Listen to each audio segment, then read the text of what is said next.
Shen Fan traverses into a fantastical realm, binding himself to a replication and amplification system, embarking on an invincible journey.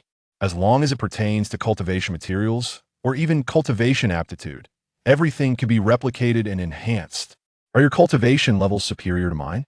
Fear not, for anyone who appears can be replicated and amplified, ensuring my realm is perpetually above yours. Do you wish to suppress me with your mountain-protecting formation? I shall replicate and amplify the sect's grand array. Come, let us clash. Possess a supreme emperor's technique? Replicated and amplified, transformed into an unparalleled celestial scripture. Do you wield a divine weapon? Replicate and amplify it, transforming it into a quasi-emperor divine armament. The ancient family's medicine pavilion? Replicate and amplify. A plethora of low-grade spirit pills, sacred pills, and even emperor-grade pills. Physical constitution, spiritual roots, innate talents, comprehension of the great Tao, and so forth. Everything in existence can be replicated and amplified. I observe that Shen Fan is undoubtedly a child of the imperial lineage. He has only recently emerged. When an imperial child appears, great fortunes arise. The opportunity to attain enlightenment lies within our generation. My conservative estimate suggests that Shen Fan may very well be the reincarnation of an emperor. He is remarkably powerful, such a prodigy, yet he shows no desire for enlightenment, nor does he wish to cultivate. Truly, heaven has favored me. Shen Fan, cultivate? It is utterly impossible for me to cultivate in this lifetime you all carry on. My dream is to battle with the emperor, disciples from various lands. Arrogance. Chapter 1. The Replication and Amplification System. Unlimited uses. Eastern Domain. In a desolate graveyard on the soul-devouring mountain, more than 10 disciples of the soul-devouring sect sat cross-legged atop mounds, practicing their sect's techniques, absorbing the malevolent energies of the surroundings. The night was dark and windy, with ghostly flames flickering. Feeling the chilling winds sweep in, the outer disciples shrank their necks, huddling closer together before departing. I hope someone can break through this time, so we can rest for a few days. Hey, more than just a few days of rest. This time, Elder Gu is here to safeguard us, along with his disciple. There will surely be a breakthrough. At the very least, we might receive a low-grade spirit stone. Silence. Have you forgotten that the outer disciples are not to converse? The leading outer disciple turned and glared at the whispering crowd, scanning for a trembling young man before assigning patrol areas. Damn, staying in this cursed sect, I feel my young energy waning. Shen Fan hunched his body, vigorously rubbing his shoulders, filled with exasperation. As an orphan, he had traversed to the Xianxian continent 3 months prior. He had originally hoped to showcase his talents, to command the sun and moon, traversing the cosmos. Yet unexpectedly, he was brought directly to the soul-devouring sect by an old man, becoming an outer disciple. Given the name of this sect, it was evidently not a reputable one. Had the benefits been substantial, he might have tolerated it. However, the sect was a third-rate power. Even the disciples practicing near the graves required outer disciples to stand guard outside. It was utterly disgraceful. In 3 months, Shen Fan had only been allotted a single low-grade spirit stone. As for cultivation, as an outer disciple, he frequently had to stand guard for the inner disciples. There was scarcely enough time to sleep, let alone cultivate. In colloquial terms, sleep at midnight, rise at dawn. The king of hell praises my robust health. Shen Fan, your position is over there. Do not wander. Xianxia, who was assigning tasks to everyone, raised his hand to indicate a direction and whispered. Shen Fan's heart sank as he saw that his patrol position was alarmingly close to the graveyard. Standing in such a chilling place, he could forget about sleeping tonight. Yet, Shen Fan had no authority to refute. After all, the relative of the overseer was sitting nearby, cultivating atop a grave that he simply could not afford to offend such connections. Understood. Shen Fan nodded, yawning as he walked towards a nearby tree. Ugh. Is it really necessary to be jealous just because a female disciple chatted with me a bit longer due to my handsome looks? Leaning against the tree, Shen Fan helplessly rubbed his sore eyes. To be fair, aside from those disciples who deliberately altered their appearances, Shen Fan's looks could only be described as strikingly handsome. As for Zhang Chang's donkey-like face, No further commentary was needed. Regrettably, in the realm of cultivation, without power, even the most handsome visage holds no weight. In the span of 3 months, Shen Fan had concocted several escape plans, yet none bore fruit. Without even a golden finger, this is a disastrous start. If all else fails, I might have to become a furnace for that female disciple, seeking protection. Sigh. Leaning against the tree, Shen Fan gazed wistfully at the starry sky. Clearly, that female disciple had not harbored good intentions. Suddenly, a cold, mechanical voice echoed in Shen Fan's mind. Beep. The 3-month period has ended. Congratulations, host, for successfully binding the replication and amplification system. Shen Fan's body trembled, and he discreetly lowered his head, his eyes brimming with ecstatic delight. A system? Indeed. Every traveler possesses their standard golden finger. Affirmative, host. Please introduce your functions. Shen Fan suppressed his excitement and thought to himself. Replication and amplification system. Any resource that the host perceives can be replicated and amplified. This includes spiritual roots, cultivation levels, physical constitutions, divine souls, techniques, treasures, and more. Note 1. The target or item being replicated and amplified can only receive the enhancement effect once. Amplified options cannot be amplified again. Note 2. Damaged, low quality, or impure items will yield minimal amplification effects. The amplification effect is random, and the resulting amplified item is also random. Replication and amplification usage count. Unlimited. Concise and to the point. Is it truly so domineering? Unlimited replication. Shen Fan's face was a canvas of shock. No wonder this is the system's golden finger. Upon its arrival, it was a game changer, and the uses are limitless. Thank you for the praise, host. You may mentally command the replication and amplification of any option or resource. Shen Fan forced himself to regain composure, swiftly familiarizing himself with the system's functionalities. System, when facing a cultivator, can I only replicate one attribute from them, such as cultivation level, physical constitution, or cultivation aptitude. Indeed, host. Please be aware that living beings and souls cannot be replicated to create another entity. Shen Fan nodded, glancing at the grave behind the tree, contemplating. System, will amplification produce any phenomena? After all, the soul-devouring sect disciples were nearby. He certainly did not wish for any unforeseen incidents during replication. Rest assured, host others will not perceive it. Listening to the system's explanation, Shen Fan focused on a robust figure atop a nearby grave, internally resolving. System. Replicate the physical constitution of the soul-devouring sect disciple, Wang Cheng. This individual bears a striking resemblance to a bear. One can tell by his physique that he is undoubtedly a good-natured fellow.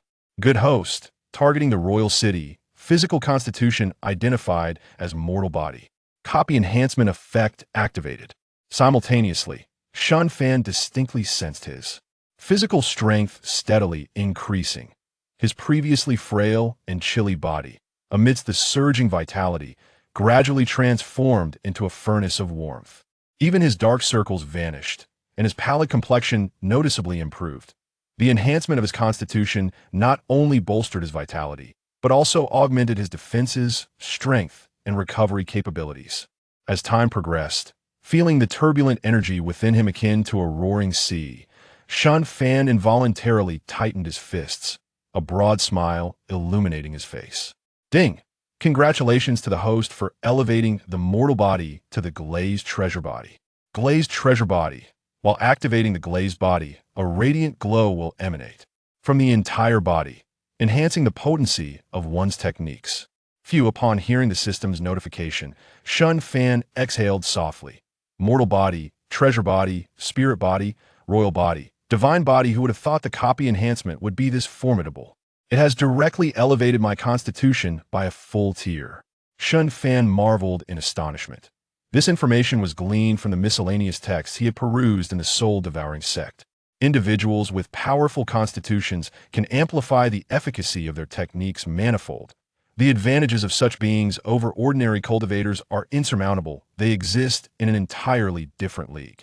If I ever encounter a divine body, I wonder to what extent I would be elevated, and As for cultivation, to directly copy that of an emperor would mean instant ascendance.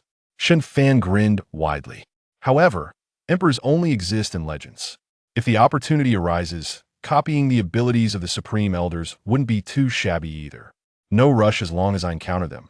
The copying will suffice. Reclaiming his thoughts, Shen Fan, invigorated by the pulsating energy within, felt unafraid of any adversary. This is the exhilarating sensation that accompanies an enhancement of one's constitution. Suppressing the excitement within, he proceeded to copy and enhance the cultivation roots, divine souls, and constitutions of the disciples from the soul-devouring sect ahead of him. The higher the quality of one's cultivation roots, the greater one's potential for personal advancement, allowing for a longer path ahead. Yet compared to his extraordinary ability, cultivation roots appeared somewhat superfluous. Nevertheless, with the system in place, Shen Fan could naturally enhance everything within his reach. Should the day come when the system falters and disappears, he would still have a contingency plan. As for those with formidable divine souls, practicing soul-related techniques would yield effortless success. This is also an essential talent for alchemists, artifact masters, and formation masters. Shen Fan's constitution did not receive further enhancement, as all present were mortal bodies. After these enhancements, Shen Fan felt as though his entire essence had undergone a sublime transformation. Just as he intended to retrieve the entry-level technique, the spiritual induction chapter for amplification, a spark of inspiration struck. Why should I toil to cultivate the techniques myself when I can simply copy theirs? With a heart brimming with delight, Shen Fan discreetly glanced at the grave mound behind him and silently mused. System: copy Zhang Ling's technique. Locking onto Zhang Ling, technique identified as low-rank second tier. Copy enhancement effect activated. Ding! Congratulations to the host for enhancing the soul-devouring technique to high-rank third tier. Soul-shattering technique. Soul-shattering technique, cultivating this technique can enhance a cultivator's divine soul strength and perception, providing formidable offensive capabilities against the soul. In no time, a comprehensive method of the technique's operation materialized within Shen Fan's mind. It felt as though he had been well-versed in it all along, devoid of any sense of unfamiliarity. The efficacy of the copy enhancement is remarkable. It has seamlessly integrated the technique into my understanding. Now, what shall I do next? With a smile gracing his face, Shen Fan turned his gaze toward the elderly figure atop the nearby grave mound, and with a mere thought, System: copy the cultivation of Elder Bone. Chapter 2. The terrifying ascension of cultivation.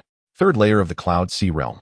Locking onto Elder Bone, cultivation level identified. Seventh layer of the Solid Body Realm.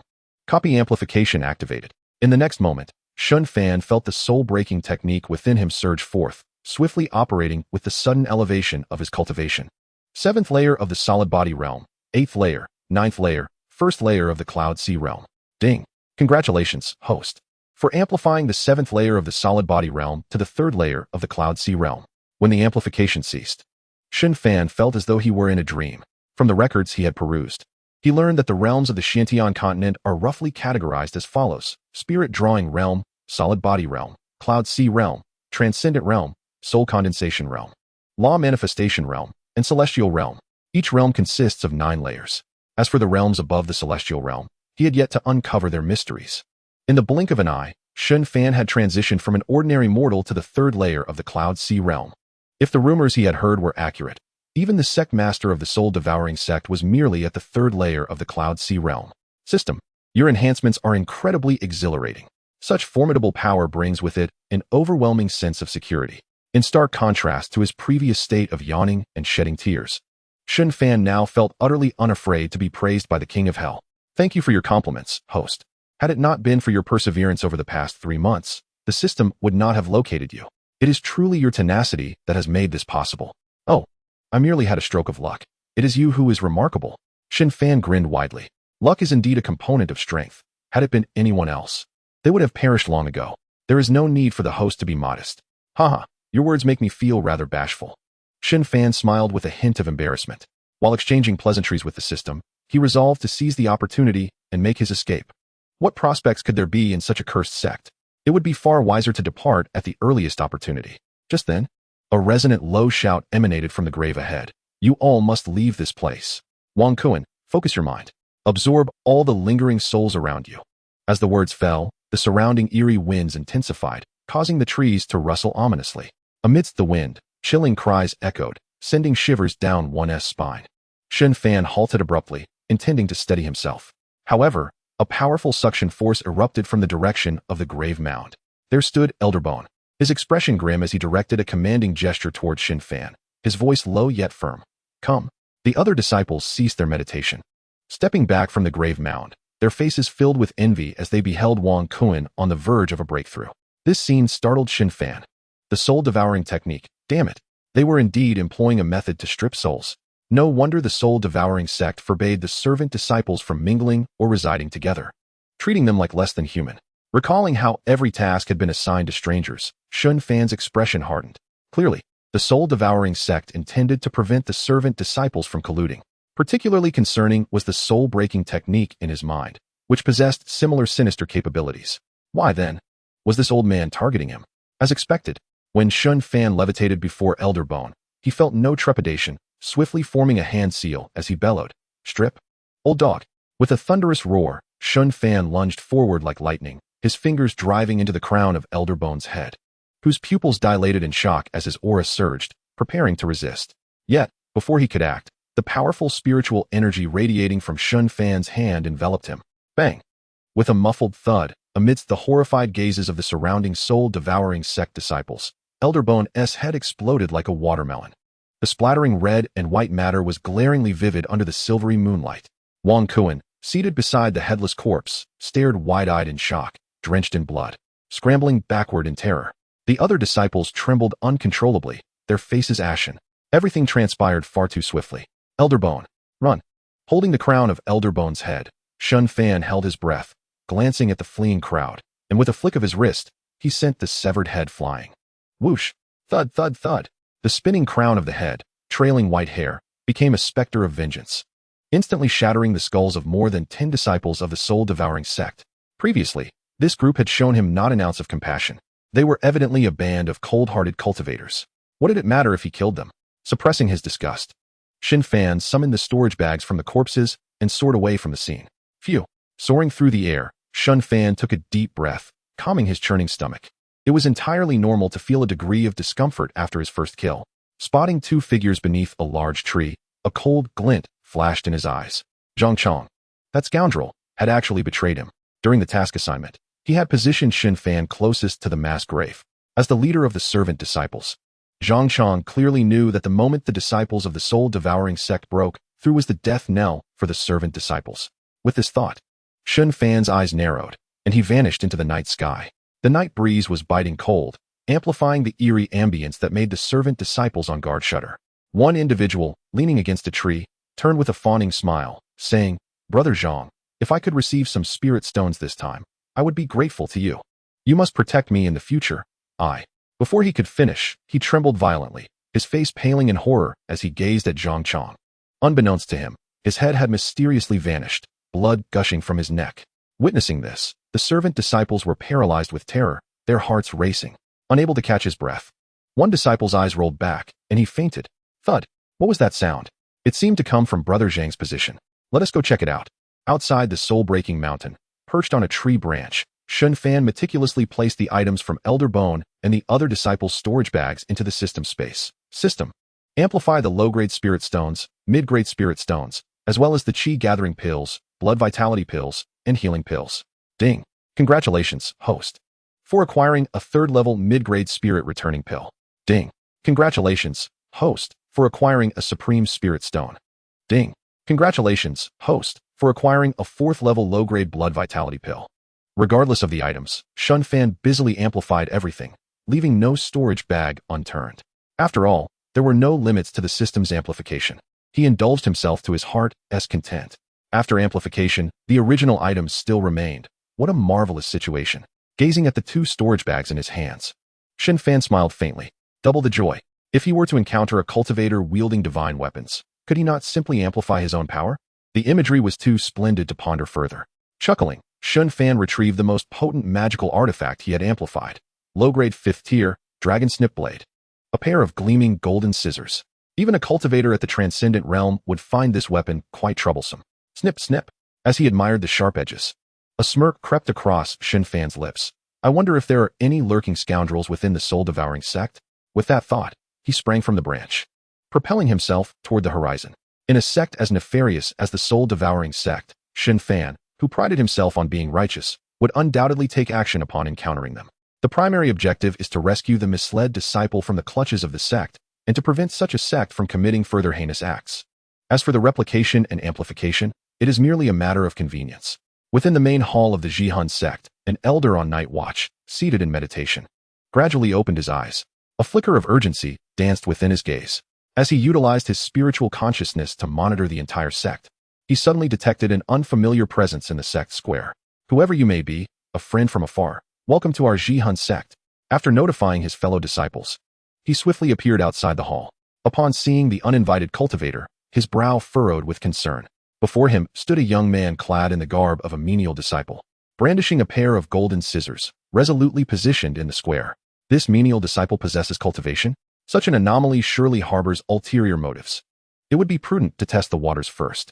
Casting a glance at the imposing golden scissors in the young man's grasp, the elder stroked his beard and smiled. Young man, have we perhaps encountered some misunderstanding? Upon hearing this, Shen Fan mused inwardly.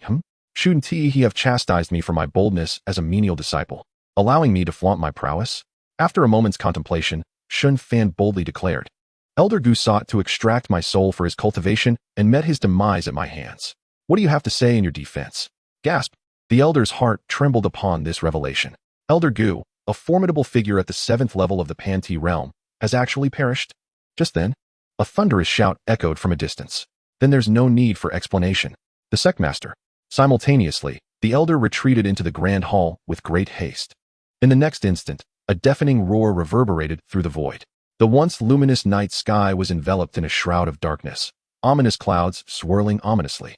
Within those clouds, ghostly figures with blood seeping from their 7 orifices glared at Shen Fan with malevolent intensity. The Xian sect's Grand Array, a superior grade 4th-tier formation, activated, 100 Ghosts Night Parade. Without a moment's hesitation, the attack was launched, devoid of any superfluous dialogue.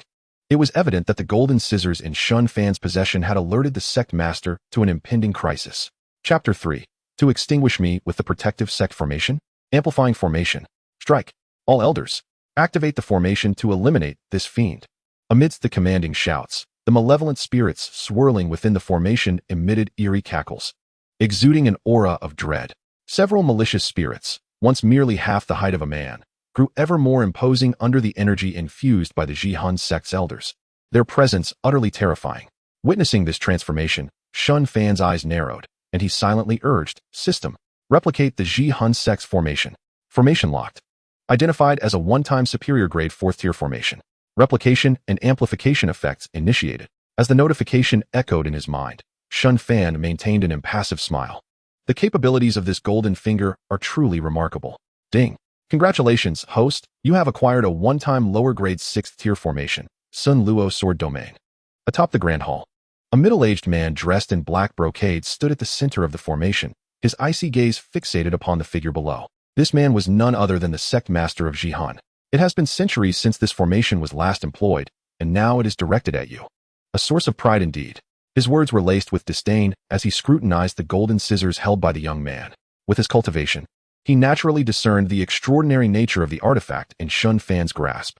A superior grade 4th-tier treasure, perhaps even a 5th-tier artifact. A menial disciple, devoid of cultivation potential, suddenly rises to slay Elder Gu. He must have received an immense fortune. This belongs to our Xian sect. Before the sect master's words could fully escape his lips, he gasped in disbelief. For the menial disciple, amidst the onslaught of 100 ghosts, raised a pitch-black flag. Sun Luo Sword Domain. Strike.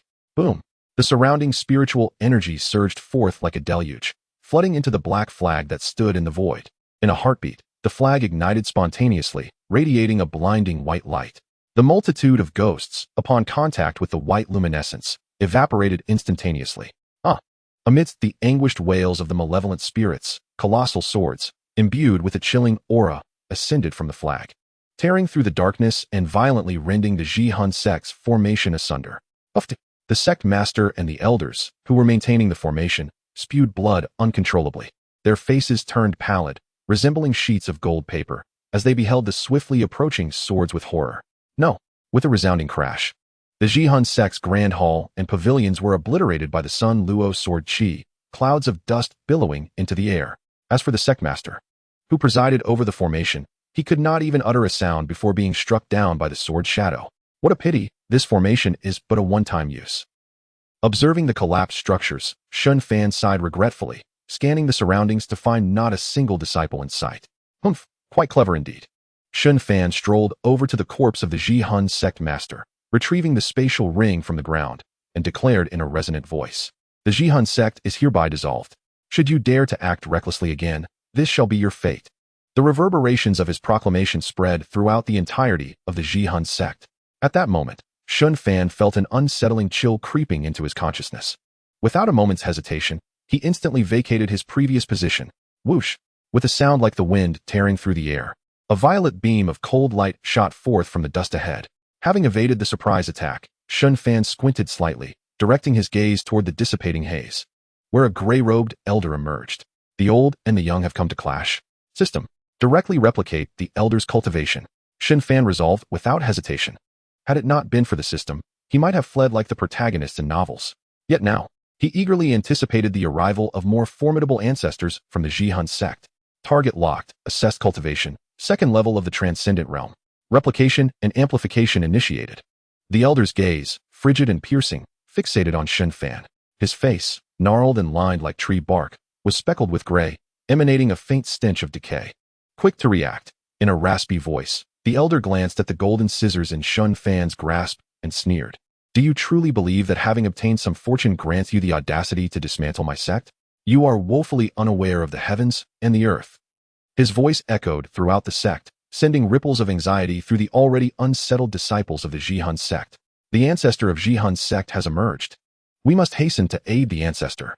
The elder, determined to confront Shen Fan, was certain that the only treasure in the hands of this menial disciple, aside from the 5th-tier golden scissors, was the one-time use 6th-tier sword formation, a desperate measure for survival not to be easily employed. Once unleashed, it would be a matter of life and death. Coupled with the fact that the disciple had just declared the dissolution of the sect, the elder had no choice but to make an appearance. This thought flitted through his mind in an instant, as he heard the wind of disciples rushing towards him. A glimmer of brilliance ignited in the elder's eyes. "It is time for you to witness the might of your ancestor." With that thought, his imposing aura surged. The pallor of his withered skin flushed with vitality, his white hair turning black. He gazed at Shen Fan and grinned ominously. A mere 3rd level of the Cloud Sea realm dares to speak so boldly. What is this? At that moment, the menial disciple exuded an aura that made even the elder tremble with trepidation. In the realm of transcendent realms, the 2nd, 3rd, 5th, and even the 7th levels of transcendence. In the next moment, a tremendous aura erupted from Shen Fan, causing his garments to flutter wildly. Surrounding his form, a resplendent glow shimmered like precious jewels, dazzling to behold. A treasure body. How infuriating. This youth had concealed his power so profoundly. The ancestral figure of the soul-devouring sect, sensing the imminent peril, instinctively summoned his lifeblood to escape, clinging desperately to a thread of hope. The 7th level of transcendence, coupled with the terrifying enhancement of the treasure body, crossing 5 levels of transcendence, was far beyond his capacity to withstand. "Can you escape?" As Shen Fan hurled the soul-cutting blade from his hand, he unleashed the soul-shattering art with a furious cry.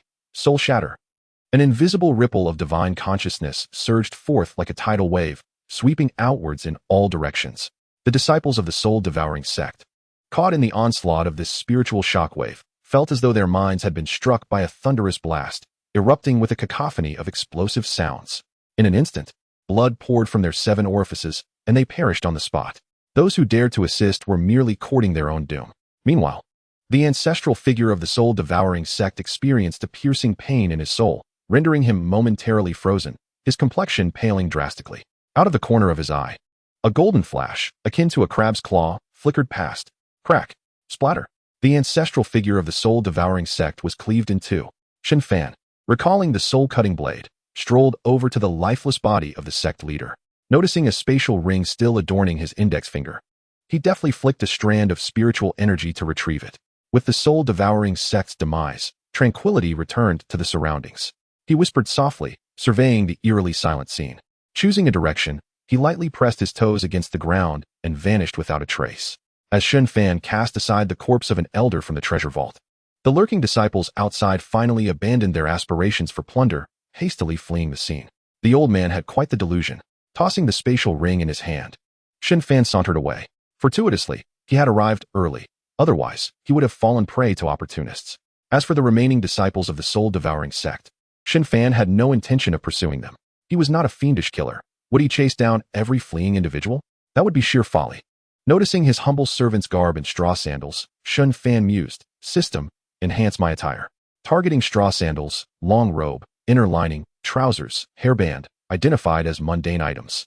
Copy enhancement activated, excessive impurities detected, attire enhanced to low-grade first tier. Not too shabby. In the blink of an eye, Shen Fan's clothing transformed into a flowing black robe, and his shoes morphed into cloud-treading boots. With a smile, he produced the soul-cutting blade and soared towards the quarters of the servant disciples, all of whom were innocent victims of circumstance. A brief warning would take no time at all. System, tally my gains from this venture. Responding to the host, various elixirs, 826 first tier, 98 second tier, 12 third tier. Low-grade spirit stones, 86 25, medium grade, 86, high grade, 20, and a single supreme grade spirit stone. Various cultivation methods, 56 first tier, 15 second tier, 3 third tier. Various magical artifacts, 36 first tier, 18 second tier, 5 third tier. Listening to the continuous stream of notifications in his mind, Shen Fan grinned widely. Enhance them all. Although the quality was not exceptional, who would ever complain about an abundance of treasures? Very well, host. Copy enhancement activated. A series of enhancement notifications echoed in Shen Fan's mind. However, due to the low quality of the items, he chose to overlook it. As Shen Fan passed by the living quarters of the servant disciples and observed the gathered figures below, he bellowed in a commanding tone, "You all must depart at once. The soul-devouring sect is hereby disbanded." Chapter 4, Cultivation? Non-existent. A quick jaunt outside the top-tier sections. It appeared that the soul-devouring sect had offended a formidable power.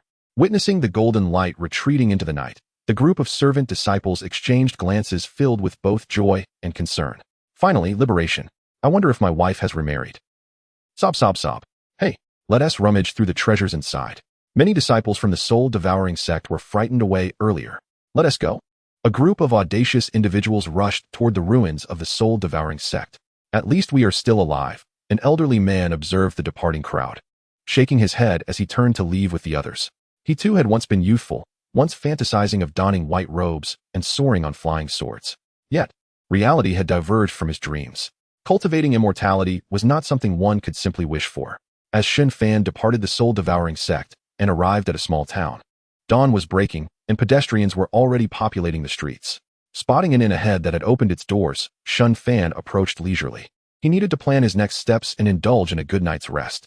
The innkeeper, busy watering the entrance, smiled as he noticed Shen Fan's approach. "Ah, esteemed guest. Would you like a room?" "Yes, please arrange a room for me." As he spoke, Shen Fan reached into his robe and momentarily hesitated. "Oh, all I have are spirit stones," he realized, having discovered that he possessed no loose change whatsoever. The old innkeeper, busy with accounts at the counter, beamed at the early morning visitor but noticed the momentary daze on Shen Fan's face, indicating he had forgotten his payment. However, seeing the young man's extraordinary demeanor and attire, the innkeeper replied with a smile, "Please, esteemed guest, stay as you wish. We have ample rooms available. It's not peak season, and if you truly forgot your money, you wouldn't overstay your welcome, just a day or two at most." The old innkeeper felt it unnecessary to offend such an apparently remarkable individual over a trivial sum. Just then, as he observed the approaching figure place a stone radiating a faint blue glow on the counter, the innkeeper's heart raced. This, a low-grade spirit stone. Gazing at the egg-sized spirit stone before him, the elder's expression turned tense. Although this was merely a mundane inn, it was rare for cultivators to stay here. Nevertheless, the innkeeper, being experienced, immediately recognized it as a spirit stone. The innkeeper's assistant widened his eyes in astonishment, captivated by the generosity of this affluent cultivator. In the past, some cultivators had stayed and used fragments of low-grade spirit stones as payment, which were worth several times more than silver. Yet, the disparity was glaringly evident. As Shen Fan ascended the stairs, the innkeeper hurriedly picked up the spirit stone from the counter and approached, whispering, "Immortal esteemed guest, allow me to find you a private room. Absolutely no disturbances." "Thank you," Shen Fan replied with a faint smile. "No need for such humility. the innkeeper said cautiously, trembling with excitement as he led the way. That spirit stone could easily purchase his entire inn. More importantly, a cultivator of such generosity must surely hail from a supreme sect. Such individuals were revered even by the royal family. How could one like him allow a celestial guest to be disturbed in his humble establishment? Inside the room, after shutting the door, Shen Fan lay back on the bed, stretching comfortably. He then retrieved a 4th-tier cultivation manual and a spirit marrow from his system space. This is the product of an exquisite spiritual stone amplified by the system, imbued with an exceptionally rich aura. The passage of time in cultivation pales in comparison to the convenience and swiftness of merely taking a stroll near a top-tier sect to replicate one's cultivation. With this thought, Shen Fan smiled faintly and collected the item. Since he possessed a system, there was no need to forsake the essence for the trivial, wasting precious time. Consequently, his techniques, cultivation, and even his physical constitution could be elevated at an astonishing speed, entirely devoid of the need for arduous training. As for treasures and elixirs, wouldn't he have the opportunity to explore within these grand sects sooner or later? With this in mind, Shen Fan lost interest in examining the items he acquired today within the soul-devouring sect. After all, their level was far too low. Having determined his future plans, Shen Fan sensed his own cultivation and beheld a projection of information materializing before him. Host, Shen Fan. Realm, 7th layer of transcendence. Constitution, precious body. Spiritual root, mid-grade spiritual root. Divine soul, 1st rank. Gazing at the attributes displayed, Shen Fan raised an eyebrow and smiled. According to the information he gleaned from miscellaneous texts, the qualifications of spiritual roots are categorized as common, low-grade, mid-grade, high-grade, exquisite, perfect, and innate. The strength of the divine soul is divided into ranks from 1 to 12. It is said that only the ancient emperors could attain the 12th rank of perfection. Since he sought to enhance his strength, there was no need to venture into sects of inferior power. It was imperative to seek out a formidable sect. During his time at the soul-devouring sect, he had not gathered much information of this sort. He decided to first adjust his state and venture out to explore tomorrow. In the bustling Ronghua city, within a grand tavern, Shen Fan sat by the window, sipping tea as he observed the stream of cultivators exiting the city gates, gathering in a nearby open space. After a journey from a small town hundreds of miles away, he arrived here. Ronghua city was established in proximity to the premier sect, the Wentiangong, in the eastern region. Numerous affluent patrons, much like Shen Fan, occupied favorable positions within the tavern, engaging in lively conversation. It was that time of year again when the Wentiangong recruited disciples. "I hope my son can join this esteemed mountain," one exclaimed. "Haha, Minister Wang, you are too humble. Who doesn't know your prodigious son possesses exceptional talents for cultivation?" Another chimed in, "I imagine it will be a certainty." "Oh, aren't those individuals disciples of the Wentiangong?" Someone noted, spotting a familiar figure. The foremost among them was Elder Qin Chongqing. It seemed they had returned from their excursions. "Look at Elder Qin. His bearing remains as dignified as ever. It has been years since he graced us with his presence. We must treat him to a drink." The elder, with hair as white as snow but a face full of vitality, occasionally smiled and nodded at the surrounding crowd. Most were eager to greet him, clearly indicating his popularity. The disciples behind him, however, appeared unfazed by the bustling marketplace. Passers-by instinctively parted ways, their expressions filled with respect as they gazed upon the group. Before the establishment of Ronghua City, the Wentiangong had already existed. Those fortunate enough to reside within this city, be they cultivators or common folk, were unknowingly under the protection of the Wentiangong. Incidents of murder and arson were exceedingly rare, let alone a massacre by malevolent cultivators. This was also known as a prime location within the cultivation world, its prosperity evident. When they encountered the disciples of the Wentiangong, it was only natural for them to exhibit genuine reverence. Elder Qin Chongqing was undoubtedly significantly stronger than the elder stationed outside the sect to recruit disciples. After taking a sip of tea, Shen Fan smiled, his heart whispering, "System. Replicate Qin Chongqing's cultivation." Locking onto Qin Chongqing. Cultivation confirmed. 4th layer of law manifestation. Replication amplification initiated. 4th layer of law manifestation. 5th layer of law manifestation. In an instant, Shen Fan's body trembled. The surging waves of spiritual energy within him caused the teacup in his hand to quiver. From the spirit calling realm, to the body solidification realm, to the cloud sea realm, to the transcendence realm, to the soul condensation realm, to the law manifestation realm, and finally, to the celestial realm. He leaped 2 significant realms in a single replication. Chapter 5 Brother Monkey, I shall borrow your settings for a moment. Alas, the illustrious elder of the top-tier sect, previously, the ancestor of the soul-devouring sect, had only attained transcendence. Moreover, he was still in the process of advancing. Shen Fan, secretly jubilant, could distinctly sense his strength incrementally escalating in every aspect. Previously, while utilizing replication amplification, he had not paid keen attention to the sensations. But now, as he focused, he realized that his constitution's strength, the condensation of spiritual energy, and the intensity of his divine soul had all undergone remarkable transformations. Perhaps it was the rapid enhancement that led to this illusion. Shen Fan took another sip of tea, steadying his breath. 6th layer of law manifestation. 7th layer of law manifestation. 8th layer of law manifestation. 9th layer of law manifestation. As the amplification concluded, Shen Fan exhaled a long breath. The sheer terror of replication amplification. How much time would it have taken if he had cultivated on his own? His eyes sparkled with delight. Though he and T directly broken through to the celestial realm, one mustn't be overly greedy. Moreover, the effects of his replication amplification were without limits. Encountering someone stronger would allow him to replicate again. In the crowd below, Xianxiaaudiobooks seemed to sense something, turning his gaze toward the young man at the tavern. At that same moment, the young man coincidentally looked up from his teacup. Xianxiaaudiobooks nodded with a smile and ambled away. Yet, he was quite astonished internally. This young man's aura was remarkably refined. In his perception, Shen Fan's presence was exceedingly contained, solid as a rock, and exuded an elusive quality. However, as an outer sect steward of the Wenyanggong, Xianxiaaudiobooks had no recollection of this young man. Exiting the city gates, he observed the cultivators queuing for aptitude assessments. And a thought crossed his mind. Could it be? Noticing his pause, a disciple behind him inquired, "What troubles you, elder?" Xianxiaaudiobooks pondered briefly before smiling at the few individuals behind him. "You may proceed ahead. I have matters to attend to."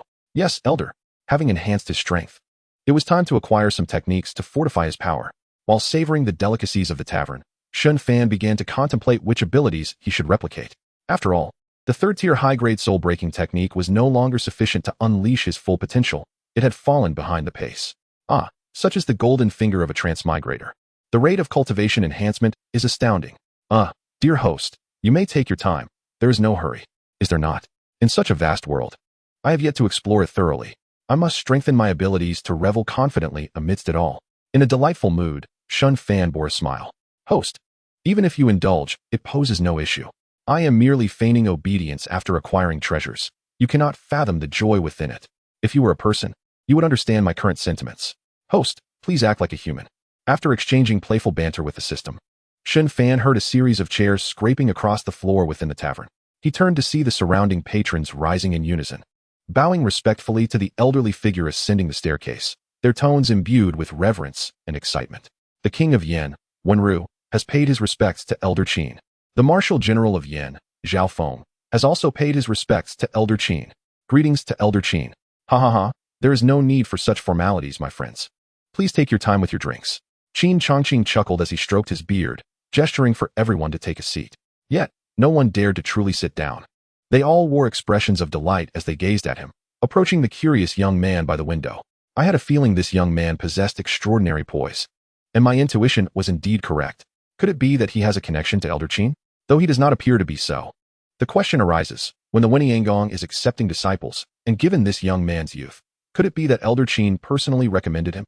Especially the young man in black, who remained seated, showing no intention of rising. Hiss! Some perceptive diners were struck with astonishment at this realization.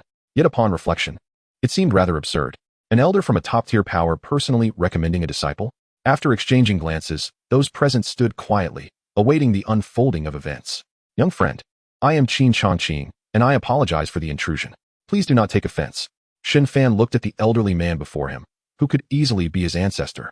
As he slightly cupped his hands in respect, feeling somewhat awkward, he finally stood up, clasped his hands, and chuckled awkwardly. There is no need for such formality, senior. My name is Shen Fan. Please, sit down. It is of no consequence. Xianxiaaudiobooks smiled as he stroked his beard, taking a seat opposite Shen Fan, and inquired warmly, I wonder, young friend, did you come to Ronghua City seeking to join the Wenyanggong? Do you have intentions of becoming a disciple? Direct and to the point. However, upon hearing this, Shen Fan was momentarily taken aback. He had never considered joining a sect. Looking at the extraordinary young man before him, he displayed a look of bewilderment. Xianxiaaudiobooks chuckled in realization. It seems I have been presumptuous. I shall drink 3 cups in self-punishment. Xianxiaaudiobooks, being quite carefree, accepted the tray of wine bowls prepared by the innkeeper and laughed as he drank 3 cups. The spectators were once again astonished by this scene. Although Qin Changqing was known for his amiable nature and held in great esteem by the cultivators and citizens of Ronghua City, this was the first time many had witnessed him being so courteous. It is worth noting that behind Qin Changqing lies the formidable power of the Wenyanggong. After taking their seats, the gathering resumed their drinking and tea sipping, yet their peripheral gazes converged upon the young man holding the wine jug. Who exactly is this individual? The elderly man gave Shen Fan an impression of warmth and candor, exhibiting no signs of concealment, and was exceedingly forthright. Shen Fan did not find anything presumptuous about the elder's demeanor. Smiling, he clinked his cup with the elders and inquired, "Elder Qin, if it is convenient, I would like to visit the Wenyanggong. Would that be possible?" Upon hearing this, Qin Changqing raised an eyebrow and smiled. "Ha! Why would there be any objection? May I ask, young friend, to which sect do you belong? You possess a remarkable demeanor. I assume you hail from a prestigious lineage." This was a tentative probe. However, Shen Fan, being a transmigrator, had no such background. Noticing his silence, Qin Changqing remained unhurried, leisurely sipping his wine while observing the young man's expression. But soon, his brow furrowed. Shen Fan took a sip of wine, exhaled a heavy breath, then gazed out at the azure sky, softly murmuring, "I do not even know where I come from. I must have sprung forth from a stone, like a rootless water plant, unaware of my origins or my destination. Brother Monkey, I can only borrow your narrative." Shen Fan's tone was melancholic, imbued with confusion and uncertainty. Coupled with the forlorn and solitary expression on his face, it elicited a collective sigh from all the diners present. His predicament could only be attributed to two possibilities, an orphan or an amnesiac. The diners present, who had gathered in this high-end establishment to witness the Wenyanggong's recruitment, were all individuals of significant stature and keen insight. The emotions and expressions conveyed by Shen Fan could not be concealed from them. This young man's words were undeniably true. It was unexpected for such a prodigy to possess such a tragic past. Meanwhile, the experienced Qin Changqing felt a chill run down his spine, his eyes filled with astonishment. Sprung from a stone. Could it be that he was once sealed within a life source stone? This was earth-shattering news. For throughout the history of the Xianxian continent, whenever a new era dawned, individuals sealed within source stones would emerge, vying for opportunities to prove their worth and ascend to the throne. And here was a young man, so youthful, having emerged from a stone. His identity was becoming increasingly evident. An ancient being. Chapter 6. The Shock of Qin Changqing. An ancient being, a member of the imperial clan, life source stone, a peculiar and rare stone that can isolate one from the Tao of heaven, preventing cultivators from prying into its secrets. When a cultivator is sealed within, the passage of their lifespan is diminished to a standstill, resisting the encroachment of time. Not only the life source stone, but the Xianxian continent also possesses holy blood stones, which have similar effects. In contrast to the naturally occurring life source stones, holy bloodstones are crafted through the extraction of the essence from powerful cultivators and demonic beasts, refined by exceptionally formidable cultivators to imbue them with vibrant life force, thereby self-sealing their lifespans. However, this method is exceedingly ruthless, earning the disdain of the cultivation world. Furthermore, the duration and efficacy of holy bloodstones do not compare to those of life source stones.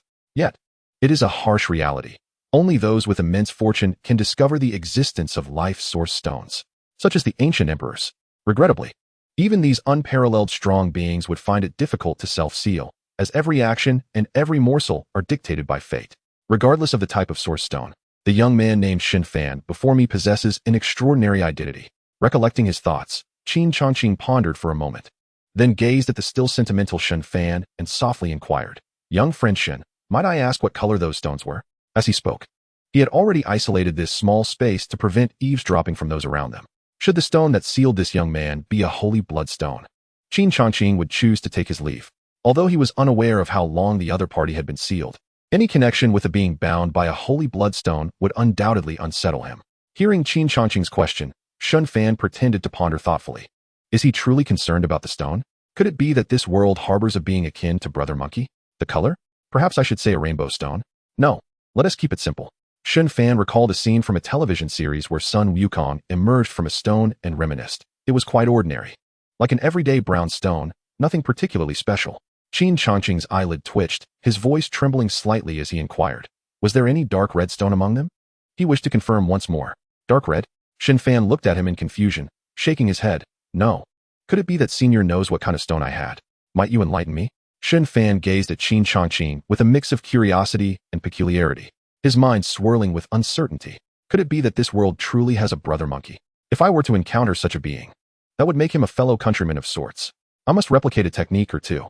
Upon hearing this, Xianxiaaudiobooks, witnessing the confusion and curiosity in Shen Fan's eyes, finally let out a long sigh of relief, his eyes brimming with astonishment.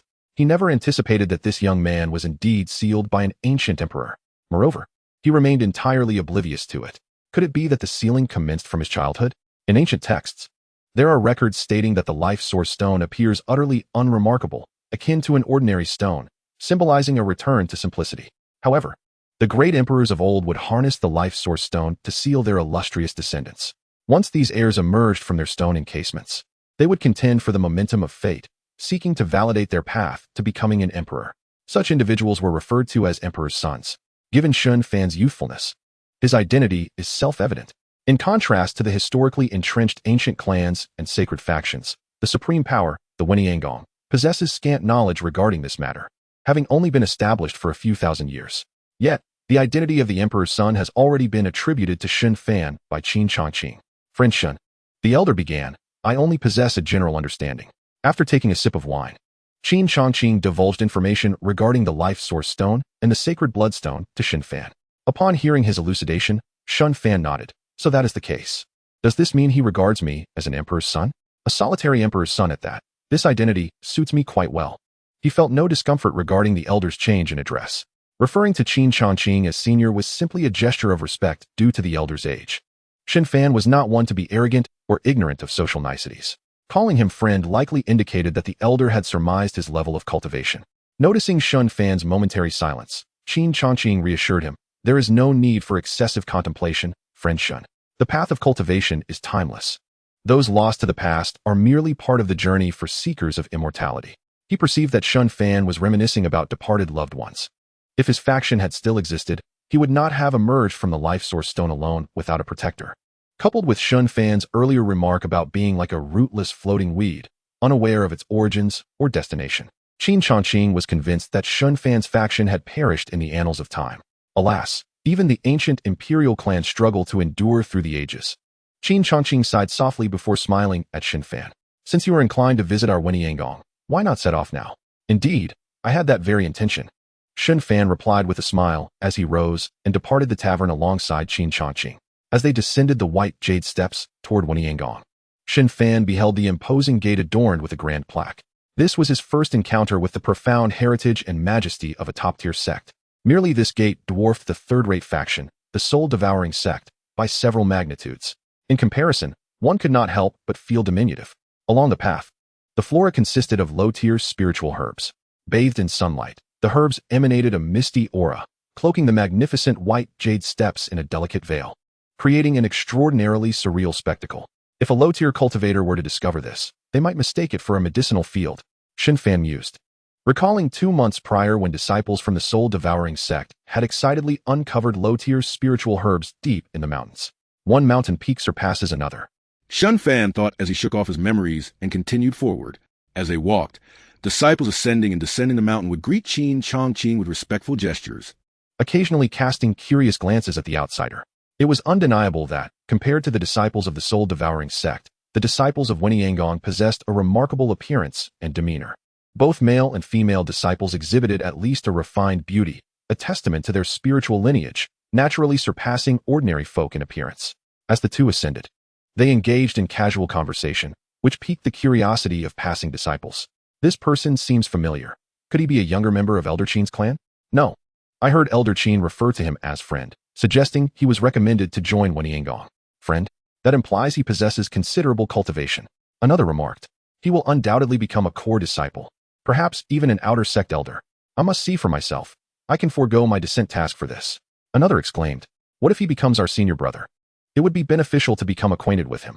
Unperturbed by the disciples' chatter behind them, Xianxiaaudiobooks turned to Shen Fan, his curiosity piqued, and asked, Friend Shen, may I inquire about your realm of cultivation? Haha, if it is inconvenient, feel free to refrain from answering. This question had long intrigued Xianxiaaudiobooks. To be honest, I am not entirely certain of my realm, Shen Fan replied, shaking his head with a look of confusion. If you were to say I am in the Dharma manifestation stage, perhaps I would no longer be so shortly. It was simpler to remain in ignorance than to provide a definitive answer. Qin Changqing's expression brightened with understanding. As I suspected, this youth must have been sealed within the life source stone during his early years and has only recently emerged. If I am not mistaken, friend Shen may not even be fully aware of his cultivation level.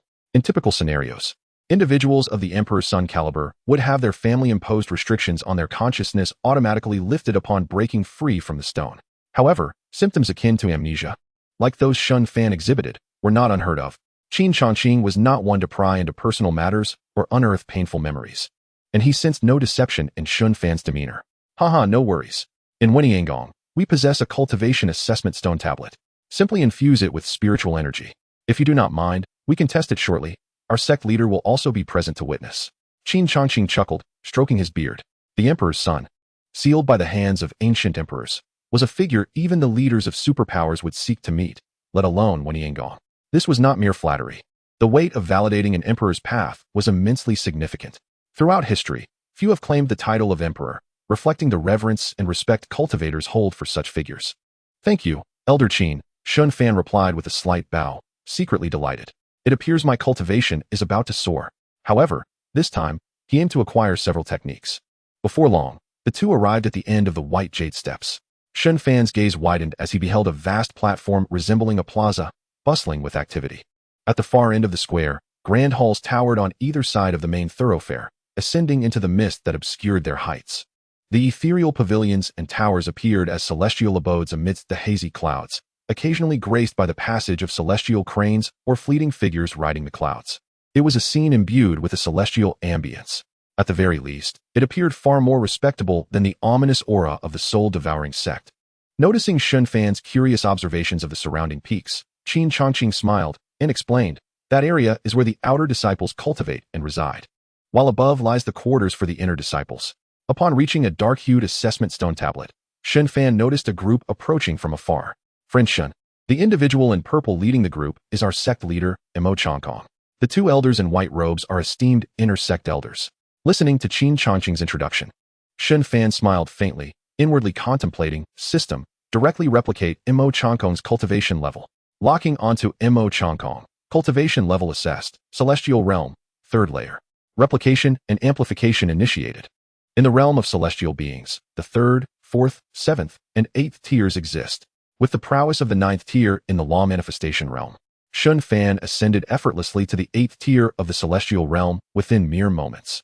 Although it appeared deceptively simple for him to ascend, it would prove exceedingly arduous for an ordinary cultivator to achieve similar heights. As he felt the surging power within him, Shen Fan did not perceive any unfamiliarity. Rather, he experienced a profound sense of comprehension. This method of replicating cultivation was not akin to the enlightenment found in martial arts novels. It necessitated personal adaptation to the power coursing through his body. Yet, just as he had cultivated, he found it remarkably effortless to mobilize the spiritual energy within. Such is the formidable nature of the system's golden finger. Simultaneously, Shen Fan discerned an intriguing dilemma. When he previously replicated the cultivation of the Bone Elder and the Sect Slayer of the Soul-Devouring Sect, he augmented his power by 5 tiers. Similarly, when he copied the cultivation of Qin Changqing and Imo Changkong, the increase remained a 5-tier enhancement. Would the system not diminish the amplification as the cultivation level ascended? When enhancing his physique, items, or spirit, the increments were not as pronounced as those in cultivation and seemed to vary randomly. To answer the host, the system replied, the amplification of cultivation will not diminish with higher realms. This ensures that the host possesses ample security when facing any adversary. Truly, such a considerate little companion. Thank you for the compliment, host. It is only to be expected. The system is designed to facilitate the host's power escalation akin to a rocket, avoiding the sluggish progress of a snail. Shen Fan wholeheartedly concurred. In such a brief span of time, he had reached the celestial realm. As for the enhancements to his physique, spirit, and spiritual roots, with cultivation as a safeguard, he had no fear of not reaching the pinnacle of amplification. This thought lingered only for a few breaths. Upon witnessing Imo Changkong land and approach with 2 elders, Shen Fan fixed his gaze on one of the elders, silently urging, system, replicate, and amplify his mind technique. Only with a mind technique could one fully unleash their potential. Targeting Imo Wenyu. Identified mind technique. 9-tier low grade. Secret scroll of inquiry to heaven. Amplification effect initiated. Ding. Congratulations, host, for amplifying the secret scroll of inquiry to heaven to a holy tier mid-grade mind technique. Stellar convergence secret method. Stellar Convergence Secret Method, a mind technique crafted by an unparalleled sage, integrating the 12 zodiac constellations to unlock 12 celestial acupoints within the body. When fully unleashed, it can absorb the power of the 12 constellations, doubling the might of the technique, which is extraordinarily formidable. Note: automatic cultivation in progress. Impressive. This is indeed a mind technique that renders one invincible among peers. However, it seems somewhat ineffective for me. Contemplating his system's capabilities, Shen Fan's initial excitement mellowed. Should he encounter a foe stronger than himself, he could simply replicate their cultivation. It would be far beyond mere invincibility among equals. He could potentially surpass an entire realm. Nevertheless, the ability to enhance the power of his techniques was already commendable. Next, Shen Fan's attention shifted to the eldest elder beside Mo Changkong. System: replicate his most formidable technique. Targeting Mo Wuching, identified strongest technique. 9-tier mid-grade. Imprint of the Azure Descent and Yellow Spring. Amplification effect initiated. Ding. Congratulations, host, for amplifying the imprint of the Azure Descent and Yellow Spring to a half-sacred mid-grade technique. Imprint of the Silent Floating Pagoda. Imprint of the Silent Floating Pagoda, a half-sacred technique, possessing 3 formidable seals: the Seal of Silence, the Seal of Ultimate Bliss, and the Seal of No Regret. All of great might. Note: after casting the Seal of No Regret, the enemy will enter the battlefield's domain, and only by severely wounding the caster can the formation be broken. Haha, our inquiry to Heaven sect has indeed underestimated you, esteemed Shen. Please do not take offense. Mo Changkong, clad in purple robes, approached Shen Fan with a respectful gesture and a smile. The 2 elders behind him scrutinized the young man deemed a prince by Elder Qin. Yet, upon a closer look, the 3 were astounded. This youth's cultivation was so profound that even the eldest among them could not fathom it. Shen Fan nodded with a smile to the gathered crowd before leisurely approaching a colossal stone tablet. In the next instant, boom! A majestic aura surged forth from him. In but a moment, the eldest elder, Mo Wuching, sensed the astonishing level of Shen Fan's power, causing his brow to twitch in surprise. Shen Fan raised a hand and lightly pressed it against the cultivation assessment stone tablet before him. Boom! A resounding roar echoed throughout the entire inquiry to Heaven sect.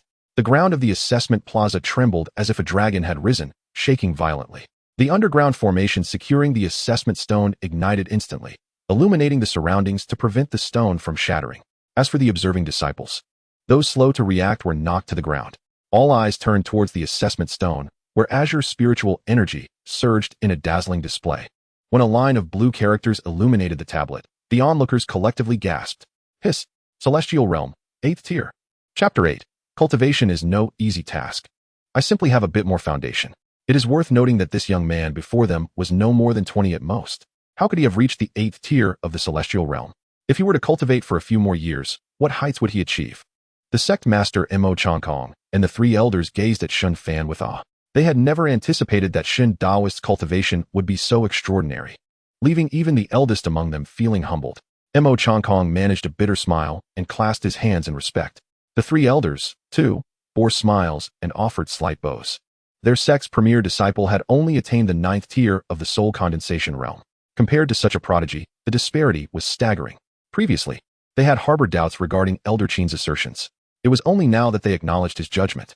A newly emerged prince from the life source stone. His strength rivaled that of the children of sacred lands. Once he committed to serious cultivation, there was no doubt that his princely stature would surpass that of all the sacred sons. Regrettably, Elder Qin had already conveyed that the young man had no intention of joining the inquiry to Heaven sect. Shen Fan inclined his head in acknowledgement to the assembly, then turned to Mo Changkong with a smile, saying, Sect Master Mo, I wish to browse through your esteemed sect's library. Would that be convenient? Mo Changkong replied with a hearty laugh. Of course, it is very convenient. I will arrange a mountain peak for you to meditate in seclusion.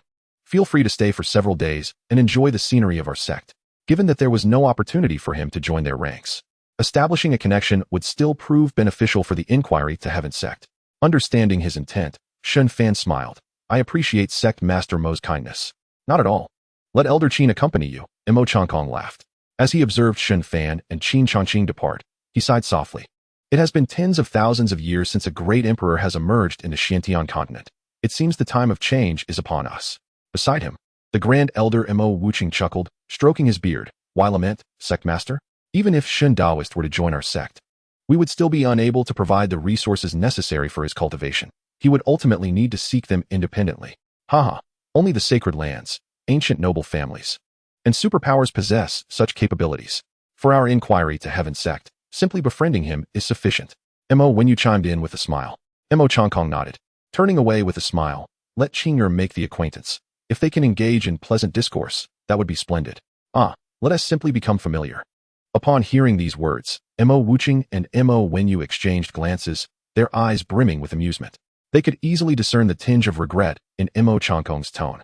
Although Mo Qing'er was the most distinguished disciple of the Wenting sect, it was evidently impossible for her to form a Taoist partnership with a prodigy like Shen Fan. To have such a golden son-in-law within reach, only to realize that their daughter was unworthy?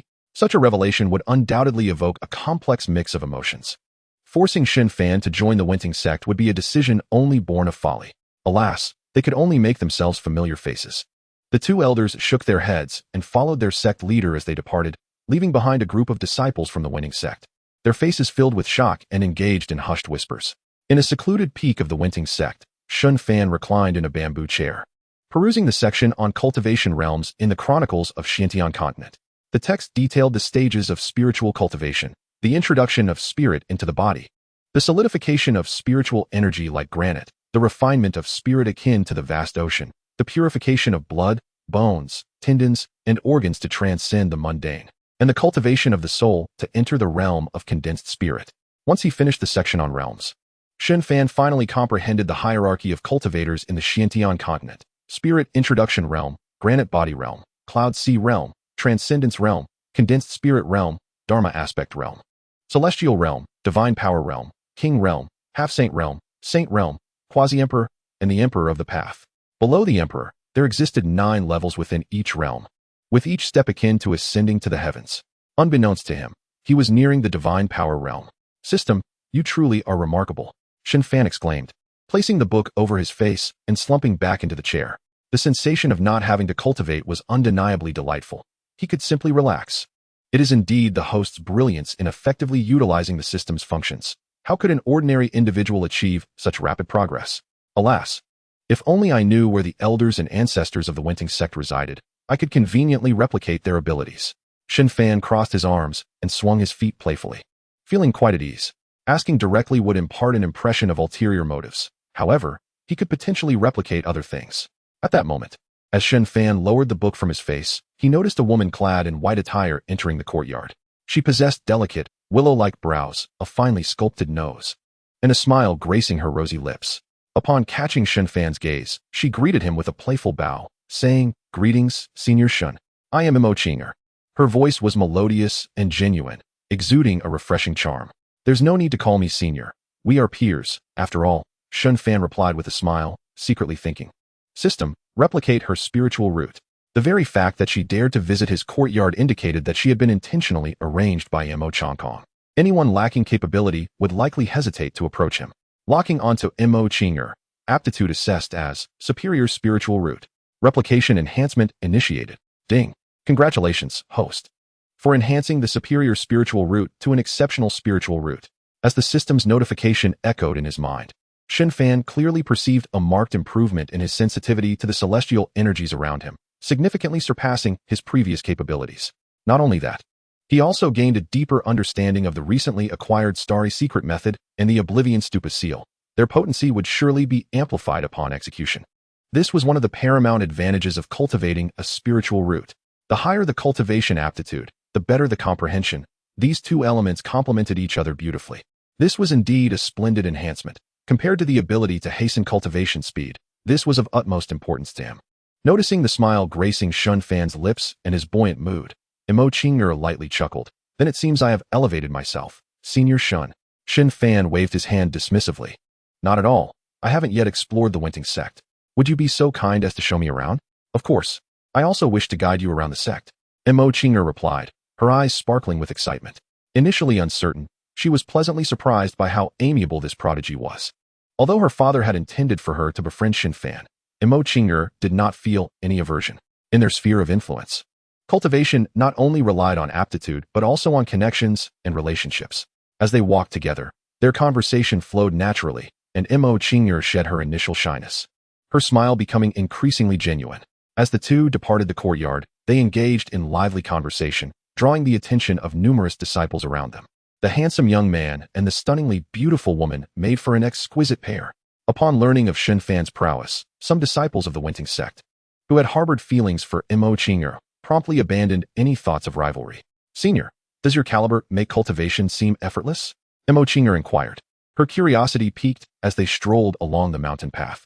"What need do I have for cultivation?" Shen Fan thought to himself, shaking his head solemnly. "If I were to divulge my thoughts, it might shatter your faith. Aptitude is merely a part of the equation. If one's resolve is weak and lacks perseverance, even the highest aptitude is rendered futile. I possess a mere fraction more of foundation compared to others. It would be misleading to claim that cultivation is easy. The path of cultivation is fraught with challenges, and who can predict what lies ahead?" "How modest you are, Senior Shen," Mo Qinger remarked, her eyes sparkling with admiration. She was no stranger to the outstanding figures of various factions, but the innate pride that radiated from them was palpable. They were not individuals with whom one could easily associate. Even if they greeted one with a smile, it was merely superficial. In contrast, Shen Fan's approachable demeanor and his counsel on the necessity of a steadfast heart in cultivation, rather than merely relying on aptitude, left a lasting impression on her. Clearly, Elder Qin's words held truth. Shen Fan was indeed a friend worth cultivating a deeper relationship with. As Mo Qinger observed Shen Fan, she noticed his gaze fixating on a grand hall in the distance. With a smile, she exclaimed, "That is our Wenting sect's pill hall. Come, Senior, let me show you." Much obliged, Shen Fan modestly nodded, secretly exhilarated. "Soon, I shall replicate and enhance everything within. Moreover, the originals would remain intact. What a stroke of genius." "It is no trouble at all," Mo Qinger beamed, leading him toward the pill hall. Chapter 9. A bounty of replication within the pill hall. The male protagonist's sovereign aura. The pill hall of the Wenting sect was divided into two areas: the exterior, where youthful apprentices sorted medicinal herbs, and the interior, which housed numerous alchemical refining chambers. Under Mo Qinger's guidance, Shen Fan nodded frequently, absorbing everything around him and subtly leading her toward the treasure chamber. Noticing Shen Fan pause with a hesitant expression, Mo Qinger chuckled lightly. "Fear not, Senior. We are not here to steal pills. Merely observing is harmless." In her eyes, Shen Fan had just emerged into the world and likely had never encountered high-grade elixirs before. Wasn't it an opportunity to showcase the profound depth of the Wenting sect? Such a considerate young lady. Shen Fan smiled and nodded, stepping into the treasure chamber alongside her. Upon entering the room, he noticed an elderly man dozing behind the counter, who lifted his eyelids to cast a glance in his direction. "This is Elder Yuan. He is not particularly talkative. It seems your aura is unfamiliar to him," Mo Qinger whispered.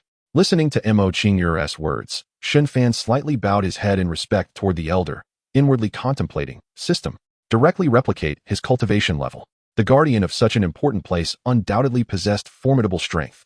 Now, whenever Shen Fan encountered a powerful individual, he could simply replicate their abilities. Locking onto UNG. Cultivation level assessed as 8th level of Celestial Realm.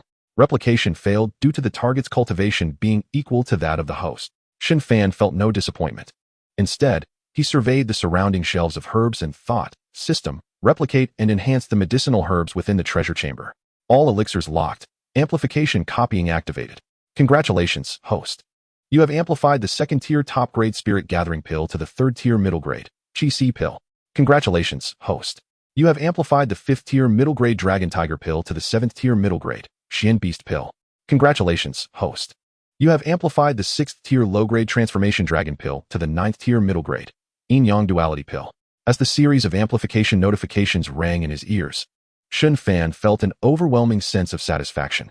Effortlessly, he had acquired exquisite elixirs. If he were to take a leisurely stroll through the alchemy guild on the Xianxian continent, a smile crept across Shen Fan's lips at the thought of it being a delightful experience. At that moment, Mo Qinger, standing beside him, cheerfully remarked, "Senior brother, look.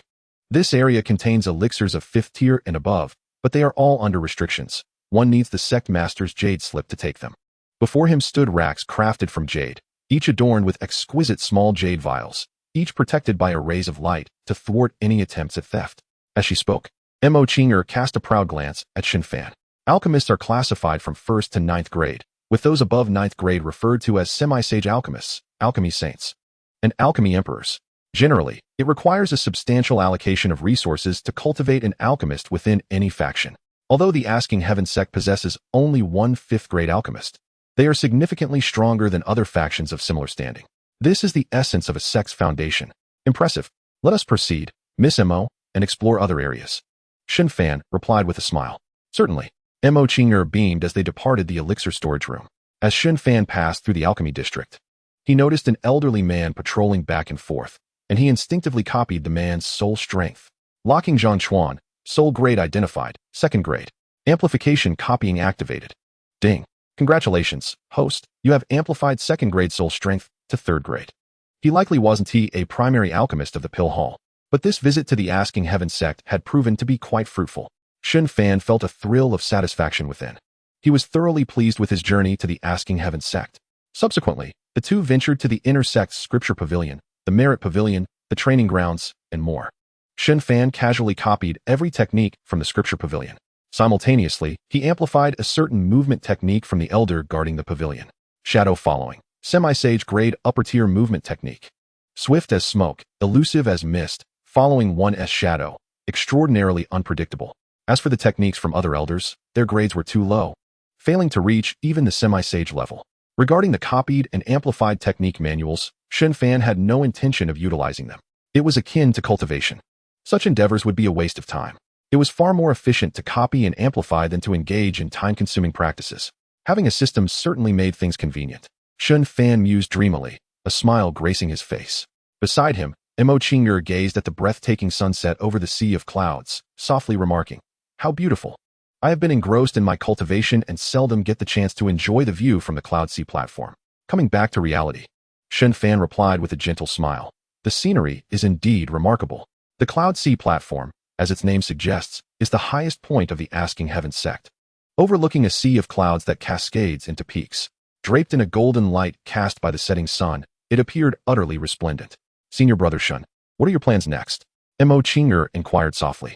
Although their exchanges had been limited, Shen Fan's demeanor, as steadfast as a mountain, instilled in her a profound sense of security, akin to the comforting presence of her father.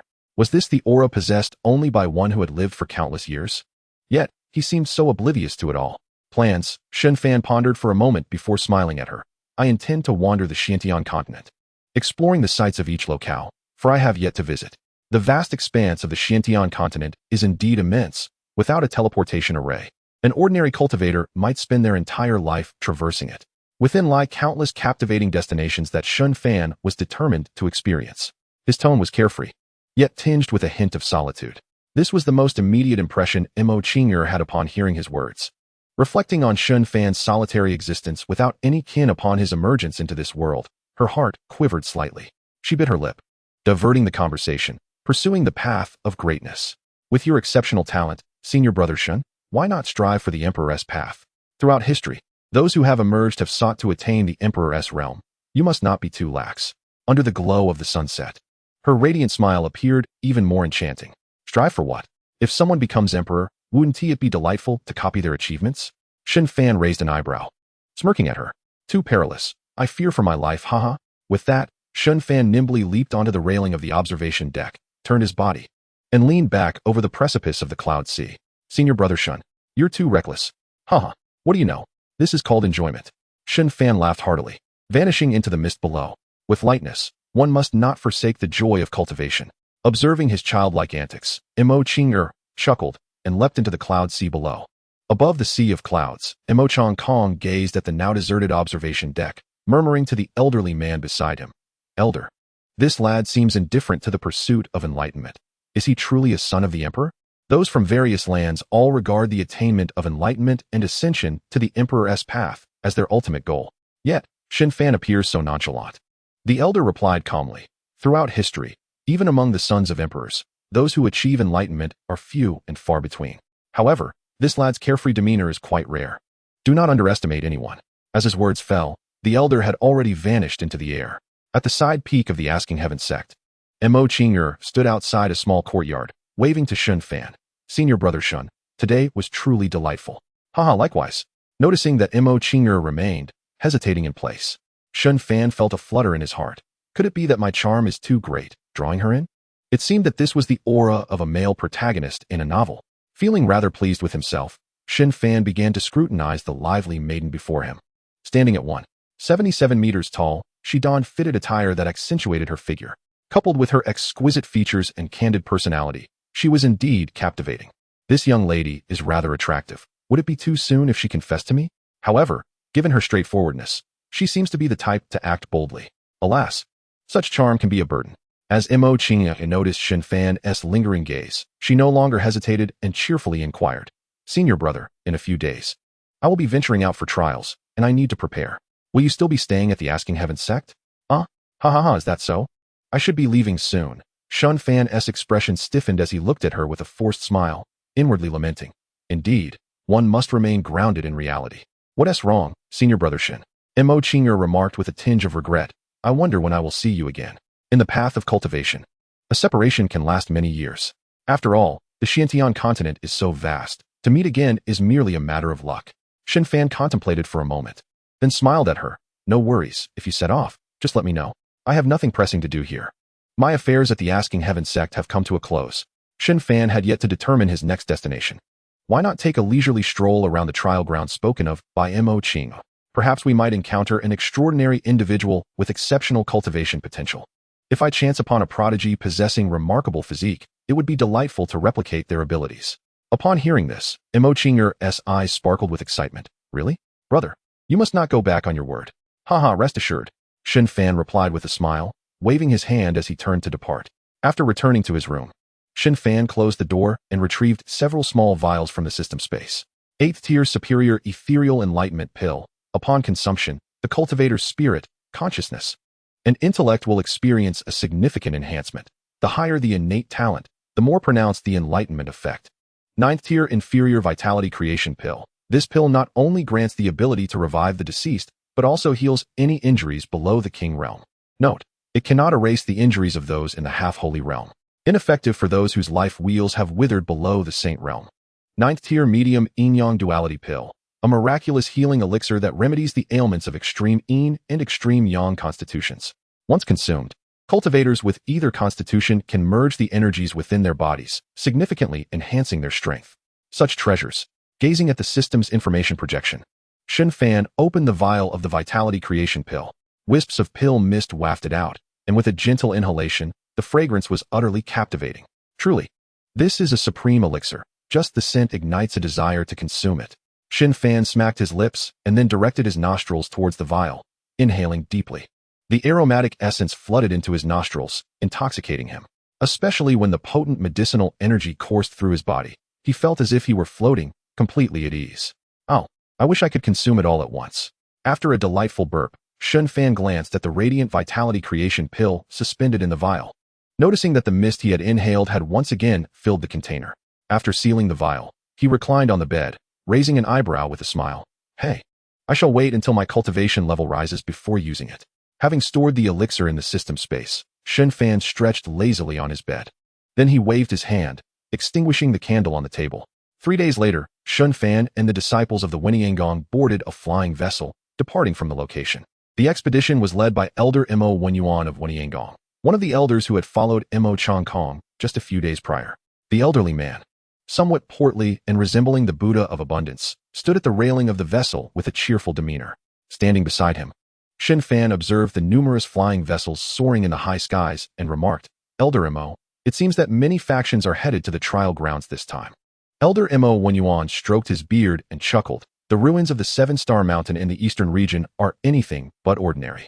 Naturally, many factions will send their disciples to undergo trials, and there may even be superpowers involved. Regrettably, the barrier of the ruins only permits those below the Dharma realm to enter, preventing you, my friend Shen, from showcasing your prowess. To be honest, Elder Mo Wenyuan was also curious to witness Shen Fan's true strength. After all, the emergence of an imperial figure is a rare occurrence. Elder Mo, you jest. There are countless talented individuals in this world, Shen Fan replied with a smile and a shake of his head. He was going to the 7-star mountain to enhance his own abilities through replication, while the trials were of little consequence to him. Speaking of replication, Shen Fan glanced at the flying vessel beneath him and silently instructed, System, replicate this vessel. Acknowledged, host. Vessel identified as a medium-tier treasure. Replication and enhancement initiated. Ding. Congratulations, host, for enhancing the vessel to a superior tier, Cloudpiercer. Cloudpiercer, crafted from fallen stars. It can traverse vast distances in an instant and possesses spatial leap capabilities. As the system's notification chimed, a silver-gray flying vessel materialized within the system space. The hull shimmered with twinkling starlight, exuding an otherworldly charm. What a marvelous item. Future journeys shall be much more convenient, he mused. Just then, he noticed Imo Qinger approaching. Elder Imo Wenyuan smiled and left the two young people to converse. Arriving beside Shen Fan, Imo Qinger beamed. Brother Shen, you must come to Wenyangong for a visit sometime. Haha, if I pass by, I will certainly pay a visit, he replied. Overhearing the youthful banter, Elder Imo Wenyuan smiled broadly. Observing the disciples of Wenyangong peering out from the cabin to steal glances at them, he couldn't help but puff up his beard and ushered them back inside. Aren't you all done preparing? There will be no time for resting once we enter the trial grounds. If any unexpected events occur, you will only have one life. Elder, isn't senior sister also outside? We wish to witness the imperial figure's grace. If you possessed your senior sister's cultivation, I would be too lazy to bother with you. Do you dare speak back? Of course not. You are absolutely right. The seven-star mountain in the eastern region boasts 7 towering peaks surrounded by numerous other mountain ranges, resembling the Big Dipper. Hence its name. This area spans thousands of miles, teeming with ferocious beasts and abundant spiritual herbs. It serves as a gathering place for various sects, freelance cultivators, and adventuring groups seeking trials. When Shen Fan and his entourage arrived, the location was already swarming with cultivators from various factions. Word had spread that a 9-colored radiance had appeared within the 7-star mountain, suggesting that a cultivator had ascended to immortality. Is that truly the case? Absurd. Who did you hear that from? It is clearly an ancient ruin that has emerged, but the 9-colored radiance is indeed real. Look, another top-tier faction has arrived. It's the disciples of Wenyangong from the eastern region. Hearing the discussions among the surrounding cultivators, Elder Imo Wenyuan smiled at Shen Fan and the others, saying, the entrance to the ruins within the mountain has already been sealed off by the strong from various factions. It will not open for another 2 hours. You may first head to the designated area to adjust your states. Yes, Elder. The disciples responded in unison. As a premier faction in the eastern region, Wenyangong naturally had its own designated area within such trial grounds. The sealing of the entrance by these factions was a result of negotiations with the forces stationed in the 7-star mountain, preventing other cultivators from entering and hindering their disciples.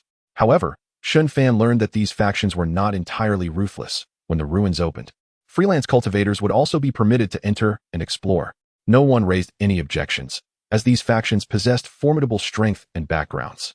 Under Elder Imo Wenyuan's guidance, the group made their way to Wenyangong's designated area. Noticing Shen Fan curiously surveying his surroundings, Elder Imo Wenyuan chuckled, Friend, why not let Qinger show you around? There is still ample time before the trials commence. Shen Fan, eager to see the surrounding factions, nodded with a smile and softly said, If it's not too much trouble. Not at all. Come along, brother. Imo Qinger exclaimed, grabbing his sleeve and leading him away from the group. Before long, the two found themselves in a bustling marketplace. Brother, there used to be stalls here, but now they are all gone, likely due to the overwhelming crowd, Imo Qinger lamented. Observing the throngs of people ahead, she had hoped to show Shen Fan the lively atmosphere beyond Wenyangong. No matter, let us venture further ahead, Shen Fan replied, scanning the surroundings before leisurely approaching the boundary of the 7-star mountain.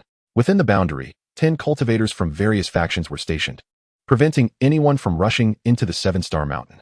Among them sat an elderly figure, meditating on a large stone, eyes closed in tranquility.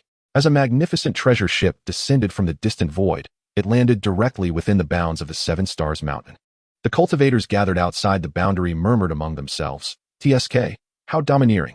It seems that the forces of the sacred land have sent their representatives. Such is the power. I wonder if we scattered cultivators will have any chance to enter. If it weren't for the numerous rules of the sect, I too would wish to join a powerful faction. Alas, I can only blame my own reckless nature. Hiss, is that from the ancient Lu family? At the sound of a cultivator's exclamation, the crowd turned their attention to a figure not far away. In the next moment, a pin-drop silence enveloped the scene, causing Shen Fan's heart to skip a beat. Could the Lu family's influence truly be so formidable? With a hint of doubt, he turned his gaze and suddenly understood. Goodness, what a group of lecherous old men. Chapter 11. The most beautiful woman of the Eastern Domain, the unparalleled Lu Qingqing. Before them, the crowd parted to make way. Leading the procession was an elderly man clad in resplendent purple and gold robes, his expression tranquil. Following closely behind him were 5 young individuals. However, the center of attention was undeniably a young woman in a violet dress, whose beauty was utterly breathtaking. Clad in a delicate lavender gown, her visage was enchanting. Her skin as smooth as jade. Her long hair cascaded down her back, adorned with a delicate red ribbon. At that moment, She was whispering soft instructions to a young female cultivator beside her, her voice exceptionally gentle. With elegantly arched brows, star-like eyes, and softly parted lips, she was irresistibly captivating. Her stunning beauty, combined with her tender demeanor, and her noble lineage from the ancient Lu family explained why the crowd fell silent. TSK. Even the sun and moon pale in comparison. This girl is incredibly beautiful. Shen Fan couldn't help but exclaim, hastily utilizing his spiritual energy to enhance his vision for a closer look. Truly a vision of stunning beauty. Indeed, she is unparalleled, Shen Fan murmured, stroking his chin. Upon hearing this, the surrounding cultivators turned to regard him, their eyes filled with admiration. Even the young disciples of the ancient Lu family were drawn to the sudden praise. Glancing curiously at Shen Fan, brother, you are indeed bold. I dare only to gaze, not to speak. Fellow cultivator, is this not the most beautiful woman in the Eastern Domain? You truly haven't heard of her? Such audacity. To use such a tactic to attract the attention of the Eastern Domain's most beautiful woman, I admire your courage.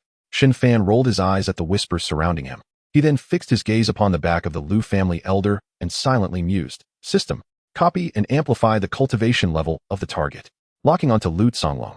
Cultivation verified. Fourth heaven of the divine transformation realm. Copying and amplification activated. Fourth heaven of the divine transformation realm. Fifth heaven of the divine transformation realm. Seventh heaven of the divine transformation realm. Ninth heaven of the divine transformation realm. A wave of amplification soared him to new heights. Marvelous. This trip was truly worthwhile. Feeling the increasingly potent power within him, Shen Fan couldn't help but smile. As the members of the ancient Lu family approached, the cultivators guarding the boundary all bowed in greeting. Even the elderly cultivator seated upon a great stone opened his eyes to smile and clasp his hands towards Lu Songlong, saying, Lu Dao friend, it has been years, your elegance remains unchanged. Lu Songlong returned the gesture with a smile. Haha, I have come this time to train 4 juniors for my clan. I hope you will grant us some leniency. This statement felt somewhat superfluous, as the ancient Lu family was immensely powerful. However, they were the first to discover the anomalies at 7 Stars Mountain.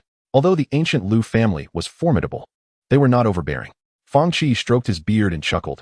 Lu Dao friend, you jest. Simply enter as you wish. It seemed that the world of cultivation also adhered to the nuances of human sentiment. Shen Fan thought to himself. As he observed the elder Fang bowing to the stunning woman, an idea sparked in his mind. This woman is no ordinary individual. Noticing that she did not enter the 7 Stars Mountain, but instead turned to leave with Lu Songlong, Shen Fan quickly locked onto her. System. Copy her most formidable ultimate technique. Locking onto Lu Qingcheng, ultimate technique verified. Mid-grade emperor level technique, dreamlike finger. Copying and amplification activated. What excitement. An emperor level technique. Shen Fan's eyes lit up. This was his first encounter with an emperor level technique. Truly, the ancient Lu family was impressive. He hoped it would not merely be a mid-grade technique. Shen Fan eagerly anticipated the amplification effects from the system. He could not afford to be anxious. Previously, in the library of the Asking Heaven sect, some techniques he copied only increased by 1 grade, without leaping realms. Just then, a notification rang in his mind. Ding. Congratulations to the host. You have amplified the mid-grade emperor level technique, dreamlike finger, to the supreme emperor level technique, void transformation finger. Void transformation finger, a single finger unleashed. The emperor's shadow descends, obliterating myriad laws with formidable might. Supreme emperor level technique. Had the circumstances been different, Shen Fan would have wanted to shout with elation. At that moment, Lu Qingcheng inexplicably sensed something, as though someone were spying on her, and furrowed her brows, glancing back. She spotted a cultivator in the crowd, excitedly raising his fists towards the sky. Beside him stood a female cultivator, arching an eyebrow in her direction. My heavens, the Lu goddess looked back at me. It seemed that I should pay a visit to the Lu family. My destiny is on the verge of soaring. Nonsense. She was looking at me. Huh. Mo Qing'er tilted her head, gazing at Shen Fan, who had relaxed, and quipped, Senior brother, why are you so agitated? Are you also an admirer of Lu Qingcheng? With a smile, Shen Fan replied, Not at all. I do not know her, but she is indeed very beautiful. Really? How do I compare to her? Mo Qing'er asked eagerly, her eyes sparkling with anticipation. Hearing this, Shen Fan's expression turned serious as he patted her shoulder and softly said, Although you are quite charming, do not think to compare yourself with her, understand? There is a saying, oneself is also a landscape. Do not bring shame upon yourself. Oneself is also a landscape. What a lovely sentiment. Mo Qing'er retorted, indignantly blushing at the implication of bringing shame upon oneself. She playfully punched Shen Fan's arm, who was laughing heartily. In the ensuing moments, as Shen Fan listened to Mo Qing'er's introductions about the incoming forces, he sought opportunities to copy and amplify. Regrettably, forces as formidable as the ancient Lu family were not in attendance. Most were mid-tier or top-tier factions within the Eastern Domain. Their cultivation levels and spiritual strengths were all beneath his own. As for special physiques, there were none in sight. Even the Asking Heaven sect lacked individuals with special physiques, highlighting their rarity. It appeared that during this trial, the Sacred Land forces did not place much value. Nevertheless, Shen Fan was quite pleased to have acquired a supreme emperor-level technique. In the future, he would seek out such high-level trial grounds for further copying and amplification. As Shen Fan pondered these matters, the crowd fell silent once more. Could it be another beauty? Looking up, Shen Fan beheld a group approaching from a distance. In stark contrast to the understated demeanor of the ancient Lu family, this group, regardless of age, exuded an aura of sheer dominance. Especially striking were the 8 guards among them. Clad in black armor adorned with dragon patterns, each wielding a spear, standing tall and cold-faced. The sound of synchronized footsteps resonated, subtly reminiscent of the strategies of war. Shen Fan, with his arms crossed, scrutinized the gathering before him, ultimately fixing his gaze upon 2 elderly figures within the group. System, replicate the soul of that old crone. And the cultivation of that elder. Target, Rong Momo. Soul strength assessed at 3rd rank. Replication enhancement failed. Target, Dong Huangyu. Cultivation assessed at 7th heaven of divine passage. Replication enhancement failed. 7th heaven of divine passage. How could he possibly be stronger than the elder of the ancient Lu clan? Shen Fan's expression was one of bewilderment. Although the replication had failed, he did not feel disheartened. Instead, his attention shifted to a woman clad in a dark golden python robe among the crowd. In stark contrast to Lu Qingqing's ethereal and gentle beauty, this woman possessed sharply defined features and an aura of cold elegance. Coupled with her regal attire and innate air of haughtiness, she exuded the unmistakable presence of a queen, declaring her realm off-limits to mere mortals. Observing the hesitant glances of the surrounding cultivators, Shen Fan found himself amused. How utterly ridiculous! They were torn between curiosity and fear, a gaggle of timid souls. At that moment, Mo Qing'er, having recognized the newcomer, nervously tugged at Shen Fan's sleeve and whispered, "Senior brother, don't look. That is the Grand Princess of the Daqian dynasty. She is fearsome. Is it really that serious?" Shen Fan rolled his eyes. No wonder these timid souls were so skittish. Despite the low volume of their conversation, the other cultivators, all of whom were adept, easily caught their words in the otherwise silent atmosphere punctuated only by footsteps.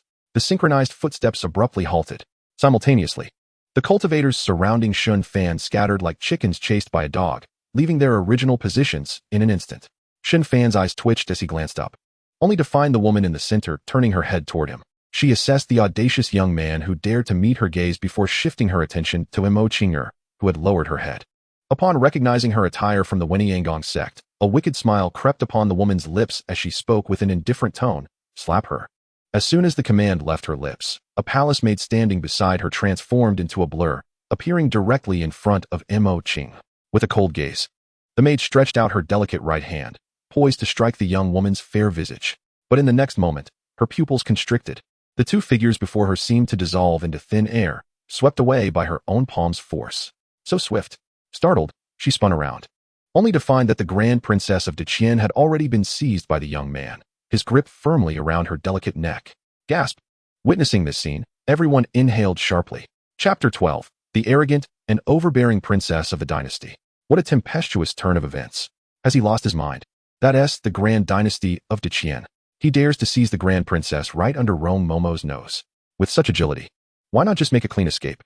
I recall he hails from the Wenyanggong. Even they cannot protect him now. That female disciple should return to inform her sect. Alas, patience could lead to boundless horizons. Listening to the surrounding cultivators' murmurs, Rong Momo, standing beside the python-robed woman, rasped, "What if you release our princess?" Were it not for this young man's extraordinary speed, she would have acted long ago, fearing even the slightest misstep for the princess. How dare a mere disciple of the Wenyanggong provoke her? Why won't that old fool Dong Huangyu intervene?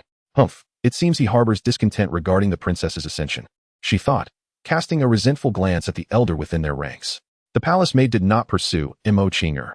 Instead, she calmly awaited the unfolding events.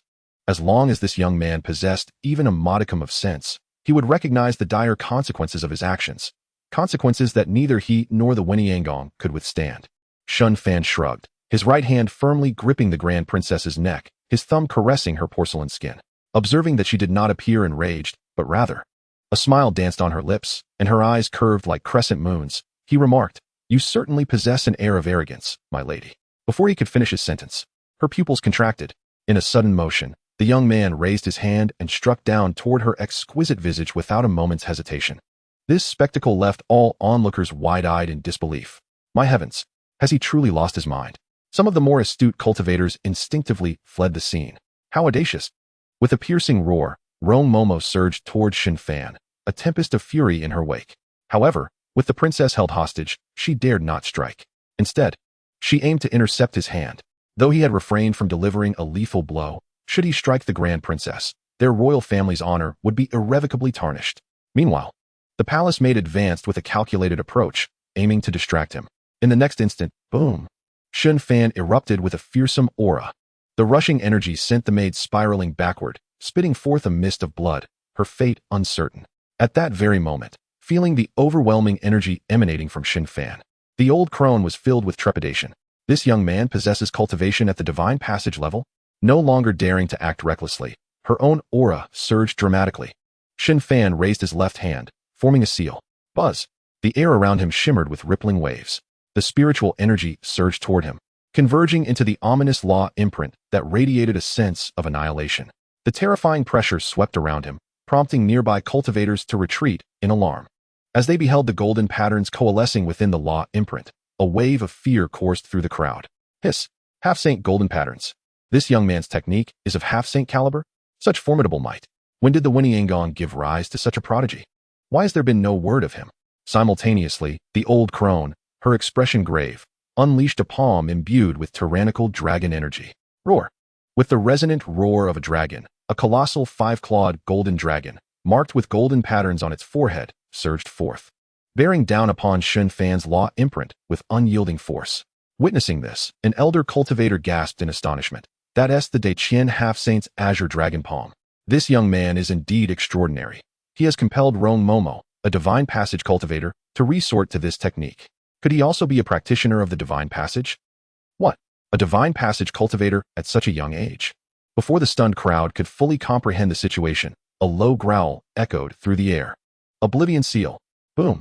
The law imprint, exuding an aura of destruction, instantly pierced through the old crone's golden dragon, crashing into her with devastating force. It was a display of utter dominance. Puff! With a single strike, the old crone coughed up blood, her face ashen as she was sent crashing into the depths of Seven-Star Mountain, a complete and utter rout. Witnessing the trees splintering upon impact and the dissipating law imprint, the onlookers froze, their gazes fixated on the defiant figure standing proudly amidst the chaos. He had, astonishingly, defeated the Daiqian's Rong Momo in one fell swoop. It should be noted that she was a practitioner of the first heaven of divine passage. Could it be that the Xianxiaaudiobooks harbors a hidden prodigy? With such combat prowess, he could surely rival the holy scions of the great sacred lands and the ancient clans.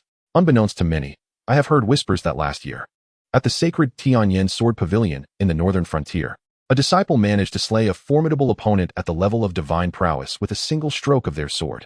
When one considers this, the disparity, though present, is not insurmountable. It is essential to recognize that the Xianxiaaudiobooks is a top-tier force. The tone of the aged cultivator was filled with awe. The prodigy of such a power is comparable to the exceptional talents of the various sacred lands. Every cultivator present was engulfed in a sense of astonishment. It was utterly unexpected that the typically peace-seeking and victory-driven Xianxiaaudiobooks harbored such a remarkable talent. As he observed the woman whose neck he had grasped, still smiling and appraising him with an air of nonchalance, devoid of any sense of peril, Shen Fan flicked his left hand, contemplating delivering a spiraling slap when he heard the elderly figure in gray among the crowd speak up with a courteous bow. "Thank you, fellow cultivator, for your restraint. This matter was initiated by the disrespect of my royal family. Should you choose to withdraw, the compensation from the Dongwang lineage will surely be to your satisfaction." Evidently, Dongwang Yu had sensed the young man's cultivation level. He also recognized that the opponent had refrained from slaying the maid, demonstrating clemency. Upon hearing the elder's words, some cultivators who had been focusing their attention on him whispered curiously, "Who is this elder? Why have we never seen him before?" "I believe he is an esteemed elder of the Daiqian royal family. It is said that the Long Princess has a brother of unparalleled talent supporting her ascension to the throne, and this elder is evidently here to protect her." Elder Fong. Who was this venerable one? A cultivator, sensing the gravity on Elder Fang's face, approached him and inquired in a hushed tone. Fang Qi inhaled slightly, murmuring, "The Qian royal family, Dong Wangyu. Dong Wangyu." Upon hearing this name, the faces of those surrounding turned ashen. The Deqian butcher, Dong Wangyu. The legendary general of Deqian from 300 years ago. He was renowned for his unmatched slaughter, having annihilated countless sects within the Deqian borders that defied imperial edicts. Who would have thought that this seemingly unassuming elder, clad in coarse linen, exuding a tranquil aura, was indeed the illustrious Dong Wangyu of Deqian? Numerous cultivators swallowed hard, their hearts racing as they gazed at the young man standing firm before them. They were eager to see whether he would choose to retreat. Shen Fan tugged at the corner of his mouth, tightening his grip around the woman's neck, and remarked to the smiling woman, "Had I not intervened, my junior sister would have received a slap from that maid, would she not?" At his words, the woman's smile faltered. Dong Wangyu let out a faint sigh, murmuring, "Then I must apologize." "What? Apologize?" The utterance of these 3 words sent shockwaves through the hearts of all present. No, it cannot be. Every cultivator widened their eyes, fixated upon the man in the center. Meanwhile, the Deqianlong princess, Dong Wangyu, felt her strength wane, and she helplessly closed her eyes. It dawned on her that she had encountered someone whom even Dong Wangyu was reluctant to engage. Chapter 13. The Emperor's ultimate technique emerges, transforming into a pig's head. Boom. A terrifying wave of vitality and battle intent erupted from Dong Wangyu, engulfing the entire venue. Behind him, a blood-red aura unfolded, obscuring the sky. Within this aura, a humanoid figure clad in golden armor, wielding a gigantic blade, stood tall amidst the heavens and earth. The golden patterns adorning the armor and blade shone far more brilliantly than the semi-holit songlong palm unleashed by the maid. The imposing golden figure emitted an intimidating presence that caused the very void to ripple, halting the internal cultivation of the surrounding cultivators. Gazing at the colossal figure suspended in the void, many silently swallowed hard. Is this the manifestation of divine prowess? The might is indeed terrifying. Dong Wangyu has resorted to using his life's divine technique. What level of cultivation does this young man possess? Many began to turn and flee, fearing collateral damage. At that moment, an overwhelmingly terrifying pressure caused all present to stagger. Those of lower cultivation found it nearly impossible to withstand this pressure, collapsing to the ground in terror. Everyone turned back to see the young man standing in the center, raising his left hand to point at the golden-armored warrior. Behind him, an imposing figure, whose face remained obscured, also raised a hand. As they beheld the purple aura coalescing at the tips of his fingers, a chill ran down the spines of the onlookers, their hair standing on end. It was indeed an imperial-level technique. This young man possessed the combat skills of an emperor. Only imperial techniques could manifest purple energy patterns. "Shen, my friend, please show restraint." A panicked shout rang out from the back of the crowd. Yet, the void transformed into a finger-pointing path. Whoosh! How terrifying is the imperial finger technique. Even without activating his treasure body and the Star Luo secret method, the sheer might contained in this strike was beyond what the 2-tiered Dong Wangyu could hope to withstand. Boom! A purple finger imprint, reminiscent of the aurora, instantly shattered the blade of the golden-armored warrior into fragments. The momentum was irresistible. Dong Wangyu was caught off guard as the aurora swept past the warrior's neck, soaring into the sky. Wherever the finger imprint passed, the void was left with a long trail of residual energy. Under the sunlight, it soared into the heavens like a rainbow bridge. Whether it was the heads of various factions, elders soaring from within Qixing Mountain, or cultivators outside of it, not a single sound escaped their lips at that moment. Their faces etched with shock as they beheld the finger imprint in the void and the golden shards of the warrior's blade. Yet another strike to vanquish an enemy. What formidable combat prowess this young man possesses. It is crucial to recognize that his opponent was none other than Dong Wangyu, a 7th-level general of divine prowess. Even among those of the same realm, defeating this old fellow is no simple feat. This is the terrifying might of the Emperor's ultimate techniques. Expressions of bewilderment, astonishment, and disbelief swept across the faces of the crowd. The atmosphere was so tense that one could hear a pin drop. Even Lu Qingcheng and Lu Songlong, standing not far away on the eaves, focused intently on the young man, speculating about his true identity. It was inconceivable that such a prodigy could exist within the Weniangong. Moreover, the earlier urgent shout from the Weniangong elder had already revealed everything. Yet, why had they never heard of this person before? At this moment, Dong Wangyu had dissipated the manifestation of divine prowess. Blood trickled from his lips, his complexion pale as he bowed slightly to Shen Fan, remaining silent and standing his ground. Had that finger strike been aimed at the neck of the golden figure, He, connected to the divine, would undoubtedly have suffered a grievous injury, one that could not be mended. The Emperor's ultimate techniques are not something an ordinary person can withstand. The opponent had once again shown restraint, and he dared not interfere further. As long as the other party did not kill Dongwang Yueluo, everything could still be negotiated. After retracting his hand, Shen Fan turned to the long princess of Deqian, who feigned unconsciousness and raised an eyebrow, asking, "What other hidden cards do you possess? Reveal them all at once." This statement caused the stunned cultivators to collectively exhale. My heavens, they had initially thought this friend was merely attempting to attract Lu Qingcheng's attention, but it turned out he was genuinely critiquing the situation. Such a domineering tone could not possibly belong to anything less than a son of a sacred land, could it? Only such beings could possibly possess the unparalleled teachings of the Emperor, unafraid of superlative forces. It seems there is no information on this individual in the Eastern domain. Could it be that he hails from another realm's holy child? It appears I must find an opportunity to visit the Asking Heaven sect. This group of cunning individuals is rather adept at concealing their true selves. Dongwang Yueluo, having opened her eyes, leaned in closer, her delicate face approaching him. As she softly chuckled, "No more, I implore you to be gentle, it was Yueluo's fault."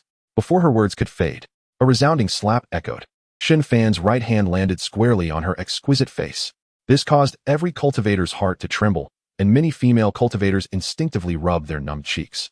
Some even leaned back, their faces contorted in expressions akin to having been struck. For on Dongwang Yueluo's fair right cheek, a distinct red handprint had already emerged. The sting on her beautiful face sent a shiver through Dongwang Yueluo, her eyes brimming with tears. Having never been struck before, particularly as one destined to become the sovereign of the great Qian dynasty, she could hardly fathom encountering such an incident. The presence of so many onlookers only intensified her embarrassment, her cheeks flushing as she pouted her trembling lips, casting a pitiful glance at Shen Fan. The charming demeanor she once possessed had dissipated, leaving her resembling a frail maiden, eliciting pity. Seeing her in such a state, Shen Fan couldn't help but chuckle in exasperation. As a princess, is it not rather tyrannical to behave thus? Would a commoner under your rule not be struck down by a palace made for far less? Dongwang Yueluo's delicate nose crinkled as she whimpered.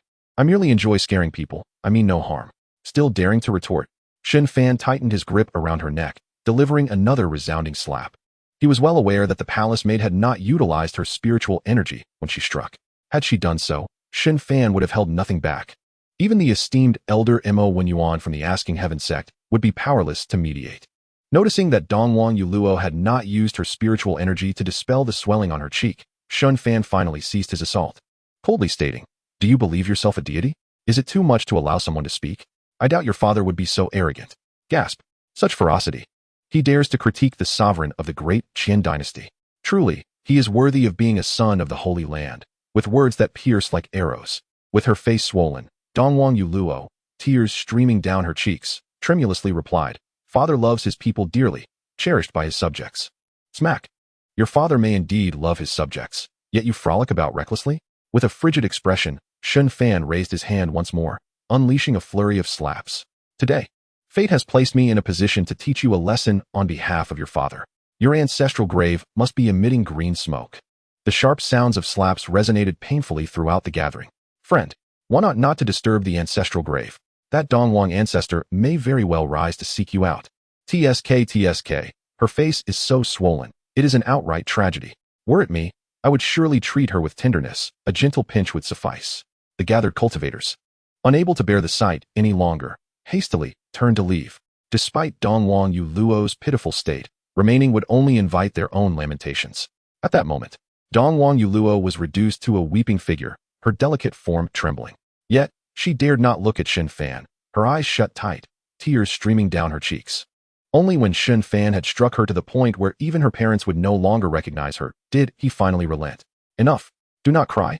It is fortunate you encountered me. Had it been another, you would have met your end. Have you learned your lesson?" With her face swollen, Dongwang Yueluo nodded repeatedly. Her head bowed as she choked out, "Yueluo knows her wrongs. I shall never repeat it." Indeed, a teachable child. Observing the once majestic beauty now resembling a swollen pig, yet still obedient, Shen Fan smiled, embodying the air of a sage. One must admit, slapping a beauty is rather exhilarating.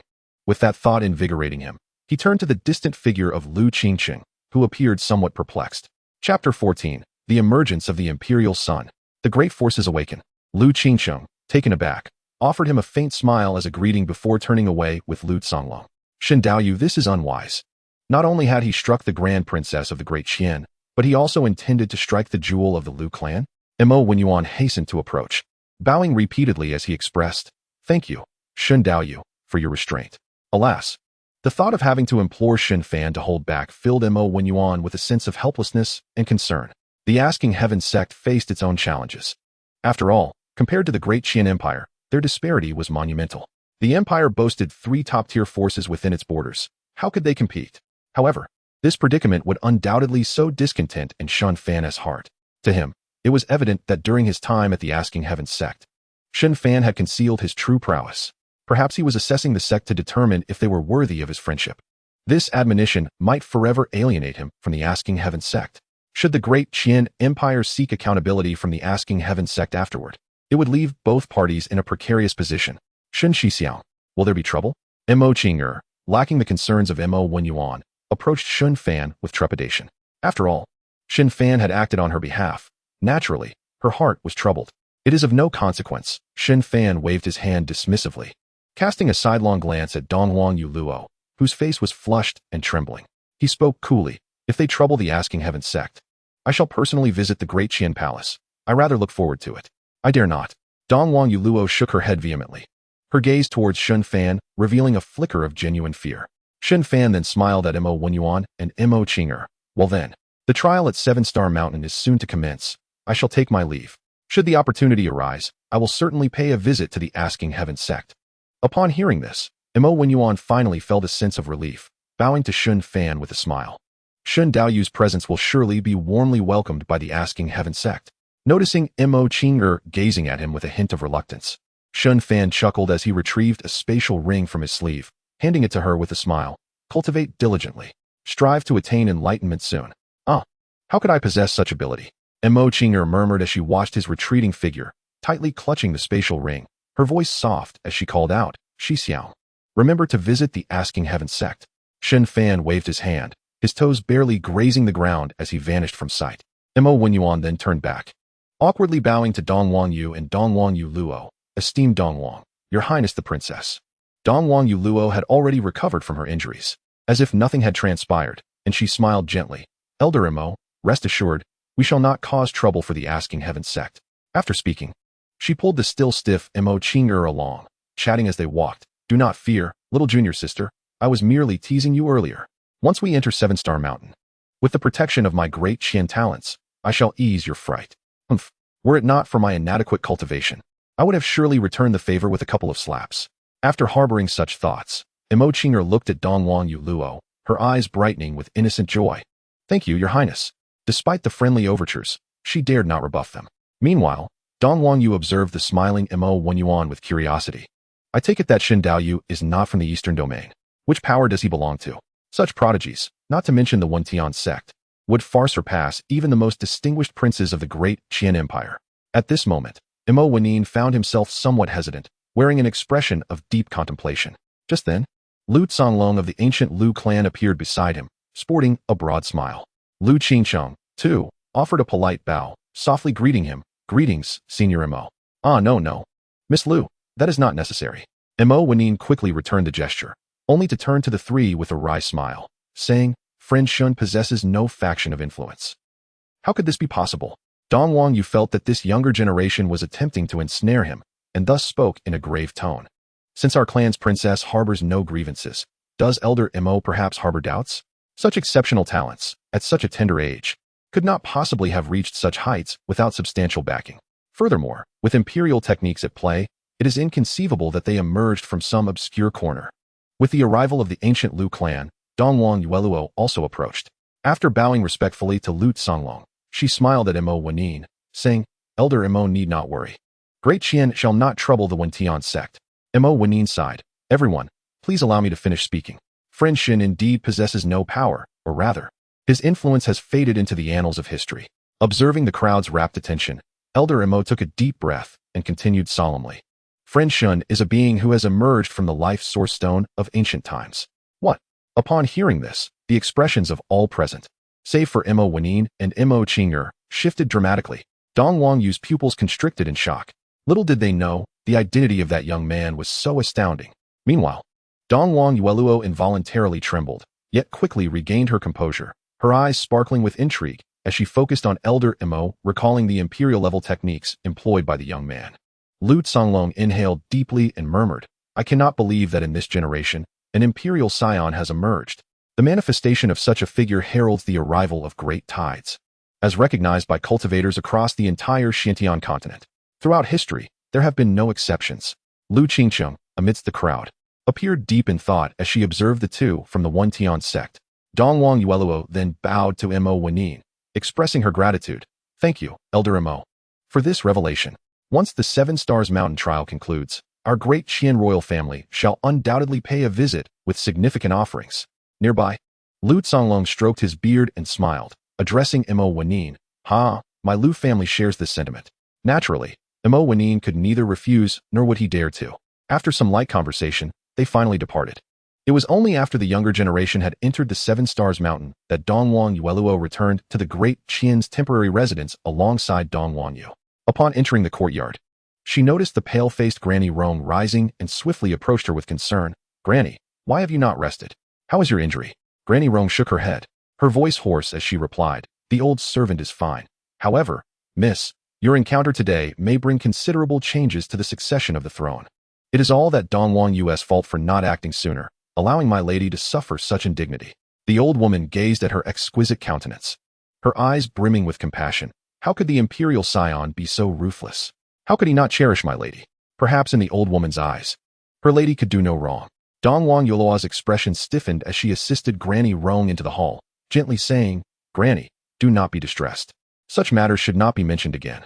As for the throne, should anyone seek to slander me, if this incident can forge ties with the Wentian sect, it shall be more of a merit than a fault.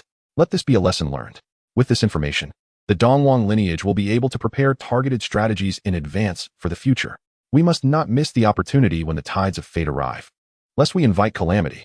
Just like today, when Dongwang Yueluo ventured onto the streets to cultivate her aloof persona, only to unexpectedly encounter an unknown prodigy. However, this serves as a crucial reminder for the Dongwang clan. Thankfully, I was sufficiently clever. That gentleman did not take my life. There is no such thing as a sensible Dongwang Yueluo. Rather, I am simply the pragmatic princess of the Dongwang. As for shame, if this allows me to befriend an imperial scion, the Dongwang lineage may very well be granted a great pardon. After seeing Granny roam to her chamber for rest, Dongwang Yueluo glanced at the sleeping maid, Xiao Cuihua, before retreating to her own room. Once she had set up protective wards within, she hastily entered the bath chamber. As she removed her dark, golden python robe, a tinge of crimson blossomed on her beautiful visage. After shedding her sweat-dampened long garment, she swiftly leaped into the bath, the pleasantly warm water enveloping her delicate form. Leaning her head against the jade pillow, she closed her eyes, recalling the resounding slap she had received earlier, her cheeks flushing even deeper. Heavens, how could I have such a peculiar inclination? Could it be that I have never been struck in my youth? As the eldest princess of Great Qian, she has always possessed remarkable talent. Were it not for her younger brother's even greater prodigiousness, she would undoubtedly be the brightest jewel of the Dongwang lineage. This was her greatest claim to the throne. After all, her younger brother only listens to her. Even the ancestors would find it difficult to sway him. Thus, Dongwang Yueluo has been favored since childhood, and this adoration has not waned with time. She had never endured even a light slap, let alone a true punishment. Glancing at the large dark stain on the ground, Dongwang Yueluo's body shuddered, burying her increasingly flushed face beneath the warm waters of the bath. Chapter 15. The Treasure Pavilion Auction House. Shen Fan did not depart immediately. Instead, he lingered in the town outside the Seven Stars Mountain, Seven Stars Town. Such trial locations, over time, have developed surrounding towns and markets erected by cultivators. Shen Fan chose to remain to observe whether Great Qian would indeed seek trouble with the Wentian sect, seizing the opportunity to visit the Great Qian Palace and perhaps catch a glimpse of the royal treasury. Moreover, having nothing pressing to attend to, he was in no hurry to leave.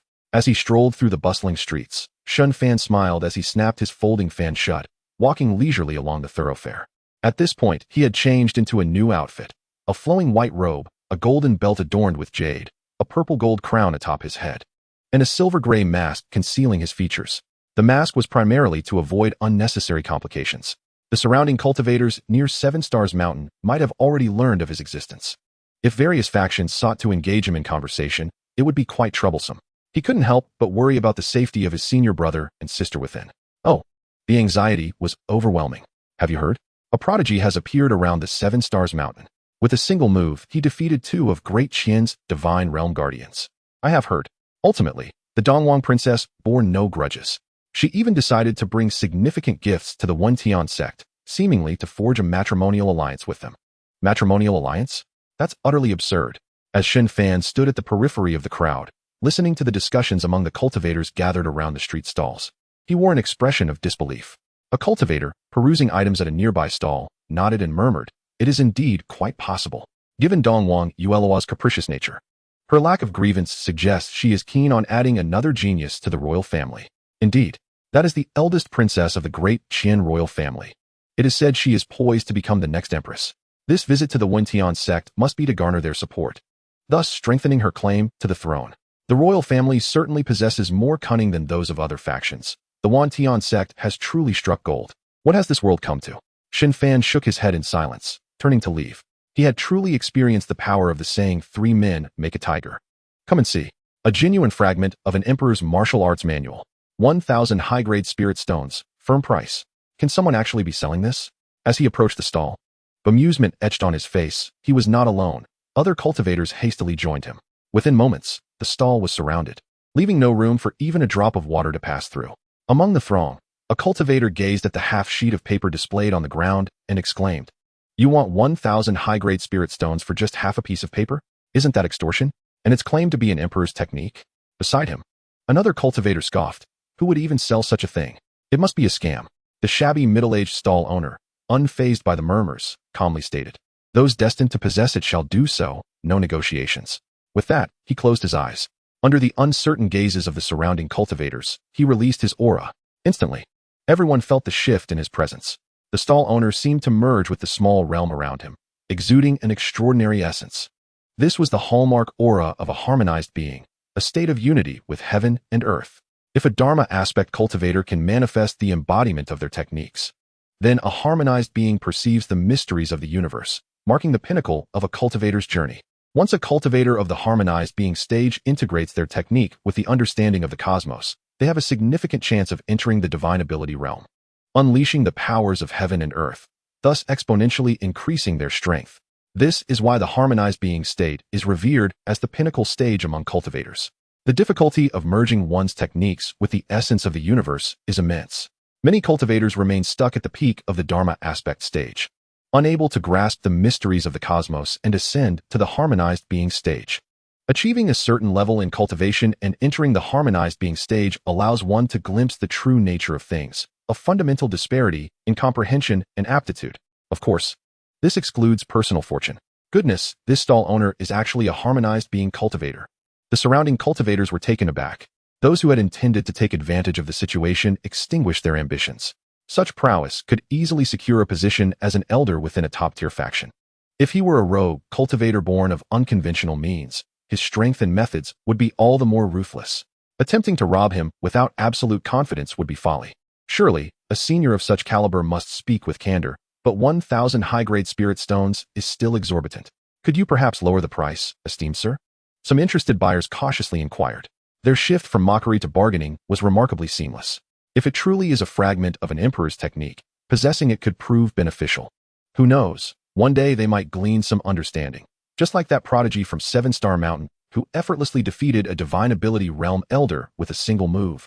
How magnificent! The stall owner lazily lifted his eyelids, surveying the prospective buyers, and replied, "This is a family heirloom. Were it not for my current financial straits, I would not dare to display it so brazenly. The price is fixed." Hidden among the crowd, Shen Fan furrowed his brow. Eyeing the framed fragment of paper turned away from the audience, silently contemplating, system, copy, and amplify this fragment. Many novels feature protagonists stumbling upon hidden treasures. Shen Fan thought perhaps fortune might smile upon him as well.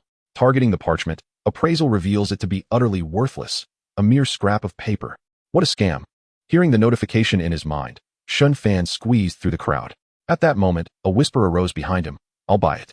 Shen Fan turned to see a pale-faced young noble, seemingly overindulged in drink and pleasure, completely ignoring the pleas of his old servant. As he retrieved a storage pouch and handed it to the stall owner, a wealthy individual, Shen Fan shook his head and began to meander down the street. As he passed another stall, he copied and amplified the stall owner's shouts regarding a fragment of an imperial weapon, completely losing interest in browsing for bargains. It was either scrap iron or worthless paper. Where was the protagonist's luck from novels that allowed one to stumble upon unparalleled techniques with just a few steps? Yet Shen Fan reminded himself, this was not a novel. He lacked the extraordinary fortune of the protagonists. Feeling rather disenchanted, he surveyed his surroundings, only to have his eyes light up. There, not far ahead, the sign of a building read, Treasure Pavilion Auction House. Observing the steady stream of cultivators entering, Shen Fan smiled and hurried forward. Why settle for mere bargains when he could procure treasures here? To buy was impossible. He could simply copy and amplify instead. What a splendid idea. Do you possess an invitation for our auction? A store attendant, noticing a man in a silver mask approaching, quickly inquired with a smile. Here, arrange a private room for me, Shen Fan said dismissively, tossing a premium spirit stone toward him.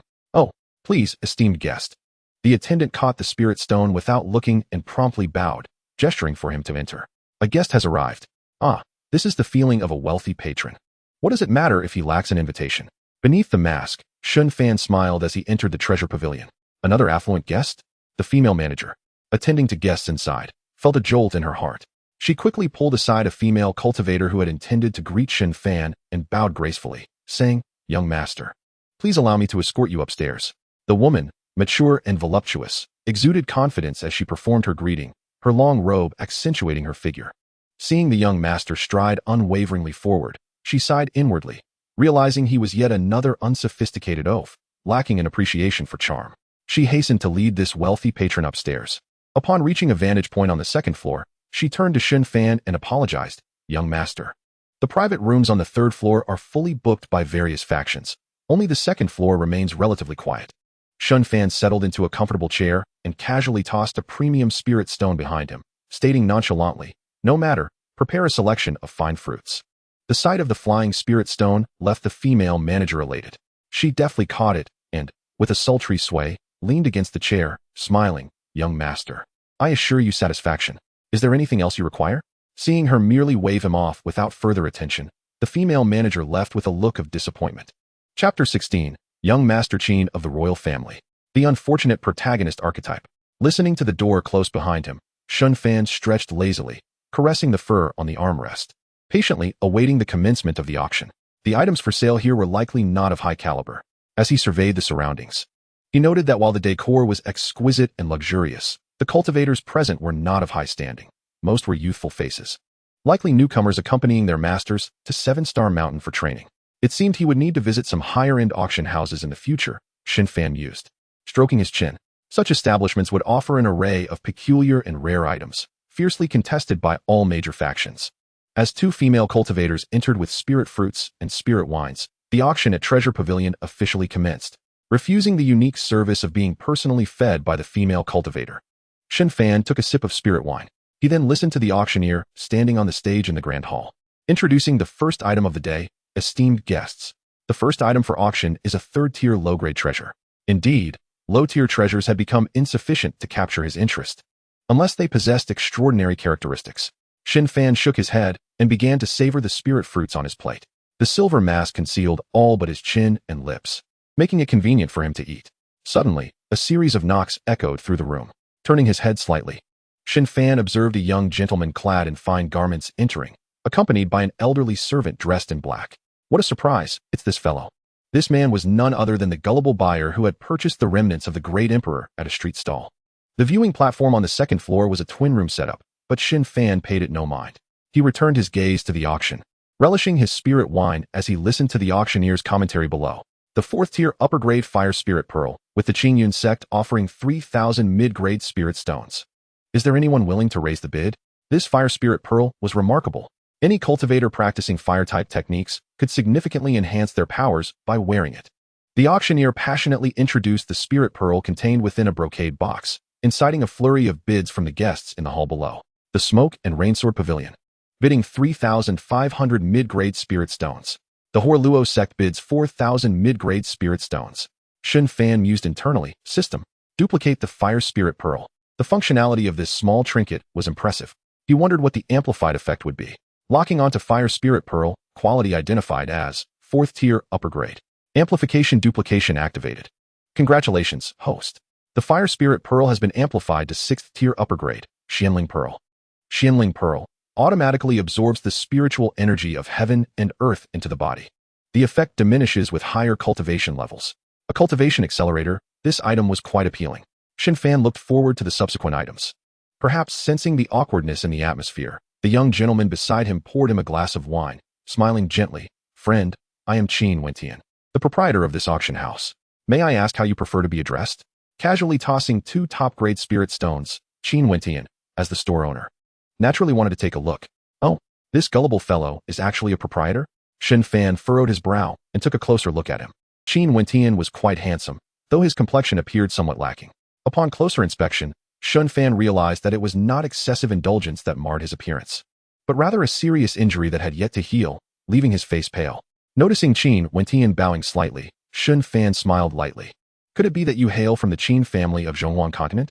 The Xianxiang continent is divided into 5 major regions: Eastern Domain, Northern Border, Western Sky, Southern Barbarians, and Zhonghuang continent.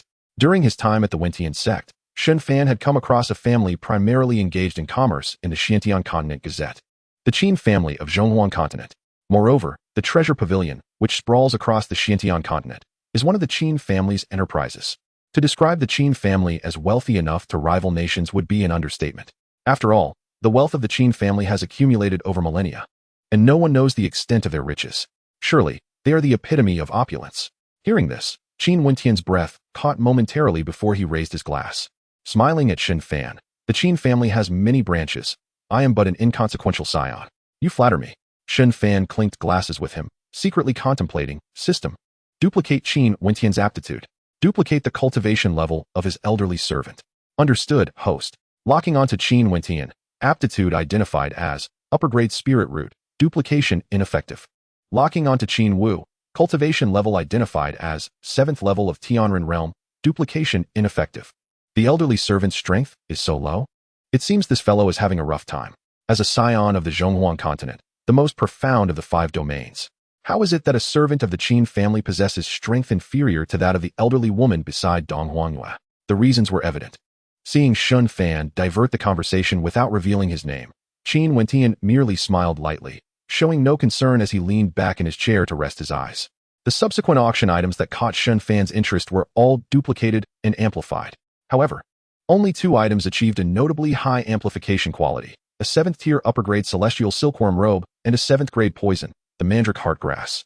Although the poison was of little use, the celestial silkworm robe in his mind appeared remarkably ethereal, adorned with golden clouds along the sleeves and hem, exuding a low-key yet luxurious essence. It perfectly matched his temperament. He planned to change into the new attire as soon as he exited. As for the other items, they were hardly worth mentioning for him at this moment. Just as Shen Fan intended to depart, Qin Wentian, from his spatial ring, produced the remnants of the great emperor he had purchased and handed them to Shen Fan with a smile, saying, "Seeing that my friend is not particularly taken with any items, I would like to offer you this recently acquired remnant scroll for your perusal. Isn't this akin to displaying a grand sword in front of Guangong? Does he wish to recoup his losses?" However, the expressions of the two were unusual. Noticing the sincerity in Qin Wentian's eyes, while his elderly servant wore a face of distress, Shen Fan accepted the scroll and examined the image on the paper, his gaze suddenly freezing. This scene caused both the elderly servant and the young gentleman to tense up. Qin Wentian hastily inquired, "Did my friend discover something?" The elderly servant fixated intensely on the image in Shen Fan's hand, his expression indicating, could it be that the young master has stumbled upon great fortune? Or perhaps this person is in league with that individual. The image depicted a grand figure, raising his left hand and extending a fist towards the void.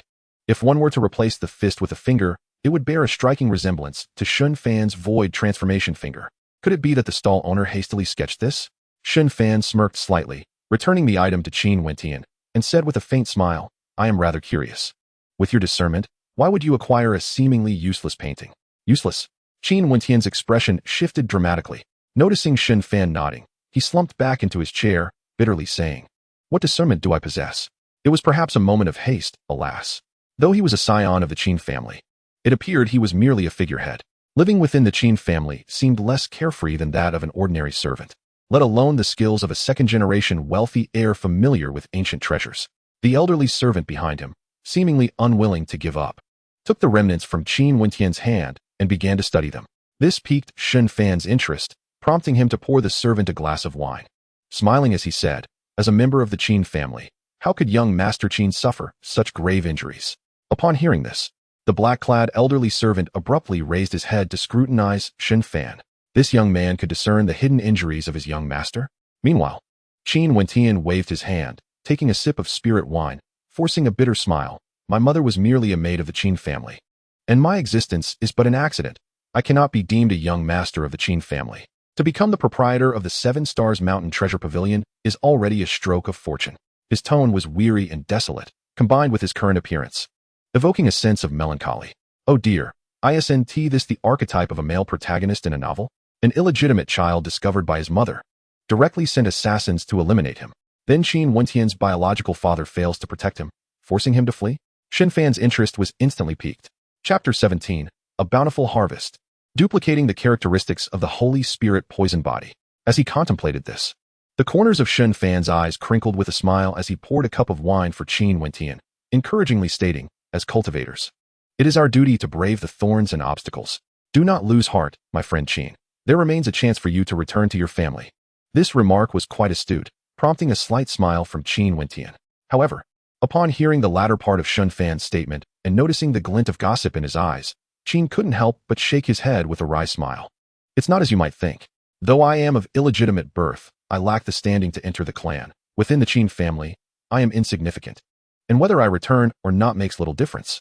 As he spoke, Qin Wentian inhaled deeply, his eyes narrowing as he softly continued.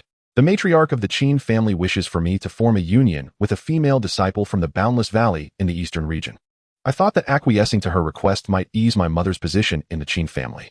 While it is a reluctant decision, the female disciple from the Boundless Valley seems to harbor no objections, and we have developed quite an affinity during our interactions. Young master, please refrain from saying more.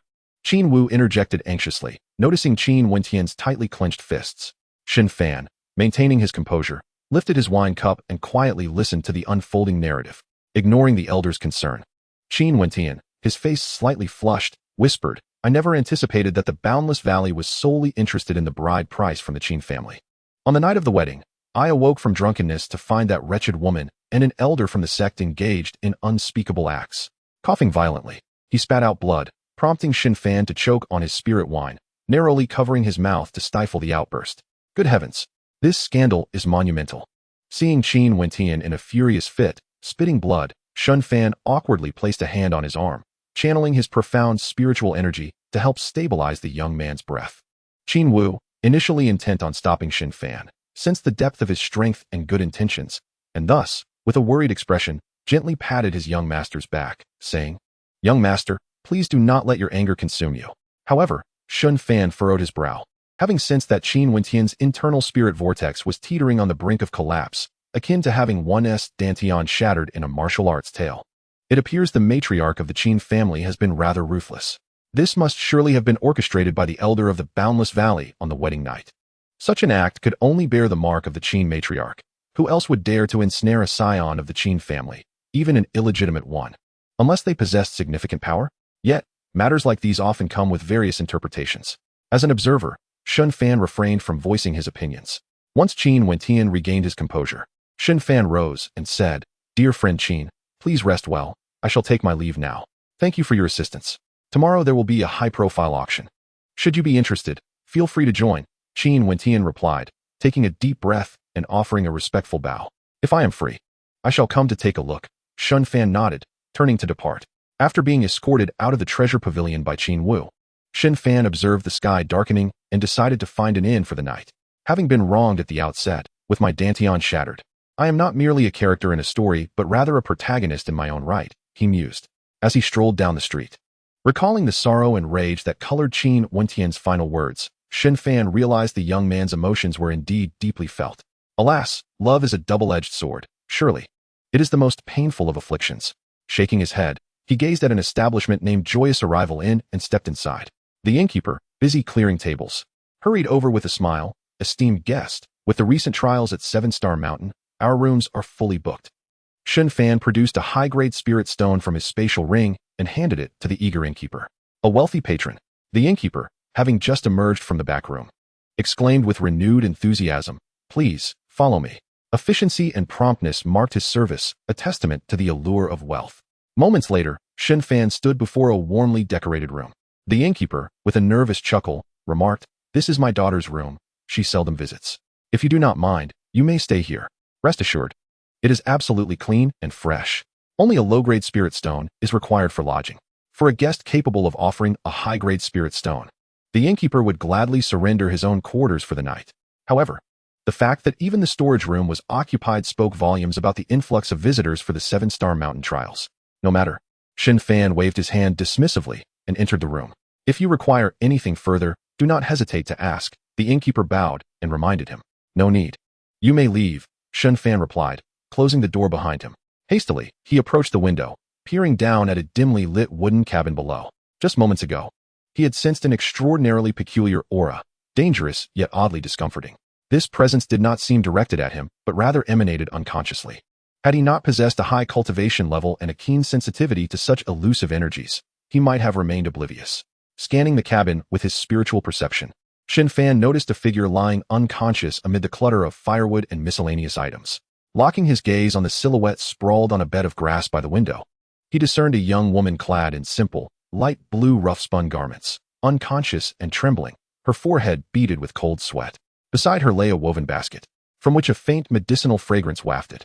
A herbalist, perhaps, Shen Fan thought, furrowing his brow as he approached to assess her condition. The woman's cultivation level was merely at the foundation stage, yet she exuded a formidable aura that startled him. As he drew nearer, her energy intensified, seemingly on the verge of eruption. Upon noticing the scars on her hands from gathering herbs, which were now seeping dark purple blood, Shen Fan's confusion deepened. "Is she poisoned? That shouldn't be possible," he mused. A poisoned individual should not be capable of emitting an aura surpassing the foundation stage. This defies all logic. With his mind racing, Shen Fan scanned her delicate form and gently prodded her toes through her tattered shoes. They were a soft pink, exquisite, albeit a tad dusty. His intent was not frivolous. Upon seeing a small tear on her toe, he applied a slight pressure, causing a trickle of dark purple blood to flow from the inflamed digit. As the blood dripped onto his fingertip, an eerie stillness enveloped him, sending a shiver through his entire being. To his astonishment, his fingertip began to darken at a visibly rapid pace. Such a potent toxin.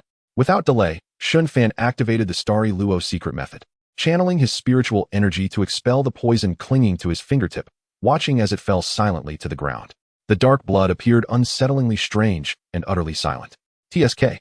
This poison is simply insufferable for an average person. Just then, a faint, almost imperceptible voice, akin to that of a mosquito, reached Shen Fan's ears.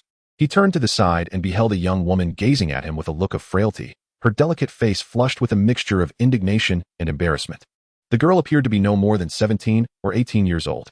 Her beauty, while not breathtakingly exquisite, was nonetheless rare and captivating.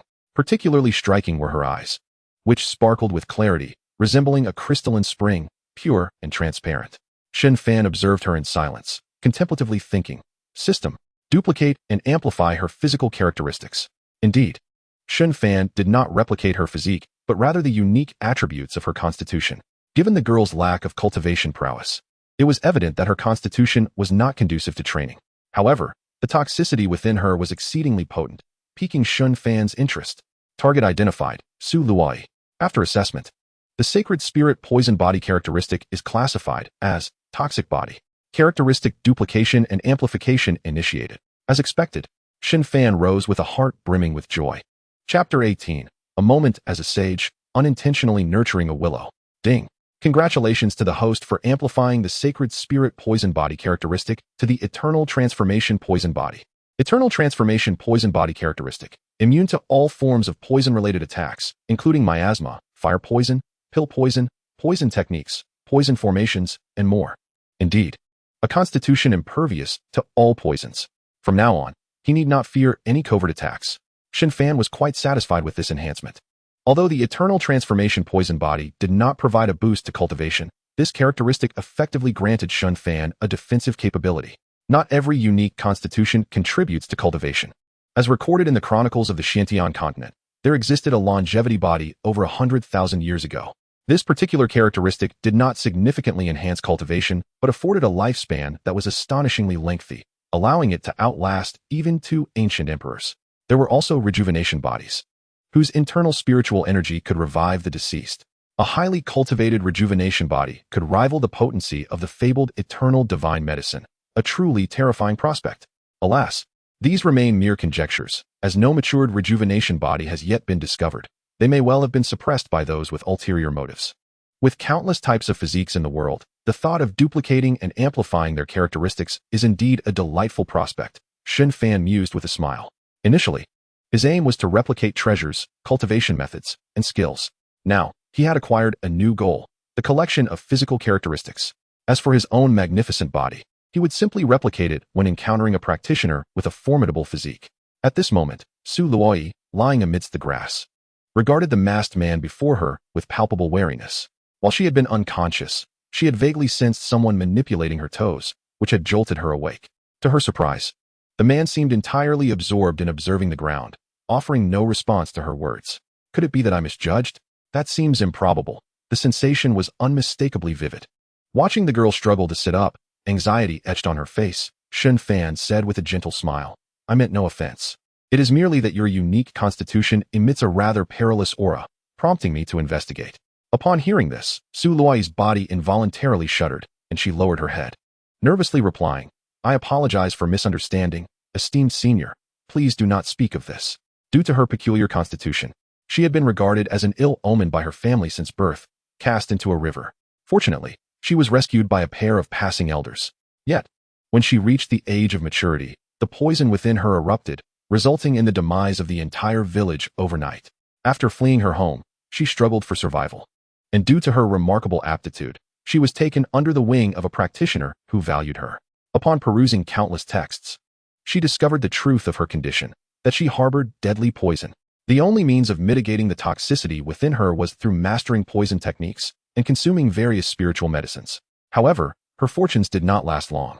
Her master, enamored with her potential, sought to usurp her spiritual root through nefarious means, only to be met with the backlash of the sacred spirit poison body.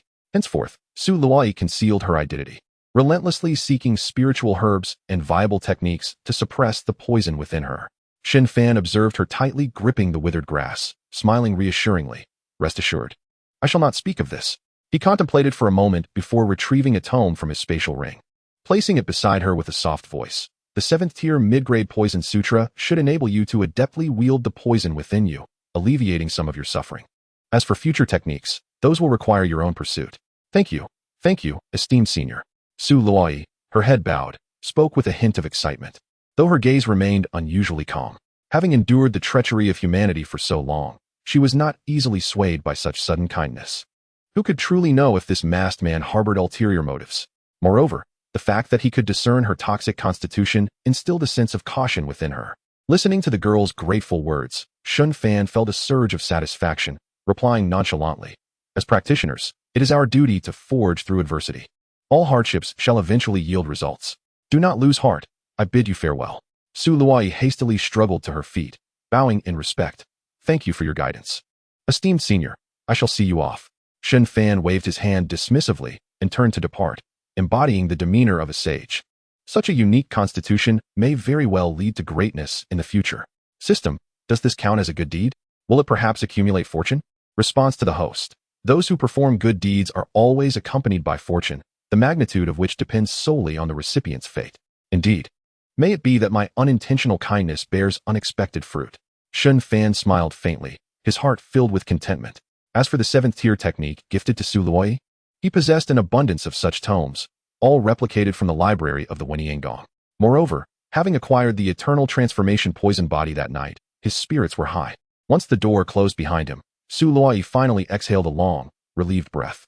She then picked up the ghostly poison sutra beside her, flipping through its pages. Being a 7th-tier technique, it was impossible for her not to feel stirred. However, now was not the time for cultivation. She needed to ensure that the text had not been tampered with. Placing the tome into her backpack, Su Luoyi quietly opened the door. Upon confirming that the surroundings were clear, she swiftly exited the inn. The hour was late, and the streets of Seven-Star Town were almost deserted. With her backpack slung over her shoulder, Su Luoyi specifically sought out secluded alleys. She propelled herself forward, her pace quickening with each step, her face glistening with sweat, her body tingling with exertion. This visceral sensation of danger was the result of years of wandering. I knew it. That person could not have been so benevolent. With unwavering resolve, she pushed her speed to its utmost limits. After several breaths, she found herself hiding in the shadows of a dimly lit corner. Grasping a low-grade spirit stone to absorb its energy, wiping the sweat from her brow, she cautiously peered out into the moonlit alley. The surroundings were still, devoid of life. Phew, I hope I've shaken him off. She let out a long breath, only to be met with the startling sight of a woman with a face marked by black spider-like patterns, standing mere inches away from her. The distance between them was but a fingertip apart. This scene sent shivers down Su Luoyi's spine. Her eyes widened in terror, her face turned ashen. Pressing herself tightly against the wall, fear etched across her features. Observing her trembling form, the woman in black narrowed her elongated eyes and mocked. Heh, you run quite swiftly. Forcing me to employ merely 2/10 of my technique is an accomplishment worthy of pride. Who are you? Su Luoyi stammered, her voice quivering as she noticed an elderly woman in black robes perched on the wall behind her, her chest heaving. The woman before her did not respond but stood upright, scrutinizing her with curiosity. I had anticipated your holy spirit poison body would manifest tonight, yet nothing has transpired. How peculiar. Previously, the two had concealed themselves outside an inn, awaiting Su Luoyi's internal toxicity to erupt before abducting her. It was unexpected that nothing had occurred. As her words lingered, the elderly woman on the wall remarked, someone must have guided her. After all, with the initiation of the 7-star mountain trial, it is possible that a cultivator discerned her condition. Having spoken, she leaped down from the wall, eyeing the pale-faced Su Luoyi with a chilling demeanor. Though the timing deviates from our Lord's predictions, her condition is nearing maturity. We shall take her back for now. The woman with the spider-like face smiled faintly. Once our Lord refines her condition, her cultivation will undoubtedly surge. Our positions will surely shift as well. You all. In just a few sentences, Su Luoyi, pressed against the wall, trembled in a daze. After years of being pursued, she finally comprehended why she had felt watched all this time. Oh, not so foolish after all. The woman teased, producing a piece of white cloth from her bosom. With a flick of her finger, she sealed Su Luoyi's mouth and nose. Su Luoyi's eyes widened in terror as she struggled desperately, and the woman replied with a calm smile. This is a specially concocted drug for mortals, rest assured. It won't provoke the toxicity within you. For dealing with such a condition, it seems the simplest methods are the most effective. Truly, our Lord is remarkable. The elderly woman, hunched over, gazed indifferently at the prey that had collapsed to the ground. At this moment, Su Luoyi felt her strength drain away, her mind swirling in dizziness. Why does fate treat me so unjustly? Tears filled her eyes as she gazed at the blurred sky, her heart heavy with desolation. Reflecting on her suffering in search of an antidote, she couldn't help but smile wretchedly. Perhaps dying this way would spare her the struggle. Just then, in her foggy consciousness, she unexpectedly noticed a white garment adorned with golden clouds in her peripheral vision, appearing before her. Chapter 19. What is the Eternal Life Palace worth? Su Luoyi paused momentarily, her gaze slowly rising. With tears in her eyes, she blinked heavily, and her vision suddenly cleared. Underneath a familiar silver mask, the figure was gazing down at her, his expression tranquil. Is it him? Su Luoyi felt no joy at the prospect of survival. Instead, she slowly closed her eyes. Such a contrived coincidence could hardly withstand scrutiny. Years of solitary survival had rendered her thoughts sharp and sensitive, and she could easily deduce the underlying reasons. At that moment, the two women, surprised by the sudden appearance of the masked figure, exclaimed, I advise you not to meddle in affairs that do not concern you. Why speak so much? The Eternal Life Palace has business to attend to. You should leave at once. The Eternal Life Palace. Shen Fan's robe fluttered, a gasp escaping his lips. This scene brought joy to the two women. Meanwhile, Su Luoyi, on the ground, felt herself slipping into a deep slumber, wanting nothing more than to rest. The elderly woman coldly remarked, since you are aware of our Eternal Life Palace. Before she could finish, they witnessed the masked man suddenly raise his hand, fingers curling toward the void. In the next instant, the surrounding spiritual energy surged violently, immobilizing the two women, who wore expressions of horror. In the depths of their despair, the masked figure clenched his right hand resolutely. Puff, puff. In an instant, their bodies exploded into a mist of blood within the compressing aura. TCH. What worth does the Eternal Life Palace hold? Shen Fan rolled his eyes. He hadn't even intended to reap any rewards from this encounter. Who dared to uproot his seedlings? These two had awaited the eruption of the medicinal woman's poison body, disregarding the lives of those around the inn. It seemed this so-called Eternal Life Palace was hardly a reputable sect. Sigh, how utterly dull. Shen Fan flicked his sleeve, wearing an expression of solitary mastery. He had initially intended to toy with these two, only to find them so fragile. Glancing down, he noticed Su Luoyi's eyelids fluttering, attempting to open. With a smile, he removed the white cloth from her face and dispelled the narcotic within her body, then stood to leave. This is but a one-time occurrence. I shall find a place to hide and cultivate. Self-preservation should be manageable. The soft voice echoed from the alley's end. Leaning against the wall, Su Luoyi stared blankly at the two puddles of blood on the ground. Why did he save me? Could this be my destiny? The following day, at the Yulai Inn, Shen Fan did not awaken until noon. There was no need to rise early for cultivation, after all. It felt somewhat strange not to wash up. In a state of mild confusion, Shen Fan sat on the bed, yawning as he circulated spiritual energy through his mouth and face. He then waved, sending the energy out the window. I must be the first cultivator to wash up this way. At his level, he was inherently spotless, yet having been immortal for 19 years. The sudden ascendance to this realm naturally felt disorienting. Feeling refreshed, Shen Fan ambled to the door and opened it. There stood Su Luoyi, who had been waiting patiently. Bowing to him and expressing her gratitude. Thank you, Senior, for your assistance last night. Shen Fan raised an eyebrow, responding nonchalantly, for what matter? Taking a deep breath, Su Luoyi met his gaze earnestly, pleading, I humbly request that you accept Luoyi as your disciple. Luoyi shall never betray her master. With that, she knelt on the ground, her eyes resolute as she looked up at Shen Fan. If last night was indeed a performance by the man before her, then Su Luoyi knew she could never escape the grasp of such a cultivator. But if his intentions were genuine, she could not afford to miss the opportunity to ally with a powerful being. An organization that had monitored her for years, the Eternal Life Palace, clearly harbored ambitions and strength beyond her capabilities to confront. Yet here stood a man who openly ridiculed them. Given all of this, regardless of the reason, Su Luoyi found herself without options. Shen Fan scrutinized her intently. Su Luoyi's eyes were pure, clear, and sincere, yet they also held an enigmatic depth. As an orphan, he was adept at reading emotions. He sensed the tension, helplessness, and a hint of wariness lurking within her gaze. Shen Fan shook his head, sighing. I understand that your life has been less than kind, shaping your intricate thoughts, yet taking on a disciple requires sincerity, and I do not currently intend to accept one. With that, he turned and walked away. Did he really possess the knowledge of poisons? Did he intend to teach someone? Unless he had nothing better to do. This sigh, laden with empathy, caused Su Luoyi's delicate nose to tingle. It was only now that she realized the senior before her did not covet her unique condition. She had truly been receiving assistance all along. With her eyes tinged with red, she felt a deep sense of grievance. The heartache was hers alone to bear. Yet she dared not voice her feelings. After dispelling the tears that glistened in her eyes with her spiritual energy, she rose and hastily followed behind Shen Fan. As they descended the stairs, the innkeeper at the front desk caught sight of Shen Fan accompanied by an aggrieved young woman. An knowing expression crossed his face that only a man would understand. Upon a closer inspection of the woman's countenance, the old innkeeper suddenly recognized her as the herbalist who had checked into the cottage the previous day. He raised his hand and lightly slapped his own face, offering a wry smile. Alas, look at my foolish eyes, so quick to judge. Rest assured, esteemed guest, today I shall prepare a divine meal for you. Consider it an apology for this young lady. What on earth was happening? Shen Fan gazed at the old innkeeper with a bemused expression. Seeing the old man still intent on slapping himself, he could only shake his head in disbelief and casually tossed a high-grade spirit stone, saying coldly, Do not tarnish her reputation.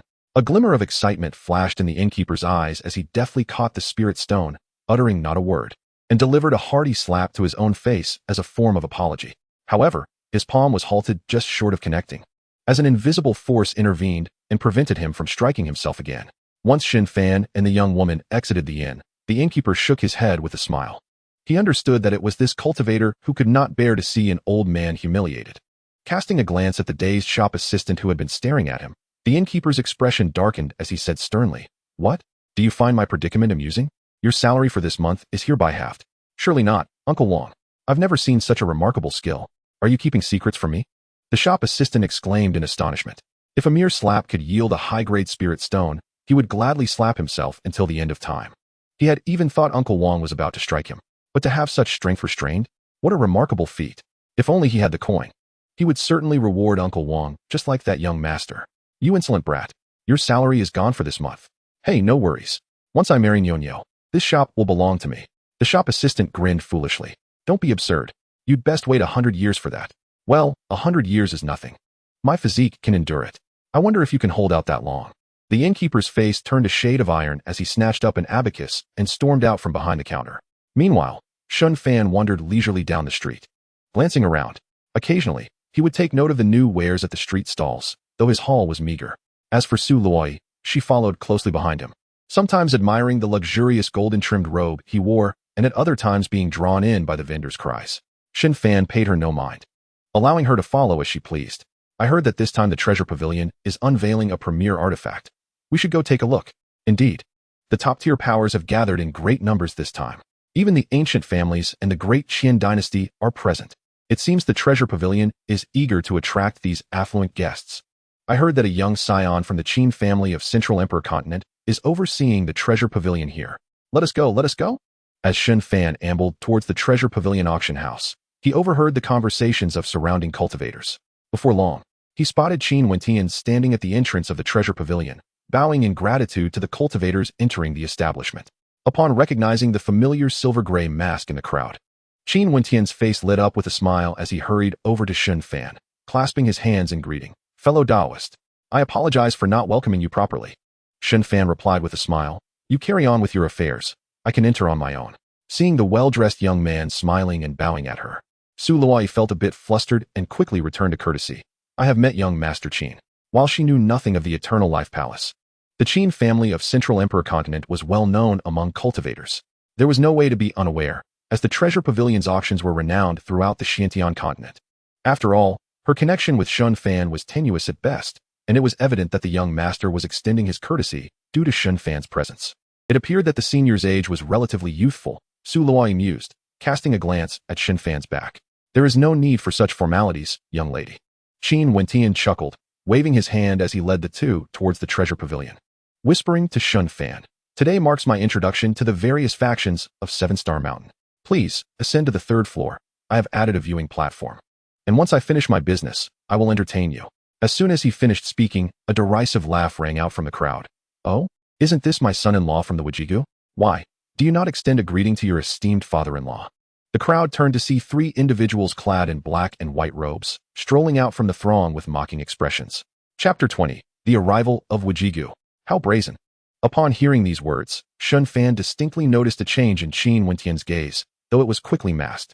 The three individuals looked on with amused expressions as Qin Wentian approached them slowly. I have met the three friends from Wajigu. I apologize for not welcoming you sooner. Qin Wentian said, bowing politely, his tone calm and composed, which took the three Wajigu disciples by surprise.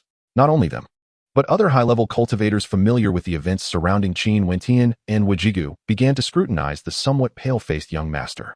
From the Wajigu's first remark, it was clear they had come to provoke him. The fact that Qin Wentian could contain his anger in such a situation showcased his considerable composure. Were he like most cultivators of his age, he might have entertained thoughts of annihilating Wajigu. However, that remained a mere thought. After all, Wajigu had established ties with the Qin family of Central Emperor Continent, which was more formidable than most top-tier factions. Even the great Qian dynasty, a superpower, would think twice before provoking them. In the cultivation world, strength was paramount, but connections were equally vital. At that moment, someone in the crowd whispered, TSK, TSK. It seems Qin Wentian is acutely aware of his own limitations. Even facing Wajigu, he must wear a smile. I heard that on his wedding night. He was actually cuckolded and nearly beaten to the point of being crippled. That must be why he appears so unsteady. Such explosive gossip instantly drew incredulous expressions from the unaware cultivators. No way. Is that really true? He is a scion of the Qin family. Such a storyline would be too outrageous even for a novel. During the 3-day grand feast at Wajigu, I was fortunate to attend with the sect's elders. Who would have thought such a scandal would arise? As the whispers intensified, especially under the disdainful gazes of the three Wajigu disciples, the reality of the situation became undeniable. On what should have been a joyous occasion, his wedding night, such a calamity occurred. The fact that Qin Wentian did not break down on the spot, nor lose his composure, was indeed a stroke of misfortune, or rather, a stroke of luck. It was best he remained away from such matters. The surrounding crowd was at a loss for words, casting sympathetic glances at the standing Qin Wentian. After today, he would likely become the object of ridicule. Those who once sought to befriend him promptly abandoned their intentions. Taking a deep breath, Qin Wentian clasped his hands towards the three individuals before turning to leave. Since they had chosen to openly confront him at such a significant occasion, there was no need for him to respond with a smile. It was evident that those who had spoken moments ago were indeed from Wajigu. Madam of the Qin family, it seems you can only resort to such despicable means to ruin me. I wonder when you will be driven to desperation. Qin Wentian felt an overwhelming sense of helplessness. As a descendant of the Qin family, the matriarch dared not openly kill him. However, should she choose to act with malice, it would merely be a matter of the cost involved. With this formidable mountain pressing down upon him, the prospect of Qin Wentian ever rising to prominence seemed as difficult as ascending to the heavens. Observing the tension in his arms, it was evident that his fists were clenched tightly. As he walked, Shen Fan sought to offer some comfort. The path of cultivation is fraught with obstacles. Perhaps this is a form of growth. This fellow exhibited a certain forbearance reminiscent of a dragon king, yet alas, he seemed devoid of the dragon king's fate. Shen Fan regarded Qin Wentian with a measure of favor and thus offered a word of solace. Naturally, he would prefer not to undergo such a growth experience. Qin Wentian managed a bitter smile and cupped his hands in gratitude. Thank you for your guidance, fellow cultivator. I shall bear it in mind. Seeing Qin Wentian, this worthless individual, daring to leave on his own accord, the leader of the Wuji Valley spoke coldly. What is this? Have you found a stronger ally? Do you no longer regard Wuji Valley? Such shamelessness. The audacity to embrace the Qin family merely to humiliate Qin Wentian. His words were truly venomous. Enough, let us leave. It's best to avoid entanglements within such a powerful faction, the surrounding cultivators murmured before entering the treasure pavilion. Not only them, even Dong Huang Yuluo, guarded by 4 protectors and squeezing through the crowd, did not spare a glance, having already stepped into the pavilion. Fortunately, Qin Wu was there to receive them, ensuring that decorum was maintained. Although the elder wished to offer some advice, he feared drawing the ire of Wuji Valley, which could spell trouble for his young master, causing his smile to appear somewhat strained. Alas, this opportunity for the young master to gain fame seemed to have slipped away. The Qin family truly behaved like a pack of hounds. Come, brother, let us enter and take a look. What greatness can such a waste possess? It's merely a charade, a woman from Wuji Valley remarked with a tone dripping with disdain. Even the eldest princess of the Dakian understood the subtleties of human interaction.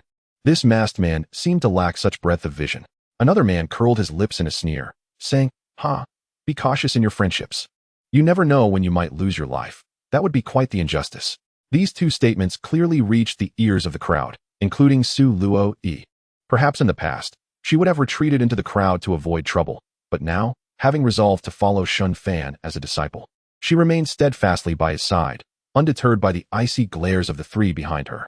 If she bowed her head, she might escape the notice of Wuji Valley's members, but raising her head would signify defiance and resistance. When Shen Fan paused his steps, she halted as well, avoiding any collision. Upon turning, Shen Fan did not glance at the trio from Wuji Valley. Instead, he met Su Luo Yi's calm gaze, curious as he asked, Aren't you afraid? What is there to fear for one who is destined to die? Su Luo Yi replied softly, regarding him with a steady gaze. Upon hearing this, the leader of Wuji Valley assumed that the plainly dressed female cultivator had come to her senses and allowed a smile to grace his features. However, to speak candidly, this woman, aside from her somewhat low cultivation level, possessed exceptional beauty and a melodious, clear voice. Realizing this, a glint of interest sparkled in his eyes as he said with a faint smile, Fear not, my junior brother is merely jesting. Shen Fan waved his hand dismissively as he turned to leave. This gesture, akin to shooing away flies, sent a chill through the faces of the trio from Wuji Valley. Did he truly dismiss them so casually? Yet, in the next moment, a powerful gust of wind surged before the 3. The sudden attack widened their eyes in terror as they realized they had neither the chance to resist nor flee. How could 3 mere cultivators of the Cloud Sea realm hope to evade the strike of a 9th-tier divine realm practitioner? It was sheer folly. Moreover, with such a stealthy method of attack, how could they escape? Bang! Bang! The resounding explosions startled the surrounding cultivators, causing them to shudder. It was evident that the heads of the trio from Wuji Valley had been violently shattered by the forceful wind. This individual had no fear of the Qin family or Wuji Valley, brazenly killing their members in public. By my word, this person's background is certainly not simple. Such ferocity. A young cultivator wiped the blood from his face, his expression filled with astonishment. To dare confront 2 major factions, one must either be mad or possess substantial backing. It seemed the Qin family was all about harmonious commerce. Could it be that they were adversaries of Wuji Valley? One could not deny that this person was indeed domineering. He acted without uttering a single word. The onlookers, filled with murmurs, all turned their gazes toward Shen Fan as he strode into the treasure pavilion. Some expressed envy, others astonishment, while some shook their heads in disapproval. When he came to a halt, the surrounding cultivators quickly retreated, fearing for their own safety, uncertain of where their heads might end up. Fortunately, this mysterious man targeted only the 5 standing at the entrance. Chapter 21. Does the lady wish to test my skills? Among the 5, a woman clad in black. Her face obscured by a wide-brimmed hat caught Shen Fan's attention. He had noticed her watching him intently and raised an eyebrow with a smile, saying, "Does the lady wish to try my technique?" The woman bowed gracefully, her voice soft and melodic. "You jest, fellow cultivator." Her voice was gentle and harmonious, like a spring breeze, soothing the hearts of those who heard it, akin to the sound of celestial music. Such a captivating voice was unique to the Eastern domain. From the ancient Lu family, Lu Qingqing, the familiar voice sent many male cultivators into a frenzy, their faces flushed with excitement as they gazed at the woman in black. It was undoubtedly Lu Qingqing. Even in her old age, I would recognize that voice. I can't believe I have the fortune to see the goddess in black attire for the first time. Indeed, I almost fell for Lu Xianxia's disguise. Enough of the flattery. That is Lu Qingqing. Though she is known for her good temperament, how could she remain unfazed in the face of that cultivator's provocation? A clear-headed cultivator regarded Shen Fan with suspicion. It is well known that Lu Qingqing is not only a breathtaking beauty, but also possesses extraordinary cultivation talent, especially given her unique physique. Coupled with the resources of the ancient Lu family, the combination is truly formidable. Just a year ago, the #1 prodigy of the Eastern domain, Shen Fan, was defeated by Lu Qingqing. It should be noted that at that time, Shen Fan was a formidable 8th-tier celestial realm practitioner. This marked Lu Qingqing's first engagement, prompted by Shen Fan's incessant challenges, which had irked this ethereal fairy. Truly, she is a goddess. With so many suitors, one cannot help but admire her. Shen Fan smiled and cupped his hands in acknowledgement before turning to leave. Listening to the commotion around him, Qin Wentian stood at the entrance, utterly bewildered. Could it be that the fellow cultivator came solely to reveal Lu Qingqing? However, as the one in charge here, Qin Wentian quickly composed himself, smiling as he directed the members of the ancient Lu family to the private room on the 3rd floor. "Young master, it seems that gentleman possesses an extraordinary background." Qin Wu, beaming with delight while welcoming the guests, communicated telepathically with Qin Wentian. His face was now alight with joy. At last, his young master was reaping the rewards of his struggles. As for Wuji Valley, even Lu Qingqing dares to jest without provoking anger. What significance does that lackey from Wujigo hold? The protector of our foe may very well be concealed within, and we shall strike them down without hesitation. Qin Wentian, however, remained remarkably composed, communicating telepathically. "My acquaintance with him is but a fleeting one. Once he departs from 7-Star Mountain, our hardships shall commence. Let us not lower our guard." In Qin Wentian's perspective, the camaraderie of gentlemen is as insipid as water. Should excessive personal motives intertwine, he might inadvertently forfeit the friendship of Shen Fan. Thus he prefers a more natural progression. "Your wisdom is profound." Qin Wu nodded repeatedly, yet the elation on his visage remained unabated. After all, Shen Fan had vanquished 3 members of Wujigu, providing him with a sense of vindication. On the 3rd floor of the treasure pavilion, Shen Fan reclined, legs crossed, savoring a sip of spiritual tea as he observed the auction below, lamenting the solitude that accompanies mastery. "Ah, the loneliness of the adept," he mused. It was evident that Qin Wentian had yet to arrive, likely deterred by his own overwhelming prowess. How dull it is, the adept's solitude? This was the 2nd time Su Luoyi had heard Shen Fan express such sentiments. Yet, she discerned that he did not genuinely perceive himself as excessively powerful with no rivals, but rather, he seemed somewhat pleased with himself. "The senior does not appear to be of great age," she noted, observing Shen Fan's cloud-stepping boots sway with his evidently buoyant mood. Summoning her courage, Su Luoyi softly inquired, "Are you pleased because Qin Gongzi has not arrived? Should he appear, it could suggest an abuse of influence." As long as the identity of Shen Fan remains ambiguous, Qin Wentian could enjoy a protective veil. However, if Qin Wentian refrains from attending, it would clarify that his ties with Shen Fan are tenuous. Thus Shen Fan would only need to contend with the pressures from Wujigu, entirely avoiding entanglements with the Qin family of Zhonghuangzu. Of course, such a course would render Qin Wentian's existence rather insufferable, likely relegating him to a life of concealment within the treasure pavilion, which has historically adhered to the principle, "Do not engage within the auction house, lest you become an enemy of the Qin family." Shen Fan smiled lightly. "Since you are so astute, you should recognize that now is the most opportune time for cultivation, rather than idling in conversation with me." Immediately, Su Luoyi fell silent, glancing around at the walls encrusted with high-grade spiritual stones, a look of delight spreading across her delicate features. So many spiritual stones. I must absorb them quickly. However, had it not been for Shen Fan's prompt, she would not have dared to cultivate so recklessly. Finding a secluded corner, she retrieved the ghostly poison scripture that Shen Fan had given her and commenced her training. On the auction stage, the auctioneer, beaming with joy, announced, Ladies and gentlemen, we shall now auction the third item. He received a brocade box from a maid and revealed a small jade vial. This is a treasure that our 7-star mountain auction house has cherished for decades. He proclaimed, smiling slightly, provoking scoffs from the crowd below. Is it a pill or a spiritual liquid? Cherished for decades? By the standards of this treasure pavilion, it can barely be 5th-tier quality. Hurry and disclose it. As ridicule filled the air, the auctioneer wasted no time, exclaiming, this small vial contains 3 7th-tier superior breakthrough pills. The starting bid is 3 million high-grade spiritual stones. Boom. This announcement silenced the mockers instantly, the entire treasure pavilion erupting with astonished gasps. It was not the price that astonished them, but the pills themselves. My goodness. 3 breakthrough pills. The breakthrough pill, once ingested, allows a cultivator at the 9th level of the celestial realm to ascend directly to the divine ability realm.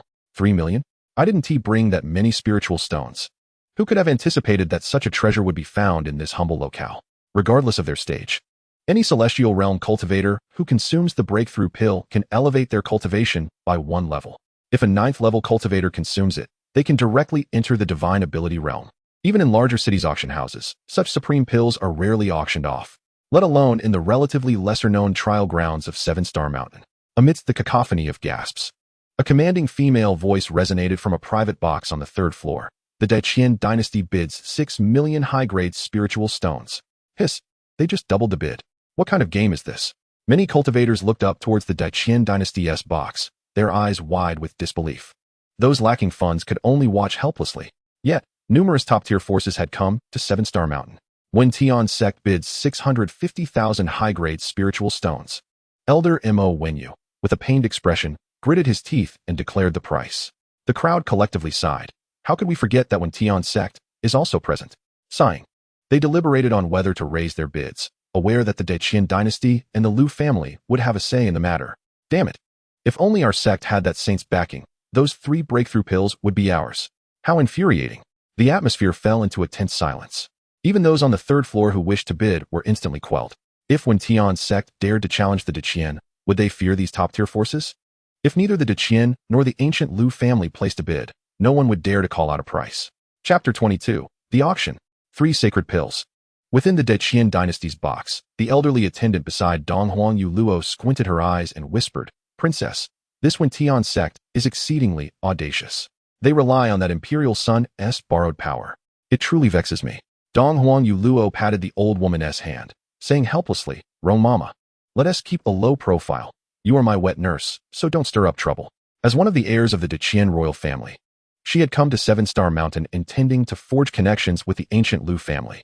Unexpectedly, she encountered the imperial son, which she considered a pleasant surprise. Now that Wen Tian's sect had made a move, and she wished to befriend them, Donghuang Yuluo naturally refrained from making another bid. Oh, the princess is so merciful. The old woman nodded repeatedly, her face blooming with a smile. She only wished to showcase her loyalty to superpowers. The mere breakthrough pills are but an embellishment. As long as they are offerings to Daiqian, they are all cultivators of the divine ability realm. That is their foundation. Since the young mistress has stated this, it signifies she still holds her in regard. Rong Mama dared not refute her. Henceforth, she must adopt a more subdued demeanor. The items being auctioned at this treasure pavilion are of notable quality, and Donghuang Yuluo's phoenix eyes narrowed with anticipation for the upcoming items. Observing the sudden silence, the auctioneer's expression stiffened as he held up the auction hammer. When Tian's sect bids 650 million high-grade spiritual stones. Is there anyone else who wishes to place a bid? After 3 consecutive inquiries with no response, he was left speechless. Clearly, this could have fetched around 8 million. Yet it was snatched up by Wen Tian's sect. The imperial son's influence is indeed formidable. Upon realizing this, the auctioneer ceased hesitating and brought down the gavel with a resounding thud. Sold. Congratulations to Wen Tian's sect. Watching the breakthrough pills being taken away by a maid, Shen Fan silently declared, System, duplicate and amplify the breakthrough pills. Targeting the breakthrough pills, confirmed as 7th-tier superior pills. 3 in number, the duplication amplification is activated. Ding. Congratulations, host, you have obtained a semi-holy level elixir, the ultimate path to heaven pill. Ding. Congratulations, host. You have acquired 2 holy level elixirs, the innate absolute dust pill. Incredulous. This is astonishing. Is it not equivalent to 3 holy level elixirs? Shen Fan's face radiated with joy. Holy level elixirs can only be concocted by alchemists who have reached the holy level. Whether there are any holy level alchemists in the Xiantian continent remains an enigma. According to the chronicles of Xiantian continent, the most formidable alchemist in the Pill Palace is merely at the semi-holy level, yet is revered by cultivators across the realm as the Pill Saint. How could Shen Fan not be elated to have acquired 3 holy level elixirs at once? Quick. System, project the details. As he contemplated, 2 pieces of information materialized before Shen Fan's eyes. Ultimate Path to Heaven Pill, a semi-holy level elixir. Imbued with the essence of the Great Tao. Once consumed by a semi-holy level expert, it has the chance to enhance their comprehension of the Great Tao. Astounding. The prospect of enhancing one's understanding of the Great Tao is terrifying, Shen Fan mused with astonishment. The celestial realm is about grasping the mysteries of heaven and earth. The divine ability realm involves integrating those mysteries into one's own techniques, birthing divine abilities that shape the world. The hallmark of the monarch realm is the mastery of domain laws. To ascend further, one must embody the domain to reach the semi-holy realm. Once in the semi-holy realm, the disparity between the 2 parties is akin to the radiant moon and the flickering firefly. Simply put, all beneath the semi-holy are but ants. A semi-holy level expert has begun to touch upon the Great Tao, far beyond what cultivators beneath the holy realm can compare. The fact that the ultimate path to heaven pill can enhance one's comprehension of the Great Tao speaks volumes of its rarity. Oh, I shall consume it once I reach the semi-holy level. With his spirits lifted, Shen Fan turned his attention to the next projected information. Innate absolute dust pill. Upon consumption, it can eliminate any impurities, hidden injuries, and special physical ailments within the body. It will transform the body into the most suitable innate spiritual body for cultivation, enhancing the spiritual root to its innate form. Note, cultivators with spiritual bodies will not be affected by this pill. Remarkable. This far surpasses any cleansing techniques. Not only does it elevate the body to the spiritual body level, but it also enhances the spiritual root to the innate state. Shen Fan beamed with delight. The innate spiritual root is not the pinnacle. From the chronicles of Xiantian continent, Shen Fan learned that beyond the innate, there are royal, divine, supreme, holy, imperial, and even celestial spiritual roots. However, imperial spiritual roots have not appeared in thousands of years, let alone celestial ones. Excellent. The quality is significantly higher than the last auction. In high spirits, Shen Fan reclined on the bench, eagerly awaiting the auctioneer to unveil the next item. At this moment, the auctioneer, composed and serene, declared, "Next, we shall auction the 4th item of the evening, a 4th-order magical artifact." Before he could finish, a wave of discontent arose from the crowd. After such a long wait, they were met with a roller coaster auction style. If not for the auctioneer's calm demeanor, many would have erupted in protest. Listening to the chaos below, Shen Fan glanced at the corner where Su Luoi sat cross-legged. The girl had her eyes closed, serene as she practiced, evidently blocking out all sound. Shen Fan felt no animosity towards her. Life experiences often necessitate a guarded heart. Had it not been for her fearless stance in the infinite valley, he wouldn't have gone out of his way to remind her to practice. Retracting his gaze, Shen Fan sat cross-legged in his chair. With a quick gesture, he sealed the space around him and, with one hand over his mouth, focused his thoughts. Suddenly, a pill enveloped in pill clouds appeared in his palm and fell into his mouth. It was the holy level elixir, the innate absolute dust pill. Such delectable treasures must be consumed promptly. The elixir exuded an enticing fragrance, dissolving upon entry. Like a pure spring, it cleansed his mind and body. Before long, a delightful tingling sensation spread across Shen Fan's skin, while his mind felt astonishingly clear and lucid. How pleasant! With his eyes closed, Shen Fan held his breath, channeling spiritual energy to dispel any impurities from his body, keenly sensing the changes within. On the auction stage, after the 4th item was sold, the auctioneer, observing the eager expressions of the cultivators below, boomed, "Rest assured, I shall not disappoint you. The next item is a true treasure, personally presented by the esteemed offerings of our treasure pavilion." This proclamation instantly elevated the atmosphere to a fever pitch. My heavens, they require the offering from the treasure pavilion to make an appearance. A cultivator gazed up at the stage in disbelief. It was likely not merely to prevent treasure theft. It was more probable that the treasure required a master's oversight. Indeed, I am curious what treasure warrants such an introduction, the crowd murmured. Although the treasure pavilion of 7 Stars Mountain is somewhat modest, the strength of its offerings cannot be underestimated. However, it is a property of the Qin family. No one dares to seize the treasure. The only likely explanation is to create a spectacle. When an elderly man stepped onto the stage, Shen Fan even heard the collective intake of breath from the crowd below. Even patrons on the 2nd floor pulled back the beaded curtains to lean over the railing, their faces filled with suspicion. Could it be the Qi Spirit Stone? He never expected such a treasure to appear at this auction. Before them stood an elderly man clad in a gray long robe, his palms seemingly hovering over a crystal box sealed with intricate formations. Inside the transparent box, a fist-sized brown stone collided against the walls, producing a series of thumping sounds. The Qi Spirit Stone, a rare treasure nurtured by the essence of heaven and earth. Once an artifact craftsman integrates it into a crafted magical artifact, the resultant artifact will automatically generate a spirit, becoming a sentient treasure. The might of a sentient treasure is incomparable to ordinary artifacts. This spirit is not born of beast souls, but is exceptionally gentle in nature. As the spirit nurtured by the Qi Spirit Stone matures, the crafted artifact grows increasingly formidable, making it an extraordinarily precious rarity. However, this treasure has a drawback. It requires an array of heavenly treasures, supreme spiritual essences, and other resources for nourishment. Commonly referred to as a gold-guzzling beast. Chapter 23. Consuming the Holy Pill. A surge in talent. Ancient texts recount that a great emperor of antiquity sought to nurture a Qi Spirit Stone to the quality of a quasi-emperor, intending to forge an unparalleled weapon of enlightenment. Yet, this nameless emperor ultimately failed after 7 attempts with Qi Spirit Stones. As the quality of the Qi Spirit Stone increases, the spirit within, upon reaching a certain level of intelligence, will detach itself from the stone, leading to its decay. Consequently, without the Qi Spirit Stone to serve as a regulatory agent for forging and merging, it becomes utterly useless, rendering all the nurtured heavenly materials wasted. Let alone achieving quasi-emperor quality. It is already commendable if a Qi Spirit Stone can reach semi-holy quality without detaching. However, such a feat is of no use to an emperor. Subsequently, the emperor attempted to forge weapons using a relatively mature Qi Spirit Stone, hoping to nurture the spirit within the weapon. Yet, during the forging process, the overwhelming pressure of the divine materials was simply beyond the capacity of a semi-formed spirit to withstand, dissipating in an instant. Various conditions and constraints ultimately led this emperor to abandon the endeavor. For other cultivators, Qi Spirit Stones are even more of a burden, a thankless endeavor, synonymous with a treacherous wolf. However, such an item is coveted by every cultivator. How delightful it would be for me to purchase it and forge it directly. I shall nurture it for a period of time. Who knows, I might just reach the threshold for this spirit stone's maturation. Then, I can forge a magical artifact. Ha ha ha.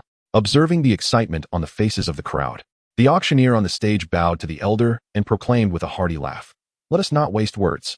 Here is a spirit sealing stone. Although the quality of the spirit within is not particularly high, with proper nurturing, you may very well forge an exquisite artifact at the right moment. The starting bid is 10 million top-grade spirit stones." As soon as the words left his mouth, a voice rang out from a private room on the 3rd floor. The Heavenly Sword sect bids 13 million top-grade spirit stones. The Biluo sect bids 15 million top-grade spirit stones. The Great Qian dynasty bids 17 million top-grade spirit stones. A flurry of bids ensued, leaving the patrons on the 2nd floor feeling a chill in their hearts as they reluctantly returned to their seats. They were not the Qin family of Middle Emperor continent, whose wealth seemed boundless. Even if they possessed riches, they dared not match the previous bids. If they drew the attention of a certain force on the 3rd floor, it would spell disaster for them. This intricate web of human relationships vividly reflected the cautious mindset of the upper-class patrons on the 2nd floor. Forget it, forget it. If even the great emperors of old cannot forge it, what good is it to me? Money to burn. One cultivator consoled himself. Wake up. Who among us has wealth like theirs? Let us just watch. At this moment, someone remarked, "Ysnt the asking heaven sect bidding." Upon hearing this, cultivators on the 1st and 2nd floors turned their gazes towards the asking heaven sect on the 3rd floor, and the bidding momentarily slowed. This scene nearly caused Mo Wenyu, leisurely sipping tea, to spew it out. Which rascal dared to speak? If you have envy, go get it treated. He was as vexed as a Methriya Buddha, his expression darkening as he bellowed. The asking heaven sect will no longer place any bids. I am grateful for your kind attention. As soon as he finished speaking, the bidding resumed. Feixian sect, 21 million top-grade spirit stones. Great Qian, 23 million. Mo Wenyu finally breathed a sigh of relief. A disciple beside him whispered gleefully, "Elder, this time we are poised to make a substantial profit. With senior sister under the protection of the ancient Lu family and the prodigies of the Great Qian, we are bound to reap great rewards." Mo Wenyu stroked his beard, smiling as he surveyed the crowd, and cautioned, "Do you not understand the need for discretion? Did you not see that someone just tried to take advantage of us? If it weren't for my seasoned wit, indeed, Elder is formidable. It is only natural for you to lead us." A chorus of flattery from young men and women made Mo Wenyu feel quite comfortable. Then, Raising an eyebrow, he retrieved a small vial from his robe and rose to leave the room. Chengwen, keep an eye on them.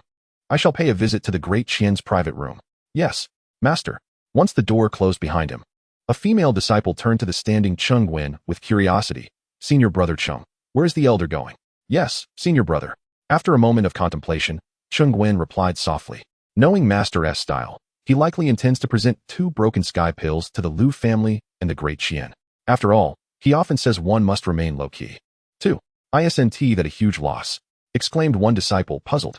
Chengwen shook his head and whispered, it's not quite as simple as that. Although senior brother Shen is amicable, he is ultimately not one of us from the Asking Heaven sect. If we were to become too arrogant, we might lose the opportunity to form good relations with these 2 powerful factions. Bestowing pills is a gesture of goodwill. We cannot merely focus on immediate gains. The disciples inside the room suddenly understood and clasped their hands together. Senior brother, your insights are profound, truly deserving of Elder Five's teachings. Senior brother is impressive, truly impressive. In the private box on the 3rd floor, Shen Fan slowly opened his eyes, exhaling a long breath of turbid air. Truly, as a congenital spiritual body, he was constantly absorbing the spiritual energy of heaven and earth. Without the system, cultivating such a physique would indeed be formidable. I wonder how other physiques feel. The effects of the innate dustless pill were indeed formidable. It had directly elevated his precious body to the level of a spiritual body. Mortal body, precious body, spiritual body, king body, divine body. The divine body is not the pinnacle of physique. Beyond that, there exists the sacred body, Tao body, and even the legendary immortal body. Most importantly, Shen Fan's top-quality spiritual root had directly surpassed the perfect level, reaching the innate level. Viewed from this perspective, the potency of the innate dustless pill may not seem overwhelmingly strong. Yet, this pill can elevate a mere mortal directly to the status of innate spiritual body and innate spiritual root. That is the true prowess of the innate dustless pill. Feeling quite satisfied, Shen Fan smiled as he stretched his limbs. Noticing the auction still ongoing, he quietly thought, system, copy the spirit stone amplifier. Though he had previously sensed the potency of the elixir within him, he could still hear the auctioneer's introduction. The spirit stone could enhance the power of magical artifacts, making it a rare treasure he could not afford to miss. Spirit stone locked. Upon appraisal, it has a soul attached and cannot be copied. Almost forgot. The system cannot replicate living beings or spiritual entities, meaning I must purchase it instead. With a furrowed brow, Shen Fan rose and left the private room. The current bid for the spirit stone had reached 27 million top-grade spirit stones. Moreover, the speed of the bids was beginning to slow. Although he possessed a good number of top-quality spirit stones, each one was equivalent to only 100 top-grade spirit stones, which was utterly insufficient. He would have to find someone to borrow from. When you likely had few spirit stones left, and asking Qin Wentian for a loan would be too awkward. Especially after hearing his gossip earlier. Borrowing from Su Gu would result in an obligation. And I certainly wouldn't want to drag him into a confrontation with the Qin family of Middle Emperor Continent. Shen Fan found the entire situation rather troublesome. They seemed to have ample funds. Glancing at a young man standing near the door of a private room not far away, Shen Fan approached slowly. In truth, the moment Shen Fan appeared in the corridor, the guards of various factions on the 3rd floor had already locked their peripheral gazes on him. An existence that could disregard the Qin family's lapdogs from Middle Emperor Continent. How lowly could his status be? Even the Wujij was not a force they wished to provoke lightly. Seeing the masked Shen Fan approach with a smile, the young man guarding the door was momentarily taken aback, then promptly bowed and said softly, "Greetings, young master." Shen Fan replied with a gentle smile. "I apologize for the intrusion. I am here to borrow some funds from your young lady."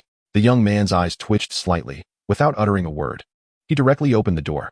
The casualness of this statement demonstrated that he was indeed a son of the Empire. Chapter 24. Not simple. The Half-Saint's Attack Talisman. Long before the entrance of the treasure pavilion, the young members of the Lu family had grown somewhat suspicious as their young lady bowed to this masked man. Those familiar with Lu Qingcheng knew that, apart from their elders, she would only nod in acknowledgement to her peers. This young man was an exception. Recalling that the other party had emerged from the life source stone, they understood the implications. By their estimation, this young master might even be older than their Lu family's ancestors. Although their young lady had said nothing, they were not foolish. Seeing this young man so perceptive, Shen Fan was quite surprised. As an ancient family, would they not engage in some pretentious display of "my lady is someone you can meet"? Only to have Lu Qingcheng expose his identity and offer spirit stones as an apology? It appears that novels may not be entirely trustworthy, mused Shen Fan as he stepped into the room. At that moment, Lu Qingcheng had already removed her conical hat, gracefully rising to regard him with a slight bow. Softly uttering, "I have the pleasure of meeting you, Shen Fan." It was evident that long before their encounter at the entrance of the treasure pavilion, both had surmised each other's identities. The 4 young members of the Lu family also bowed in respect. Hearing that the auction was nearing its conclusion, Shen Fan smiled and clasped his hands, stating, "We are all peers. There is no need for such formalities among us. Miss Lu, I require that spirit stone." Without further ado, Lu Qingqing stood and announced the price. The Lu family bids 30 million superior quality spirit stones. Her ethereal voice resonated throughout the auction hall, creating an atmosphere so tense that one could hear a pin drop. This was the imposing influence of an ancient noble family. Unsurprisingly, the other factions vying for the spirit stone fell silent. Amidst the excited cheers from numerous male cultivators, the auctioneer's gavel struck decisively, proclaiming, "Congratulations to the Lu family for winning this auction."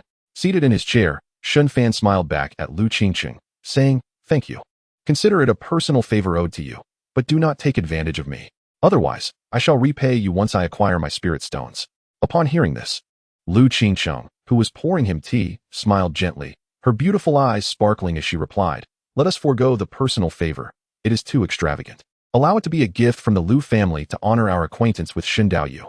Her voice was tender, and her presence, accentuated by the elegant black gown that contrasted with her usual style, rendered her a vision of ethereal beauty, as if she had stepped out of a painting, distinctly otherworldly. Momentarily captivated, Shen Fan blinked and glanced at the 4 Lu family members, noting that both men and women were enamored by her playful demeanor. He chuckled awkwardly, "Ahem, indeed. It is no wonder that she is the young lady of your family. She is truly stunning." His remark swiftly snapped the 4 back to reality, leaving them awkwardly standing in place. Meanwhile, Shen Fan accepted the teacup from Lu Qingqiang with a sense of delight, savoring a sip. "Indeed, as long as everyone else felt awkward, I would remain unperturbed." However, one could not help but acknowledge that Lu Qingqing's humble proposal endeared her family to others. She was accustomed to the expressions of her kin and, after setting down her teacup, sat quietly, her gaze fixed on the auction below. Yet, the subsequent items lacked quality, and both lost interest. Before long, the auction staff brought forth a crystal box containing the spirit stone.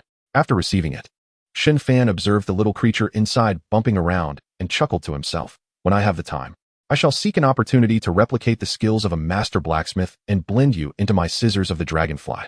The scissors of the dragonfly had aided him in vanquishing the patriarch of the soul-devouring sect, and was the first weapon he had acquired upon arriving in this world. If conditions allowed for an enhancement, he would be more than willing. Should he later infuse it with the materials of imperial weapons, would that not result in an impressive transformation? If others were to discover that he had utilized a spirit stone of immeasurable value to merge with a 5th-tier inferior golden scissors, one could only imagine their outrage. As Shen Fan stored the spirit stone into his space, Lu Qingqing turned to him, inquiring, "Might Shen Fan possess any elixirs capable of suppressing physical ailments? I am willing to purchase them at a high price. If you have any demands, please do not hesitate to express them." It was evident that offering the spirit stone was merely a pretext for initiating a conversation. Indeed, beautiful women are rarely uncomplicated. Shen Fan raised an eyebrow, regarding her with curiosity. Does the ancient Lu family not have any? What about the alchemist hall? Noting his nonchalant tone, which did not directly confirm or deny possession, Lu Qingqiang felt a pang of anxiety and regarded him earnestly. "My constitution is rather unique. Although I possess a recipe provided by a senior alchemist, my family has been searching for over a decade and has only managed to gather a third of the necessary ingredients. Even upon finding them, there is no guarantee of successful refinement." No wonder the Lu family had come to such a small place. Shen Fan mused to himself, regarding her with a peculiar expression. "Even a semi-holy alchemist can fail. Are you in search of a holy elixir? A holy elixir does not come in inferior or superior grades. It is intrinsically holy the moment it is created." The success rate of a semi-holy alchemist attempting to refine such a potion was predictable.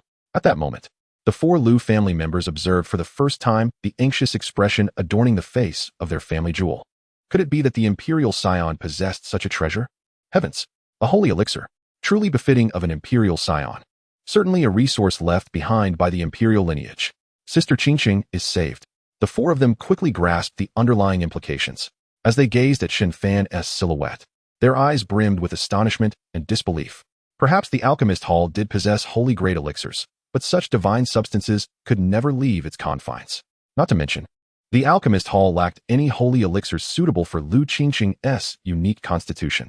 And as an imperial scion, he might indeed possess such a treasure. Lu Qingqing bit her lip, gazing at Shen Fan with a mixture of nervousness and hope, and nodded affirmatively. Shen Fan rolled his eyes, sipping his tea with a casual smile. Miss Lu, you jest. I possess no such elixirs.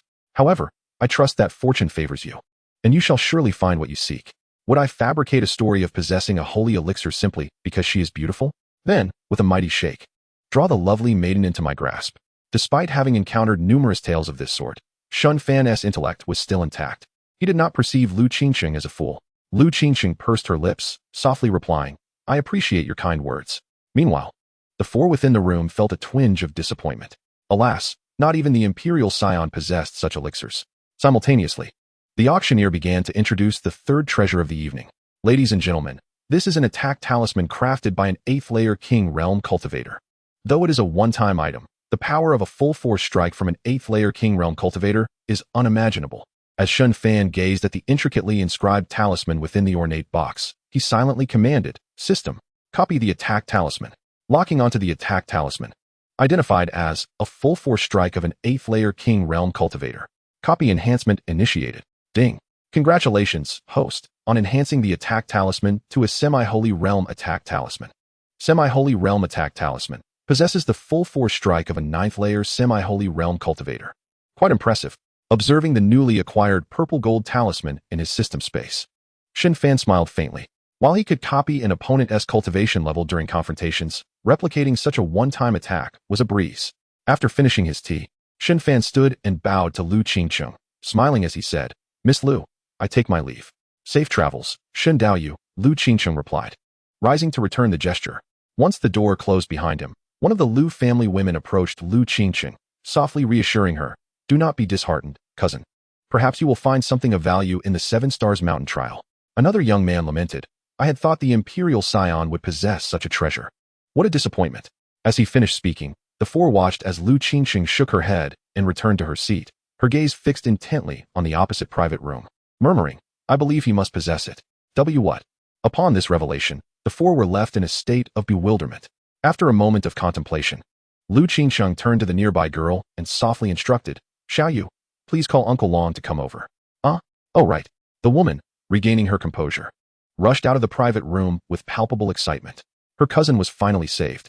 Chapter 25, The Bliss Seal. Suppressing the elder of the Wuji Valley.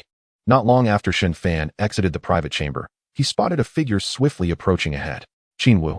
Upon recognizing the person's face, Shen Fan felt a heavy weight settle in his heart. As Qin Wu drew near, anxiety etched across his features, he exclaimed, Fellow Taoist. The people from Wuji Valley have invaded your private room. We could not stop them. Before he could finish, Shen Fan had already vanished from sight. Whoosh. Like a gentle breeze, he swept into the private room, redirecting everyone's gaze towards the masked man standing amidst them.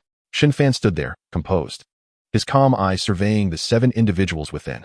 In the corner, Su Luoyi had regained consciousness, her lips stained with blood, her pallid face propped against the wall. Beside her lay a disciple of Wuji Valley, his body entirely blackened, having succumbed to her poison. The main character has arrived. Zhang Lihan, an elder of Wuji Valley, smiled faintly, addressing Shen Fan with a haunting tone. Not only have you slain my disciple, but this maidservant is also cruel-hearted, daring to act against us in the treasure pavilion. I truly fail to comprehend what support you rely upon to disregard the rules established by the Qin family. With a mere sentence, Zhang Lihan deftly distanced Wuji Valley from the matter, probing Shen Fan's background while simultaneously steering him into opposition with the Qin family. One must admit, this maneuver was executed with remarkable finesse. Under ordinary circumstances, should a disciple of Wuji Valley be slain, Zhang Lihan would have been furious. Yet, the uncertainty surrounding Shen Fan's background left him at a loss for words. Hearing this, Qin Wentian, who had stood protectively before Su Luoyi, spoke in a low voice, Elder Zhang, it was your Wuji Valley disciples who first stormed into the room to take people. You were the ones who initiated the conflict. Do not attempt to drag the Qin family into this. As the directly involved party, he could clearly discern Zhang Lihan's intentions. In the corner, Su Luoyi glared at him disdainfully, her voice laced with contempt, utterly shameless. She had been diligently cultivating when she was forcibly interrupted, suffering a backlash. Not only that, but they also sought to question her about Shen Fan's whereabouts. Faced with the Wuji Valley's provocation, Su Luoyi resolutely refused to comply. Seizing the opportunity, she spat out a mouthful of poisonous blood, instantly killing the Wuji Valley cultivator on the spot. Zhang Lihan, exposed by Qin Wentian's revelation, remained impassive, standing calmly. Who would believe the words of a mere waste targeted by the matriarch of the Qin family and a woman? At that moment, a middle-aged man from Wuji Valley stepped forward, addressing Qin Wentian with a stern voice. Son-in-law, it seems that slap earlier did not awaken you. Before he could finish, his eyes narrowed, and he raised his right hand, striking swiftly towards Qin Wentian's cheek. Ding! Suddenly, a melodious sound of a guqin resonated throughout the room, causing everyone present to momentarily lose focus. Even the man's hand halted midair, unable to advance a single inch. The enchanting music enveloped the atmosphere, immersing everyone in a serene ambience. Initially, the cultivators outside remained oblivious, but as they felt the surrounding spiritual energy wildly coalescing, their pupils constricted, and they quickly looked up. There, on the third-floor viewing platform, an ethereal maiden played the guqin, dancing amidst the clouds in a mesmerizing spectacle, accompanied by the exquisitely enchanting melody. It felt like ascending to paradise. Hiss! Someone dared to act in the treasure pavilion? Has this person lost their sanity? This outcry was akin to cold water splashed into boiling oil, igniting chaos throughout the venue. To act within the treasure pavilion without regard for the Qin family's rules. Many cultivators, their faces pale with fear, bolted from the treasure pavilion, terrified that they would face the wrath of such a powerful clan, unaware of how they might meet their demise. This all transpired in an instant. The commotion within the treasure pavilion jolted Zhang Lihan from his stupor, causing him to shiver. This individual possesses a formidable soul attack. He had not anticipated that a single note from the guqin could cause him, a cultivator at the second level of the divine power realm, to falter in his concentration. Seeing the masked man's hand form a seal, Zhang Lihan's fury erupted, his aura surging as he bellowed. This is the treasure pavilion of the Qin family. Do not be reckless. His resounding voice echoed outwards. He sensed that the opponent's cultivation was several times stronger than his own, since the adversary had made up their mind to strike. The rules of the Qin family were evidently rendered obsolete. The reason for his shout was to attract the attention of the inner gate elders of Wuji Valley, who were negotiating with Lu Songlong in town, as well as Lu Qingsheng within the venue. He hoped she would intervene and halt this man. After all, the scene of her appearing at the entrance of the treasure pavilion had already been reported back to Wuji Valley. The inner gate elder's visit to Lu Songlong was also to probe deeper into this matter, as there existed a modicum of camaraderie between them. Moreover, with the strict prohibition against violence within the Qin family's treasure pavilion, it could be said that Wuji Valley had come fully prepared. However, he never anticipated that the herb-gathering maiden would dare to publicly kill someone in the treasure pavilion, nor that the man before him would act without a shred of reason. As Zhang Lihan's thoughts raced, he noticed Lu Qingsheng remained unmoving and could not help but shout, "I implore you, Taoist Lu, lend your assistance." No sooner had he spoken, than he saw the woman playing the guqin behind Shen Fan smile at him softly. The charm of that smile, even if Zhang Lihan did not behold it, was instantaneously etched into his soul, stripping him of all will and rendering him frozen in place. This was the terrifying power of the second seal of the Annihilation Pagoda. Ethereal and dreamlike, it bore the intent to slay the soul. The Bliss Seal. With a low chant, the seal Shen Fan had formed resonated with celestial music, rapidly expanding until it crashed down upon the members of Wuji Valley like a mountain. Boom. A thunderous explosion erupted. The entire private room suddenly illuminated with a defensive array, yet it could not withstand the impact of the Bliss Seal, causing the entrance to shatter. As for Zhang Lihan and his companions, they had already been reduced to nothingness. Only the middle-aged man who had initially struck remained, his complexion ashen as he crumpled to the ground. "How dare you!" With a thunderous roar, an elder soared over the heads of the crowd from the main entrance of the treasure pavilion, launching an assault towards the third-floor viewing platform. Simultaneously, a powerful aura radiated from his body, intent on delivering a lethal blow to Shen Fan. Truly, a mere lackey of the Qin family. Even an inner gate elder possesses the strength of the king realm, capable of mirroring the opponent's cultivation. Shen Fan glanced at the stern-faced elder below. Target locked. Feng Qian. Cultivation assessed. First level of the king realm.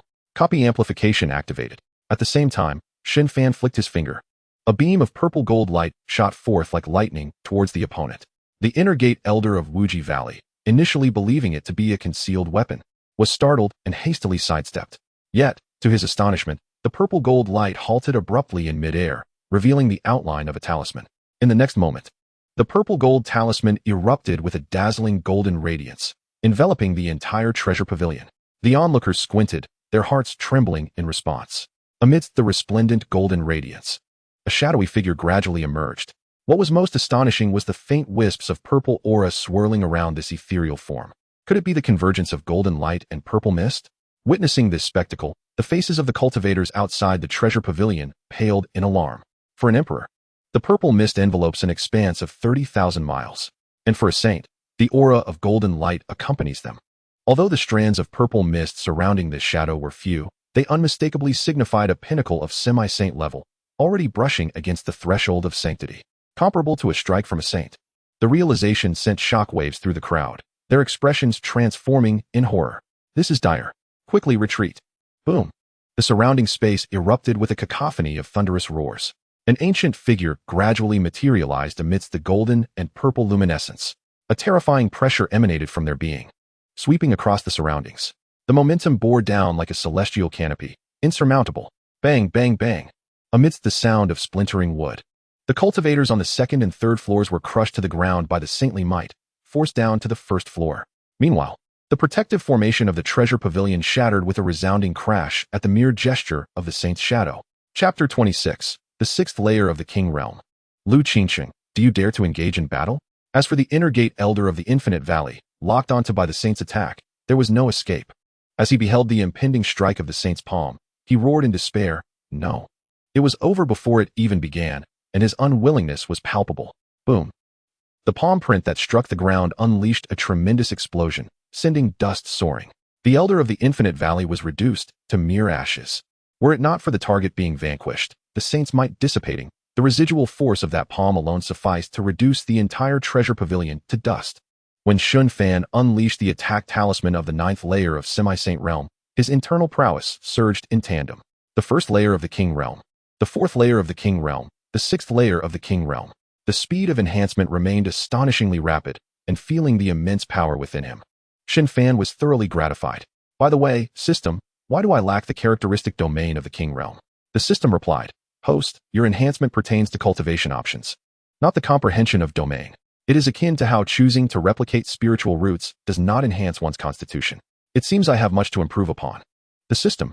After a moment of contemplation, Shen Fan resolved that upon reaching the semi-saint realm, he would endeavor to replicate some profound insights. In the early stages of cultivation, the absence of discernible effects may not be evident, but in later stages, comprehensions beyond mere cultivation realms, such as constitution and aptitude, must be armed to elevate one's strength to its zenith. While others require insights to enhance their realms, Shen Fan, blessed with a golden finger, is not encumbered by such necessities. This is the formidable nature of the system. Reclaiming his thoughts, Shen Fan cast a glance at the massive palm print on the ground and the shattered walls surrounding him. He then fixed his gaze upon the stunning beauty below, who was clearing the dust and gazing up at him, and coldly declared, Lu Qingqing, do you dare to engage in battle? As his words fell, an overwhelming aura erupted from Shen Fan, brimming with combat fervor. Lu Qingqing. The crowd. By the heavens. Wasn't Lu Qingqing unresponsive just now? How audacious is this individual? To challenge the ancient Lu family and dare to provoke the treasure pavilion. He is indeed brazen. This young man possesses a truly fearsome presence. The first words upon his emergence were to challenge Lu Qingqing. It was previously rumored that an emperor's son had appeared. Could this person be the one? TSK, truly worthy of an emperor's son, unafraid of anyone. Undoubtedly, many had already deduced Shen Fan's identity. Perhaps only a figure of the emperor's caliber would dismiss the Qin family of the Central Emperor continent. Lu Qingqing, somewhat resigned, performed a courteous bow and softly remarked, Qingqing holds no intention of striking. Humph. Shen Fan snorted coldly, then turned to the middle-aged man trembling within the room. Is this fellow truly your father-in-law? Upon catching his gaze, the stiff Qin Wentian awkwardly bowed his head and said, this, indeed, is. As Shen Fan approached, he clapped a hand on Qin Wentian's shoulder, laughing, are you intimidated now? Weren't you earlier spouting the gentlemanly demeanor nonsense? What a show-off. Show-off? Ha. Who could blame you for being so fierce? It startled me. In an instant, Qin Wentian regained his composure, beaming widely. Being young, and seeing Shen Fan unperturbed by his status as a fallen cultivator, Qin Wentian naturally felt at ease. This scene brought a sigh of relief to the middle-aged man, who felt a sense of gratitude towards Qin Wentian. His survival was assured due to Qin Wentian's influence. Alas, he would ultimately meet his demise.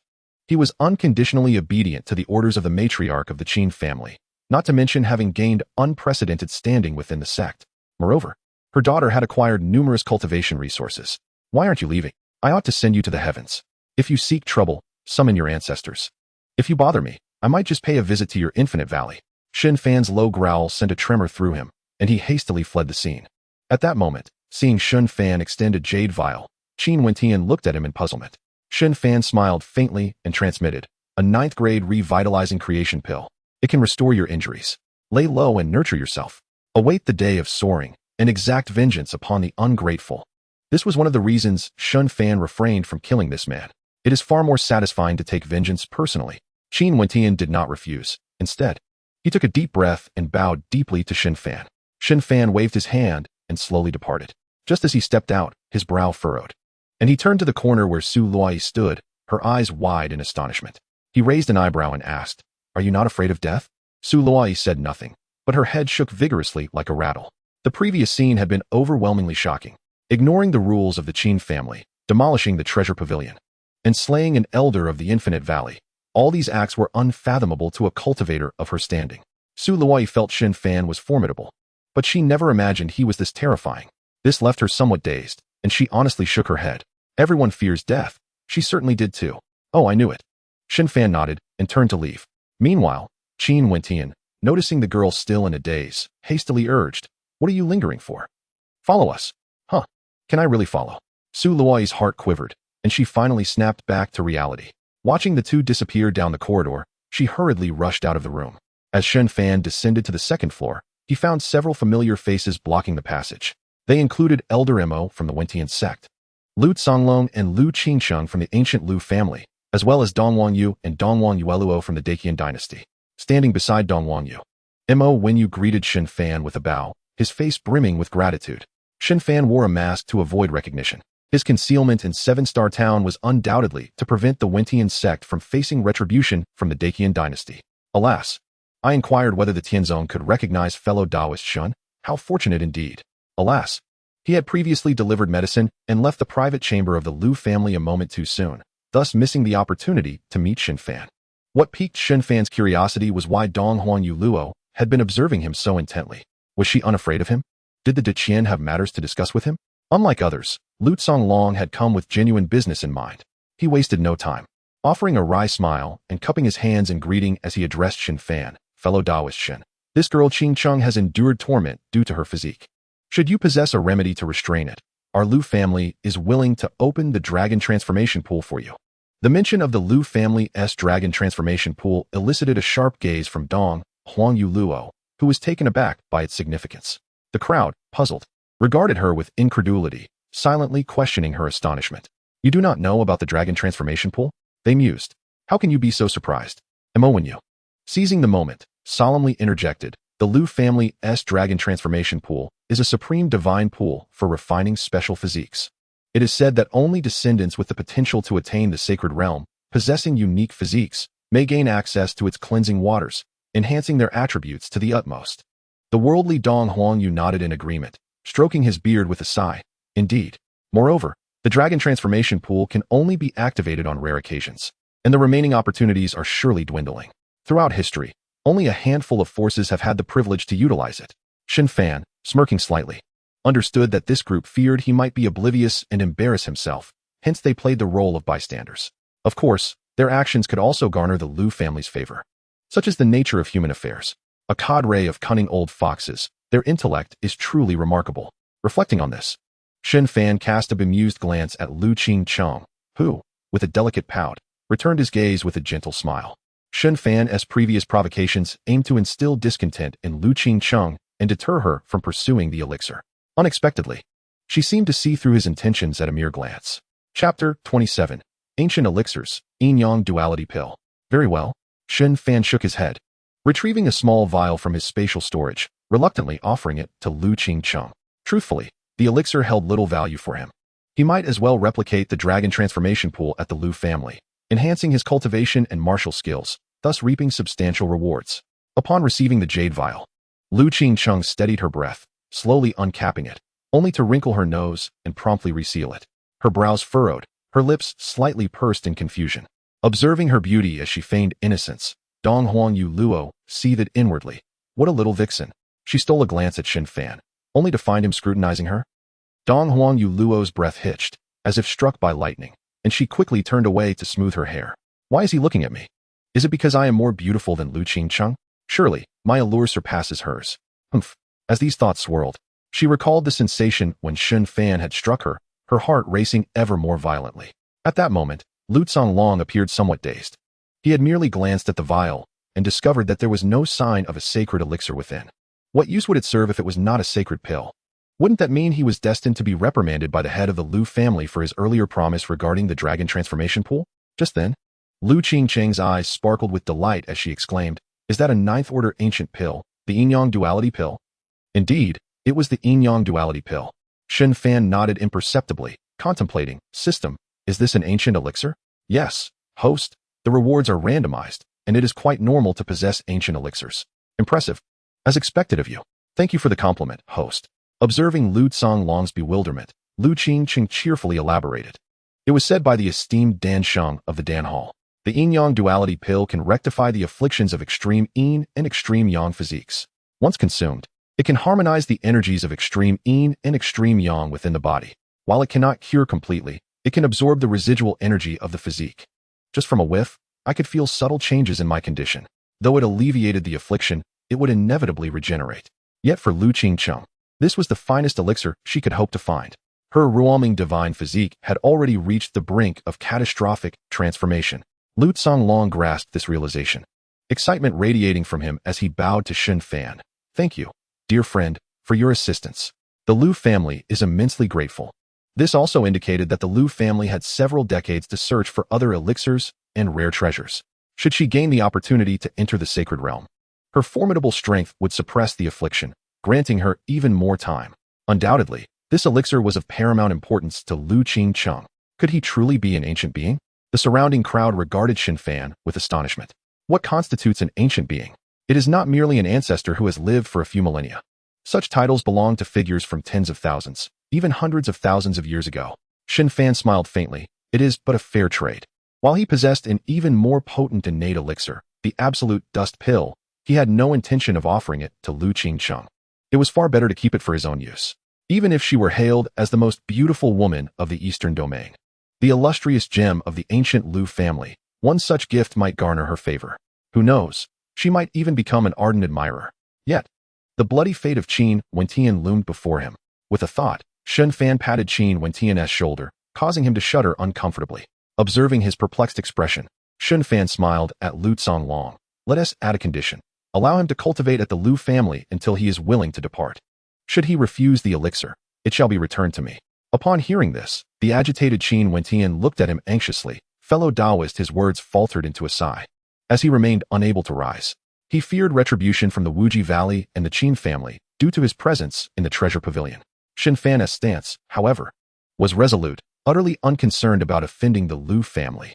This kindness, to be honest, left Qin Wentian feeling unworthy. Lu Zonglong and Lu Qingcheng exchanged glances before turning to Shen Fan with smiles. There is not a shred of issue. The Qin family would not mobilize to make trouble for the Lu family over a discarded pawn. Not even the matriarch would dare. The Qin family's ethos of maintaining amicable relations, from another perspective, meant avoiding feudal conflicts. Shen Fan nodded, addressing Mo Wenyu with a smile. Elder Mo, I truly must take my leave now. Haha. Wishing fellow Taoist Shen a successful ascension to the dragon transformation. Mo Wenyu returned the gesture with heartfelt sentiments. Perhaps this departure would see Shen Fan rise to greatness, his name echoing throughout the world. Noticing Shen Fan had cupped his hands in farewell, Dong Huangyu smiled and did the same. Should the opportunity arise, please do visit Deqian for a tour, as a gesture of apology. This young man possessed extraordinary character and demeanor. If Deqian could forge a connection with him, it would be a rare fortune. Did you not see how even Lu Qingcheng, who had long suffered from ailments, found a spiritual remedy? Meanwhile, Dong Huangyu Luo offered a respectful bow to Shen Fan, softly stating, I hope the senior can forgive you Luo for the earlier incident. It is but a trifling matter. Rest assured, I shall certainly come. Shen Fan replied with a gentle smile to both. As a superpower, Deqian undoubtedly boasted numerous treasures.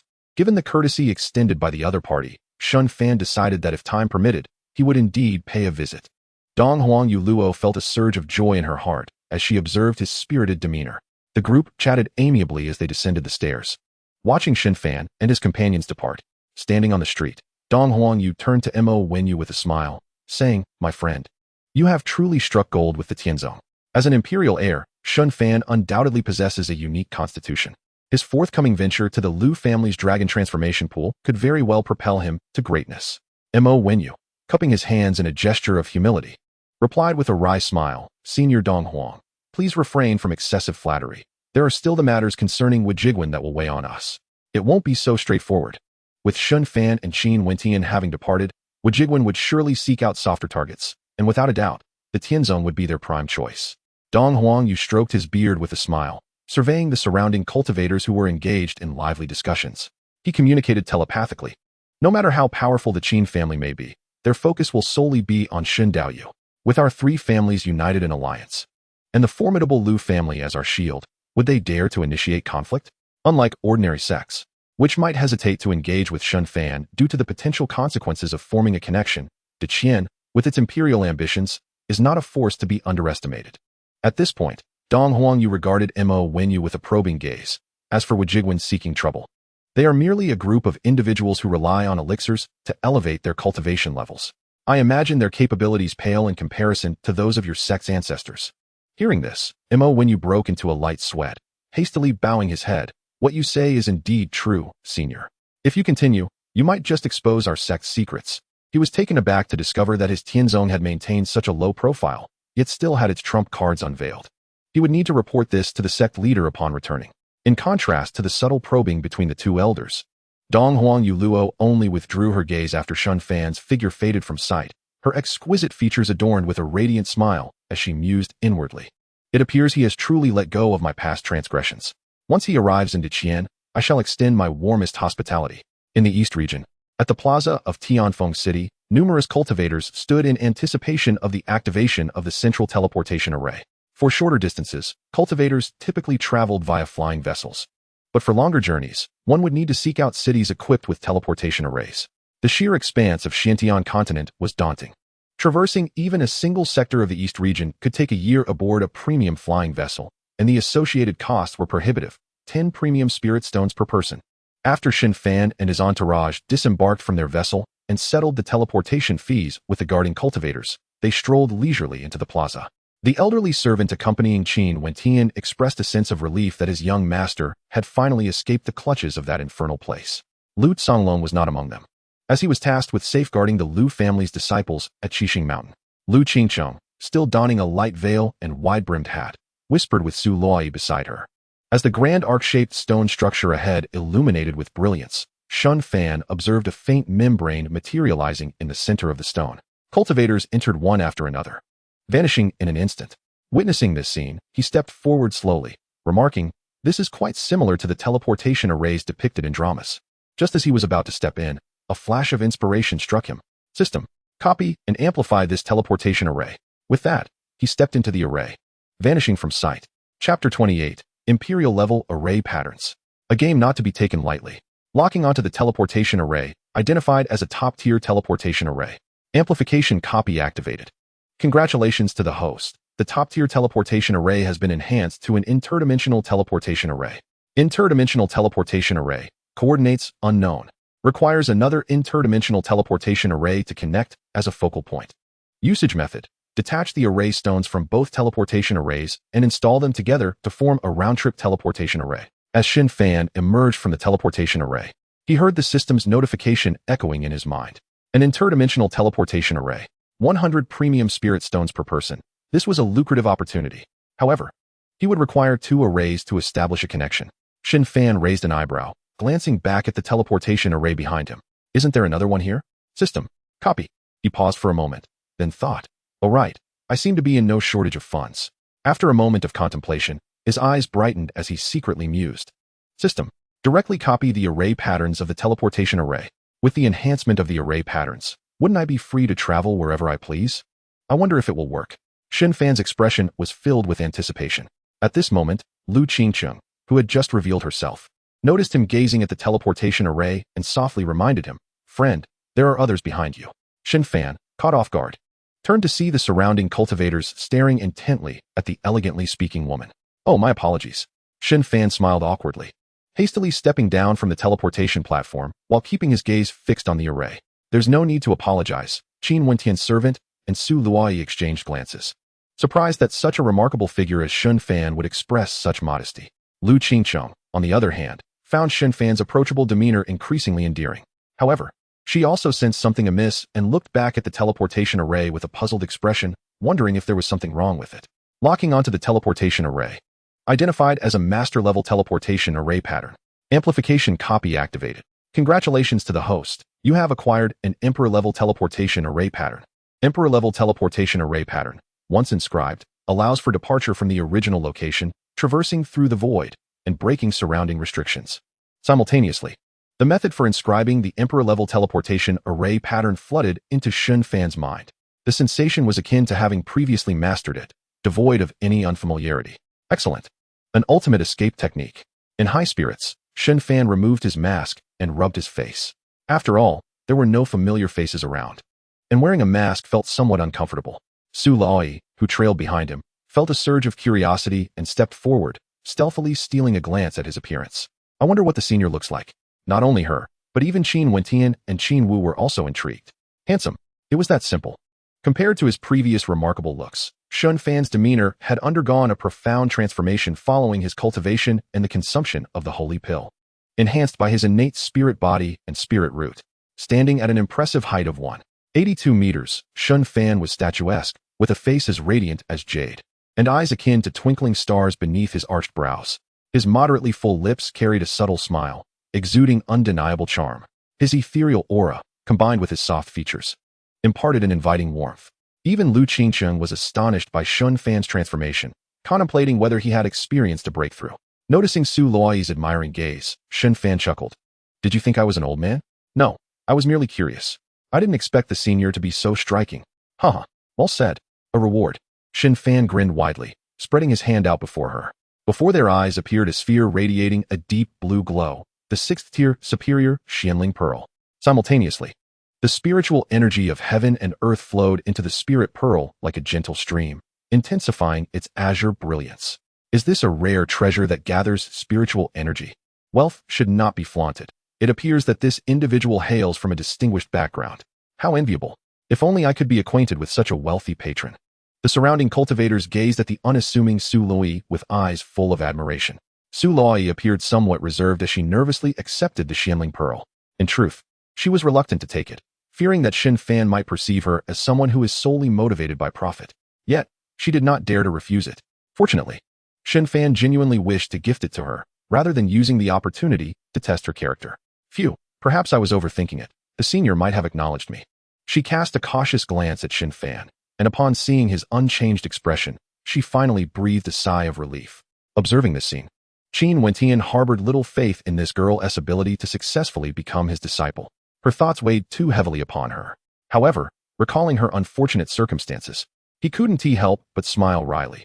Were he in her position, he would likely be even more troubled. As Shen Fan navigated through the crowd, he noticed Lu Qingqing still wearing her light veil and hat. Curiously, he inquired, shouldn't we be close to your home? Why are you remaining so low-key? Or does your Lu family have enemies? Shen Fan discerned that the Lu family truly operated with remarkable discretion. They were an ancient clan, after all. Surely, they should have summoned a few formidable dragons or unicorns to enhance their prestige. Previously, the Dacian dynasty had imposing guards. Had Lu Qingqing not been extraordinarily beautiful, he might have thought the ancient Lu family was no different from any ordinary passerby during their time at Seven Star Mountain. Shen Fan believed she must have revealed her identity to intimidate other factions. Meanwhile, Qin Wentian and the old servant Qin Wu appeared lost in their own thoughts, pretending not to have heard anything at all. As for Su Luoi, she astutely took out the Chronicles of Xiantian Continent, pretending to peruse it. This book was, of course, a gift from Shen Fan, intended to broaden the horizons of the young girl. In truth, Su Luoi had read such books before, but she feigned interest to fulfill Shen Fan's desire to mentor her, thus often waving the book around in front of him. Hearing this, Lu Qingqing shook her head and lowered her voice, saying, "It's better to avoid unnecessary trouble." Before she could finish her sentence, Shen Fan leaned closer, wearing a serious expression. "Don't move. Something is amiss." At his urgent whisper, Qin Wentian and the others immediately halted, witnessing Shen Fan reach beneath Lu Qingqing's veil. Lu Qingqing furrowed her brow, concentrating to sense whether someone powerful had placed a tracking spell on her. She never considered that Shen Fan might be acting inappropriately. With her level of cultivation, she could easily discern the deeper meaning behind his gaze. When Shen Fan looked at her, all he felt was awe, thinking words like goddess and stunning beauty. Just then, Shen Fan suddenly lifted her hat, exclaiming excitedly, "What the heck? It's Lu Qingcheng." "What? Where's the goddess?" The crowd gasped as they beheld Lu Qingcheng, clad in black veils, standing gracefully with an expression of calm. My heavens, it truly is her. How breathtaking. No wonder she is the most beautiful woman in the eastern region. This is my first time seeing her, regardless of gender. All around were mesmerized by Lu Qingcheng's beauty. Shen Fan, brimming with exhilaration, raised his arms high and cried out, "What do you mean the most beautiful in the eastern region? She is the most beautiful in the world." Instantly, cheers erupted from the crowd. Indeed, the most beautiful in the world. The most beautiful in the world. Hearing Shen Fan's enthusiastic chants, Qin Wentian and Qin Wu awkwardly covered their faces. Su Loi buried her head in the book. Observing the throng of people rushing towards them, Lu Qingcheng took a deep breath, glanced at Shen Fan, and then soared into the sky, disappearing from view. Well, that's beyond my means, Shen Fan mused, smacking his lips. He turned to the cultivator beside him, who was looking up at him, and whispered, "Friend, how does one reach the ancient Lu family?" Upon hearing this, the male cultivator withdrew his gaze, examined Shen Fan's appearance, and shook his head with a sigh. "While you are not unattractive, you still fall short. In my youth, I once sought to propose to the Lu family and nearly had my legs broken. You should think twice."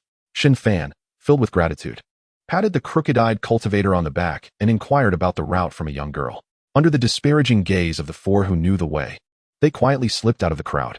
On the outskirts of the square, seeing Lu Qingcheng now adorned in a light purple dress and hat, Shen Fan chuckled. "Well then, let us make our way to your home without delay."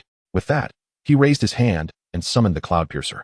The enlarged vessel, now the size of a fishing boat, shimmered with countless star-like glimmers, radiating brilliance. Coupled with its ninth-grade superior quality aura, it instantly captivated the attention of the surrounding cultivators. Once aboard the flying vessel, Shen Fan accelerated with all his might. The cloud piercer flickered and vanished into the horizon. Chapter 29. I, Shun Zengfu, never engage in battles without assurance.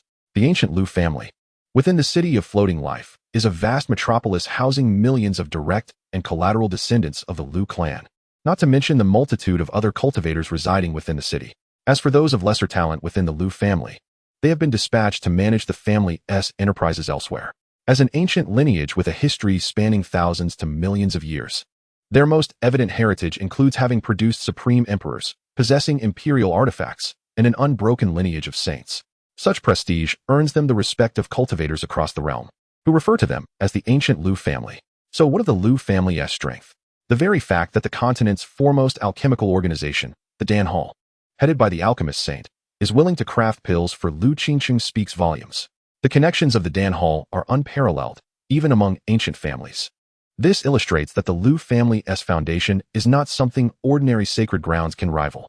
However, a question arises. Were there any of your relatives at 7-Star Mountain requiring your personal intervention? Shen Fan regarded Lu Qingcheng with an odd expression. Given her status, wouldn't it suffice to simply send someone to fetch the medicinal herbs? Once they disembarked from the vessel, Lu Qingcheng removed her hat and smiled lightly at him. What do you think? Feeling as if she had returned to her own territory, Lu Qingcheng displayed a playful side. Of course, it was also possible that she was seeking revenge for Shen Fan's earlier jest. The Lu family truly is discreet. Even I was caught off guard, Shen Fan lamented. Recalling the moment Lu Qingcheng revealed herself at 7-Star Mountain, whispering to the young woman beside her, he surmised that the lovely girl must be another prodigy of the Lu family. Although she was not a replica, at least he had arrived at the Lu family's remarkable domain. Collecting his thoughts, Shen Fan strolled along the ancient stone path of Floating Life City. While numerous cultivators were present, they merely acknowledged Lu Qingcheng with nods, lacking the fervor exhibited by outsiders. Instead, they cast curious glances at Shen Fan and his companions. Lu Qingcheng was bringing outsiders to Floating Life City?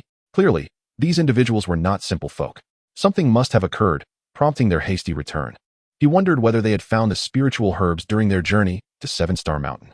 Hearing the murmurs around them, Shen Fan leaned towards Lu Qingcheng and said quietly, "By the way, does your family perhaps have any factional disputes? Would there be elders opposing the opening of the dragon transformation pool, leading to ridicule directed at me? Urging me to retreat? What Shen Daoyu said makes a valid point." Qin Wentian pondered thoughtfully. The dragon transformation pool is a treasure refined from a unique physique, coveted even by other ancient families and sacred powers. Although Shen Fan possesses the honor of the imperial son, he stands alone. And the Lu family may very well exploit their influence to bully him. His concerns are entirely justifiable, especially given the numerous instances of mockery that Qin Wentian has endured within the Qin family. Observing Shen Fan's curious demeanor, Lu Qingqing's beautiful eyes flickered, and she gently inquired, "Why do you ask, my friend? If such were the case, what would you do?" Is it truly so?" Shen Fan momentarily paused, then chuckled. "I came across this in a novel. Should it actually occur, I would send them flying. If the younger ones come, the older ones will follow. And I would sweep through them all, invincible." My friend, tread carefully."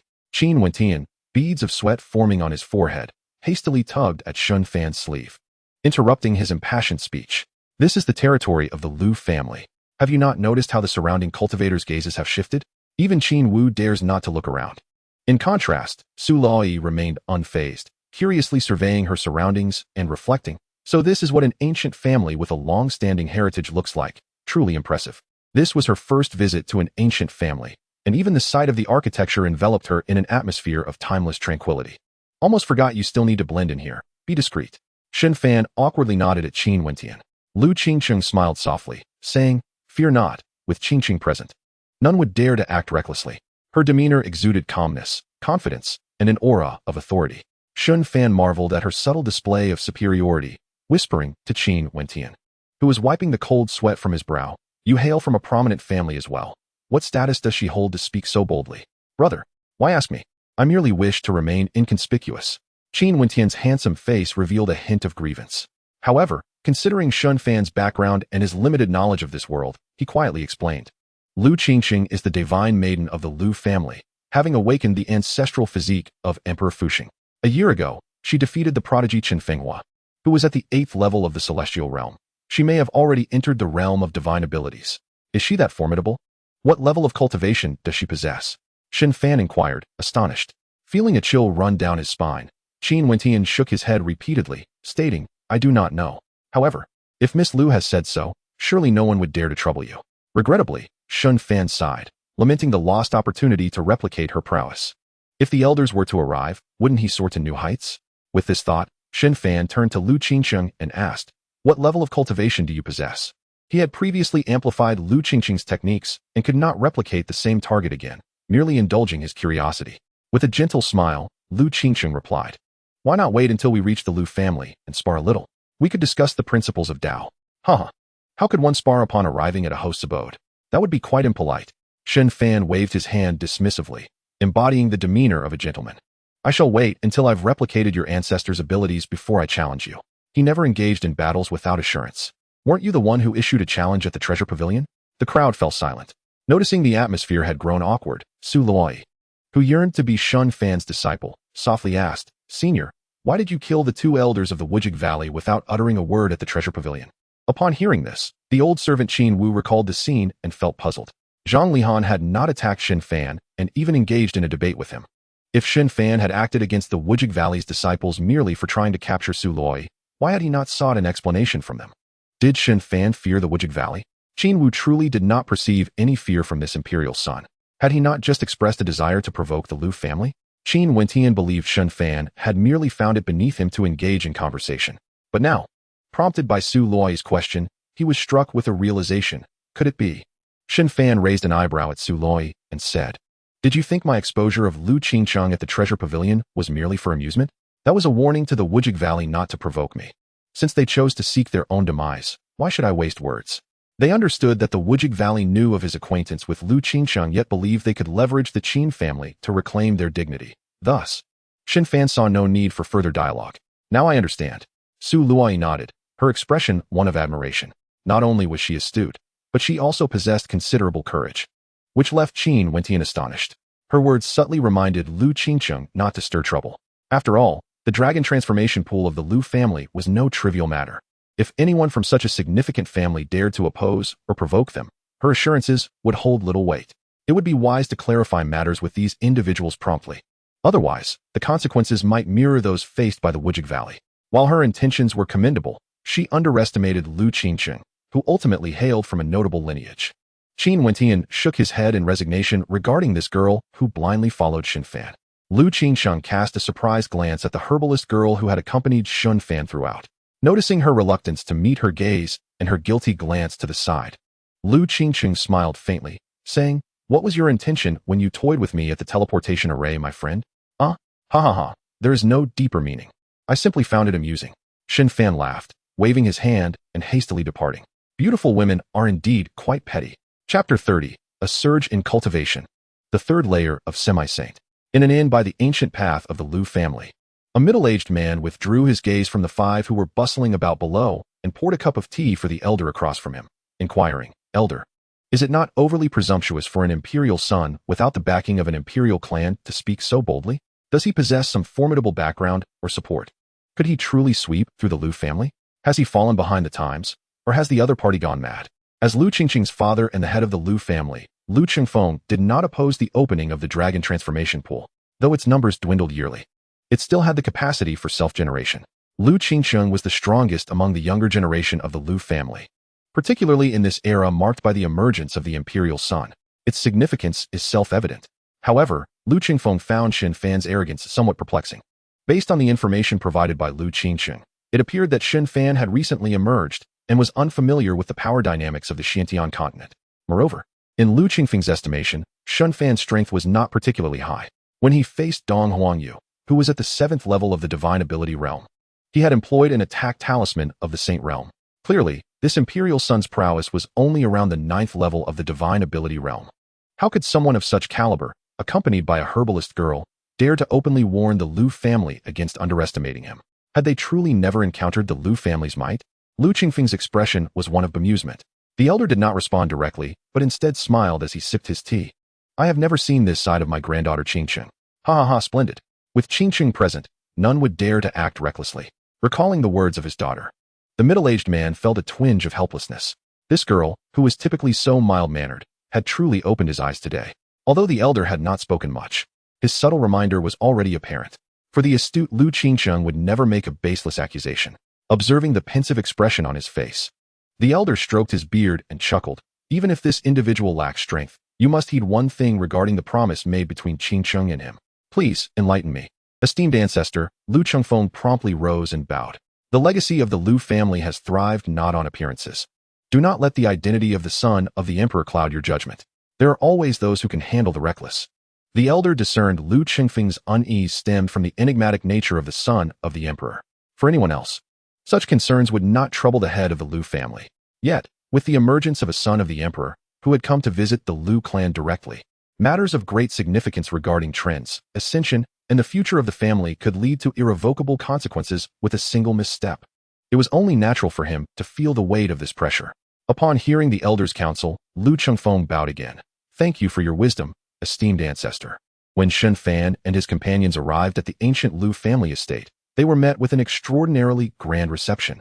In the square, 108 cultivators donned the Lu family's signature pale blue robes, standing in formation to channel spiritual energy. In the center of the formation, beams of violet light soared into the heavens, creating a magnificent spectacle of purple clouds. This scene prompted many cultivators from Floating Cloud City to gaze upwards in awe. Remarkably, the Lu family has enacted the most prestigious ceremony of purple qi arriving from the east. It has likely been decades since this was last performed. Could it be that a saint from a powerful faction has come? At that moment, Shen Fan, under Qin Wentian's explanation, learned of the significance of the Lu family's ceremonial display. The most esteemed guests of the Lu family, quite simply, observing the purple clouds above. Shen Fan stepped forward and softly whispered to Lu Qingqing, "You have gone overboard. We are engaged in a fair exchange." While it may seem trivial to Shen Daoyu, it was a life-altering gesture for Qingqing. "This is my father's way of expressing gratitude. There are no other intentions," Lu Qingqing replied softly, then turned to introduce Shen Fan to the procession ahead. The foremost figure, clad in a deep blue robe, was none other than the head of the Lu family, Lu Qingfeng. Flanking him were two elder members of the clan. System, initiate the replication of Lu Qingfeng's cultivation. Upon the arrival of the principal figure, Shen Fan was eager to activate his replication mode for a substantial gain. Target locked, Lu Qingfeng. Evaluation complete. Cultivation realm, King S stage, 4th heaven. Replication failed. System, replicate the elder to his left. Shen Fan did not feel disheartened and quickly set his sights on another target, for his replication augmentations were boundless. However, as the head of an ancient family, Lu Qingfeng's handling of clan affairs and his formidable strength were commendable. Target locked, Lu Riyun. Evaluation complete. Cultivation realm.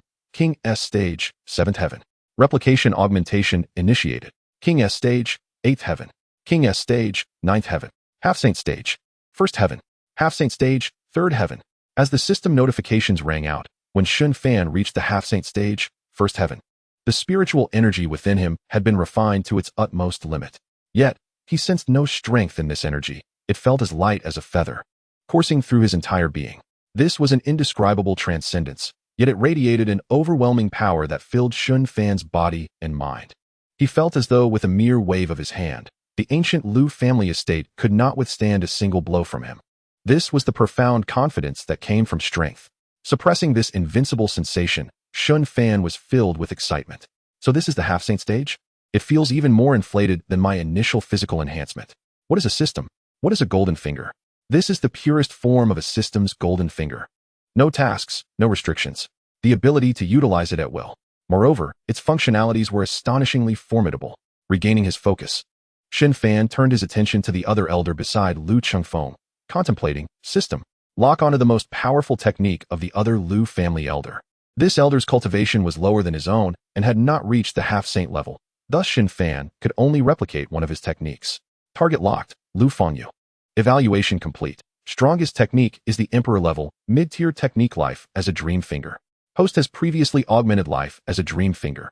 Augmentation failed. Well, it truly is a prestigious family. They utilize Emperor level techniques. It seems I should aim to replicate mental techniques, martial arts, and other skills next time. The Lu family, sharing a common lineage, would not withhold Emperor-level techniques from their cultivators. At most, it would require contributions to the family and certain qualifications. Shen Fan speculated that the Lu family's Emperor-level manuals would likely consist of their foundational mental techniques. These mental techniques are designed to cultivate the inner self of the cultivator while enhancing their realm based on their innate talents.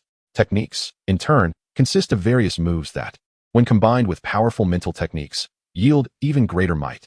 Of course, some techniques may encompass the trajectory of mental techniques. Given the long-standing legacy of the Xiantian continent, diverse manuals abound.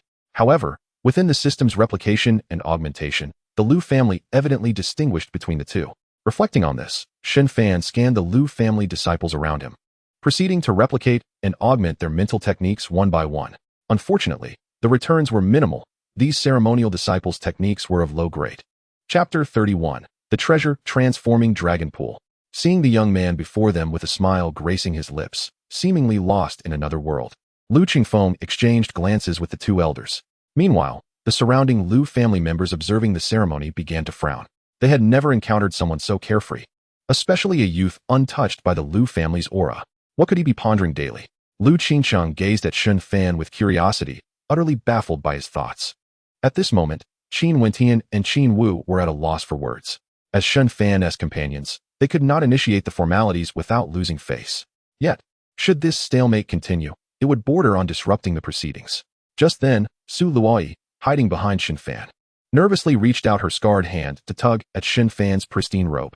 She even heard some individuals audibly exhale, feeling relieved as Shen Fan finally returned to his senses. Noticing Lu Chengfeng standing with a smile, Shen Fan clasped his hands and beamed. I am Shen Fan. It is an honor to meet the head of the Lu family. He is rather courteous. I presumed he was a naive youth, Lu Chengfeng replied, raising his hand in a dismissive gesture, a gentle smile gracing his face.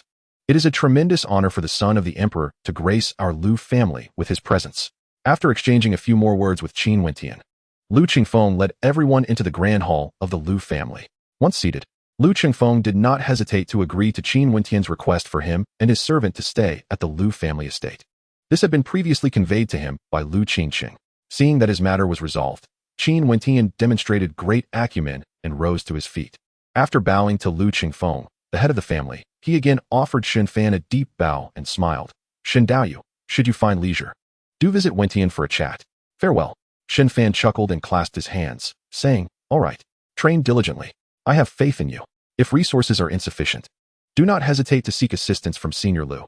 His family possesses vast wealth and can easily accommodate your needs. Upon witnessing the sudden stiffness in her father's expression, Lu Qingcheng raised her teacup and took a delicate sip. She was on the verge of laughter. Truly, you are my dear elder brother. Qin Wentian, with an embarrassed demeanor, greeted those present before turning to leave with Qin Wu. Haha, if young friend Shen has no pressing matters, why not stay a few more days? Lu Qingfeng inquired with a smile. Shen Fan pondered for a moment, then replied with a grin, I wish to visit the dragon transformation pool right away. What do you think, head of the Lu family? Such urgency? Upon hearing this, the two elders beside Lu Qingfeng furrowed their brows. This young man had been disrespectful earlier, and now he seemed overly eager. Did he fear that the Lu family might deceive him? Nonetheless, Lu Qingfeng nodded with a smile and rose to depart the grand hall. Before long, they arrived at the forbidden grounds of the Lu family's rear mountain. Rather than a mere forbidden area, it resembled an entire mountain range, with peaks soaring into the clouds and lush greenery enveloping the landscape. Were it not for the Lu family's architecture behind them, Shen Fan and Su Luoi might have thought they had entered a wild mountain region. As they advanced, silence reigned. There were no guards, no restrictions. Akin to a leisurely mountain excursion. Perhaps this was the confidence of an ancient aristocratic family. Inhaling the crisp air, Shen Fan felt a surge of emotion. After traversing a narrow path, they beheld a mountain that resembled a coiling dragon, beneath which lay a vast cavern. The Dragon Transformation Mountain. Upon seeing the stone plaque above the cave, Lu Qingfeng flicked his fingers, sending a stream of spiritual energy into it. In the next moment, the rippling light membrane at the cave's entrance gradually dissipated. Shen Fan retracted his previous words. As the group stepped inside, he suddenly caught a whiff of an exotic fragrance that sent his blood surging with excitement. It was akin to a stone cast into a tranquil lake, causing ripples to form within his very being. The Dragon Transformation Pool certainly lived up to its name. Merely inhaling a hint of its aroma elicited such a profound response. Furrowing his brows, he turned to Su Luoi, only to find her face flushed and beads of sweat forming on her forehead. Fear glimmered in her eyes. Su Luoi felt as though the poison within her was on the verge of erupting. In a panic, she attempted to flee, but Shen Fan grasped her firmly. Let go of me, Su Luoi protested, resembling a cat whose fur had been ruffled, struggling to break free but to no avail. This was her first time raising her voice at Shen Fan, yet the terror in her heart nearly brought her to tears as she pleaded, I'm sorry, senior. I don't want to stay here. If the poison within her erupted in the Lu family, even Shen Fan would be unable to protect her. Her voice echoed painfully within the cave, naturally drawing the attention of Lu Qingfeng and the two elders ahead.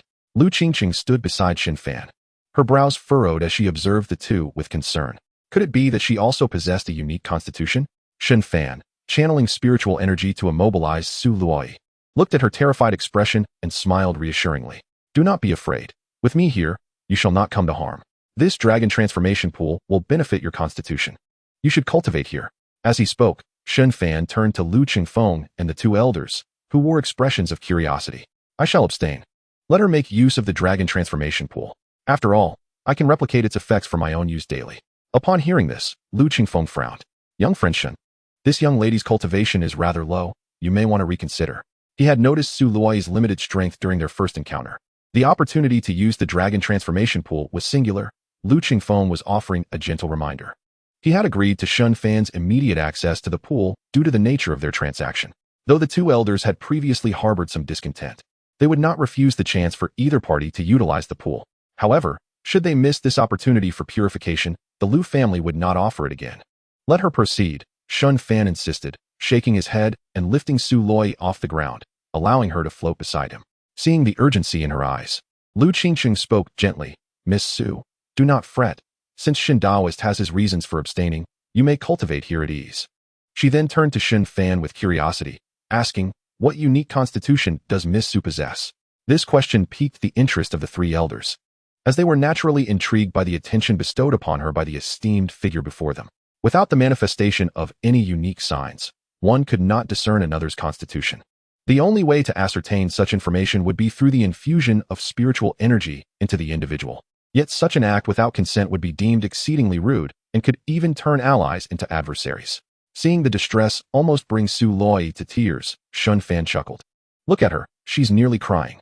How could I possibly disclose it? I don't wish to cultivate here. Why don't you use it yourself? Surely, you just want to rid yourself of trouble by tossing me aside.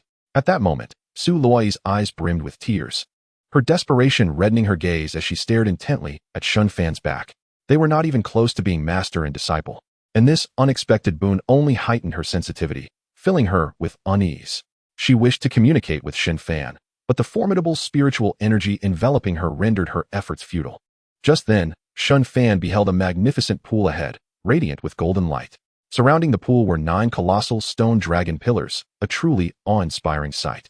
The golden liquid within the pool was only half full, radiating a dazzling brilliance and a gentle mist. Seeing Shen Fan's resolute demeanor, Lu Qingfeng refrained from saying more, stroking his beard with a smile. This is the Dragon Transformation Pool. Upon entering, you can awaken the power of your bloodline to refine your constitution. Shen Fan nodded, internally contemplating, system, copy, and amplify the Dragon Transformation Pool. Locking onto the Dragon Transformation Pool, identified as a mid-grade treasure nurtured by the heavens. Copying and amplifying initiated. Truly, the Dragon Transformation Pool of an ancient aristocratic family was a treasure of the highest caliber. Shen Fan's heart brimmed with anticipation. Chapter 32, Su Luoi, who rejected the sage's apprenticeship. The quality of treasures nurtured by the heavens is classified into 4 tiers: spiritual treasures, supreme treasures, sacred spirits, and immortal artifacts, with each tier further subdivided into lower, middle, and upper grades. However, the classification primarily applies to spiritual and supreme treasures, as sacred spirits and immortal artifacts are legendary creations that have long eluded discovery, rendering their ranks inaccessible. What the cultivators of the Xianxian continent are most familiar with are spiritual and supreme treasures. Without delving into spiritual treasures, the Dragon Transformation Pool of the Lu family in the Eastern Domain is indeed a treasure of heavenly origin. It is rumored that traces of ancient divine herbs once appeared in the Forbidden Zone of the Northern Domain, as well as the famed Enlightenment Tree on Enlightenment Mountain in the Western region. All of these are treasures nurtured by the heavens. Obtaining even one can aid a cultivator in ascending the path of cultivation, an invaluable asset. This thought flickered momentarily in Shen Fan's mind. Ding. Congratulations, host. You have acquired a top-grade supreme treasure, essence of rhythm liquid. 1,000 liters. Regeneration, 1 liter per year. The divine liquid of essence, possessing miraculous effects that nurture the unique constitution of cultivators. It refines the physique, bones, bloodlines, and internal organs with extraordinary efficacy. Prolonged use can elevate the quality of a cultivator's constitution.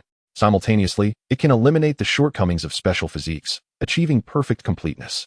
Within the confines of the system space, a pool crafted from white jade brimmed with the divine liquid of essence exuded waves of spiritual energy, resembling an ethereal celestial pond, vibrant with life. Truly, it is a superior treasure specifically designed for refining the body. Even the defects of one's constitution can be eradicated, though regeneration may be slow. Even the legs of a mosquito are still flesh. Shen Fan smiled faintly, as Lu Qingfeng remarked with a grin, since that is the case, we shall take our leave. Qingcheng, please remain here to accompany our young friend Shen. After speaking, he offered a respectful smile to Shen Fan and turned to depart with the 3 elders.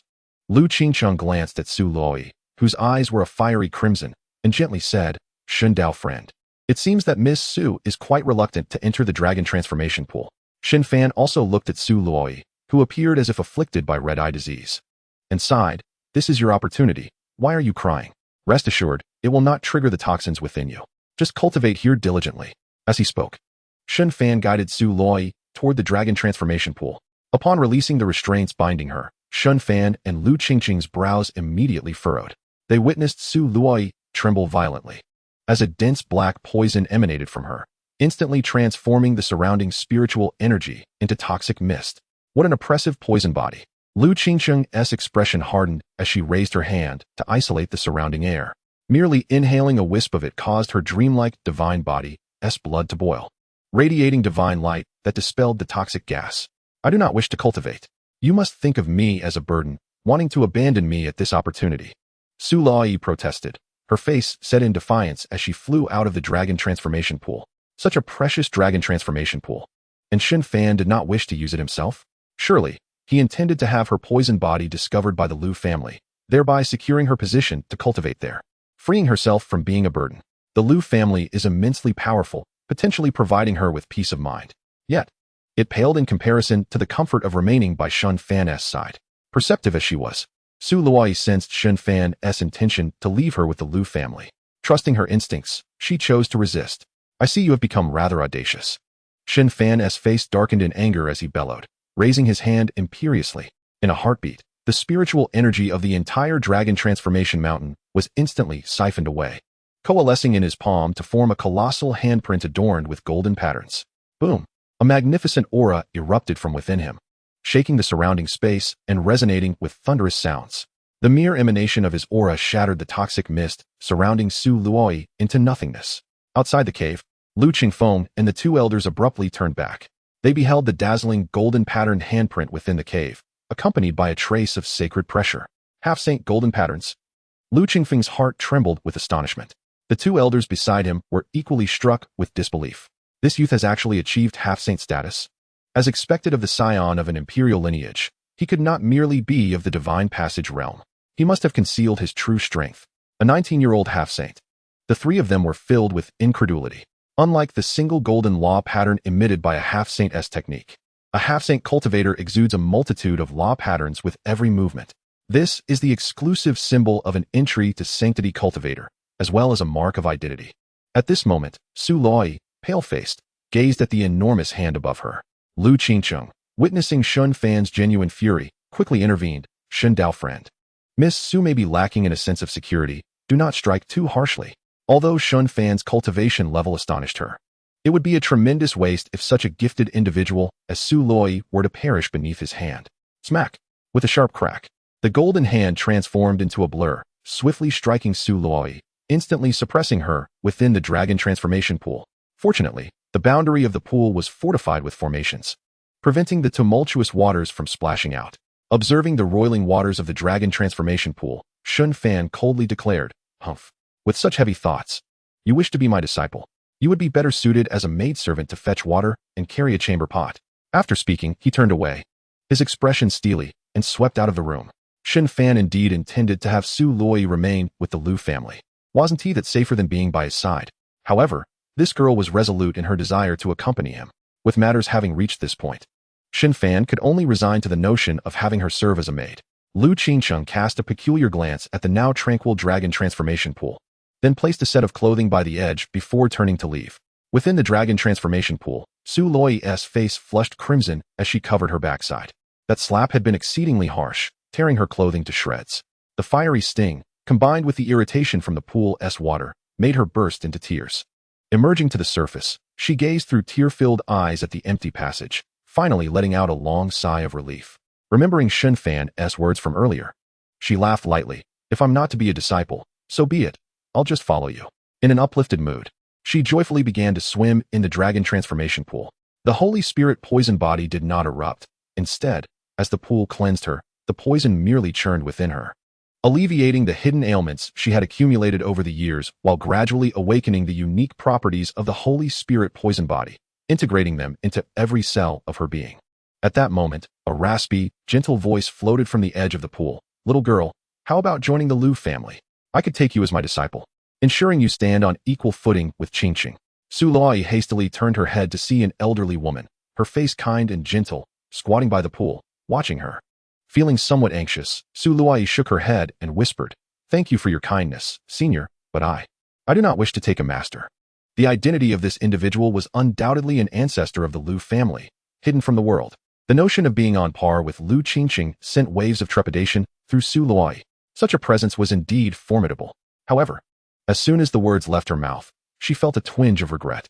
Just earlier, she had considered becoming Shen Fan's disciple, and now she was expressing disinterest in taking a master. This may have inadvertently offended the elderly woman before her. The elder, however, appeared unperturbed, smiling as she sat by the pool and observed her. "Hee, no matter. Are you truly content to be a mere maidservant?" Su Luoi nodded vigorously, softly replying, "As long as he does not drive me away, I am satisfied." The elder chuckled and nodded curiously. Though the imperial scion possesses extraordinary talent, the path of the great Tao is ever-changing. You must understand that he lacks a backing. He may not be able to protect you. Su Luoi remained silent, her head bowed. Only in her mind did she recall the scene from that fateful night in the alley, when she felt utterly despairing and helpless, seeing a figure in white gazing down at her. Perhaps Su Luoi was quite perceptive, harboring many thoughts. Yet, she had never forgotten Shen Fan's life-saving grace. Chapter 33. Copying and Amplifying 3 Insights of the Great Tao. The Transmission of the Great Tao. The elderly woman smiled knowingly, gazing at her as she softly said, "Since your mind is made up, I shall not force you. Let us chat about mundane matters for a while." Su Luoi finally relaxed. Thus, the elderly and the young engaged in conversation within the dragon transformation cave. Outside, Shen Fan gazed at the 3 elderly figures who had appeared beside Lu Qingfeng, feeling a surge of delight in his heart. It seemed that his previous display of prowess had not gone unnoticed. Esteemed guests, these three are the semi-saint ancestors of the Lu family. The sixth ancestor Lu Wuhai, the seventh ancestor Lu Zhentian, and the ninth ancestor Lu Jinyu. Lu Qingfeng introduced with a respectful smile. Compared to his earlier formal demeanor, Lu Qingfeng's smile now radiated sincerity. The two elders beside him bowed deeply, acknowledging Shen Fan with reverence. Even Lu Qingsheng, the Lu family's most prodigious talent, had only reached the 7th level of the king realm at this age. Having lived so long, they were witnessing a semi-saint at the tender age of 19 for the very first time. They now comprehended the terrifying potential of the esteemed guest. Haha, Shen Daoyu, we regret not having welcomed you properly before.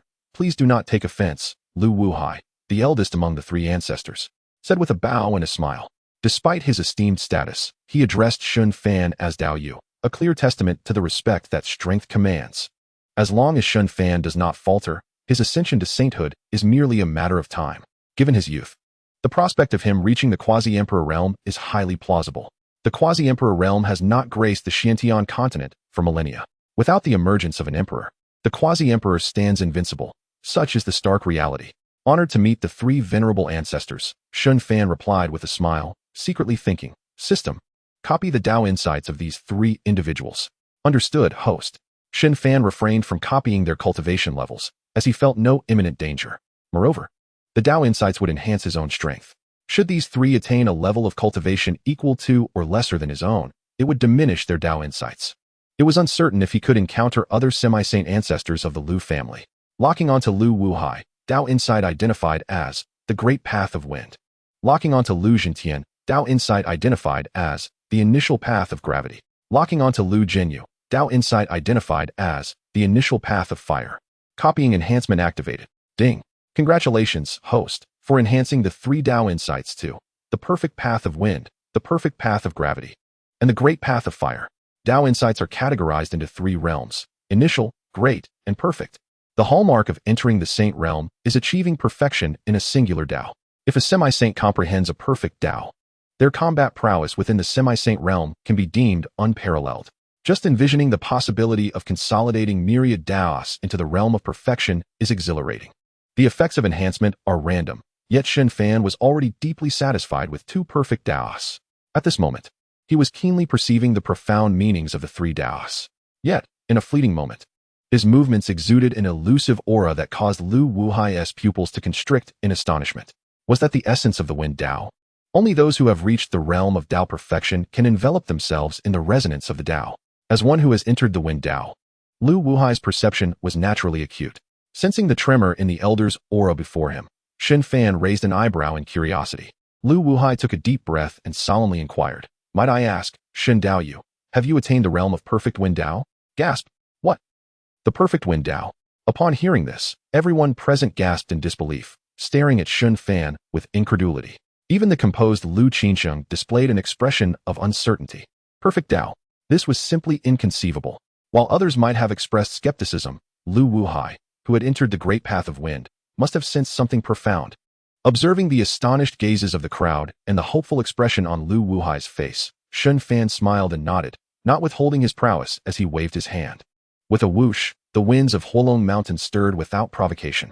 The trees in the forest rustled, and leaves danced in the air.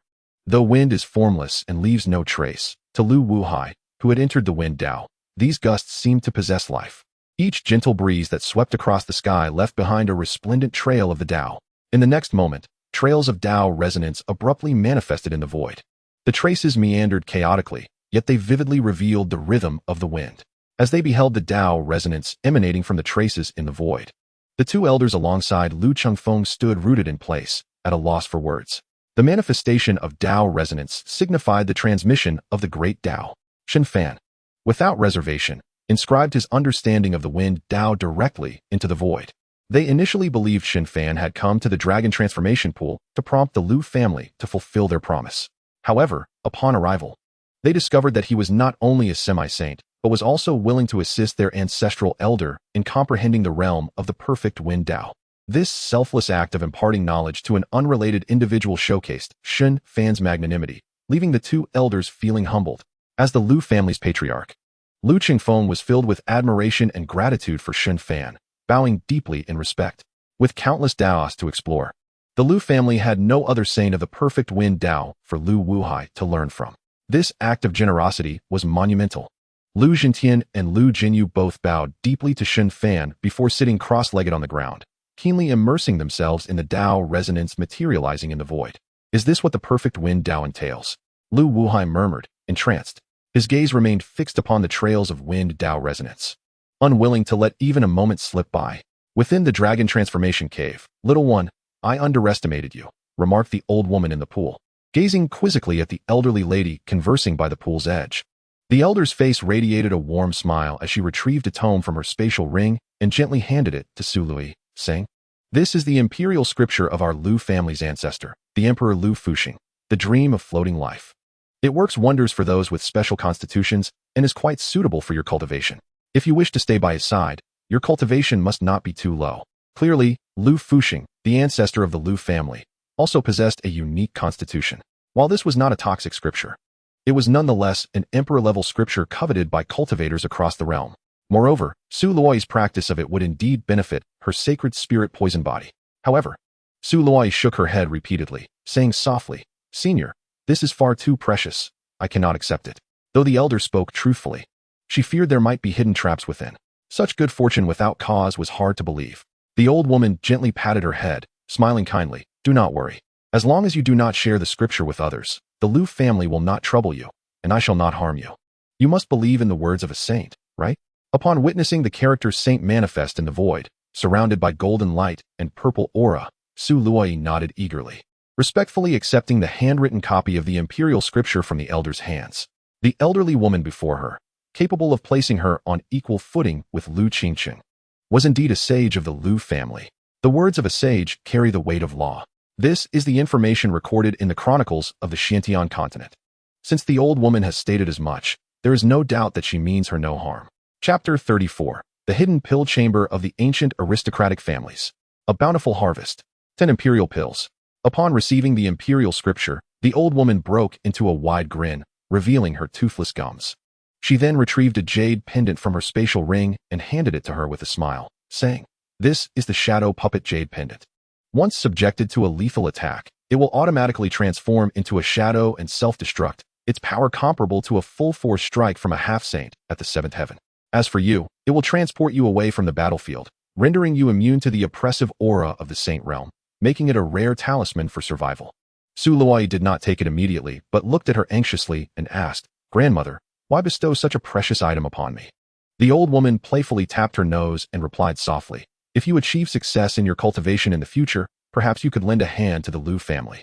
It is not a demand, but rather a matter of your own volition." Upon hearing this, Su Luoyi pondered for a moment, then smiled and accepted it, saying, "The Lu family is so formidable, they surely do not require my assistance." "Thank you, senior." "Haha, what a clever girl." The old woman chuckled, looking at her teasingly. "Are you truly content to be that little maid who washes feet and holds the chamber pot?" Su Luoyi smiled coyly at her without replying, instead beginning to stir her internal energy to guide her cultivation in the dragon transformation pool. Meanwhile, Shen Fan had left the dragon transformation mountain. Observing Lu Qingqing beside him, he curiously inquired, "Aren't you going to comprehend the way of the wind? Even Lu Qingfeng and those two elders are meditating, yet you choose not to?" Lu Qingqing smiled softly and replied, "That is not the path I seek." With that, she bowed to Shen Fan, saying, "I thank you for your righteous deed." Her graceful demeanor and melodious voice were utterly captivating. Shen Fan raised his hand in a virtual gesture of support, admiringly saying, "A beautiful sister like you is truly a delight to behold." "Haha, your acknowledgement is sufficient." "Shen Daoist, you flatter me," Lu Qingqing murmured, slightly awkward as she tucked a strand of hair behind her ear.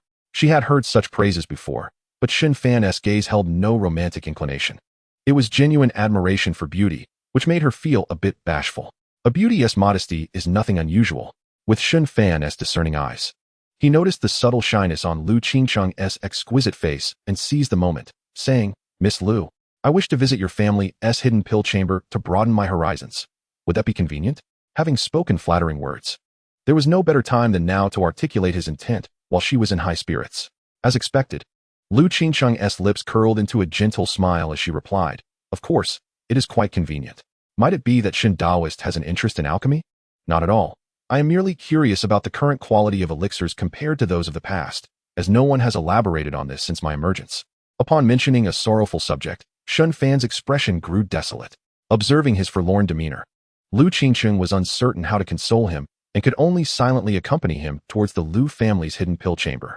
After spending time together, Lu Qingqing viewed Shen Fan as a remarkably easygoing individual, devoid of any airs.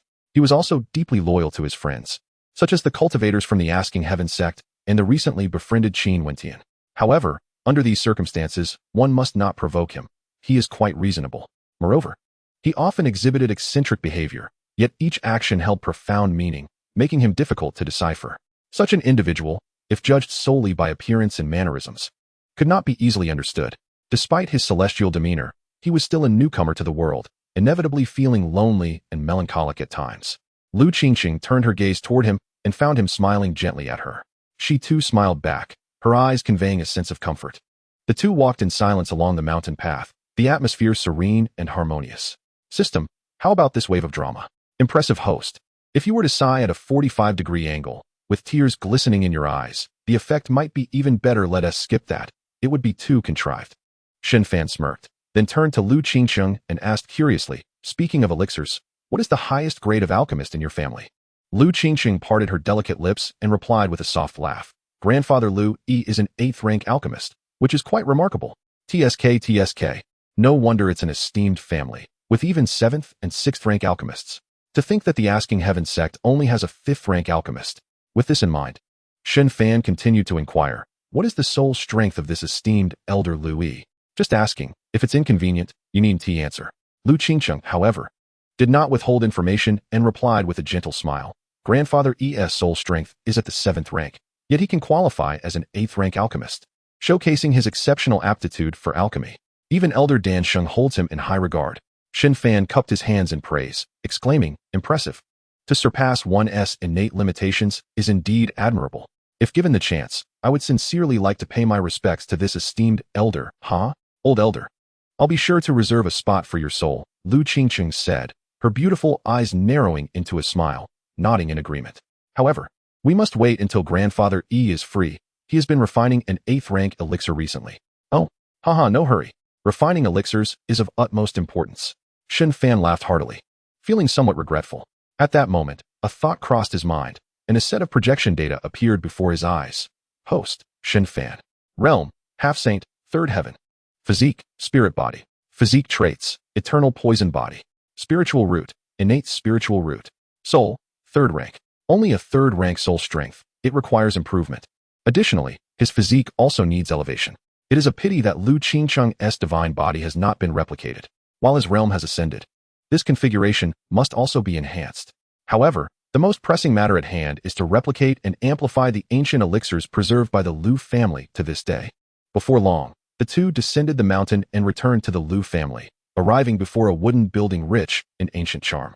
Hidden Pill Building. The wooden structure, intricately carved with dragons and phoenixes, stood 5 stories tall. An air of antiquity enveloped the space, evoking a sense of nostalgia for the countless years it had endured. Upon stepping inside, Shen Fan noticed the absence of Lu family disciples. Each shelf of elixir bottles was warded with restrictions. Scanning the first floor with his spiritual sense, he discovered that the quality of the elixirs here was no less than 8th rank. System, copy them all for me. Understood, host. Copying and amplifying initiated. Ding. Congratulations, host. You have obtained 9th rank mid-quality elixirs. Ding. Congratulations, host. You have obtained 9th rank high-quality elixirs. A series of notifications echoed in Shen Fan's mind, filling him with immense satisfaction. The abundance of high-quality elixirs was far superior to those of the Asking Heaven sect. It felt as though he had found a treasure. This was indeed a bountiful harvest, allowing him to ease off on elixir collection for the foreseeable future. In high spirits, Shen Fan turned to Lu Qingqing and exclaimed his admiration. Although there are only 400 8th-grade elixirs here, each possesses distinct effects. Undoubtedly, there are even more varieties among other elixirs of the same rank, truly befitting a family of ancient lineage. Lu Qingqing smiled as she led him to the 2nd floor and softly remarked, indeed, the other elixirs are housed in the Pill Hall and the Lu family's Merit Hall, reserved as rewards for the clan members. The 2nd floor features 9th-grade elixirs, albeit in limited quantity, with merely over 200 remaining. Listening to her explanation, Shen Fan merely cast a glance at the shelves of elixirs, refraining from approaching for a closer inspection, and smiled. This far surpasses the Winting sect. I recall they possessed not even a single 8th grade elixir. Simultaneously, he silently commanded, "System, replicate." Lu Qingcheng smiled faintly, explaining, "It's not that Qingcheng is sowing discord. It is likely that the Winting sect has concealed them. One must not underestimate the foundations of top-tier powers." "Haha, no worries. It's wise to leave some room for future encounters," Shen Fan chuckled, waving his hand dismissively. "Everyone harbors secrets. Who would be foolish enough to lay them bare? Especially in the realm of cultivation, one must always guard against others."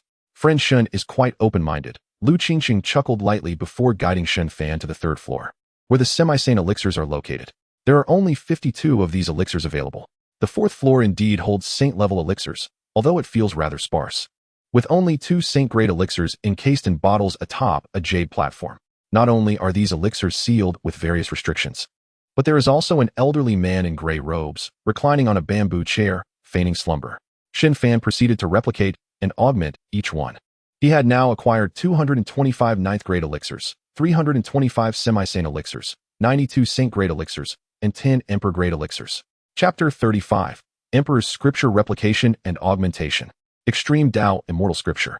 Compared to the elixir reserves of the ancient lineage, Shen Fan's collection of top-tier elixirs is nothing short of terrifying. This showcases the remarkable efficacy of the system, which imposes no limits on replication attempts. Moreover, it is executed with utmost discretion. Lu Qingchang did not take Shen Fan to the 5th floor, where the hidden elixirs are stored, and he did not press the matter. After all, every family possesses its own secrets. Shen Fan felt he had already amassed sufficient elixirs. Even if the 5th floor contained emperor-grade elixirs, he was not particularly envious. However, he suspected that the Lu family likely did not possess any emperor-grade elixirs. After replicating and augmenting the elixirs, Shen Fan shifted his focus to the elderly man in gray beside the saint-grade elixirs. He presumed this individual was the elder guardian of the Pill Pavilion. The man's aura was restrained, revealing nothing. Should he fail to replicate a practitioner of the same realm, it would mean losing a valuable opportunity. Naturally, Shen Fan could directly probe the elder's cultivation level with his spiritual sense, but this would be akin to inspecting one's physique, an exceedingly impolite act. The two parties might even become adversaries, as no one appreciates having their secrets scrutinized, Shen Fan included. With this in mind, he and Lu Qingcheng respectfully bowed to the elder before turning to descend the stairs. System. Replicate the elder's supreme fist technique. Acknowledged host. Targeting Lu Lingfeng. Identifying technique as rebirth fist, quasi-emperor grade. Shen Fan's heart surged with joy at this revelation. In any other faction, possessing a single quasi-emperor grade technique would be considered a treasure of the clan. Rebirth fist replication and augmentation initiated. Ding. Congratulations, host. You have acquired the emperor grade fist technique. Ascendant Sacred Art, Flying Immortal Fist Seal. Ascendant Sacred Art, Flying Immortal Fist, one of the sacred techniques of the Ascendant Dynasty. Possessing immense might and terrifying lethality. The higher the cultivation realm, the greater the power. A single punch unleashed is unassailable, akin to an immortal king's descent. An immortal's descent? Without further ado, it sounds quite impressive. Shen Fan grinned broadly. Noticing his buoyant mood, Lu Qingcheng, having descended the stairs, teased. Did you think of something good, friend Shen? Perhaps you'd like to share? Shen Fan placed his hands on his hips, gazing at the clouds above, and sighed. To travel with beauty is truly gratifying. For a moment, I found myself lost in delight. Pray, do not hold it against me. Haha. By the way, please do not refer to me as friend Shen anymore. It feels rather distant. Just call me by my name. May I call you Qingqing? As he spoke, his eyes sparkled as he regarded Lu Qingqing. The young woman, standing at approximately 175 centimeters, continued to don a flowing black gown, her form exuding grace. The skin exposed beyond the fabric was as fair and delicate as fresh snow. Shen Fan mused that a mere pinch would surely elicit a reaction. Coupled with her stunning oval face, her aura was undeniably captivating. Hearing his somewhat frivolous remarks, Lu Qingqing rolled her eyes, exasperated. Friend Shen, please refrain from jesting. Had it been anyone else, Lu Qingcheng might have sent them flying with a single strike. However, Shen Fan's tone was filled with teasing and jest. She realized that if she were to genuinely become angry, it might only amuse him further. You truly lack excitement. Shen Fan smacked his lips, gazing at the architectural ensemble of the Lu family ahead, nonchalantly stating, earlier, Miss Lu expressed an interest in sparring with me. Might you still have the desire for such an exchange? Upon finishing his words, Shen Fan stood with his hands clasped behind his back, emanating an aura of a skilled practitioner, silently relishing the opportunity to flaunt his prowess. Lu Qingsheng raised an eyebrow in disbelief. Are you not a bit petty? After glancing at Shen Fan's hands that were alternating between open and clenched fists, as if he were eager to demonstrate his strength, she gently replied. Qingsheng recognizes her inferiority. There is no need for a spar. Shen Fan shook his head, sighed softly, and began to walk away. In that case, I shall not press the issue. Please lead me to your family's scripture pavilion. I am certain the Lu family's unique techniques possess remarkable qualities. Seeing Shen Fan striding confidently ahead, seemingly oblivious to his surroundings, Lu Qingqing's beautiful eyes curved into a smile as she said, You've gone the wrong way. It's this way. Ha ha. I thought your family was quite expansive. Surely one can arrive without much effort? Shen Fan turned back, his expression slightly awkward. Lu Qingqing, deep in thought, nodded as she passed by him, softly saying, You have a point. Let us proceed. What? Is she playing with me? Shen Fan squinted at Lu Qingqing's swaying figure ahead, feeling an urge to give her a playful slap. However, he resolved to prioritize the larger picture. First, he would visit the scripture pavilion to replicate what he could. Although the techniques Shen Fan replicated would not be utilized for his cultivation, given the time investment involved, there was no harm in collecting a few. Moreover, such a place as the scripture pavilion would surely house formidable elders of the Lu family. Withdrawing his gaze, Shen Fan hastily followed, alleviating the tension in Lu Qingqing's heart. She was keenly aware of the gaze fixed upon her from behind, and felt a mix of shyness and fear that Shen Fan might impulsively strike her. After all, even Dong Huang Yuluo had been rendered a mess. She worried that if Shen Fan truly became incensed, he might act against her. Noticing the earlier incident with Su Luo Yi, who had been brought to tears and plummeted into the dragon transformation pool, she recalled these living examples. No. Why should I allow him to strike me? I could simply run away. Oh, I almost forgot he comprehended the way of the wind. With this thought, Lu Qingqing's delicate face froze. She resolved to avoid provoking this individual in the future to prevent any unnecessary trouble. Unbeknownst to Shen Fan, the two had approached the vicinity of the scripture pavilion, where the number of Lu family disciples had increased. Observing the young men and women passing by, who greeted him with respectful bows, Shen Fan smiled lightly and nodded before activating his replication and augmentation mode. System. Replicate the spiritual roots, physique, divine soul, movement techniques, palm techniques, and heart techniques of those present. Shen Fan observed each individual and replicated their enhancements accordingly. After assessment, the soul was determined to be of second grade. Replication failed. After assessment, the spiritual root was deemed to be of supreme quality. Replication failed. After assessment, the physique was classified as a treasure body. Replication failed. Clearly, the qualifications of the disciples from the Lu family surrounding him were not on par with Shen Fan's. It would be inaccurate to claim their abilities were lacking. Each of these Lu family disciples, when considered individually, possessed commendable talents. Rather, it was evident that Shen Fan had transcended his former self. A few individuals did exhibit commendable techniques, which were amplified by the system to the upper tier of semi-saint level, and some even reached the saint level. However, Shen Fan's ambitions were grander. He now sought only the techniques of the great emperor level. Such enhancements, which had yet to reach even the threshold of quasi-emperor, held no significance for him anymore. Locking onto Lu Yanran, assessing the mental technique floating life as a dream, as great emperor-esque scripture. Replication enhancement initiated. What? A great emperor level mental technique. System, what quality can this be enhanced to? This was Shen Fan's first encounter with the most esteemed entity known in this world, an imperial grade item. Even emperors cannot achieve immortality. Could it be of celestial level? The host's speculation is accurate. The imperial level is not the pinnacle of cultivation. Only through coexisting with the void, achieving immortality and invincibility, can one attain the ultimate in cultivation. Coexisting with the void? What realm is that? Above chaos? Shen Fan was taken aback, conjuring all the chaos he could think of. In the novels he had read, anything related to chaos was invariably formidable. Responding to the host, it is not chaos. Chaos is merely born from the void. This realm is far beyond the host's current comprehension. Just consider it. Although Shen Fan's gaze remained fixed on Lu Yanran, a disciple of the Lu family, his thoughts were already absorbed in the forthcoming enhancement of the mental technique. Noticing his dazed expression, Lu Qingqing pondered briefly and waved to Lu Yanran ahead. Could it be that seeing her was akin to seeing someone from a dream? If he is fond of her, perhaps they should arrange a marriage, treating it as a union of families. Yet, she wondered what Yanran thought about this. While Lu Yanran's beauty may not rival that of her own, she was undoubtedly a rare beauty. If Lu Qingqing's beauty were rated at 100, Lu Yanran would surely score a 95. Sister Qingqing, did you call for me? Lu Yanran asked, slightly taken aback, pointing to herself. Upon seeing Lu Qingqing nod with a smile, she approached with a radiant smile of her own. Simultaneously, a notification resonated in Shen Fan's mind. Ding! Congratulations to the host for enhancing the Great Emperor's floating life as a dream to celestial level. Supreme Tao Celestial Scripture. Supreme Tao Celestial Scripture. An exclusive celestial scripture that embodies the utmost of the Great Tao.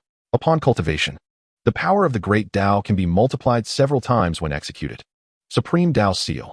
A technique that allows for the perfect fusion of two great Taos in combat, unpredictable in its manifestations. The more insights into the great Tao one possesses, the greater the power of the Supreme Tao Seal. Supreme Tao Sublimation. When myriad great Taos converge within one, Supreme Tao Sublimation occurs. With but a thought, all things may be reborn. Note, self-cultivation completed. What immense power is this? Shen Fan was utterly astonished. With just a thought, all things may be reborn. Chapter 36. Introduce me to a partner. How audacious. With just a thought, all things may be reborn. To be reborn can imply a fresh start or even signify death and extinction. Merely a thought without needing to exert any effort. Who could withstand such power? System. Does this mean that if I embody myriad paths, merely by contemplating, my opponent can vanish? Shen Fan inquired with curiosity. Indeed, host. The so-called myriad laws are as inconsequential as ants before the Supreme Tao Sublimation. They possess no means of resistance. Once the Supreme Tao Celestial Scripture is cultivated to its zenith, the host can seek coexistence with the void, achieving immortality and invincibility, all within a mere thought. Wow. This golden finger of mine feels almost surreal. Shen Fan's face gleamed with joy. It is worth noting that he has the ability to replicate the insights of cultivators regarding the Great Tao, coupled with the augmentation from the Supreme Tao Celestial Scripture. It is truly astonishing. The Great Tao is not defined by a specific quantity, for it is boundless. The Tao exists everywhere. The Great Tao is eternal, residing only within the hearts of individuals. Action is the Tao. Inaction is also the Tao. Sleeping is the Tao. Being struck is the Tao. Following the natural flow and acting as one desires. All are forms of the Tao, provided the cultivator's comprehension is sufficiently extraordinary. This is also the reason why, among countless cultivators, only a few achieve the saint realm. These Tao are not fixed in form, nor are they identical. With so many cultivators in the world, each individual's starting point, experiences, opportunities, and fortunes differ greatly. Naturally, their insights into the Tao will also vary. If we say that a semi-saint cultivator is one who integrates their own insights into the great Tao, touching upon its essence, then a saint-level cultivator has perfected their own great Tao to its fullest extent. Only upon reaching the quasi-emperor realm does one truly begin the path of proof of the Tao. Once the proof of the Tao is successful and the great Tao sublimates, one can enter the realm of the great emperor and reign supreme. This process also involves the cultivator's comprehension, qualifications, and opportunities, all of which are indispensable. Take for instance the Lu family's sixth ancestor, Lu Wuhai. He was merely at the semi-saint level, yet attained mid-stage comprehension of the Tao, great completion. This clearly demonstrates that his opportunities and comprehension surpassed those of the other two ancestors of the Lu family. Such is the most direct manifestation. Of course, there are cultivators who, even in the semi-saint realm, achieve complete understanding of their own great Tao. Yet, due to limitations such as lifespan, insufficient vitality, and hidden injuries in their physique, they find it challenging to break through the semi-saint barrier and ascend to the saint realm. This information is gleaned from the chronicles of Xiantian continent. However, Shen Fan discovered that throughout history, even those who have proven themselves as great emperors are not eternal and indestructible. Indeed, the path of cultivation is an endless ascent, with no final destination. Contemplating this, Shen Fan curiously inquired of Lu Qingqing beside him. How long did your ancestor live? The lifespan of a proven great emperor was not recorded in the chronicles. If it were, the author would surely be buried alive by inquiries. Is that something one can ask? Lu Yanran gazed at Shen Fan with a peculiar expression. Although she recognized him as the son of an emperor, such a question was rather too direct, wasn't he it? Yet Lu Qingqing, accustomed to this seemingly frivolous emperor, was unfazed. After a brief contemplation, she addressed Shen Fan, her delicate lips parting. My ancestor lived for 23,600 years. Wow. Truly impressive for a great emperor to have lived so long. Shen Fan expressed admiration. Given his current fate wheel and semi-saint cultivation, living for 3,000 years should pose no issue. Suddenly, Shen Fan felt as though he had suffered a great loss and mused. If I recall correctly, those at the monarch level can generally live for over 2,000 years. If I have only a few years left, and then break into the semi-saint realm, wouldn't that grant me another 3,000 years? Entering a new realm indeed extends a cultivator's lifespan. According to Shen Fan's calculations, if one were to reach the end of each realm before breaking through, it could logically extend their life by several tens of thousands of years. Sister Qingqing, is this the partner you wish to introduce me to? Though he is the son of an emperor, one might wonder if his intellect is somewhat lacking. Lu Yanran conveyed her conflicted thoughts to Lu Qingqing via voice transmission. Initially, she had expected her cousin to introduce her to an emperor, which would indeed be akin to a golden treasure falling from the sky. It is worth noting that the family head, Lu Chengfeng, had already communicated with the Lu family members. The emperor standing before them was, after all, at the semi-saint level, and any hint of disrespect could result in immediate expulsion from the Lu family, relegating them to work outside. This is also the reason why disciples of the Lu family would often bow to Shen Fan throughout his journey. At just 19 years of age, he had already reached the semi-holy realm, making him 2 years younger than Lu Yanran. Such talent is simply extraordinary. Were it not for Lu Yanran's well-practiced reserve, she would have long desired to take Shen Fan back tied up in a wedding ceremony, allowing this solitary prince to experience the warmth of an elder sister's affection. However, it now appeared that his mind might be somewhat clouded from prolonged isolation. Nevertheless, as his destined partner, perhaps with a little more care, he might eventually awaken to his feelings. Yet, this young boy was rather mischievous. Having just seen her, he seemed utterly entranced. Lu Yanran felt a delightful flutter in her heart as she gazed at Shen Fan. This certainly seemed promising. After a brief moment of surprise, Lu Qingqing noticed Shen Fan's expression of profound loss, leading her to chuckle softly. However, how could a cultivator ever be entirely certain of their breakthrough? Such occurrences typically transpire among those of profound wisdom who experience sudden enlightenment. We cultivators naturally adhere to the principle of gradual progress. Should we encounter peril, we can rely on our own cultivation to navigate through it. Shen Fan nodded in agreement, slowly making his way toward the scripture pavilion. Unlike ordinary cultivators, he did not require a breakthrough. He could simply replicate techniques to elevate his abilities. Achieving the semi-holy realm in just a few days left him feeling somewhat at a loss. As Shen Fan proceeded without acknowledging Lu Yanran, Lu Qingqing gently pulled her dazed cousin forward, conveying a telepathic message. Yanran, he is still quite young and newly emerged. He might not know how to express himself. You should be more proactive. Observing her stunning cousin, who seemed to embody the essence of a romantic expert, Lu Yanran hesitantly inquired, Sister, does he truly like me? Are you certain? Clearly, Shen Fan's reaction had made her doubt the reliability of her inexperienced cousin. Lu Qingqing furrowed her brow with authority. Do you not trust me? You just witnessed how he gazed at you with such infatuation. Am I not beautiful? Yet he has never looked at me that way. Rest assured, he must have taken a fancy to you. Do not doubt it. However, Lu Qingqing herself felt a twinge of uncertainty. If one were to encounter someone they liked, wouldn't they at least engage in conversation? Contemplating this, she glanced at Shen Fan's retreating figure and sent another telepathic message. Shen Daoyu? At that moment, Shen Fan stood at the entrance of the scripture pavilion, smiling in return to the Lu family disciples who bowed to him. Upon hearing Lu Qingqing's call, he raised an eyebrow and replied without turning around, What with the telepathy? Isn't this your home? Why the secrecy? While telepathy is convenient, it is easily intercepted by more powerful cultivators. It is far safer to use magical barriers to shield one's surroundings. Taking a deep breath, Lu Qingqing asked, Do you like my sister Yanran? If you do, feel free to express it boldly. My Lu family's Yanran is exceptionally gifted and stunning. You have good taste. Shen Daoyu, she will surely become your virtuous partner, and our family will wholeheartedly support you in your endeavors. What? Shen Fan turned around, astonished. Incredulity etched across his face as he looked at the embarrassed Lu Qingqing and the blushing Lu Yanran, who dared not meet his gaze. While Lu Yanran was indeed beautiful, when had he ever expressed any affection for her? Clarify your words. When did she become my virtuous partner? Are you trying to set me up? Shen Fan quickly approached, exasperatedly glaring at Lu Qingqing. It's just that you seemed quite enchanted by her earlier, Lu Qingqing said, lowering her head in embarrassment as she cautiously recounted what had transpired. It dawned on her that she might have misinterpreted the situation. Enchanted? I'm looking for a girl, not you. What a ridiculous assumption. Shen Fan wished these two women could take a good look in the mirror. There are varying degrees of beauty, after all. Chapter 37. The Embarrassed Lu Qingqing. Amplified 7th Rank, Divine Soul. Looking for me.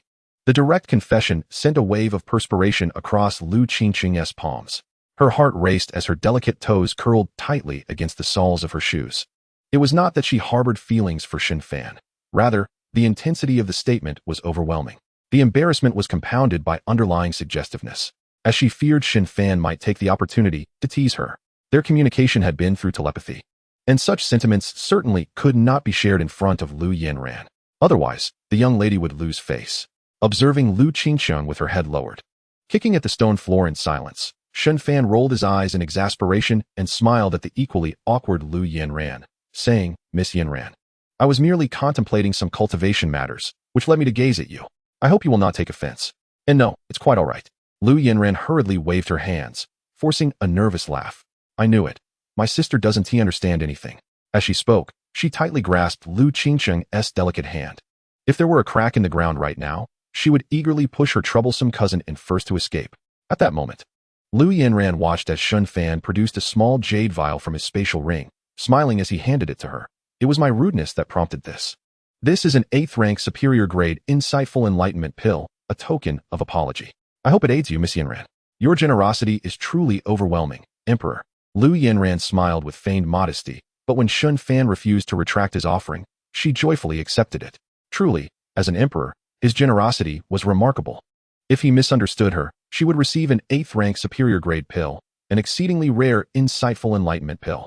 She was more than willing to let her cousin continue this misunderstanding. Seeing the misunderstanding resolved, Shen Fan smiled and cupped his hands in farewell before turning to leave. "Lu Qingxiang, take me to explore your family's treasury later. I expect an apology." Did he truly believe that his elixirs were given for free? Shen Fan felt an urge to admonish her. "Of course," Lu Qingxiang replied, discreetly exhaling. Just then, Lu Yanran chimed in with a laugh. "Sister, if there are any more such fortunate events, remember to contact me." All right, go practice now." Lu Qingxiang, thoroughly embarrassed, hastily departed. As expected, after a leisurely stroll around the Lu family's scripture pavilion, Shen Fan encountered the elder guarding the pavilion. With 3 pathways to the Tao at his semi-holy realm, he felt no urgency.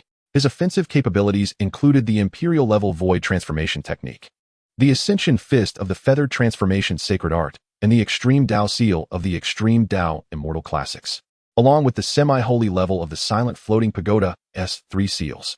Observing the elder engrossed in reading beside the staircase, Shen Fan silently mused. "System. Replicate the elder's movement technique." Understood. Host. Locking onto Lu Jiang. Movement technique identified as Walker's formula. Mid-grade sacred level. Replication enhancement initiated. Stabilized. At the very least, it was a quasi-imperial level. Shen Fan smiled as he descended the stairs. His shadow flicker technique was only at the semi-holy realm, lacking the necessary caliber. With the system's support, and given his slight obsession with perfection, Shen Fan naturally wished to elevate his movement technique. Moreover, with so many sacred grounds, noble families, and superpowers in the Xiantian continent, the ancestors at the Holy Realm were all targets for him. He could replicate whatever he desired. There was no hurry. Ding. Congratulations, host. You have acquired the quasi-imperial level movement technique, Flickering Light and Shadow. Flickering Light and Shadow, upon use. The caster can unleash 3 afterimages at high speed and can return to any one of them at will, making it elusive and unpredictable. This is rather intriguing. He felt quite satisfied with this enhancement. Although this is of quasi-emperor grade, one must not forget that he is also empowered by the wind path. For Shen Fan at present, his speed is already sufficient. As for the martial arts copied from the scripture pavilion, they lie quietly within the confines of the system space, including numerous techniques of the Holy Realm and Emperor level. However, Shen Fan finds that self-cultivation pales in comparison to the ease and time-saving benefits of replication amplification. Naturally, he is disinclined to practice diligently. Perhaps in the future, when he finds himself at leisure, he may explore the fusion of myriad techniques to create his own martial arts. It seems this is a standard feature for protagonists in novels, isn't it? With a smile upon his face, Shen Fan, accompanied by Lu Qingxiang, departed the scripture pavilion and made their way to the Lu family treasury. Perhaps due to the earlier awkwardness, Lu Qingxiang, aside from elaborating on the various uses of the martial arts in the pavilion, fell into a contemplative silence, merely guiding Shen Fan towards the treasury. In contrast, Shen Fan greeted the bowing Lu family disciples with a warm smile and a nod, exuding an approachable demeanor. As this pair of radiant figures passed by, many of the Lu family disciples gazed upon Shen Fan with curiosity. Is he truly the son of an emperor? I heard from the family head that he is already at the semi-holy realm. At my age, I am merely at the law manifestation stage. How terrifying is that? After all, he is a descendant of the imperial clan, sealed by a great emperor himself, possessing undeniably formidable talent. Moreover, his demeanor is extraordinary, devoid of any arrogance. I dare say he surpasses the son of the Yi family, Wouldn't it be better to have him as a son-in-law of the Liu family? Alas, it is not for me to say. The Liu family has yet to decide. However, the son of the Yi family is indeed too arrogant. 2 years ago, when he visited our Liu family, he suppressed the entire younger generation. Had it not been for Sister Qingqing's peculiar constitution, how could he have acted so recklessly? Humph. Pretending to be magnanimous by claiming a draw, was it not merely to seek a marriage alliance with our Liu family, showing off for all to see? Oh my, is there such gossip? As Shen Fan overheard the conversation behind him, he stole a glance at the calm-faced Liu Qingqing and cleared his throat. Ahem. I did not realize that Miss Liu is actually betrothed. I sincerely apologize for any prior indiscretions. Please inform me on your wedding day. I shall prepare a grand gift for you as an apology. Liu Qingqing turned her head to regard Shen Fan's inquisitive expression. A faint smile gracing her lips. Qingqing has no engagement. If Taoist Shen wishes to offer an apology, he may do so at this moment. Without an engagement, what is there to compensate for? You are far more adept at this game of empty-handed gains than I. It is not as if she is someone else's wife. Such banter among friends warrants no reparations. Does he truly believe himself to be the foolish son of a wealthy landlord? Seeing no opportunity to indulge in gossip, Shen Fan rolled his eyes and hastened towards the imposing ancient hall ahead. Though the hall spanned only 2 stories, its expanse was vast. With 2 Liu family guards stationed at the entrance, the Liu family treasury awaited him. At that moment, Liu Qingqing, with an expression of serene indifference, turned to the 5 Liu family disciples behind her and spoke softly. You 5, I shall be conducting the assessments this month. What? One young man's face fell, and he clasped his hands. Sister Qingqing, why waste your time on us insignificant beings? Let us just forget it, shall we? The 4 companions beside him nodded in agreement, casting pitying glances her way. Should they fail the assessment, their resources for the next month would surely vanish. Unfortunately, Liu Qingqing had already departed after speaking, leaving the 5 young men with faces marked by despair. What a disaster, the calamity of words. In stark contrast to their hopelessness, Shen Fan felt a wave of exhilaration. For just as he arrived at the entrance of the Liu family treasury, an elderly man with white hair stepped inside. The fragrant scent of herbs emanating from him, combined with the respectful demeanor of the 2 guards, made it easy to surmise his identity. Observing the man's retreating figure, Shen Fan mused, he must be a pill master of the Liu family. System, copy his divine soul. Locking onto Liu Wuhan, divine soul strength assessed at 6th grade divine soul. Replication amplification activated. Congratulations to the host. You have obtained a 7th grade divine soul. Chapter 38. Imperial weapon divine material, Qilin blood gold. Quasi-imperial weapon in hand. Congratulations to the host. You have obtained a 7th grade divine soul. How thrilling. A smile crept across Shen Fan's lips. He had surged from a 3 grade divine soul to a 7 grade divine soul. How could he not rejoice? The cultivation pathways of the Xianxian continent are manifold. Among them, soul cultivation is one such path. Some individuals possess remarkable cultivation talent, yet have a low-quality divine soul. Others may bear special physiques, but lack the strength of their divine souls.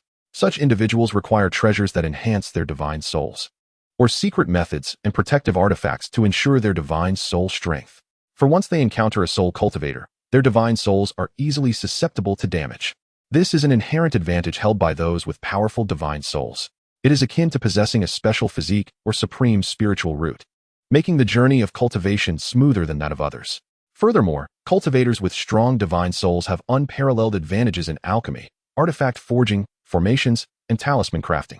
Do you really think that the alchemist hall of the Xianxian continent thrives solely on the connections forged through alchemy?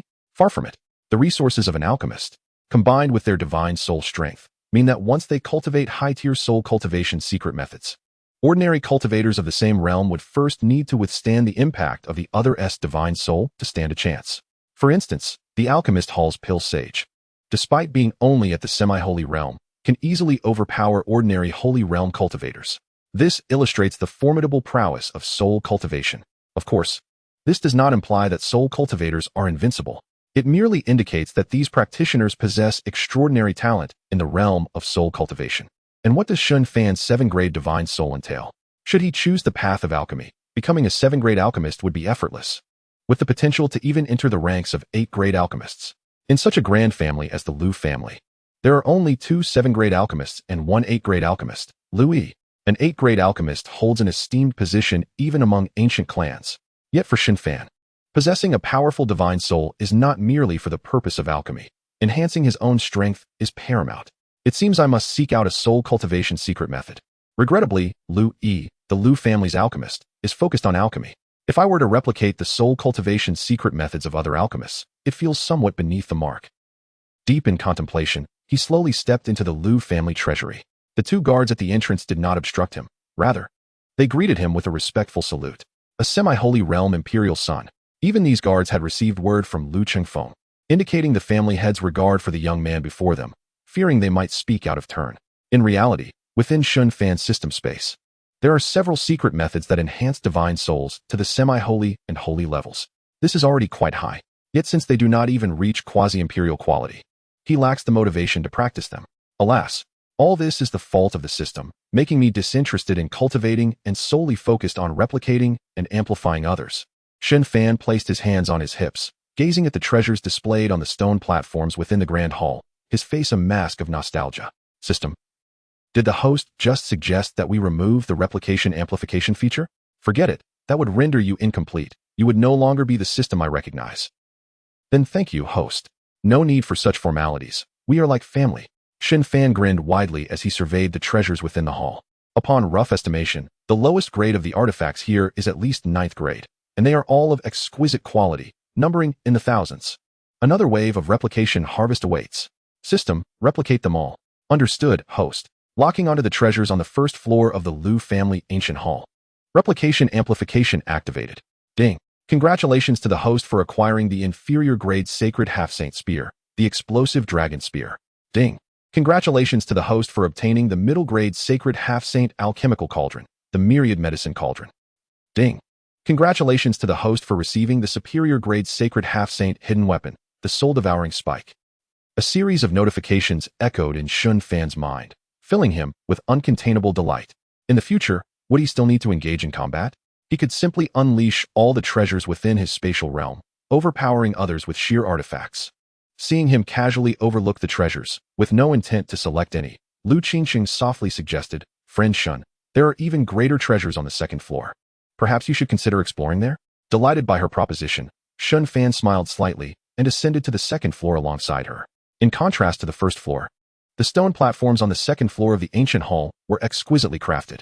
Upon these platforms lay an array of vibrant, multicolored circles, each sealed with powerful restraints, radiating an overwhelming presence. Everywhere he looked, the treasures on the second floor were all of sacred half-saint caliber, particularly at the inner sanctum of the hall. 3 luminous orbs hovered in the air, each belonging to the ranks of sacred grade artifacts. The aura emanating from these orbs caused ripples in the surrounding space. Without a moment's hesitation, Shen Fan mused, 3 sacred grade artifacts. Surely, I must acquire an emperor-grade treasure. System, copy these 3 artifacts at once. Affirmative, host. Locking onto the divine material, 9 radiant divine stone, identified as sacred weapon divine material. Locking onto the mountain river sword, identified as middle-grade sacred artifact. Locking onto the celestial calculation abacus, identified as inferior-grade sacred artifact. Copy enhancement initiated. Ding. Congratulations to the host for acquiring the emperor-grade weapon material, Qilin Blood Gold. Listening to the system's notifications, Shen Fan's heart swelled with joy. Emperor-grade divine material. What splendid fortune. Within the system's realm, a Qilin blood gold the size of a human head shimmered a deep crimson, emanating a fierce, fiery aura. Strangely, amidst the radiant glow of the Qilin blood gold, a diminutive, fully red Qilin seemed to roar at the surrounding void, appearing quite amusing. It seemed he ought to find an opportunity to learn the art of crafting to merge his grand scissors with the Qilin blood gold, along with the artifact spirit stone he had previously obtained. As he pondered, Shen Fan perused the over 300 sacred half-saint treasures on the second floor, awaiting the announcement of the next 2 items. Ding. Congratulations to the host for acquiring the quasi-emperor grade weapon, Star Sword. Ding. Congratulations to the host for acquiring the quasi-emperor grade artifact, Mysterious Tortoise Shell. Alas, so close to achieving an emperor-grade artifact. The system, replicate all the treasures here for me. With a hint of regret, Shen Fan transformed into a gambler, hoping to test his luck with sheer quantity. Unlike sacred artifacts, quasi-emperor artifacts did not possess distinctions of superior or inferior grades. When the quality of certain items reached a pinnacle, the notion of grading became irrelevant. However, what on earth was this mysterious tortoise shell? Shen Fan, probing with his divine sense into the system's realm, found a dazzling sword radiating sharpness beside a rather unremarkable brown tortoise shell floating in the air. The tortoise shell stood half the height of an adult. its ancient aura palpable, yet the patterns on its back were decidedly mundane. Compared to the star sword, they were akin to the brilliance of the moon contrasted against a mere stone. Mysterious tortoise shell, a divine object of the extraterrestrial Tianyin Xianxiaaudiobooks clan. The number of Tianyin is elusive, and the mysteries are hard to fathom. The Xianxiaaudiobooks can be counted.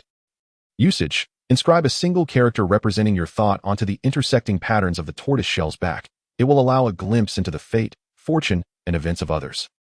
Note: the more profound the heavenly mystery, once revealed to others, the more patterns on the tortoise shell will vanish. The greater the mystery, the more patterns will disappear. To be able to discern the trajectory of others' fate and fortune, such an arcane object could indeed be calculated. This item possesses remarkable might. Shen Fan mused with amusement. Who would have thought that this seemingly antiquated tortoise shell could wield such formidable abilities? Chapter 39. Do you possess any Emperor-grade artifacts? I wish to pay my respects. For Shen Fan at this juncture, unless it was a top-tier treasure, he found himself far more intrigued by such fascinating items. After all, his prowess was evident. Coupled with his formidable golden finger, he was naturally inclined to indulge in whatever pleased him. Unlike other transmigrated protagonists, who, despite their golden fingers, toiled endlessly to cultivate and sought treasures in perilous lands, or whose beginnings were marked by tragic backstories, burdened with revenge, Shen Fan found the prospect of a laid-back existence far more appealing. System: replicate all the treasures here. Shen Fan chuckled as he patted the luminous circles of artifacts beside the stone pillar. Affirmative. Host: replication enhancement initiated. Shen Fan awaited in quiet anticipation. Perhaps an Emperor-grade artifact would materialize. Will this sacred half-saint spirit herb, the forgetting river flower, be of too low quality? Lu Qingsheng furrowed her brows as she regarded the luminous circle beneath Shen Fan's hand. If it were her, she would undoubtedly select the sacred artifact to take with her. The rarity of sacred artifacts is self-evident. Aside from the sacred artifact belonging to the patriarch of the Lu family, there were only 3 openly available. Though Lu Qingfeng, the family head, had said little, it wouldn't be unreasonable for Shen Fan to receive a sacred artifact in gratitude for engraving the Tao rhythm of wind on behalf of Lu Wuhai, the 6th ancestor. Could it be that he looked down upon it? Lu Qingsheng believed this possibility to be quite high. Not far away, the alchemist Lu Wuhan was quietly conversing with the elder guarding the pavilion, who seemed to be lost in thought. Upon observing Shen Fan's actions, Lu Wuhan felt a chill run down his spine. That was precisely the main ingredient he intended to use for concocting 7th-grade pills. A 6th-grade alchemist utilizing sacred half-saint herbs to refine pills in hopes of breaking through to 7th grade? Wasn't he that sheer extravagance? Even the Lu family, despite its vast resources, could not sustain such wasteful consumption. No wonder the elder guarding the pavilion had little regard for him. As if to strike at this junior, the elder, seated upon a mat, twitched his longevity brow and after regaining his composure, spoke indifferently. If you possess the capability, seek out the Emperor's son. Do not disturb my tranquil slumber. Upon hearing this, Lu Wuhan, his face etched with bitterness, promptly bowed. I apologize for the disturbance. I shall take my leave. Seek the Emperor's son for a request? He feared he would be sent flying by the elder before he even approached. Alas, he could only return obediently to concoct pills and contribute to the family. Lu Wuhan sighed, shaking his head as he turned to depart. At that moment, he suddenly noticed the Emperor's son not far away, actually bowing in greeting to him. Lu Wuhan was no fool and immediately grasped that the gesture was directed towards the elder behind him. He swiftly sidestepped and smiled, returning the bow. However, seeing that the Emperor's son did not take the sacred half-saint herb, but instead descended the stairs, Lu Wuhan's heart leapt with joy.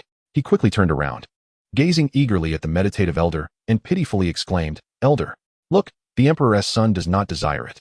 He doesn't want it. I want it. The elder, somewhat impatient, waved his hand dismissively. Take it, take it. Just don't let me see you for 100 years. Very well.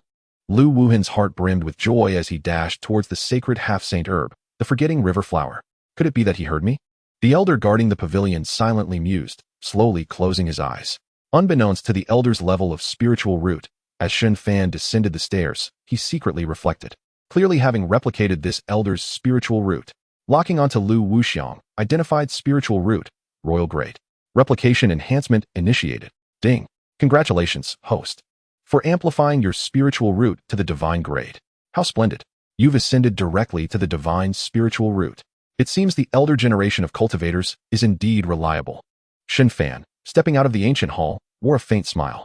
Perhaps there are other exceptionally gifted disciples in the Lu family, but none can compare to the straightforwardness of the elder cultivators.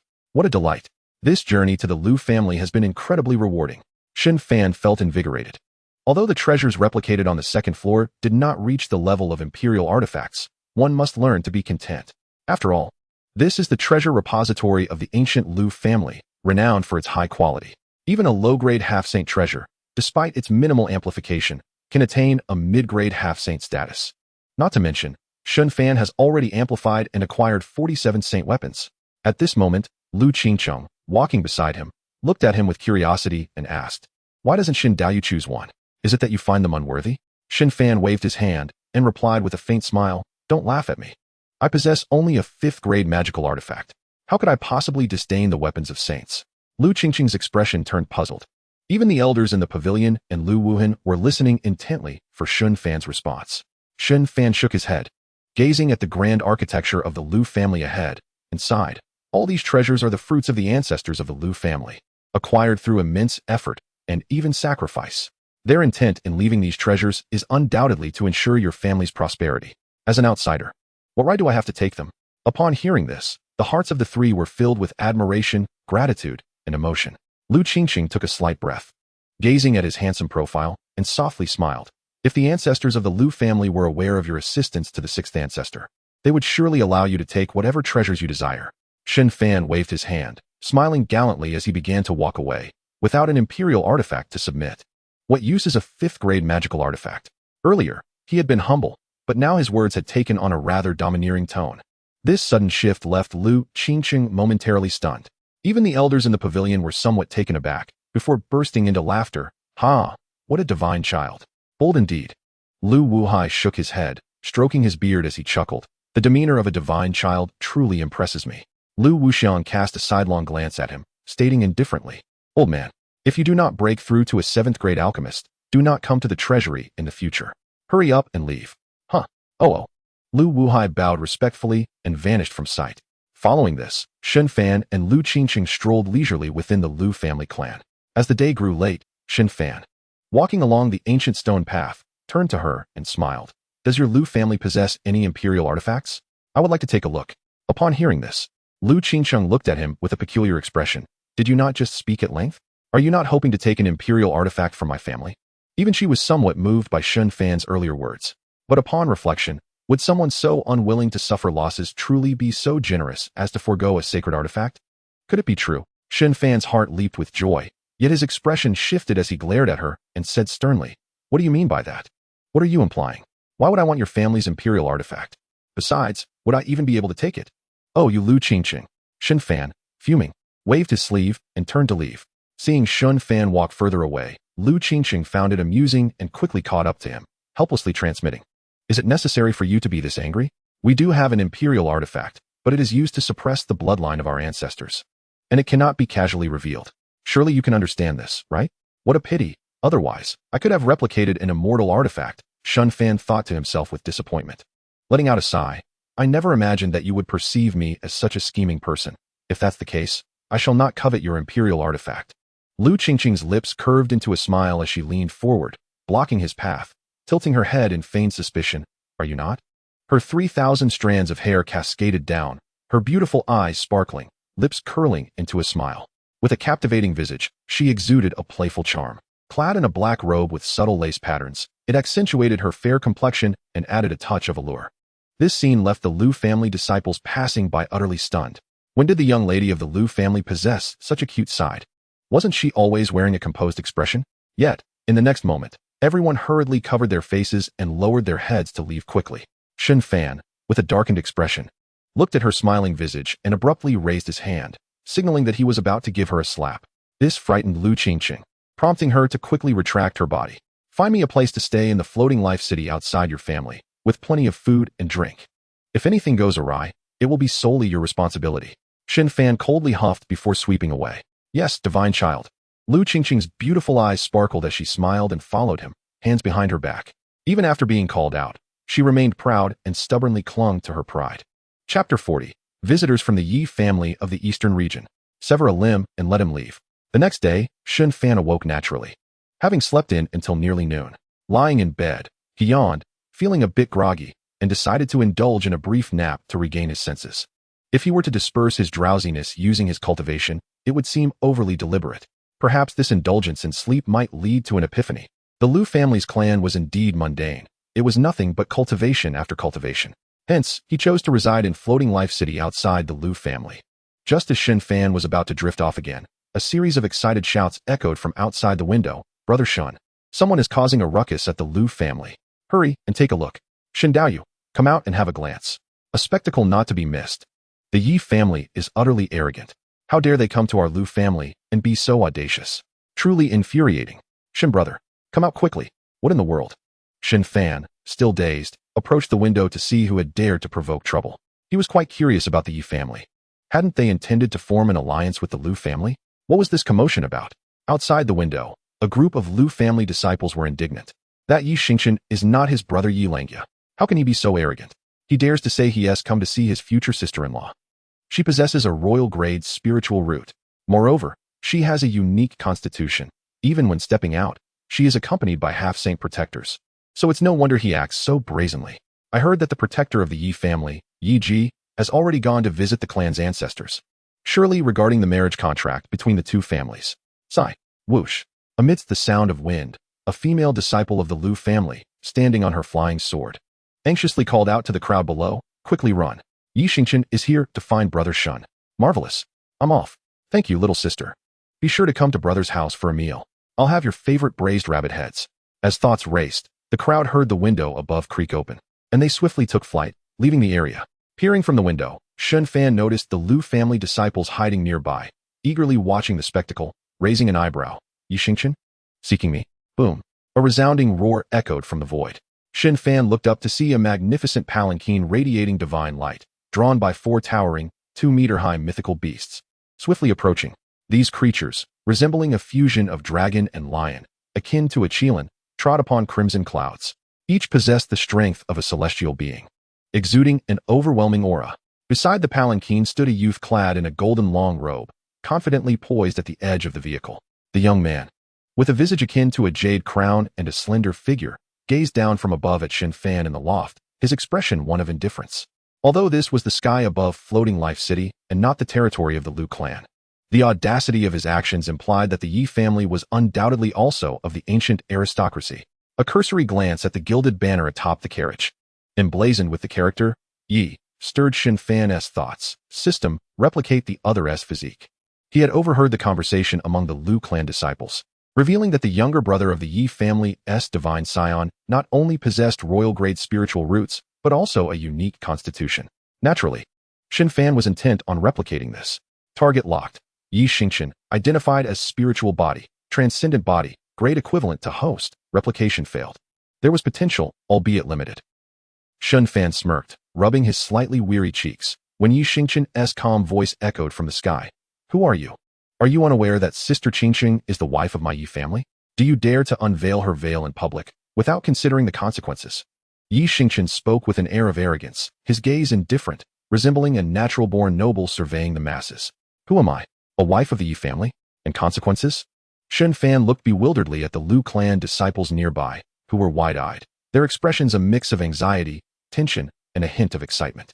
It dawned on Shen Fan that this group had previously addressed him with terms of endearment, Brother Shen, Daoist Shen, and Shen Xiong, but not once as Imperial Scion. Could it be that I am to put on a display and take down the Yi family? The fact that so many from the Liu clan found the Yi family intolerable surely indicated their unique standing. Even Shen Fan couldn't help but acknowledge that this young brat's words were quite audacious. Nevertheless, with Yi Xingqian's profound background and extraordinary talent, being the divine scion's brother gave him ample reason to be arrogant. However, Shen Fan found himself quite curious about the claim that Liu Qingqing was a wife of the Yi family. With this thought, he crossed his arms and leaned against the window, regarding Yi Xingqian with curiosity. Your news travels swiftly. However, during my journey, I have heard no one in the outside world proclaim that Liu Qingqing is a wife of the Yi family. Moreover, she herself stated that there is no betrothal. Yi Xingqian nodded, surveying the crowd, and responded with a light laugh. Indeed, that is the case. However, this is a matter of confidentiality between the two families, known only to our kin, and it is understandable that the outside world remains unaware.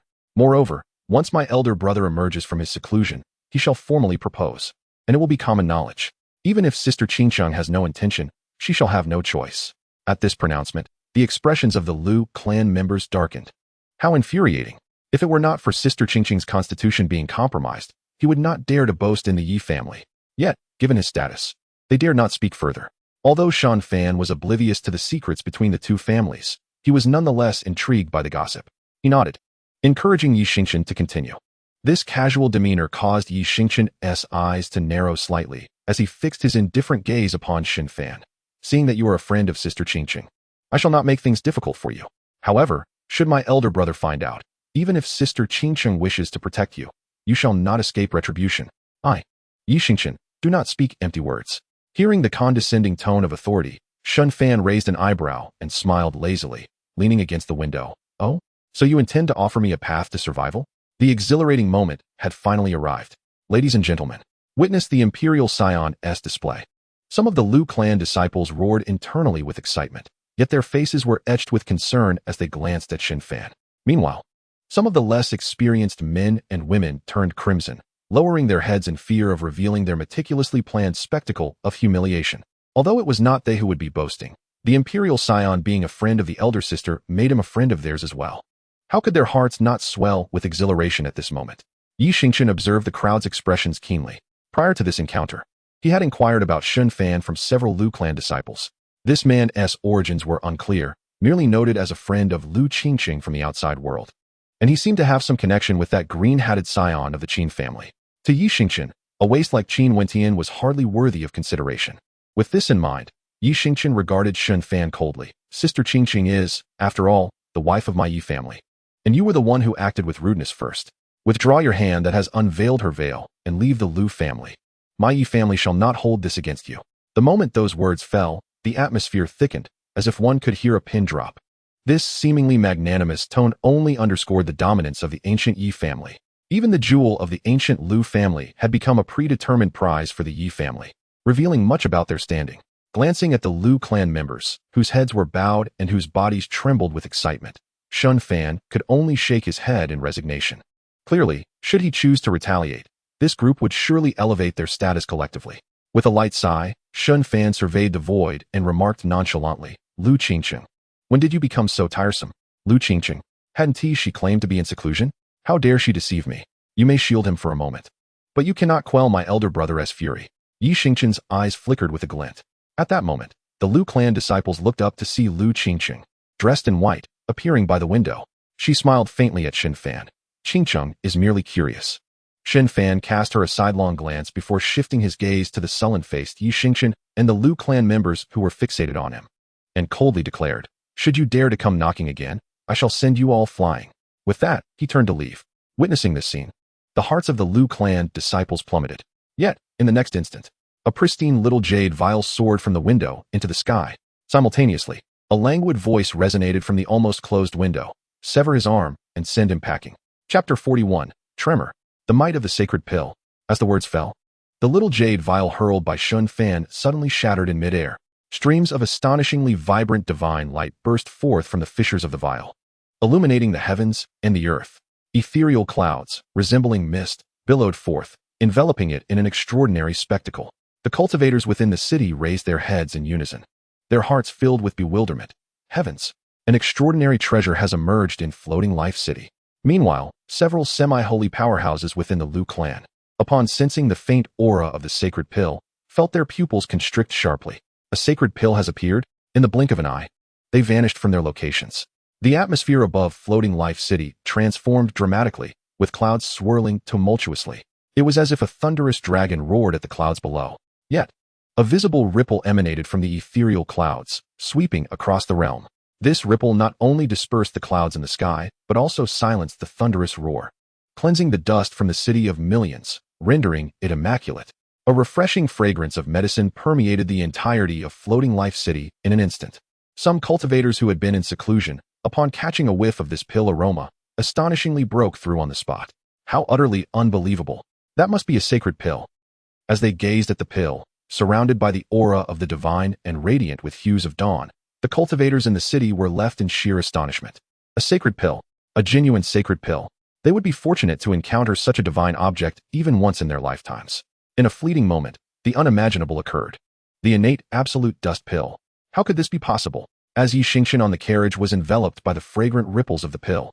His aura surged dramatically, his eyes gleaming with a cold light. The innate absolute dust pill. If consumed by Lu Qingqiang, it would undoubtedly eradicate the affliction plaguing her constitution. Thus, the Yi family's meticulous plans spanning over a decade would be rendered futile. Even if they were to destroy it, they could not allow you to possess it. With a frigid expression, Yi Xingqian raised his hand, casting a finger seal towards the celestial pill. He was acutely aware that his speed, being at the divine passage realm, was no match for Lu Qingqiang. Only a swift attack could offer a glimmer of hope. As for the possibility of being reprimanded by the Lu family for destroying the pill, that brat had the audacity to claim he would sever Yi Xingqian's arm. Acting out of rage was entirely justifiable. He could only hope that the Lu family's experts had yet to react. Whoosh! The terrifying finger seal tore through the void with a spatial leap, hurtling towards the celestial pill. However, at the moment Shen Fan tossed the jade vial, Lu Qingqiang had already locked her thoughts onto it. As the fragrant essence wafted into her delicate nostrils, it felt akin to a soul-cleansing experience. Her lithe body shivered in comfort, and her charming face blushed as she vanished from the window's edge. In the blink of an eye, the finger light pierced through the pill's lingering mist, soaring skyward. Witnessing this strike miss its mark, Yi Xingqian inhaled deeply. It was still a failure. Just then, he felt an inexplicable jolt in his heart. Out of the corner of his eye, he caught a glimpse of a white figure darting past him. You! Uft! A spray of blood erupted from Yi Xingqian's right arm. Thud! As he beheld his severed arm and the pale visage of Yi Xingqian, who leaned against the carriage to staunch the bleeding. All the disciples from the Lu family stood frozen, their eyes wide with disbelief as they gazed at Lu Qingqiang, who stood majestically in midair. My heavens, did she truly sever it? Was this not her first time shedding blood? How exhilarating! It was high time to diminish the Yi family's arrogance. Were it not for the restraint of the ancestral elders of the main faction, my temper would have flared. Amidst the furious roar, an elder in black robes, surrounded by 4 semi-holy ancestors of the Lu family, swiftly approached Yi Xingqian. Previously, it had been a contest among the younger generation, and Yi Ji did not dare to intervene. But now, with his prot-GS harmed, fury surged within him. He could not fathom that the benevolent Lu Qingqiang would employ such ruthless measures. Simultaneously, the 4 ancestors of the Lu family had arrived before Lu Qingqiang. The elder in the center, the guardian of the Lu family's ancient treasury, Lu Wuxiang, regarded the 2 members of the Yi family, a glint of cold light flickering in his eyes as he smiled faintly. Heh, overstepping bounds? Although some elders of the Lu family do indeed seek a union with the Yi family, it must align with Qingqiang's wishes, since she herself is unwilling. How can the Yi family come to propose? Is this not overstepping bounds? The Yi family's divine scion possessed a physique capable of suppressing Lu Qingqiang's dreamlike divine body's affliction. This led the elders of the Lu family's main faction to fervently promote a union between the 2 families, a strong alliance. Yet Lu Qingqiang was not inclined. For years, her family had been searching for rare herbs, hoping to concoct a celestial pill to resolve her constitutional affliction. But everyone knew the chances of success were negligible, unless Lu Qingqiang wished for her own demise. However, regardless of whether they belonged to the main faction or conformed to Lu Qingqiang's wishes, none desired such a prodigious talent to perish prematurely. The Yi family's divine scion's physique had thus become pivotal. This was the fundamental reason why the Yi family felt secure, boldly claiming that Lu Qingqiang was their designated bride. But now, with the Lu family possessing the innate absolute dust pill, Lu Qingqiang's affliction could no longer obstruct their path. Contemplating this, Lu Wuxiang fixed his gaze upon the Yi family members, a chilling glimmer in his eyes as he spoke coldly. What? You think you can destroy my Lu family's celestial pill and still remain here for dinner? Begone. Boom. The explosive sound wave engulfed the surroundings. A terrifying aura erupted from Lu Wuxiang, bearing down upon Yi Ji. This scene stirred the hearts of the Lu family disciples, excitement coursing through them. It seems that Elder Wuxiang's temper was truly invigorating.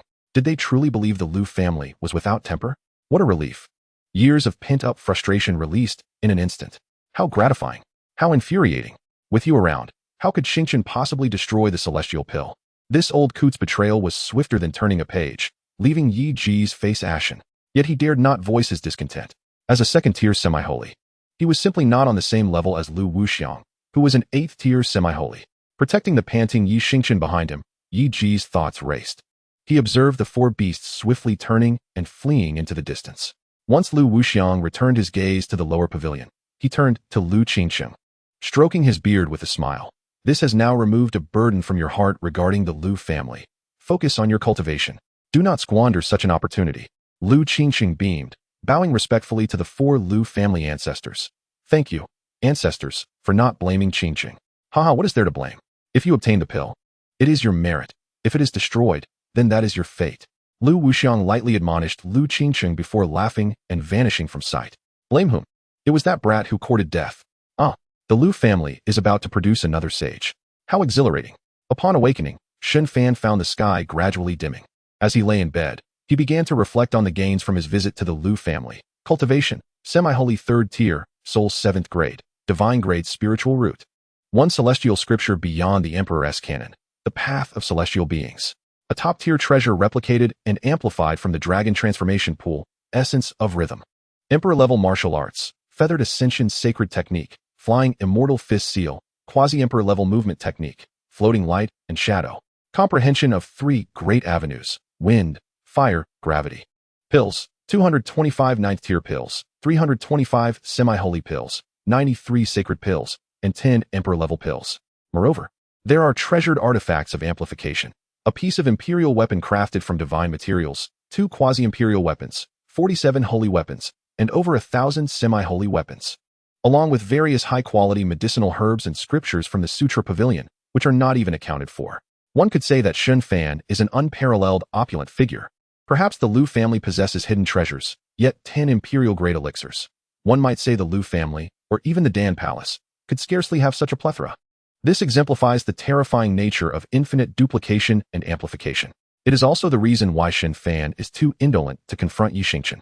With such an abundance of elixirs, why would he personally engage in ostentation? That would be utterly frivolous.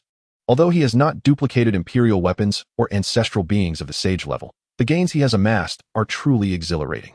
With a beaming smile, Shen Fan rose and departed from the loft. The bright moon hung high in the sky, illuminating the ancient paths of floating life city, where figures moved about. The surrounding buildings were adorned with vibrant lanterns, casting a brilliant glow. However, after a brief stroll, Shen Fan quickly lost interest in exploring. The majority of the people here belonged to the Lu family lineage. There were neither auction houses, nor street stalls, nor any entertaining diversions. They had no need for such distractions. Were one to suggest establishing a brothel or a gambling den in Floating Life City, it would likely be dismantled by the Lu family's law enforcement the very next day. Such prestigious families are often detached from the common folk. Finding the atmosphere somewhat dull, Shen Fan cast a glance at the Lu family members bowing to him, and, with a light push from his toes, soared into the sky. Before long, he arrived at Qin Wentian's courtyard. This location was not far from the Lu family's south ancestral estate, nestled halfway up a mountain, surrounded by tranquility. Upon seeing Shen Fan enter the small courtyard, Qin Wentian, who was indulging in solitary drinking, rose with cupped hands and smiled. Daoist Shen, your demeanor remains as impressive as ever. Noticing Qin Wentian's pallid complexion, Shen Fan poured a cup of wine after taking his seat and jested. Are you reluctant to utilize your elixirs? Once seated, Qin Wentian looked at him earnestly and replied, I wish to wait until Daoist friend departs before using them, lest I miss the chance to meet you tonight. As he spoke, the old servant Qin Wu entered the courtyard, carrying several plates of appetizers. Oh, you even anticipated my arrival? Shen Fan raised an eyebrow, observing Qin Wu set down the dishes and immediately begin to eat. Qin Wentian sipped his wine and chuckled softly. Floating Life City is unlike the outside world. Naturally, Daoist Shen would find it uninteresting. Unless unforeseen events occur, once Miss Su emerges from her seclusion, you will likely take your leave. Indeed, it is rather dull, Shen Fan candidly admitted. Qin Wentian could only smile wryly.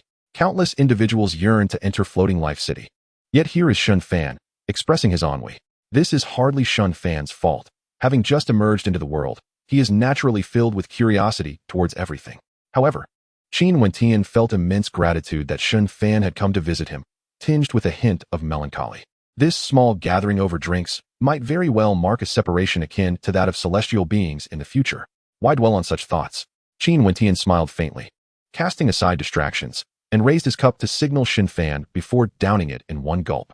Shen Fan mirrored his actions, draining his cup as well. Daoist Shen, what are your plans from here on? Perhaps I shall explore the outside world, meandering about. It is indeed time to take a stroll. The scenery of the Xiantian continent is breathtaking, serving as a means of cleansing both body and mind. The two engaged in casual conversation, the atmosphere relaxed and pleasant. Meanwhile, Qin Wu reclined on a nearby step, observing the two with a content smile. He felt fortunate that his young master had encountered Shen Fan and was grateful that Shen Fan had sought out Qin Wentian. In truth, his master had been drinking in the courtyard since dawn. Qin Wu initially believed he was trying to drown his sorrows or seeking rejuvenation through solitary libations. It was only at noon, upon hearing the news of Yi Xingqian's severed arm, that Qin Wentian instructed him to prepare food and drink. It turns out that his master was bidding farewell to Shen Fan. Before long, the dishes on the table were consumed by the two. As Shen Fan set down his chopsticks, Qin Wentian rose, bowing respectfully, and said earnestly, "I wish Taoist Shen a smooth journey ahead." Qin Wu also stood, straightening his attire, and bowed in unison, "I wish Taoist Shen a smooth journey." This was not an act of haste, for at the moment they were drinking, a figure clad in a light blue long gown, Su Loi, had already appeared outside the small courtyard. Shen Fan did not refuse this gesture of respect. Rising with a smile, "I am leaving." As he spoke, he retrieved a jade wine bottle from his system space and placed it on the stone table. This bottle he had procured from an inn on his way. Qin Wentian inhaled deeply, standing tall and gazing at the additional jade bottle on the stone table. Feeling a pang of reluctance, he called out to Shen Fan's retreating figure, "Taoist Shen, how about imparting some words of wisdom on cultivation? What do I know of such matters?" Shen Fan's expression faltered. Was he to merely recite a collection of poems to appear learned? Yet, reflecting on Qin Wentian's experiences, Shen Fan raised an eyebrow, pondering for a moment before slowly departing. "Conceal your brilliance, guard your simplicity. Accumulate strength quietly and let it burst forth when the time is ripe. Never lose your ambition, and do not dismiss opportunities when they present themselves. May you ascend to greater heights. Let us encourage one another." Upon hearing these words, Qin Wentian took a deep breath and bowed deeply, unable to rise.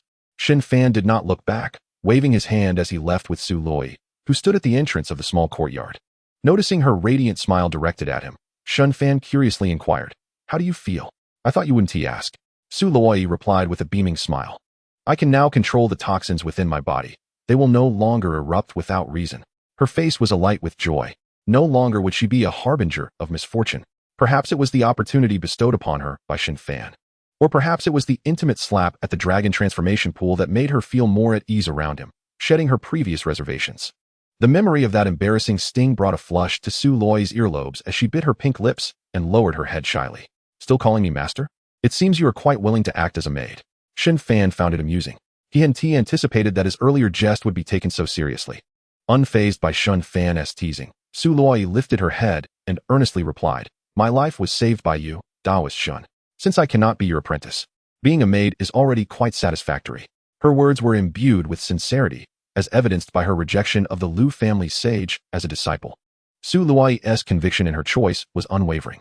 Shen Fan broke into a grin, reaching out to pat her on the back of her head, and said with a light-hearted tone, "Very well. Having a clever maid is delightful. It allows me to experience what it feels like to be a master. Henceforth, you shall be my chief maid." Chief maid? Does that not imply? The thought struck Su Luai, and her delicate face instantly flushed a deep crimson, her nervous form stiffening. Chapter 43, The Might of a Single Fist. Slaying the semi-holy second layer. Observing Su Luai's excited countenance, her eyes reddening, and even her movements becoming awkward, Shen Fan chuckled as he patted her shoulder. "Huh? Is being a maid really that thrilling? Let us depart." "Oh," Su Luai replied, her body trembling slightly as she quickly lowered her head, following closely behind him. After descending the mountain, Shen Fan spotted Liu Qingqing standing with a smile beneath the eaves at the intersection ahead, watching him with interest. "Will you not linger a while longer?" "No. If I stay any longer, you shan't need to cultivate. It's better not to intrude." In this fleeting moment, Qingqing still retained some semblance of grace. Approaching, Shen Fan shook his head and retrieved a jade pot from his system space, offering it to her with a smile. "This is the imperial treasure of my clan. The essence of rhythm. Cultivate diligently. I hope to witness your journey on the path to enlightenment." The essence of rhythm, previously bestowed upon Qin Wentian, was a treasure comparable to the ancient divine elixirs. Although it was but a single jar, its value was beyond reckoning. Liu Qingqiang did not accept it immediately, but regarded him with a gentle smile. "You are too generous with such fine gifts. I am at a loss as to what to offer you in return." Shen Fan raised an eyebrow, contemplating before he replied. "Then let the Liu clan dispatch a high-ranking semi-saint to oversee the Wentian sect. A saint would be even better. With the Qin family and the Wuji Valley behind us, and the Yejia in the forefront, I find myself isolated. However, if these factions seek trouble at the Wentian sect, we must be prepared." The Liu clan was undoubtedly a commendable choice. A semi-saint would suffice. A saint was a formidable challenge. Lu Qingxing smiled slightly, finally accepting the jade pot, her eyes sparkling as she looked at him. I shall take your auspicious words to heart and strive together on the path to enlightenment. Best of luck. Shen Fan chuckled, waving his hand dismissively as he turned to leave.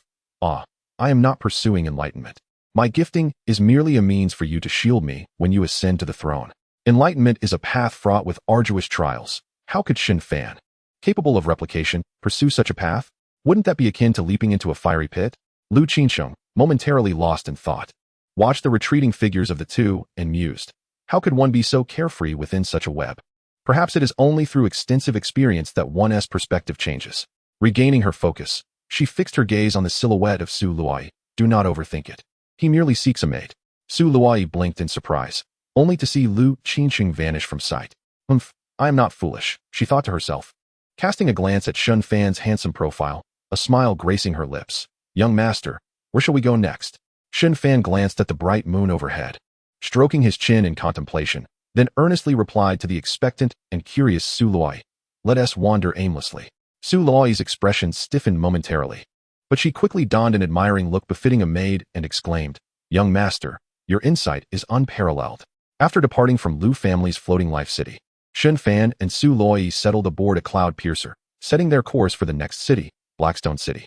Having someone accompany him had its advantages, as was evident now. Su Luai had been at the helm of the flying vessel all night, while Shen Fan reclined, eyes closed, surrendering to slumber. With nothing pressing to occupy him, slumber seemed the wisest choice. Perhaps a profound dream would bestow upon him enlightenment. Listening to the gentle snoring behind her, akin to a small beast, Su Luai smiled softly. Such a fondness for sleep. How endearing. Stealing a glance back, she was startled to find Shen Fan's eyes suddenly wide open, radiating an icy glare. She shivered, just as she was about to explain herself, when her peripheral vision caught a glimpse of a brilliant light approaching rapidly. An overwhelming speed that rendered sound non-existent until the figure materialized. Boom. The surrounding space erupted with a thunderous sonic boom. System. Copy the opponent's cultivation. Shen Fan focused intently on the figure ahead. The newcomer's face was marred by deep creases, utterly unfamiliar to him. Target locked. Yi Ji, cultivation assessed. Semi-saint second heaven. Lower than hosts. Copying failed. Yi Ji? A human skin mask, perhaps? This old wretch is cautious even in murder. Intriguing indeed. As the system's voice resonated, Shen Fan transformed into a fleeting shadow, charging toward the foe. Yi Ji was taken aback by the swiftness of Shen Fan's response. Observing the opponent barreling toward him, a sinister smile crept onto his aged visage. Despite not knowing the opponent's identity, Yi Ji had learned through his covert inquiries that during the Lu clan's grand welcoming ceremony, Shen Fan and his companions had no guardians accompanying them. Even if their protector was a saint, they could not have remained absent at such a significant event. Unaware of the peril, to insult a descendant of the Yi family and act so brazenly. Today shall be your final lesson, humility, Yi Ji thought to himself, raising a hand to summon an ancient bronze bell of deep azure hue. The bell expanded instantly, radiating an astonishing semi-saint aura that rippled through the surrounding space. Heavenly origin bell, subdue. With a thunderous command, the semi-saint weapon surged with renewed vigor under Yi Ji's influence, descending upon Shen Fan. Even the flora and fauna beneath were reduced to ashes by the bell's oppressive presence. Yet, encased within the heavenly origin bell, Shen Fan felt no fear. The secret arts of the starry array surged within him, and his innate spiritual body erupted in a dazzling white radiance. Boom! The overwhelming semi-saint energy erupted from his being like a thunderous clap, resonating within Yi Ji's very soul. Yi Ji stared in disbelief, his voice quaking. Semi-saint realm? How is this possible? Even the Yi family's scion had only recently entered the semi-saint realm. Yet this young man before him exuded a semi-saint presence that was on par with his own, if not more formidable. Even after probing with his spiritual sense, he had only detected the opponent concealing his cultivation to a mundane level while in slumber. Yet he could never fathom that the individual had already attained semi-saint status. Shen Fan disregarded Yi Ji's astonishment, pushing his innate spiritual body and the starry array to their utmost limits. His aura surged, enveloping him in a radiant glow, with 12 celestial bodies illuminating his meridians, shining brilliantly. This spectacle resembled a cosmic river coalescing into a breathtaking tapestry within him. In the next instant, he raised his fist. An awe-inspiring aura emanated from his outstretched right fist, silencing the surroundings. This pressure not only sent shivers down Yi Ji's spine, but also caused the descending heavenly origin bell to momentarily freeze. Most terrifyingly, wherever the fist wind passed, The elemental energies in the air instantly vaporized, forming wispy specters that lingered in the void, their imposing presence palpable. This fearsome power of his fist, augmented by the starry array and innate spiritual body, rendered Shen Fan akin to a celestial monarch, an insurmountable force. Flying, immortal fist. Shen Fan roared, striking the ancient bronze bell before him. Boom! The deafening roar resonated between the fist and the bell. This astonishing blow rendered the world momentarily deafening, leaving all present momentarily stunned. Empowered by the starry array, the might of his punch caused the bronze bell to dim and fade, crashing into the unsuspecting Yi Ji in an instant. Crack! Amidst the explosive sound, Yi Ji, a semi-saint second heaven in his own right, was obliterated into a mist of blood. The relentless Tianyuan bell plummeted into the distant, undulating mountains, erupting in a cacophony of thunderous roars. Simultaneously, Xianxian, who had intended to ambush the fallen Su Luoyi, found his mind reeling from the deafening sound. With a face marked by suspicion and astonishment, he cast a fleeting glance at the bell that had been sent flying, and without a moment's hesitation, he produced a talisman for swift escape. However, before he could utilize it to flee, a spiritual blade severed his hand in the blink of an eye. With a muffled groan, Xianxian looked on in terror at the approaching Shen Fan. Unlike the last encounter where he had suffered the agony of losing an arm to Lu Qingqing, this time he felt not a trace of anger. He hastily removed his concealing mask, revealing his true visage. As his chest heaved, he gazed at Shen Fan, who was advancing slowly, and spoke solemnly. Consider this my surrender. If you spare me, the ancient Yi clan will surely come bearing gifts to apologize. Chapter 44. The Illusion of a Sage. You cannot protect him. Executing Xianxian. Such a prodigy must surely have a background that rivals the ancient aristocratic families. Yet, even so, should the other party take his life, they would inevitably face the unending wrath of the Yi family, the fury of an ancient aristocratic family, compounded by his brother Xianxia, who harbored aspirations of the imperial path, was not something any cultivator could afford to disregard. If the intention was to kill him, they must also consider the grave consequences. However, to Xianxian's incredulity, Shen Fan merely regarded him with an air of indifference. Since you have made your move, let us determine life or death. As soon as his words fell, a terrifying purple beam shot forth from Shen Fan's outstretched hand, aimed directly at Xianxian's head. At that moment, filled with despair, Xianxian felt a sudden rupture at his brow, erupting in a blinding divine radiance. Within this divine light, the spectral image of a gaunt elder hovered in the air, emanating a dreadful aura of a sage. Witnessing this scene, Xianxian was overwhelmed with joy and shouted in tremulous disbelief, "Fifth ancestor!" He had never anticipated that he had long been protected by the ancestral guardian's secret method.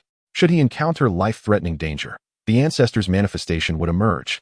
And it was indeed the sage-level fifth ancestor of the Yi clan. How could he not be elated? The elder, however, paid him no heed.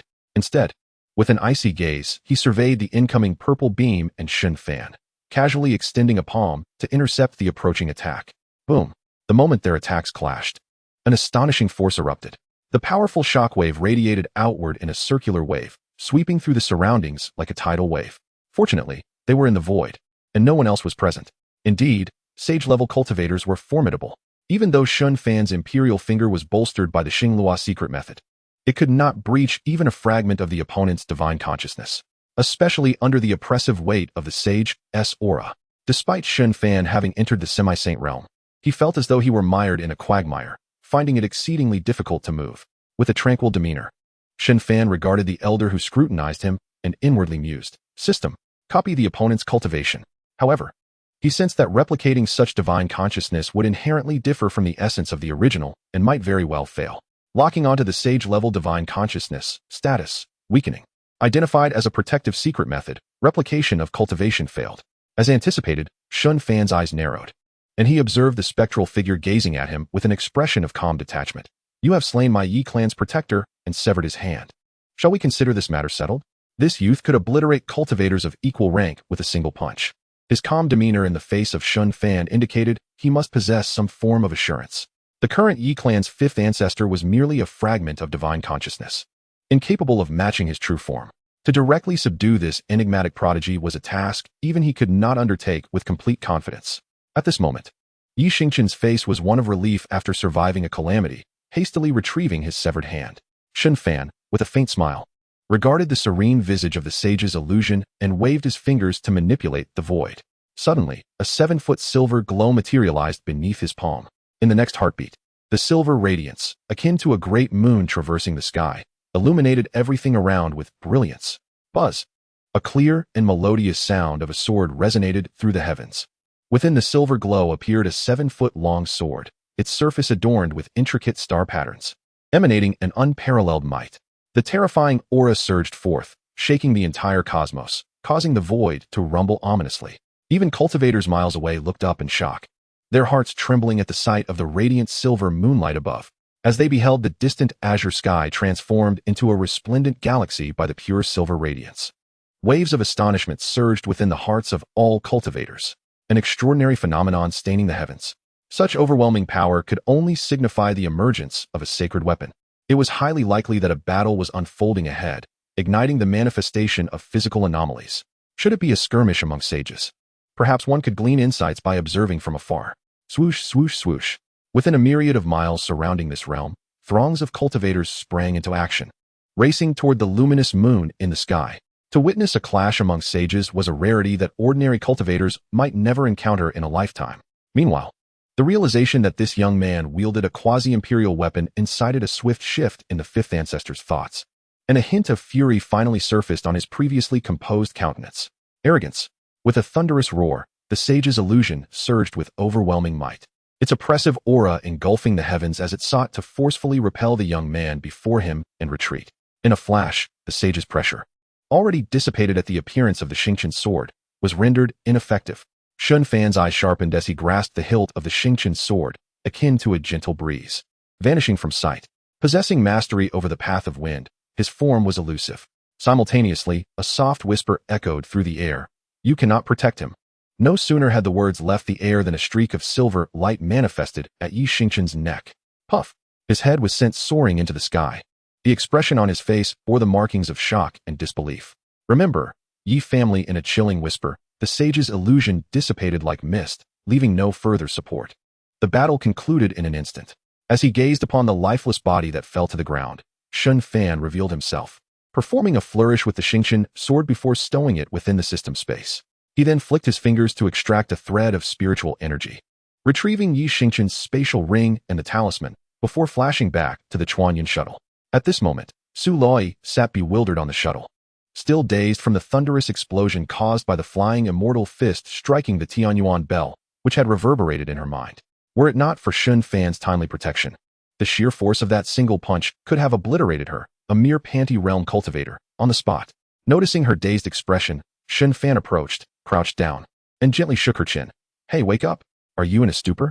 With his gentle motions, Su Loi gradually regained her senses, instinctively parting her delicate lips in confusion. "Huh? What?" As she caught sight of Shen Fan's face so close, and his right hand slightly raised as if to rouse her, Su Luoi's body trembled, nodding repeatedly. With her mouth agape, a small stream of glistening saliva trickled down the corner of her rosy lips as she nodded. With a sudden gasp, she awoke, exclaiming, "I'm awake. Please, don't hit me." Her gaze, tinged with apprehension, was fixed upon Shen Fan. Powerful. This was her immediate assessment of him. He had obliterated a half-saint realm practitioner with a single punch. For someone of her modest cultivation, such feats seemed utterly fantastical. The youthfulness of this half-saint was indeed remarkable, which explained why the Liu family regarded him with such esteem. Su Luoi's admiration for Shen Fan grew deeper, her eyes sparkling with excitement as she exclaimed, "Young master, you are truly extraordinary." Shen Fan smirked slightly, casting a glance at the saliva on the back of his hand before wiping it on the delicate collar of Su Li's pale blue dress, which was rather sheer. His fair hand and long fingers brushed against her tender neck, trailing downwards. When his fingers inadvertently grazed her chest, Su Luoi's body quivered, her lips tightly pressed together in embarrassment, nearly letting out a sound. Although the lining concealed her fair curves, a hint of allure remained. She was genuinely fearful that Shen Fan might take the opportunity to explore further. In that fleeting moment, time seemed to stretch as her attention was solely captivated by his hand. Having wiped his hand, Shen Fan reclined on the flying vessel, closing his eyes and yawning. "Oh, let us go? Continue on our journey, little maid." "Oh," Su Luoi murmured softly, her tense form finally relaxing as she turned to command the soaring vessel to ascend and speed forward. Upon glancing down at the corpse below, she noted the absence of the spatial ring on the deceased's hand and felt a pang of regret. Sigh, with his prowess, was it really necessary to take someone else's spatial ring? Suddenly, her eyes sparkled with realization as she turned back to Shen Fan, exclaiming, Young master. Can I have that large bell? Shen Fan, without lifting his eyelids, casually replied, it's yours. Chapter 45. Movements from all sides. The Heavenly Machine Tower. Hey, that seems to be a half-saint weapon, doesn't it?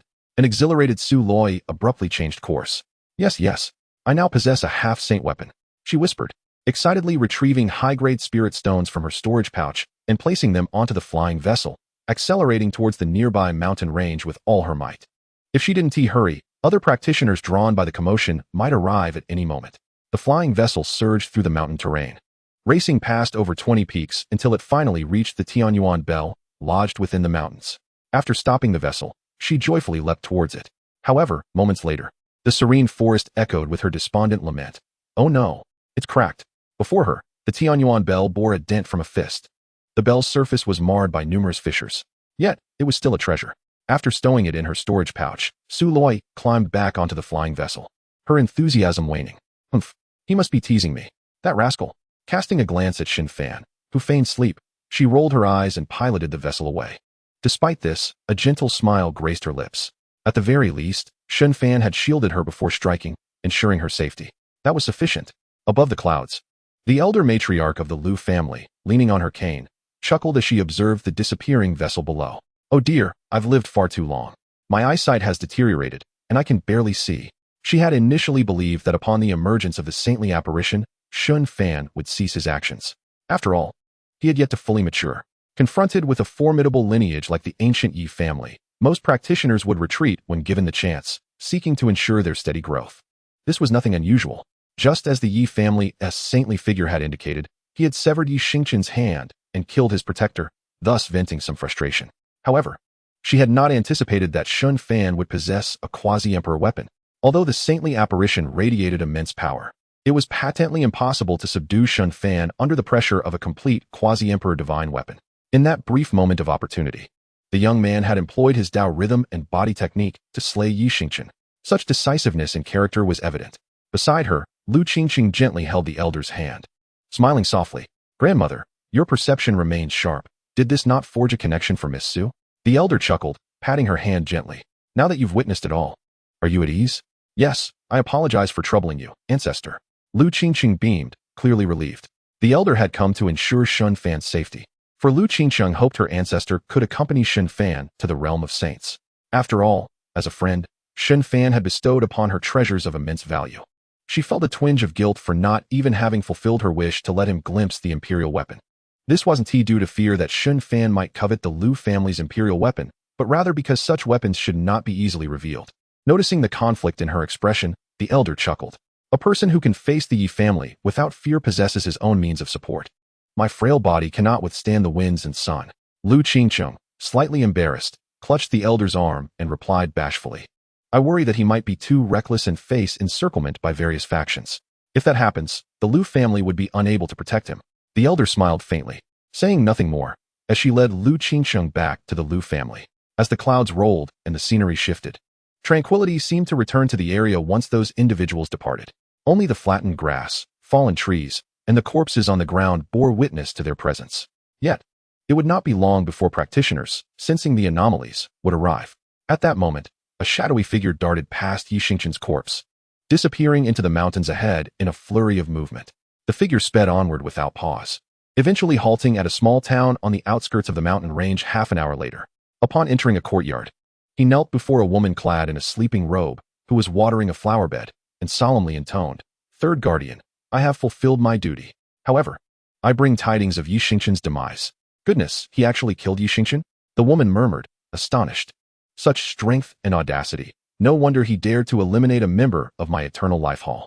The matriarch of the Eternal Life Hall had been keenly interested in the sacred spirit poison body, which had been intercepted. However, her ambitions extended beyond just this single body.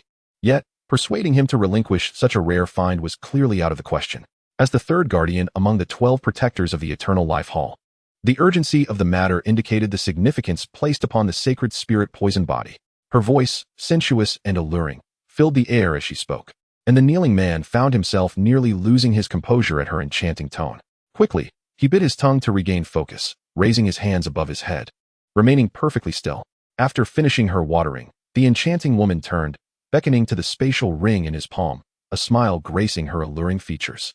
The ethereal form of Xianxian has yielded some modest gains. As she spoke, her enchanting eyes flickered momentarily, and she raised her hand to place a medicinal pill in the palm of the cloaked man, chuckling softly. Well done. These 2 detoxification pills will ensure your peace of mind for the next 3 months. Without a moment's hesitation, the man swallowed the 2 emerald pills.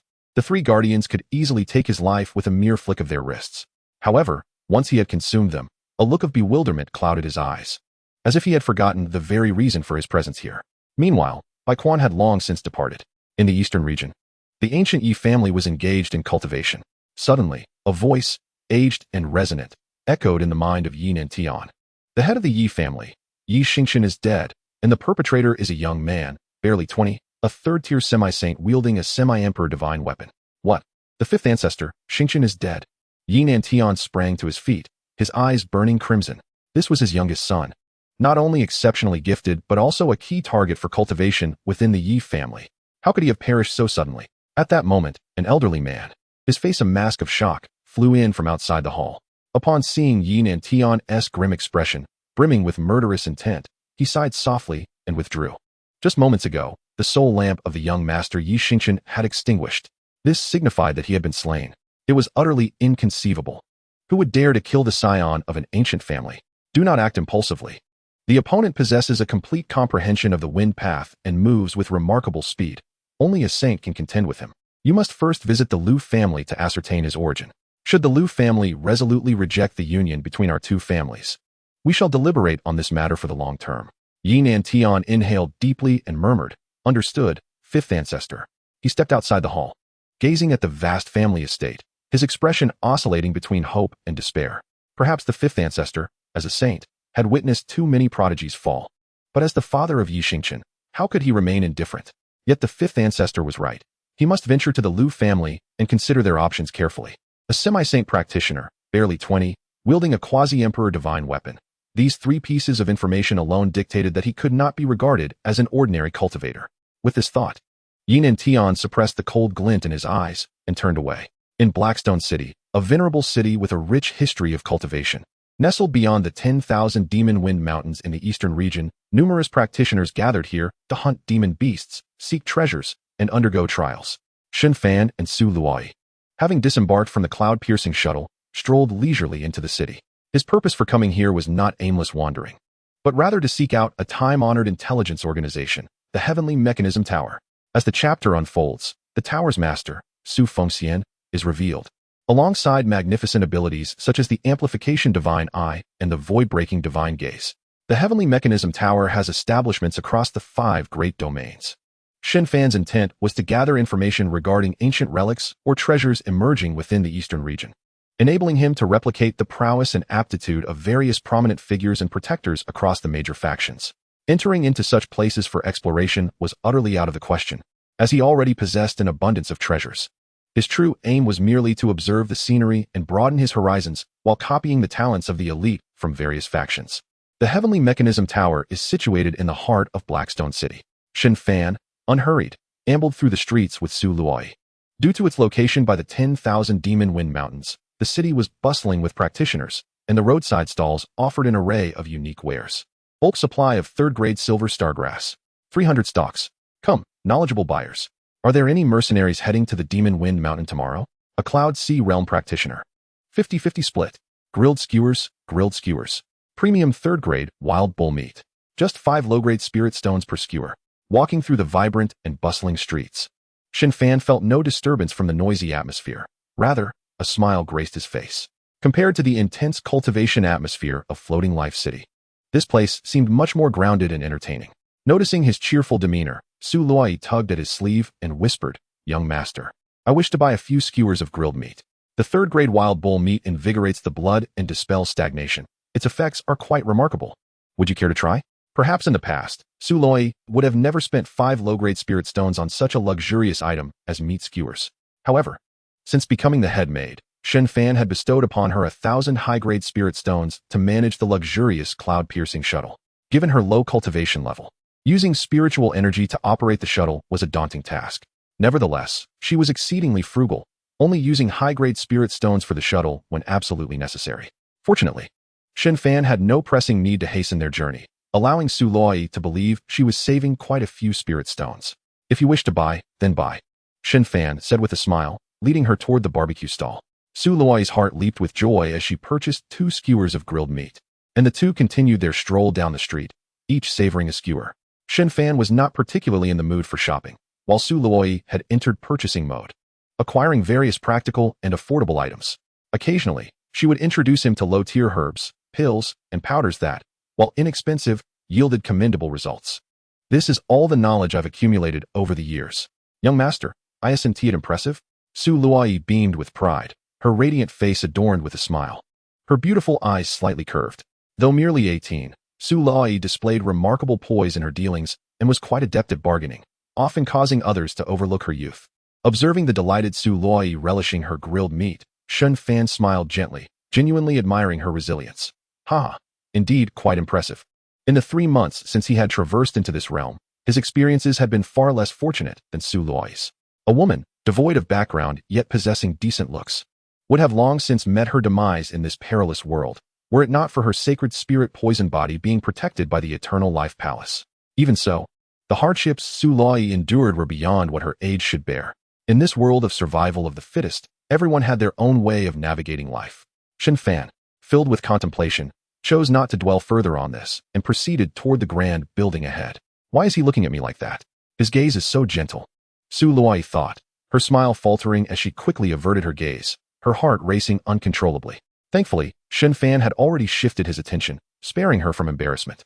Taking a deep breath to calm her fluttering heart, Su Luoyi noticed Shen Fan gazing at a 3-story building constructed of black stone, adorned with a sign that read, Heavenly Mechanism Tower. All matters of the world reside within my tower. Such a domineering proclamation. Observing the flanking inscriptions of the building, Shen Fan couldn't help but marvel. It was said that the heavenly mechanism towers across the 5 great domains were all 3 stories high, each with a master presiding over a lineage of 3. To have sustained their existence for so long with such a modest flow of patrons indeed spoke to their skill. Yet, he pondered whether the tower's master could discern one's fate merely by appearance. If they could perceive his boundless future, wouldn't that prompt them to curry favor with him? Amused by the thought, Shen Fan entered only to find a price list displayed at the reception. First floor information, 1 item of high-grade magical treasure, levels 5 to 7. Second floor news, 1 high-quality magic treasure of level 8 to 9. Third floor news, 1 semi-holy treasure. Note, 1 treasure can only be exchanged for 1 piece of information. It must be said that such prices are utterly unaffordable for the average cultivator. Indeed, the building was devoid of any guests, echoing with emptiness.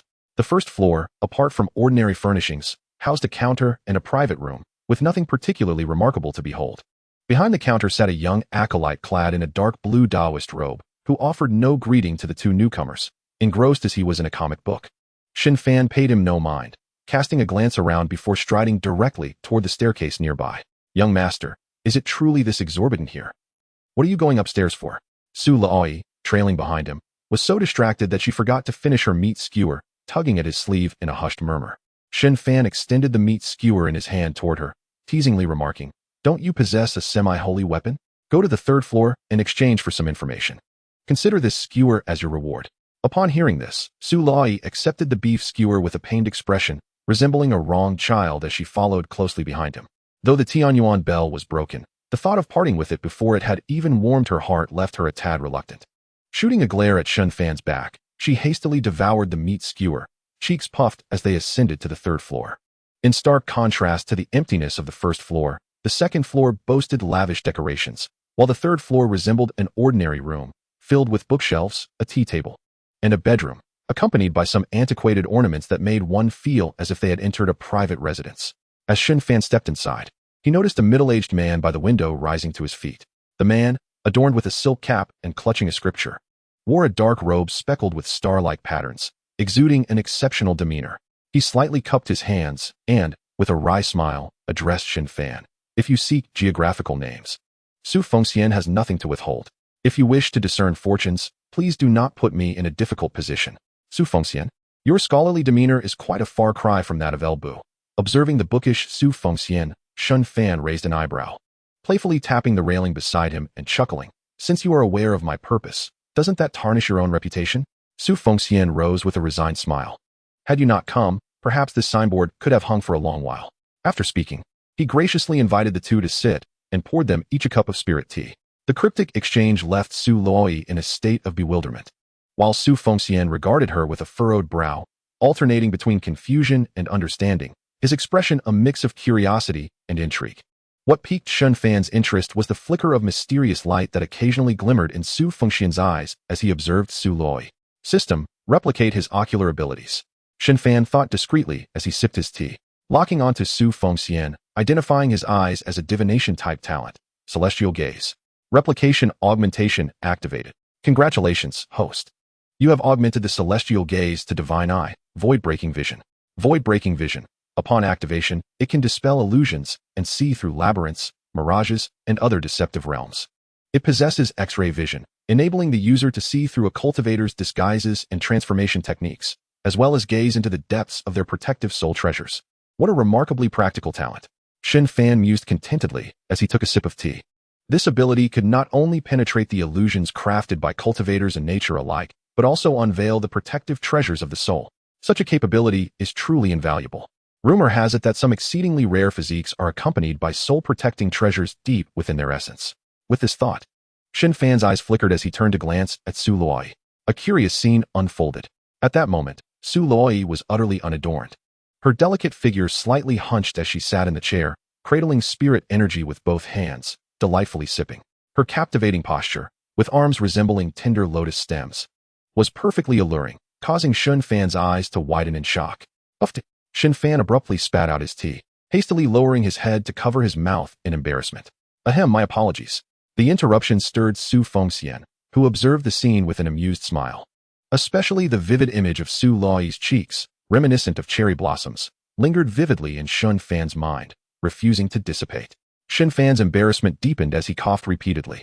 Su Luoyi, with tea splattered across her face, furrowed her brows as she wiped her cheeks, gently patting him on the back, exclaiming in exasperation, "Young master, was that intentional? It's absurd to be splashed with tea at this semi-holy realm." For this master and servant duo, Su Fengxian could only respond with a gentle smile, savoring his tea. He never anticipated that two individuals, marked for early demise, would actually survive. Particularly, Shen Fan's countenance appeared as though veiled by a shroud of mist. Even with the divination techniques of the celestial gaze, he could not glean a single detail. However, the maid beside him was a different story. Her fate seemed entwined with fortune and misfortune. Observing Su Luoyi's vexed expression as she chastised Shen Fan, Su Fengxian pondered deeply, ultimately deciding not to dwell on it. Each person has their own fortune. Even with the utmost divination, there are limits to knowledge. Setting down his teacup, Su Fengxian smiled at Shen Fan, saying, "I have gleaned some insights regarding your matter. 900 miles from here, at Fulong Ridge, an ancient site is set to open soon. All major factions will surely gather there, and I assure you, it will not disappoint." Upon hearing this, Shen Fan, shaking off the distracting thoughts from his mind, smiled slightly and cupped his hands in gratitude. As expected of the Tianji Tower, "I appreciate your auspicious words. Luoyi, settle the bill." Seeing Shen Fan rise abruptly to leave, Su Luoyi felt a surge of embarrassment. Was it truly necessary to flee so hurriedly? Leaving me here alone is quite awkward. Feeling shy, Su Luoyi retrieved the Tianyuan bell from her storage bag. She was no fool. The cryptic exchange between the two had only just unraveled, indicating that this scholarly gentleman was indeed quite capable. As for the Tianyuan bell she had once cherished, it was now cracked. She wondered if it would suffice to pay for this piece of information. Thud! The Tianyuan bell hit the floor as Su Luoyi stood up awkwardly, lowering her head to bow respectfully, her face flushed with embarrassment. Will this be enough for payment to the tower master?" Su Fengxian's eyes sparkled momentarily as he waved his hand, casually replying, "No need. Keep it as a gesture of goodwill. Phew, at least you possess some discernment." Recognizing his abilities, with the awkwardness dissipated, Su Luoyi felt a small sense of pride as she accepted the Tianyuan bell. Yet, Su Fengxian extended toward her a reed emanating spiritual mist, smiling gently. "This is a reed for crossing the river. Should you encounter danger, it can pierce through the void, rendering you untouchable beneath the third layer of the sacred realm." The reed, about the length of a finger, shimmered with a radiant glow, resembling a crystal crafted of glass. Having heard tales of the elder from the Liu family, Su Luoyi had grown accustomed to receiving gifts from such esteemed figures. Moreover, Shen Fan had not warned her against accepting it, so she saw no reason to refuse. This was a divine artifact for escape that even sacred beings could not obstruct. An elder's gift, I dare not decline. Su Lai quickly bowed in gratitude, her demeanor poised as she accepted the reed, then bowed once more before taking her leave. The medicine bottle left by your master is on the stair railing. Take it back. Hearing Su Fengxian's reminder from behind, Su Luai finally noticed a small medicine bottle resting atop the stair railing. Huh, thank you, elder. She did not decline, after taking the vial. She cast a fleeting smile over her shoulder before vanishing into thin air. Huh, how peculiar this master-servant duo is. Su Fengxian shook his head, chuckling softly. After all these years, no one has dared to employ their agility within the confines of the heavenly mechanism tower. Moreover, it seemed to him that the young master was subtly testing the temperament of this maid by prompting her to produce a fragment of a semi-holy artifact, evidently with a sense of caution towards her, having accepted her as a servant, yet still cautiously probing her character. It appears that this newly emerged imperial scion from the eastern region is far from ordinary. Su Fengxian raised his cup to sip his tea, frowning in contemplation. Indeed, far from ordinary. With the information obtained from the Lu family, coupled with Su Fengxian's own deductions, it was revealed that the prodigy of the Yi family and his protector had already met their demise. Those with insight could easily speculate the connection between the two. It was not difficult for the heavenly mechanism tower to ascertain Shen Fan's identity, and the details were quite extensive. Eastern region imperial scion, Shen Fan. Age, 19. Newly emerged. Strength, peak of the divine passage realm or possibly entered the semi-holy realm, possessing the capability to slay opponents of higher rank. Achievements, annihilated the Yi family's semi-holy second-layer protector, Yi Ji, pending verification. Personality, unrestrained and carefree, acting according to his whims, never resorting to oppression of the weak or indiscriminate slaying. However, he is resolute in character, striking ruthlessly once he harbors murderous intent, and has never missed his target in eliminating adversaries. Inheritance, suspected disciple of the Great Void Emperor from 120,000 years ago. Speculated information, Great Void Transformation Technique. Ancient Sacred Pill, Innate Absolute Dust Pill. Due to the passage of time, the accuracy of this information is low. One may visit the Tianyao family in Shilin to verify this matter. Truly, the Heavenly Mechanism Tower, with its millennia of legacy, possesses unique insights. Regaining his focus, Su Fengxian leaned back in his chair, quietly perusing the book in his hands until the sun set beyond the mountains. On the third floor of the Heavenly Mechanism Tower, a new guest arrived. The man wore a mask, and although he was a visitor, he settled at the table as if he were a familiar patron. Haha, Su Daoist. It has been years since we last met, yet your charm remains undiminished. As he spoke, he placed a cosmos ring upon the table, his gaze fixed intently upon the master of the Heavenly Mechanism Tower. Su Fengxian offered a slight smile, tearing a yellowed page from the book in his hands and handing it to the guest. Yi family head, this individual, being an imperial scion, is difficult to predict through conventional means. Should you visit the Lu family, there may be valuable insights to gain. Oh, even Su Daoist regards him as an imperial scion? Yi Nantian furrowed his brow as he accepted the yellowed paper, examining the brittle sheet in his hand. If he is truly an imperial scion, such a figure of immense fortune is indeed challenging to trace with ordinary measures. Yi Nantian was well aware of this principle, and as he glanced at the yellow paper, a line of text emerged. Eastern region imperial scion Shen Fan, semi-holy realm, influence unknown. Assisted Lu Qingsheng of the Lu family with an ancient sacred pill to alleviate her physiological ailment before departing, possibly indicating a significant connection with the Lu family. Yi Nantian tucked the paper into his robes and, with a faint smile, remarked, "This young man has slain my son. I wonder if Su Daoist has heard any news regarding this." Upon hearing this, Su Fengxian's brow furrowed. After calculating with his fingers, his expression shifted slightly, and he clasped his hands together, expressing, "Yi family head, my condolences. Alas, each person has their own fate." Yi Nantian waved his hand dismissively, suddenly shifting his tone to a light smile, given that this young man's whereabouts are enigmatic. Might I inquire if Su Daoist could divine whether the Weniangong has deep ties with him? As the head of the Yi family in the eastern region, Yi Nantian could annihilate a top-tier influence with but a thought. Yet, his inquiry clearly reflected his consideration for Shen Fan's potential growth. Should the latter achieve enlightenment and ascend to imperial status, the Yi family would be destined for extinction. Without absolute certainty, Yi Nantian would not act hastily. Was he contemplating the eradication of the Weniangong to compel them to reveal themselves? Su Fengxian maintained his composure, calculating once more with his fingers while deep in thought. He had discovered that there was, in fact, a formidable semi-holy 8th-layer cultivator from the Lu family station within the Weniangong. It seemed that the imperial scion had prepared for the eventual entanglement with the Weniangong before committing to his acts of violence, which was rather intriguing. Su Fengxian raised an eyebrow, meeting Yi Nanshan's gaze with a faint smile.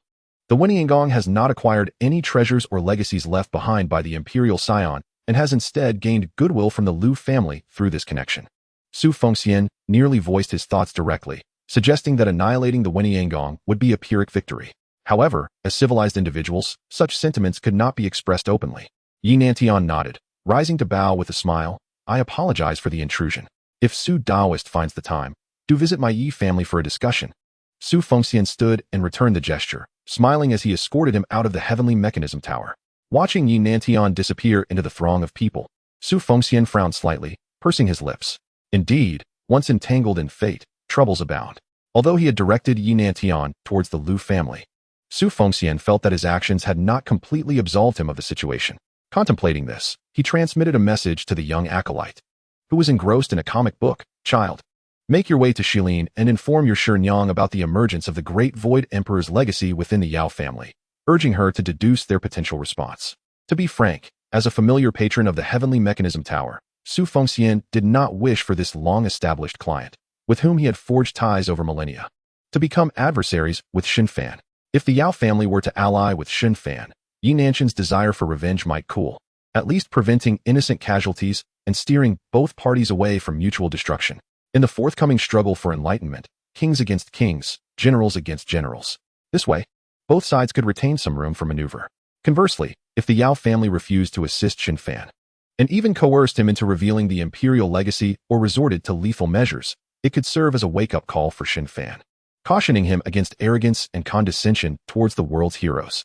Su Fengxian believed Shen Fan to be quite astute.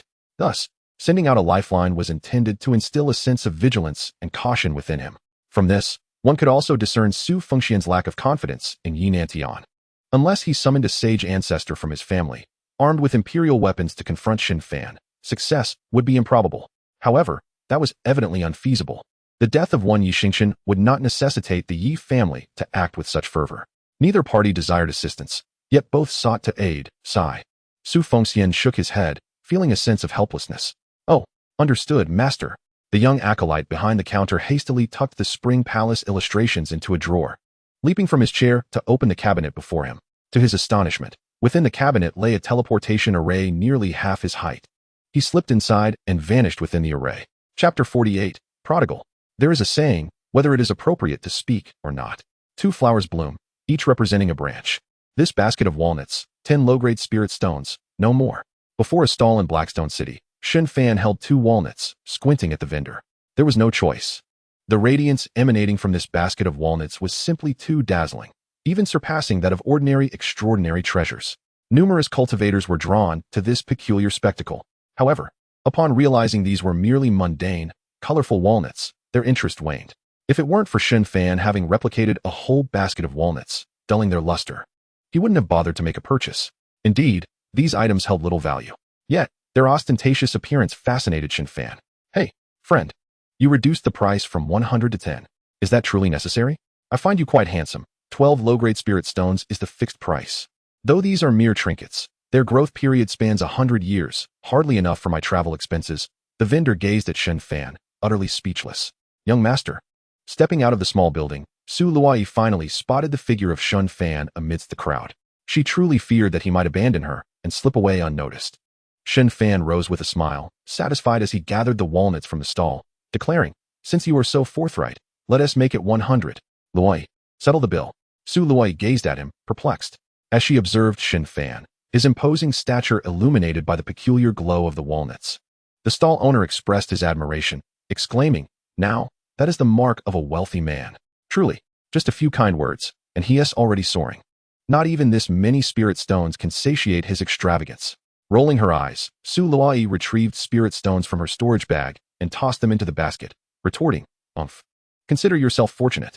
You'll get 50, and no disparaging remarks about the young master. What? Ha ha, I wouldn't dare.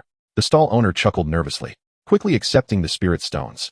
After all, receiving 50 was already quite satisfactory, especially since he had obtained the goods for merely 2 spirit stones. Once they exited Haishi City, seated on the cloud-piercing shuttle, Su Luai turned to Shen Fan, who was once again about to doze off, and remarked with a smile, Young master. The owner of the Tianji Tower didn't charge an information fee, And he even returned the pills you left behind, along with a treasure. Shen Fan merely shifted his position, casually responding, keep it for yourself. Let us hurry, we must not miss our time. Thank you for your generosity, young master. Su Luoyi beamed. Her curiosity piqued as she examined the small jade bottle in her hand. What kind of pill is this? Since it's for the Tianji Tower owner's information fee, it must be a half-saint pill. It's the bloodbath rebirth pill. Consuming it will restore one to full vitality. Ah, what a treasure. With delight, Su Luoyi stowed the vial into her storage bag. She then pulled out a fox fur and playfully draped it over Shen Fan, teasing, by the way, young master. The old lady from the Liu family's sage even gifted me the Emperor's Sutra. The Liu family sage? Shen Fan raised an eyebrow, glancing at Su Luoyi as she covered him with the fur. He had spent considerable time searching for a Liu family sage, while this girl seemed to have drawn the sage's favor effortlessly. However, recalling her sacred spirit poison body, he felt somewhat reassured. Despite Liu Qingxing being merely at the divine body level, Su Luoyi, a humble cultivator from the countryside, possessed the same caliber of sacred spirit poison body. Such a phenomenon was undoubtedly a stroke of fortune, a rare gem indeed. At that moment, Su Luoyi knelt beside Shen Fan, bending over to tuck the blanket around him, inadvertently revealing a captivating view from her collar. As her movements caused a slight sway, Shen Fan found himself momentarily stunned. Noticing his gaze, Su Luoyi instinctively bent down to cover herself. Yet, to alleviate the awkwardness, she suppressed her embarrassment and ensured the fox fur was secured. Fortunately, it was merely a fleeting moment. Shen Fan quickly diverted his eyes, adjusting the fur to cover half his face, stating, since it's given to you, just keep it. No need to mention it again. Thank you, young master. Su Luoyi's cheeks flushed as she murmured softly, but as she straightened up, she heard Shen Fan's muffled voice. There's something I'm unsure if I should say. What is so difficult to say? Su Luoyi crouched down again, hugging her knees with a smile, eagerly awaiting his inquiry. However, she noticed that Shen Fan's ears, peeking from beneath the fur, had turned red. Witnessing this, Su Luoyi's face blossomed with a rosy hue akin to the dawn sky. Biting her lip, her beautiful eyes shimmered with a hint of moisture, blushing with embarrassment. How mortifying. He must have seen it. I'm just curious. Don't female cultivators wear fitted robes? How could he pose such a shameful question? Su Luoyi, her face ablaze, dashed to the front of the flying vessel and activated it to depart. The atmosphere was undeniably awkward. After taking a moment to compose herself, Su Luoyi immersed in her thoughts, practicing the Liu family's floating life dream sutra, attempting to shift her focus. Time slipped by unnoticed. As Shen Fan drifted into slumber, he vaguely heard a voice whispering in his ear, actually, I am wearing something. I simply prefer it a bit looser. In his drowsy state, Shen Fan seemed to recall that enchanting scene, a smirk curling at the corners of his mouth as he murmured, beautiful. Those words struck Su Luoyi like a spell. Her delicate frame trembled slightly, her cheeks aflame. Beautiful. She clutched her long skirt tightly, nearly tearing it apart. She had thought he had only caught a glimpse. By his words, it seemed he had taken in every detail. Recalling Shen Fan's earlier pose as he handled the walnuts, Su Luoyi felt a wave of warmth wash over her, leaning back against the flying vessel. Her eyes misty with emotions, she hastily retrieved a blanket and a change of clothing from her storage bag. Had she known, she would have worn this. Embarrassed yet flattered, she enveloped herself in the blanket to change her attire. In the eastern region, outside Wutan town, lay Fulong Ridge. The mountains stretched for thousands of miles, earning its name as they resembled a colossal dragon lying upon the ground. After Shen Fan and Su Luoyi disembarked from the flying vessel, they were greeted by a throng of cultivators rushing into Fulong Ridge from all directions. At the entrance of Wutan town, the city walls were teeming with spectators, buzzing with excitement. Wow, I never expected such a small place to witness the emergence of celestial treasures. This is my first time seeing so many immortals. It truly opens my eyes. I heard it was a lumberjack who stumbled upon some mechanisms in the mountain, directly uncovering an immortal-esque cave. It was evident that Wutan town was predominantly populated by mortals, with Fulong Ridge holding some local renown. Look, more treasures are surfacing, and not just one. Amidst the crowd's gasps, they gazed toward the depths of Fulong Ridge, witnessing streaks of radiant light shooting skyward.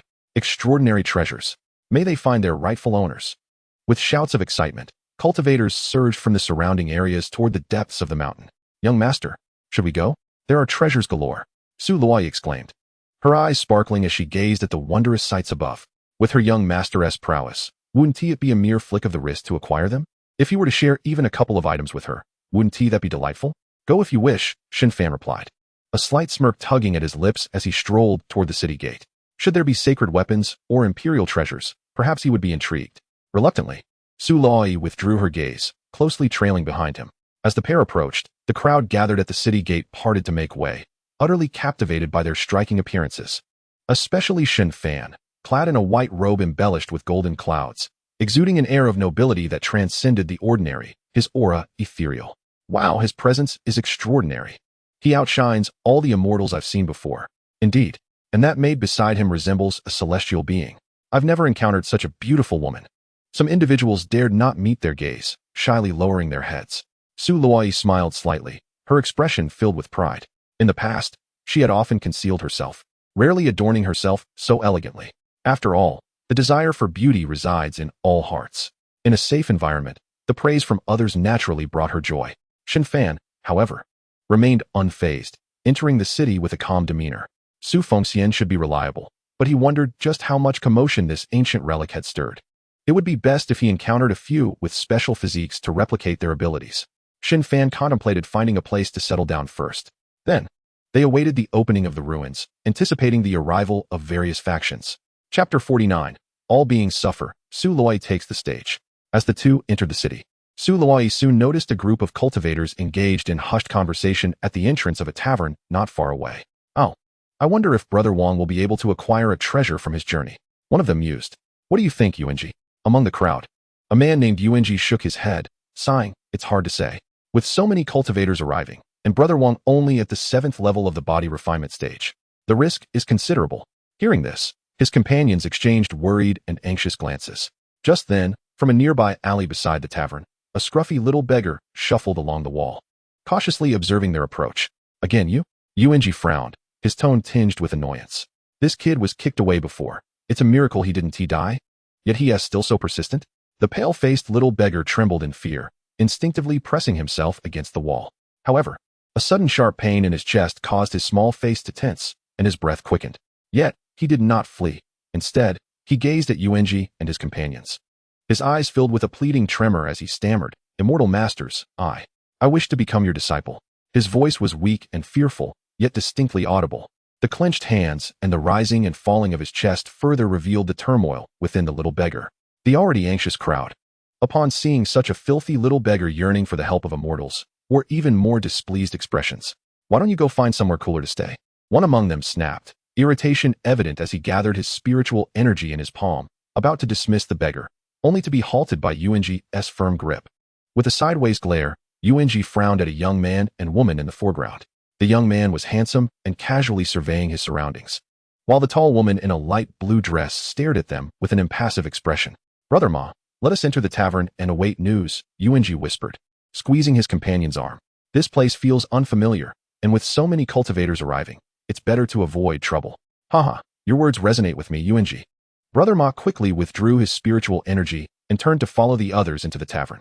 Humph, at least you're sensible. Su Luoyi smiled faintly at the retreating figures of the group, her heart aching for the little beggar.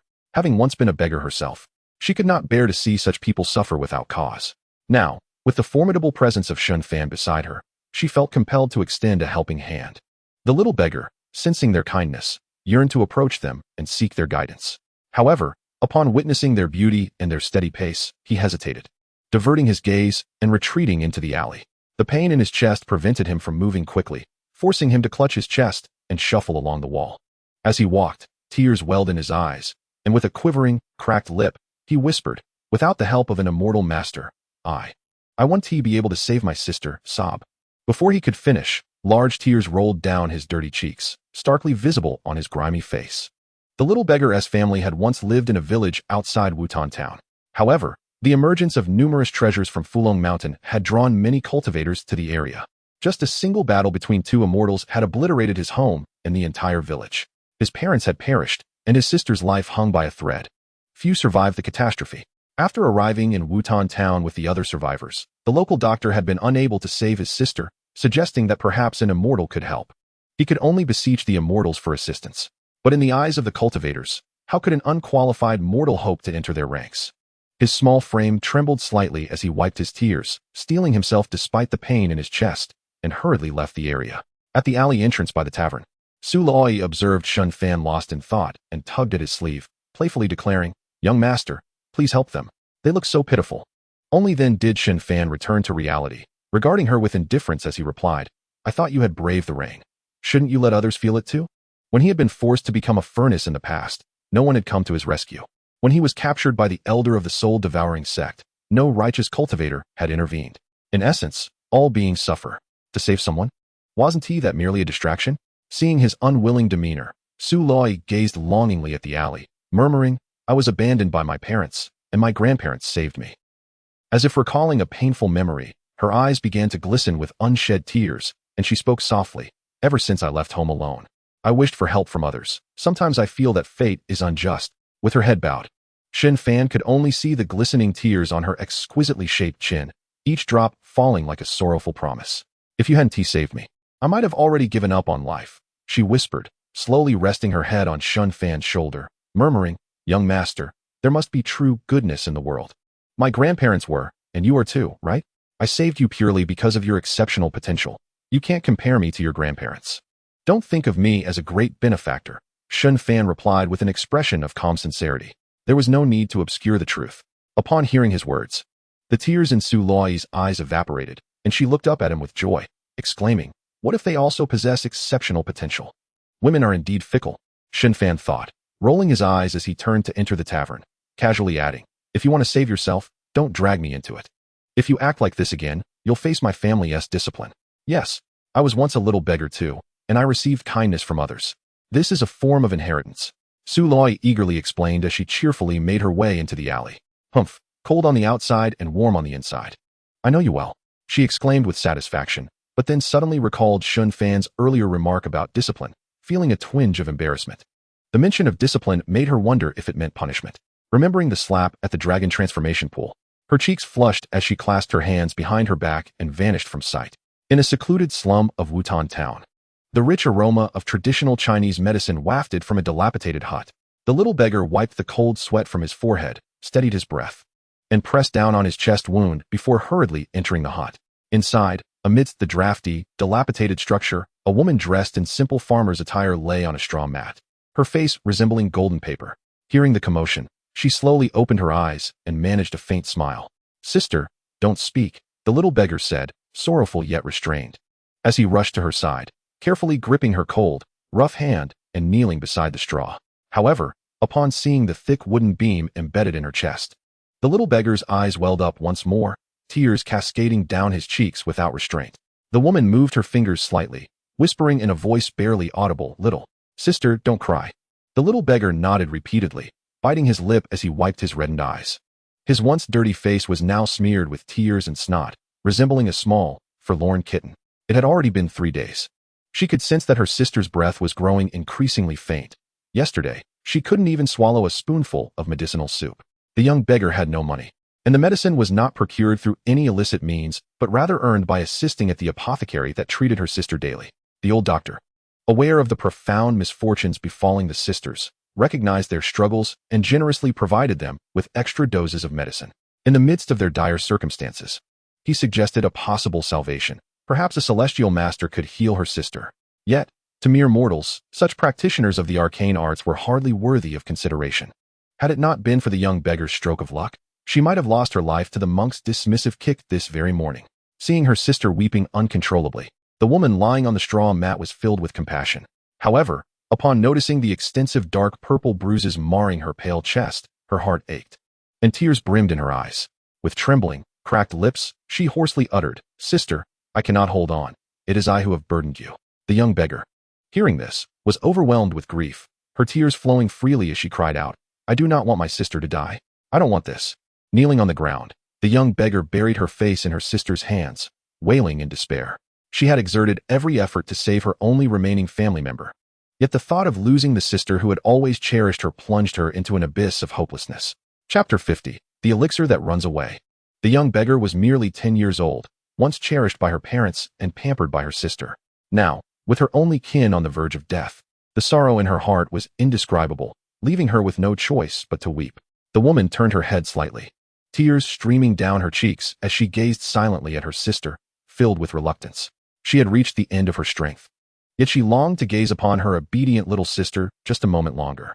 At that moment, she suddenly noticed a strikingly beautiful woman who had quietly taken a seat beside her. After offering a gentle smile, Su Luoyi furrowed her brow as she scrutinized the woman's chest. Such severe injuries were beyond the means of any ordinary practitioner. Only a high-grade elixir capable of reviving the dead could offer a glimmer of hope. This is a challenging ailment, Su Luoyi mused, propping her chin on her hand. Deep in thought. Meanwhile, the young beggar had ceased her tears, her gaze fixed anxiously on her, eyes brimming with hope and excitement. Alas, before it could even warm up, it was lost. Su Luoyi sighed helplessly as she withdrew a small vial from her storage pouch. It was none other than the semi-holy elixir given to her by Shen Fan, the blood rebirth pill. The rarity of this elixir was beyond question. However, having made her decision, she would not waver. As long as the young beggar followed her instructions, there might be rewards to reap in the future. With a comforting thought, Su Luoyi raised her hand, performing a sealing gesture to contain the fragrance of the elixir before finally uncorking the vial. Pop! The moment the crisp sound echoed, a blinding crimson light erupted from the vial, shooting straight up through the shattered roof into the sky. The young beggar and her sister gazed in bewilderment at the ascending scarlet radiance. The elixir can run away. Yet, as the rich aroma of the elixir wafted through the air, the woman, previously as pale as parchment, began to regain some color in her cheeks. Hey, that's my elixir, Su Luoyi exclaimed, startled, as she leapt onto the rooftop. However, the semi-holy elixir unleashed a crimson mist that enveloped a vast expanse of the sky.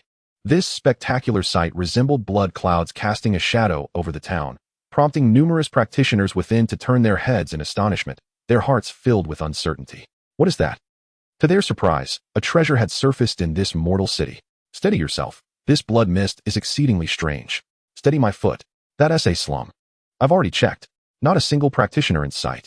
Many individuals leapt forward, particularly when they saw a graceful figure soaring into the air beneath the blood mist, prompting them to maximize their speed.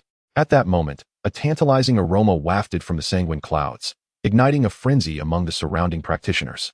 What is that delightful scent? I must inhale it. All the nearby practitioners took a deep breath. Some of those with lower cultivation levels turned crimson, their blood surging violently within. Such terrifying potency. An elderly practitioner in the southern city felt the tumult within his body, overwhelmed with excitement, and vanished in an instant. Only a 7th-tier elixir could conjure elixir clouds. This phenomenon was nearly blanketing an entire town. Could it be a 9th-tier supreme elixir? A practitioner gazed in shock at the sky, captivated by the spectacle. Had his cultivation level been higher, he too would have wanted to soar upwards to seize it. But in the next moment, a blinding golden light burst forth from the blood mist, dazzling all who witnessed it into a stupor. In the blink of an eye, the rich scent of the elixir permeated the entire town. Golden patterns, a semi-holy elixir. A female practitioner screamed in astonishment, her voice changing pitch. Whatever it was, once it entered the semi-holy realm, it could condense the golden patterns of the great Tao. Boom! The practitioners of Wutan Town erupted into excitement, racing towards the ethereal blood clouds with all their might. Even those who had initially planned to proceed with caution cast aside their hesitations, propelling themselves to their utmost speed. Once anything enters the holy realm, the practitioner who obtains it can ascend to greatness. I am the esteemed disciple of the Stormy Wave Pavilion. Those who dare to seize the elixir shall perish. A man clad in black glared menacingly at the fastest practitioner opposing him. But from behind him, a voice emerged that sent chills down his spine. Ants. An elderly woman lunged from behind him, casually flicking her dust brush. Puff! The man's body was cleaved in two on the spot. Though Su Luoyi was closest to the blood rebirth pill, the surrounding chaos filled her with trepidation. With her low cultivation, she couldn't even contain an elixir. Sweat beaded on her forehead as she saw a man with a long sword approaching her with a cold expression. She activated her floating life technique and shouted, "That's my elixir." The moment her words left her mouth, strands of black ripples emanated from her body. As these black tendrils touched the elixir's aura, they emitted a sizzling sound. Such a domineering poison. The man at the forefront merely inhaled a whiff of the toxic air and immediately spewed forth 2 streams of black blood, his complexion darkening as he vanished from sight. With the support of the poison scripture and the Lu family's imperial scripture, Su Luoyi's holy poison body had grown increasingly formidable. Just as she planned to snatch the elixir and flee, an elderly voice called out from the side, "You little poison creature, the elixir bears no name for you." An elderly practitioner lunged forth, raising his hand to unleash a palm strike aimed at Su Luoyi. If this poison practitioner were to ruin the holy elixir, it would be an immeasurable loss. Not just for him, but several other practitioners simultaneously took action. Realizing the oncoming streaks of light, Su Luoyi comprehended just how weak she was. Her pupils constricted, and without a second thought, she gathered her strength and cried out, young master." Her piercing voice shattered the air, causing the surrounding practitioners to halt abruptly, their expressions shifting between uncertainty and intrigue. "Young master? Could it be she has someone backing her? Surely, this is not a bluff. When circumstances deviate from the norm, there is an underlying reason. Moreover, with so many vying for the elixir, a bloody battle was inevitable. Retreat." A few cautious cultivators discreetly retreated, vanishing into the alley. As expected, just as the woman's voice faded, a handsome young man clad in white suddenly materialized beside her. Witnessing this scene, the onlookers collectively held their breath, paralyzed by the sheer swiftness of the stranger, which surpassed even the various assaults aimed at the woman. They beheld the white-clad youth, his brow slightly furrowed, as he irritably waved his hand, instantly rendering the surrounding attacks into nothingness. Hiss! To effortlessly neutralize such a barrage of assaults. Who on earth possesses such formidable prowess? This is terrifying. Thankfully, the old man had made adequate preparations. 5 cultivators at the Transcendence realm had combined their efforts, yet their attacks were so easily dispelled. This individual must have reached the realm of Dharma manifestation. Among the onlookers, an elder stroked his beard, a fleeting shadow of fear crossing his eyes. Shen Fan raised his hand, summoning the airborne elixirs back to him. Observing the dissipating phenomenon of the elixirs, a cultivator, fearful of retribution, smiled warmly and clasped his hands in greeting. "Esteemed friend, my previous actions were merely to disrupt the attacks aimed at this young lady and protect her." Upon hearing this, an elderly woman wielding a whisk also offered a respectful gesture, saying, "I too eliminated a cultivator intending to harm this young lady, harboring no desire to seize her elixir. I implore you, wise elder, to discern the truth." Yes. We are of the same mind. Please, wise elder, consider our words." The crowd, regaining their composure, hastily bowed in respect. Witnessing this audacious display of shamelessness, Su Luai furiously pointed at them, exclaiming, "Wretched souls! You clearly intended to kill me and seize my elixir." Chapter 51. The Anomaly of Fulong Mountain. A beam of light connecting heaven and earth. "This vile little creature, it dares not spare you." Shen Fan shot her a glare, his voice cold. "Is this not enough disgrace? They are clearly lying." Overcome with indignation, Su Luai's eyes reddened, her head bowed in dismay. Yet this remark elicited a flicker of joy among the crowd. It appears this young man possesses discernment. If he truly struck us down, he must fear the combined might of so many factions present. However, the fact that his maid possesses a half-saint elixir merits further discussion upon our return. With the threat seemingly averted, the more than 10 bowing cultivators exhaled in relief, their expressions softening as they gazed at the young man in white. Standing firm, Shen Fan surveyed the assembly, then spoke with indifference. "Treasures are to be claimed by those capable. This is an unchanging truth. But those who dare to harm my maid shall face death." Upon hearing these words, the expressions of the crowd shifted dramatically. "Esteemed sir, you must contemplate the consequences." In the next instant, boom, a terrifying wave of spiritual pressure surged forth from Shen Fan's consciousness, instantly striking the minds of the earlier assailants. With but this one blow, 8 cultivators collapsed, lifeless. Thud, thud. As the bodies plummeted from the heights, the surrounding cultivators dared not even breathe. Such a formidable spiritual technique. Even those at the Transcendence realm stood powerless against it. Could this young man be a prodigy from a supreme sect? Even such a figure has arrived. In a matter of days, the town of Wutan shall undoubtedly become a tempest of power, initially thought to be a mere low-level relic. Yet here are treasures of the 4th and 5th tiers. Clearly, we must return to inform our sect. Evidently, they had significantly underestimated the young man's strength, as well as the value of this ancient site. At this moment, Su Luai could scarcely contain her joy. The young man still protects me. All her previous frustrations dissipated, her heart brimming with delight. As for Shen Fan's earlier harshness, she had long since forgotten it. After casting a scornful glance at the surviving cultivators, she hastened to follow Shen Fan as he descended into the dilapidated building below. Inside the structure, Shen Fan regarded the broken wood lying on the woman's chest, compelled to admire her resilience. Such an injury could allow a mere mortal to endure for 3 days. This clearly indicates her profound concern for the little beggar. Closing his eyes, Shen Fan instructed the woman softly, retrieving a milky white 9th-tier life restoration elixir from his system space. With a flick of his fingers, he sent it into her mouth. He then enveloped her wounds with spiritual energy, deftly extracting the splinter from her chest. Observing the droplets of black blood falling from the wood, the little beggar, in a state of shock, turned pale and collapsed to the ground. Such an extravagant healing method is beyond the realm of mortals. "Do not fear, her wounds will heal within an hour," Shen Fan reassured the little beggar before turning to leave. His previous reluctance to intervene did not stem from a disregard for life. With the countless lives across the Xianxian continent, he could not save them all. Shen Fan considered himself no sage. However, since he was present, aiding those in need was but a trivial task for him, given his ample supply of elixirs. Of course, this presumes he possesses the requisite ability and elixirs. Otherwise, he could only lament his inability to assist. As he departed, Su Luai called out, somewhat shyly, "Young master, my half-sane elixir. Confiscated. Do not even think about it." Sighing, Su Luai plopped down despondently onto the grass. Observing the woman's injuries beginning to mend, she smiled at the little beggar, saying, "This is your sister's fortune. Perhaps in the future, you will be able to cultivate. You both have endured much hardship." Upon hearing this, the little beggar promptly knelt, repeatedly bowing in gratitude. "Thank you for saving my life, esteemed young master." "Thank you, fairy sister." All right, rise quickly," Su Luai chuckled, helping her to her feet. However, upon noticing the bruises on the girl's chest, she sighed inwardly and hastily retrieved a first-tier elixir from her storage bag, handing it to her with a gentle smile. "Quickly take this. It will help ease your muscles, and in a couple of days, your chest will feel better." She was not as affluent as Shen Fan, who could casually dispense 9th-tier elixirs or half-sane elixirs. However, a first-tier elixir was sufficient to alleviate the little girl's injuries. Although only 10 years old, the little beggar was perceptive enough to understand that the fairy sister was helping her.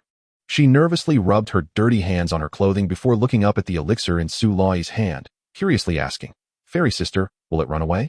The earlier spectacle of the elixir soaring into the air had certainly broadened her horizons.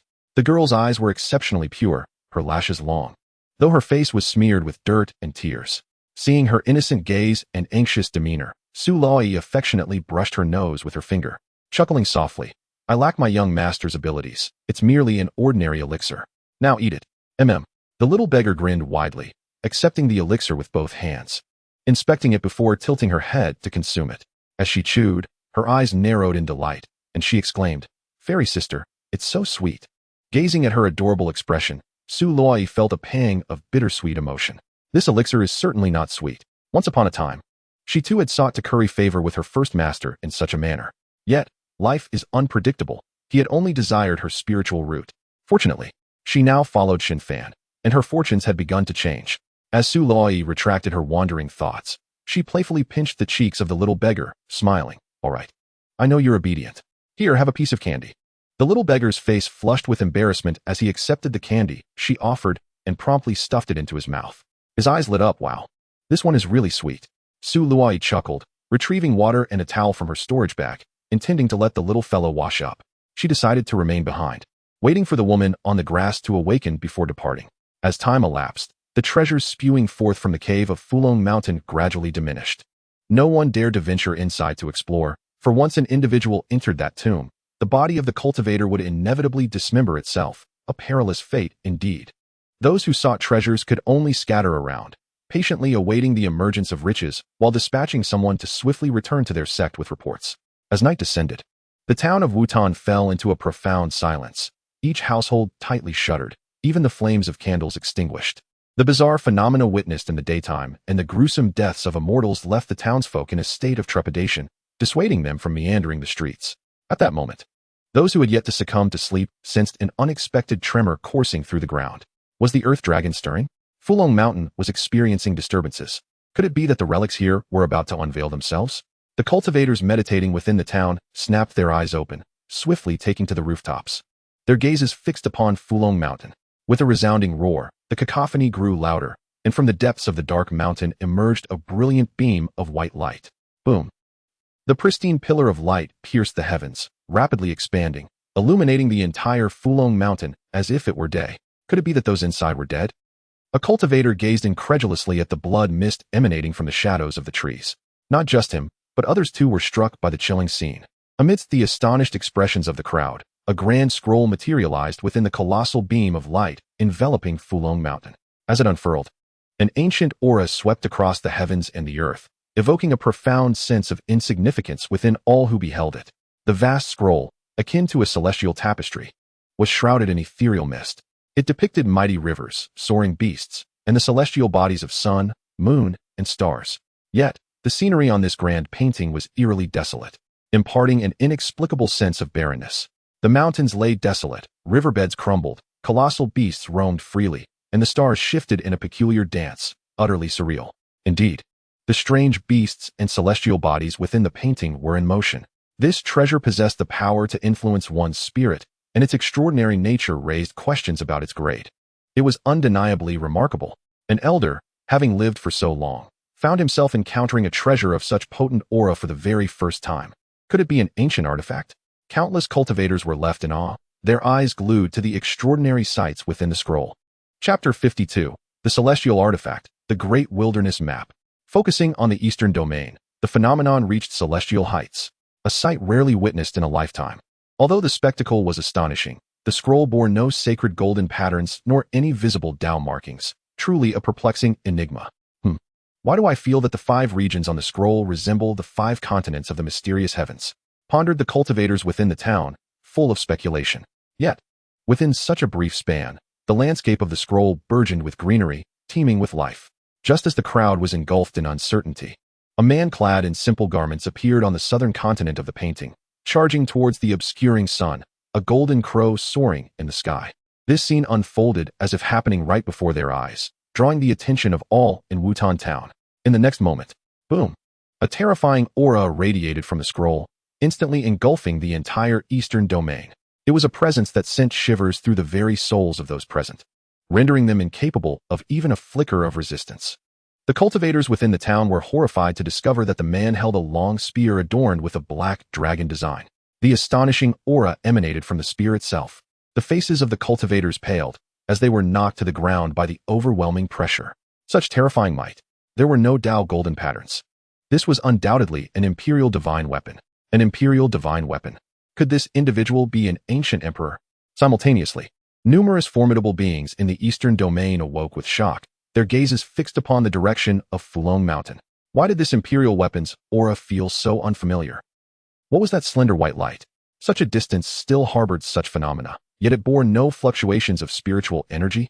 The perplexed powerhouses peered into the distance. Upon witnessing the scroll within the light, the ancient beings preserved within various factions felt their auras stir with excitement.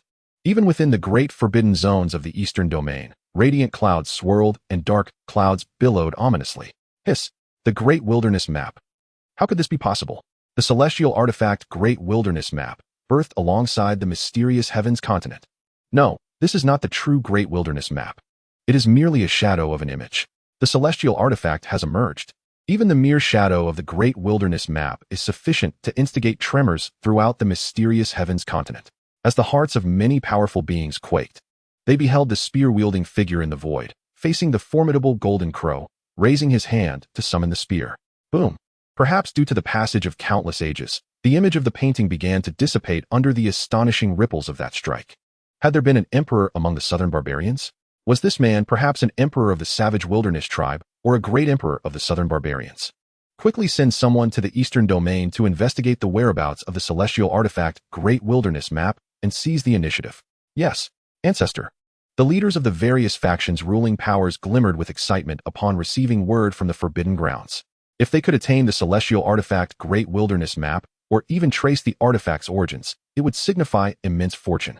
No faction could afford to underestimate this matter. Within Wutan town, as the light pillar and the scroll gradually faded, the astonishment of all present lingered, their hearts still unsettled. Though they remained unaware of the grade of this treasure, the oppressive might radiating from that spear was undeniably terrifying. Those cultivators who had previously believed that Fulong Mountain was overflowing with treasures could no longer remain composed. If there truly lay an imperial weapon here, it was beyond their reach. Many cultivators decided to depart from Wutan town to notify their sects and prevent any personnel from venturing forth. Such a remarkable phenomenon could not have gone unnoticed by other factions. They were merely third-rate, or even lesser sect cultivators. Should they linger any longer, the treasures they had previously acquired might be seized by other arriving factions. Not to mention the futility of competing for these extraordinary artifacts. Should they become embroiled in the chaos, their entire sect could be thrust into peril. Meanwhile, residing within the inn, Shen Fan had successfully replicated the colossal painting in the void. Ding! Targeting the Great Wilderness Map, identification as a celestial artifact shadow, replication failed. TSK. It truly is a celestial artifact. Peering from the window at the diminishing phenomenon, a fleeting glimmer of intrigue passed through Shen Fan's eyes. Under the effect of the broken void divine eye, that grand painting was not a physical entity, merely an ethereal image. Shen Fan's choice to replicate it was primarily to let the system announce it, thereby uncovering information about the painting. It seems the predictions of the master of the Heavenly Mechanism Tower were remarkably accurate.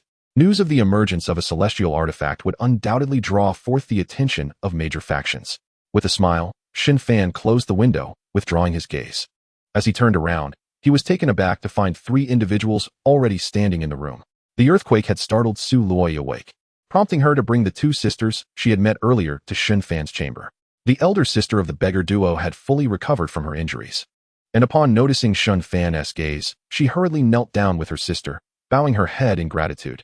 "Thank you, young master, for saving our lives. I, Yin Lu, have no means to repay your kindness, and I am willing to serve you like a beast of burden. What are you doing? Please rise."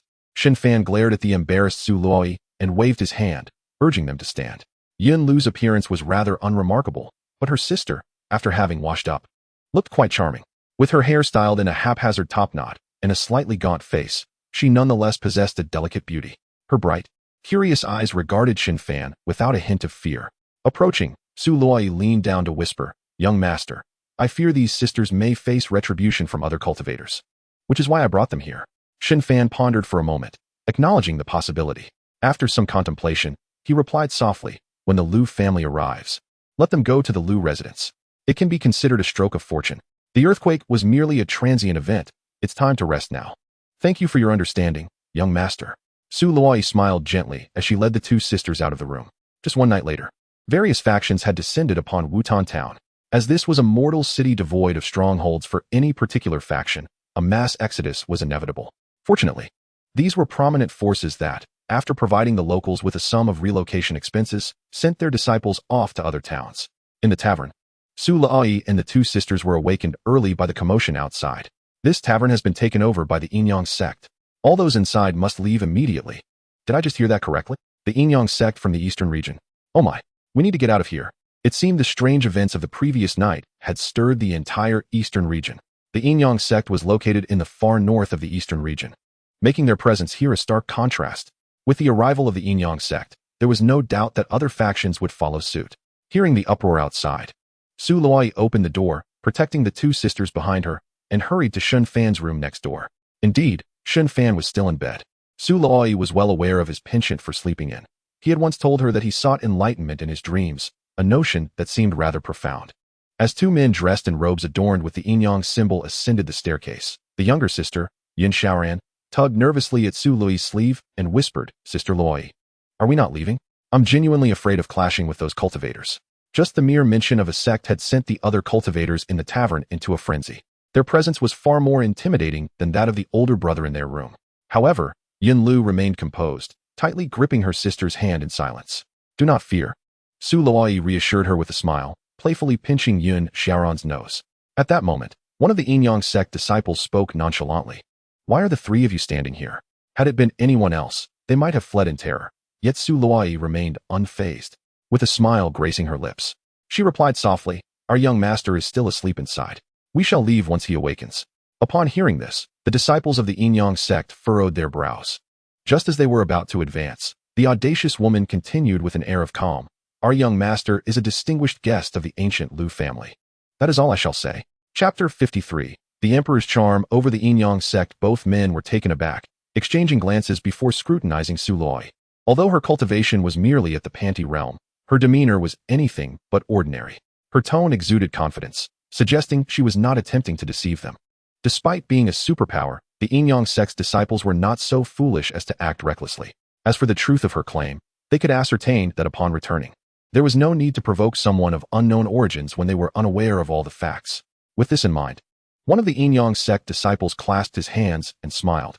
"If that is the case, we apologize for the intrusion. Farewell." Seeing them turn to leave, Su Luoyi felt a swell of pride. She resolved that in the future, whenever faced with challenges, she would invoke Shen Fan's name to alleviate her troubles. However, she also recognized the necessity of intensifying her training. Relying solely on her young master would not suffice when facing adversity. She noted the flicker of disbelief in their eyes when they scrutinized her, a clear indication of her insufficient cultivation. It was likely they would return to verify her claims. If there came a day when Shen Fan was no longer by her side, she would have to fend for herself. Yet, The disparity in their realms was vast. How could she possibly keep up? Observing her troubled expression, Xianxiaran, thinking she was merely preoccupied with worries, looked up and exclaimed, "Sister Luoi, is young master even more formidable than they are?" Snapping back to reality, Su Luoi chuckled and gently pinched her cheek, whispering, "Of course he is. Just imagine, a semi-saint at the age of 19. Even the so-called number one genius of the eastern region, Lu Qingcheng, pales in comparison. But never mind. You wouldn't quite grasp it. Oh, that must be incredibly impressive." Yun Shaoran nodded vigorously, though she only partially understood. A semi-saint at 19. The two disciples on the staircase nearly stumbled down in shock. Was this woman toying with them? This was simply too fantastical. Forget it. We must hurry back and report to the elders. Exchanging astonished glances, they disappeared swiftly down the stairs. By midday, Shen Fan awoke leisurely, stretched, and after some light exercises, opened his door. "Young master, are you well?" "Young master brother. Haha, good morning." Responding to Su Luoi and the sisters, Shen Fan raised an eyebrow at the 5 individuals standing in the corridor. At the forefront was a frail old man, stroking his beard as he clasped his hands in greeting. "I am Zhang Ruofeng, an elder of the Yinyang sect. It is an honor to meet the emperor." Clearly, the Yinyang sect had already inquired with the Lu family, who had come to Fulong Mountain, about Shen Fan's identity. The disciples beside the elder also bowed in respect. "We greet the emperor. System, replicate this elder's supreme technique and these individuals' spiritual roots and souls." Locking Zhang Ruofeng, technique identified as low-grade semi-saint, Yinyang art. Locking Lu Wentao, spiritual root identified as supreme grade, replication failed. A series of replication failures left Shen Fan somewhat exasperated. It was simply a consequence of his rapid advancement. His current aptitude far exceeded that of his contemporaries. Unless they were peerless prodigies, replication would yield no results. One should not strike those who bear goodwill. Shen Fan smiled and clasped his hands, saying, "It is a pleasure. If there is nothing further, we shall take our leave." Zhang Ruofeng, who had intended to cultivate a closer rapport with Shen Fan, was caught off guard by his disinterest. With a tinge of regret, he replied, "Please make yourself at home. Should you lack accommodations, rest assured, the Yinyang sect will not disturb you here." Realizing the level of respect the elder was showing Shen Fan, the Yun sisters suddenly comprehended the magnitude of his background. The title of emperor seemed to denote an extraordinary level of esteem. Indeed, young master brother is truly remarkable. "Thank you, Taoist Zhang, for your thoughtfulness." Shen Fan smiled gently, returning the gesture before leading the 3 down the staircase. Observing the Yinyang sect disciples bowing respectfully downstairs, Su Luoi whispered, "My dear sir, were you truly unperturbed when they came to knock at the door earlier?" She is well aware of Shen Fan's notorious morning temper. Beside them, Yun Shaoran gazed at Shen Fan with curiosity. Previously, in her quest to seek a master, she had been kicked aside by an immortal for merely exchanging a few words, nearly recovering from the incident. She must learn the ways of the immortals, as this serves as a form of early training. According to Sister Luo, they would soon be sent to the Lu family. Though reluctant, Yun Shaoran felt she had no reason to disregard the words of the elder brother before her, especially since her sister had survived. Meanwhile, Yun Lu observed the bowed heads of the disciples from the Yinyang sect, her heart laden with concern. "Sister Luo, your words are rather blunt," she remarked. Upon hearing this, Shen Fan cast a glance at Su Luo and, with a calm demeanor, replied, "Remember this. True strength does not derive pleasure from bullying the weak. Since the Yinyang sect has already offered their apologies, one must not take advantage of the situation. While the pursuit of immortality encourages following one's desires, the path requires one to maintain a steadfast heart and unwavering principles." Su Luo nodded in understanding. Speaking softly, Luo has been enlightened. But what if the Yinyang sect does not act accordingly? "Goodness, must you persist, little maid? Is revenge on my Yinyang sect your sole desire?" exclaimed a voice. "If I had such a nagging maid, I would have long since dealt with her to uphold family honor. Such a venomous heart. Young master, this maid should be dismissed." The disciples of the Yinyang sect exchanged incredulous glances at her words. This time, Shen Fan chose not to respond, but instead turned to Yun Shaoran, who was clutching his sleeve and gazing up at him with a pleading expression. "If someone were to strike you, insult you, or hurl objects at you, what would you do?" he inquired. Yun Shaoran blinked her pure, obsidian-like eyes and grinned. "I would see what they are throwing at me. If it's something delicious or useful, I would gladly collect it." Hee. Shen Fan raised an eyebrow and chuckled. "Avoiding the crux of the matter is not wise. What if you cannot dodge the blow? Just like before, when you nearly faced a fatal kick. Ah, this young master is no easy prey," mused the onlookers, realizing that where there is a master, there must be a servant. They had thought the maid's pestering was bothersome, not expecting the young master to be equally unyielding. As the yin-yang sect members internally grumbled, they were eager to see how this pale-faced girl would respond. With a face full of trepidation, Yun Xiaoran hesitated to meet Shen Fan's gaze and timidly murmured, "If they strike, then let them strike. They are the weak ones." Her voice was barely audible, as faint as a whisper. This encapsulated the plight of mortals or those with lesser cultivation. When faced with bullying, they could only grumble inwardly. Shen Fan smiled gently, ruffling her hair and holding her hand tenderly. "What if you possess strength?" he asked. This was the first time Shen Fan had held Yun Xiaoran's hand. Her palm was slightly sweaty, and she stared at him in confusion. "Brother, if I were to deal with them, wouldn't that make me the weak one instead?" Haha. That is the cycle of cause and effect. Retribution is inevitable, so don't confuse the two. You will understand when you grow older. As the four of them exited the tavern, Zhang Ruofing in the hall stroked his beard, reflecting, "I never anticipated the young master to possess such cultivation at such a tender age. His temperament is indeed remarkable. Not to bully the weak is quite literal. One should not exploit their power to act recklessly against the vulnerable. When the other party acknowledges their error, even if one is in the right, it is wise to leave a sliver of mercy, for you cannot predict if they harbor resentment and seek revenge in the future. For instance, if someone accidentally steps on your foot or brushes against your clothing and apologizes, would you resort to violence? A reasonable person would certainly not. If you do not wish to harm them, then why escalate the situation and create a potential enemy? Of course, those who attain their path through slaughter or demonic means are unencumbered by such concerns. However, that little girl is clearly not among them. The yin-yang sect allowing someone to exit the building is a trivial matter, fulfilling their etiquette without needing to escalate the situation.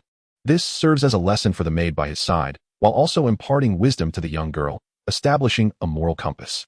The last phrase regarding the cycle of cause and effect serves as a reminder that one must not be lenient with those deserving of punishment, regardless of their status as weak or strong. In truth, these three principles are quite simple. Yet, the cultivation world adheres to the law of the jungle, resulting in cultivators often conflating these matters. Whenever faced with even the slightest inconvenience, it becomes the norm to resort to violence and vendettas. Several disciples of the yin-yang sect, having grasped this insight, marveled, "Such clarity. Is this the demeanor of the young master? Truly admirable." In contrast to the scions of various lands, the young master's temperament is more composed and restrained, his aura as profound as the depths of the ocean, unfathomable. He is utterly captivating. I wonder if he has a partner. I would gladly approach him. However, for the seasoned Zhang Ruofing, he discerned that Shen Fan, in making such statements, was unafraid of antagonizing the yin-yang sect. Otherwise, he would not have likened them to the weak in front of everyone. Truly, he is remarkably composed. Observing the contemplative expressions of the surrounding disciples, Zhang Ruofing shook his head with a wry smile and departed, stating nonchalantly, "Since we have received guidance from the young master, let us investigate who kicked that little girl and deal with them accordingly." Upon hearing this, the four disciples who had initially grasped the deeper meaning bowed respectfully. "Yes, elder. As for those deserving of punishment, their strength is of no consequence." They exchanged glances and promptly exited the tavern. Chapter 54, Setting Up a Stall. Everything is predictable. The madman Zhang San. What flavor are the Sainess's embroidered shoes? In contrast to the previously bustling Wutan town, the streets were now filled with wandering cultivators and mortals queuing for relocation funds. Observing the various factions milling about, Su Luo quietly remarked, "Dear sir, do you also intend to venture into Fulong Mountain for training? That map of mountains and rivers you displayed yesterday must be extraordinary. If the white light of Fulong Mountain has restrictions, it would be best if it limited the age of cultivators." Su Luo believed her young master was undoubtedly the foremost among the younger generation. Entering such a place would be akin to effortlessly collecting treasures. Why bother with the commotion? It seems rather pointless. Shen Fan shook his head as he noticed Yun Xiaoran tugging at his arm, pointing excitedly in a direction. "Brother, that's Dr. Lu. He gives me medicine every day. Can you lend me some money? I'll pay you back when I grow up." Shen Fan spotted an elderly man in a cloth hat standing in line, burdened with a satchel, alongside his wife and child, appearing somewhat reserved in the crowd. Meanwhile, Yun Lu bowed slightly to Shen Fan and softly requested, "May I express my gratitude to Dr. Lu on your behalf?" Shen Fan replied with a gentle smile, "Luo, take them over there. We'll gather at the city gate." "Understood, young master." After the trio departed, Shen Fan observed the flying vessels soaring through the sky, then vanished from his spot. Within the city gate of Wutan town, one cultivator mockingly remarked, "Are you so confident that you can just smash any place you wish?" Quite audacious. He observed with interest a divination stall not far from the city gate, where a bamboo pole stood erect, proclaiming, "Everything is predictable. Everything is predictable." Perhaps even the Tianji Tower would not dare to make such grand claims. I perceive an extraordinary aura about this individual. They are not simply seeking to attract attention. In the heart of the city, numerous cultivators gazed at the ethereal stall owner, languidly lounging on a chair, basking in the sun's warm embrace. Before him was not a table, but rather a large, ochre-hued turtle shell, standing half the height of an adult. The intricate patterns on the shell crisscrossed in a dense tapestry, while the underside resembled that of an ordinary turtle, sporting a mottled white and yellow appearance. Given the owner's strikingly handsome visage and otherworldly demeanor, many were tempted to seek their fortune with him. However, the prerequisites for divination were exceedingly peculiar. Free divination. With the following stipulations. Only those at the half-saint level may inquire. Talented individuals from various regions may inquire. Those who consider themselves exceptionally gifted may inquire. High-level blacksmiths, alchemists, and array masters may inquire. Upon seeing these demands, the surrounding cultivators began to murmur. He even dares to take on inquiries from half-saint level cultivators. This alone suggests authenticity. The stall owner's refusal to accept payment was likely a strategy to build his reputation, as each category of cultivator listed held considerable credibility and status. Let us observe. Surely someone will venture to test the waters, they remarked, a group of good-natured onlookers unwittingly revealing their intentions. In the midst of this, the scheming Shen Fan quietly delighted in their naivety, patiently awaiting the catch. In the bustling street, a group of men and women clad in light blue robes gathered. Drawn to the scene, upon spotting Shen Fan, who was dozing under the sun, one of the men discreetly communicated with his companions. It truly is Taoist Shun. Should we attempt to seek our fortune? After a lengthy pause, the leading woman replied quietly, perhaps we should refrain. Taoist Shun prefers solitude, as advised by the family elders. Hearing this, the others quickly interjected, Sister Yanran. There is no harm. We can pretend not to know him. Indeed, let us act discreetly. Who could possibly know? Observing her clan members' playful banter, Lu Yanran sighed in exasperation. Who among you fulfills the divination requirements? You? Or you? To be honest, she too wished to inquire, yet feared disturbing Shen Fan. He had chosen to depart the Lu family discreetly the previous evening, clearly someone who detested grand displays. This would surely draw attention to Taoist Shun's reputation. They insisted, come. If no one seeks their fortune, wouldn't he that sully Taoist Shen's face? Just as Lu Yanran hesitated, a gaunt figure slipped through the crowd and seated himself before the turtle shell, slapping it with his palm. Smack! The sharp sound echoed, prompting gasps of astonishment. What a reckless individual. The Lu family members exchanged glances, eager to witness the unfolding drama, while the surrounding cultivators were keen to discover whether this fortune seeker possessed genuine abilities. Stall owner, tell me my fortune. I believe myself to be exceptionally gifted. The man grinned, his eyes sparkling with mischief as he caressed the large turtle shell. Shen Fan, barely lifting his eyelids, lazily pointed to the requirements inscribed on a small wooden sign beside him and casually remarked, which of these do you meet? My right hand moves with such swiftness that you cannot even perceive it. Does that qualify as exceptional talent? The man chuckled, raising his right hand and performing a swift motion. To the astonishment of onlookers, his hand seemingly vanished. Hiss! Such speed! Many gasped in disbelief. The technique was so swift that even divine senses could not perceive it. Impressive indeed. Filthy scoundrel! A female cultivator spat, eliciting laughter from the crowd. It appears everyone here is quite discerning. Shen Fan mused to himself, system, replicate this man's hand talent. He raised his eyelids slightly, contemplating the man before him. Confirmed, host. Target identified as Xianxian. Talent assessment reveals the saintly thief's hand at half-saint level. Replication and enhancement initiated.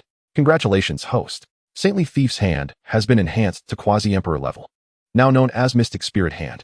Mystic Spirit Hand, the pinnacle of thieving arts, allowing one to procure another's belongings with ease. Shen Fan straightened his posture and addressed Xianxian with a faint smile. It barely qualifies. Now, inscribe a single character representing your thoughts upon the turtle shell's intricate patterns. All right, Xianxian grinned, dipping his finger into a bowl of water placed on the turtle shell's back, swiftly inscribing a character. Unbeknownst to them, a crowd had gathered around the stall, their anticipation palpable. What?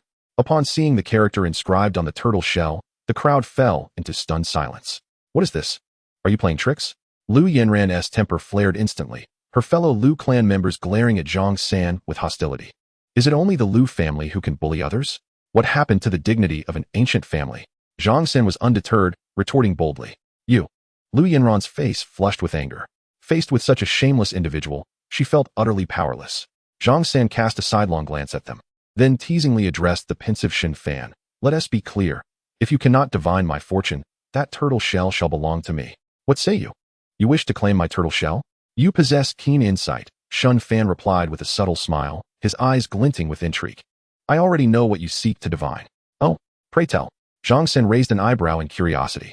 With a calm smile, Shen Fan continued, last night. You pilfered the embroidered shoes of the Xianming saintess, did you not? Boom. The crowd erupted in astonishment.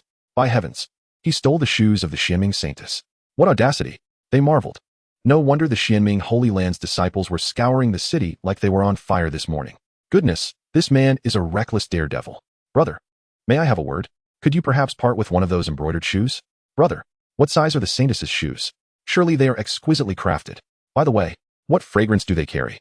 Lu Yanran, indignant, cried out, what a pervert. You dare to create chaos. She lunged for Zhang San's shoulder. Zhang San deftly evaded her grasp and, with a respectful nod to Shen Fan, said, I've learned my lesson. We shall converse another time. Before he could finish, he vanished from sight, while the others hastily retreated from this tumultuous scene. It wouldn't be long before the tale of the stolen shoes and Shen Fan's prophetic reputation spread throughout Wutan town. Such revelations could not be overlooked. The audacity to speak such words publicly indicated he possessed ample assurance. Otherwise, he would surely incur the wrath of the Xianming saintess. Judging by Zhang San's rapid escape, he seemed to have a clear understanding of his predicament. Seeing that Lu Yanran and her companions had yet to leave, standing there in awkward silence, Shen Fan rolled his eyes, exclaiming, it was merely a fortune-telling. Indeed, Lu Yanran nodded vigorously, taking a seat and inhaling deeply. As she dipped her hand in the water, she elegantly lifted her robe and, with utmost seriousness, wrote a character on the turtle shell's secret patterns. Saint. Simultaneously, a stream of information flooded Shen Fan's mind. The significance of sanctity. Will Lu Qingqing achieve sanctity? Analysis of the mysterious turtle shell. After consuming the innate absolute dust pill, Lu Qingqing's physical ailments will be eradicated. While her cultivation will surge, the transformation of her dream god body will enable her to effortlessly enter the sacred realm. After the revelation, a line on the turtle shell vanished. To think that I must sacrifice a mark of my turtle shell? Shen Fan winced in pain. Zhang San's previous divination did not incur such a loss. Observing the expectant expressions of Lu Yanran and the Lu family members, Shen Fan sighed. This calculation cost me a century of lifespan and cultivation. Her ascension to the sacred realm is not difficult. There is no need for concern. As he spoke, Shen Fan drained the color from his face, collapsing weakly into his chair. The Lu family disciples, initially overjoyed, quickly approached with concern. Daoist Shun. Are you all right? Lu Yanran, filled with guilt, gazed at him anxiously. I shouldn't have asked you. We all believed that Sister Qingqing would surely succeed. It's all my fault. Damn, you bunch of useless people. Yet, in order to maintain the authenticity of his act and evoke a sense of indebtedness in them, Shen Fan had no choice but to continue feigning weakness. Alas, having lost a mark of my turtle shell, I must ensure that the Lu family owes me a debt. Young master. At that moment, a voice called out from a distance. The Lu family turned to see Su Luoyi approaching with two mortal women. One tall and one small. Shen Fan raised his eyelids, restoring the color to his face, and smiled at Lu Yanran. Bring those sisters back to the Lu family. If they can cultivate, let them, and if not, allow them to live their lives in peace. Yes, rest assured. I promise. Lu Yanran responded without hesitation. Just two individuals. How could they compare to the favor owed to Shen Fan for his divination? It was merely a trivial matter. Upon hearing this, the approaching Yun Xiaoran tugged at Shen Fan's sleeve, her voice soft. Brother Fan, are you leaving so soon? Having only spent a single night together, she felt an immense reluctance to part from Shen Fan and Su Luoyi. Seeing the redness in her eyes, Shen Fan chuckled as he playfully pinched her delicate nose. I will visit the Lu family whenever I have the chance. Afterward, he smiled at Yin Lu. The Lu family is one of the strongest clans in the eastern region, and the atmosphere there is quite pleasant. You two sisters can live there in peace. Yin Lu looked at him with gratitude and then knelt on the ground, solemnly bowing to him. Young master's great kindness will never be forgotten. Without Shen Fan and his servant, she would have perished the previous day. She understood that the two sisters would never have the opportunity to repay him in this lifetime, so she could only hold it in her heart. Shen Fan nodded with a faint smile, accepting her gesture, then lifted the tearful Yun Xiaoran, who seemed about to kneel. All right, I will definitely come to see you. Go back with them. Brother Fan, you must come. Let's make a pinky promise. Yun Xiaoran pouted, wiping her tears with her sleeve, her tone filled with reluctance. Observing her outstretched thumb, Shen Fan sighed. You little snotty kid. All right, let us do it. At that moment, as Shen Fan playfully shook hands with Yun Xiaoran, He raised an eyebrow and turned his gaze to the distant sky. He spotted a colossal, multicolored bird, silently hovering in midair. The magnificent creature resembled a phoenix, with an extraordinarily long tail and elegantly flapping wings. Upon its back were several indifferent-looking male and female cultivators clad in grayish-white robes, all watching intently. Lu Yanran, withdrawing her gaze, leaned down to Shen Fan and whispered, "This is the signature flying beast of the southern barbarian Yun family, the ninth-order phoenix bird." "Wait, the Yun family?" Her expression turned incredulous as she glanced at Yun Lu and Yun Xiaoran. At that moment, a man at the forefront of the phoenix bird observed Lu Yanran and the others with a calm demeanor, exclaiming, "Lu Yanran, that young girl is a disciple left behind by my Yun family, so there is no need for the Lu family to concern themselves. This is the Yun family's blood-guiding needle, which can verify my words." As he spoke, the man extended the needle towards Lu Yanran. Upon receiving it, she noticed a bloodline directly pointing towards Yun Xiaoran, confirming his claim. Indeed, the southern barbarian Yun family had undergone a significant upheaval 3,000 years ago, scattering their disciples across the 5 regions to preserve their legacy. Fortunately, a great calamity had not descended upon them. Families were well aware of the Yun family's quest for their lost descendants, and the blood-guiding needle was a treasure used to locate those with the Yun bloodline. The needle did not react to Yun Lu, evidently indicating that her bloodline was insufficiently pure, as the sisters lived among mortals. The fact that Yun Xiaoran's bloodline elicited a response from the needle was already quite remarkable. Regaining her focus, Lu Yanran returned the blood-guiding needle to the man. Furrowing her brow, Yun Lu also possesses the Yun bloodline. Yun Fei, what do you mean by this? From his implication, it seemed he intended to take only Yun Xiaoran with him. Yun Fei shook his head and replied indifferently. The Yun family only recognizes those indicated by the blood-guiding needle. Her bloodline is impure. Not everyone with the surname Yun is a member of my family. Before his words could fully dissipate, he raised his hand towards Yun Xiaoran, only to find her unmoving. His brow furrowed, and he coldly addressed Shen Fan. "Sir, this is a matter of my Yun family. Do you intend to interfere?"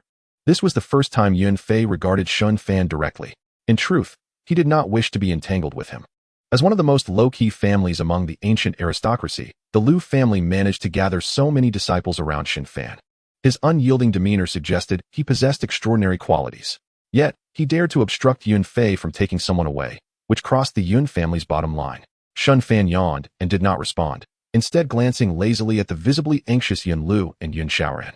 "Will you go to the Lu family or the Yun family? The choice is yours. We will follow young master's arrangements and go to the Lu family." Yun Lu replied without hesitation, her tone calm, but her gaze resolute. Yun Xiaoran beside her nodded repeatedly. She did not recognize the Yun family. They had just attempted to separate her from her sister, clearly indicating they were villains. Upon hearing this, Yun Fei narrowed his eyes. After arriving in the eastern region, the blood-guiding needle had pointed directly at Fulong Mountain, showcasing the immense power of Yun Xiaoran's bloodline.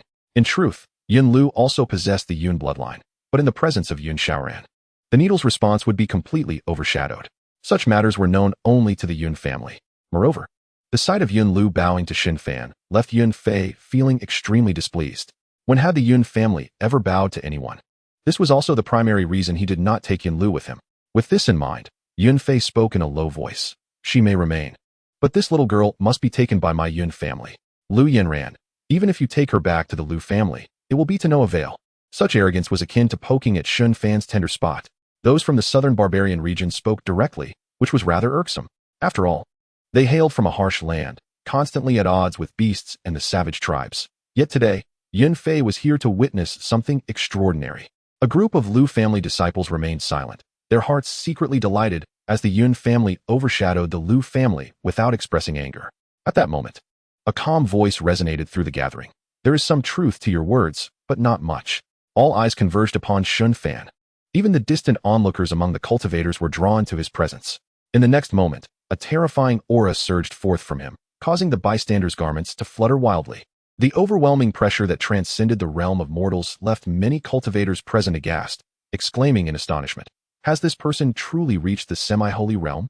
Simultaneously, Shen Fan, with an air of nonchalance, raised his right hand and pointed a finger at the members of the Yun family. In an instant, a resplendent purple beam shot forth, ruthlessly aimed at the astonished Yun Fei and the others. Chapter 56. Even the toughest of beasts begins to reason. The formidable beam, accompanied by unparalleled might, arrived in the blink of an eye. The ninth-tier phoenix bird and the Yun family members found themselves utterly immobilized, rendered powerless in the air. This was the sheer terror wielded by a semi-holy cultivator. For those beneath the semi-holy realm, resisting such an onslaught was an endeavor only the most extraordinary could undertake. As despair washed over Yun Fei and the others, the beam in the air suddenly dissipated. At that moment, an elder, stroking his beard with his back, turned to the Yun family, beamed at Shen Fan below the city. The surviving cultivators and the bird were filled with uncertainty and disbelief. A semi-holy being so young, what could his origins be? Fortunately, the Grand Elder had intercepted the attack, otherwise, they would have been doomed today. Who would have thought that such a prodigy existed in the eastern region? He must be on par with xianxia of the Yi family. As their thoughts raced, the onlookers regarded Shen Fan and the members of the Lu family with solemn expressions. No wonder the Lu family members displayed such good temperaments. They had seemingly disregarded Yun Fei's earlier warnings, evidently waiting for the man before them to deliver a resounding slap to their faces.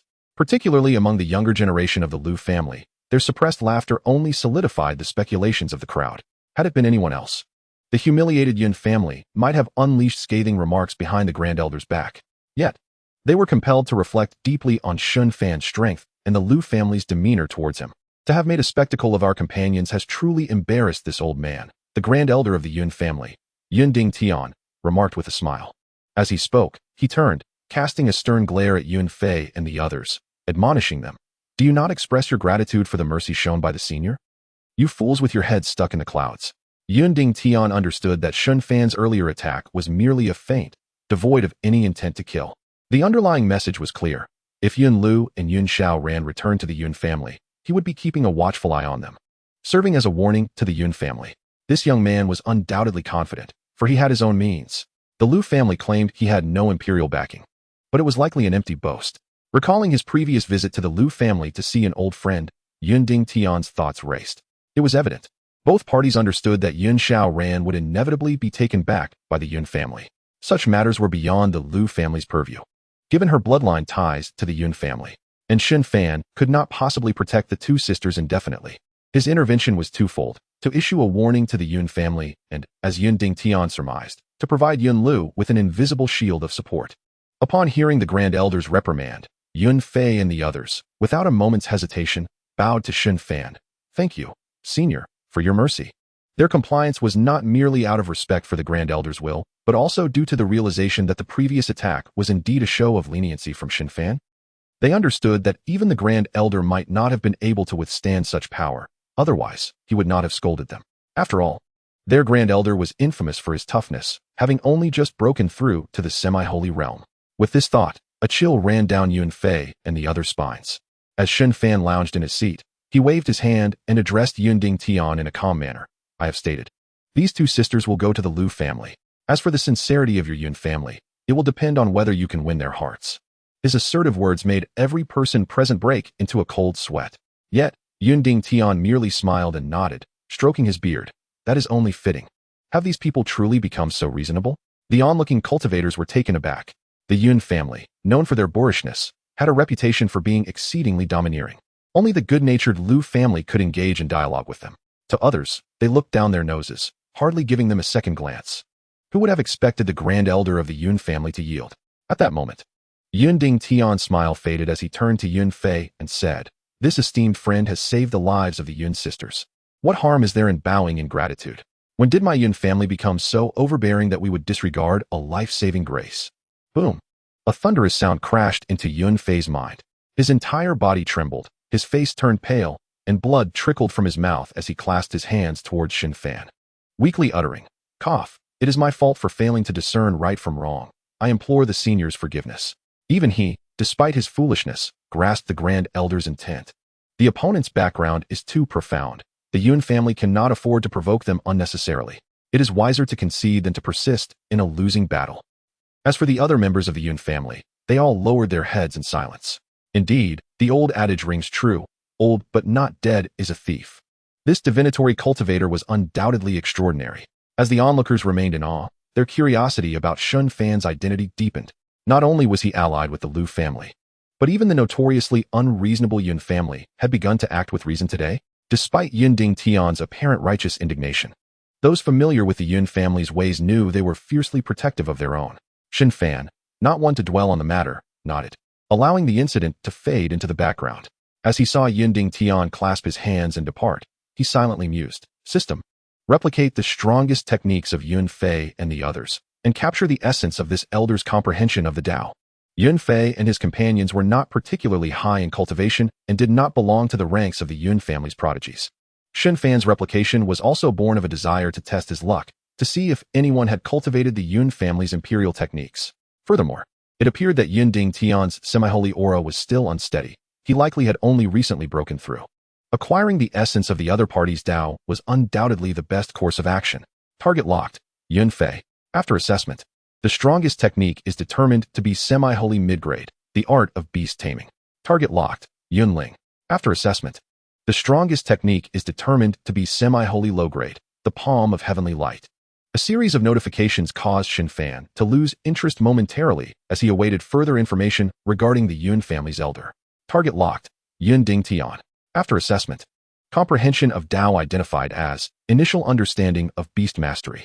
Replication enhancement activated. Beep. Congratulations to the host for acquiring the complete mastery of beast mastery. Beast mastery? It seems I should consider capturing a magnificent exotic beast. Observing the 9th-tier phoenix bird soaring into the distance, Shen Fan contemplated the prospect of acquiring a striking mount. As he withdrew his gaze, he reached out to gently stroke Xianxiaoran's cheek, smiling softly. Go now. Return with Sister Lu and the others. Yes, Brother Fan, please take care. Xianxiaoran's eyes brimmed with tears once more. Indeed, I shall certainly take care. Shen Fan felt a pang at his temples as he raised his hand to wipe her tears, subtly signaling to Yun Lu and the giggling Lu Yanran. Quickly take this little snot-nosed child back. Upon witnessing this scene, Su Luoyi's eyes sparkled with delight. Haha, I never expected him to have moments of fear. Yulu pursed her lips into a smile, and after performing another courteous bow, she reluctantly took her sister's hand and departed alongside Lu Yanran. Do come visit the Lu family when you have the chance. Lu Yanran, walking ahead, glanced back at Shen Fan, who casually waved his hand, reclining in his chair under the sun. Such innate talent may only be matched by Sister Qingqing. Lu Yanran thought to herself, a smile gracing her lips as she turned to leave. Chapter 57. Replication Amplification. One of the 10 sacred bodies of the human race. The unsurpassable sacred body. Once this group had departed, the fortune-telling booth became desolate. Yet, numerous cultivators continued to meander through the streets, occasionally casting glances in this direction. Unfortunately, lacking any real prowess, they dared not approach for a reading. Noting Shen Fan's languid demeanor, Su Luoyi, perched on a small stool beside him, quietly inquired, Young master, I've noticed that those from the major powers are far more astute than ordinary cultivators. During my time outside, those with a bit of influence would resort to violence at the slightest provocation, disregarding others and launching attacks without a second thought. She was well aware of her young master's formidable capabilities. However, his prowess exceeded the bounds of her understanding. She had never seen any protectors by Shen Fan's side. Yet he had the audacity to confront the Qin family's laws within the treasure pavilion and even effortlessly annihilate an elder from the Wujigong. Moreover, the young master of the Yi family and his protector had fallen to his blade. It appeared that the Yunjia was equally formidable. Yet they ended up apologizing and acknowledging their faults. This was starkly different from her previous experiences, where any slight displeasure would lead to mockery and violence, escalating until both sides had perished. With so many ancient clans and top-tier powers, not a single one dared to challenge Shen Fan. This truly left Su Luoyi perplexed.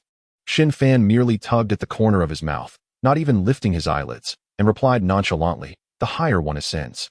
The better one understands the balance of benefits and drawbacks. What you perceive is merely an illusion. Su Luoyi furrowed her brows and softly remarked, an illusion? They all seem quite impressive to me.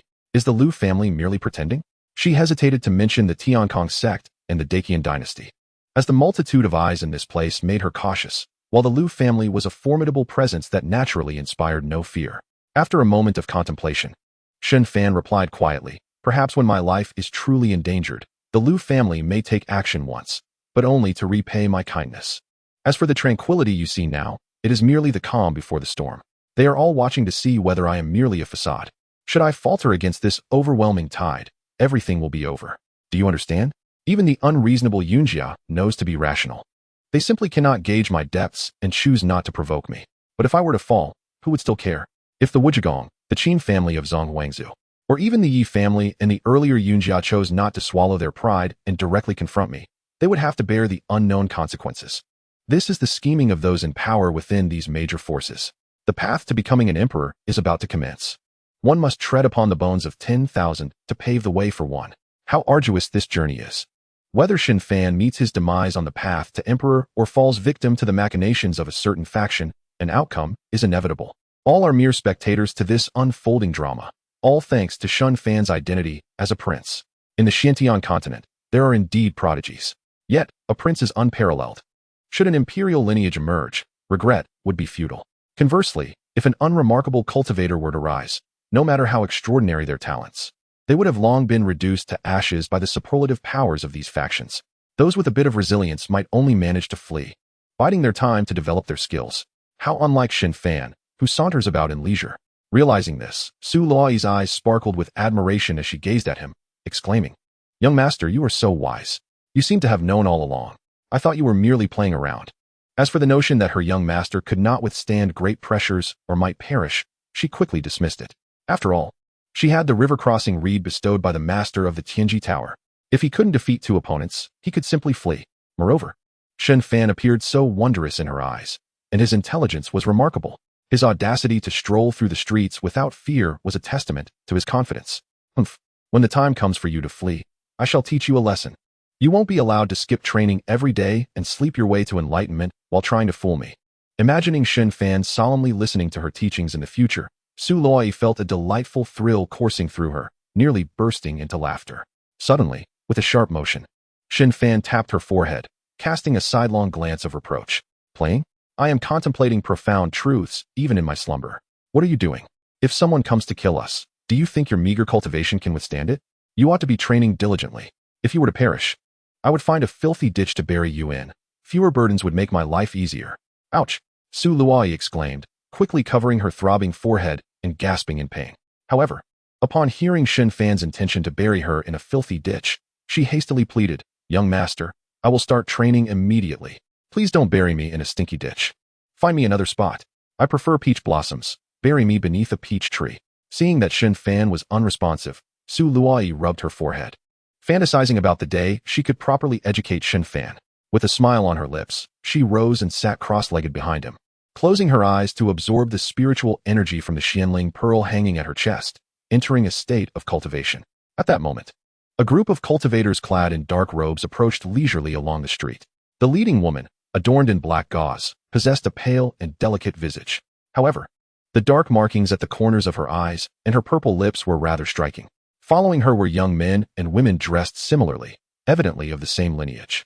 With their arrival, the atmosphere on the street instantly plummeted to a freezing point, a chill penetrating to the bone. This was not due to the formidable presence of the group, but rather the bone-chilling aura exuded by the woman, akin to a venomous serpent, making one feel exceedingly uncomfortable. The remaining cultivators by the roadside, witnessing this group, began to murmur among themselves. The Xianming Holy Land has indeed sent people, and it is none other than the Xianming Saintess herself. However, since even the Yunjia returned defeated, she must not be here to pick a fight, but rather to inquire about that rogue's whereabouts. TSK, no wonder she is the Saintess of the Holy Land. Her mere presence instills fear. I have heard her physique is exceptionally powerful, and her combat prowess is simply astonishing. Not only the Xianming Saintess, but many prominent figures from the younger generation have also come in light of the recent anomalies at Fulong Mountain. They are already discussing the Tao at the city lord's residence. Unfortunately, we do not have the qualifications to enter. A young cultivator lamented. The awakening Shen Fan, overhearing the discussions, raised an eyebrow and opened his eyes.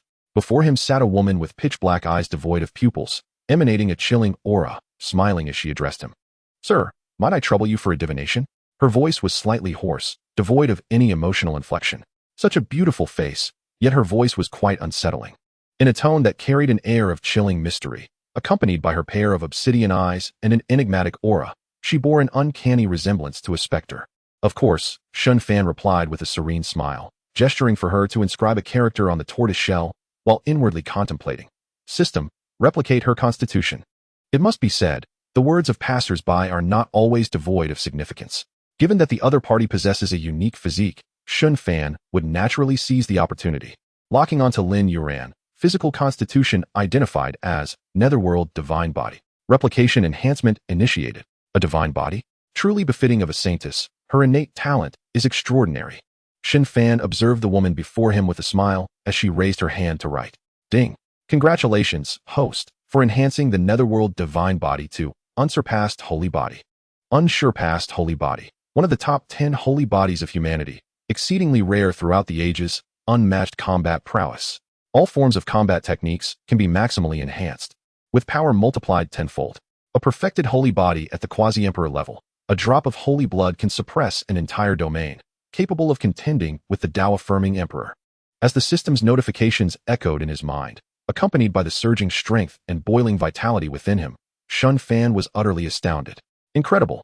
This physique is overwhelmingly potent. A tenfold increase in combat technique power. Who could withstand the might of an emperor's ultimate skill amplified tenfold? Chapter 58, shocking everyone. There truly are celestial artifacts within the mountain. With quasi-emperor strength, one could confront a Tao-affirming emperor. The existence of an emperor at such an extreme level could actually be clashed with. This is akin to a small cultivator at the spirit gathering stage being able to directly challenge a sage with a perfected unsurpassed holy body, an utterly ludicrous notion. Though the analogy may be hyperbolic, the essence remains unchanged. However, the system's announcements were not yet complete. Note 1. The unsurpassed holy body refines 7 fundamental sources: organs, meridians, flesh, bones, vital blood, spirit, and the essence of life. Upon achieving the perfected state of this physique, the holy body becomes indestructible, capable of slaying gods and vanquishing immortals with a human form, unmatched in the world. Note 2. Current physique state. Minor completion, automatically cultivating. Warm reminder. Consuming, refining, and tempering the 7 fundamental sources of the holy body can accelerate the enhancement of the physique state. Remarkable. To contend with an emperor at the perfected state. And to think it could slay gods and vanquish immortals upon completion. Truly a holy body that humanity rarely produces throughout the ages. Yet, regrettably, it is only at a minor completion state. How I wish it could be amplified to perfection, thus sparing me the arduous task of cultivating these 7 fundamental sources. Shen Fan mused, his lips pursed in mild disappointment. Refining the 7 fundamental sources of the holy body. It appeared that only those of great willpower could succeed. The thought of shattering bones and reattaching tendons was certainly no small matter. Just the contemplation of it could be excruciating. Shen Fan, who had even bypassed the need for cultivation, would undoubtedly find it a torturous endeavor to undergo physical training. Although the current unsurpassed holy body is merely at a minor completion state, its significance should not be underestimated. A tenfold enhancement in combat technique power, when applied to the ultimate skills of an emperor. How terrifying would that be? This is also one of the reasons why the unsurpassed holy body can contend with emperors, slaying gods and vanquishing immortals. Might it be possible to seek out another Tao body in the future to replicate and amplify this one? However, such a powerful physique would certainly be hard to part with. Previously, Shen Fan's glazed body had not even reached the minor completion state. After consuming the innate absolute dust pill, even with the pill's formidable potency, his physique had only been elevated to the innate spiritual body, still falling short of minor completion, enhancing the realm and the state of the physique. With this thought, Shen Fan's eyes sparkled, and he inwardly remarked, "Ah, system, can the holy body's state be replicated and amplified?" Response to the host, absolutely. However, the states of physique are distinct. For instance, the divine body and holy body possess different fundamental sources. Replication would fail. The holy body can only replicate another holy body state to achieve amplification effects. This is akin to how replicating cultivation levels does not enhance one's comprehension of the great Tao. Upon hearing this, Shen Fan smiled. That's simple. Even if I encounter another minor completion holy body, it would suffice. Amplifying it may yield a critical hit, elevating it directly to perfection. Amplifying it to a major completion of the holy body would also be quite advantageous, far more convenient than cultivating the 7 fundamental sources myself. Given my rapid ascent in realm, perhaps a visit to the Xianxian continent may lead me to a holy body, allowing me to enhance my physique state to perfection. Oh, it's all thanks to you, system. With a weight lifted from his heart, Shen Fan squinted his eyes in satisfaction, shaking his head in delight. Host bestows excessive praise. It is indeed the host who has conceived of the idea to replicate the physique state. This is a feat most would not consider, the system responded. This is what I call reasonable utilization. Observing Shen Fan, who had initially been shaking his head and entering a trance, Lin Yuran pondered briefly before speaking again. Sir, have you divined anything? Her voice remained calm, yet carried a hint of urgency. This was the second time Lin Yuran had called out to Shen Fan. Could it be that my character was too complex to interpret? Or was there something that could not be disclosed? Lin Yuran's slender brows furrowed slightly as she gazed down at the tortoise shell. Moments ago, she had inscribed the character for immortal. Perhaps it was this character that had ensnared him in a daze. Regarding the divination abilities of the man before her, Lin Yuran held no doubts. An individual capable of rendering the Yunjia clan utterly defeated would certainly not engage in frivolous antics to amuse the masses. Upon hearing her call, Shen Fan finally returned to his senses, looking at her with a gentle smile.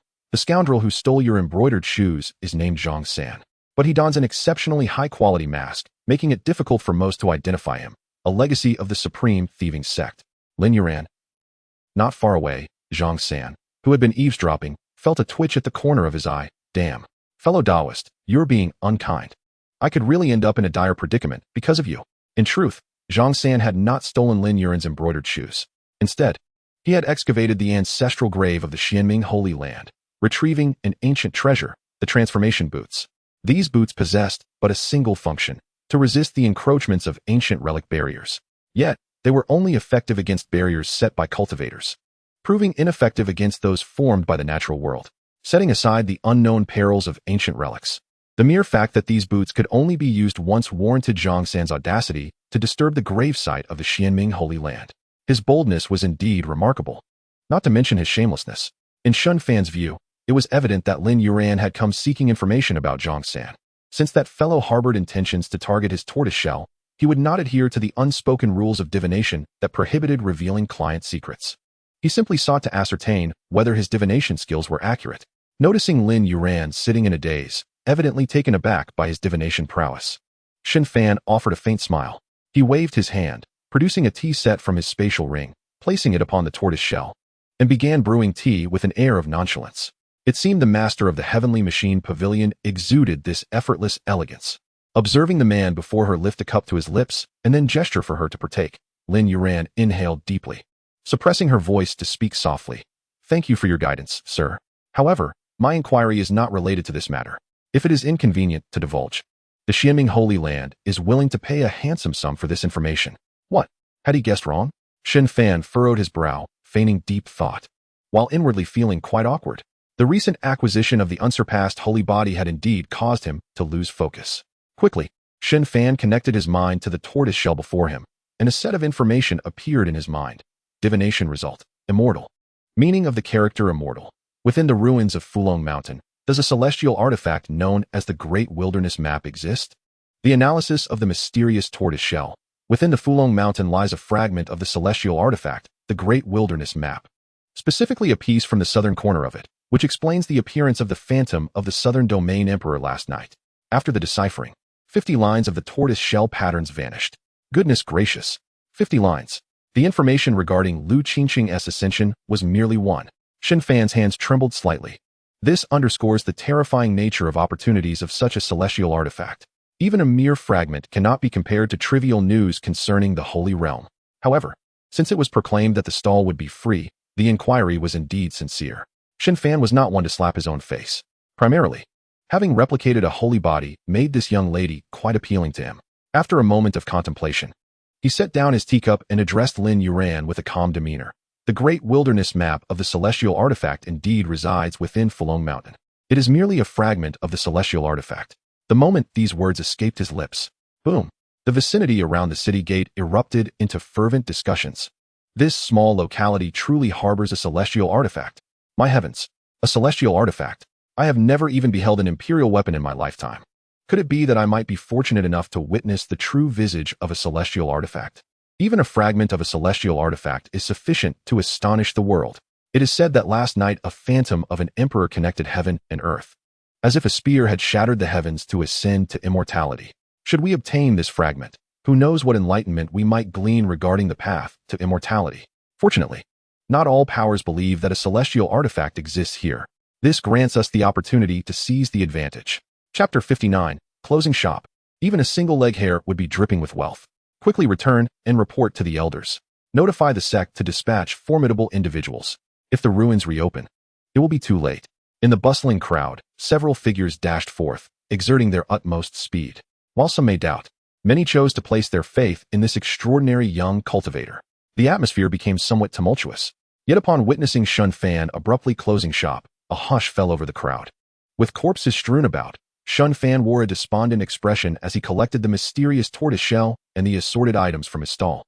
Leaning back in his chair with his eyes closed, having incurred a loss of 50 tortoise lines, he feared that if he continued calculating, he might not be able to sleep at night. As for the lamentation regarding the corpses, it was merely a farce. This was the demeanor of a master, where every utterance and action carried profound significance. In essence, he merely sought to alleviate the embarrassment of his prior misinterpretation, offering a diversion. His words naturally reached the ears of the surrounding cultivators. The atmosphere gradually grew tense. Indeed, everyone understood the value of celestial artifacts, even a fragment. However, this inevitably foreshadowed a bloody conflict. How many would fall in this place? Observing that he blatantly disregarded the holy maiden of the Xianming Holy Land. Closing his stall and resting in his bamboo chair, they recalled how Shen Fan had previously evaded revealing the contents of the divination. The crowd felt he genuinely wished to keep the existence of the celestial artifact at Fulong Mountain under wraps. Ah, the virtue of benevolence, my friend. This lad possesses an air reminiscent of ancient sages. Unbeknownst to him, a quality of righteous benevolence emanated from him, capturing the attention of all present. Since he had closed his stall and sent guests away, Lin Yuran naturally would not linger. She slowly rose, offering a respectful salute to Shen Fan before turning to depart with her companions.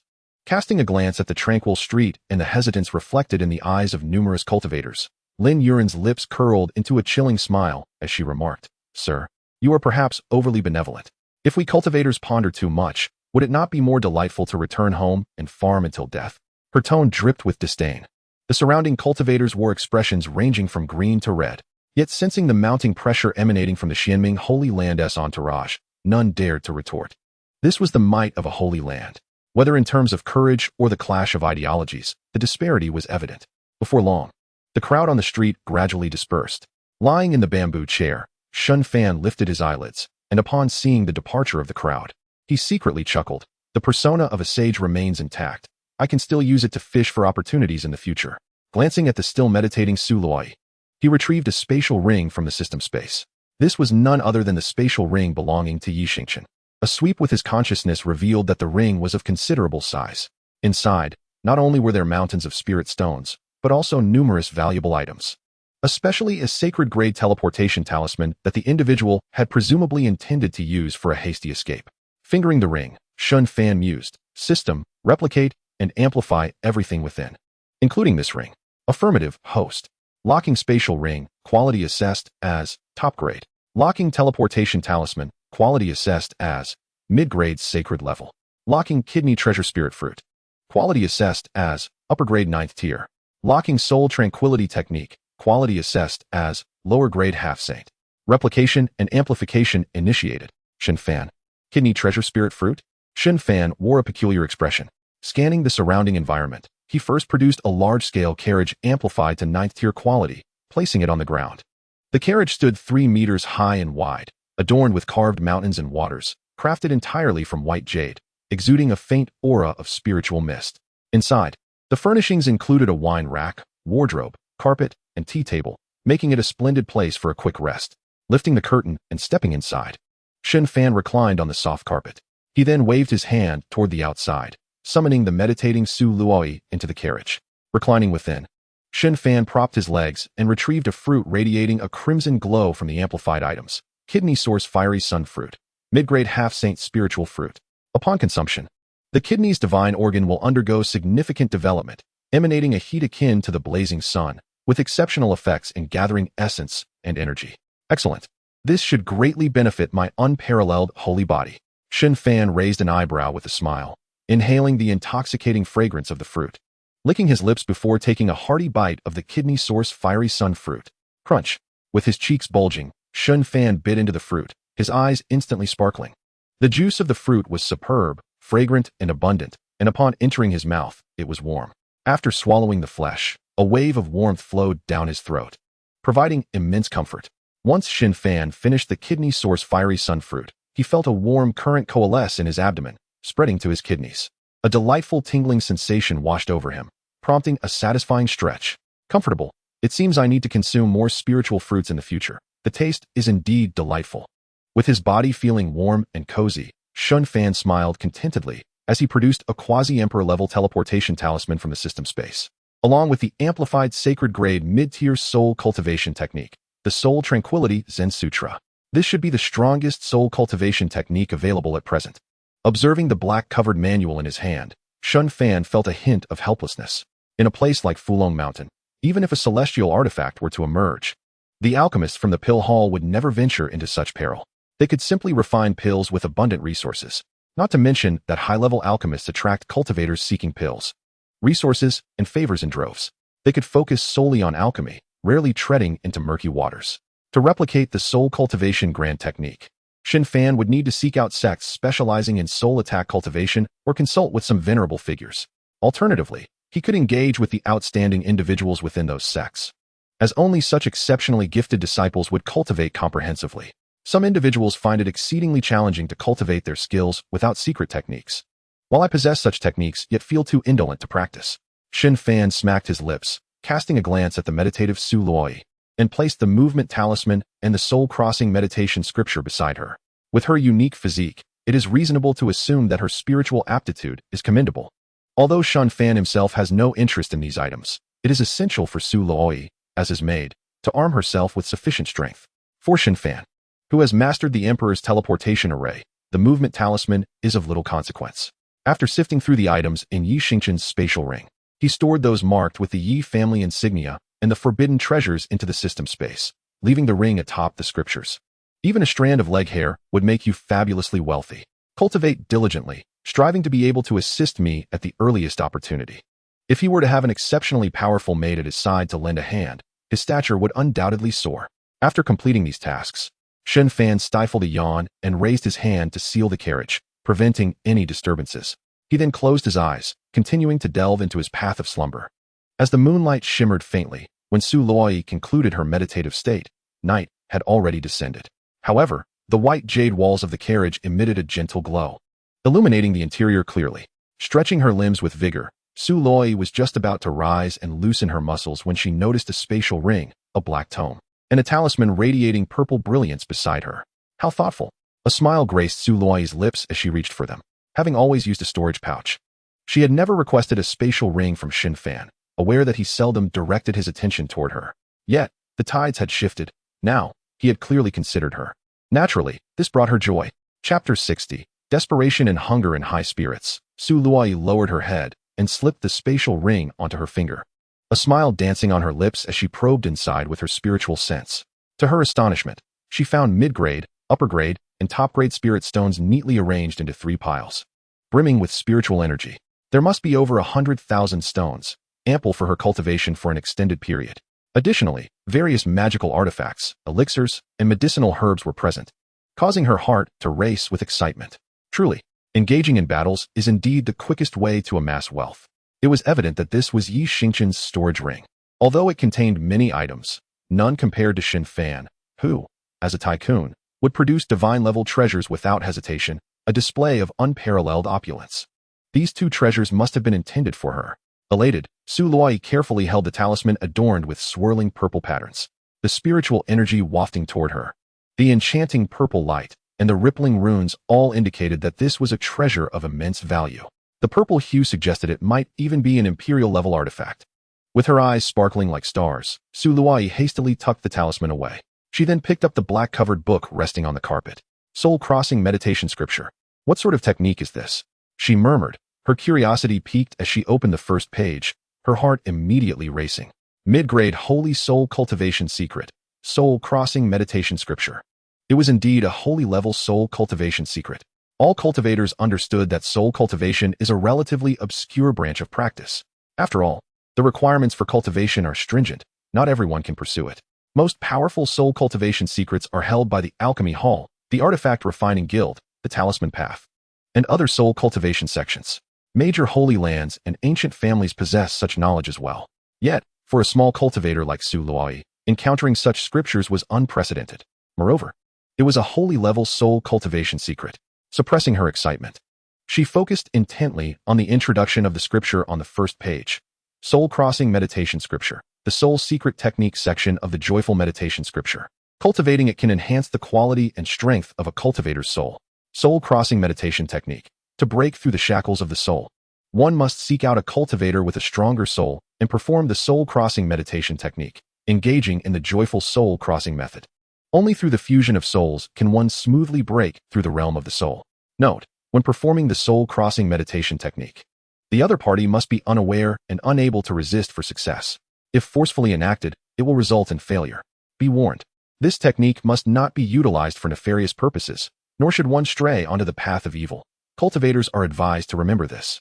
Su Li gazed in bewilderment at this outrageous description of the technique, particularly incensed by the final cautionary note. The joyful soul-crossing method. Such an indecent technique warrants a warning? I shall remember your nonsense. During her solitary days, Su Luoyi had heard tales of a sect in the eastern region. The Harmony sect, which required male and female cultivators to align their hearts and minds to simultaneously enhance their cultivation, venerated by many male cultivators as the supreme sect. Why would he provide me with such a technique? Clutching the scripture, Su Luoyi felt a mix of embarrassment and anger as she turned her gaze toward Shen Fan within the carriage. However, upon looking, she found herself frozen in place. Shen Fan, whose complexion was as pale as jade, now bore 2 rosy patches on his cheeks. He occasionally smacked his lips, akin to a drunken individual, appearing utterly disoriented. A soft snort even escaped from his nostrils. What left Su Luoyi in a daze was not his current state, but the conspicuous fluttering of his garment hem.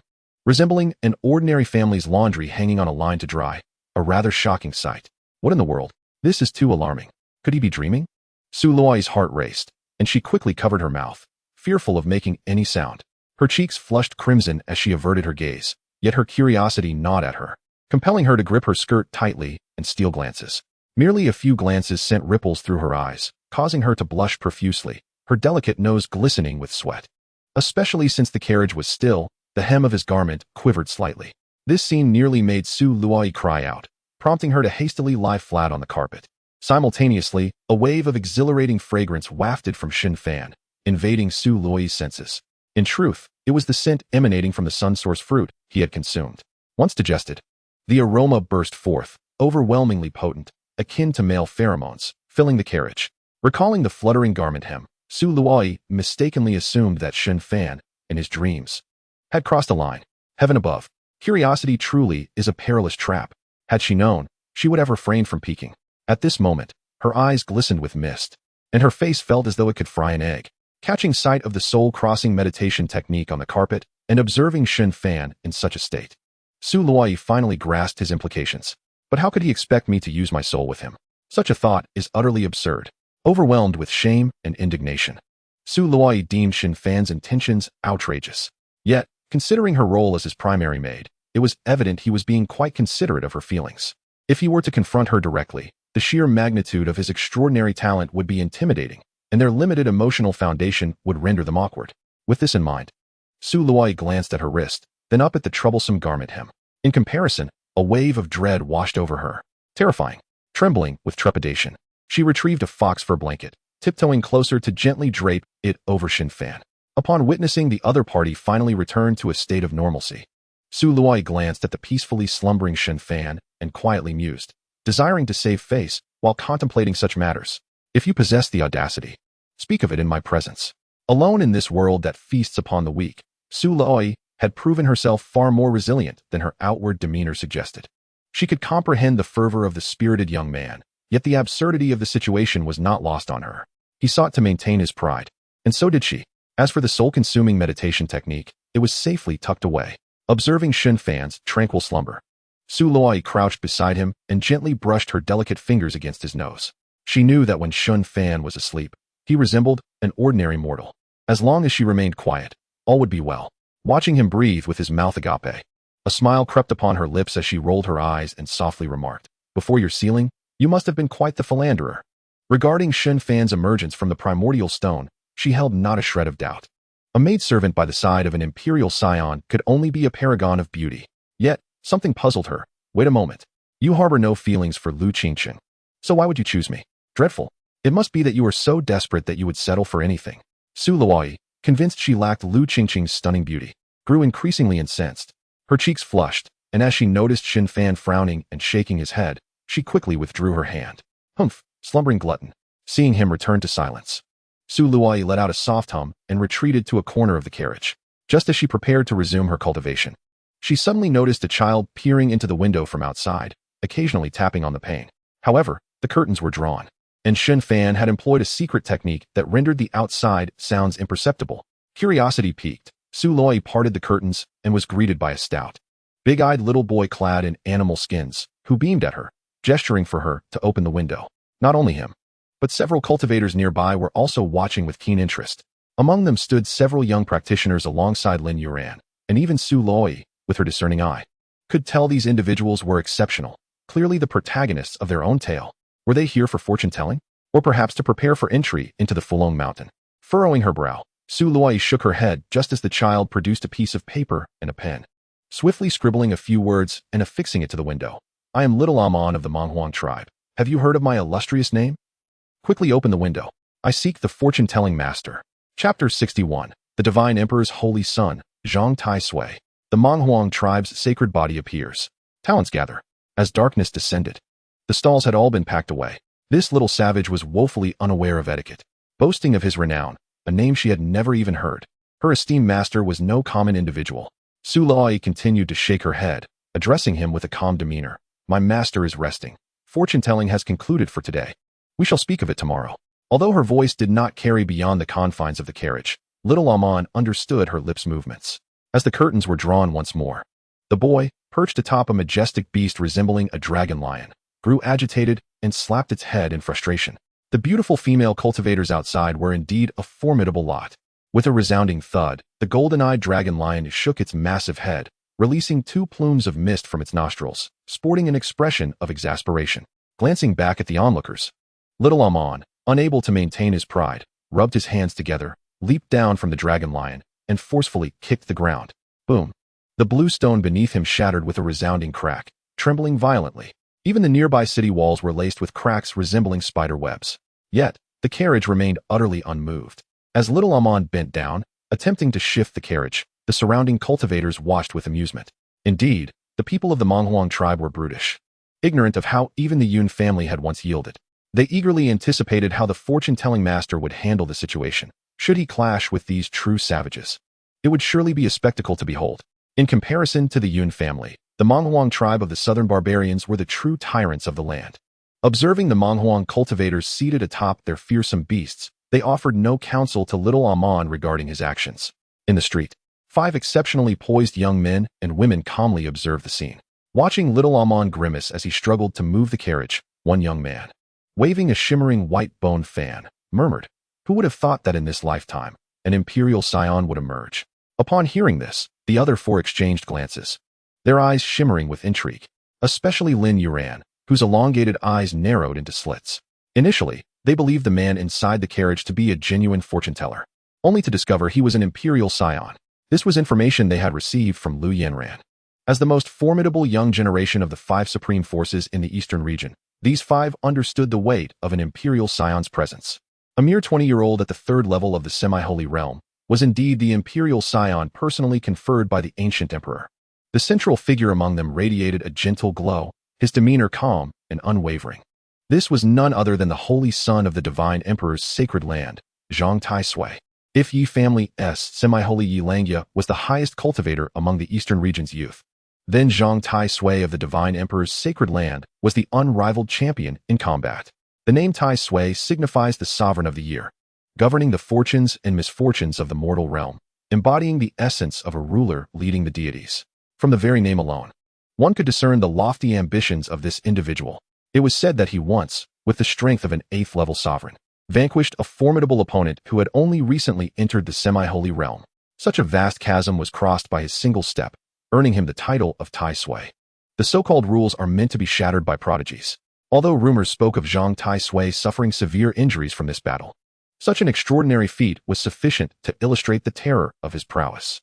Upon hearing this, the other 4 felt a surge of excitement, for they sensed an unyielding battle intent emanating from Zhang Tai Sui's calm words. Even though he had yet to enter the semi-holy realm, he dared to release his battle intent against this semi-holy imperial scion. The emergence of an imperial scion signifies a clash of grand principles. This era is destined to be resplendent, and as prodigies of the eastern region's formidable forces, how could they allow themselves to lag behind in such a grand epic? Though the man within the carriage surpassed them in cultivation, The path to enlightenment is not solely dictated by one's level. Those regarded as holy sons or divine sons cultivated by various lands are never simple individuals. At this moment, a beautiful young woman clad in a flowing gown among the five observed ahead, smiling gently. Little Amon is growing impatient. He is about to exert himself. Her voice, akin to pearls cascading onto jade, was light and melodious, carrying a natural rhythm that soothed the hearts of those present. Beside her stood a handsome young man dressed similarly, holding a jade flute, his lips curling into a smile as he regarded the carriage ahead, to gain entry to the ancestral mountain of the Monghuang tribe. This little fellow is not to be underestimated. No sooner had he spoken than a thunderous roar erupted, deafening to the ears. Lift it up for me. Bending his back, little Amon clutched the carriage, resolutely exerting his strength to lift it. In an instant, boom, the carriage emitted a series of thunderous roars, causing the very earth beneath to tremble. In the distance, the once crumbling city wall collapsed with a resounding crash, akin to a block of tofu shattering into pieces, sending clouds of dust swirling into the air. Just as the carriage tilted slightly upward, young A-Man was preparing to muster his strength when he suddenly felt an immense pressure bearing down upon him, akin to a mountain. His brows furrowed, and his delicate face tensed as his arm muscles bulged, with his feet sinking into the ground. In the next moment, an explosive sound akin to a landslide erupted from within him. Behind him, an ethereal silhouette of a towering mountain emerged, reaching towards the heavens. The mountain's apparition was magnificent, shrouded in mist, with birds and beasts occasionally flitting through the valleys, their cries echoing in unison. Thunder rumbled, and the mountain experienced the passage of seasons, a wondrous spectacle. This seemingly real, yet illusory mountain exuded an aura of ancient desolation and vastness. Hiss! Is this the ancestral mountain of the wilds, the Monghuang mountain? Goodness! The physique of this child is capable of manifesting the phenomenon of Monghuang mountain. How utterly astonishing! Such a grand display of physical manifestation could only belong to a divine body. Many bewildered cultivators were left in utter shock and awe. Who would have thought that these seemingly simple-minded brutes had such profound heritage?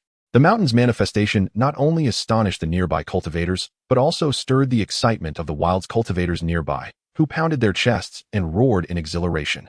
Monghuang mountain! Monghuang mountain!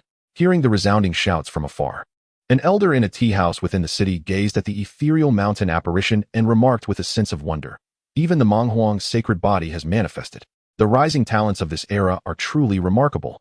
Upon hearing this, the young lady Lu Yanran, standing beside him, gasped in surprise and whispered, "Seventh ancestor, is that true? A sacred body?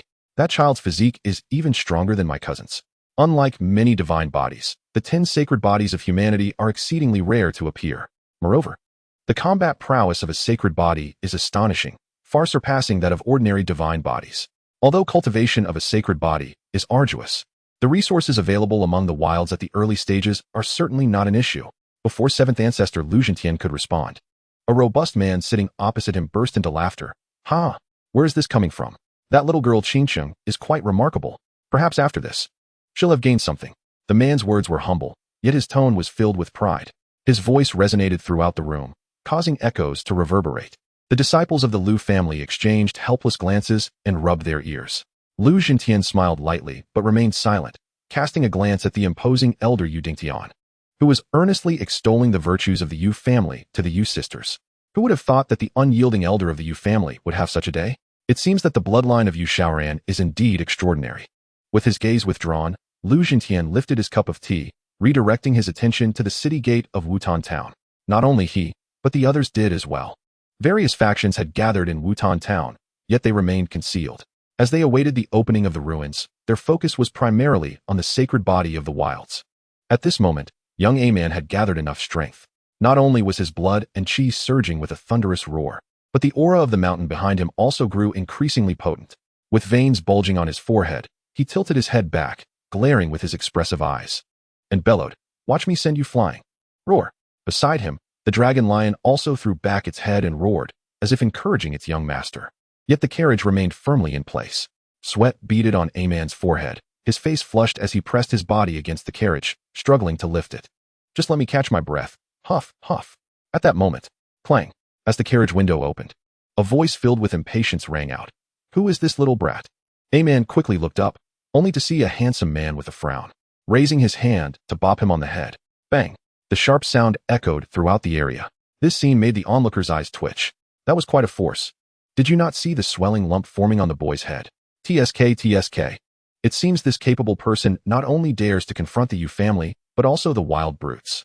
The expressions of the wild cultivators darkened considerably. Well, this is getting interesting. Just when everyone thought A-Man would explode with rage, he stared wide-eyed, seemingly in disbelief, ignoring the bump on his head, gazing at Shen Fan with astonishment. Shen Fan, too, furrowed his brows, curiously observing the boy clad in animal skins, who appeared to be around 11 or 12 years old. An inexplicable resonance seemed to flow between the two, not of father and son, nor of brothers reuniting, but rather a miraculous harmony of their inner blood and chi. The blood and chi within their bodies surged towards each other with the force of a raging tide. System, could it be that he possesses the sacred body? Shen Fan's heart skipped a beat, quickly suppressing the tumultuous energy within him. Responding to the host, the system confirmed. Indeed, this is the resonance between sacred bodies. What a delightful surprise.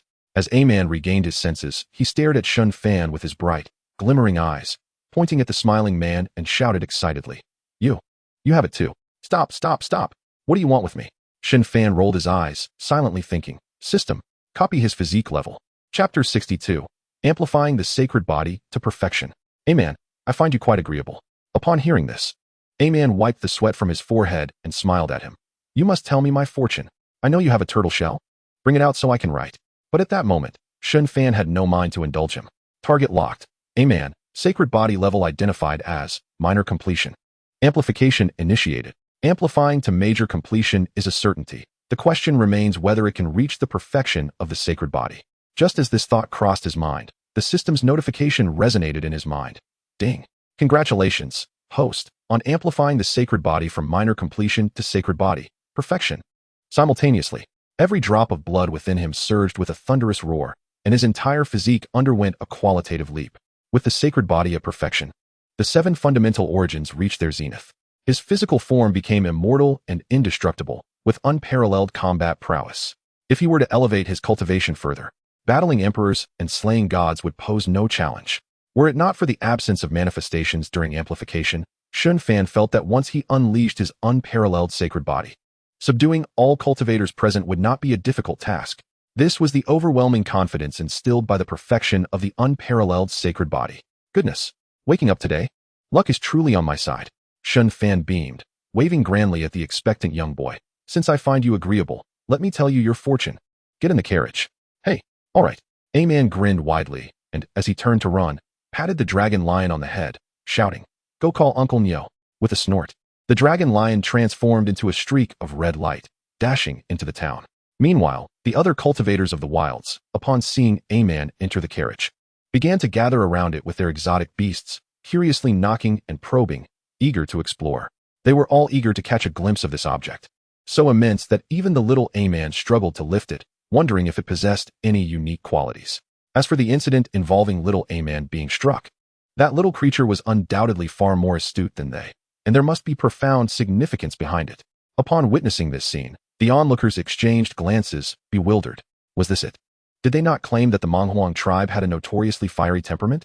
Yet here they were, having been struck, and it appeared to be of no consequence at all.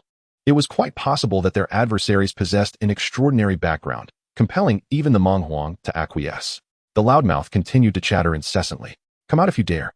I swear I will smash you to pieces. The Monghuang tribe's affairs were of no concern to you. Any rascal who dares to speak again will feel the weight of my hammer. The furious roar echoed from the carriage, accompanied by the growls of over a dozen exotic beasts. Observing the fierce countenances of these brutes, many cultivators reluctantly averted their gazes towards the depths of Fulong Mountain. Last night, unusual phenomena had manifested within the mountain. Who could say if tonight would bring forth more? None dared to venture inside to investigate. Should the ancient relics manifestations arise, it was likely that, like the cultivators from yesterday, they would vanish without a trace. Numerous factions had dispatched loose cultivators and mortals into the area, learning that the entrance to the previous tomb had been widening. However, it was shrouded in a layer of luminous membrane, rendering entry impossible and obscuring the interior's conditions. Clearly, it was not yet time to unveil its secrets. Inside the carriage, little A-Man sat cross-legged on the carpet, solemnly exploring the enormous turtle shell before him. After sniffing the shell's surface, he began knocking and tapping, confidently proclaiming, This turtle shell is remarkable. Its aura is profound, reminiscent of the scents from the great mountains of my home. With an approving smile, Shen Fan produced a small basin of water, placing it atop the turtle's back, indicating for him to write. All right. Little A-man eagerly dipped his index finger into the water, excitedly inscribing a character. Bang. The character's meaning. Where is the imperial weapon of the ancestral Monghuang, the Kangmang Emperor?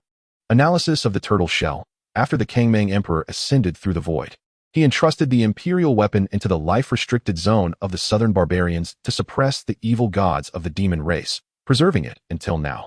After deciphering 30 lines of the turtle shell's patterns vanished. To think it would consume 30 lines. The information flooding Shen Fan's mind caused his brow to furrow. This was more than half the consumption of the Xianxia Great Desolation map. Was it possible that once this news was released, the Monghuang and demon races would find themselves at odds? Or could it mean that the Monghuang would invade the life-restricted zone, leading to their decline while the demon gods re-emerged, causing chaos among the populace? Shen Fan's thoughts were not without basis. An emperor capable of ascending through the void would undoubtedly possess an imperial weapon that the Monghuang tribe would desperately seek. However, since the Kangmang Emperor had utilized the imperial weapon to assist the demon race in suppressing their gods, it was clear that he had the well-being of the southern domain's beings in mind. The most crucial point was that the demon race was certainly aware of this matter. Yet, after all these years, the Monghuang tribe remained utterly oblivious. If these brutes discovered they had been played for millennia, Shen Fan felt that even if the demon race were justified, a great war would be unavoidable. The Monghuang were notoriously stubborn, and the world knew of their reputation. This was no idle boast. What a hot potato this was. After a moment of contemplation, Shen Fan gazed at little A-man and mused. This imperial weapon has been sealed by the Emperor's great power, making it nearly undetectable by ordinary people. I too cannot ascertain its location. The schemes of ancient emperors are matters that even I must treat with utmost caution. Each emperor who has attained the Tao holds unimaginable merits and powers concerning the beings of Xianxian. Throughout history, most emperors have either fought to protect the beings of Xianxian or faded into obscurity after repelling external threats, their whereabouts unknown, suspected to have perished. As for Shen Fan, who was often associated with the identity of an emperor's son, why did the Liu family extend such grand gestures to welcome him? It was not merely due to his personal strength at that moment, but rather the weighty implications of the phrase, personally sealed by the emperor. Upon hearing this, Su Luai felt a pang in her heart. This was the first time she had witnessed Shen Fan acknowledge his limitations, feeling overwhelmed. Meanwhile, little A-man's eyes turned red with urgency as he looked at Shen Fan and exclaimed, "You're lying. You know about the Xianxia, but you don't know about my family's imperial weapon." With her worries already heightened, Su Luai shot him a cold glare and retorted, "My lord has already stated that it is the imperial weapon personally sealed by the emperor. Do you think just anyone can uncover it? The Xianxia has been neglected for so long that it naturally can be investigated. Do not make a fuss." After pondering for a moment, little A-man conceded, nodding and murmuring, "You're right, my ancestor's prowess is indeed beyond calculation." That little maid was not in vain. I must commend her for this divine assistance. Shen Fan feigned bitterness, shaking his head as he accepted the tea offered by Su Luai, taking a small sip to suppress his amusement. Regardless of whether the logic was sound, the earnest expression on little A-man's face made it clear he believed it wholeheartedly. "My lord, do not lose heart. When one is exhausted, wisdom may falter. We shall not count this divination." Su Luai knelt beside him, gently patting his back to soothe him while casting an annoyed glance at the fidgeting little A-man. "Haven't you finished your calculations? What are you lingering for? Are you here to help me clean the carpet?" At that moment, 2 small black feet trailed from the carriage door onto the pristine white carpet. Little A-man, feeling somewhat embarrassed, wiggled his toes and waved away the dust, rolling his eyes and muttering, "Such a trivial matter.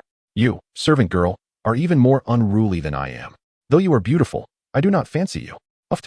You little brat, still without a hair on your chin, do you think your preferences matter to me?" Humph. Uncle Nyo was right. Beautiful women from the outside world are simply difficult to deal with. Yes. Noticing Su Luai glancing at the Monghuang women outside, Shen Fan hurriedly interjected, rising with a smile, "All right. While we may not know where the imperial weapon lies, the Monghuang tribe's emperor surely has his reasons for not leaving it within your clan. There is a deeper meaning to it.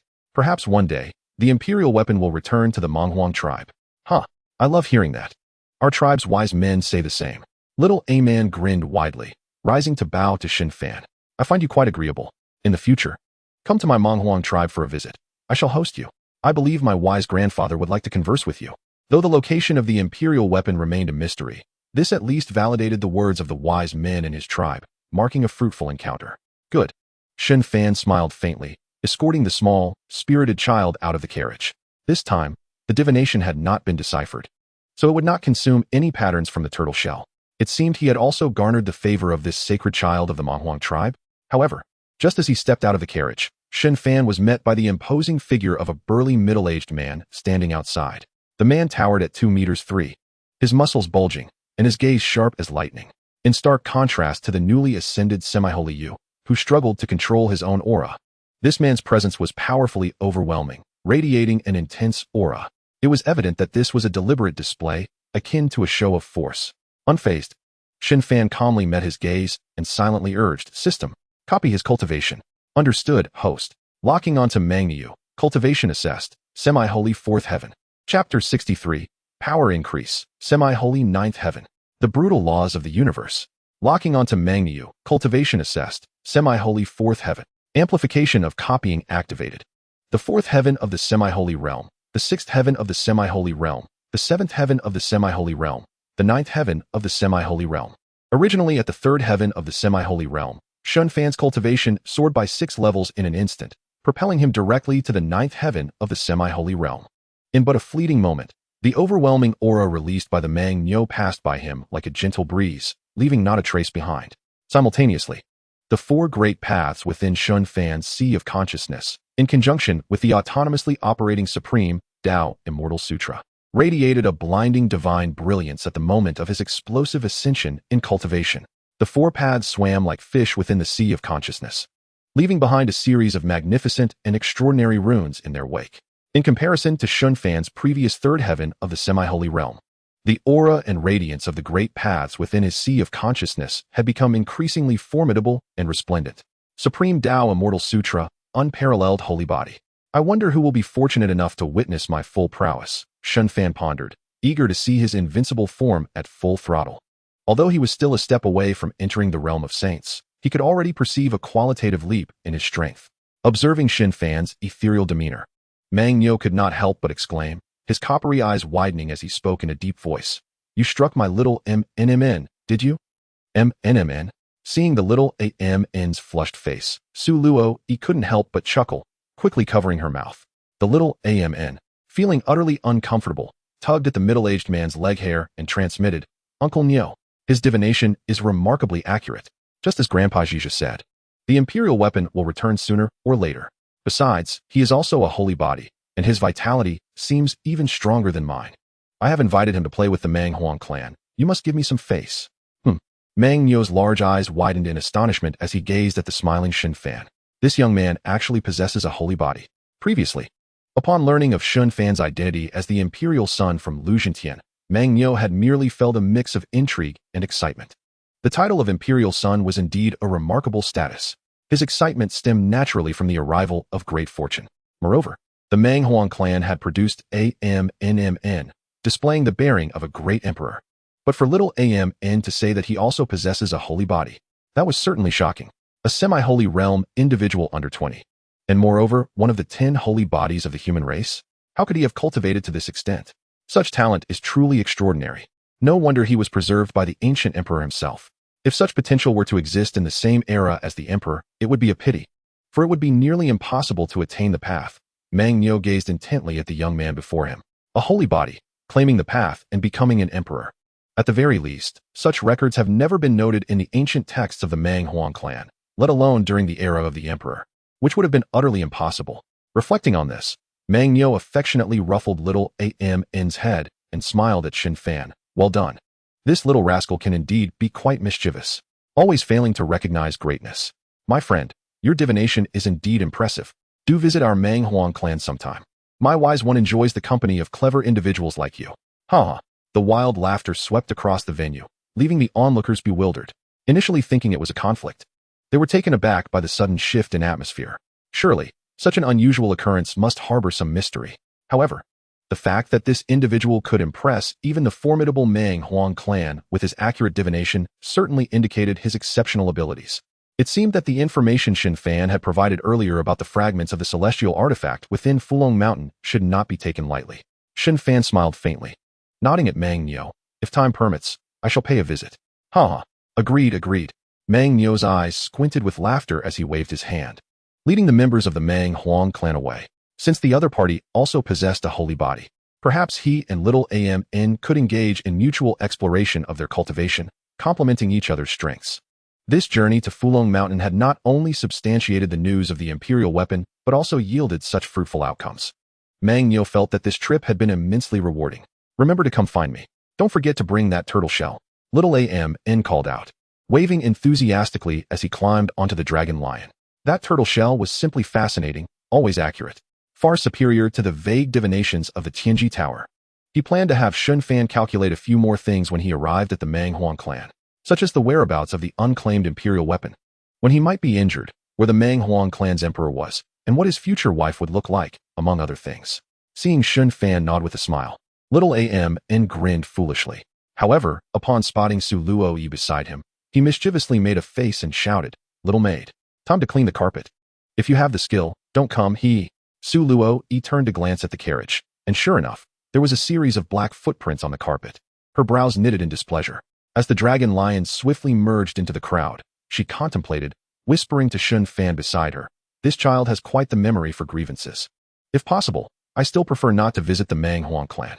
It's best to avoid any old disputes that might affect their impression of you." In Su Luo's view, Shen Fan's association with such a powerful faction could only bring him benefits, and it was essential not to miss this opportunity. Previously, she had not liked the way that child questioned Shen Fan, but she never expected it to turn into an invitation. "You've already called him a child, so there's no need to dwell on it," Shen Fan chuckled, waving his hand dismissively. Suddenly, his brow furrowed as the ground beneath him trembled slightly. At that very moment, the cultivators within Wutan town looked toward Fulong Mountain with hearts full of excitement. Boom! Amidst the deafening rumble, a massive, dazzling beam of light shot into the sky. Just as it had the previous night, within the pure white beam, a grand painting unfurled once more. Yet this time it exuded an even more captivating aura than the ancient atmosphere released the night before. But the astonishment did not end there. The entire Fulong Mountain began to slowly collapse amidst the thunderous roar. Amidst the swirling dust, a gigantic golden halo arose from the base of the mountain, radiating outward. The ancient site of Fulong Mountain has been activated. Indeed, that very location was precisely where the tomb lay. Amidst waves of exclamations, everyone beheld the emergence of a magnificent and grand ancient palace within that golden halo. The entrance of the ancient palace soared to 100 zhang, majestic and imposing, shrouded in clouds and mist. Moreover, the sounds of strings and zither floated out like celestial music. Buzz, the profound melodies, upon reaching the ears, caused many cultivators to feel as if their souls were being elevated at that moment.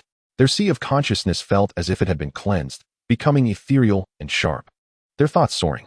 The sound of the great Tao. Zhang Tai Sui among the crowd had his eyes gleaming with brilliance. Just hearing that faint sound caused the blood within him to surge like a great river, and his exterior radiated divine light. The sound of the great Tao. Should one be able to fully perceive the complete melody, there would be an opportunity for cultivators to grasp and even refine their own paths. Not only him, but the four beside Lin Yuran also felt their auras swell, each experiencing different manifestations of extraordinary phenomena, especially the man with the jade flute and the woman beside him. Both hailed from the Tianyin sacred land, and their sensitivity to the sound of the great Tao was even more acute. As the sound resonated, their techniques accelerated at least tenfold. All cultivators were filled with awe as they gazed at the towering silhouette of the ancient palace before them. It was indeed the sound of the great Tao. This effect was several times more potent than the enlightenment tea of Shilin Tian, truly deserving of being an ancient site, housing celestial artifacts. If one could uncover the source of the sound, it would indeed be a grand stroke of fortune. Even the celestial melodies of the Tao are present. It seems that within this ancient relic, there must be other treasures of significant worth. Yet, one cannot help but wonder if such ruins harbor any prohibitions. Should one recklessly charge in, it is likely that even this luminous barrier would be impenetrable. It is worth noting that the soaring light from last night reduced the cultivators guarding the tomb within the mountain to mere ashes. Even employing spiritual perception to investigate could result in a terrifying backlash, annihilating one's soul. In the Xiantian continent, with its multitude of ancient sites, such occurrences are not uncommon. Thus, no one dares to act rashly. However, with treasures at stake, there are always means to achieve one's goals. Quickly, let us venture into the city to seek out mortals and beasts to test the formation. In the city, an unknown voice rang out. Test the formation. This is the most prudent approach when activating ancient ruins, especially when uncertainties regarding formidable formations linger. The air was thick with the brutal laws of the cultivation world as those words echoed. Upon hearing this proclamation, numerous factions hastened to capture mortals from the city. Some of the more nefarious sects brazenly turned against nearby loose cultivators. Damn, you treacherous scoundrel, how dare you ambush me? Ugh, let go of me. How dare you act so arrogantly in the face of so many righteous sects? In an instant, chaos erupted in the city. Some fled in terror. Others regretted their arrival, while a few fought desperately. Yet, many gazed hopefully at the cultivators from the sacred families and righteous sects. However, amidst the clamor of battle and the cries of despair, no one intervened. Such is the inevitable tide of fate.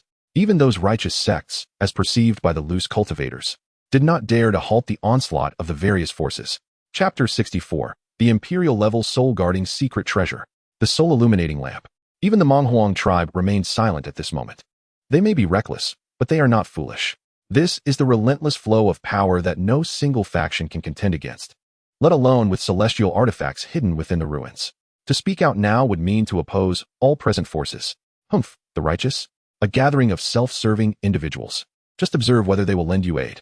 A man clad in blood-red robes raised his hand, summoning a man and a woman from the throng of loose cultivators. Soaring towards Fulong Mountain, the two cultivators, suspended in midair, felt their souls quaking in terror. Yet, their cultivation levels were no match for the assailant, rendering them voiceless.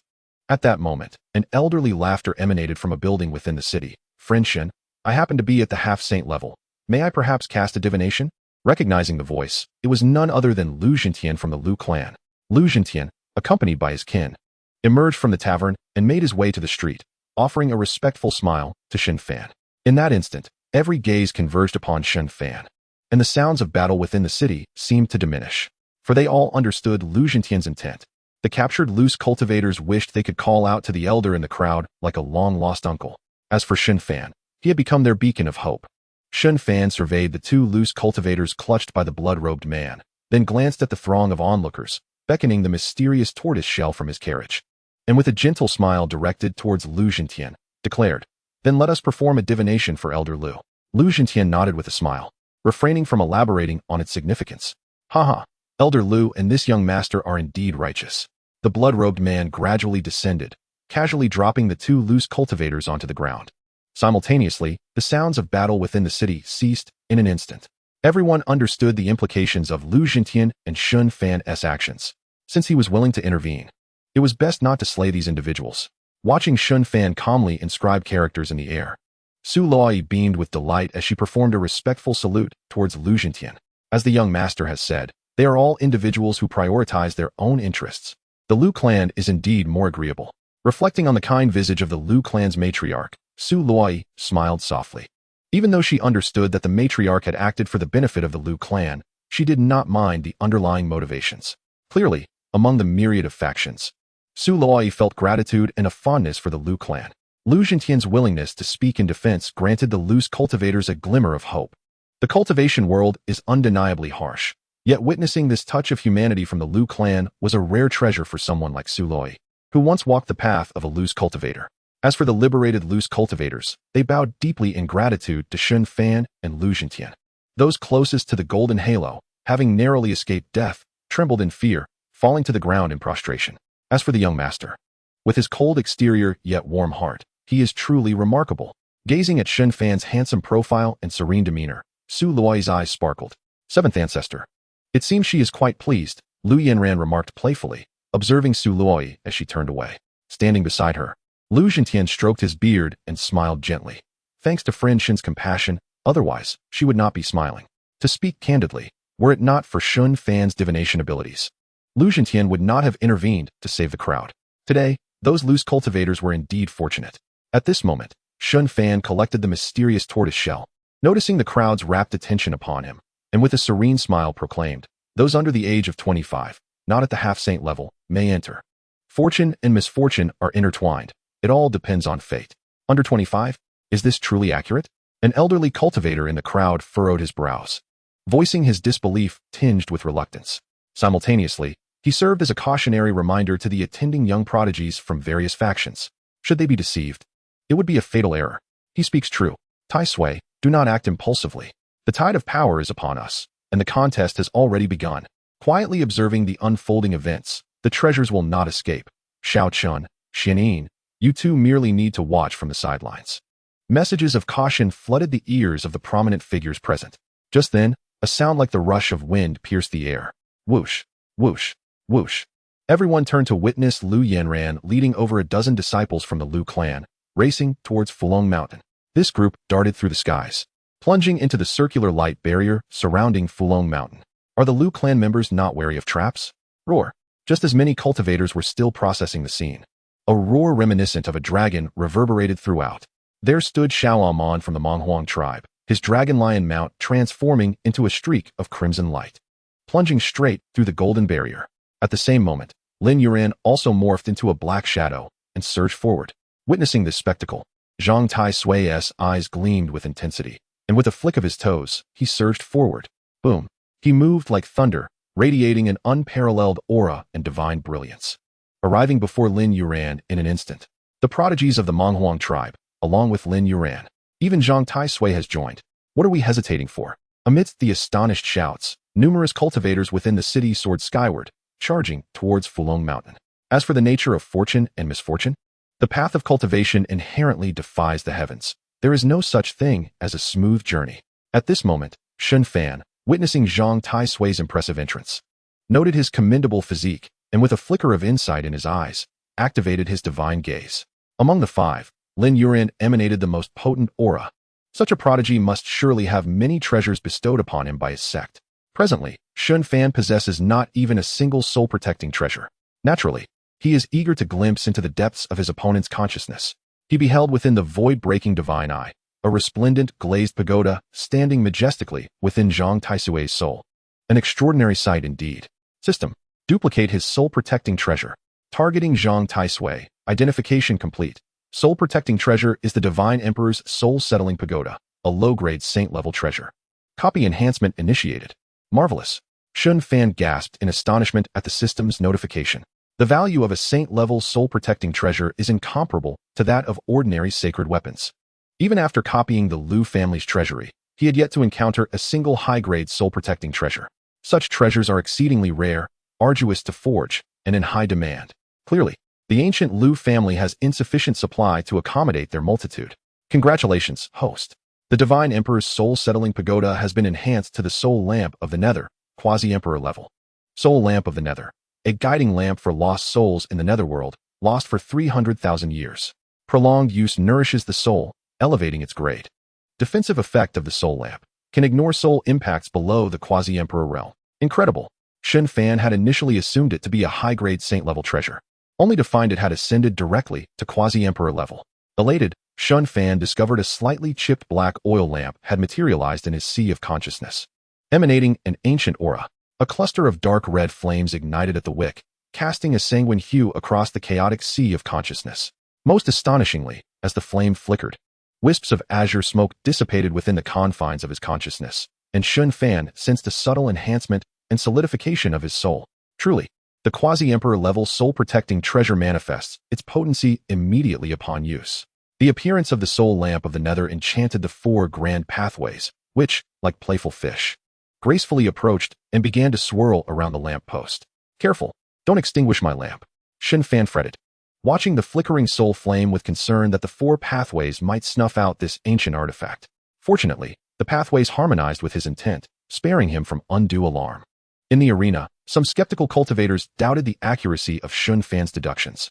The outcome was predictable. Cultivators over 25 years of age who touched the ancient golden circle were instantaneously reduced to ash. This transpired in the blink of an eye. Retrieving his consciousness, Shen Fan observed streams of light streaking across the vast sky and thought to himself, one copy and enhancement for each. He focused intently. System. Duplicate his spiritual root. Copy this individual's ultimate skill, and that person's soul secret technique. Understood, host. Targeting Gu Lingfeng. Identification complete. Spiritual root is of divine quality. Duplication failed. Targeting Xiao Chun. Identification complete. Ultimate skill is the threefold melody, quasi-emperor level. Targeting Xianyin. Identification complete. Soul secret technique is the 9 transitions of celestial sound, low-grade saint level. Chapter 65, A Surge in Soul Power. Targeting Lu Wenxiao. Identification complete. Soul grade is 6th grade. Duplication failed. Targeting Wang Yan. Identification complete. Physique is the stone body. Targeting Xianxian, duplication enhancement failed due to prior acquisition of this individual's thief sect mastery. Targeting, copy enhancement initiated. Xianxian. Amidst the cascade of notifications, this individual unexpectedly emerged. Shen Fan curiously gazed at a graceful figure in the air. He beheld a striking young woman clad in a flowing dress, moving through the crowd with a ghostly elegance. As if sensing something, Xianxian, disguised as a woman, turned to glance at Shen Fan. Noticing his peculiar expression, she tossed him a flirtatious wink and blew a kiss, exclaiming, "Friend, I must take my leave." What the hell? Who let this pervert in? Surely, it must be a little eunuch from the dynasty. The voice, reminiscent of a duck's quack, sent shivers through the surrounding cultivators, nearly causing them to tumble from the air. This individual, possessing a voice that betrayed both male and female traits, must undoubtedly be a ruthless self-castrator. Such a rogue is not to be trifled with. Should you encounter them, do not underestimate their prowess. Indeed, senior brother, friend, your insights are commendable. Good heavens. Should I subdue this person on the spot? Shen Fan shook off the awkwardness that enveloped him. Young master, when did you come to know such a woman? Su Luoi gazed at Shen Fan, her expression fraught with confusion. Are you out of your mind? That is Xianxian. Shen Fan's countenance darkened as he smacked Su Luoi's forehead, which was tightly shut in her eyes. At that moment, the system's enhancement drew his attention. Ding. Congratulations, host. The quasi-emperor level threefold melody has been enhanced to the emperor level, the great sound of silence. The great sound of silence. When attacking with melody, the sound waves can annihilate the souls of cultivators, dispelling worldly malevolence and shadows with formidable efficacy. Note, playing the melody transforms the rhythm into reality, allowing listeners to attain clarity of thought or profound comprehension, entering a realm of enlightenment. Excellent. Another emperor-level ultimate skill has been acquired. It even offers the potential for enlightenment? Quite refined indeed, Shen Fan mused with a subtle smile. The prodigies standing alongside Zhang Taisui undoubtedly possess remarkable foundations. Ding. Congratulations, host. The low-grade saint-level soul secret technique, 9 transitions of celestial sound, has been enhanced to the high-grade saint level, the soul crossing technique. The soul crossing technique. During cultivation, it solidifies soul strength and enhances soul quality. Upon reaching 7th grade, one can condense a soul body within the sea of consciousness, exponentially amplifying the power of soul attacks. Technique. Soul Net. Once cast, it can trap and eliminate souls with exceptional effectiveness. Note, the soul crossing technique has been self-cultivated. Ding. Congratulations, host. The characteristics of the stone body have been enhanced to Golden Stone Physique. Golden Stone Physique. A physique as resilient as gold or stone, possessing formidable defensive capabilities. Ding. Congratulations, host. At last, a soul cultivation secret technique has been acquired, and it is high-grade saint level. How delightful. As the series of system notifications echoed in his mind, Shen Fan felt a profound sense of satisfaction. The soul body is akin to a cultivator's residence for their soul. Those possessing a soul body wield unparalleled power when executing soul secret techniques. Should their physical form be destroyed, a cultivator with a soul body can shed their former shell and seek a new host to continue existing. It is said that some formidable soul bodies can endure without a physical form, maintaining immortality through their extraordinary soul cultivation techniques. They may even undergo qualitative transformations, achieving a complete sublimation into a unique soul entity, a truly terrifying prospect. However, cultivating a soul body is no simple feat. Only upon reaching the sage realm can one condense a soul body. Yet the soul crossing technique allows cultivators to shape a soul body at the 7th grade of their soul. This grants them a significant advantage over other cultivators in the realm of soul cultivation. The increased power and combat potential are not to be overlooked. Indeed, the high-grade saint-level soul cultivation technique acquired this time, the great sound of silence and the soul crossing technique, originated from the holy land of celestial sound, home to its sons and daughters, Shaochun and Xianyin. Clearly, the holy land of celestial sound possesses unique insights into soul cultivation through melody. However, aside from this elite group that has entered the Fulong Mountain, the duplication results for the remaining individuals are not promising. However, this so-called ideal is merely relative to Shen Fan. Firstly, it is due to his own innate talents, which are already extraordinarily formidable. His realm has ascended to the 9th layer of the semi-saint stage, and there is no need to elaborate further. When it comes to aspects such as the quality of one's soul, spiritual roots, and physique, even the most exceptional and rare practitioners present would find it futile to attempt replication. If a random young cultivator were to appear now, Shen Fan could easily replicate their abilities, which is clearly unrealistic. Secondly, aside from Zhang Tai Sui and the 5 others, as well as the other prodigies who hastily arrived from various continents, not all factions have sent their younger generation. A case in point is Lu Qingqing, who is currently in seclusion. The Lu clan has only dispatched Lu Yanran. As for those augmentation techniques that have not yet reached the imperial level, along with the treasures wielded by others, Shen Fan has chosen to disregard them. Perhaps this is related to the phantom of the Great Wasteland map. It seems that many factions believe that a complete version of the Great Wasteland map cannot possibly exist here, and Shen Fan thinks that this possibility is quite high. The factions that have endured to this day, to varying degrees, must possess some secrets regarding the Great Wasteland map. They likely consider this place to be merely a phantom of a celestial artifact, unworthy of mobilizing their forces. Nevertheless, judging by the few factions he has encountered, most of their leading elders are semi-saint level cultivators, such as the Lu clan, the Yun clan, the Monghuang tribe, and the elders from various holy sites within Wutan town.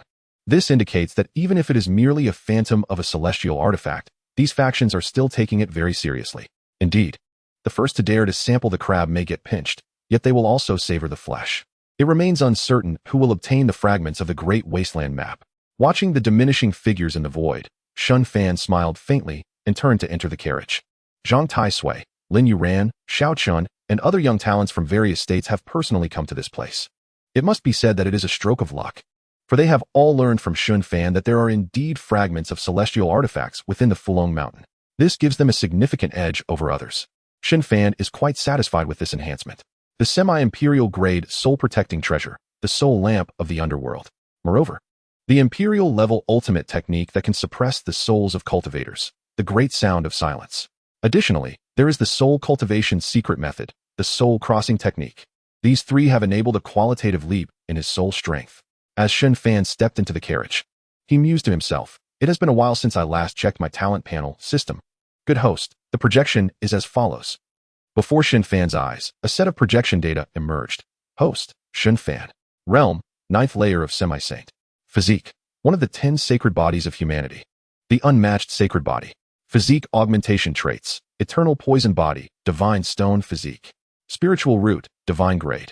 Soul, 7th grade. Not bad. My recent efforts have not been in vain. Shen Fan smiled faintly. At that moment, Su Luoyi was just about to enter the carriage when she suddenly heard the cultivators within Wutan town exclaim in unison, "Look, Fulong Mountain has exhibited phenomena again. So many treasures have emerged. Perhaps they will enter only to find nothing in the end." Whoosh whoosh whoosh, amidst the sound of breaking wind, Su Luoyi quickly turned her gaze toward Fulong Mountain. She saw streams of colorful light erupting from the golden circular barrier surrounding Fulong Mountain. This scene resembled blooming white flowers, shooting forth in all directions. The flowing light appeared to number in the hundreds, each exuding a rich and diverse aura. Even with Su Luoyi's keen eyesight, she could discern several treasures among the flowing lights, which emitted the golden patterns of the great Tao. So many semi-saint artifacts. Chapter 66, The Hall of Slaughter. Aiming to slay the Imperial Sun. An unprecedented killing intent. Young master, so many semi-saint level treasures. Su Luoyi's eyes widened, her astonished form trembling slightly. She even spotted a white treasure light that swiftly zipped overhead the carriage. Filled with excitement, Su Luoyi nearly launched herself into the air to snatch the treasures. However, her insufficient strength left her merely gaping in place. Meanwhile, the chaotic scramble for treasures was on the verge of erupting. Boom! The violent shockwaves of attacks reverberated in the air. The factions arriving here are not nameless. Their strikes are resolute. The emergence of semi-saint artifacts prompted even the older generation of cultivators to join in the fray. Watching the blood mist in the air and hearing the cries of agony and shouts of rage, Su Luoyi, who originally wished to join Shen Fan in claiming treasures, whispered with trepidation, "Young master, you mustn't go. We should just take those treasures that pass by the carriage." The previously harmonious atmosphere shifted dramatically the moment the treasures appeared. As Shen Fan approached the entrance, he tugged at the corner of his mouth. "You expect me to fetch them for you? How delightful that sounds." As he spoke, he inwardly commanded, "System, replicate all these treasures." Good host, locking onto the rainflower umbrella, identified as a low-grade semi-saint item. Even the legs of a mosquito are meat. It takes neither time nor effort, so Shen Fan naturally opted to replicate these treasures. "Well, what you say is true. It would be best if you did give them to me." Hee. Su Luoyi shyly tugged at his clothing, her eyes brimming with anticipation.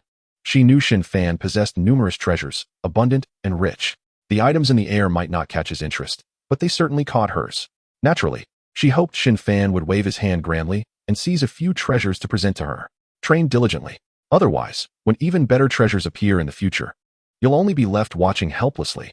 Shen Fan shot her an encouraging glance. Oh, huh? Su Luoyi appeared momentarily dazed.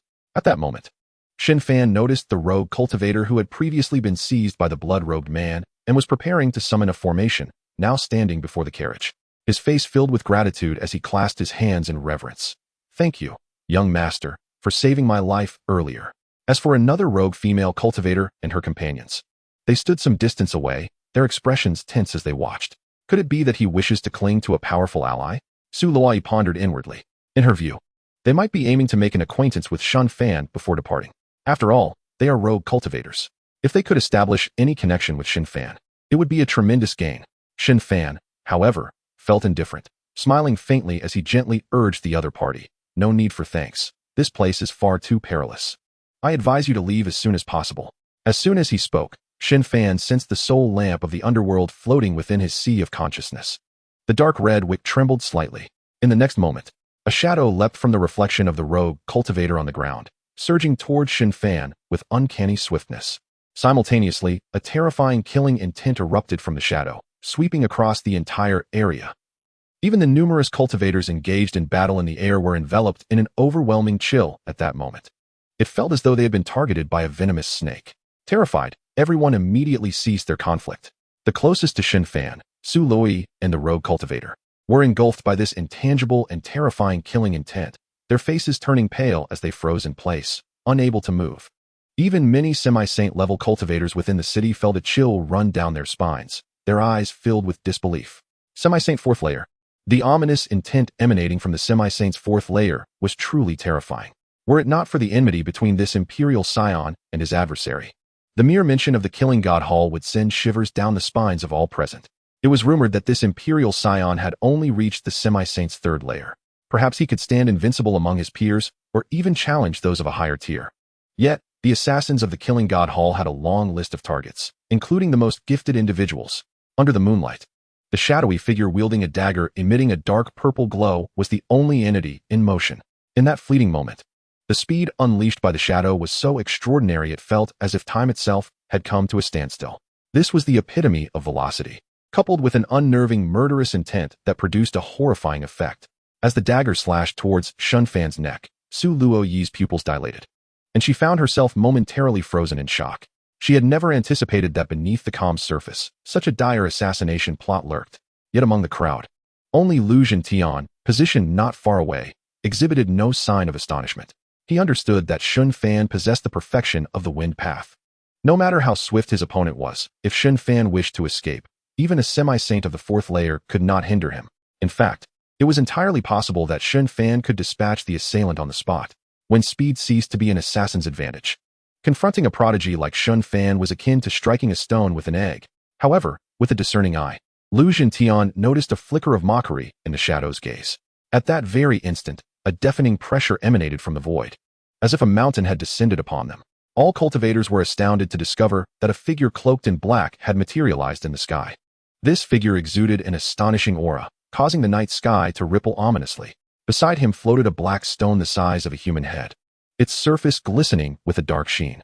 Within the luminescence, black threads intricately spread across the night sky of Wu Tan Town. At that moment, the sky above Wu Tan Town felt as though it were pressing down upon everyone. All cultivators found it exceedingly difficult to mobilize their internal spiritual energy, let alone move an inch. The town boundary stone. Upon catching sight of the black stone, Lu Zhentian's heart, once placid, turned pale with horror. This artifact possessed the power to regulate the heavens and the earth, specifically used by emperors to suppress forbidden zones. He never imagined that the killing god hall possessed such a supreme treasure, let alone utilized it to eliminate Shen Fan. Initially perplexed as to why the usually cautious killing god hall had dispatched only a semi-saint of the fourth layer, everything became clear. They were fully aware of Shen Fan's proficiency in the wind path and had employed the town boundary stone to counter his movement. Perhaps the killing god hall had come to Long Phone Mountain seeking the whereabouts of the celestial artifact, the Great Wilderness Map, and had decided to eliminate Shen Fan en route. Regardless, the assassination plot had undeniably been set in motion. Lu Zhentian's astonishment gradually subsided. Even the bull-like creatures of the wild barbarian tribes relaxed their wide, copper-ringed eyes. Without the protection of a powerful background, Shen Fan's vulnerabilities were laid bare. Even though he was an imperial scion personally endorsed by an ancient emperor, he remained no match for the annihilation of a supreme force.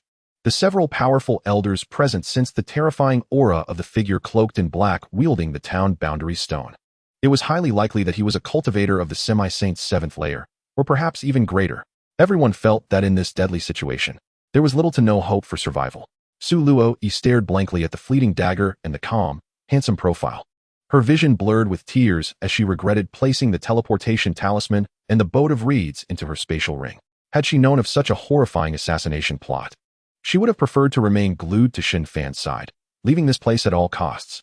However, the assassin's speed was simply too swift, leaving her no time to retrieve the talisman. Memories of their time together flooded her mind, particularly the tender smile he had shown her while they enjoyed skewers on the street. With tears streaming down her face, her heart ached. Yet at that moment, a soft laugh echoed through the silence. Indeed, this will at least allow me to stretch my limbs. Chapter 67. A talent unparalleled in history. A terrifying assassination plot. 7 semi-saints. What? All cultivators present were left in shock as they beheld the young man in white. He stepped away from the dagger that had been mere inches from his neck and approached the figure in black. The shadowy assassin, who had intended to take Shen Fan's life, stood frozen in place, dagger in hand. What was happening? It was utterly inconceivable.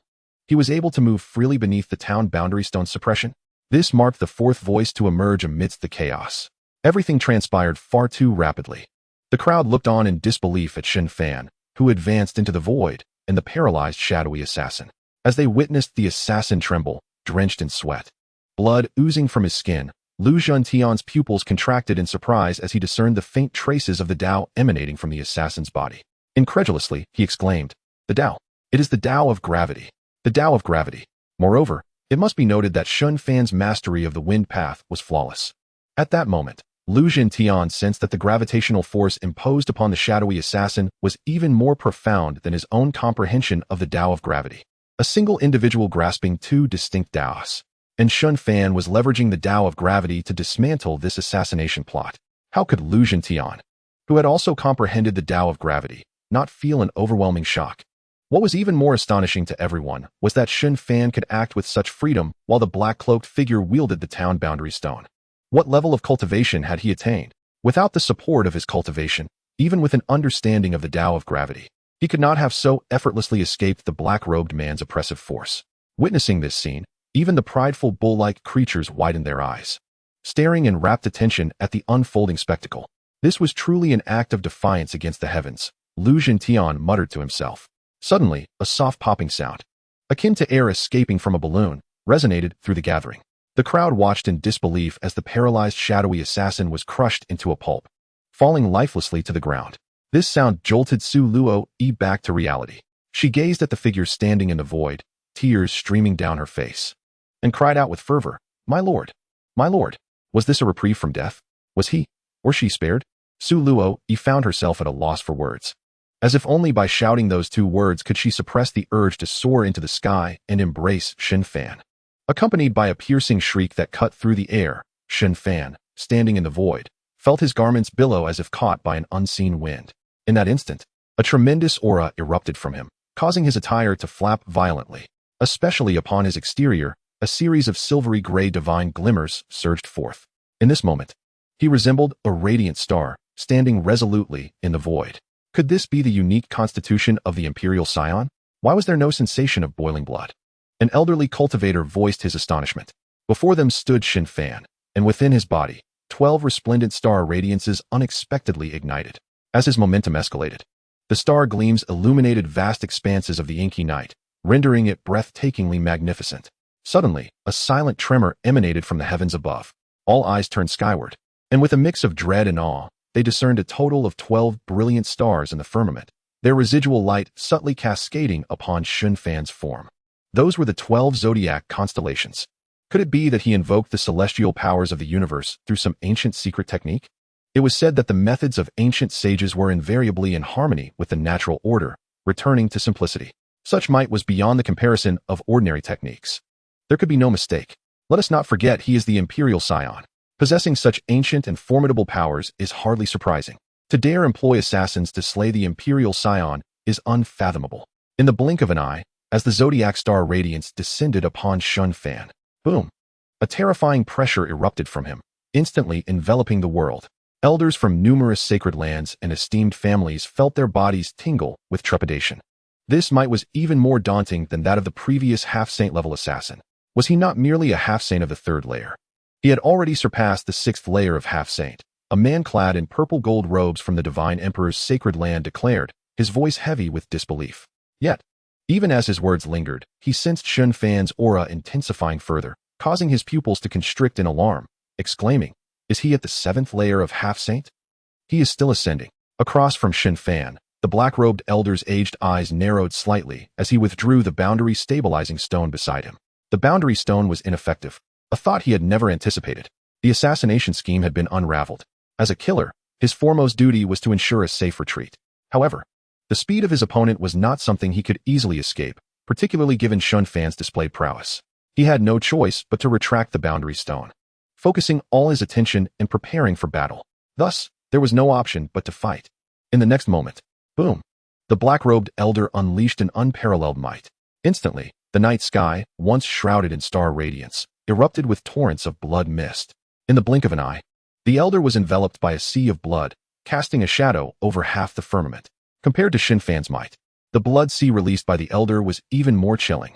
Numerous lower-level cultivators, merely glancing at the tumultuous sea of blood, felt their consciousness assaulted by the overwhelming killing intent, like waves crashing against rocks, leaving them dizzy and pale. Had it not been for the powerful guardians protecting them, many would have fainted on the spot. Gazing at the young man before him, whose hair billowed and whose aura was imposing, the black-robed elder remarked with a faint, sinister smile, half-saint at the ninth layer, truly deserving of the imperial scion's name. Hiss! As these words were spoken, all cultivators within the confines of Wutan town inhaled sharply, their hair standing on end. Half-saint at the ninth layer? It was rumored he was barely past his teenage years, only a step away from the saint realm. Is this the imperial scion personally bestowed by the great emperor? Such talent is unparalleled throughout history. The elders of various factions felt a profound shock within. Who could rival such unmatched genius?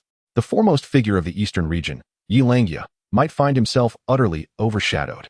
Simultaneously, the elder floating in the air had, unbeknownst to anyone, acquired a blade wreathed in purple energy. The moment the blade emerged, its resonant aura cleaved the celestial light, and the surging blood mist into two.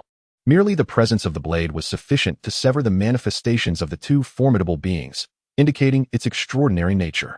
A single glance at the blade, and the powerful figure from the Divine Emperor's sacred land instantly recognized it. The remnants of the Semi-Emperor's broken blade, dueling the horizon?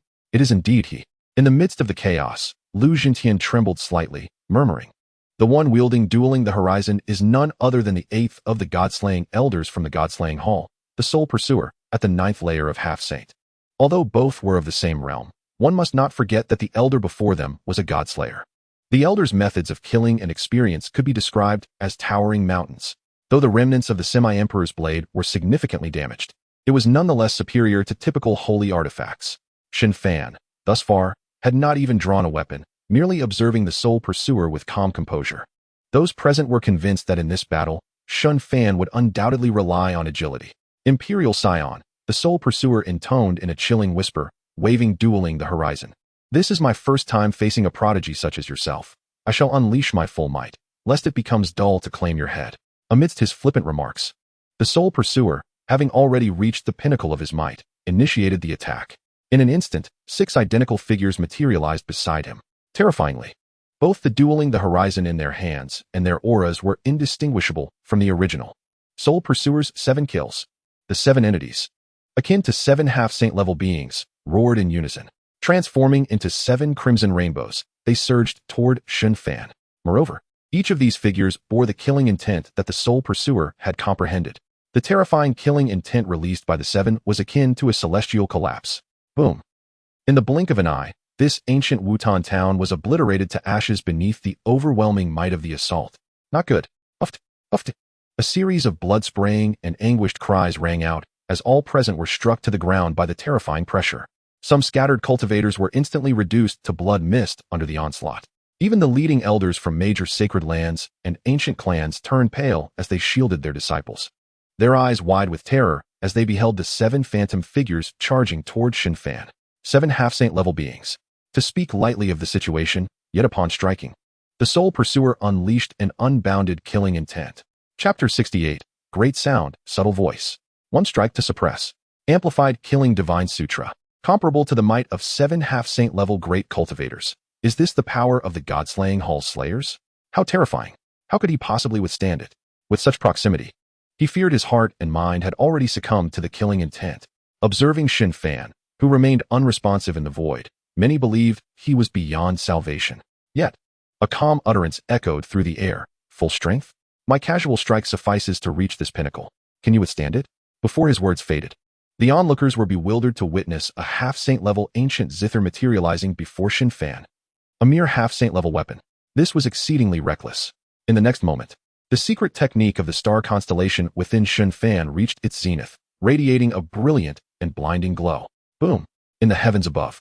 As the 12 zodiac constellations descended, their radiant starlight permeated Shen Fan's being, illuminating the blood mist that enveloped the sky and revealing countless wounds. System, replicate his assassination techniques. Targeting soul pursuer, identification confirms assassination skill to be of emperor level. At that moment, Shen Fan, akin to a great star in the heavens, felt no trepidation at the 7 figures rushing towards him. While contemplating his next move, he raised his hand and deftly plucked the strings of the ancient zither before him. The sound resonated softly yet profoundly. As the strings quivered, the semi-holy zither, unable to withstand the terrifying might of this technique, shattered instantaneously. In that fleeting moment, a soul-stirring sound wave swept across the arena, sending shivers through the very essence of all present. An emperor's ultimate technique? This young man possesses yet another emperor-level skill. The elder figures from the eastern domain, their eyes gleaming with intensity, were taken aback. With the amplification of the starry secret art, the destructive power of this emperor-level technique was unfathomable. As the 7 soul pursuers felt the brunt of the sound wave, their consciousness was assaulted by a cataclysmic resonance. Boom! A thunderous roar erupted. Puffed. The 6 avatars in the air were instantly dispersed, and the soul pursuer, whose mind was intricately linked with his avatars, bore the burden of 7 souls' impact. The protective treasures within his consciousness had no chance to defend, disintegrating into mere dust.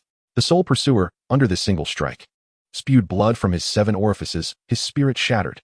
Thud! The body fell to the ground with a dull thud. Then, an eerie silence enveloped the world. The arena fell into an extraordinary stillness. Every cultivator's pupils constricted as they gazed at the figure in white, standing in the void. With but a single note from the zither, 7 semi-holy 9th-tier powerhouses were obliterated.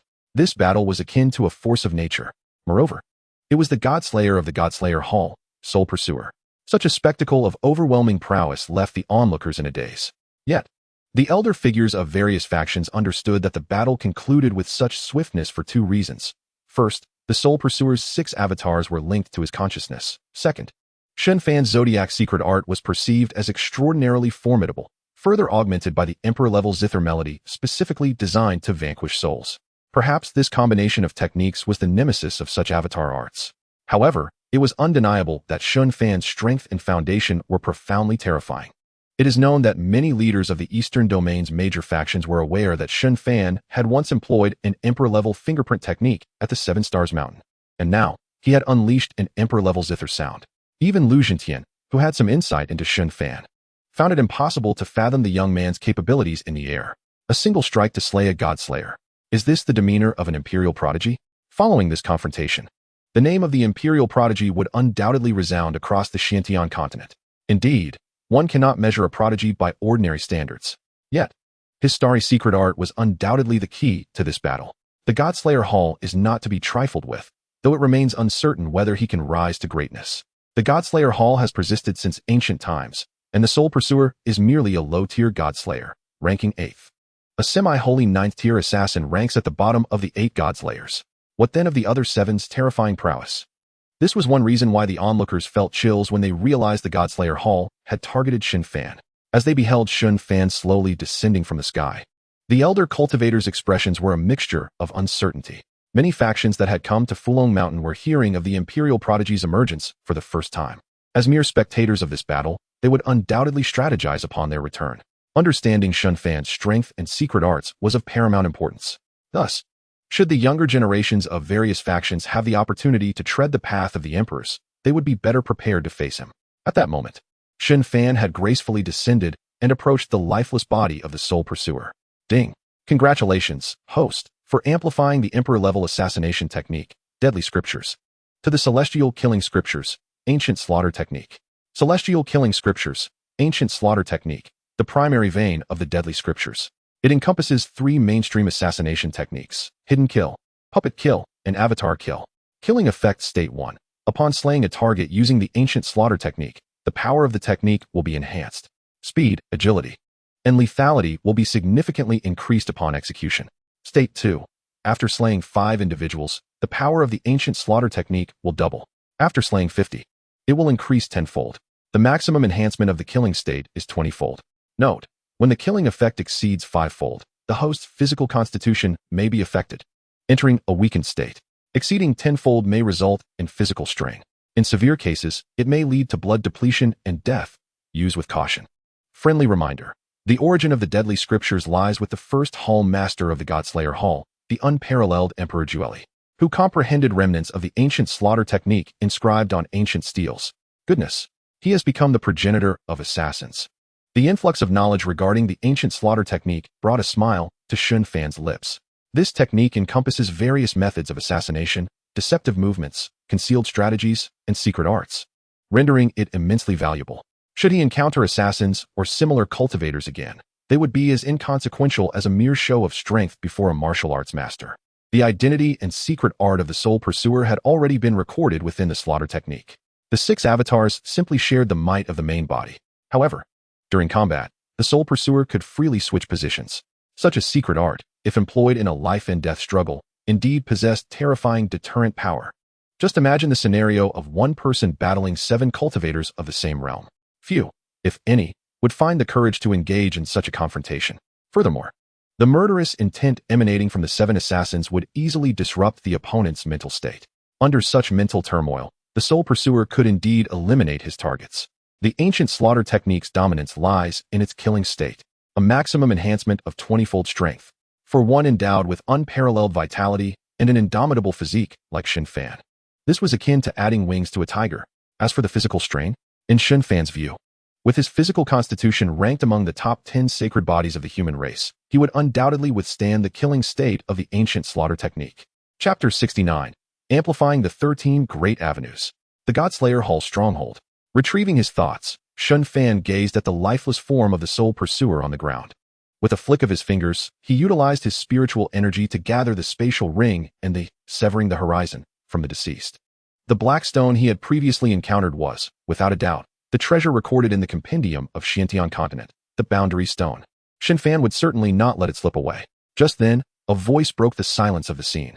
"Young master."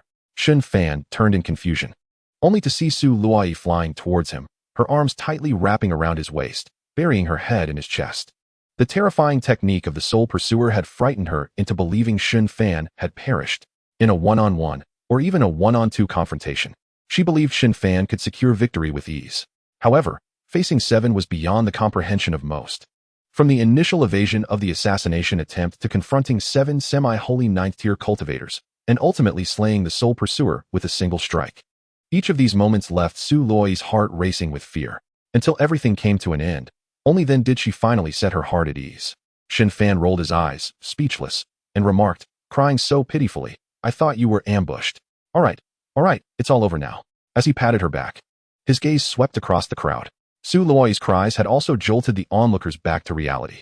Upon meeting his eyes, the cultivators present suppressed the turmoil within their hearts, cupping their hands in respect before turning to leave, leaving the space to the 2 of them.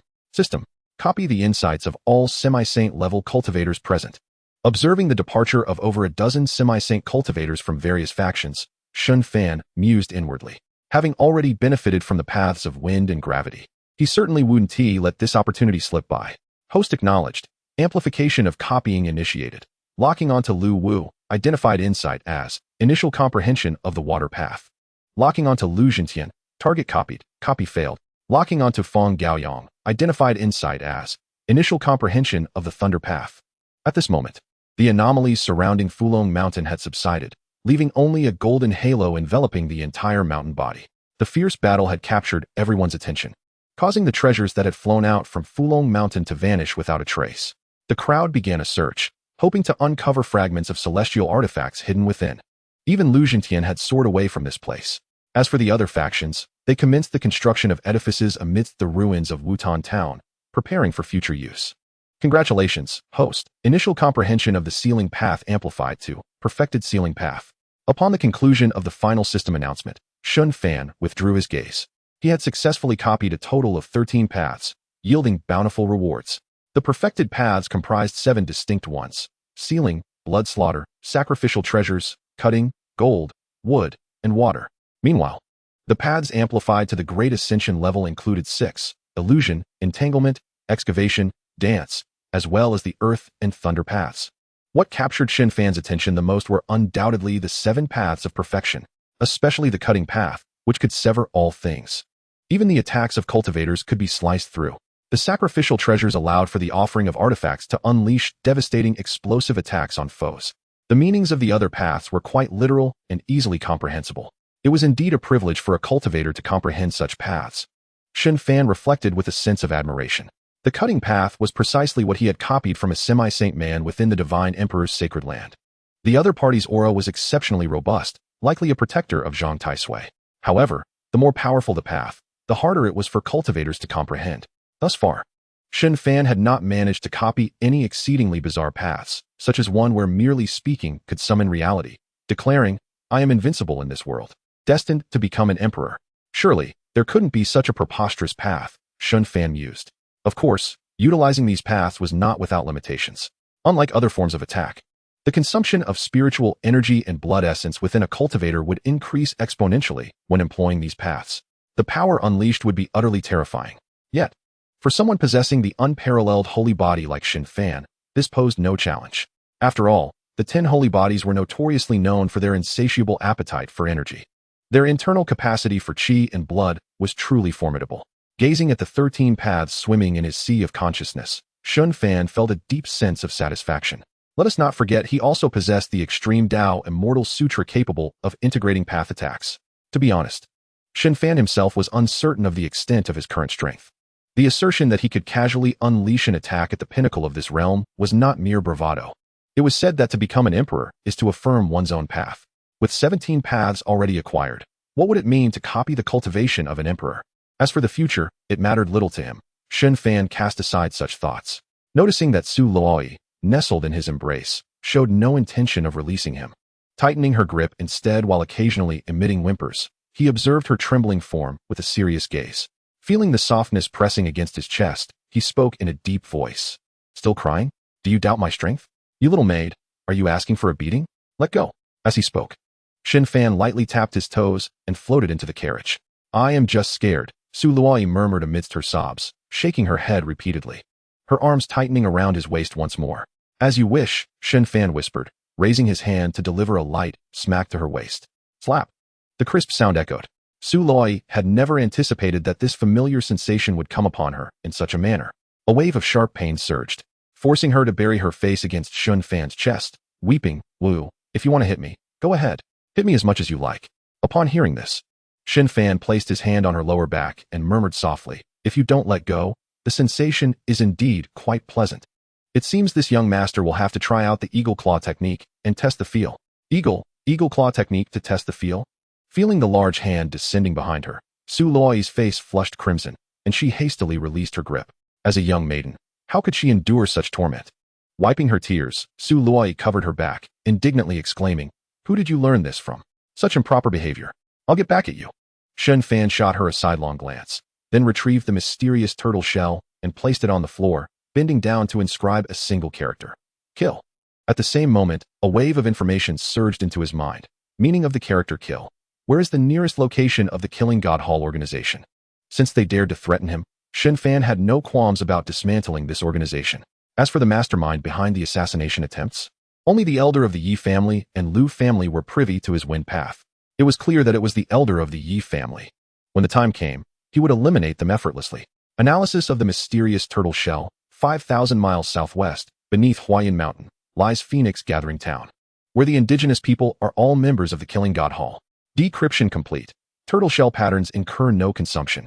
The mysterious turtle shell and the calculations of the Tianji Tower differed in one crucial aspect. The mysterious turtle shell could deduce the thoughts of the person who inscribed it, thereby extending the outcome. In contrast, the Tianji Tower merely sold information and, comparatively, did not divulge intricate details, let alone regarding a formidable force like the Killing God Hall. Even if the Tianji Tower knew, they would never disclose such information to others. The existence of such a long-standing neutral force demonstrated their profound understanding of the path of neutrality. However, the Tianji Tower also had its benefits.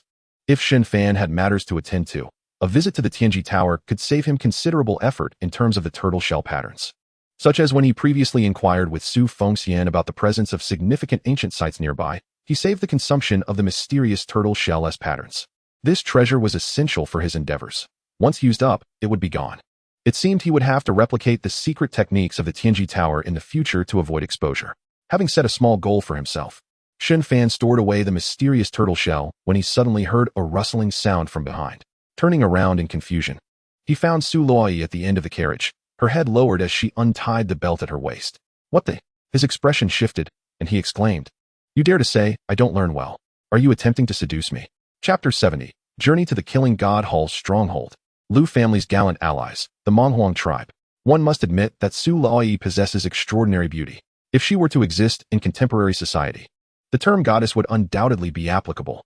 Shen Fan stroked his chin, pondering for a moment before nodding and remarking, "Though I am a man of propriety, who among the skilled could resist such temptation? Very well, let this gentleman make an exception. Who is attempting to seduce you?" This sudden exclamation startled Su Luoyi, causing her delicate frame to shudder as she swiftly turned around. However, upon hearing Shen Fan's previous words, her face flushed crimson, and her heart trembled. "Very well? What do you mean by that?" Su Luoyi's expression transformed into one of acute awkwardness. Fortunately, Shen Fan, being a modern individual, took things in stride. With a forced chuckle to dispel the tension, he rose and inquired curiously, "What are you unfastening your garments for?" "Nothing, really," Su Luoyi murmured shyly, taking a reed from her spatial storage and tying it around her waist. "One reed to cross the river?" Shen Fan remarked with a bemused expression. "Yes. In case we encounter danger, we can escape at a moment's notice." Su Luoyi smiled, turning her back to him as she retrieved a quasi-imperial level movement talisman and swiftly tucked it into her clothing. Her undergarments were snug enough to accommodate the talisman without issue. Done. After completing her preparations, Su Luoyi turned to Shen Fan, her eyes narrowing into crescent moons as she cheerfully declared, "Even if a sage were to ambush us, we need not fear. If we truly face peril, remember to flee first. Do not worry about me." This time, Shen Fan had managed to break a lethal trap using the principles of gravity. Yet, he could not dismiss the possibility of encountering even more formidable threats in the future. Following this assassination attempt, Su Luoyi had come to understand many things. With Shen Fan's profound depth, it was evident he possessed artifacts capable of instantaneous relocation. Otherwise, why would he keep the quasi-imperial movement talisman for himself? Initially, she had envisioned using the reed to escape together with Shen Fan in times of danger. But upon acquiring the quasi-imperial talisman and realizing Shen Fan possessed similar treasures, her mindset underwent a profound transformation. Su Luoyi recognized that in perilous situations like today's, she would merely be a liability, if not for Lu Jintian's protection. Should Shen Fan become distracted in safeguarding her, and they faced another attack from a peer-level opponent or even a more terrifying adversary, his distraction could spell doom. No matter how much she wished to remain by Shen Fan's side, she could never jeopardize his life. Observing Su Luoyi, who seemed untroubled and wore a radiant smile, Shen Fan raised an eyebrow and remarked, "If you were to teleport away, you might very well end up in a perilous locale, perhaps a forbidden zone, a land of demons, or a grave of malevolent beings." As Shen Fan spoke more animatedly, Su Luoyi's complexion paled, and she quickly shook her head, anxious. "No, that cannot happen. The reed can facilitate 3 relocations, and I have the quasi-imperial movement talisman. With so many opportunities, I will surely be safe." Indeed, Shen Fan nodded in agreement.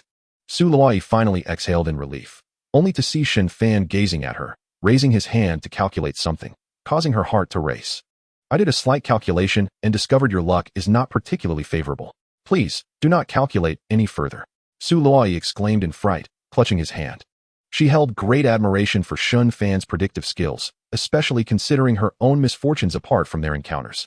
Gathering her courage, she took a deep breath and looked at Shen Fan, tension evident in her voice. "If I must perish, so be it. Nothing can hinder me." Shen Fan offered a faint smile. "Your bravery is commendable. Now, it is time to leave this place. As he turned to depart, Su Luai hurriedly followed, asking, "Where are we headed, my lord? Are we not continuing the calculations here?" In her view, Shen Fan had come here not to seize treasures, but seemingly to perform divinations. And now he intended to leave? Ah, what a pity that my lord's cultivation is so profound. Otherwise, we could have entered Fulong Mountain and surely obtained fragments of celestial artifacts. Su Luai lamented for him. Sometimes, possessing great cultivation is indeed a burden. We shall journey to Huayan Mountain, 50,000 miles southwest, in Phoenix Gathering Town, the stronghold of the god of killers. After mentioning a location, Shen Fan exited the carriage. Observing the bustling scene of construction amid the ruins, he gazed far into the distance. Perhaps in time, myriad forces would converge upon Fulong Mountain. However, Shen Fan had no intention of lingering. It was possible that among the younger cultivators arriving later, some might enter and secure immense opportunities. When they matured, there could be a chance for an encounter with Shen Fan once more. At that time, he could replicate the experience, akin to fishing with a long line. Stronghold of the god of killers. Su Luai gasped internally. This clearly indicated they were going to settle a score. She quickly stowed her carriage and retrieved the cloud-piercing shuttle. Though apprehensive, she believed Shen Fan was far more astute than herself and had surely devised a plan. Once they boarded the flying vessel, Shen Fan noticed that many of the cultivators who had departed earlier had returned to Wutan Town. Spotting Lu Jintian in the crowd, smiling and clasping his hands in greeting, Shen Fan reciprocated, "Lu Lao, until we meet again." Lu Jintian smiled and clasped his hands, saying, "If the young master finds leisure, do visit the Lu family for a chat." The Lu family, of course, harbored no fear of the god of killers' intentions. Otherwise, he would not have intervened to protect Su Luai. This also signified the Lu family's stance. In his eyes, Shen Fan's ability to slay the soul-chasing elder in one strike assured him that he could safeguard Su Luai. His actions were merely the icing on the cake. Their exchange caught the attention of numerous cultivators present. However, upon learning that Lu Qingchang had been saved by Shen Fan's elixirs, many believed the Lu family's resolve was unsurprising. Yet, several experienced individuals discerned the level of importance the Lu family placed on Shen Fan. For to dare employ the god of killers to eliminate the young master, the employer must be no ordinary person. Rumors suggested that the young master lacked the backing of an imperial clan. After this assassination attempt, such a possibility indeed existed. Otherwise, the god of killers would not have taken on such a hot potato. What remained uncertain was whether the Lu family's investment would yield sufficient returns. As they observed the flying vessel vanish into the night sky, Lu Jintian withdrew his gaze, casting a sidelong glance at a few fellow cultivators before slowly approaching the Monghuang clan, who were constructing their dwellings, silently contemplating. My Lu family understands the art of discretion. How could we withstand pressure alone when we have a multitude of capable allies? Seeing him converse amiably with the Monghuang clan's Mangniu, the elders felt a deep sense of appreciation. One could not help but admire the Lu family's extensive network of relationships. Even these barbarians could share a few words with them. Yet, recalling Lu Jintian's previous public plea for Shen Fan's divination on behalf of those Lu's cultivators, it was clear that he was no ordinary individual. Should the Lu family manage to bind the Monghuang clan together, it would not simply be a sum of 1 + 1. However, the Monghuang clan was no fool. They were likely aware of the Lu family's intentions. The winds of change were upon them. Gazing at the starlit night sky, the leaders of various influential factions pondered deeply. After this battle, at the tender age of 19 and a half, Shen Fan's imperial presence would undoubtedly weigh heavily upon the shoulders of all the talented youths from various factions. Upon departing Fulong Mountain, Shen Fan reclined on the flying vessel, dragging the sizable black boundary stone that resembled a human head, and silently mused, "System, enhance this stone." Understood. Host, locking the town boundary stone, identified as superior treasure. A superior treasure indeed. I wonder what marvels the amplification will yield. Shen Fan was filled with eager anticipation. This was his first amplification of a superior treasure. Chapter 71. The Sacred Spirit Treasure that Breaks the Limits of Talent. The Spirit-Infusing Sacred Stone. Amplification copying activated. Ding. Congratulations, host, for amplifying the town boundary stone to the Spirit-Infusing Sacred Stone. Quality, mid-grade Sacred Spirit. Spirit-Infusing Sacred Stone. A miraculous stone of sacred spirit birthed from the laws of a realm, a treasure of ages. Effect 1. Long-term wear allows the natural essence within the spirit-infusing sacred stone to be consumed, breaking through one's own limits of talent, nurturing the body and soul, enhancing physical constitution, comprehension, and insights into the great Tao. Effect 2. Resilient heart of the Tao. When the heart of the Tao is shattered, the spirit-infusing sacred stone transforms into a natural chain of laws, assisting the practitioner in restoring their broken heart of the Tao. The little gem is quite exquisite, and its effects are remarkably potent. Observing the fist-sized, multicolored sacred stone in the system space, Shen Fan's face radiated delight as he gently caressed the town boundary stone. To him, the heart of the Tao was formless and abstract, relying solely on the persistence within the practitioner's heart. Or perhaps it could be described as a form of belief. However, to claim that Shen Fan possessed any heart of the Tao would be a gross exaggeration. After all, he was hardly in the mindset to pursue enlightenment, let alone cultivate a heart of the Tao. For him, the other effect of the spirit-infusing sacred stone, which was to transcend the limits of his own talent, was far more practical. For instance, it is widely acknowledged that practitioners possess 12 grades of soul. Thus, breaking through this limitation could potentially elevate him to the 13th grade. If that were the case, wouldn't his unparalleled sacred body also be capable of such a feat? This idea was somewhat extravagant, and Shen Fan sought confirmation. System, is my assumption correct? The system responded affirmatively. It is indeed possible. Oh, truly worthy of being a mid-grade sacred spirit treasure. With the system's encouraging reply, Shen Fan directed the spirit-infusing sacred stone from the system space into the chaotic sea of consciousness. The moment the spirit-infusing sacred stone materialized, Shen Fan felt every pore of his body open in bliss. Both his soul and constitution experienced an inner and outer sense of ease. The entire chaotic sea of consciousness trembled, and even the soul lantern grew noticeably brighter. The wick stood upright as if an elderly man on the verge of death suddenly spotted a stunning beauty dancing by his bedside, invigorating his spirit. Within the chaotic sea of consciousness, a total of 17 great Tao swam towards the radiant spirit-infusing sacred stone.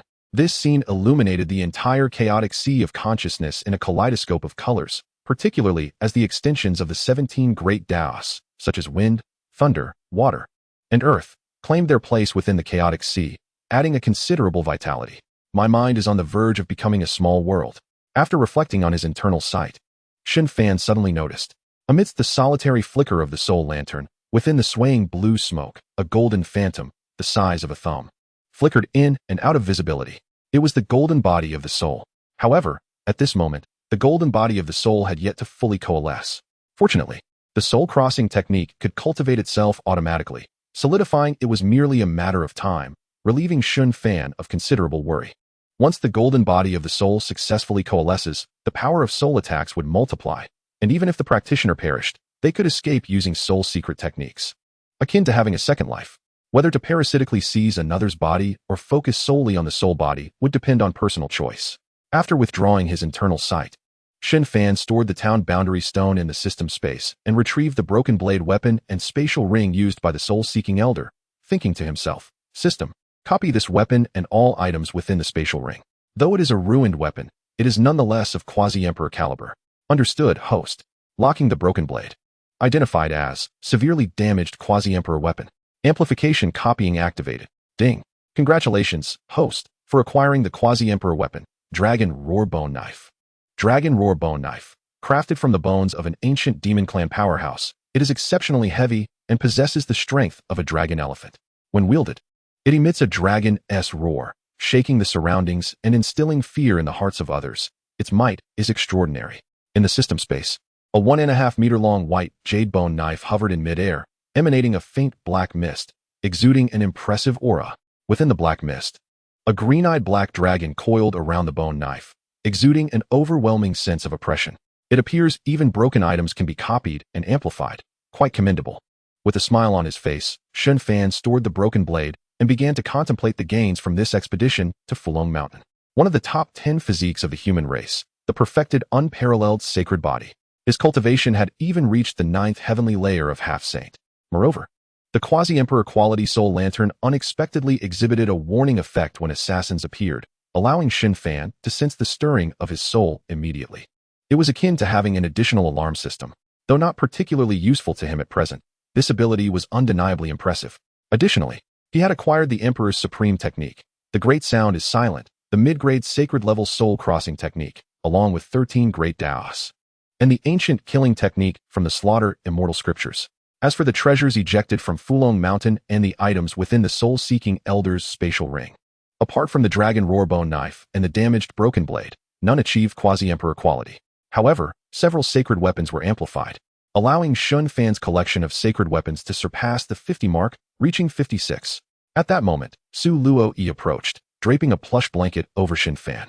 Smiling as she remarked, "Young master, it is quite a distance to Phoenix Gathering. It may take several days. Do you have any stops in mind?" Shen Fan stretched lazily, adjusting the blanket nonchalantly. "No need to stop, just go straight there. Killing one Godslayer won't necessitate the relocation of the entire Godslaying Hall's base in the eastern region. Moreover, such a killer's lair must be exceptionally concealed. As for whether anyone dares to confront the entire Godslaying Hall, perhaps no one has ever considered such a possibility. Then you should rest." His familiar lazy demeanor provided Su Luo Yi with immense reassurance, indicating that Shen Fan was entirely unafraid of the so-called base of the Godslaying Hall. Previously, she had thought Shen Fan's penchant for napping and his lack of diligence in cultivation were undesirable habits. Yet now, it all seemed so comforting.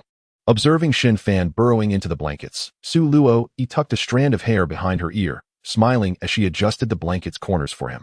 She then rose and positioned herself at the bow of the flying vessel, cultivating with her legs crossed while a sliver of her consciousness guided the cloud-piercing shuttle towards Huayan Mountain, 50,000 miles southwest. In the tranquil courtyard of a colossal mansion in Wanzhongzhou, Wanbao City, a beautiful woman sat, savoring tea and admiring flowers. Dressed in an elegant long gown, she exuded a regal bearing, her presence commanding respect. Even a simple act of raising a teacup was imbued with a captivating grace. However, as she scanned the information within the jade slip using her divine sense, her brows furrowed slightly. This scene caused the two maidservants beside her to tremble slightly, lowering their heads in response. The ninth heavenly layer of half-saint. Was his cultivation hidden, or was this part of the Yi family's scheme? Yi Nantian. In her icy whispers, Zhang Ruolin's soul tea evaporated instantly, recalling Yi Nantian's visit to the Qin family a few days prior. A flash of cold light flickered in her eyes. A few days ago, in the Qin family's council chamber, as Yi Nantian took his seat in the hall, Zhang Ruolin, occupying the main throne, smiled and remarked, "Head of the Yi family, my husband has been preoccupied with pressing matters in the western realms. I hope you can bear with us." Yi Nantian replied with a faint smile, "Madam Qin is too kind. My visit here is merely a trivial matter, and there is no need to trouble brothers Yuan." After accepting the spirit tea offered by a maid, Yi Nantian swiftly addressed the crux of the matter. "I have come regarding a resource transaction. Over the next century, the Yi family intends to purchase the necessary cultivation resources from the Qin family at a price 20% above the market rate. I wonder what Madam Qin thinks of this proposal." Chapter 72. The water of calamity diverted resources from the ancient aristocratic families for a century.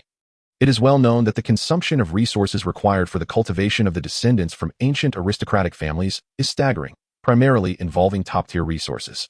The sheer volume of resource allocation and consumption for numerous cultivators within the clan is unparalleled by any other faction. Moreover, there are no intermediaries taking a cut, making the potential profits evident. Although the Qin family may not be particularly concerned, the Zhang family does not possess the wealth to match that of the Qin family. Naturally, Zhang Ruolin remained wary of such seemingly free benefits. After delicately sipping her spirit tea, she set down the cup and inquired with a smile, "Surely, the resource reserves of the Yi family in the eastern region cannot be so meager?" Yi Nantian shook his head, offering a resigned smile. "With the emergence of an imperial heir from the eastern region, a great tide is upon us. I presume Madam Qin understands the implications. Perhaps it will not be long before the Qin family's orders will surge, and I am merely trying to conserve some spirit stones in advance." Upon hearing this, Zhang Ruolin's delicate hand trembled slightly within her sleeve. An imperial heir has indeed emerged in this lifetime. This news is of great significance. Noticing that Yi Nantian had ceased to elaborate further, choosing instead to indulge in his tea, Zhang Ruolin realized there was no need for him to deceive her. An imperial heir would not simply appear without reason, unless they sensed an opportunity for enlightenment via the laws of heaven and earth. The onset of a great tide would undoubtedly lead to a monumental consumption of resources across the major factions. For the Qin family, which specializes in commerce, this is an invaluable piece of information. Securing it in advance would yield immense profits. Thus, her lineage, including herself, would hold an unassailable position in the future of the Qin family. Regaining her composure, Zhang Ruolin took a deep breath and said softly to Yi Nantian, "This news from the head of the Yi family is indeed significant. I had initially intended to waive the 20% increase, but the sheer volume requested by the Yi family is too substantial for me to decide unilaterally. I shall discuss this with my husband and provide the head of the Yi family with a favorable price." Hearing this, a subtle smile graced Yi Nantian's lips as he clasped his hands in acknowledgement. "No matter the price, it should be what it is. In that case, I shall take my leave." I look forward to conversing with Brother Ziyuan during my next visit. Zhang Ruolin smiled brightly, rising to see him off. At that moment, a maid entered, the personal attendant of Zhang Ruolin. Madam, this is a jade slip sent by the leader of the Wujig Valley. As she conveyed this message, Zhang Ruolin received the jade slip, while simultaneously engaging in conversation with Yi Nantian, her mind delving into the slip's contents. Madam, Qin Wentian has allied himself with the newly emerged imperial heir of the eastern region. Not only has he slain our disciples and elders, but he has also obliterated the treasure pavilion. Furthermore, Qin Wentian has sought refuge with the Liu family. This individual is cunning and unyielding. He is likely to rise in power, and I advise you to remain vigilant. I did not expect this scoundrel to be entangled with the imperial heir. Destroying the treasure pavilion, you say? A glint of cold light flashed in Zhang Ruolin's eyes as she pocketed the jade slip and turned to Yi Nantian, asking, might the head of the Yi family possess any information regarding that imperial heir? Yi Nantian's gaze flickered, and after a moment of contemplation, he replied, our clan's fifth ancestor encountered this individual during his travels. He is remarkably young, yet has attained the third level of semi-sainthood, having grasped the complete essence of the Wind Dao. However, based on intelligence reports from the major factions in the eastern region, he appears to lack the support of an imperial clan and has emerged alone. This conclusion has been reached by many factions, and our fifth ancestor has not detected any protectors behind him. What an arrogant fool. Does he think he can act with impunity simply because he is an imperial heir? The times have changed, Zhang Ruolin mused inwardly, allowing a faint smile to escape her lips. Thank you, head of the Yi family, for your insights. She then escorted Yi Nantian out of the Qin family estate. Once Yi Nantian boarded the Yi family's flying vessel, he gazed at the vast expanse of the Qin family city below, his expression shifting between uncertainty and contemplation. You wish to waive the 20% increase? If you truly do so, I would find it hard to trust you, greedy woman. I wonder if you can resolve the matter at hand.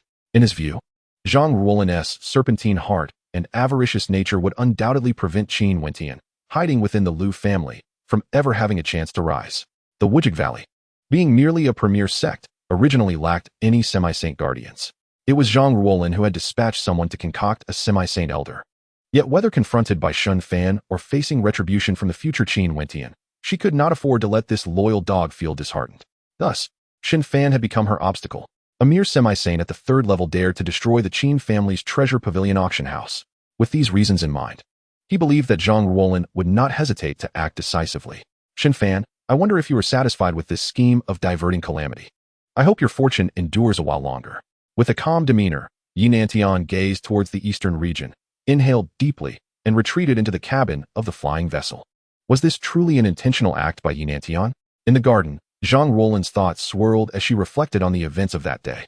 However, based on Yi Nantian's demeanor during his visit to the Qin family, there seemed to be nothing amiss. Moreover, she had inquired about Shen Fan's information, with her gaze narrowing. She looked down at the jade slip in her hand. This had indeed been sent by the Hall of Slayers. Our elder, the Slayer's Godslayer, has perished. And the loss of the quasi-imperial divine weapon, the Broken Sky, does not require compensation from you, madam. Though we have faced setbacks this time, we will continue our pursuit of that imperial heir. The price remains the same, the town boundary stone. We shall procure it ourselves, and there is no need for you to increase the price. The Hall of Slayers has always upheld fair pricing. I trust you understand this. To demonstrate our sincerity, we will strike at Qin Wentian within the Liu family. Should you wish to continue this transaction, please respond within 3 days. Sincerity? It seems you are merely cornered. Zhang Ruolin scoffed in disdain. The Hall of Slayers had failed in their attempt and still dared to demand the town boundary stone. They showed little regard for whether their employer wished to proceed with further orders, revealing their desperation for the town boundary stone. Although the stone is precious, Zhang Ruolin could afford the loss. Her willingness to eliminate these two individuals demonstrated that she had grown impatient with Qin Wentian. The involvement of the Liu family had exceeded her expectations. Yet, she was taken aback that Shen Fan had evaded the assassination attempt by the Hall of Slayers and even managed to retaliate. Qin Wentian, you have quite the discerning eye. With her eyes glinting with coldness, Zhang Ruolin shattered the jade slip in her hand and calmly instructed a nearby maid. Inform them that the town boundary stone will serve as compensation. Qin Wentian need not concern himself. As for subsequent matters, they are of no relevance to me. Understood, madam. Since the Hall of Slayers would continue to send people after Shen Fan, why should she further entangle herself in this murky situation? Once Shen Fan is dead, Qin Wentian would remain a mere waste. Everything would revert to its rightful order. Watching the maid depart, Zhang Ruolin felt her spirits lift considerably. However, If that imperial son truly evades this calamity, upon this thought, Zhang Wolin's eyes narrowed. If he managed to escape once, could he not encounter a second unexpected turn? Should he genuinely rise and annihilate the Killing God Hall, it is possible that she, as his employer, might become exposed. Although the likelihood of this is exceedingly slim, Zhang Wolin must remain vigilant. Contemplating this, she produced a token and softly instructed her attendant beside her, Hong Ling, make a trip to the eastern region. If that imperial son survives this trial, seek him out. You may extend any assistance within my authority, but do not disclose my involvement. Upon hearing this, the attendant understood her mistress's intent to secretly bestow a favor upon the individual. If that imperial son indeed ascends, he might overlook her previous assassination attempt upon learning of it. The attendant, with a furrowed brow, murmured, "Mistress, what if he refuses to accept?" Zhang Wolin raised an eyebrow, standing to regard her exquisite visage, and replied with a gentle smile, "Whether you employ beauty or hardship as your strategy is up to you. I merely hope that you find a suitable partner. With your unparalleled beauty, even the Qin family would have many suitors vying for your hand. Even the head of the Qin family has shown interest. Alas, you are the personal maid of the matriarch, raised since childhood, and none may claim you. Of course, if Shen Fan were to perish, all bets would be off." Watching Zhang Wolin depart, the attendant sighed softly. This journey to the eastern region, perilous as it is, does not bode well. Aboard the cloud-piercing vessel, Shen Fan, lost in slumber, appeared to be dreaming. It was a picturesque locale. Clad in a white inner garment and a green robe, with a folding fan in hand, he stood beneath a peach tree by the riverside. Not far away lay a quaint village, with the intermittent sounds of roosters crowing and dogs barking. He seemed to be awaiting someone. And soon a woman with a light veil emerged from the village. Though her features were obscured, her graceful figure captivated Shen Fan's admiration. The two engaged in lively conversation beneath a willow tree, their laughter ringing out, as if they had known each other for ages, creating an atmosphere of profound camaraderie. However, as night fell, Shen Fan, in his dream, witnessed the woman stumble and fell, prompting him to reach out to steady her. Their warmth intertwined. Their gazes locked with deep affection. Shen Fan leaned down to bestow a kiss. Ah, what a delightful sensation. Even in his sleep, he instinctively smacked his lips. Yet, as he lifted his garment to charge forth like Zhao Zilong into the fray, the woman gasped in fright, her beauty paling, and with a shriek, the dream became hazy. Damn, it was merely a spring dream. A somewhat dazed Shen Fan opened his eyes, pondering, could it be due to the effects of the sun-source kidney fruit?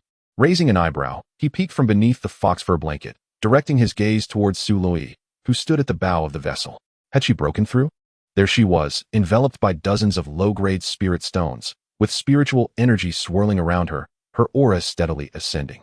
In the next moment, the surrounding spiritual energy surged into her body. Boom! With her hair billowing, Su Lui trembled and suddenly opened her eyes wide, exhaling a long breath. Su Lui sensed the vessel swaying slightly and quickly regained her balance, turning to glance at Shen Fan. Seeing him lying down again, she rushed forward. Shaking the blanket in delight, "Young master, I have broken through. I am now at the first heaven of the Cloud Sea realm. Impressive, impressive." A series of perfunctory praises echoed from beneath the covers. This did not dampen Su Lui's spirits. She excitedly tossed the blanket aside and dove back in, exclaiming, "It's only been a few days. I was only at the sixth heaven of the body solidification realm before. Young master, what do you think of my aptitude? I wonder how I compare to those holy sons and daughters." She thought her capabilities must be quite comparable, having followed Shen Fan for many days and witnessed numerous prodigies, naturally wishing to measure herself against them, overflowing with joy. However, it was only in Shen Fan's presence that she revealed her youthful playfulness. In the past, she would only feel happiness alone in her blankets, yearning for a few cultivation resources. The incessant chatter around him prompted Shen Fan to roll his eyes. He reached out and playfully grabbed Su Lui by the neck, pinning her on the carpet, teasingly saying, "And you think you can compare to them? Why can't I?" Su Lui protested, cocking her head defiantly, her puckered lips betraying her dissatisfaction. "At your age and cultivation level, if you were to measure against second-rate sect members, you might stand a chance." Upon hearing this, Su Lui's eyes widened in disbelief. "Really? Am I only second-rate?" After releasing her, Shen Fan cast a sidelong glance her way. "Is that so hard to believe? The various lineages span decades and millennia, many of which have produced emperors and saints. The holy sons of each major faction are the foremost among their peers. Not to mention in the top-tier sect, the most talented disciple, Imo Chinger, is at the ninth heaven of the soul condensation realm, and her age is similar to yours." As he spoke, Shen Fan recalled that lively girl who sometimes called him senior brother, a smile gracing his lips as he wondered when they might meet again. Now tell me, where do you rank among the third-rate, second-rate, first-rate, top-tier sects and superpowers? Even if Qin Wentian is a bastard son, having once possessed a peak spirit root despite his meridians being damaged, that speaks of lineage. Not to mention the cultivation resources. Be content with being classified as second-rate. Shen Fan jested. Lying outside the blanket, Su Luoyi, feeling exasperated, nudged Shen Fan, then contemplated carefully before finding an excuse to smirk at him. That doesn't count. I only started serious cultivation because I'm following the young master. In a few years, I should be able to catch up, right? Hey, I wonder when I'll catch up to you. Su Luoyi gazed at Shen Fan, her eyes brimming with hope. Shen Fan chuckled, catch up? They've already taken flight. Before he could finish, Su Luoyi playfully collided into his embrace, protesting, you're lying. Am I really that inadequate? Shen Fan shook his head, lamenting, alas, it's unavoidable. Each faction's youth differs greatly, especially those prodigies from superpowers. Look at the Lu family's goddess, Lu Qingxing. She is only a few years older than you and is already at the king's realm. As he continued, Su Luoyi suddenly reached into the blanket, gripping Shen Fan's waist, causing him to burst into laughter. I will definitely catch up, she declared. Haha, those are merely prodigies, Shen Fan chuckled, struggling to catch his breath as he held her hand and continued. But what about the true monstrosities? Take Yi from the Yi family, a celestial being. He reached the half-saint realm before turning 30. Such a prodigy rightly claims the title of the first in the eastern region. If another figure from the younger generation were to emerge, one who could overshadow an entire era, do you grasp the concept? He found it amusing to tease the little maid. Yet, midway through, he paused, noticing Su Luoyi's eyes reddening as tears streamed down her cheeks. Withdrawing her hand, she sat silently on the vessel, her head bowed, wiping away her tears without a sound. Why are you suddenly crying? Is it really that serious? Shen Fan murmured awkwardly. This was the second time he had witnessed a girl in tears. The first was when he had provoked Dong Huanhua. However, that situation is quite different from this one. Is it possible that we have touched upon her emotional scars? A slightly awkward Shen Fan lifted the quilt and reclined his head upon her lap, gazing up at Su Luoyi with a smile. Are you truly this fragile? You don't appear so. If you wish to discuss your sorrows, I am here to alleviate your burdens. Su Luoyi wiped her tears from her chin to prevent them from falling onto his face and gently replied, it's nothing. Upon reflection, I realize I am indeed rather inadequate. Sigh, being second-rate will have to suffice. Come, my lord, let us hasten to Phoenix Market. Observing Su Luoyi smiling through her tears, Shen Fan rose with a faint smile, stretching lazily as he directed the flying vessel toward the nearby town.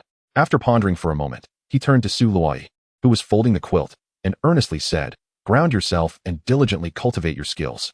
There are countless examples of those who have surpassed their peers. Do not lose heart.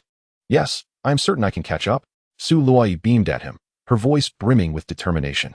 Hearing these words, Shen Fan's eyes sparkled with admiration as he exclaimed, I told you, you are not fragile. Would you like to learn about the concept of a prodigious talent? It would certainly broaden your horizons. Moreover, there's the Imperial Sun level, personally bestowed by the Emperor himself. Such qualifications, TSK. My lord, Su Luoyi's delicate face contorted with displeasure. Haha, I jest. Let us be on our way. Before long, the two arrived at the outskirts of Phoenix Market. It was an ordinary town, bordered by a grove of bamboo and open fields. At noon, 6 or 7 children were playing with a grass ball in the clearing. Upon seeing Shen Fan and Su Luoyi enter the town, a group of children gazed at the pair with curiosity. Phoenix Market was a bustling marketplace, frequented by villagers from surrounding areas. Yet, it was rare for them to encounter individuals of such extraordinary demeanor as Shen Fan and Su Luoyi. As Shen Fan strolled into the town, he observed that, regardless of whether they were travelers or local inhabitants, the majority were, surprisingly, common folk. However, enhanced by the ancient killing technique, these ordinary individuals exhibited subconscious behaviors typical of assassins. For instance, many walked with a push from their forefoot, a common method of exertion in the art of stealth and silent movement. If one person exhibited this behavior by chance, it could be dismissed. But encountering more than a dozen such individuals along the way indicated a pattern. Retracting his gaze, Shen Fan expanded his consciousness to scan the town and soon spotted an elderly man in simple clothes standing outside a tea stall, smiling and cupping his hands in greeting. The old man was merely at the 7th level of the law manifestation realm, yet he was the most powerful individual in the entire town. Presumably, he was the guardian of the Hall of Killers in this area. The old man exhibited no displeasure at Shen Fan's probing of his consciousness, maintaining his cheerful demeanor. As Shen Fan and Su Luoyi approached, he warmly invited them into the tea stall, calling out to a robust young man inside. Huzi, bring out the finest tea. Coming right up, old ma. Huzi had already noticed the two extraordinary newcomers. At old ma's call, he swiftly prepared the tea. The so-called finest tea was nothing more than chrysanthemum tea with a couple of mint leaves added, compared to the plain hot water served to the other patrons. This truly counted as good tea. As Huzi blushed while handing over 2 bowls of tea, Su Loi accepted one with a gentle smile and took a cautious sip. Noticing no adverse reaction from her sacred spirit poison body, she set it down next to Shen Fan. Old ma. Observing Shen Fan as he scanned the surroundings and the woman testing the tea, chuckled, "The conditions here are humble. I hope the imperial son will not take offense." Upon hearing this, Su Luoi's hand trembled slightly as she thought, "So soon, the news has reached him." Shen Fan, reclaiming his gaze, inquired, "Are these the families of the Hall of Killers members?" Though they were conversing, to the surrounding commoners, the 3 merely appeared to be seated in the stall enjoying tea. Old Ma nodded, glancing at the passers-by with a smile. "The Hall of Killers has selected individuals with potential from among orphans and refugees to become assassins. Over time, as families were formed, these marketplaces emerged. Who would have thought the imperial son would find us?" With that, Old Ma raised his cup in salute and downed the tea. Shen Fan replied nonchalantly, "They are just common folk. There is no need for such formality." Hearing this, Su Luoi felt a twinge of suspicion. But she also detected the chilling, toxic essence in the old man's tea bowl. It was not the medicinal scent of mint, but rather a deadly poison. Was he contemplating sacrificing himself for the peace of the town? Su Luoi gazed at the elderly man with a slight frown. "Haha, I simply feel a bit unsettled. I hope I do not cause the imperial son to laugh at me." After placing his empty bowl down, the old man smiled warmly. His gaze filled with affection as he watched a group of children running toward him. Spotting their grandfather waving, the first child, panting and beaming, exclaimed, "Grandpa, I scored a goal today. Haha, splendid, splendid." The child, who leaped into the old man's embrace, gazed curiously at Shen Fan and Su Loi, having never encountered such beautiful individuals. "I will declare that if the Hall of Killers does not disband, I shall root it out entirely." His calm voice was laden with an unparalleled sense of pressure. Observing the departing man and woman, the hidden assassins in the town breathed a sigh of relief, their hearts brimming with astonishment.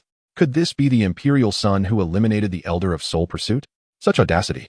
Does he not fear our hall in the slightest? It is the first time I have heard of someone daring to declare war on the Hall of Killers. Grandpa, what is the Hall of Killers?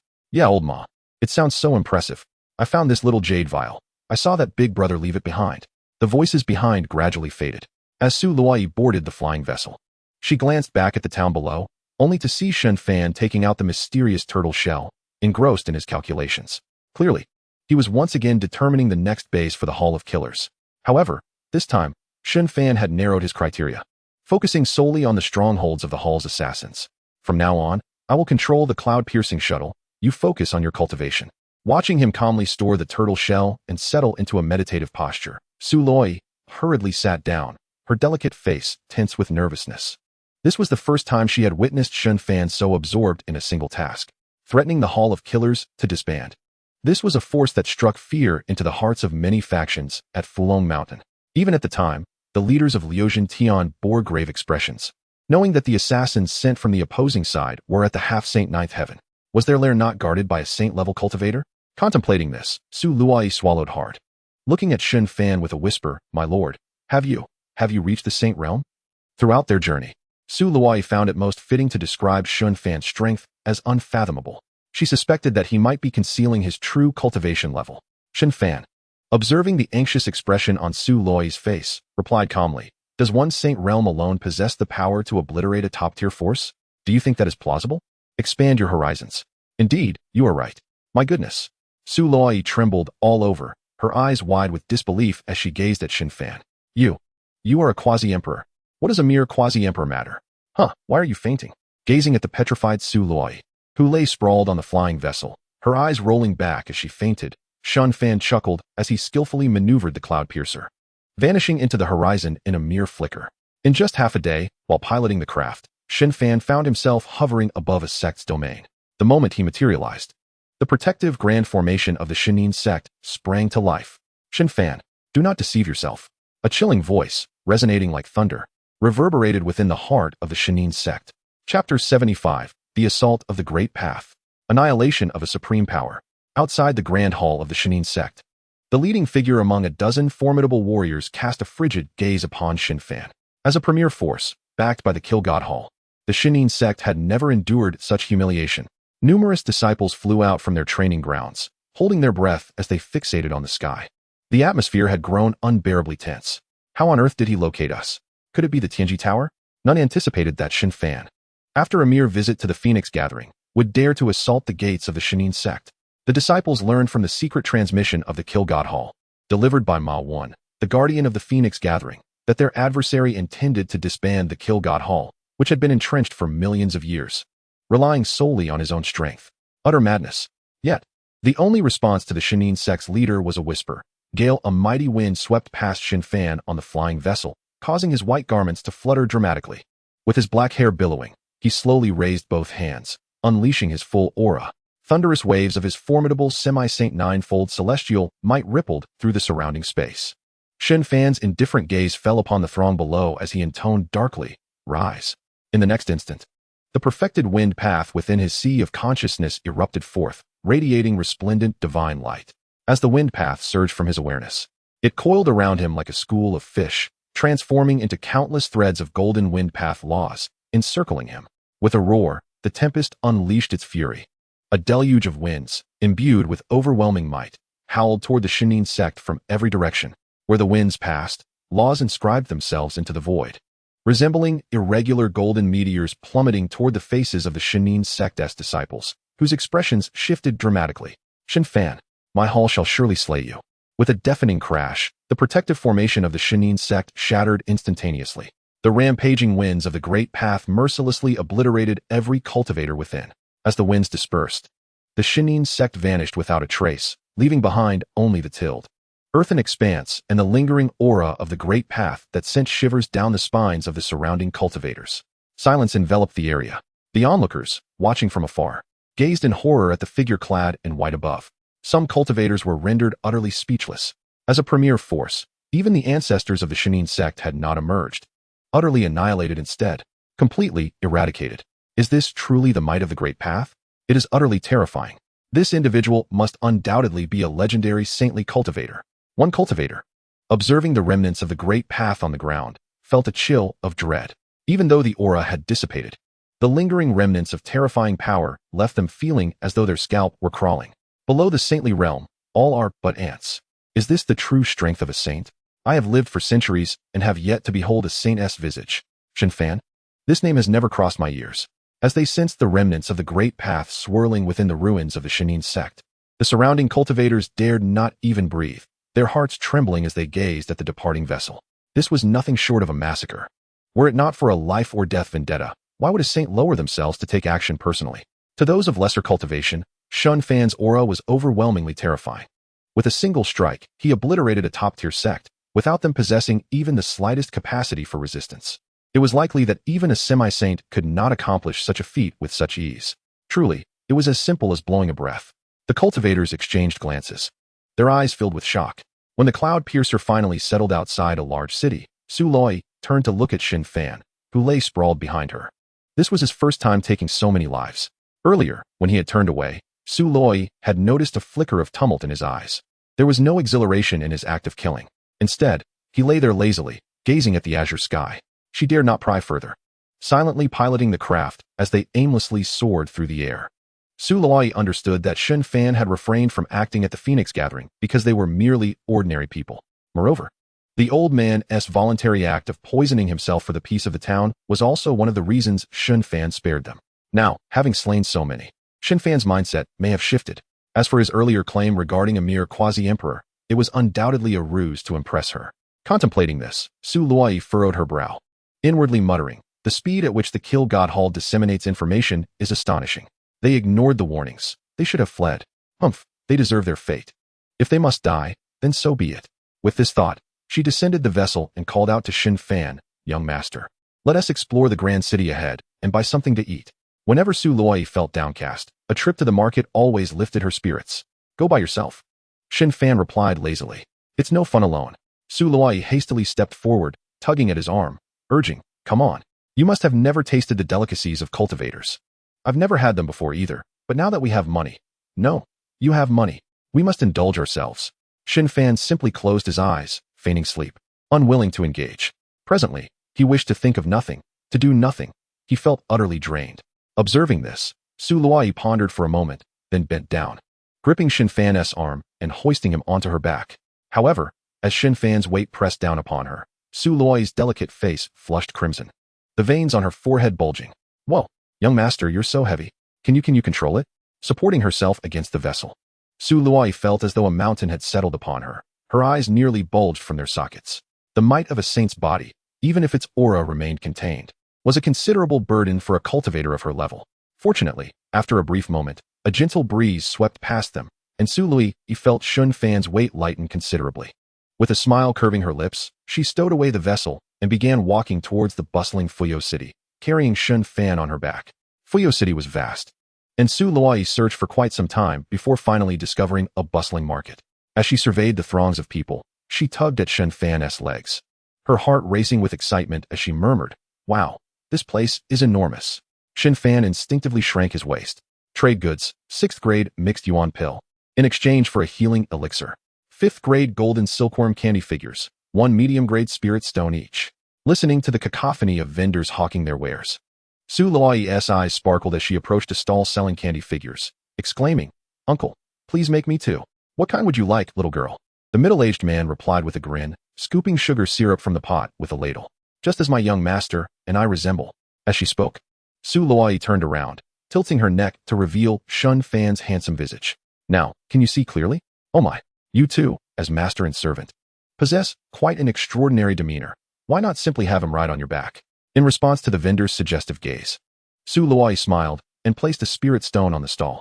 Compared to the sugar figurines of the mortal realm, the vendor effortlessly conjured them using spiritual energy, and soon enough, a lively sugar figure was ready in her hands. Filled with delight, Su Luai requested the vendor to craft several more poses before departing with an armful of sugar figures. "How delightful it is to have wealth. Young master, would you like to taste?" Su Luai playfully bit off a piece from Shen Fan's figure, her eyes squinting with joy. Unfortunately, Shen Fan, resting behind her, paid her no mind, seemingly lost in a gentle snore. Chapter 76, An Evening of Leisure, Listening to Melodies. "What a pity. I shall be the one to enjoy your portion, young master." After a moment of reflection, Su Luai nibbled on her sugar figure while strolling through the streets. However, many cultivators gazed at her, feeling a pang of envy for her privileged status as the charming maid carrying her master. Unperturbed by the peculiar stares from passers-by, Su Luai continued her leisurely exploration. As the sun began to set, she left the market and wandered down the main street, seeking a tavern for a brief respite.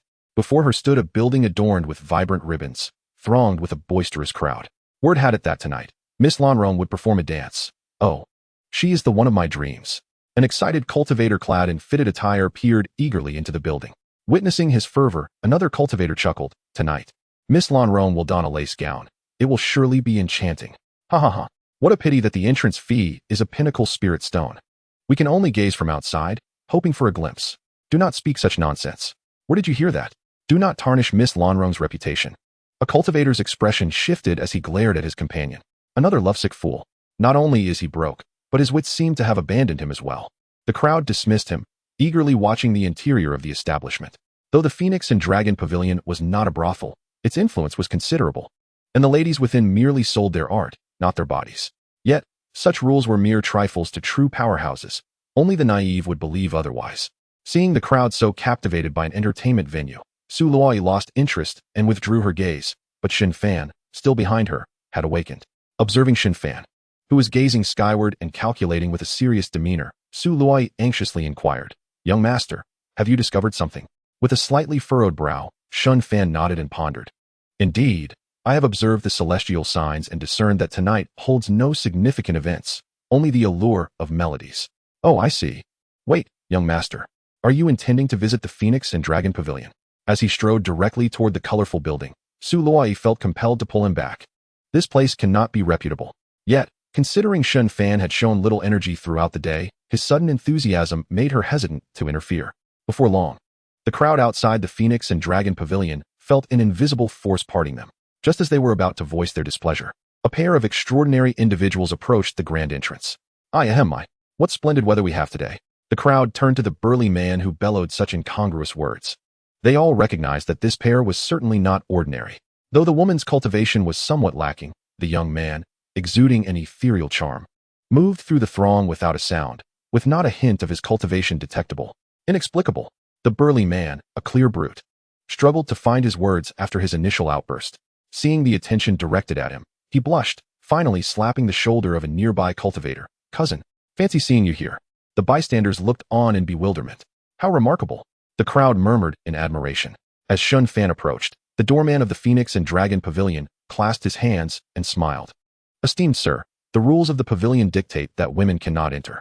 No sooner had the words left his mouth than the young man raised his hand in a sweeping gesture. A dazzling light erupted as 100 pinnacle spirit stones fell at the entrance.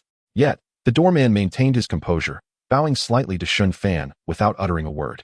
Haha, my good fellow, the rules of the Phoenix and Dragon Pavilion apply equally, even to the city lord of Fuyo.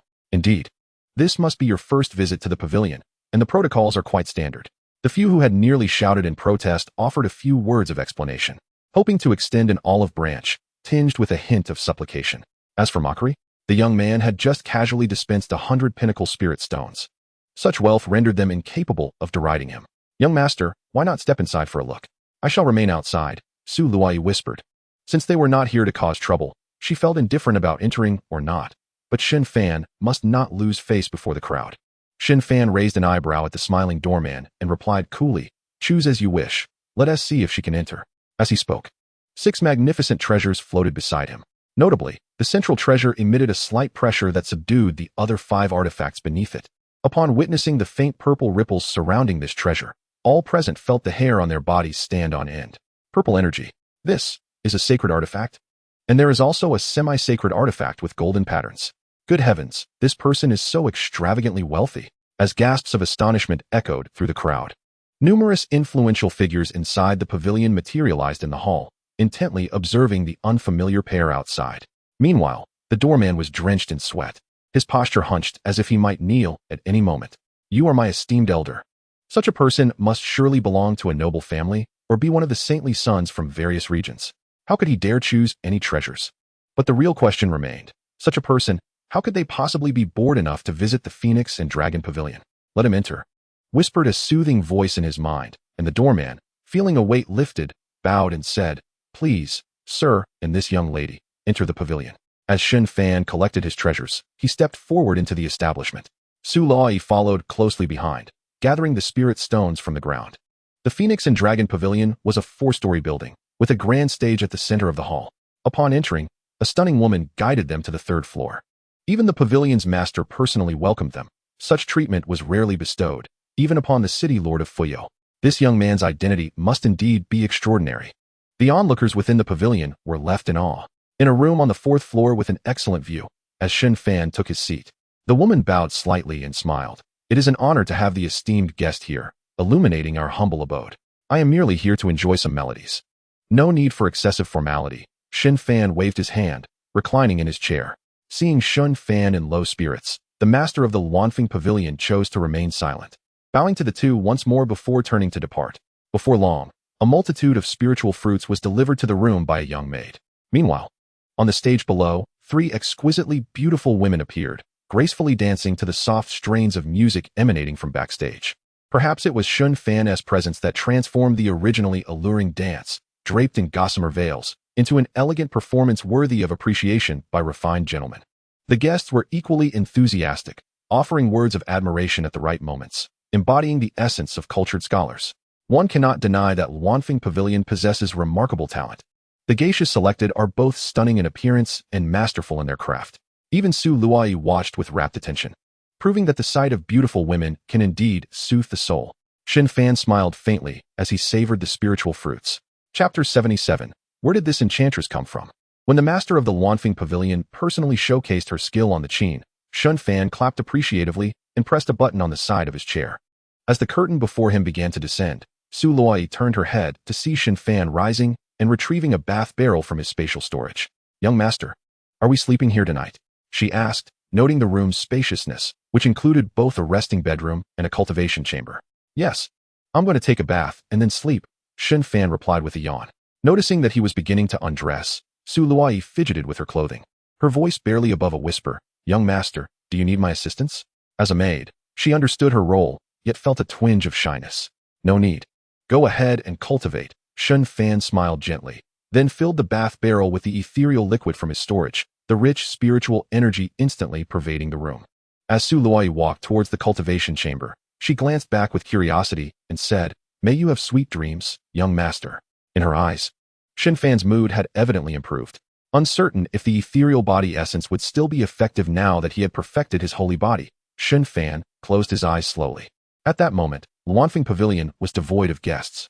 Although the evening lacked the spectacle of enchanting dances, the audience felt their journey worthwhile. Having heard a piece played by the master of the pavilion, on the fourth floor, in an elegant chamber, Zhihua, who was busy grooming herself, glanced at the beauty sleeping on the bed and remarked, "If the elder has matters to discuss, please speak freely." Her voice, laced with alluring charm, was filled with an intoxicating allure. Even Zhihua, the pavilion master, could not help but bite her tongue, striving to maintain her composure. Could it be that her target was the prince? Following the battle at Fulong Mountain, Shen Fan's remarkable talent and terrifying combat prowess had become known to all major factions. As an information hub, Luanfeng Pavilion naturally received this news, yet Zhihua was taken aback to discover that Shen Fan had arrived in Fuyao City. The woman reclining on the bed possessed an enchanting beauty, her cultivation level beyond Zhihua's understanding, leading her to such assumptions. Realizing this, Zhihua turned to the woman approaching the wardrobe and said earnestly, "Our Luanfeng Pavilion would never dare to oppose the prince." "Oh." The woman, undistracted, removed her garments before selecting a sheer veil to drape over herself, turning to Zhihua with a soft smile. "Then would you dare to stand against the Eternal Life Palace?" At this, Zhihua's pupils contracted in surprise as she regarded the otherworldly beauty before her. The Eternal Life Palace. When had the prince ever had a conflict with them? As the woman glided closer, the swaying veil caused Zhihua to instinctively avert her gaze. Even as a woman herself, she felt an inexplicable allure towards the other's figure. "We are both women. Why are you shy?" The woman teased, stepping forward to lift Zhihua's chin with a delicate hand, laughing softly. "Fear not, I merely wish to converse with the prince." A wave of intoxicating fragrance enveloped Zhihua, causing her to faint in the woman's embrace. In the midst of a drowsy haze, Shen Fan was suddenly alerted by footsteps outside. He lifted his eyelids slightly to see a woman in black gauze, holding a tray, gently opening the door and leaning in with a soft smile. "Young master, I have a profound understanding of massage techniques, and I can help alleviate your fatigue." The woman was breathtakingly beautiful, her voice infused with an alluring charm. Clad in black, her snowy skin appeared even more radiant. This must be 36, right? Shen Fan thought, his heart racing in response to her presence. Suppressing his rising pulse, Shen Fan did not refuse, slowly closing his eyes. Clearly, this was a setup arranged by the master of Luanfeng Pavilion. After such a long journey, indulging himself seemed harmless.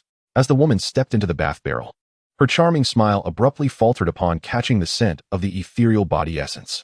The spiritual mist wafting from the milky liquid within stirred a tumult in her veins. With eyes wide in astonishment, she gazed at the bubbling spiritual spring and attempted to maintain her calm demeanor. "Young master, this spiritual spring must be extraordinarily precious, yes?" "Not bad," Shen Fan replied nonchalantly, sensing her curiosity. Not minding his dismissive tone, she placed her tray aside and smiled as she pressed her delicate hands onto his broad shoulders. Shen Fan expected her to massage him, but to his surprise, she gently urged him to make room, stepping directly into the bath with him. Fortunately, the barrel was spacious enough, but this was a first for Shen Fan. Feeling somewhat stiff, he leaned back against her, awkwardly saying, "You all seem quite professional." As the ethereal body essence took effect, the woman's alabaster skin blushed a soft hue upon contact with the divine liquid. Pressed against Shen Fan's back, her cheeks flushed. She playfully remarked as her hands splashed the essence onto him, "Not at all. This is my first time as well. The master only sent me to ensure you were comfortable, so please do not worry." As she spoke, she rested her delicate chin on his shoulder, her hand resting on his chest. Sensing his increasingly rapid heartbeat, she teased, "It seems you're quite nervous." Shen Fan rolled his eyes and replied, "Your heartbeat is so loud it feels like my back is going to collapse, and yet you say I am the one nervous?" Her candidness was striking. It was evident she had no qualms about showing her interest in him. She spoke with a shy tone, her eyes shimmering with emotion. "By the way, what is your name?" Shen Fan inquired. "My name is Bai Quan," she replied with a light laugh, her hands exploring his broad chest as she began to apply pressure to various acupoints. As they engaged in light conversation to ease the awkwardness, it became clear that Bai Quan's technique was indeed exceptional. With each gentle press of her delicate fingers upon the acupoints, the surging vitality within Shen Fan was awakened, even drawing forth the sacred essence to her fingertips. Coupled with the effects of the ethereal liquid, The revitalizing outcomes were nothing short of extraordinary. Yet, as time progressed, Bai Quan's heart grew increasingly apprehensive. The vigor of the man in her embrace was astoundingly formidable, almost unreal. Even with her cultivation, applying pressure proved somewhat strenuous, and her slender fingers tingled from the pulsations of his blood. Gazing at the serene Shen Fan, who appeared to be in a light slumber, Bai Quan pressed her slightly warm cheeks against his, murmuring softly, "Young master, your physique and bloodline are remarkably unique." Noticing Shen Fan's silence, she playfully nibbled at his ear and submerged her hands into the pool. Shen Fan inhaled sharply, whispering, "Just a spirit body. Have you broadened your horizons? My Eternal Life Palace specializes in studying unique physiques. You cannot deceive me. This is undoubtedly a sacred body. No wonder you can vanquish the soul-tracking elder." Bai Quan thought to herself, biting her rosy lips and softly replying, "Indeed, it is quite powerful." In contrast to the previous ethereal liquid, the current essence swirled and rippled across the surface of the pool. The room was enveloped in silence. As time passed, feeling Shen Fan's breath grow heavier, Bai Quan leaned closer to his ear, whispering like a fragrant breeze, "Young master, why not offer this bathing water to me?" "Bathing water? You want it too? How clever of you," she teased. Before her words faded, Shen Fan felt Bai Quan, as agile as a fish, glide to the front. Lifting his gaze, he saw her kneeling before him, her head slightly tilted, one hand playfully tying her long hair into a knot, her face flushed with shyness as she gazed at him. Softly saying, "Such a rare treasure, you wouldn't be stingy, would you?" The ethereal mist swirled around them, the beauty of Bai Quan enchanting and elusive, creating a picturesque scene, especially with her words, rife with allure. However, before Shen Fan could respond, Bai Quan, feeling a sensation, cast him a seductive glance before slowly leaning forward. Submerging herself into the exquisite essence, Shen Fan, whose hands had been resting on the edge of the wooden tub, tightened his fingers slightly, gazing upwards, murmuring to himself, "Where does this enchantress come from?" Amidst his whispers, he clenched his jaw and retrieved the mysterious tortoiseshell from his system space, allowing it to hover beside him. His body became rigid, fingers trembling as he inscribed the character upon the shell. In that moment, despite sensing no murderous intent from this woman or the reaction of the soul lamp, he remained on high alert. Such a bewitchingly beautiful woman. He did not trust a single word she uttered. Casting a glance at the occasionally revealed pale back within the essence, Shen Fan's eyes glowed crimson, quietly awaiting the deciphering information from the tortoiseshell. It was undeniable. Having survived for 3 months within the soul-devouring sect, Shen Fan's willpower and vigilance were indeed formidable. Chapter 78, Eternal Life Palace by Quan. How grand. Time to make a hasty retreat. Meaning of the character. What is this woman's intention? Interpretation of the tortoise shell by Quan from the Eternal Life Palace has come to assess Shen Fan's situation. Decoded. No consumption of tortoiseshell patterns. Eternal Life Palace. Shen Fan's eyes narrowed, his body trembling. Wasn't this the organization that had previously targeted Su Loi? Could it be that after the battle at Fulong Mountain, they still had the audacity to pursue him? How bold to set their sights on me. Reflecting on this, Shen Fan, having stored the tortoise shell, felt a glimmer of cold light in his eyes, a fierce determination igniting within him. Without hesitation, he thrust his hand into the ethereal liquid, forcefully pressing against Bai Quan's nape. The pressure, akin to a mountain, bore down upon her. Bai Quan's eyes widened with shock. Nearly bursting into tears, her hands pounding against Shen Fan's chest in frustration. In an instant, the ethereal essence surged violently, the mist swirling chaotically. Regrettably, her delicate fists held little power. After a prolonged struggle, it was only when her jade hand pinched him that Shen Fan finally exhaled, easing his grip. Emerging from the liquid, Bai Quan covered her mouth in dismay, casting a look of grievance at Shen Fan. Yet, just as she was about to speak, a tiny sound escaped her lips, leaving both of them momentarily stunned. "You're bullying me," Bai Quan exclaimed, tears glistening in her eyes as she lunged at the now flustered Shen Fan. Hearing her cries, which blurred the line between genuine and feigned, Shen Fan too put on an act, patting her back with a chuckle. "Who told you to pull such a stunt?" Initially suspecting her to be an assassin sent by the Killing God Hall, he was taken aback to discover that even the Eternal Life Palace had set their sights on him. However, knowing her identity, Shen Fan chose not to expose her just yet. After a while, Bai Quan's sobs subsided significantly. "Humph," she huffed, tightly embracing his waist, secretly thinking, "Even in such a state, he still speaks like that, truly a blockhead." Since this is the case, she raised her hand, levitating a silver needle and a concave stone from the tray. The pivotal moment had arrived. Shen Fan turned to look, and the concave stone slowly inverted onto the horizontally placed needle. Due to balance issues, the inverted stone wobbled atop the needle, emitting a series of melodious sounds. What is this? Shen Fan asked, puzzled as he gazed at Bai Quan. As if still sulking, Bai Quan pressed her warm cheek against his chest, lightly huffing, "Young master, you lack compassion for delicate beauty. A small grievance can disrupt grand plans." Shen Fan could only respond with a bitter smile, gently patting her back. At that moment, he noticed Bai Quan's slender waist swaying lightly. This scene mirrored the concave stone hovering beside them. Coupled with the subtle sounds from the needle and stone, it created an oddly ethereal sensation, amplifying Shen Fan's perception manifold. Observing Bai Quan, whose movements synchronized with the rhythm of the enchanted stone, he thought, indeed, she is truly a captivating enchantress. But who was Shen Fan? Having traversed through 3 months and survived within the soul-devouring sect, his willpower was not to be underestimated. He regarded this as merely a method for harmonizing body and soul. Unmoved by Bai Quan's increasingly flushed visage, he remained steadfast. Not only had Shen Fan's perception multiplied, but Bai Quan's sensitivity had also intensified significantly. She anticipated which of them would yield first. However, to her dismay, Shen Fan's willpower proved terrifyingly robust. This self-destructive tactic left her consciousness somewhat muddled. Is this what an imperial son is like? Truly, his talents are nearly otherworldly. Observing Shen Fan, who was now drenched in sweat, Bai Quan, with a sliver of clarity remaining, no longer hesitated. She collapsed to the ground like a defeated army. Simultaneously, on the snow-covered ground, the remnants of a defeated army lay scattered in blood. Yet, after being swept away by the swirling snow, they vanished without a trace. Meanwhile, Shen Fan, atop his steed, resembled a triumphant general. Pulling the reins, as the warhorse neighed, he sounded the horn of victory. With the arrival of triumph, the battlefield was alive with the sounds of cheers and applause amidst swirling snowflakes. How magnificent! When the esteemed leader of the Phoenix Pavilion, Xihua, was roused from her slumber by a maid, a lingering concern for Shen Fan's safety gnawed at her. After careful contemplation, she made her way to Shen Fan's quarters and knocked gently on the door. "Come in," a robust voice responded from within, prompting Xihua to exhale a sigh of relief. Upon entering, she found Shen Fan seated at a table, leisurely sipping tea. Her gaze flicked to the figure sprawled on the couch, and she bowed her head, approaching his table with reverence. "Your Majesty, Xihua has come to inquire about your well-being." Shen Fan raised a hand in a gesture of dismissal, smiling lightly. "There is no need for such formalities, Pavilion Master. If there is nothing amiss, please escort her away." Xihua, perceptive and astute, offered no further words and gracefully approached the couch.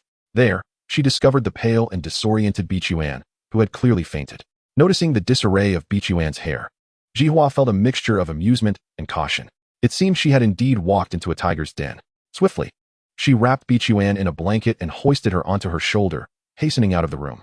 Shen Fan observed the scene with a bemused expression, likening it to a tale of ancient emperors, albeit one that unfolded by day.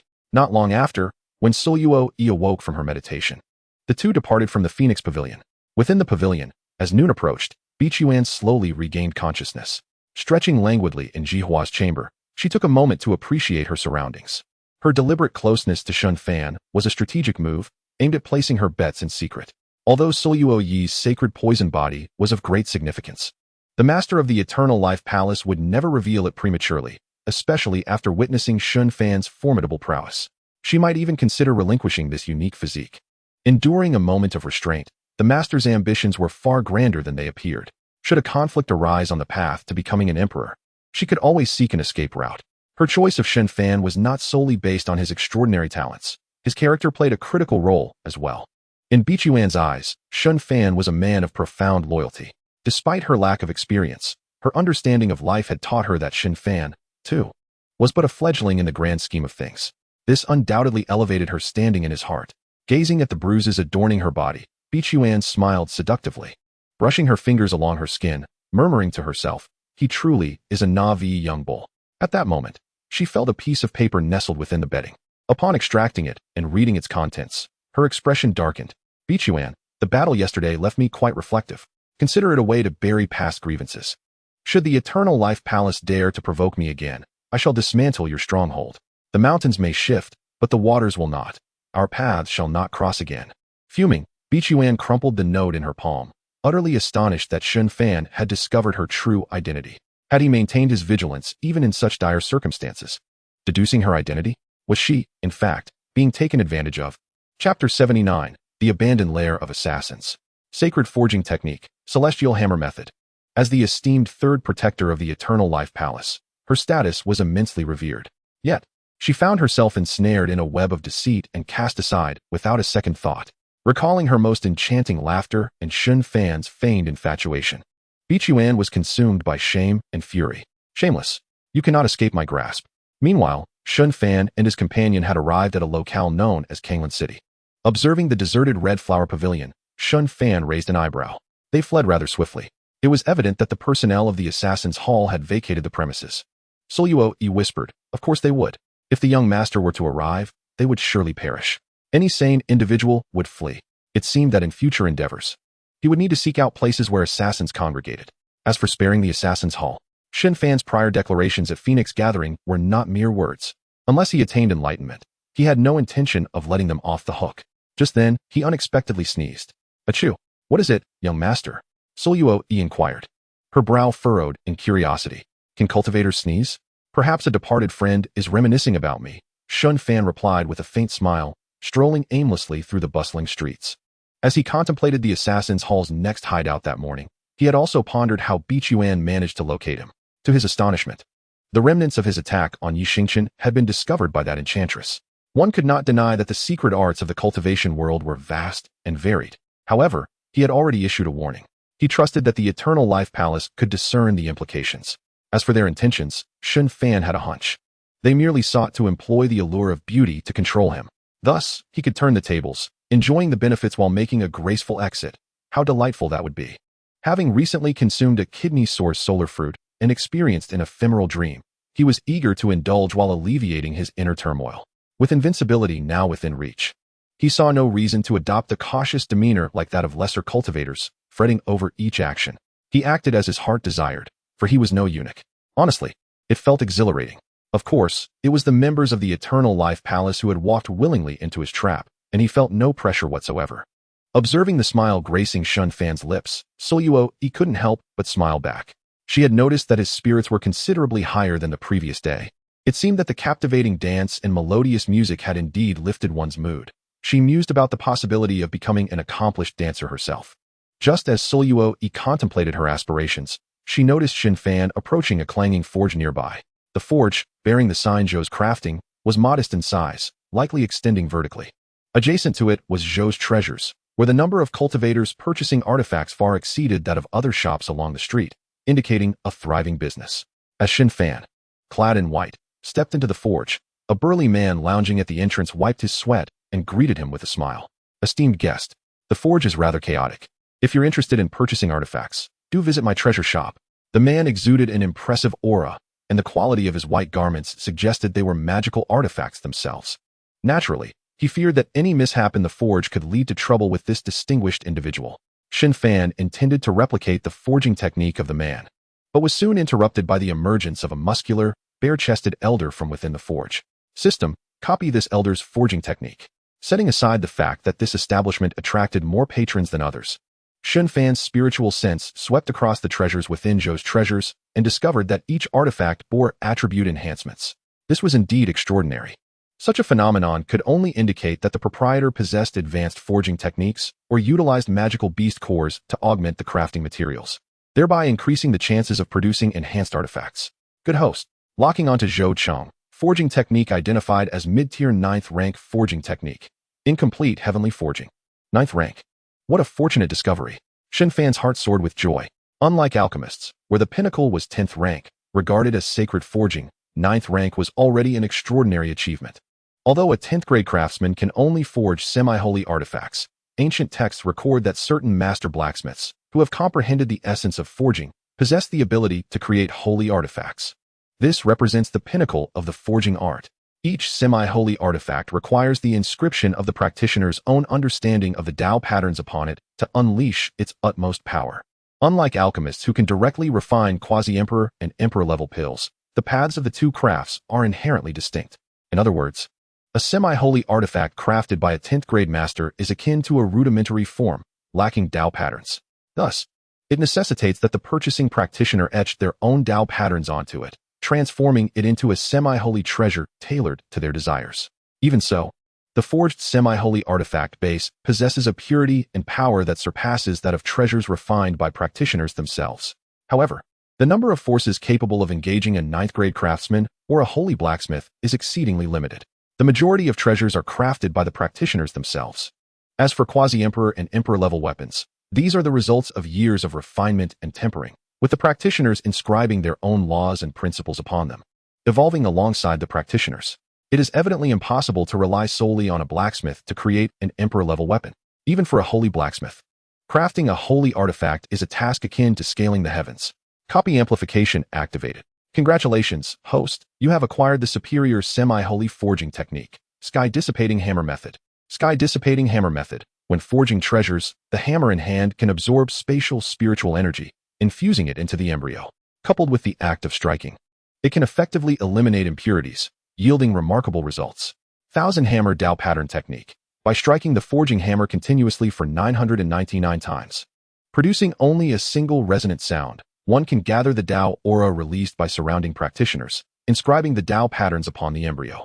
Note: those with formidable divine souls who master the Thousand Hammer Dao Pattern Technique with greater proficiency will yield higher quality embryos, thus increasing the likelihood of crafting a holy artifact. This hammer technique is no ordinary matter, Shen Fan mused with astonishment. The ability to inscribe Dao patterns onto the embryo, even presenting a chance to produce a holy artifact. Just these two conditions alone far surpass the capabilities of typical forging methods.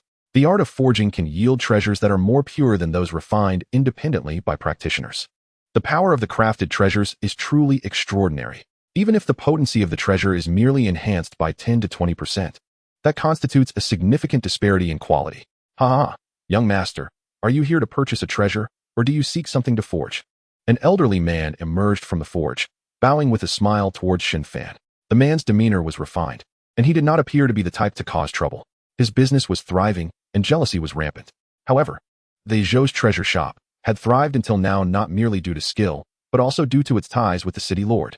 After pondering for a moment, Shen Fan returned the bow and smiled, saying, "Old sir, may I borrow your forging platform? I wish to create something." The old man and the man at the door were momentarily stunned, looking at the young man before them, whose demeanor was as graceful as jade. They could hardly believe he was someone who would wield a hammer.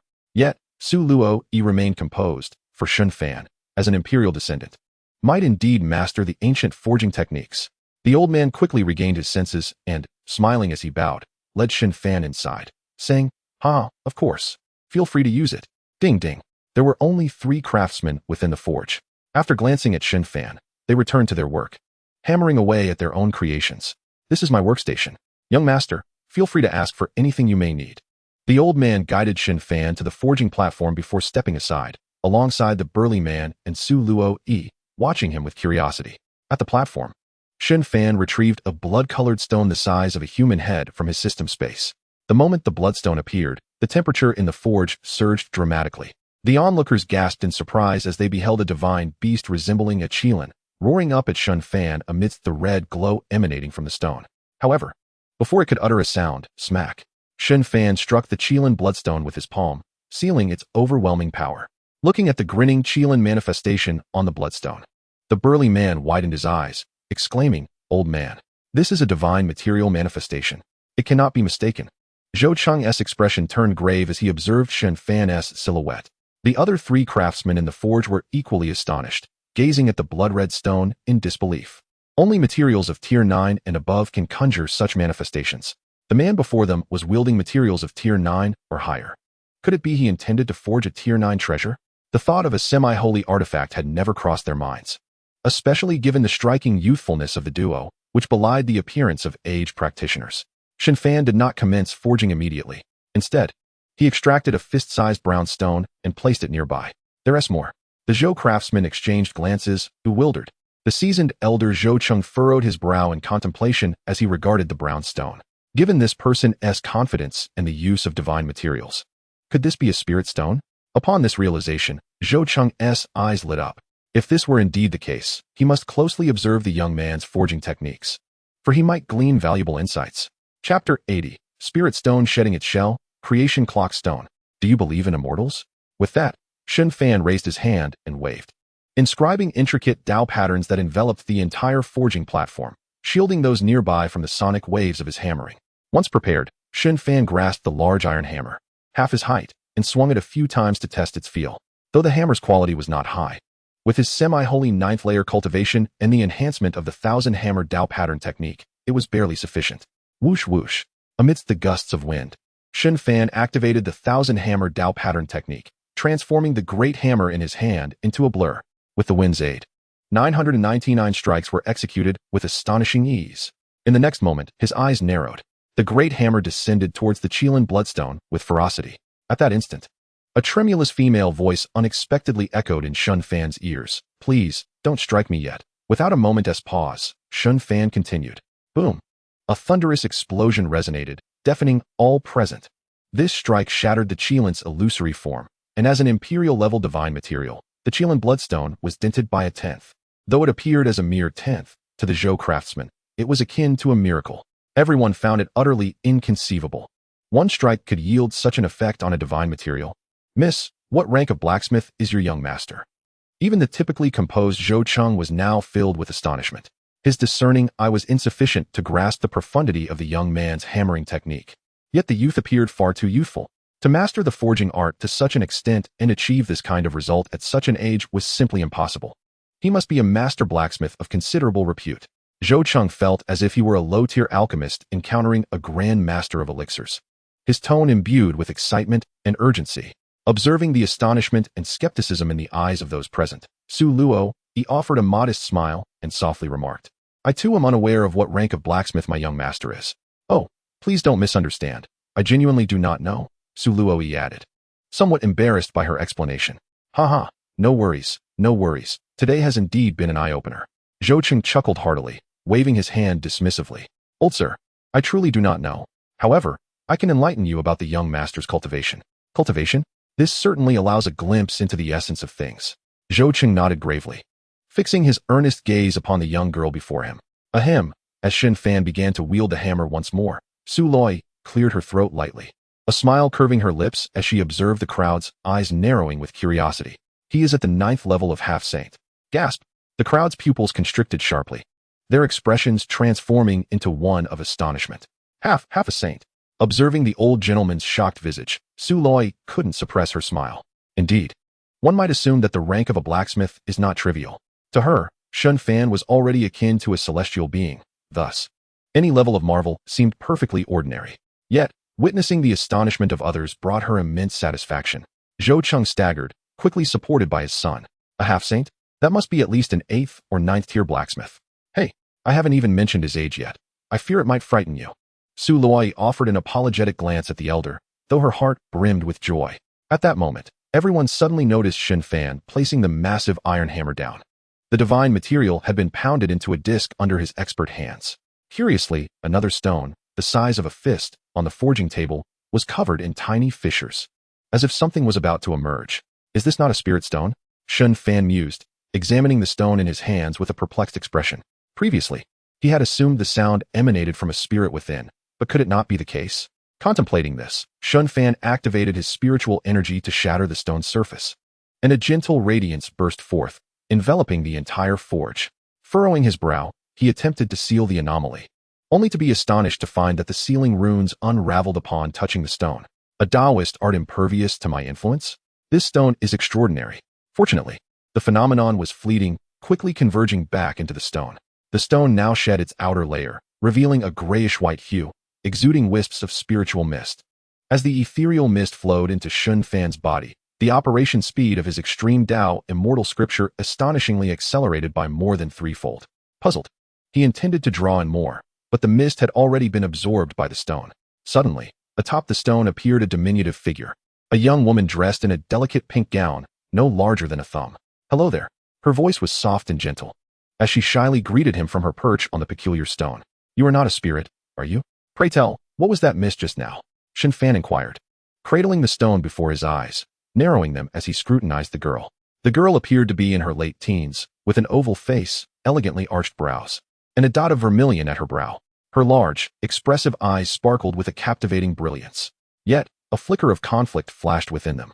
Her skin was as delicate as mutton-fat jade, and in the embrace of the spiritual mist, she radiated an aura of ethereal purity, seemingly untouched by the mortal realm. As if lost in thought, the girl pursed her lips slightly, instinctively puffing up her charming cheeks. This playful demeanor added a touch of vivacity and cuteness to her otherwise celestial presence.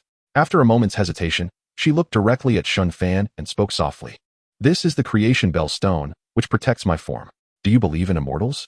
As she spoke, her curiosity piqued. Her gaze roamed over Shen Fan, a 19-year-old half-saint at the 9th level, possessing a flawless sacred body, truly an unprecedented prodigy in this realm. Upon hearing this, Shen Fan raised an eyebrow and nodded. "The mist within this stone must be celestial energy.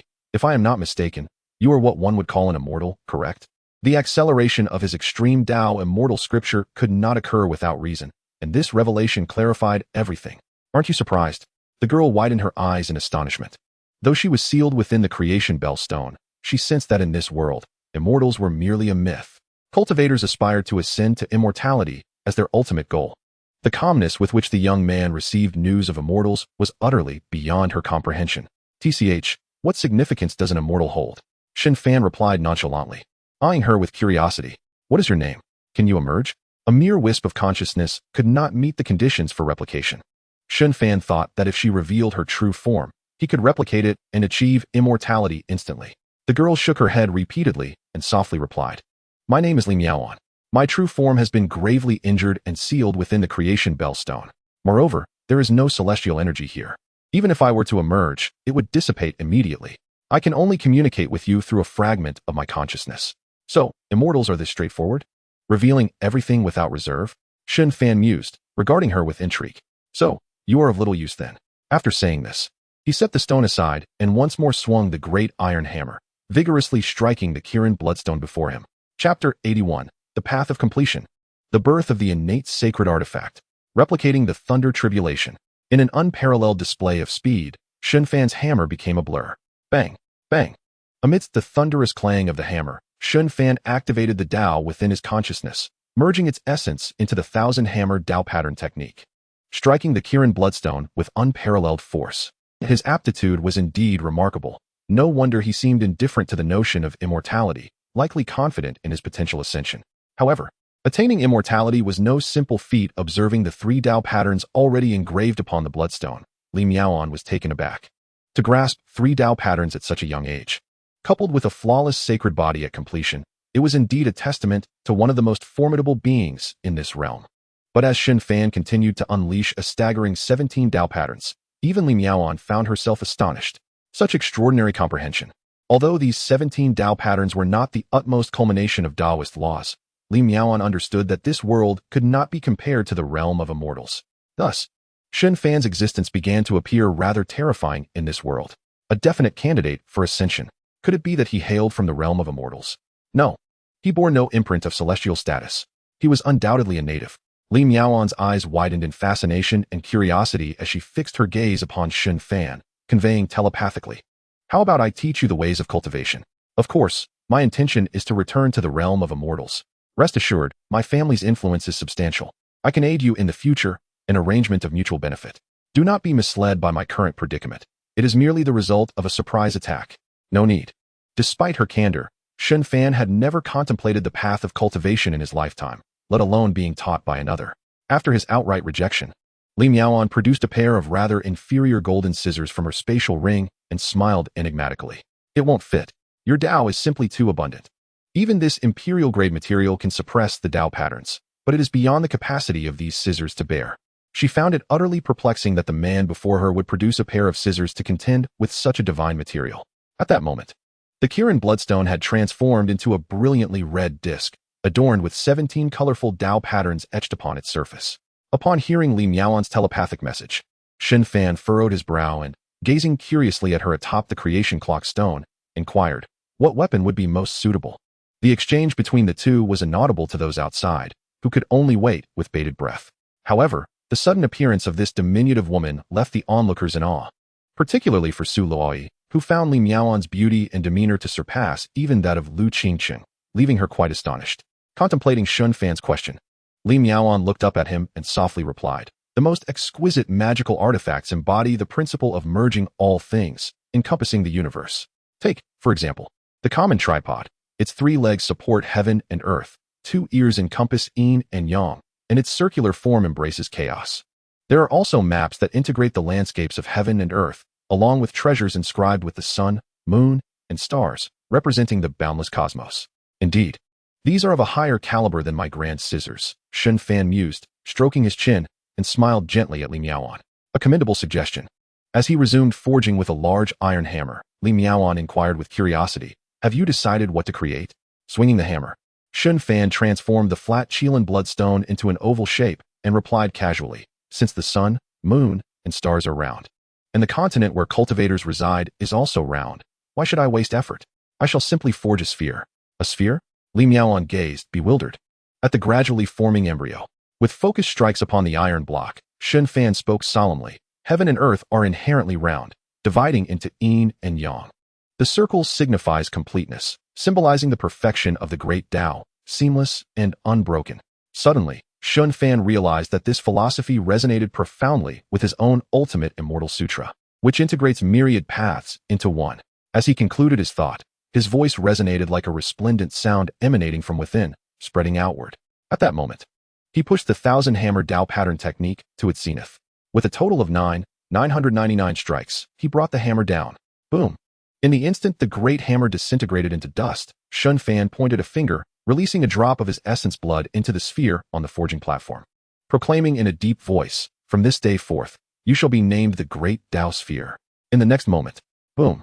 The sphere on the forging platform erupted with dazzling divine light. 17 golden rays of the great Tao radiated brilliantly from the sphere, illuminating the entire forging workshop. Suddenly, a deep rumble echoed from the heavens above Kanglan City. The cultivators within the city looked up in unison, witnessing a mass of dark clouds gathering in the sky, with arcs of lightning flickering ominously. "Is that the purple gold thunder tribulation?" They gasped in shock. Could it be that someone is about to attain sainthood? This was utterly astonishing. Were they fortunate enough to witness a saint undergoing tribulation today? Look! Amidst the astonished shouts, the crowd saw a dark ray streaking through the sky, hurtling towards the impending thunder tribulation. Above, a purple gold lightning arc, like a swimming dragon, dove downwards.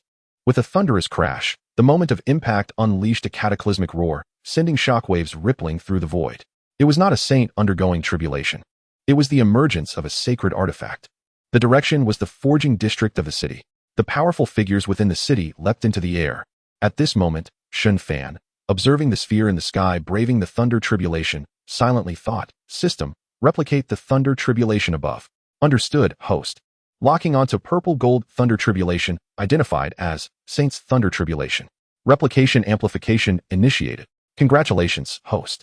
You have acquired the quasi-emperor realm thunder tribulation, 9 heavens purple cloud thunder. 9 heavens purple cloud thunder, also known as the extraordinary thunder tribulation. Upon entering the quasi-emperor realm, the heavenly Tao principles descend as thunder tribulation, possessing the terrifying ability to annihilate all things. As the system's voice faded, a purple lightning arc materialized in Shen Fan's sea of consciousness. Incredible, this is possible? Shen Fan grinned widely, gazing up at the sphere enduring the thunder tribulation in the sky. The saint's thunder tribulation comprises a total of 6 arcs, each wielding immense power. Yet, facing mere quasi-emperor thunder tribulation, the divine material of emperor rank would succeed. It was merely a matter of time. Casting a glance at the stones floating beside him and at Li Miaoan, Su Luai asked curiously, "Young master, is this treasure truly called the Great Tao Sphere? Might it be a tad too hasty?" Upon hearing this, Li Miaoan wished to commend her. However, the subsequent words made her cover her forehead. Why not add 2 more words? Call it the invincible Great Tao Sphere. That name is even more mundane than mine. Shen Fan replied with a face of disdain, watching her laugh heartily. Seeing him in good spirits, Su Luai smiled. Not at all. Invincible sounds quite imposing. While the two conversed, the cultivators within Kanglan City had already surrounded the area, peering curiously at the sacred artifact undergoing tribulation in the sky, as well as at Shen Fan and his companions outside the forging workshop. Meanwhile, the elder Zhou Cheng and the forgers within the workshop were left dumbfounded, staring at the extraordinary phenomenon above. Did this young man truly forge a sacred artifact with a single strike? As the thunder tribulation in the sky dissipated, the great Tao sphere emanated a powerful aura unique to the sacred realm.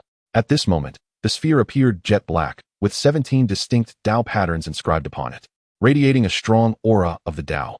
Surrounding it was a faint purple gold aura, exuding an extraordinary presence. Once the divine light receded, the great Tao sphere in the heavens vanished, reappearing before Shen Fan in an instant. Like a mischievous child, it circled around him swiftly before landing in the palm of his hand. As the sphere's shadow dissipated around Shen Fan, its terrifying speed astonished the onlookers. That speed is astonishing. If attacked, one might not even have time to evade. And speed was merely one of the 17 abilities of the great Tao sphere. With Shen Fan's prolonged nurturing, the sphere's power would only become increasingly formidable. Chapter 82. Keeping a hand in the immortal's deck.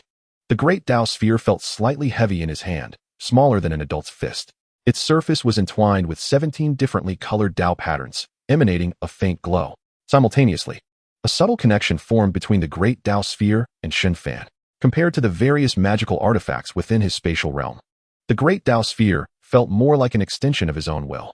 However, as the great Tao sphere was forged from Qilin bloodstone, it could not be replicated or amplified. If it were to amalgamate various Tao, it would truly be invincible. After placing the great Tao sphere down, Shen Fan turned to the elder Zhou Cheng behind him, clasping his hands in gratitude. "Thank you, elder. I shall compensate you for the damaged hammer." Seeing Su Loi produce a bag of spirit stones, Zhou Cheng waved his hands repeatedly, nervously clasping them. "It's just a broken hammer, hardly worth anything. Today, having the fortune to meet the sacred forging master is a lifelong honor." A sacred forging master had forged a sacred artifact in his own workshop.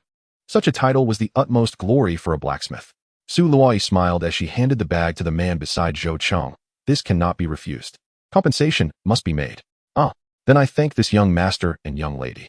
Zhou Cheng and the blacksmiths of the Zhou clan hastily bowed in gratitude.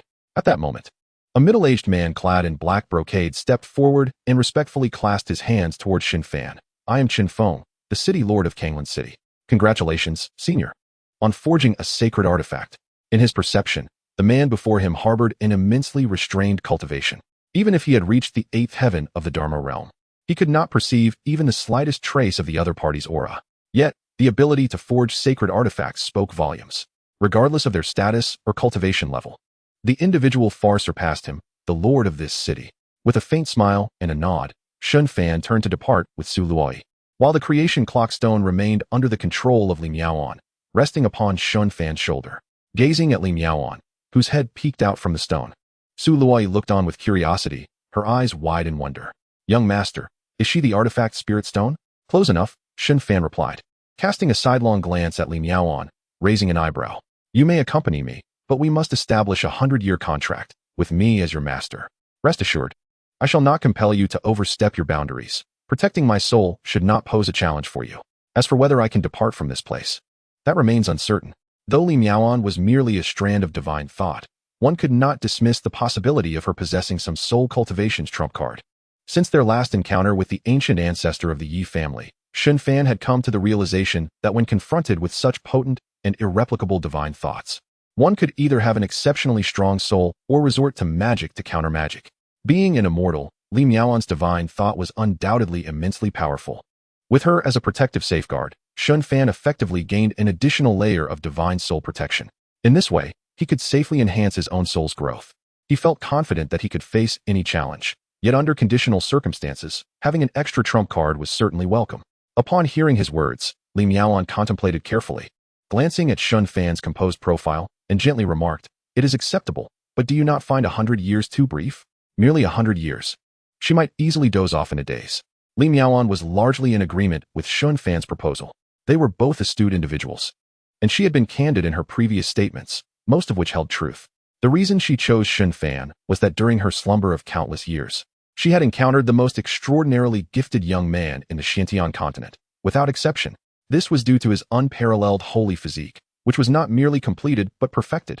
Once Shen Fan achieved the quasi-emperor realm, he could dominate even the path-proclaiming emperors with his invincible physique. Such a human constitution would certainly secure a place even in the celestial realm above the myriad domains. As long as he was devoted to the path, ascension would be inevitable. However, the notion of attaining ascension within a mere 100 years seemed far too short to Li Miaoan. "Too short, you say?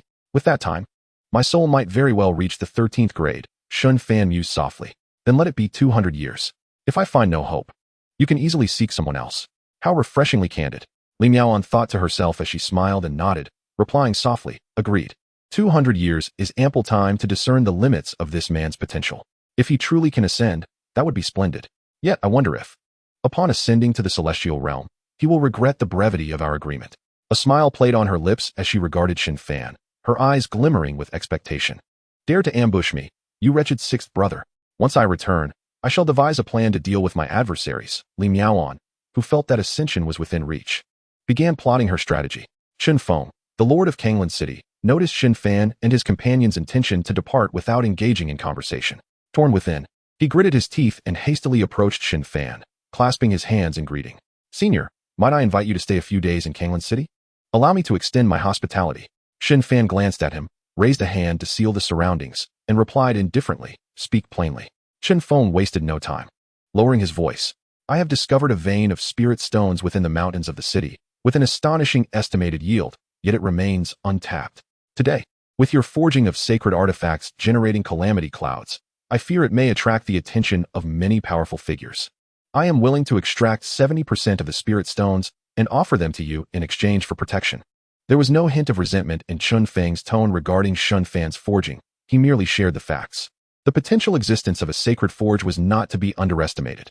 Chun Feng sought a powerful ally to safeguard this lucrative source of exquisite spirit stones. Shen Fan was undoubtedly his best option at present. A spirit stone mine?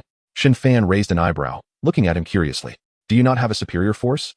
Chun Feng offered an awkward smile, clasping his hands. Kanglan City lies in a lawless zone, with various factions uninterested. Only 3 families hold sway within the city. Recently, my family has taken control of the lordship. Retaining 30% of the mine is merely to ensure an equal share among the 3 families.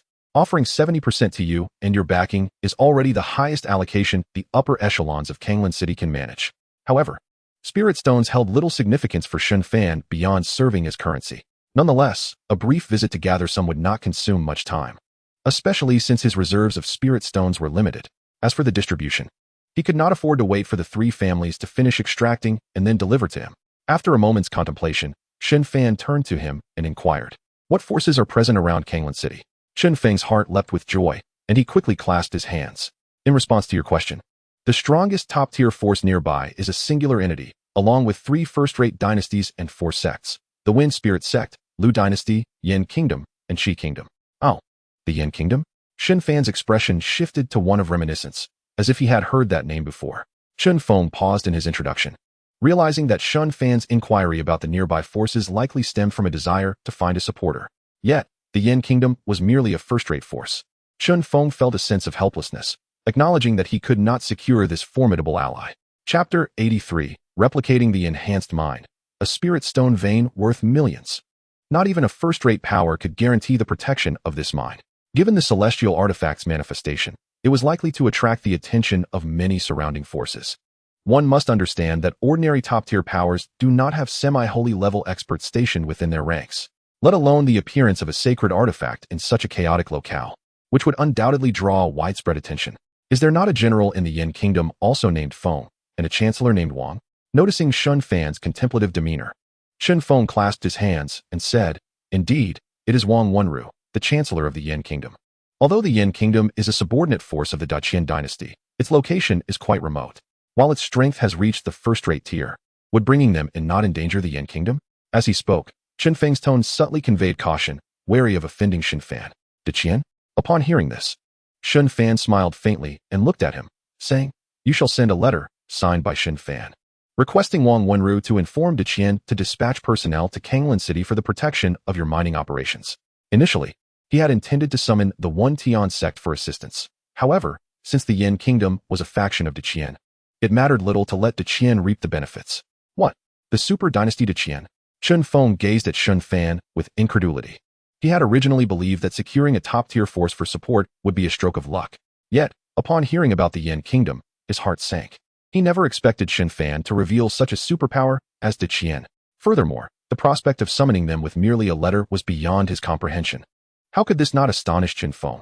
The realm of cultivation was not a place where one could simply seek collaboration based on the reputation of a superpower. Otherwise, the opponent might devour you, leaving not even a shred of bone. To my astonishment, the man before me possesses such influential connections. It seems that only those hailing from the sacred lands could exude such confidence. Regaining his composure, Chun Feng hastily guided Shen Fan toward the city lord's mansion, murmuring, rest assured, esteemed senior, I shall promptly arrange for someone to head to the Yen Kingdom. Please, esteemed senior, take a moment to rest at my city lord's mansion. I believe the people from Deqian will arrive within half a day? No need. Let us proceed directly to the mining area. Shen Fan gestured dismissively. Such urgency. Yet the presence comparable to a sacred forging master should not be one to deceive me. With this thought, Shen Fan took a deep breath. After relaying a message to an elder in the crowd, he led Shen Fan away from the scene. In the Yen Kingdom, within the Golden Luan Hall. As the civil and military officials exited the Grand Hall after the morning court session, a soldier swiftly approached Prime Minister Wang Wenru with a letter in hand, solemnly stating, Prime Minister, urgent news from Kanglan City. A letter from City Lord Chen Feng. The moment these words were spoken, the crowd regarded Wang Wenru with peculiar expressions. Good heavens! Who would have thought that Wang Wenru had connections with the City Lord of Kanglan City? Humph! You may need to adjust your position as Prime Minister. At that moment, Wang Wenru was filled with indignation, wishing to leap up and curse. When did I ever have anything to do with Kanglan City? Casting a glance at the soldier before him, he took the letter and opened it, his pupils narrowing in shock. Shen Fan, Prime Minister Wang. I kindly request you to send someone to Deqian to deliver a message. The ever-composed Wang Wenru was taken aback, his hands trembling as he held the letter. He had been fortunate enough to catch a glimpse of Shen Fan at and outside the Wenyangdong. Shortly after, he was summoned by the Grand Princess of Deqian to learn about the conversation Shen Fan had with Elder Qin Chongqing. However, his cultivation level did not afford him the opportunity to eavesdrop on their discussion, leaving him with scant information. Yet, he never anticipated that this young man, whom the Grand Princess referred to as the son of the Emperor, would remember him. Furthermore, the news from Seven Star Mountain regarding Shen Fan's overwhelming victory over Dong Huangyu left Wang Wenru astounded. Wang Aiqing, what matter has caused you to lose your composure? A middle-aged man in a dragon robe emerged from the crowd.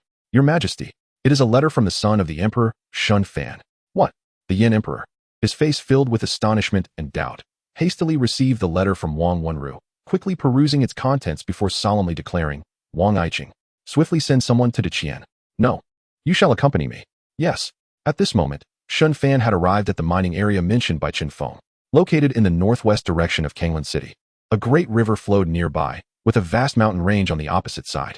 Hidden within were 3 sects of cultivators from Kanglan City. According to Chen Feng's earlier account, these cultivators had ventured into the mountains to hunt demon beasts and, while washing up by the riverside, stumbled upon a cache of low-grade spirit stones beneath the riverbed.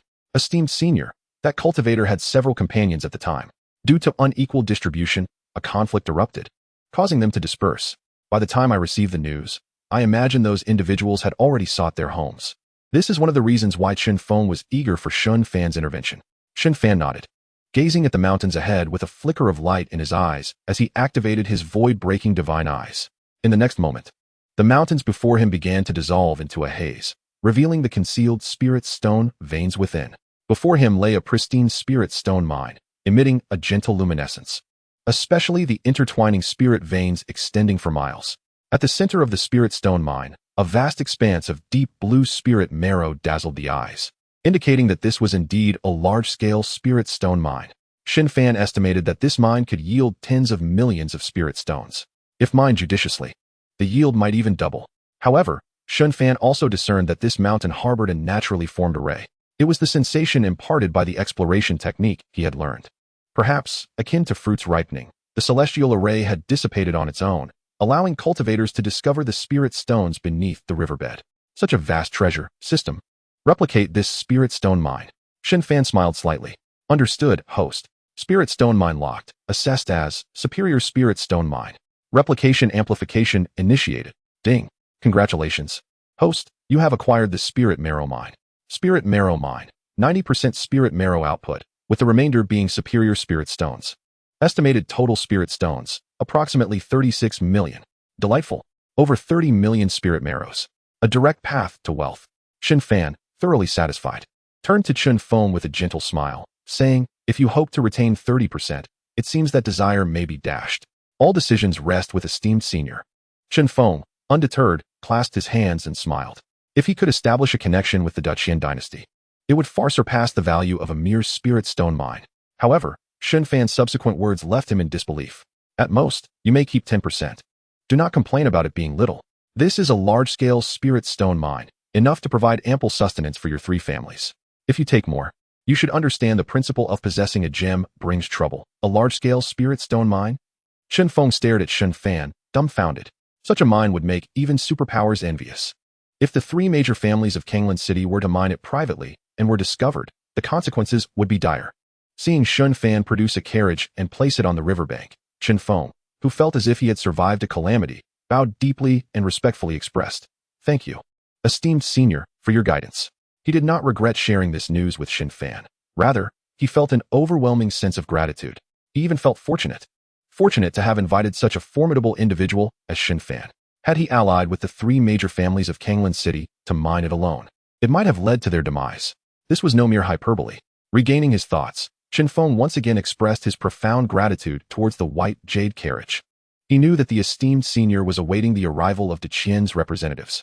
Otherwise, if this mining area were to be discovered by other powerful individuals first, it might very well incite calamity. He then swiftly soared toward the mountain ahead to notify the cultivators from the three families who were stationed there. He needed to summon the ancestors of the three families to discuss this significant matter. Chapter 84. The Might of the Son of the Emperor. As Shen Fan entered the carriage and retrieved a tortoise shell for divination, Su Luoyi knelt beside him, her excitement palpable. "Young master, 70%. We are going to strike it rich. But Deqian only gets 20%. Is that not too little? It seems you plan to leave once the Deqian representatives arrive. Should we not offer them a bit more to ensure they are at ease while mining for us?" Shen Fan feigned contemplation before nodding, a commendable suggestion. "Since we are bestowing a favor, let us do so grandly. We shall grant them everything, so they remember our kindness." "What? Everything?" Su Luoyi's face was one of disbelief. Even Li Miaoan from the Creation Bell Stone interjected, "You should be aware that cultivating requires substantial resources. Such generosity is excessive." "Excessive? If I were to use a single spirit stone for cultivation, that would be my loss. No one in this world understands me." Shen Fan lamented, shaking his head with grandiosity. "My mind is made up. It shall be so. Young master, you must also consider your future needs. What will you do without spirit stones? It's wise to save a few." Su Luoyi's tone was filled with urgency as she tugged at Shen Fan's sleeve, pleading.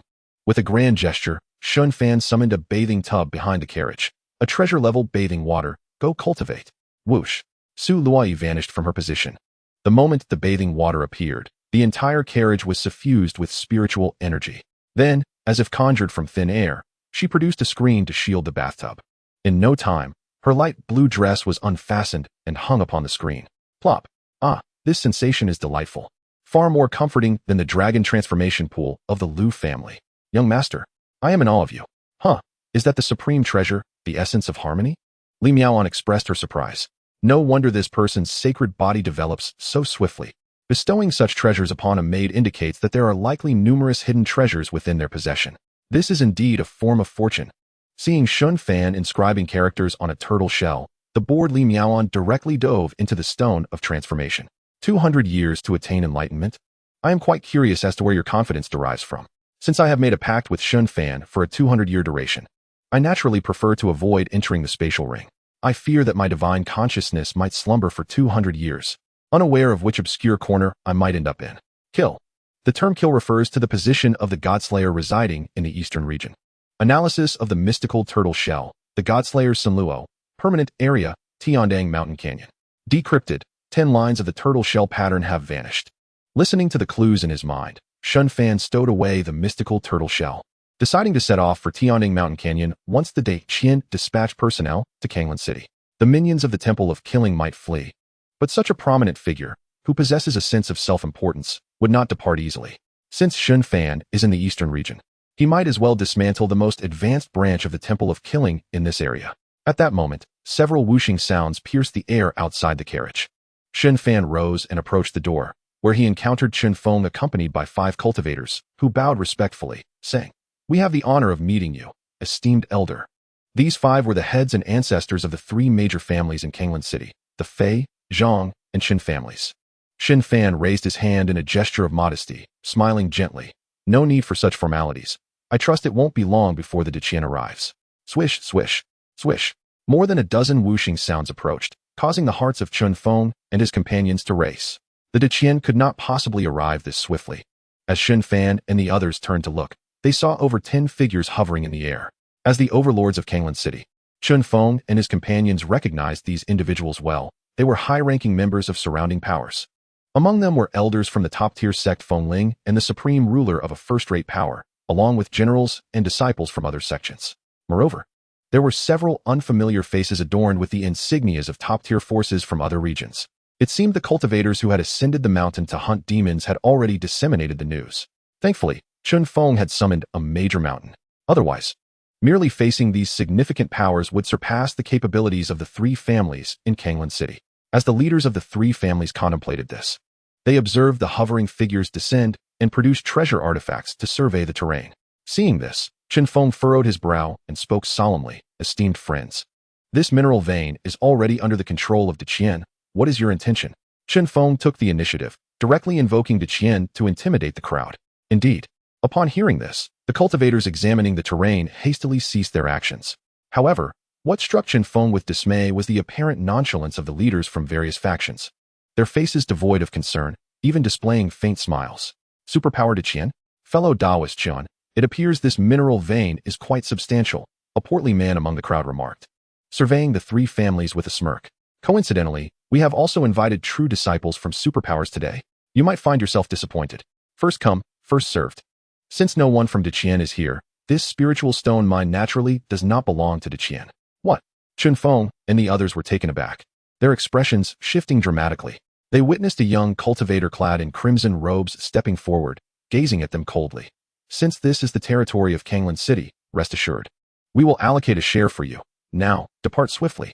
The fact that the other party could summon such a powerful faction was something the crimson-clad youth had never anticipated. Yet, this also confirmed that the mineral vein here was far from ordinary. As for the division of interests with Deqian, it was a matter beyond the grasp of these individuals.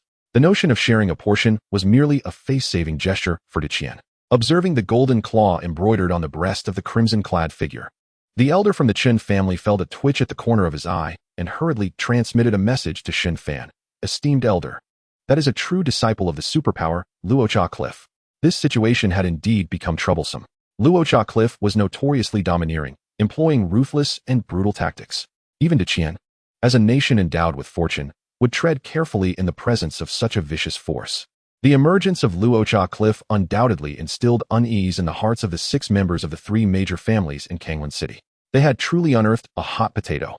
Noticing the 6 individuals standing in silence, all gazing at the white-clad man by the carriage, the true disciple of Luocha Cliff scrutinized Shen Fan and calmly asked, "Are you the one in charge?" Before he could finish, an excited exclamation resonated from within the carriage. "Oh, young master, I am about to break through again." "Young master?" The crimson-clad cultivator frowned, his pupils dilating in shock. The handsome young man in white, the exquisite maid in the purple dress, a carriage without horses. Clearly, the news of Fulong Mountain had spread among the formidable factions. As he observed Shen Fan's serene smile and ethereal demeanor, he awkwardly clasped his hands and inquired softly, "Might I ask, are you?" The simplicity of the words belied the difficulty with which he uttered them, leaving everyone present in a state of bewilderment. The crimson-clad youth took a deep breath and bowed solemnly. "Might I ask if it is indeed the son of the emperor?" Chapter 85. The Sovereign of Deqian. The Eastern Sovereign Ao has arrived in person. What is the son of the emperor? The son of the emperor. A wave of shock surged through many of the top powers present. The ancestors of the 3 families in Kanglan City widened their eyes in disbelief, staring at Shen Fan. Initially, they presumed he was the saint son of a sacred land, capable of summoning the Deqian dynasty with a mere letter. Little did they expect that he was actually the son of the emperor. Amidst the astonishment and confusion, Shen Fan smiled lightly, raising his hand in a gesture of modesty. "Since you are here, you may take a share of this spiritual stone vein." "How could I? The son of the emperor already has allocations. How could a junior dare to ask for more?" The true disciple of Luocha Cliff repeatedly bowed, beads of sweat forming on his forehead. Regret coursed through him. Had he known, he would not have come to seek cheap gains. A 19-year-old semi-holy, 9th layer. He was even more formidable than their elder. He could not simply leave empty-handed after coming all this way. With a gentle smile, Shen Fan turned and re-entered the carriage. "Then, I shall not stand on ceremony." The disciple of Luocha Cliff bowed again, his tense body finally relaxing. As he stood up, he took a deep breath, the tension evident on his face. The entire assembly fell into a hush. Everyone swallowed hard, their eyes filled with astonishment. The son of the emperor. This title could only be bestowed by the ancient sovereigns. A gentle breeze swept by, and those who had broken into a cold sweat shivered, finally regaining their senses. After both parties exchanged respectful bows, they gradually stepped away from the confines of the carriage, ensuring not to disturb Shen Fan. Even the three prominent families of Kanglan City did not linger at this moment. Their acquaintance with Shen Fan was merely superficial, and it was already a stroke of fortune that he had offered assistance. To impose upon him for further favors would be rather presumptuous. However, it was indeed prudent to gather more information about him. With this thought in mind, the 6 individuals exchanged glances, and Chun Feng addressed the cultivator from the Luocha cliff with a courteous bow, inquiring, "May I ask for your esteemed name? It is quite astonishing that you are an imperial scion. We are truly unaware of the circumstances surrounding this." "I am Zhu Ming," the man replied with a courteous smile. Were it not for the notice from the sect's law enforcement hall forbidding disciples of Luocha Cliff from provoking imperial science, he would have lacked the insight and discernment to recognize such significance. After a moment of contemplation, Zhu Ming lowered his voice, stating, "I do not possess extensive knowledge, but I am aware that the imperial scion has reached the astounding cultivation level of the 9th heaven of half-sainthood at the tender age of 19. He refrained from divulging the news regarding the slaughter god's temple and the vanquishing of its slayers. Such matters were not to be spoken of lightly, lest they attract undue attention from the slaughter god's temple itself, leading to dire consequences. Is it truly that terrifying?" In astonishment, the others gathered closely around Zhu Ming, eager to extract more information. Chun Feng contemplated for a moment, then conveyed a message to the heads of the 3 families. After a deep breath, he focused on Zhu Ming and transmitted, "Friend Zhu Ming, this place harbors a large spiritual stone vein. Since the Imperial Scion is willing to bestow a portion to Luocha Cliff, the share must be considerable. I suggest you return to your sect promptly to rally your strongest cultivators to prevent any unscrupulous individuals from coveting it." Upon hearing this, Zhu Ming's heart quivered. What? A large spiritual stone vein? Without a moment's hesitation, he turned to Chun Feng, performed a respectful bow, and soared away into the distance. Such vital intelligence was far too significant for him to hoard alone as a mere true disciple. It could even invite peril upon him. As Zhu Ming departed, Chun Feng and the 5 others exhaled a collective sigh of relief. Since Shen Fan was willing to offer assistance, the 3 families of Kanglan City would seize this opportunity to convey the news. In doing so, they would at least forge a semblance of goodwill with the formidable power of Luocha Cliff. Yet, the foundation of all this was predicated upon Shen Fan's formidable presence. Otherwise, they would not dare to profit from Luocha Cliff. For smaller factions like theirs, connections and friendships were built slowly over time. More than an hour later, a roar echoed as the distant sky resonated with the sound of dragon roars. "They have arrived." The group by the river all looked up, witnessing 6 azure dragons pulling an enormous chariot, gliding gracefully from the far horizon. Behind the chariot trailed several flying vessels, manned by over 100 formidable warriors of the Dacian Empire. Upon seeing the large flag adorned with the embroidered purple-bloomed flower, the cultivators present felt a chill run down their spines, particularly for Chun Feng, who had sent the missive, only now realizing the extent of Shen Fan's power. The Dacian purple-bloom flag? I did not anticipate a royal visit. Moreover, they were coming in a personal capacity, not under the banner of the Dacian flying dragon flag. As a middle-aged man clad in splendid robes emerged from the carriage, a smile gracing his face as he regarded the crowd, all present bowed deeply and intoned. "We pay our respects to the sovereign of Dacian." This man was none other than the formidable figure, Sovereign Dongwang Ao of the Dacian Empire. "My esteemed friends need not be overly formal. Here, I am merely Dongwang Ao, not the sovereign of Dacian." With a slight smile and a casual demeanor, he descended from the chariot, striding directly towards the riverside white jade carriage. Following closely behind were 2 elderly men with snow-white hair, who moved in sync with him. However, after walking a few steps, one of the elders seemed to sense something and turned his gaze toward the towering mountains across the river, his eyes gleaming with wisdom. And transmitted, "Sovereign, the spiritual energy of this mountain is incredibly dense. It rivals that of a large spiritual stone vein. However, its authenticity must be verified through excavation." A large spiritual vein. The other elder was taken aback. For them, a large spiritual vein represented not only an overwhelming quantity of spiritual stones, but also the quintessential location for establishing a supreme sect stronghold. Should they settle here and develop steadily for a millennium, the foundational strength of their faction would surpass that of most peers. It is worth noting that not every top-tier faction is situated atop a large spiritual vein. More often, they manage several medium-sized veins buried beneath their territories. Given that the Imperial Scion awaited here, it was evident he sought more than just a mere medium spiritual vein. Dongwang Ao smiled faintly and lifted the curtain of the carriage to enter. This insight awakened the 2 elders, who exchanged knowing smiles. It was not that their vision was inferior to Dongwang Ao's. Rather, the unexpected opportunity left them rather astonished. The two shared a glance, standing at the entrance like two steadfast pines. Upon entering the carriage, Dongwang Ao found Shen Fan preparing tea at a table. He bowed with a smile, saying, "Today, Dongwang Ao finally beholds the true visage of the imperial scion. I must apologize for the earlier incident at 7-Star Mountain and thank you for your mercy." Shen Fan gestured for him to take a seat, replying, "You are too kind, sovereign. That matter is long past. We may refer to each other as friends." As Dongwang Ao approached, he noticed Su Loi meditating in a corner and, after settling down, asked with a smile, "Might I inquire if you have any pressing matters during your stay here?" At their level, every word and action carried profound significance. Dongwang Ao sensed that Shen Fan's generous gift to Dakian must hold a deeper intention. What deeper intention could I possibly harbor? Shen Fan took a sip of tea, a faint smile playing on his lips. It was merely a fortuitous encounter, and since Dakian is the closest to this location, I was simply waiting for your arrival before departing. I did not anticipate you would come in person. Chapter 86. The Terrifying Assassin. Threatening? You dare to presume? Huh.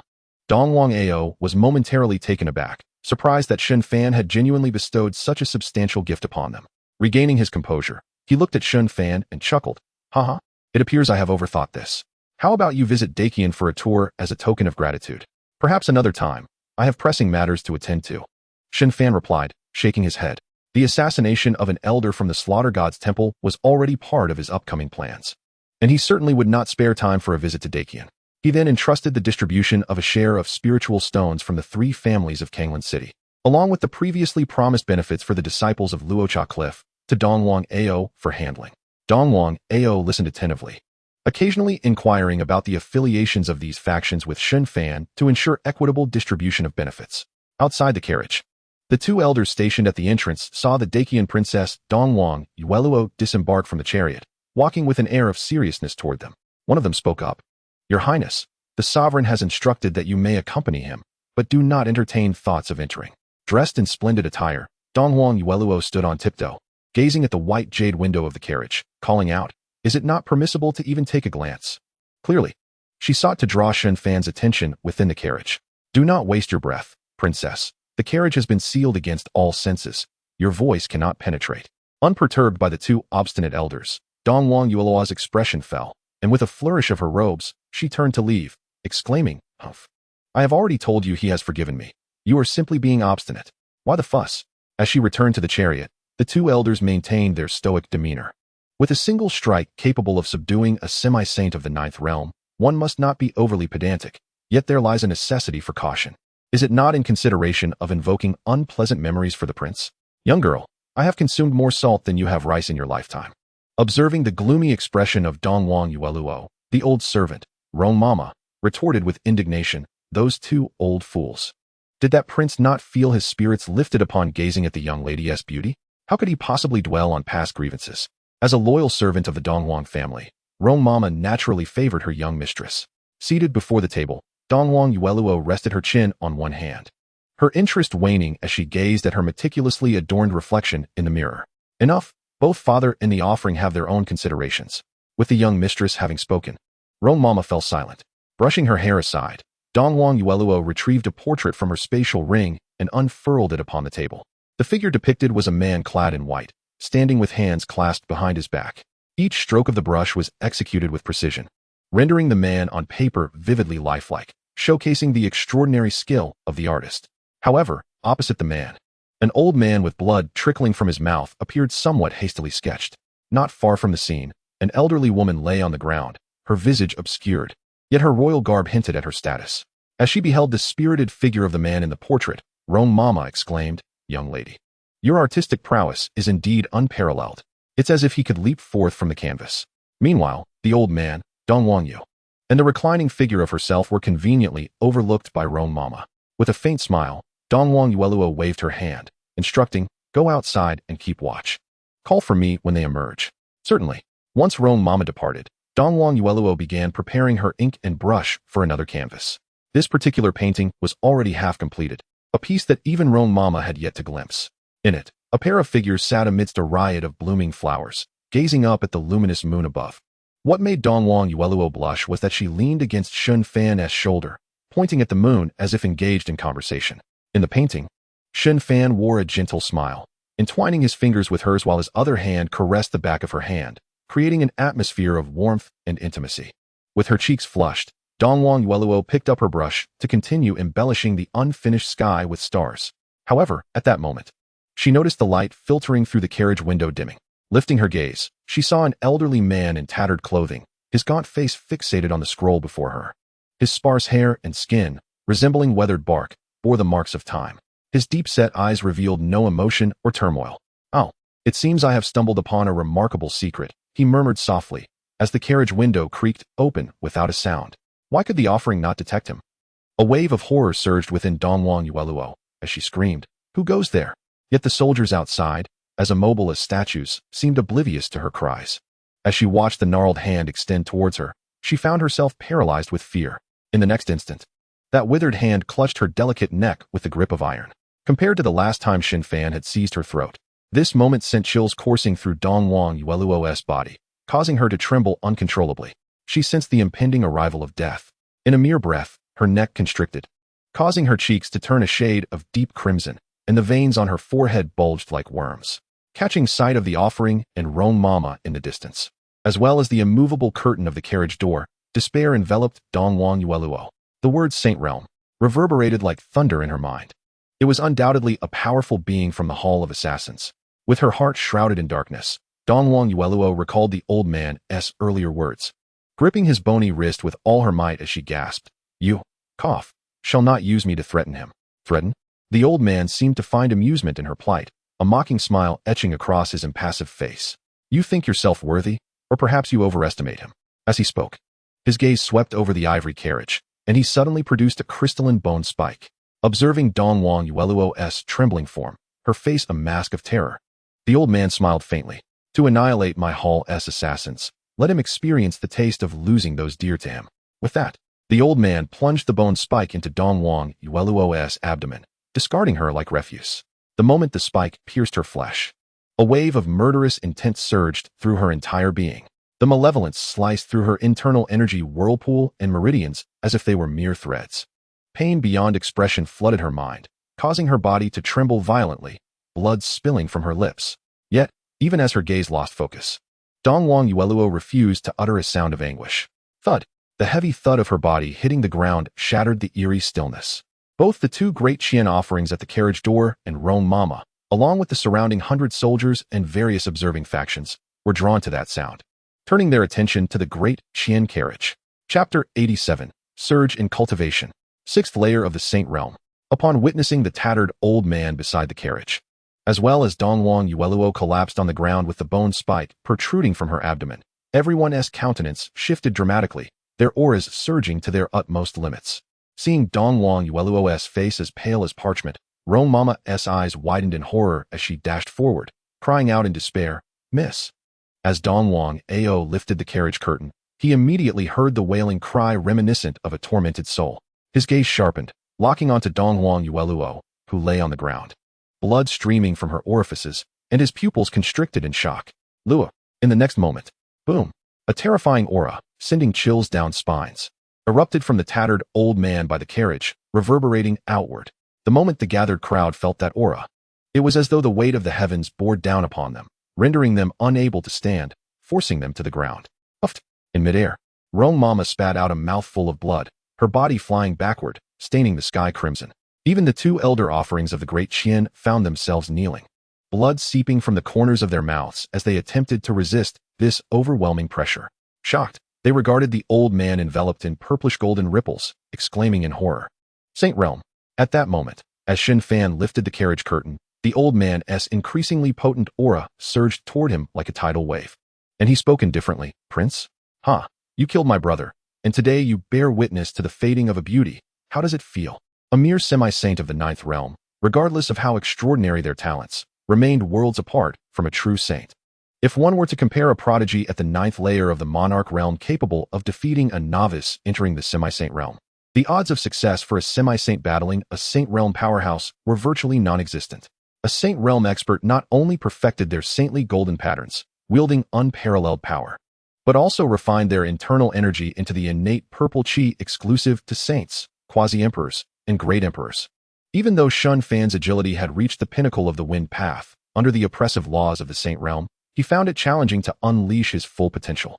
This exemplifies the majestic authority of a saint, as validated by the heavenly Tao. Speed, indeed, stands as one of the most esteemed techniques of the Killing God Palace. The elderly man in plain robes acknowledged that Shen Fan's prowess was astonishing, potentially granting him the capability to contend with him. Yet, he had come forth to avenge his brother, the soul-chasing elder. Regardless of the cost, he was determined to eliminate his adversary. Feeling the ever-increasing terrifying aura radiating from the elder, the hearts of all present sank into despair. The moment the two sides clashed, the residual force of the Saint Realm's attacks would be sufficient to reduce everyone present to mere ashes. The faces of the three families from Kanglan City turned ashen. Not only would they perish, but the entire city would be obliterated into nothingness. It was over. The Crown Prince had provoked such a formidable opponent, and fate had conspired against me. Had I known this would transpire, I would have refrained from involvement. Surely, the Crown Prince must have powerful protectors from the Imperial clan. Where are the Guardians? Why haven't they revealed themselves yet? I can hardly withstand this pressure any longer. At this moment, standing outside the carriage, Shen Fan confronted the overwhelming saintly pressure emanating from the elderly man. Within him, the unparalleled saint blood surged like a stampede of wild horses, instinctively resisting this force. Simultaneously, Shen Fan focused intently on the expressionless elder, silently commanding, "System, copy his cultivation. Target locked. Soul-chasing elder, cultivation level identified. First layer of the Saint Realm. Initiating copy enhancement. First layer of the Saint Realm. Second layer of the Saint Realm. Boom, boom, boom." The resonant sounds akin to mountains collapsing echoed within Shen Fan, causing the soul-chasing elder to fixate his gaze with intensity. It seemed he was finally compelled to utilize the power of his unique bloodline. For someone of the Crown Prince's stature, possessing a special physique was hardly surprising. With this thought, he unleashed the full force of the aura exclusive to Saint Realm experts, launching an unreserved assault upon Shen Fan. Puff, puff. Even though it was not directed at the gathered crowd, the palpable pressure from the Saint Realm caused their bones to creak ominously. Weaker cultivators coughed up blood, collapsing unconscious to the ground. Casting a glance at the nearly lifeless Dong Huangyu Luo, whose consciousness was fading, and observing Shen Fan's focused expression directed at him, the soul-chasing elder furrowed his brow. The calmness in Shen Fan's eyes was too unsettling, devoid of any sorrow for a fading beauty. This was not the reaction he had anticipated. Contemplating this, the soul-chasing elder waved his hand. From within the grand carriage, a piece of parchment floated, suspending itself beside him. Gazing at the image of two figures nestled together, the elder smirked and taunted. This girl must be wondering, which is more beautiful, the moon in the sky or the person beneath it? As soon as he finished speaking, everyone witnessed Dong Huangyu Luo, as if illuminated by a flash of light, gazing at the elder with eyes full of despair, coughing up blood while trembling. She uttered, "Cough, cough. Give it back to me." Her voice was as soft as a whisper, lacking any hint of shyness or anger. Instead, it was laden with the humiliation and pain of having her secrets exposed before all. This was absolute despair under extreme humiliation. Even her tone bore a faint plea. Dong Huang Ao, having never seen such a countenance on his daughter, felt his tiger-like eyes redden, his fists clenched tightly, trembling all over. He bit down hard on his cheek, averting his gaze. Killing God Palace. Saint Realm. These 6 characters weighed heavily on his heart. He dared not reveal even a hint of murderous intent, fearing the annihilation of Dakian. What did it matter if they were a superpower? Faced with such a terrifying pinnacle force, he could only swallow his grievances. Ha ha ha. The deafening sound of maniacal laughter erupted from the soul-chasing elder. He reveled in this feeling. Even if it was not the real deal, it sufficed. Glancing at Dong Huangyu Luo's despairing eyes, the soul-chasing elder's gaze sharpened, and with a snap of his fingers, he sent the parchment flying toward Shen Fan, grinning wickedly. "Take a good look at your beloved, and see how skilled my artistry is." Whoosh! The piercing sound of slicing wind accompanied the parchment as it sliced through the air, reaching Shen Fan in an instant. Merely a piece of paper, under the enhancement of a Saint Realm expert, carved a minuscule black line through space wherever it passed. A truly horrifying spectacle. Meanwhile, the soul-chasing elder had vanished from his original position. Before the parchment could arrive, he was already ahead, a glint of cold light flashing from the blade in his hand as he aimed for Shen Fan's neck. At that moment, 4th layer of the Saint Realm, 5th layer of the Saint Realm, 6th layer of the Saint Realm. As his cultivation reached its zenith, Shen Fan's gaze intensified, and he bellowed, "Seal." In the next instant, boom! Amidst the earth-shattering roar, the spiritual energy surrounding Shen Fan boiled, as if it were boiling water, a thick mist rising. Within that mist, chains of golden laws coalesced before him. forming a magnificent golden character surrounded by purple energy. Seal? Buzz. The golden character hovering in the air trembled slightly. The purple aura rippled like a fleeting shadow, sweeping across the entire field. The surging spiritual mist instantly ceased. Even the gentle breeze, the fluttering garments of the crowd, the dust rising from the ground, and the attacks of the soul-chasing elder and the parchment all froze mid-air at that moment. Witnessing this scene, the onlookers were struck with horror. The words of a saint. Do they manifest as laws? The crown prince, has he already entered the saint realm? All present stared in disbelief at the awe-inspiring golden character Seal, radiant with law ripples. They could hardly shift their gaze even the slightest bit. This astonishing spectacle left everyone feeling as though they were caught in a dream. The crown prince, has he truly attained the saint realm? It was utterly inconceivable. They had heard he was only 19 years old. Is this the manifestation of laws in the saint realm? I am finally saved. Puff, puff, puff. Just as the crowd was engulfed in a whirlwind of emotions, a series of dull splattering sounds echoed from the air.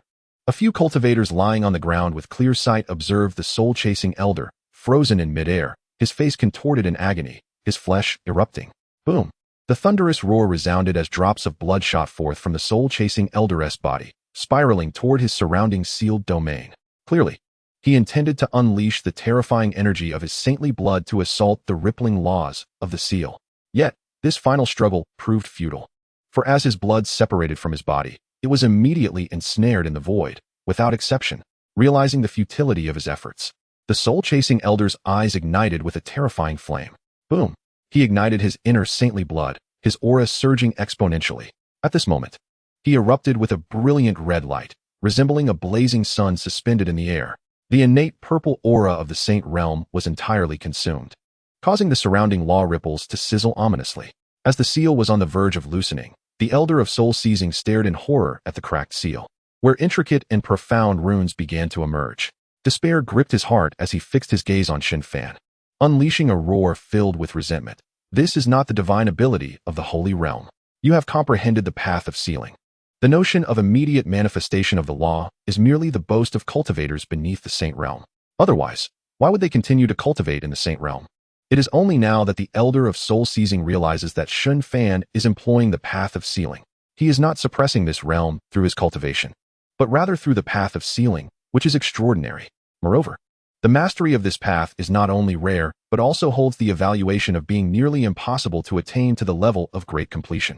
Furthermore, the level of comprehension demonstrated by his opponent is profoundly deep, and his cultivation is unfathomable. As a fellow cultivator of the saint realm, there should be at least a shred of resistance within him. In the next moment, a resonating hum echoed.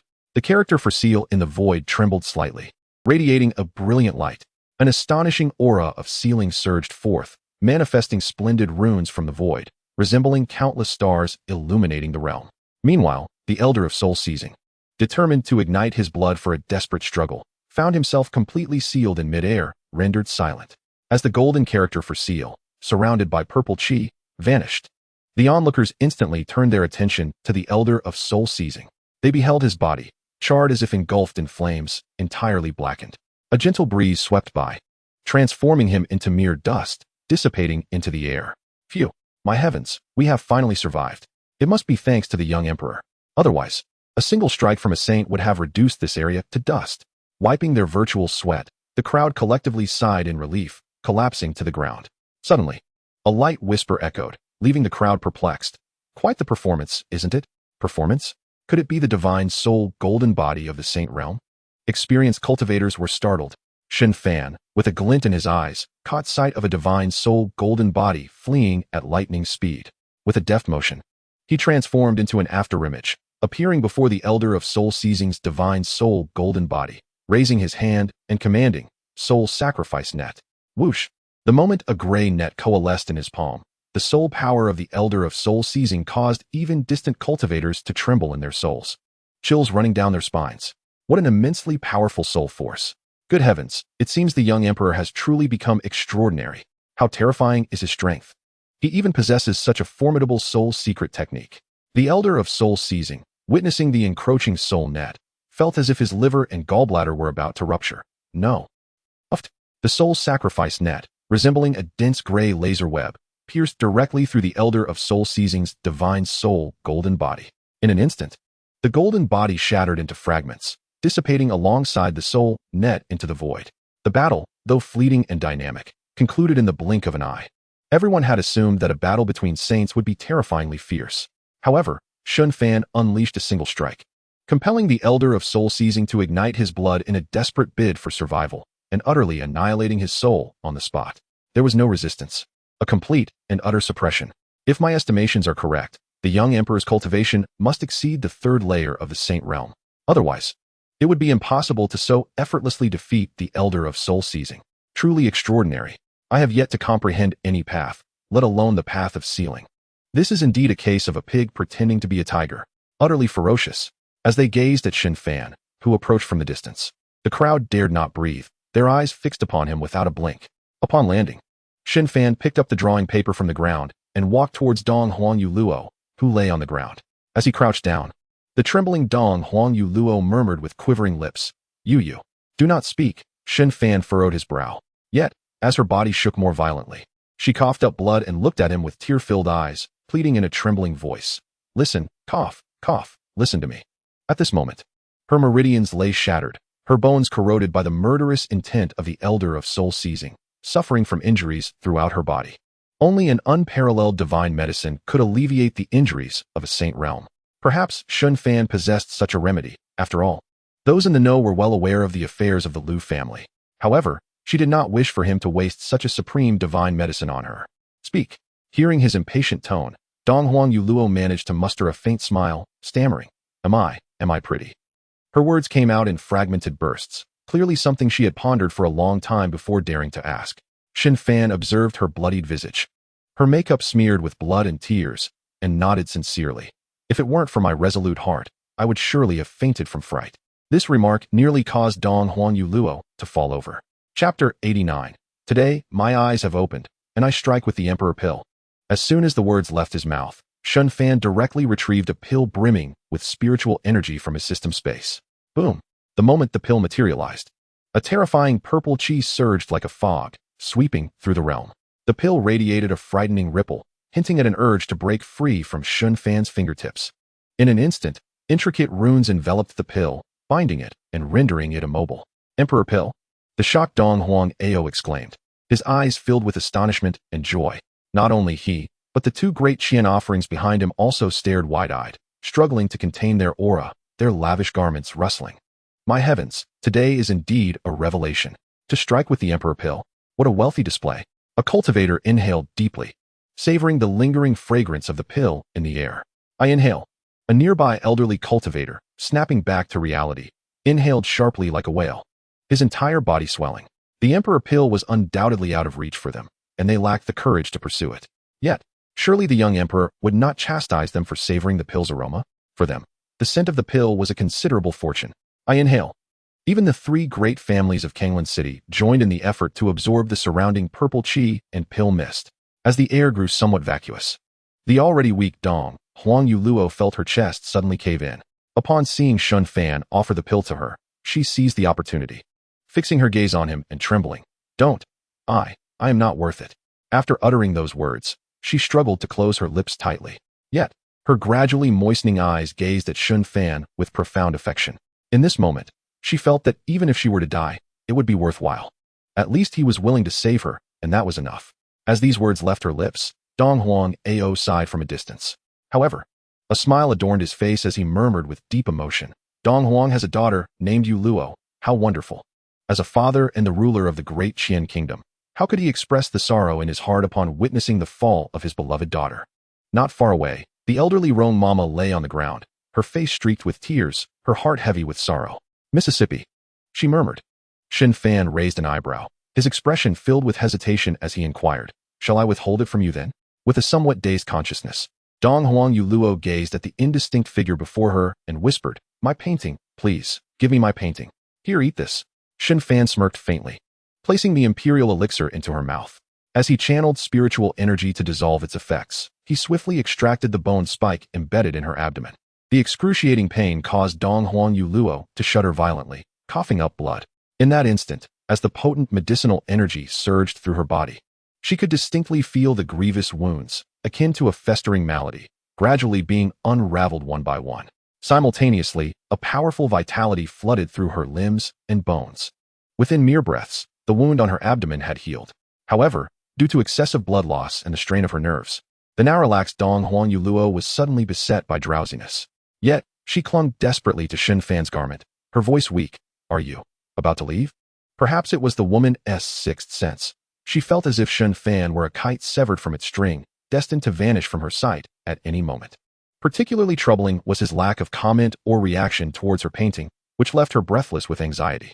Noticing the reluctance in her eyes, Shen Fan offered a calm smile, gently pressing his fingertip to her forehead as he softly said, "When you have the time, do visit Deqian and take a good rest." No. In a murmuring whisper, Dong Huang Yuluo slowly closed her heavy eyelids. Observing the tears that slipped from her eyes, Shen Fan sighed softly and placed the painting into her hands.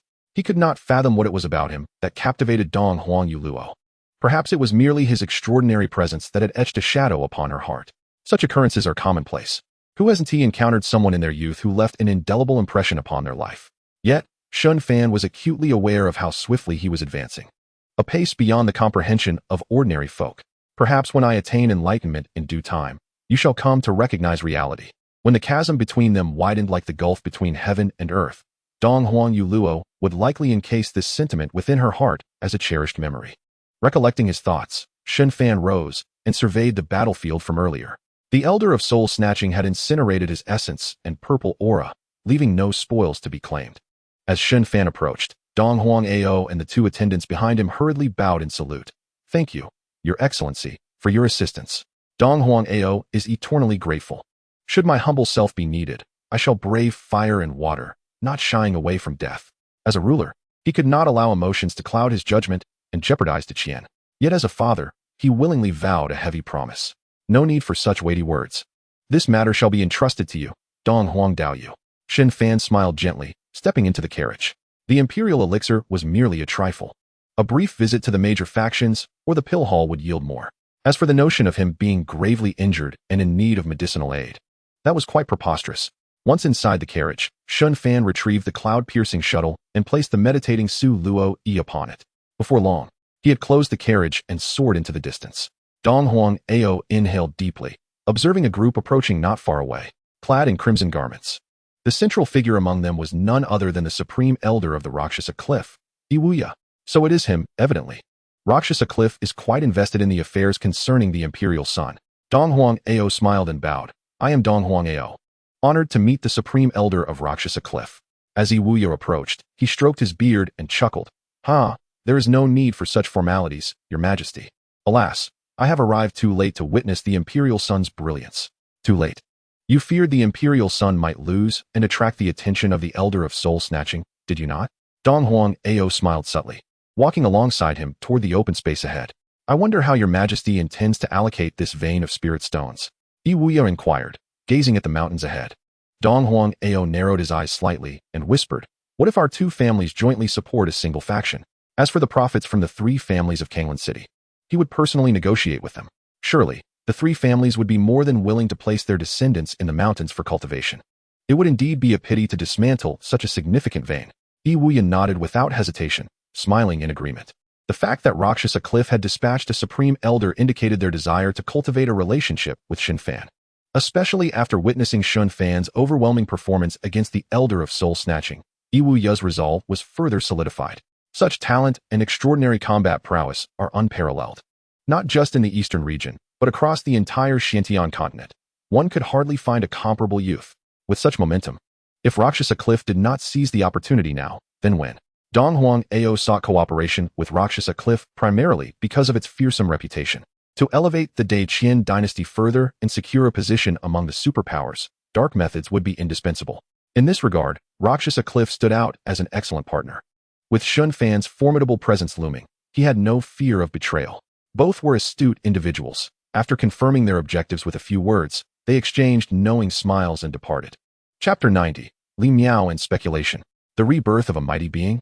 In the Grand Canyon of Tiandang Mountain, following the battle at Kanglan City, Shen Fan had hurriedly arrived at this location. Gazing down into the unfathomable depths of the canyon, he furrowed his brow. Have they fled? It appears I must pay a visit to the lair of the God-slaying hall. He sensed no aura of saints within. indicating that the Elder of Soul Snatching must have left behind a soul lamp artifact within the God-slaying hall.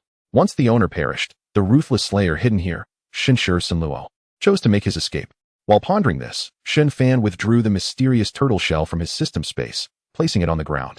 Just as he was about to begin inscribing, he caught sight of a dark figure soaring up from the canyon below.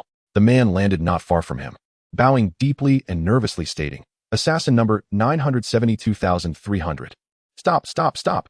Shen Fan rolled his eyes, frowning. What is it? The assassin quickly halted his self-introduction, looking at Shen Fan with utmost seriousness as he declared, "Our Hall Master has sent me to inform the Imperial Sun that from today onward, the God-slaying Hall will no longer attempt to assassinate the Imperial Sun. Additionally, I am to provide you with the details of our employers." Upon hearing this, Shen Fan chuckled. "If someone tries to kill you and fails, will you seek revenge?" The assassin swallowed hard, his face a mask of tension. The person before him had already slain two formidable God-slaying entities. If Shen Fan possessed such capability, who would care whether the opponent sought to kill him? They would simply arrive at his doorstep. Alas, he was merely a messenger. And a small fry at that within the God-slaying hall, he dared not voice further opinions. Trembling with anxiety, he handed Shen Fan a jade slip and a piece of paper, whispering, "The paper contains employer information. The jade slip holds a route map to a quasi-emperor weapon buried by our Hall Master, along with information on an ancient divine herb."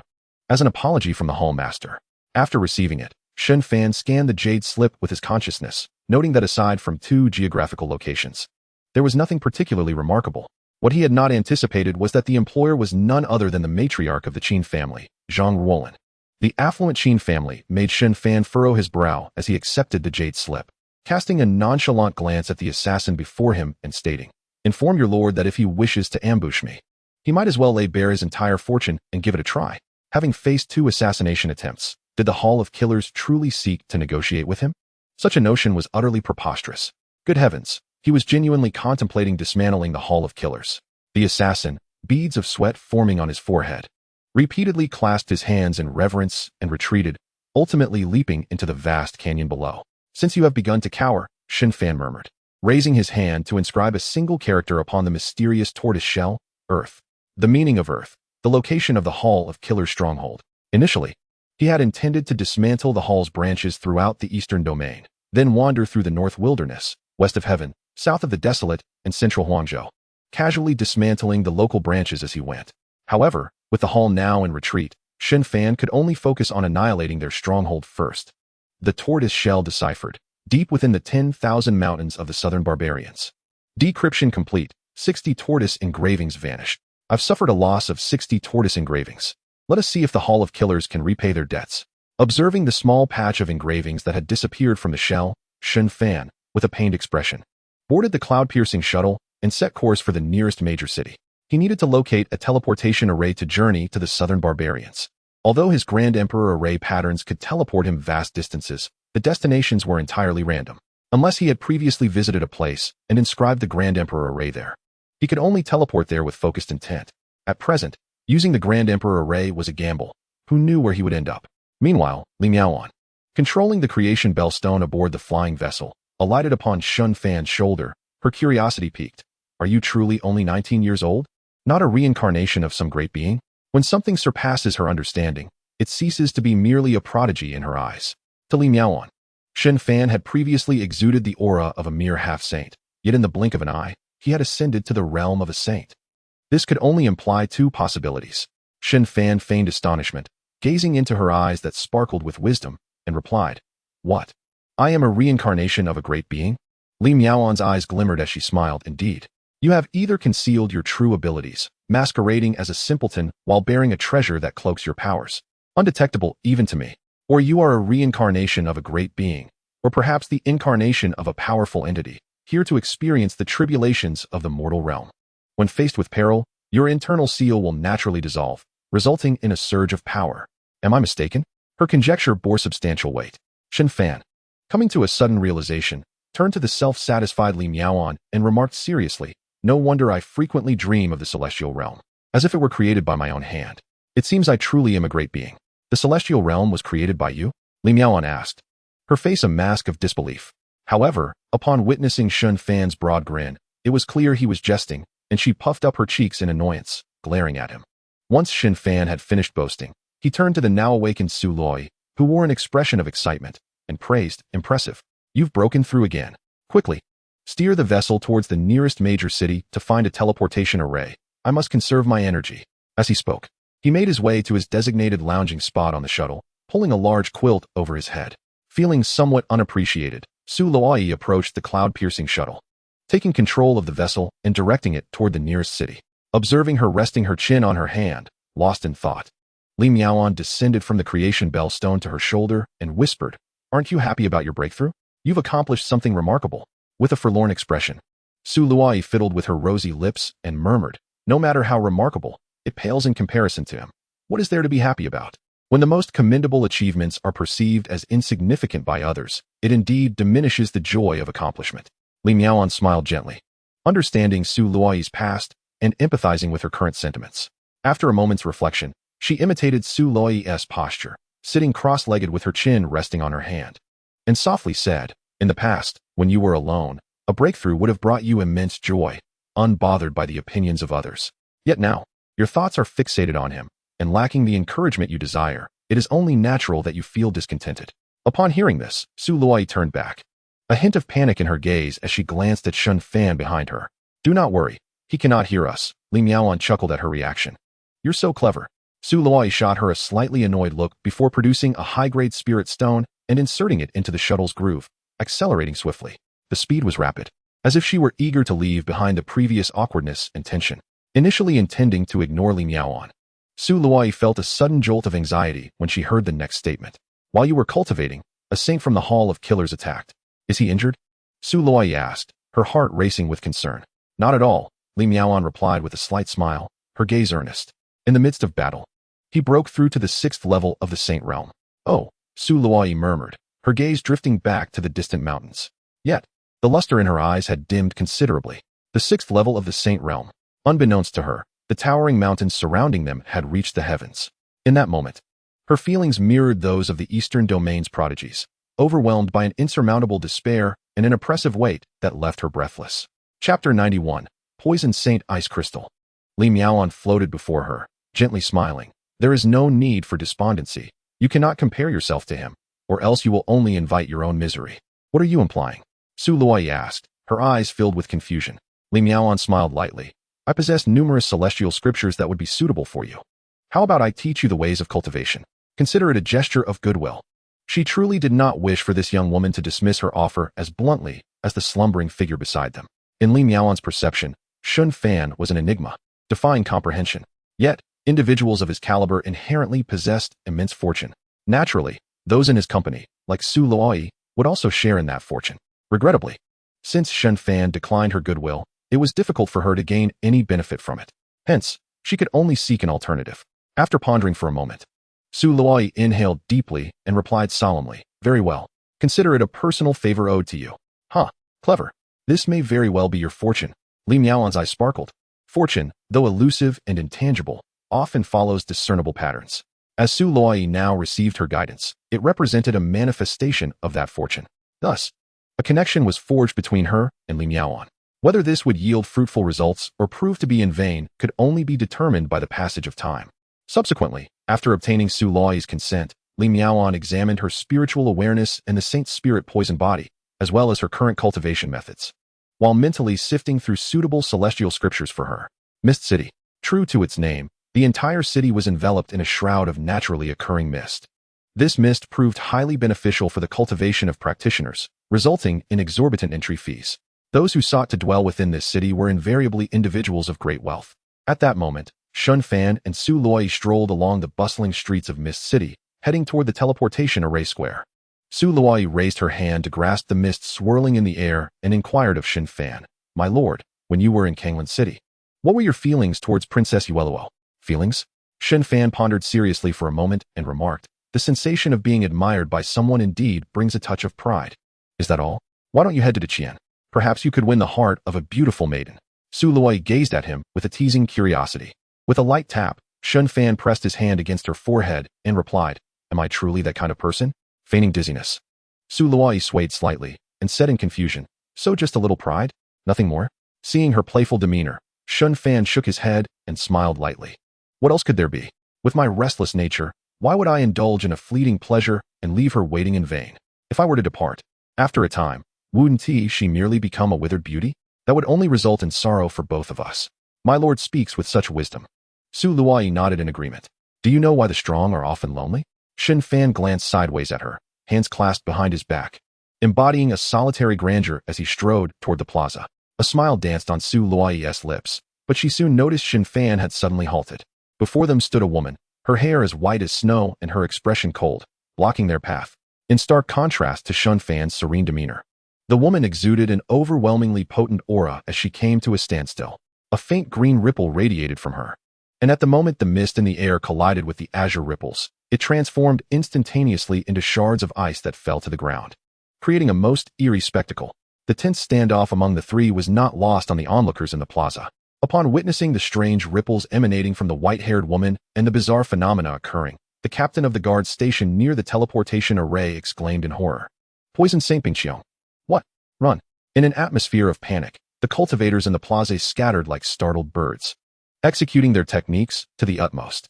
In the blink of an eye, only 7 pale-faced guards from Misty City remained on the teleportation square. Such a simple name was enough to send everyone fleeing, illustrating just how terrifying the reputation of Poison Saint Bingxiong truly was. As Su Luoyi observed the white-haired woman, who now wore a stiff smile directed at her, she suddenly felt a stirring within her own blood, the sacred spirit poison lineage beginning to boil ever so slightly. She instinctively retreated behind Shen Fan, her heart racing with trepidation as she watched the woman. Retracting her gaze, Poison Saint Bingxiong regarded Shen Fan and spoke coolly. Is it the Imperial Son Shen Fan? Has the Hall of Killing God sent you? With a calm demeanor, Shen Fan whispered and then unleashed an overwhelming aura that surged to its peak. Boom! A powerful force radiated from him, instantly dispersing the fog that enveloped the entire city. Observers from a distance gazed in shock at the faint purple mist swirling around his form. Saint Realm. Having heard that the Imperial Son was only at the semi-saint level not long ago on Fulong Mountain, they were astounded by his rapid ascension. He must have concealed his true strength. A saint at such a young age, surely, this could not be a dream. In stark contrast to the crowd's astonishment, the Lord of Misty City, Dong Jiang, was drenched in sweat. He knew that the city housed individuals from various formidable factions, each with extraordinary backgrounds. If these two were to clash, his city would be utterly destroyed. That would be catastrophic. Senior son, do you have any good strategies? Dong Jiang asked the elder beside him, perspiration beading on his forehead. With a grave expression, Senior son surveyed the two confronting each other in the distance and hoarsely replied, Though I am in the saint realm, the disparity between us is vast. Lord, may you seek your own fortune. It would likely be futile to activate the protective array of Misty City. Preparing to evacuate the cultivators is the wisest course of action. Senior son understood that the Lord wished him to intervene with the Imperial Son. After all, Poison Saint Bingxiong had long been renowned, far beyond what he could contend with.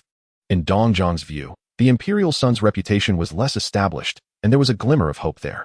However, the issue was that the Imperial Son's saintly pressure was even more formidable than that of Poison Saint Bingxiong.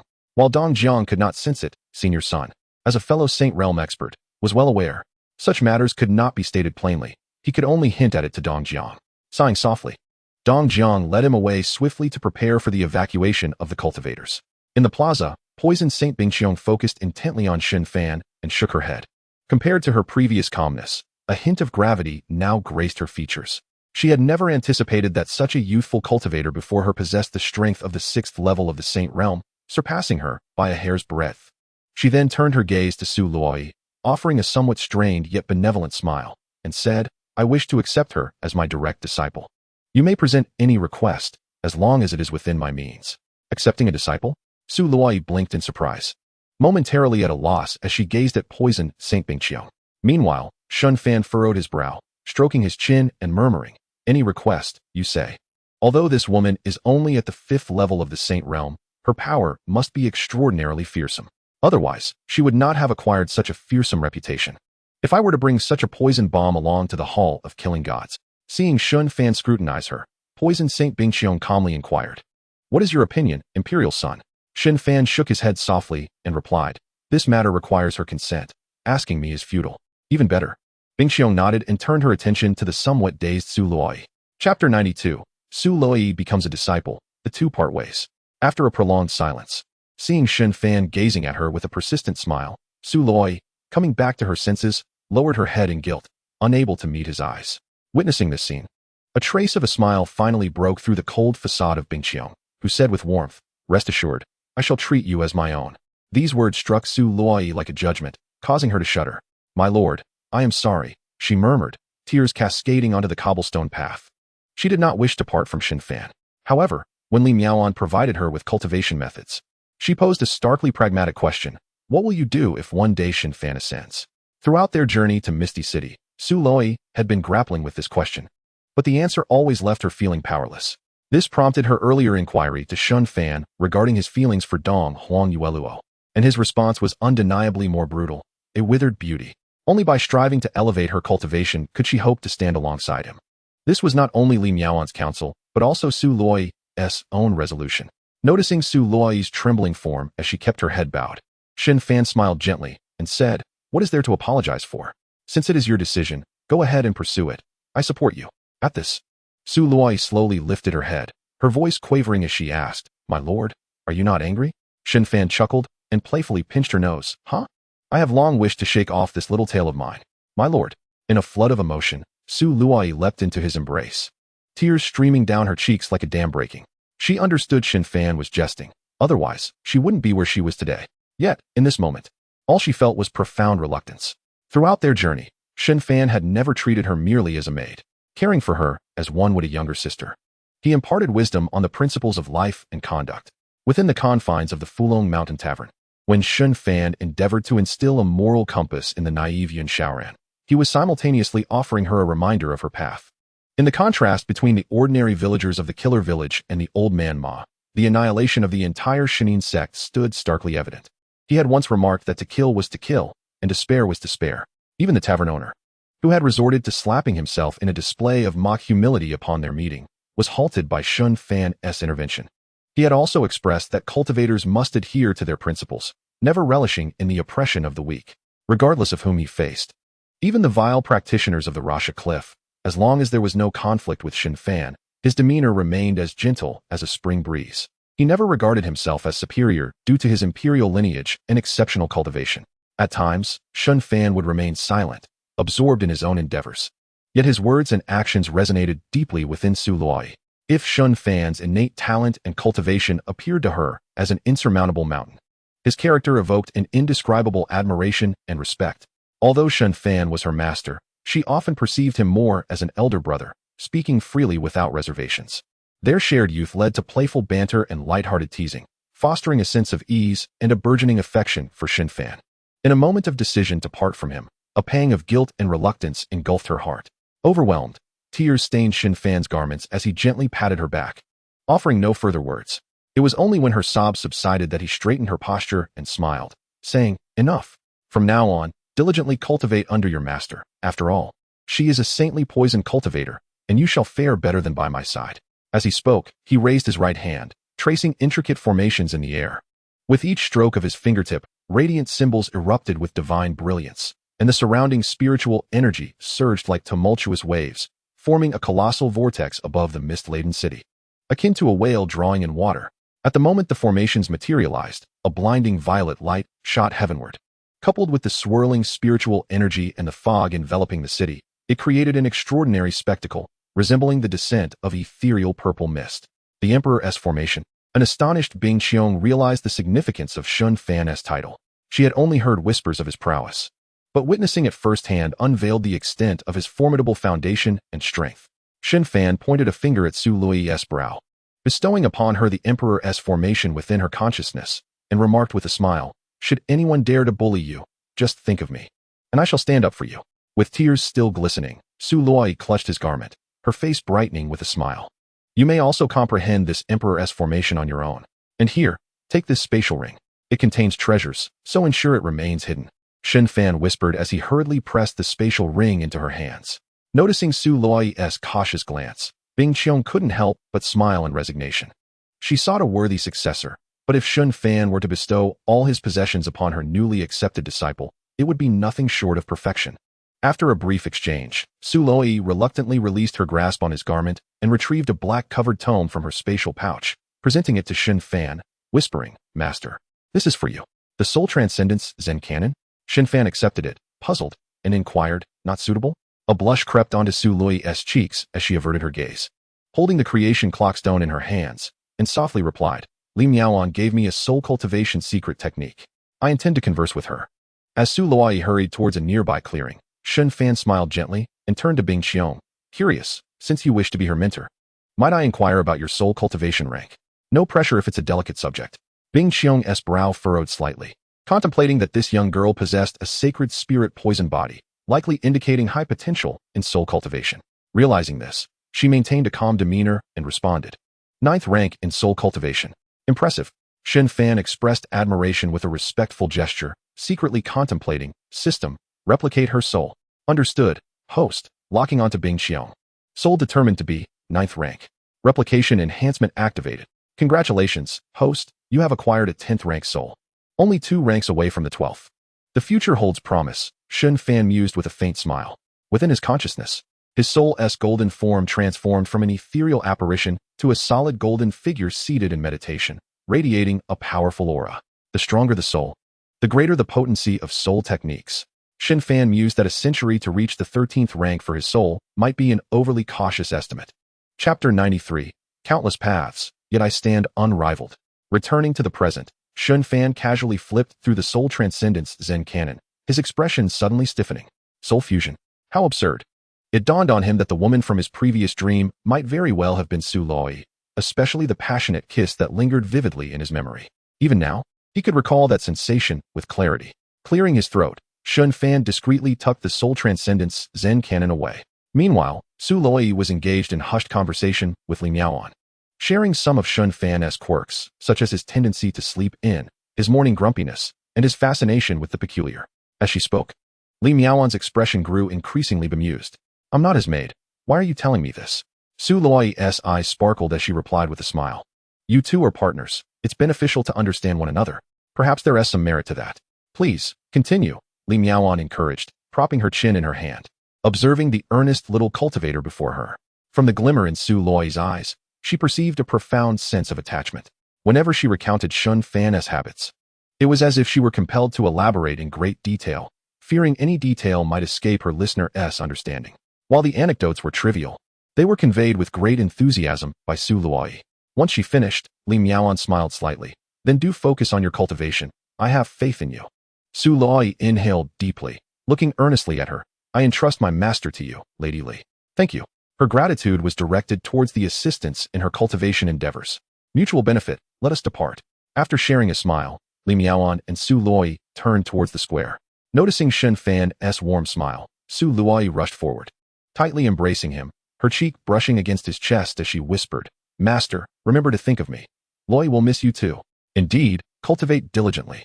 Shen Fan chuckled, patting her back, then turning to the approaching Bing Xiong, he said, Friend, I entrust Luoyi to your care. Bing Xiong smiled knowingly. I shall teach her with utmost care. The sacred spirit poison body is a rarity among poison cultivators. Having long sought a suitable disciple, Bing Xiong was unexpectedly encountered upon her arrival in the eastern domain. Though her words were few, her eyes brimmed with solemnity and satisfaction. After some time, Su Luoyi finally released Shen Fan and approached Bing Xiong's side. Farewell. Should the divine prince wish to see her, a letter addressed to the ice family in the northern frontier will suffice. After a slight bow, Bing Xiong took Su Luoyi's hand and turned towards the teleportation array. Young master, do remember to write to me when you have the time. Su Luoyi called out from the entrance of the portal. Haha, certainly. Shen Fan replied with a wave. Once she vanished into the teleportation array, he finally lowered his hand. Hovering in midair, Li Miaoan landed on his shoulder, manipulating the creation bell stone, and inquired with a smile, Are you reluctant to part ways? Two orphans fortuitously brought together. Having traveled this path together, is it not natural to feel a sense of attachment? Shen Fan smiled faintly, striding towards the teleportation array ahead. Li Miaoan pondered for a moment before responding with a grin. I certainly intend no malice. Do you truly not perceive her as a burden? A burden? Shen Fan cast her a puzzled glance. Li Miaoan nodded, her eyes filled with an air of certainty. Indeed. Consider the Godslayer Hall. Wouldn't it be troublesome if they were to ambush you? Though my time with you has been brief, the foes you face are formidable. Su Luoyi clearly is not suited to accompany you. The dangers are simply too great. Shen Fan regarded her with amusement, saying, Your words do not apply to me. They are better suited for those feeble cultivators who have yet to mature. For them, taking her along would indeed be a hassle. Only the weak would ponder such things. I, however, fear no challenge and could easily safeguard her life. Why would I consider her a burden? Observing the dumbfounded expression on Li Miaoan's face, Shen Fan teased. I had expected you to possess a broader perspective. It seems you are limited after all. Haha. As he spoke, Shen Fan revealed a hint of his nails. Amidst the respectful gaze of the surrounding array cultivators, he entered the teleportation array marked Southern Barbarian. Returning to her senses, Li Miaoan gazed at his handsome profile and furrowed her brows in contemplation. It appears he walks the path of spontaneity, seeking invincibility in his cultivation. With myriad avenues to choose from, only he remains unrivaled. Yet, this path is not one that just anyone can tread. Who dares claim an invincible life? Even a draw is unacceptable. I am indeed curious to see how far he can grow, she mused with a subtle smile, as she delved into the creation bellstone.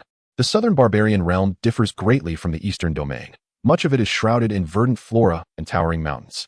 Even the cultivators here exude a robust aura that starkly contrasts the elegant demeanor of those from the eastern domain.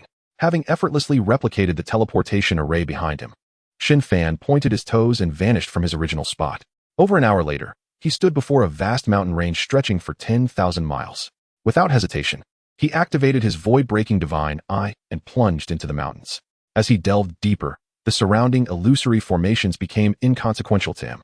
Before long, he discerned the presence of Godslayer Hall members concealed in various critical positions throughout the mountains. Fortunately, they haven't fled, Shen Fan mused inwardly, as he executed his movement technique to its utmost. With the enhancement of the Slaughter Immortal Scripture, his stealth was nearly undetectable. It was only when he hovered outside a colossal dormant volcano that the sentinels stationed there abruptly noticed his presence, causing a stir of alarm. Sound the alarm. Whoosh, whoosh, whoosh. With the sound of rushing wind, 5 aged figures shot forth from the fissures of the dormant volcano. Upon seeing Shen Fan, the leading elder's eyes flashed with cold light as he bellowed, Shen Fan, do you truly believe our Godslayer Hall to be an easy target? To their astonishment, the Godslayer Hall had chosen to retreat. This youth, seemingly oblivious to the danger, dared to approach. As he spoke, the overwhelming pressure of 5 holy beings descended upon Shen Fan like a torrential downpour. Amidst the ripples of their oppressive aura, 2 enigmatic soul attacks concealed themselves, aiming directly for his consciousness. With negotiations having yielded no fruit, the only course left was to eliminate the opponent. Shen Fan wasted no words, immediately elevating his own aura to the utmost extent. Boom! As a power greater than that of the 5 surged forth, Shen Fan's divine consciousness, seated cross-legged within his mind, suddenly opened its eyes. The 2 formless soul strikes disintegrated in an instant. Puff! In merely one exchange, the 2 Godslayers who had unleashed the soul attacks were left with blood trickling from the corners of their mouths. Eyes wide with horror, the 2 gaped at Shen Fan, who glimmered with the radiance of 12 stars, and shouted, this youth has actually reached the 6th layer of the Holy Realm. Be cautious. His consciousness is immensely powerful. Chapter 94. The 13 holy beings surround and attack. Rumbling. And what of it? The elder at the center growled, as the surroundings of the dormant volcano erupted with a thunderous roar, enveloping the area in a thick, blood-red mist. In an instant, the assembled crowd was shrouded in the overwhelming crimson fog. It is the Shura Bloodsea Great Array. Feeling an increasingly buoyant state within, many of the Godslayer Hall assassins below were invigorated. Humph. This is the supreme array of our Godslayer Hall, capable of enhancing an assassin's speed by 70%. Not only that, the Shura Bloodsea array can suppress his speed and soul attacks. With the presence of the 5th layer Holy Realm Soul Crossing Grand Elder overseeing, he is undoubtedly doomed. Who cares about the Divine Prince? He likely is just an old monster in disguise. Amidst the tense and excited shouts, the crowd surged towards the fissures of the dormant volcano. This was not a battle they could afford to observe passively. They harbored no concerns about the outcome. The combined might of the 5 Godslayer elders, bolstered by the Shura Bloodsea array, would make it an effortless task to slay their foe. At that moment, Shen Fan discovered that his divine sense was being compressed to an exceedingly low extent by the Bloodsea array. Moreover, his movements were severely hindered, as if he were mired in a quagmire. This array is quite formidable. Shen Fan's eyes narrowed as he mused, system. Replicate this array and the Tao of these 5 individuals. Understood, host. Locking onto Shura Bloodsea, verified as Quasi-Emperor Level Great Array. Replication enhancement activated. Just then, within Shen Fan's void-breaking divine eye, the 5 Godslayers hidden within the blood sea suddenly multiplied into over 20 illusory forms. Clearly, with his soul suppressed, soul attacks would no longer pose a threat to the assassin's doppelganger technique. At the same time, 8 figures surged forth from the fissures of the dormant volcano. merging into the crowd above. These individuals likely represented the true foundation of the Godslayer Hall, yet they resorted to such underhanded tactics. Unfortunately, in Shen Fan's void-breaking divine eye, they were laid bare. Although the vitality of these 8 was somewhat depleted, the aura they emanated was comparable to that of the strongest soul crossing. Furthermore, 3 among them surpassed even the soul crossing, having already reached the 6th layer of the holy realm. 13 holy beings. It was evident how highly the Godslayer Hall regarded Shen Fan, reaching such an extent. It seems this is indeed the essence of the Godslayer Hall. Shen Fan twisted his wrist, grasping the quasi-emperor relic, the broken xianxia, drawn from the spatial realm. Simultaneously, the ancient slaughter sutra surged within him. In the next moment, boom. An astonishing aura of murderous intent and a wave of dark crimson blood erupted from Shen Fan. In contrast to the blood mist released by the blood sea of Shura, the blood wave emanating from Shen Fan was like a sovereign ruling over all, instantly dispersing the blood mist that clung to him. The overwhelming murderous intent he radiated pierced into the consciousness of everyone present, sending chills down their spines. The moment they felt this thread of killing intent, the souls of Du Han and others were doused with icy water, causing their hair to stand on end. This child possesses a terrifying killing intent. Why do I feel as if his murderous aura is suppressing me? Quickly eliminate this child. Yes, Ancestor Tsangming. As Du Han and others were engulfed in doubt, they heightened their speed and momentum to their utmost limits, for an unsettling feeling had begun to brew in their hearts. The combined might of several saint-level powerhouses solidified the very air around them. Had it not been for the protection of the Imperial Great Formation, this area would have already been reduced to ashes. Observing the still calm Shen Fan ahead, Du Han and the others felt a surge of killing intent flash in their eyes as they made their move. Feigning and trickery. Die. Puppet 7 kill. Cross shadow killing formation. Boom. Boom. Waves of astonishing attacks tore through the sky, hurtling towards Shen Fan. The scene was utterly terrifying as 13 saint-level cultivators unleashed their power simultaneously. The space where the attacks passed shattered inch by inch, revealing vast, dark, and profound voids.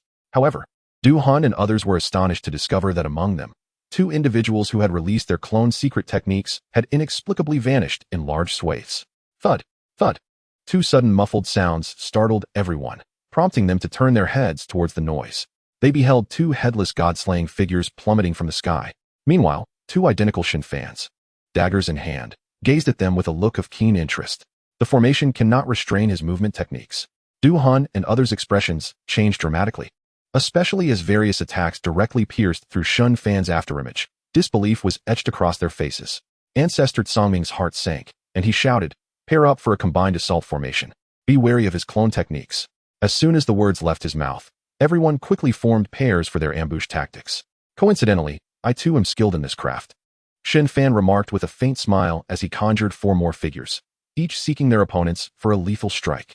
Observing that he was unaffected by the blood mist of the Great Formation, Ancestor Tsangming finally understood the reason behind it and bellowed, "Use soul impact.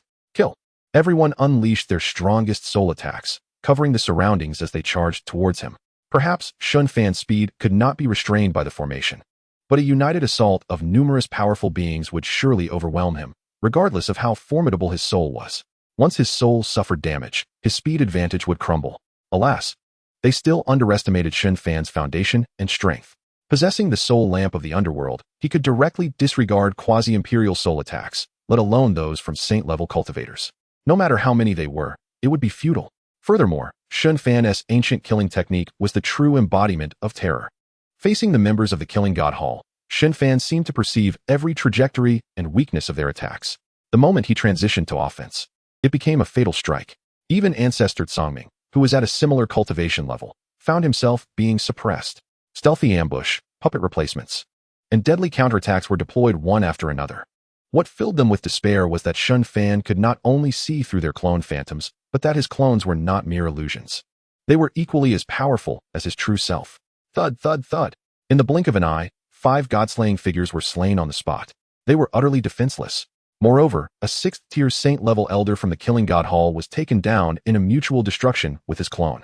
When they saw Shen Fan condense yet another clone, launching toward the astonished crowd, an elder roared with a face full of rage. He cannot be allowed to use clones indefinitely. Hold nothing back. The rumbling sounds surged forth, seemingly invigorating everyone. He propelled his strength to its utmost limit, enveloped in a terrifying killing intent that made the very space tremble. charging toward the central Shen Fan. Simultaneously, after slaying 5 opponents, Shen Fan activated the most domineering state of the ancient killing technique, killing effect, a doubling of power, an all-encompassing enhancement of killing techniques. Chapter 95, Killing State. Facing the assault from the Elder of the Killing God Hall, Shen Fan raised his weapon, xianxiaaudiobooks, as if traversing the rivers of time, silently and effortlessly slicing through the Elder's neck. Thud! Only when a white-haired head soared into the sky did the chilling gleam of xianxiaaudiobooks reveal the trajectory of the fatal strike. Witnessing this almost instantaneous decapitation and the frozen expression of shock on the Elder's face, everyone was filled with dread. What the hell? How are we supposed to fight this?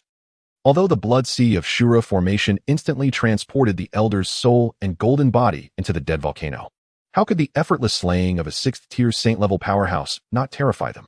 It's your turn, Shen Fan whispered, vanishing from his spot in an instant. The hunt commenced. In the mere span of a breath, 3 individuals were unable to withstand Shen Fan's fierce and bizarre speed of attack, meeting their demise on the spot. Yet everyone noticed that the killing techniques Shen Fan wielded were exceedingly powerful. Even though they possessed imperial-grade killing techniques, they still found it hard to contend. Although his clones were significantly weakened under their full-force assault, there was not a single presence among them that could rival him.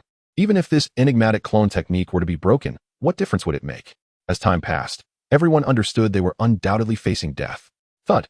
As another elder-level figure fell to Shen Fan's blade, the members of the Killing God Hall felt an overwhelming sense of despair. This child is truly ruthless, refusing to spare us. Are we to be annihilated as the Killing God Hall? No. Why hasn't he, the Hall Master, appeared? Has he fled? The remaining 2 god-slaying figures were engulfed in uncertainty. Since the battle began, apart from the elders who had emerged, they had yet to see the Hall Master. If not for these few elders still fighting desperately, the remaining god-slaying figures would have likely fled on the spot. At that moment, rumble. Amidst the booming sounds, a colossal fissure split open in the dead volcano behind them, while the dense blood mist surged into the crack. As the blood mist was drawn into the chasm, a thread of terrifying pressure swept across the heavens and earth, causing the very fabric of reality to tremble. The suspended individuals were abruptly forced to the ground by the overwhelming pressure, while Shen Fan remained unaffected, standing firm in the air. However, the sacred blood within him roared like a torrential flood. Observing the figure within the mountain's crack, clutching its severed arm, Ancestor Tsongming silently thought, the Hall Master has finally made his move. Only the Hall Master can wield the strongest trump card within the dead volcano. At that moment, the blood and vitality of numerous corpses on the ground appeared to be drained, surging into the crack along with the blood mist. The loss of so many powerful saints from the Killing God Temple, Shen Fan, makes your survival a near impossibility. A chilling glint of murderous intent flickered in the eyes of the ancient Ancestor Tsongming, who exchanged a glance with the others before swiftly retreating into the mountain's depths. Simultaneously, the figure that had absorbed the blood mist and the essence of the corpses from the Great Formation finally revealed its true form.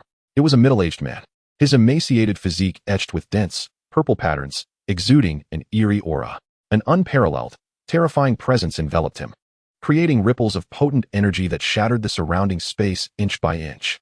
As the man slowly opened his eyes, the divine light that radiated from them caused the entire area to collapse massively, transforming it into vast black holes. A sight truly fearsome. Though powerful saints possessed the ability to shatter the void and fracture the stars, they were nothing in comparison to the man before them. When his gaze fell upon Shen Fan, his voice emerged, low and hoarse, yet laden with coldness. Shen Fan, I have taken a step back. Yet you continue to pursue absolute destruction. Have you ever considered how it would lead to this day? With a resounding rumble, as his words faded, Shen Fan distinctly felt an even more formidable pressure sweeping towards him. Was this the oppressive force of a quasi-emperor? As the wind rustled through his garments, Shen Fan, observing the absence of any golden radiance within the innate purple aura emanating from the man, quietly mused. System. Copy his cultivation. Understood, host. Targeting ancient corpse for the god-slaying dominance nearing completion. Evaluation reveals no cultivation. Replication failed. A dominance. Is that even possible? Shen Fan pondered, focusing intently on the sea of consciousness of the god-slaying dominance. Within his void deity's eyes, a golden soul resided in the void, pierced by mysterious, esoteric chains. These intricate chains of law connected the entire body of the god-slaying dominance. This was evidently a technique employed by Murong Lu, the master of the Killing God Temple, using ancient secret arts to control the god-slaying dominance with his soul. If the most primal and purest powerful physique of humanity is represented by the 10 sacred bodies, then the dominance from the outer realms stands as an unparalleled existence. Little did he expect that the Killing God Temple's trump card was a nearly perfected god-slaying dominance. Noticing that Shen Fan could actually resist his dominance's pressure, Murong Lu's eyes glinted with sharpness as he coldly remarked, "It seems your physique is quite extraordinary." Having self-destructed his physical body through secret arts to merge with the god-slaying dominance, he would urgently require a vessel capable of nurturing his soul after this battle. Without a doubt, the exceptionally talented Shen Fan was an excellent choice. Before his words could fully dissipate, he slowly stepped forward. Crack, crack, crack. The force of his step surged forth like a great wave. The ground outside the dormant volcano was instantly reduced to powder. Even the nearby mountains and dense forests were turned to ash. Should the two engage in unrestricted combat, the vast mountains would surely vanish, potentially affecting distant regions. In the face of this impending battle, as Shen Fan rose from the ground, Murong Lu let out a sinister smile, urging the dominance blood within him as he raised his hand. "Do you even dare to challenge me?" Boom! A colossal handprint, exuding unparalleled might, descended from the clouds above, aiming directly at Shen Fan. How terrifying was a nearly perfected god-slaying dominance. The manifestation of the sky-covering giant hand, summoned by the dominance blood, was utterly awe-inspiring. This spectacle startled the southern barbarians, causing them to gaze towards the direction of the vast mountains. Particularly, the innate ferocity of the dominance blood caused even those with special physiques to feel as if their blood was congealing at that moment. What kind of bloodline attack is this? It has even caused my precious body's essence to stagnate. This blow was truly terrifying. Who could possibly warrant such a powerful being's attention? Could it be that a strong demon clan member was involved? All the cultivators stared in shock at the distant mountains. Moreover, those farther away in the southern barbarian territories felt an overwhelming dread at the might of this attack. Even at such a distance, the oppressive bloodline pressure was palpable, indicating that the opponent's cultivation and terrifying physique were beyond the comprehension of ordinary cultivators. However, the fierce factions in the southern wilderness, including the ancient Yun family and the demon clan, were well aware that deep within the vast mountains lay the hidden lair of the Killing God Temple.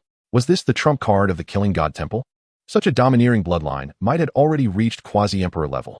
What kind of physique could possess such power?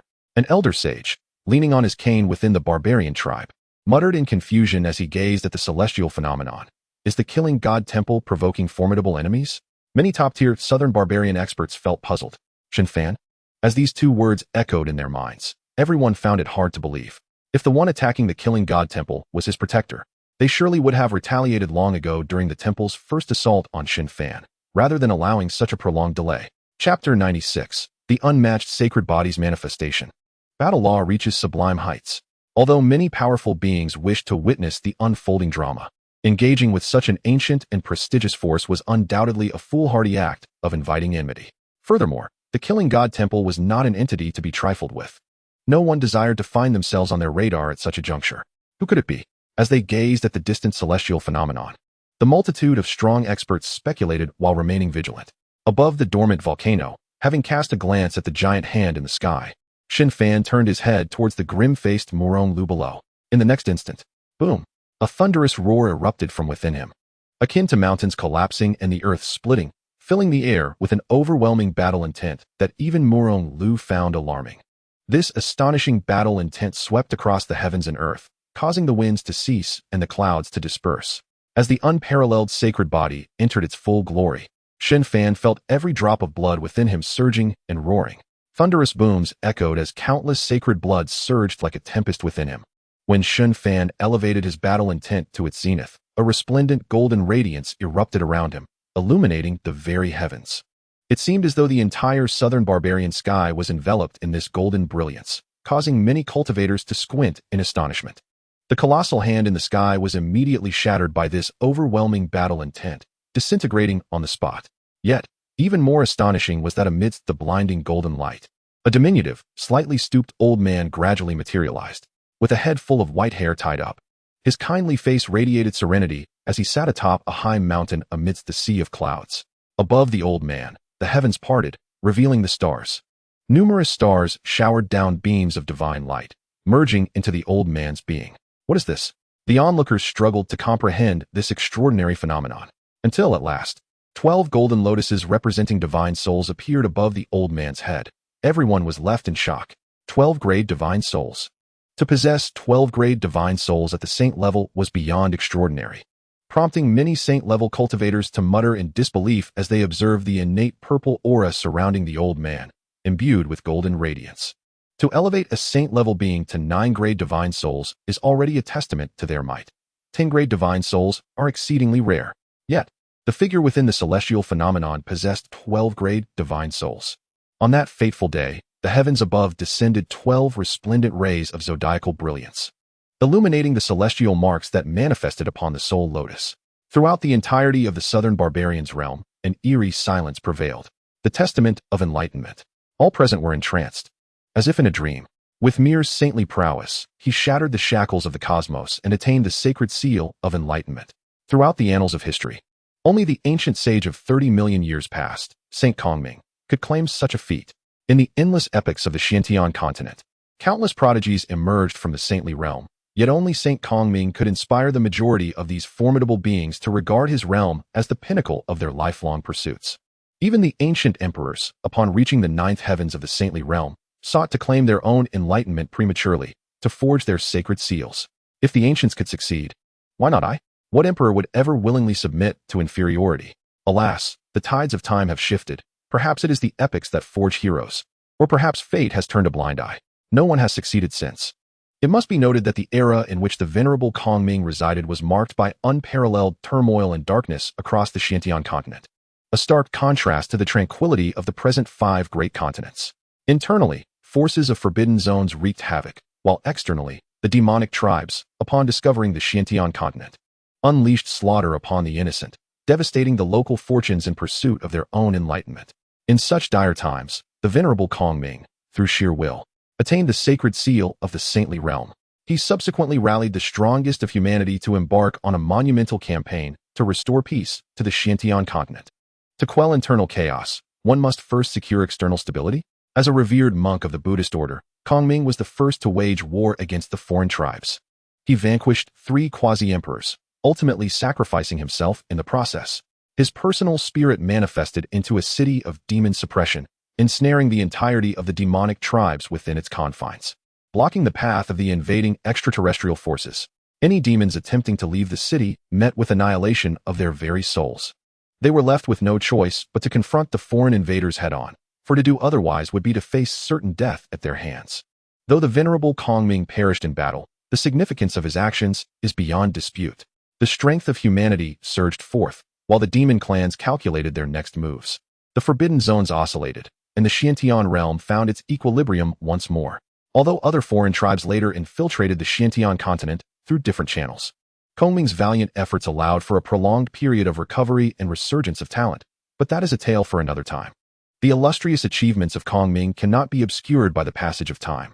The prefix saint was inscribed on a monument by an ancient emperor who visited the city of demon suppression to reinforce its seals.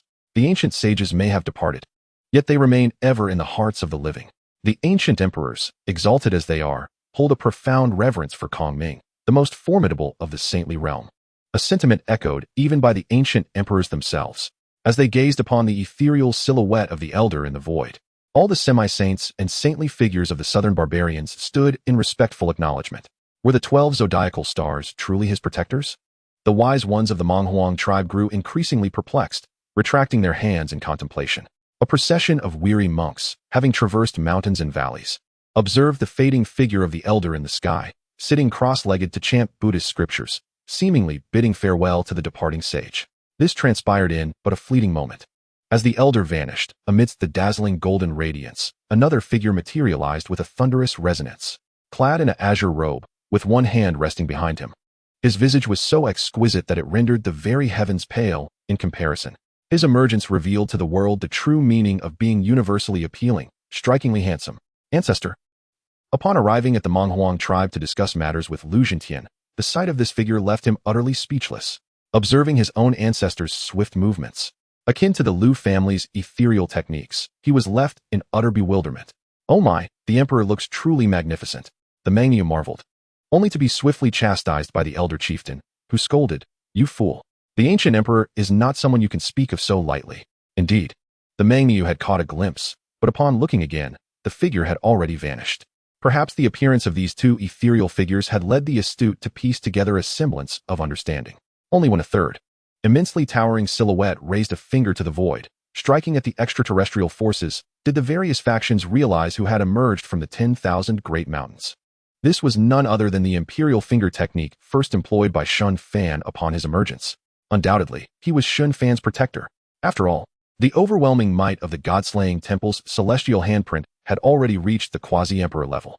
Shen Fan, at the ninth heaven of the semi-saint realm, remained blissfully unaware of the exploits transpiring in the eastern domain. Yet, all present were engulfed in confusion. With such numerous manifestations, could it be that this formidable being was launching an offensive? But why did no powerful waves of attack reverberate from the 10,000 Great Mountains? When the wise ones of the Menghuang tribe entered the council hall, eager to inquire whether Lu Jintian had taught Shen Fan the Lu family's techniques, they were met with the final ethereal silhouette appearing in the void. This figure, in stark contrast to the previous ones, appeared exceedingly nebulous. One hand seemed to cradle the yin and yang of the universe, while the other held the boundless void. This bizarre spectacle caused the elder sage of the Menghuang tribe to widen his eyes in shock, exclaiming, "The true body reveals itself."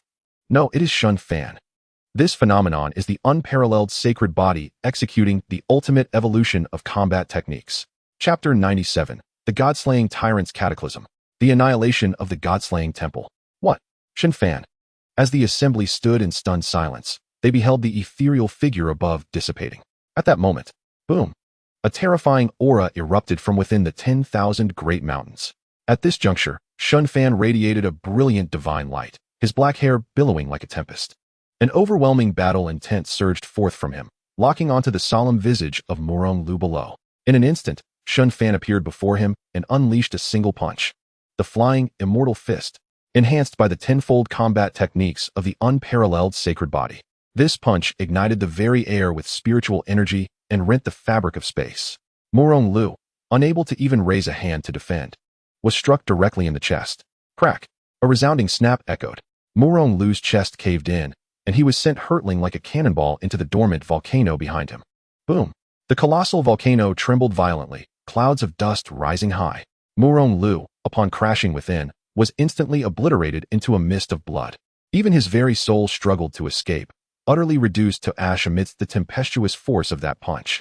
With a mere touch of his toes, Shen Fan propelled himself into the heart of the dormant volcano.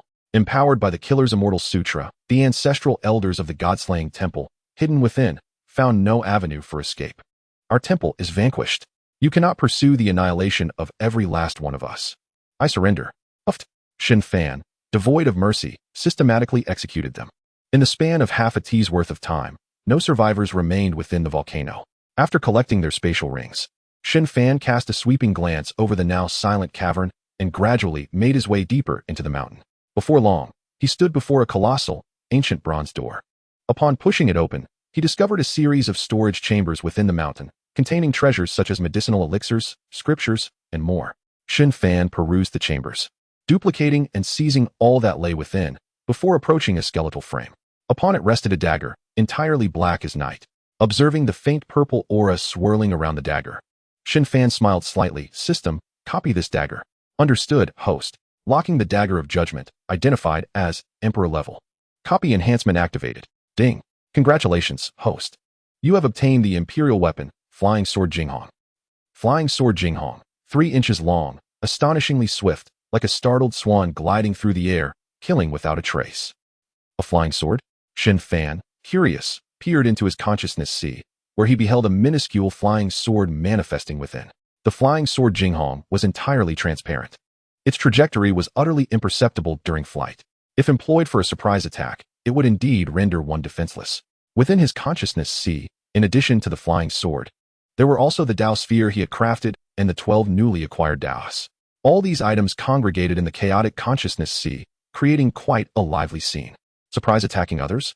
It seemed hardly worth the effort. Shen Fan smirked, sheathing the dagger from the skeletal frame. He had no need for such stealthy tactics. He then approached the white jade column in the hall and picked up a trumpet-shaped sound tube placed atop it.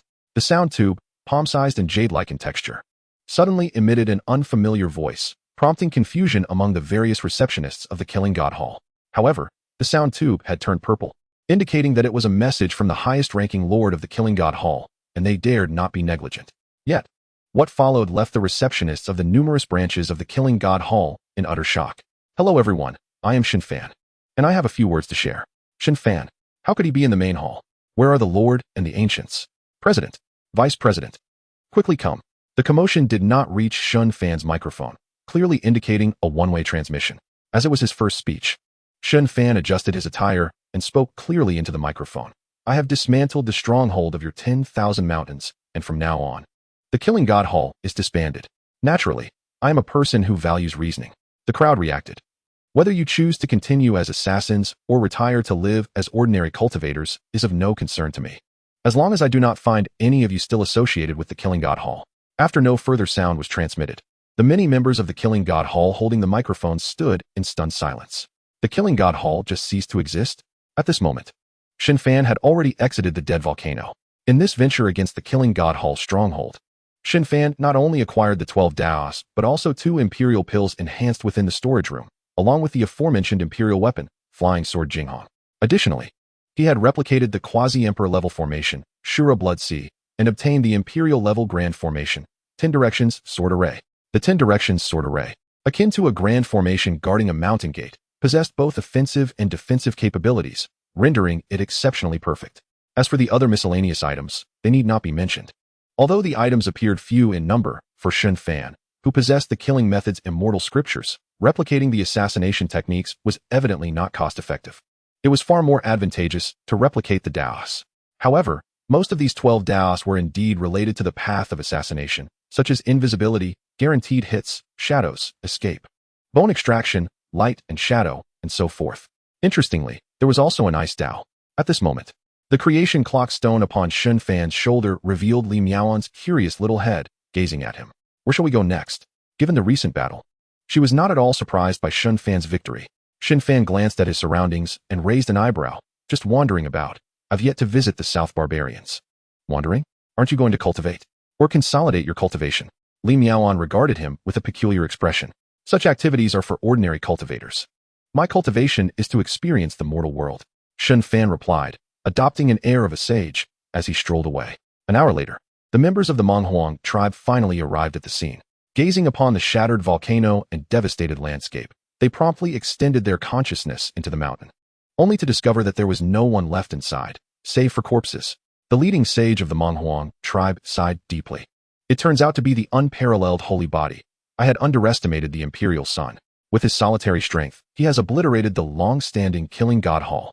Moreover, he is but a young man who has recently emerged into the world. This astonishing power truly leaves one in awe. Watching the elder's departing figure, the tribe leader of Menghuang solemnly declared, send word down. No one in the tribe must engage in conflict with the imperial son. Dispatch someone to Fulong Mountain. And once Xiao Amon emerges, instruct him to keep a low profile. Clearly, those within Fulong Mountain had yet to emerge. Understood.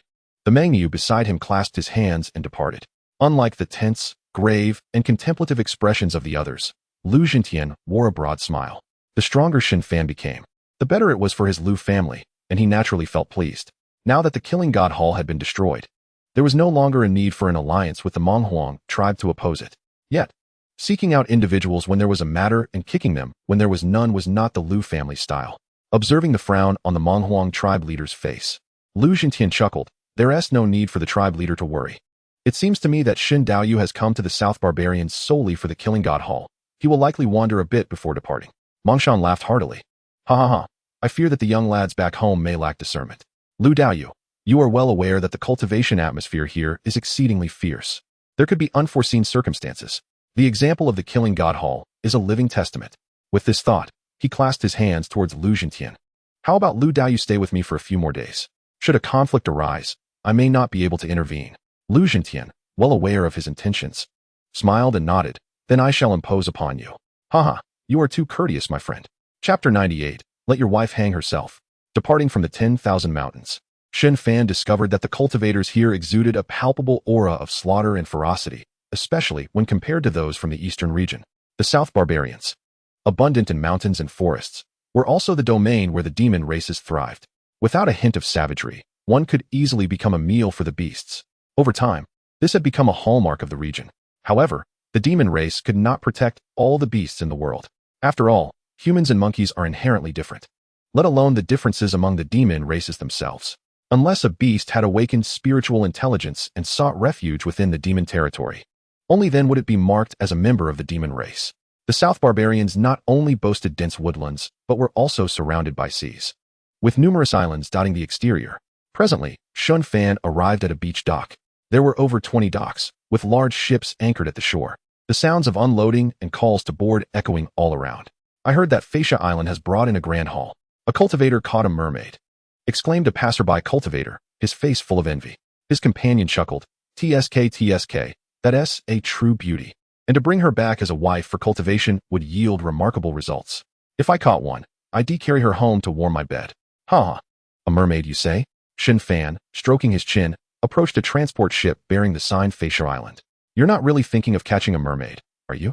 Li Miaoan in the creation clock stone tilted her head, observing him. What nonsense. I'm going to rescue a wayward maiden. Shen Fan replied earnestly. Is that so? I find that hard to believe. By the way, can you eat? Shen Fan produced a holy great spirit fruit and began to eat it himself. Although the fragrance of the fruit was sealed, Li Miaoan could clearly smell it from her shoulder.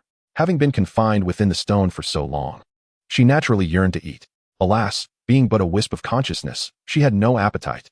Li Miaoan. As Yu Guang observed her sulking face resting on a stone, Shen Fan broke into a grin, exclaiming how delightful his snack was. The little girl, still attempting to challenge him. After exchanging spirit stones, he boarded the vessel heading to Flying Sand Island. Shen Fan sought a sunlit deck, reclining on a chair to bask in the warmth.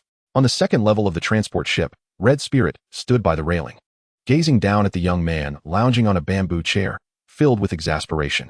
She had expended considerable effort to uncover Shen Fan's whereabouts, yet she had never anticipated witnessing his feat of annihilating the temple of the killing god. Regarding the task assigned by Lady Qin, Red Spirit felt utterly hopeless in its completion. If Lady Qin were to discover this, she would surely be tormented with anxiety. It was likely that Shen Fan had learned of her involvement from the temple of the killing god, and this thought only intensified Red Spirit's sense of predicament. At that moment, Red Spirit suddenly noticed Shen Fan, turned away from her, beckoning with a wave. He had indeed spotted her, with a veil gracing her face. Red Spirit's eyes sparkled as she turned and descended the deck. Impressive, he had managed to notice her. Li Miaoan, as if discovering some fascinating novelty, deftly tumbled down from Shen Fan's shoulder, playfully rolling over the stones. Shen Fan had been so leisurely that he hardly resembled a vigilant cultivator. Observing her amusement with the stones, he rolled his eyes, muttering, I am relaxed, not foolish. At that moment, the elegantly attired Red Spirit approached Shen Fan. After shielding their conversation from prying ears, she candidly confessed, Your Highness, my mistress intended to reconcile with you prior to the temple of the killing god's demise. The specificity regarding the timing of the temple's obliteration was essential, and there was no longer a need for concealment. Red Spirit believed that allowing Shen Fan to have Qin Wentian personally resolve this matter would yield the best outcome. In doing so, his relationship with Qin Wentian would remain untainted, while Lady Qin would still possess avenues of negotiation with him. She was certain that this incident would lead to an improvement in Lady Qin's attitude towards Qin Wentian, rendering her less likely to oppress his mother. Upon hearing this, Shen Fan chuckled lightly, waving his hand languidly. The temple of the killing god is no different. Only after acting do they realize their folly. Rest assured, I will not unjustly blame the Qin family. Let your mistress take her own life. Otherwise, I shall find the opportunity to claim her head. Let her take her own life. Red Spirit's expression froze in shock. She had not anticipated Shen Fan to be so unrestrained. Still not leaving? Shen Fan glanced at the rigidly poised Red Spirit, teasing, such a beautiful maid. Does your mistress intend to employ seduction? If you do not depart soon, I may very well be forced to ruin your beauty. Though his tone was playful, the evident murderous intent in his eyes sent a chill down Red Spirit's spine. I shall take my leave, she said, awkwardly bowing before turning away. Yet, her heart was heavy with concern. For someone of Lady Qin's stature, even with the temple's destruction, she would not willingly succumb to death. As her personal maid, Red Spirit could never betray her mistress by revealing this to the Qin family. This situation was undoubtedly a deadlock. It seemed the only option was for the mistress to seek Qin Wentian. Red Spirit sighed inwardly before vanishing from the ship. Oh, the burdens of beauty. Exhausted from play, Li Miaoan returned to perch upon Shen Fan's shoulder, resting her upper body against the stones. Many cultivators nearby had taken notice of this precious creature capable of concealing souls and spirits. Especially with Li Miaoan's striking beauty, it was impossible not to attract attention. Yet, None aboard the ship dared to entertain any thoughts of ill intent, for the captain had discreetly issued a warning, be it from ancient aristocratic families or disciples of sacred lands. Any who dared disturb this young master would be unceremoniously tossed overboard to feed the fish. Impressive, Shen Fan remarked with a smirk, a pitiful creature indeed. Yet she possesses some discernment. If seduction were truly her strategy, she would merely be courting her own demise. After uttering this, Shen Fan turned to Li Miaoan, curiosity piqued. Would you enlighten me about the matters above? It may cause you pressure. Perhaps you would prefer not to know, Li Miaoan replied, smacking her lips as she mimicked him. Pressure. Shen Fan shot her a sidelong glance, proudly declaring, without pressure, where does motivation arise?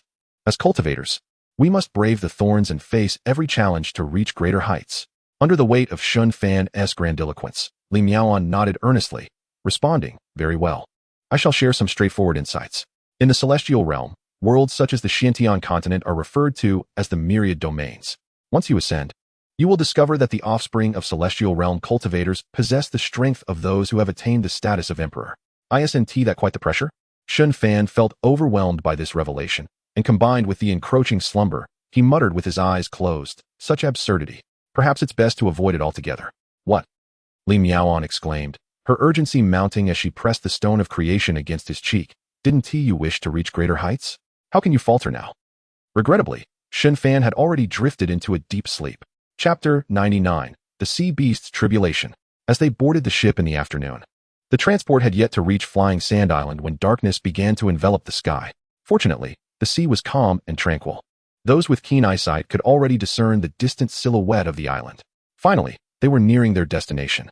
It was rumored that the last capture of a mermaid occurred on a full moon night, and coincidentally, tonight the moon was full.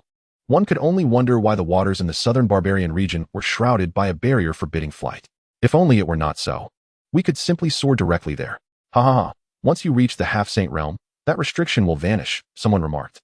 Rumors circulated among the cultivators standing at the railing, discussing the tales they had heard regarding the domineering forces lurking in the deep sea, one of which was said to be the Abyssal Dragon Palace. Though its authenticity remained uncertain. The reason they were traveling by ship to Flying Sand Island was due to a natural suppression within the entire sea region that made it arduous to traverse the waters to their desired locations. However, this suppression was minimal for cultivators of the recognized Holy Realm. Listening to the discussions around him, Shen Fan leaned against the railing, enjoying the sea breeze in serene delight. At that moment, he raised an eyebrow. He saw the enormous full moon reflecting on the sea surface, slightly rippling. The once starry sky was now veiled by massive storm clouds. The wind howled ferociously as a tempest approached, startling everyone aboard. All hands, attention! All hands, attention! The transport vessel is preparing to turn back. Please infuse your spirit energy into the railing to accelerate the ship's operation. The captain's voice echoed from the third-floor cockpit, prompting most cultivators to instinctively channel their spirit energy into the nearby railings. Such a dire situation warranted the captain's command for everyone to assist in making a hasty retreat. But in the next instant, with a thunderous roar, the crowd was horrified to witness towering waves rising from the sea, reaching heights of thousands of feet. The colossal waves loomed like an immense barrier, a terrifying sight. If they were to crash down upon the ship, not only would they become drenched, but survival itself would be in jeopardy. It was crucial to remember that beneath the ocean lay a multitude of sea beasts and strange creatures. Amidst the towering waves and the celestial expanse above, several kilometer-long golden-purple thunder dragons flickered ominously, roaring downwards and leaving the onlookers utterly astounded. By heavens! It's a sea beast undergoing tribulation. Run for your lives. Channel all your spiritual energy. Terrified exclamations filled the air as the crowd, pale-faced and trembling, fervently infused the ship's hull with their spiritual essence. Previously, they had felt a glimmer of hope amidst the crashing waves, but now, with the tribulation so perilously close, a single strike could lead to their collective perdition. Moreover, this was the exclusive golden-purple tribulation of the saints. The fierce winds and crashing seawater lashed against their faces, amplifying the oppressive atmosphere. Yet, at the ship's railing, Shen Fan furrowed his brow, observing the descending wave barrier with growing concern. The aura of this tribulation feels off, he murmured. At that moment, a powerful roar reverberated across the vast sea. Roar? A dragon's roar? The crowd turned in alarm to witness a colossal dragon's head emerging from the descending wave barrier. Its deep purple eyes glimmered with a chilling light as they fixated on the golden-purple thunder dragons above. The dragon, resplendent in silvery white scales, towered like a mountain with whiskers flowing like rivers, its scales shimmering brilliantly, exuding an extraordinary majesty. Simultaneously, an overwhelming sense of pressure radiated from its form, sweeping across the expanse.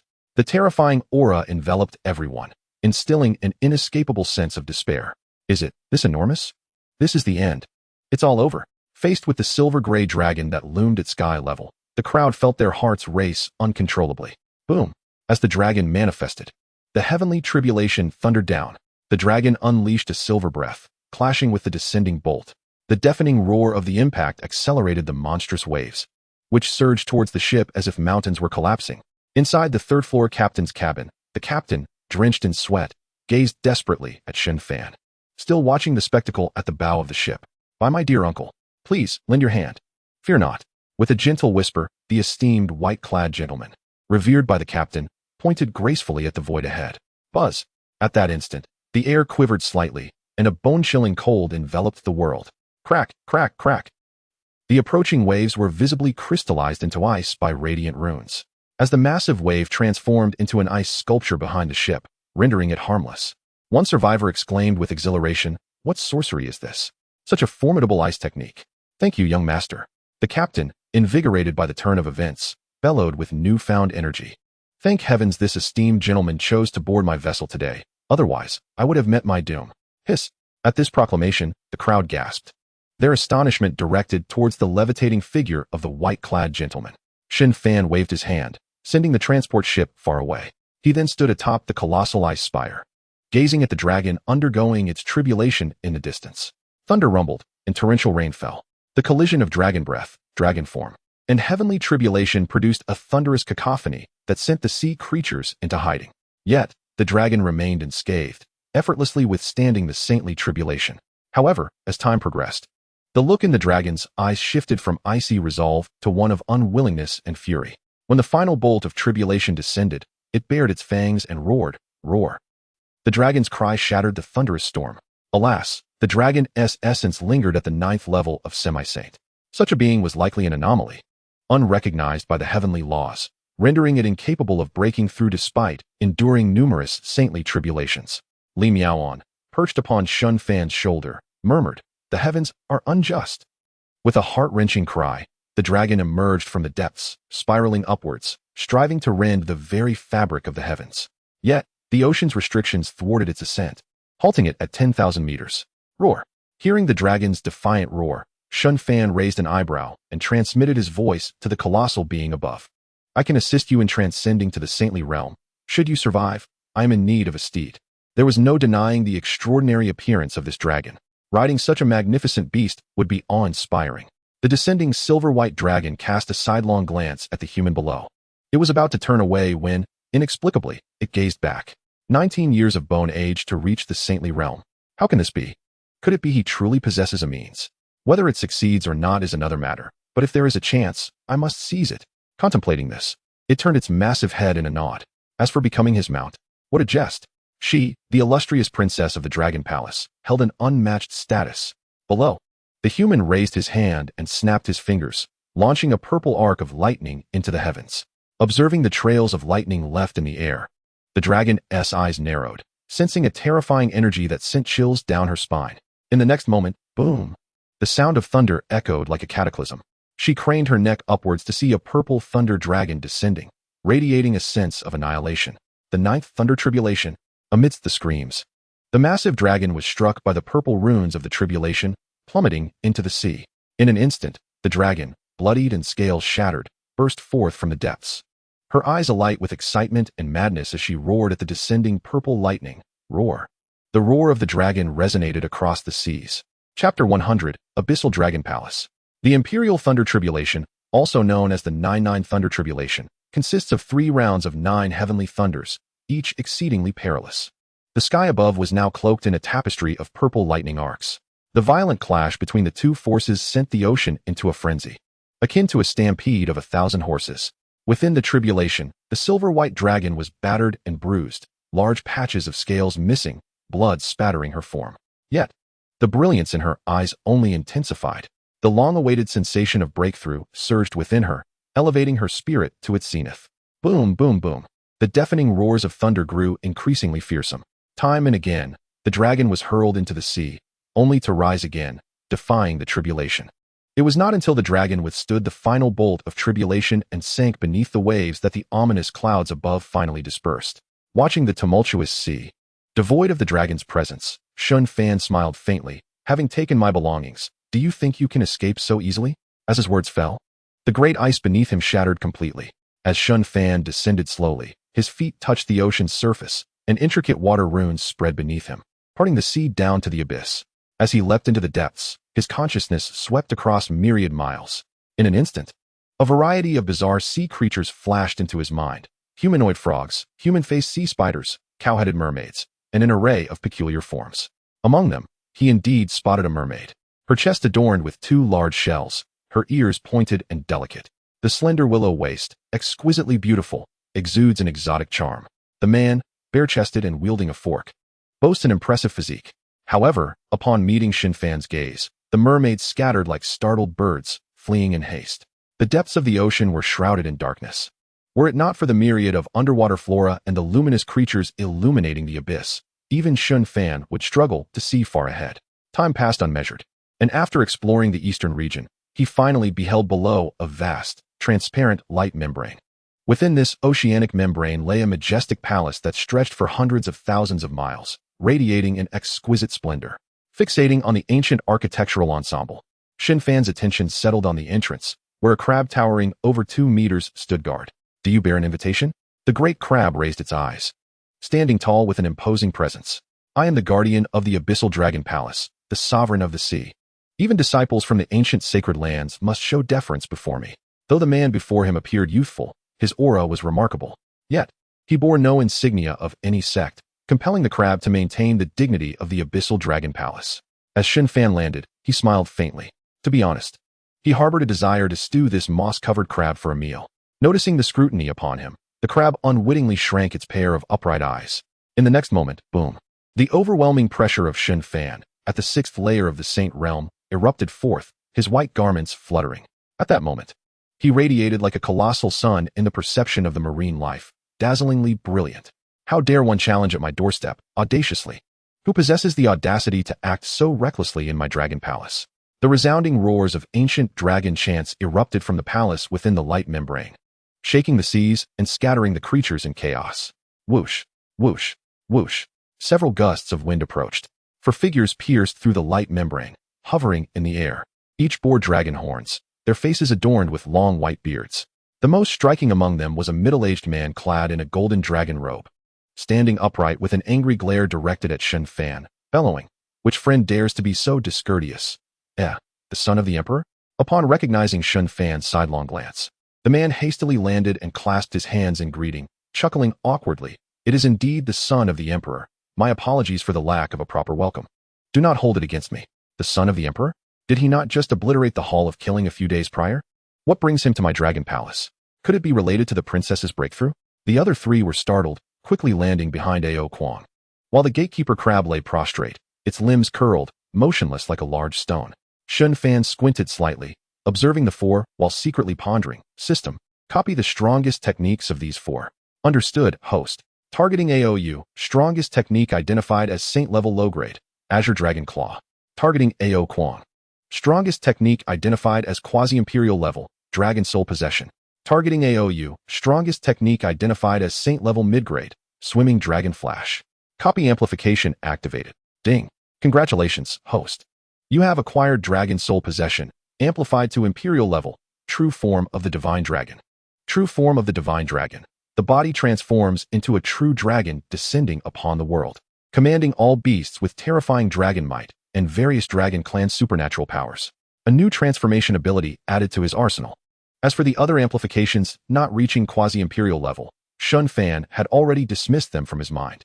It was only when Ao Kwang began to feel uneasy under his scrutiny that Shen Fan casually clasped his hands and remarked, "Ao friend, let us speak plainly. It was I who facilitated her breakthrough to the Saint realm, so please allow her to emerge." Indeed, it was he, Ao Kwang thought with a sigh. Originally, he believed his daughter's breakthrough to be a joyous occasion, not realizing it was orchestrated by Shen Fan. As for the notion of Shen Fan deceiving him, no one deemed that necessary with such a divine being. He chuckled awkwardly. "Son of the emperor, please enter my residence for a discussion. My daughter has just sustained severe injuries and is currently recuperating."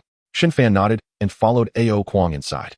Once they entered the main hall and took their seats, Ao Kuang inquired with a smile, "Son of the Emperor, might I inquire how events transpired?" Shen Fan recounted the tale without embellishment, then began to sip his tea. "Oh, perhaps this is fate," Ao Kuang thought, noticing Shen Fan's lack of enthusiasm for conversation. "In that case, I shall go check on my daughter." "Excuse me." Shen Fan nodded. In a resplendent courtyard, the now-recovered Ao Jiao sat cross-legged on a jade platform, absorbing the essence of the ocean. Behind her, a colossal silver dragon's phantom shimmered brilliantly.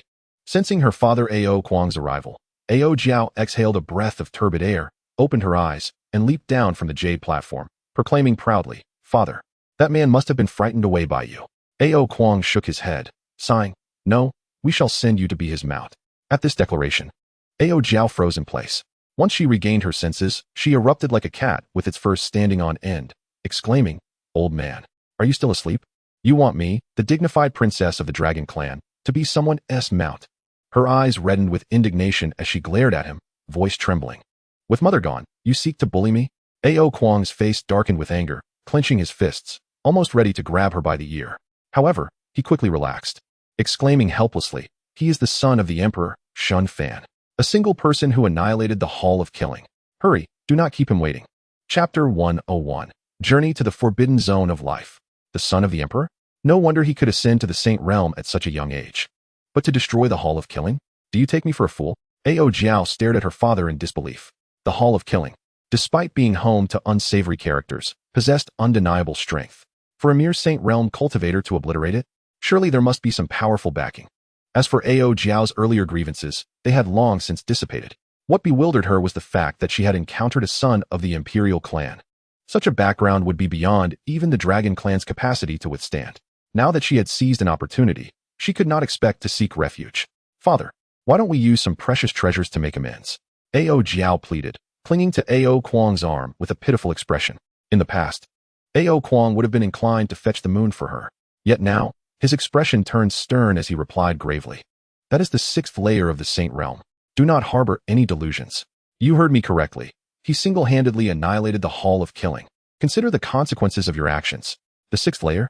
How has he cultivated to such a level? At this rate, he might reach quasi-imperial realm by 20. Ao Jiao, utterly flabbergasted, was pulled away from the courtyard by Ao Kuang. "Ha ha ha, son of the Emperor, I bring my daughter to you. I hope you will look after her in the future." Ao Kuang greeted with a bow as they entered the hall. "One does not strike a smiling face," Shen Fan replied, setting down his teacup and rising with a smile. "As the mood strikes, I hope Ao friend will not take offense." "Not at all. Our dragon palace owes a debt of gratitude to the son of the Emperor for his assistance." Ao Kuang chuckled, stroking his beard. Without further ado, Shen Fan's mere appearance had dispelled the millennia-old curse upon his daughter. This in itself was a monumental opportunity. What harm was there in being a mount? If the other party were to ascend to the throne, the Dragon Palace would similarly benefit. The most crucial reason was that the Dragon Palace could not contend with Shen Fan. Otherwise, given the Dragon Clan's proud nature, they would never be so accommodating. Shen Fan nodded with a smile, his gaze settling upon the silver-gowned woman standing behind Ao Kuang. The lady, adorned with flowing silver hair and a visage as smooth as jade, bore 2 velvety horns on her forehead. Her bright, sparkling eyes were curiously fixed on him. Noticing Shen Fan's attention, Ao Jiao curtsied gracefully, introducing herself. "I am Ao Jiao, honored to meet the imperial son." On their journey here, her father had relayed all of Shen Fan's exploits to her. Regardless of whether he had the backing of an imperial clan, his mere presence was enough to instill awe and command respect among the masses. The second stage of the Saint Realm, indeed impressive.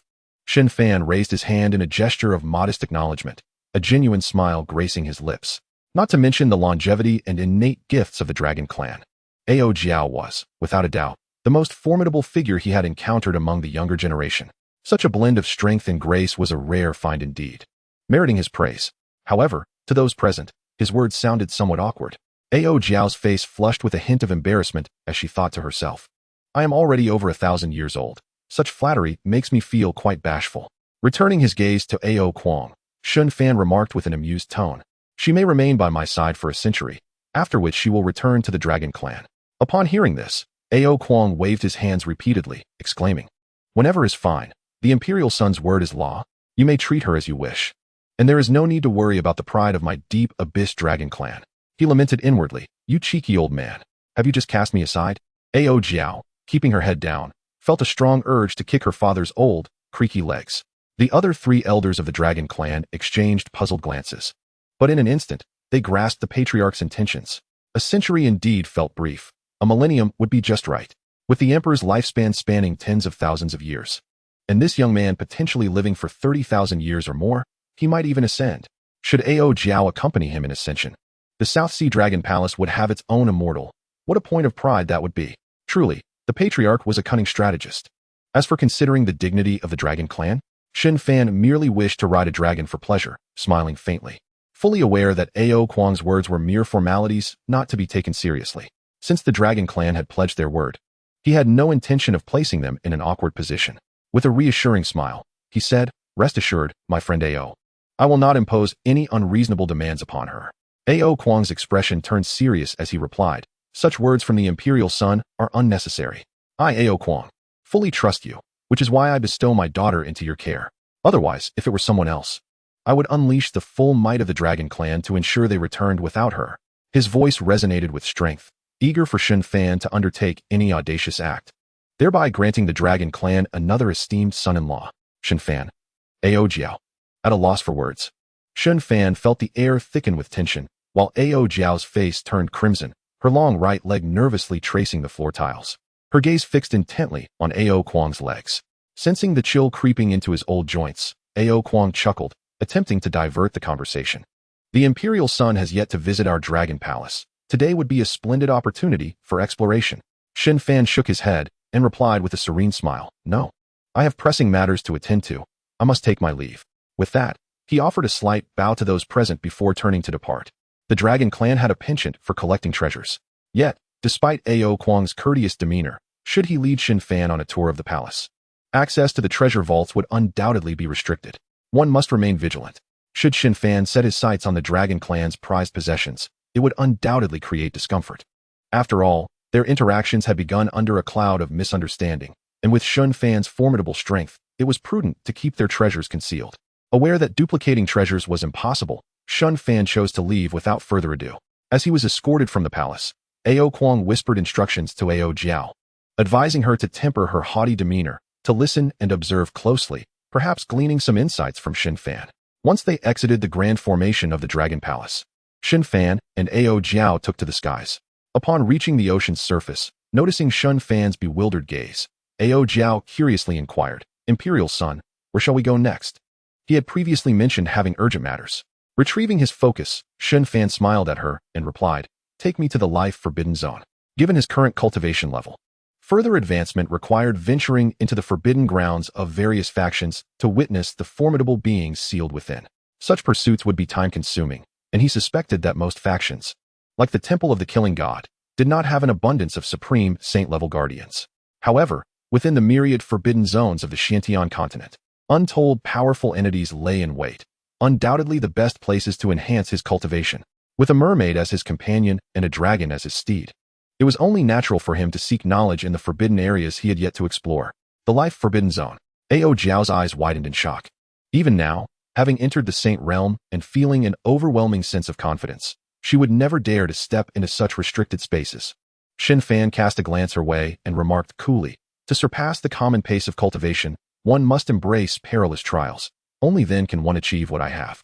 Do you think my strength was granted without effort?" Ao Jiao gazed at him in incredulity. She had never anticipated that Shen Fan's path to power was paved with such life-threatening challenges. It seemed he had no regard for his own life. "If you are afraid, then return alone. I do not need a coward by my side." "Afraid? Do not belittle me." Ao Jiao's indignation flared, her entire being radiating a brilliant white light as she revealed her true form. With a mighty roar, the powerful dragon's roar echoed as a colossal silver dragon, stretching 1,000 meters, soared into the sky. Gradually, she directed her immense head towards Shen Fan, determination gleaming in her eyes. "You may go. I shall go too. You are merely an imperial son. In terms of cultivation, you are only 4 realms above me. Why should I fall short?" Shen Fan smiled serenely as he swiftly positioned himself atop her smooth forehead, directly between her horns, and said, "Then let us depart." With a flick of her mighty tail, the dragon ascended into the clouds. On that day, the cultivators of the southern barbarians witnessed a magnificent silver dragon soaring through the skies of the South Sea, exuding an extraordinary majesty. Chapter 102. West Lin Heaven, Enlightenment Mountain. West Lin Heaven, Life Forbidden Zone, outside Enlightenment Mountain. The season for harvesting enlightenment tea had arrived once more. Observing the myriad factions arriving to gather tea, a cultivator spoke with a sense of wonder. At this moment, the area outside Enlightenment Mountain was teeming with people. The various factions clearly established their territories, occupying advantageous positions around the mountain. Once the ancient Enlightenment tea matured, all factions would rush in, relying on their own skills to seize the precious leaves. A resounding rumble echoed across the sky. The crowd beheld an ancient copper carriage radiating astonishing ripples approaching from the distance. Upon seeing the signature flag displaying the character Lin, the cultivators gasped in astonishment. The ancient Lin family had arrived. This year's harvest of enlightenment tea promised to be more eventful than ever before. Every 100 years, only 50 leaves of enlightenment tea were produced, clearly insufficient to satisfy all. This year, 7 supreme factions from West Lin Heaven had already gathered. The prospects for other factions hoping to profit from this event were daunting indeed. As the Lin family's copper carriage landed, an onlooker murmured, "I have heard that an imperial sun has emerged from the eastern domain. Perhaps this is related to the current situation. It could not be a coincidence."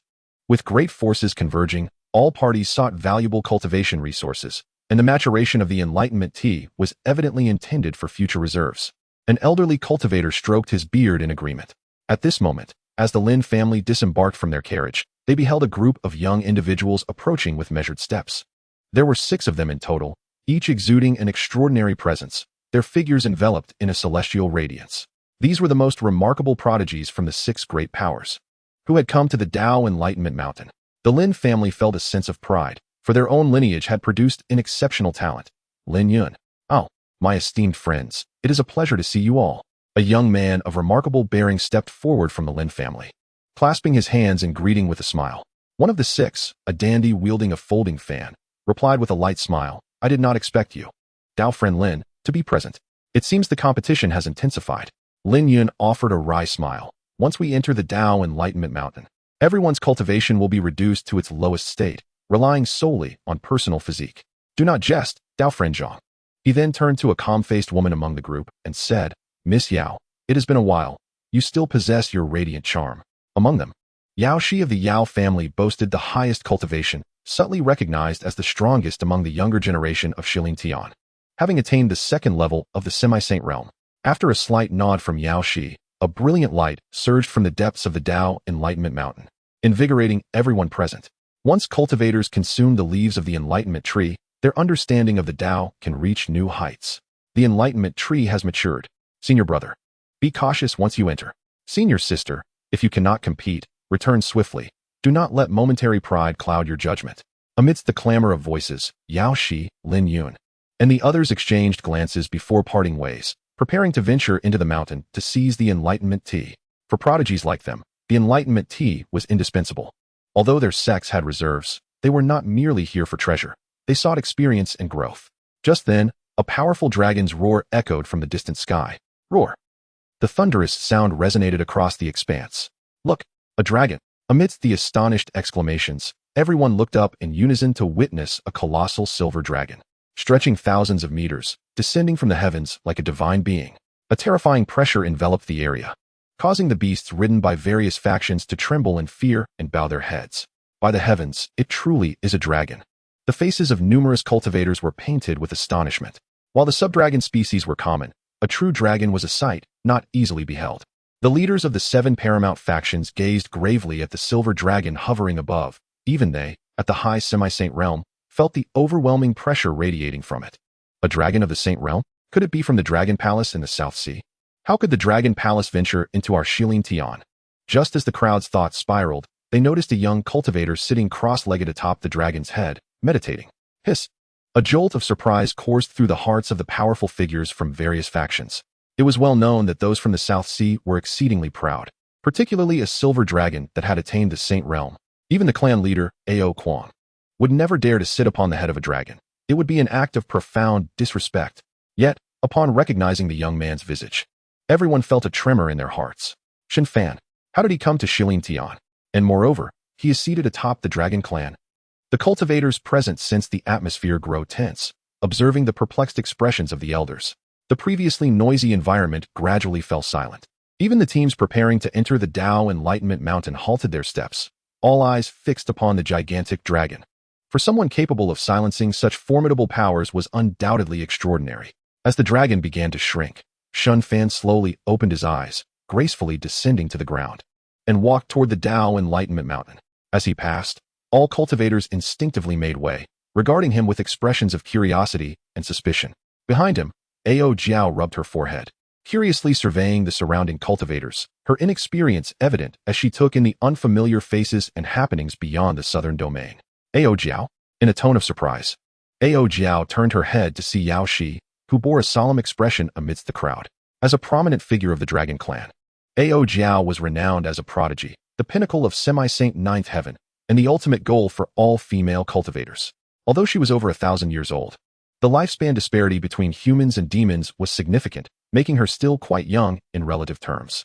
However, no one anticipated that she had already attained the saint realm. Yet, Ao Jiao did not recognize Yao Shi, merely raising an eyebrow as she followed Shen Fan and whispered, "I heard that once you enter here, you can only rely on physical strength. Are you going to be all right?" The Dragon Clan's strongest trait is undoubtedly their physique. Her inquiry stemmed from concern for Shen Fan's safety. "If you're worried, stay outside and wait," he retorted. "Am I afraid?" Ao Jiao shot him a defiant glare, puffing out her chest. "If anything happens, hide behind me. Consider it returning a favor." Shen Fan smirked slightly when an elder ahead clasped his hands and smiled. "I am Yao Xing from the Yao family. It is an honor to meet the young emperor. May I inquire if your visit is for the enlightenment tea from within the mountain?" Once it was confirmed that Shen Fan sought the enlightenment tea, the young prodigies from various lands had to reconsider their plans, not to mention Ao Jiao's presence beside him. He is the young emperor. Those unaware of the situation finally grasped the identity of the individual before them. To think the young emperor from the eastern domain possessed such formidable influence, compelling the major factions to act with such caution. Surely, something monumental had transpired in the eastern domain. I had thought the young emperor was merely a prestigious title. As Yao Xing spoke, the members of the Yao family collectively regarded the young emperor with awe. Many Yao disciples were already aware that the young emperor had inherited the void transformation Dao finger from the Yao family's great emperor. Chapter 103. The Supreme of the Forbidden Lands. Copying Amplification, Near Emperor, Ninth Heaven. This secret technique, not meant for dissemination, would typically prompt the Yao family to inquire about its origins. If it were indeed passed down from the family's great emperor, Shen Fan's relationship with the Yao family would be anything but ordinary. However, Elder Yao Xing and the talented Yao Shi were cognizant of the clan leader and family's saint's decision. This matter was to be laid to rest, and they would not pursue the origins of Shen Fan's void transformation Dao finger. Many found this decision perplexing. To forego leveraging such advantageous connections was utterly bewildering. Yet, with the family's decree in place, Elder Yao Xing could not voice further objections. Upon hearing his question, Shen Fan replied with a serene smile. "I merely intend to take a look inside. I have no intentions regarding the enlightenment tea. You may proceed as you wish." These words relieved everyone. After the two entered the Tao Enlightenment Mountain, the order among the entering teams was restored. Within the Tao Enlightenment Mountain, only the tallest peak in the distance bore the ancient enlightenment tree. Once Shen Fan and Ao Jiao stepped into the Tao Enlightenment Mountain, they truly felt the complete inability to harness even a shred of spiritual energy within their bodies. This earthly rule was so constraining that even elder cultivators dared not enter, fearful of being overpowered by younger cultivators and suffering a humiliating downfall. As they observed numerous individuals moving towards the colossal mountains ahead, Shen Fan discovered that the range of his divine sense was rendered nearly useless. After surveying the surroundings, he proceeded deeper into the Tao Enlightenment Mountain. As for Ao Jiao, she closely followed in his footsteps, occasionally glancing at the stone resting upon his shoulder. Previously, she had observed a beautiful young girl emerging from within that stone, captivating in her allure. The surroundings were enveloped in a profound silence. The scenery of Wudao Mountain was quite pleasing, not differing significantly from ordinary mountains. As time progressed, the two delved deeper into the wilderness. Yet, the spiritual energy within them had been compressed to its utmost limits, rendering them incapable of utilizing even a trace of it. After an indeterminate duration, Shen Fan finally came to a halt. Before them loomed a colossal peak, beneath which lay a cave exuding tendrils of ominous black mist. Feeling a chill, Ao Jiao rubbed her arms and spoke softly. "Your Highness, how does your body feel? Are you able to manage?" The moment they entered the confines of this mountain, she distinctly sensed an inexplicable suppression of her bloodline power. The confidence she once possessed had evaporated entirely. For the deeper they ventured into the mountain's territory, the weaker her physical prowess became. The cave before them undoubtedly concealed a terrifying presence. At that moment, a soft, eerie whisper emanated from the cave. "Your Highness? Is there something you seek?" Ao Jiao was left utterly dumbfounded, exclaiming inwardly, what is his true identity? In these forbidden zones, only ancient sovereigns entomb themselves, rendering them sanctuaries for cultivators. Such beings are beyond the reach of any holy ground. It is likely that even imperial clans would think twice before ruffling their feathers. How could Shen Fan, a mere 6th-level saint, elicit such an inquiry? It was akin to her father suddenly becoming an ancient emperor, leaving Ao Jiao in disbelief. With a raised eyebrow, Shen Fan clasped his hands together and smiled. "I merely entered to broaden my horizons. I have no other intentions." Ao Jiao swallowed hard, mirroring his respectful gesture. Broaden horizons? She thought, I have truly gained insight. However, as Shen Fan had anticipated, the saintly aura he released within the vast mountains had likely been sensed by formidable beings from the Xianxian continent. Therefore, it was hardly surprising that the cave's master had spoken in such a manner. The atmosphere grew somewhat tense. Shen Fan's claim of seeking knowledge upon entering the abode of this mysterious figure seemed like a flimsy excuse. At that moment, the black mist within the cave dissipated, revealing an elderly man clad in dark robes, his visage withered, who smiled faintly and proposed, "Why not, Your Highness? Come to my humble abode? Consider it a gesture of hospitality." System. Copy his cultivation. Understood, host. Locking onto the black cloud elder. Cultivation verified. 4th-level semi-emperor. By the heavens. 4th-level semi-emperor. Shen Fan's eyes widened in astonishment. This could only imply. Copy amplification commencing. 5th-level semi-emperor. 7th-level semi-emperor. 8th-level semi-emperor. 9th-level semi-emperor. The rapid escalation of his cultivation left Shen Fan momentarily dumbstruck. The Black Cloud Elder's eyes narrowed slightly as he cast a casual glance at the two before him. Although the might of the young prince was formidable, as the master of the Forbidden Zone, he was not one to be trifled with. Yet, upon glimpsing Shen Fan's cultivation, his brow raised in surprise. A mere 6th-level saint, intriguing. He was astonished to discover that after merely a glance, he could not discern Shen Fan's true cultivation. Even he could not see through it. Could it be a treasure of sorts? Amidst the Black Cloud Elder's uncertainty, Shen Fan offered a slight bow and smiled. "I shall not intrude any longer." With that, he turned to depart. Ao Jiao promptly bowed to the elder before hastily following Shen Fan. Indeed, a mere excursion into the life-forbidding zone had yielded remarkable results, elevating his cultivation straight to the 9th-level semi-emperor. However, Shen Fan's smile faltered as he pondered the next steps. Presently, there were no emperors to be found on the Xianxian continent. The 9th-level semi-emperor was already the pinnacle of power. If he were to cultivate further, it would pose a considerable challenge for Shen Fan. As he walked, he mused, while my spirit could still be enhanced, techniques, imperial artifacts, and pathways could only be considered embellishments. A journey to other locations would suffice. In light of this, Shen Fan realized that if he refrained from cultivating, aside from aimless wandering, he could only await others to ascend to emperorhood in order to copy their cultivation. Alas, this was the dilemma of rapid advancement in power. Shen Fan shook his head and ambled through Wu Dao Mountain. However, this was an unavoidable predicament. With the system at his disposal, he could not afford to dawdle in his ascent. At his current 6th-level saint cultivation, it was increasingly challenging to encounter peers of equal caliber across the various holy lands. Only within the forbidden zones, or among ancient beings sealed within the sacred grounds, could he successfully replicate his cultivation. By the time they exited Wu Dao Mountain, Ao Jiao still wore a look of incredulity. "Your Highness, we are out already? What else would you expect?" Shen Fan replied, bemused. Ao Jiao swallowed hard and whispered, "Such places are the domains of supreme beings. Those who enter are doomed. How can you be so calm? Did you truly just take a stroll? Such exaggeration. That elder has lived for so long. There is far less rivalry than you assume." Shen Fan, adopting a tone of admonishment towards the younger, gently patted her head and chuckled. "Next, let us explore other forbidden zones. Transform quickly into your dragon form." "Ao Jiao, don't touch my head." As she spoke, she once again transformed into a majestic white dragon. At this point, they had already exited the confines of Wu Dao Mountain. From the stone on Shen Fan's shoulder, the head of Li Miaoan emerged. "Phew, finally out." She stretched, her tone relaxed. Clearly, she had no desire to encounter the ancient beings within the mountain, lest she bring trouble upon Shen Fan. Yet, the moment she emerged, she abruptly turned to Shen Fan, her eyes wide with shock.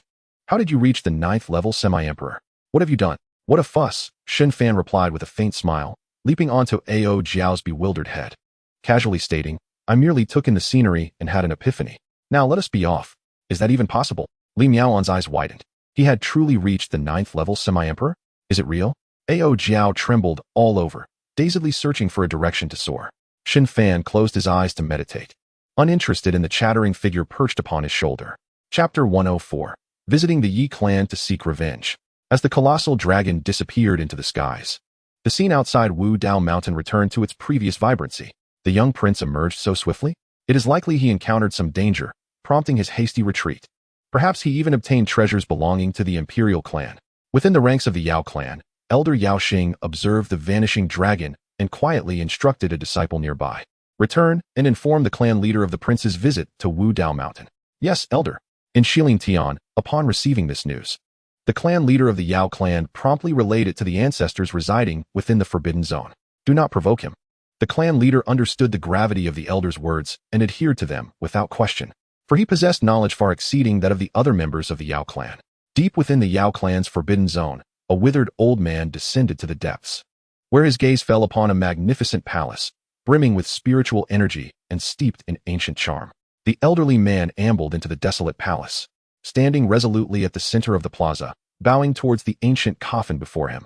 Your Majesty, Shen Fan merely made a brief sojourn to the Enlightenment Mountain, departing in less than 2 hours, and no signs of battle were evident therein. Within the ancient coffin lay a multitude of life-source stones, and at its center reclined a youth with a visage as radiant as jade, eyes closed in repose.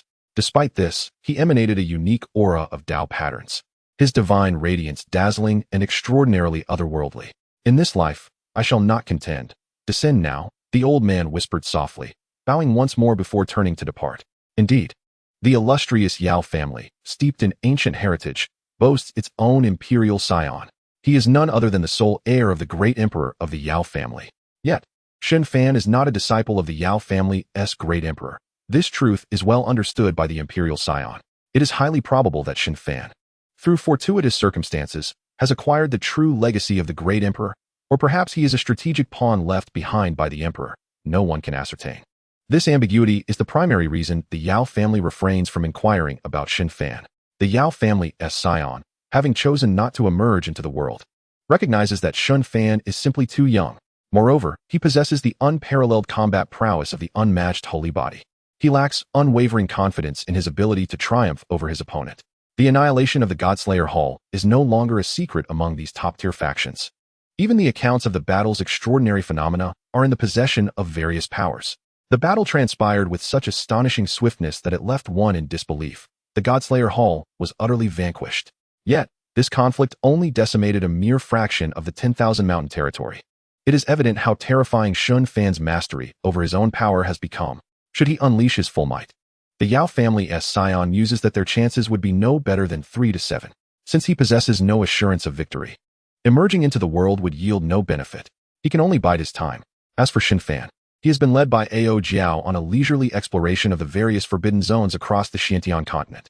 Remarkably, no forbidden zone dares to challenge them. The reason lies in the fact that upon entering any forbidden area, Shen Fan emanates an aura characteristic of a quasi-emperor at the 9th level. For Ao Jiao, a newly ascended saint, this might not feel overwhelmingly potent, as it does not carry imperial pressure. However, for the ancient beings of the same realm, this aura is akin to a drop of ink in a clear bowl of water. The reaction is readily imaginable. At Shen Fan's level of cultivation, the deliberate concealment of his prowess and the pretense of superiority have become entirely unnecessary. Moreover, having ascended from lowly beginnings, he has observed that most cultivators possess keen intellects. Rarely does one foolishly provoke him, especially upon learning of his cultivation level. The ancient beings of the forbidden zones, having lived for countless years, are not fools. They understand that he releases his aura to avert unnecessary conflict. As long as Shen Fan does not disturb their coffins, the mighty beings resting within shall remain uninvolved, allowing him to act freely. Everyone turns a blind eye, for he is undeniably extraordinary. A 19-year-old quasi-emperor at the 9th level. Furthermore, he possesses the combat prowess of an unmatched holy body. Were he not the reincarnation of some ancient great emperor or a Tao avatar sown by the emperor himself, none would dare believe it. This leads Ao Jiao to feel that Shen Fan's entry into forbidden lands is akin to mere play. Indeed, he is simply enjoying himself. At this moment, Shen Fan completed his circuit and returned to the foggy forest of the eastern domain. Gazing at the little imp sealed before him, he mused inwardly, system. Replicate the lifespan of this ancient divine herb. Affirmative, host. Targeting ancient herb, sun, and moon fruit. Assessment of remaining lifespan, 600 years. Replication enhancement initiated. Ding. Congratulations, host. You have acquired an additional 70,000 years of lifespan. Impressive. A brief stroll has added over 300,000 years to my lifespan. Shen Fan remarked, licking his lips as he released the restrictions surrounding the sun and moon fruit. You really won't eat me? The sun and moon fruit exclaimed, its glossy eyes wide with trepidation as it gazed at Shen Fan. Shen Fan rolled his eyes. If you don't leave now, I might just be tempted to sample your flavor. Whoosh. The sun and moon fruit, clad in open-crotch pants, dared not linger any longer and vanished into the fog with a flash.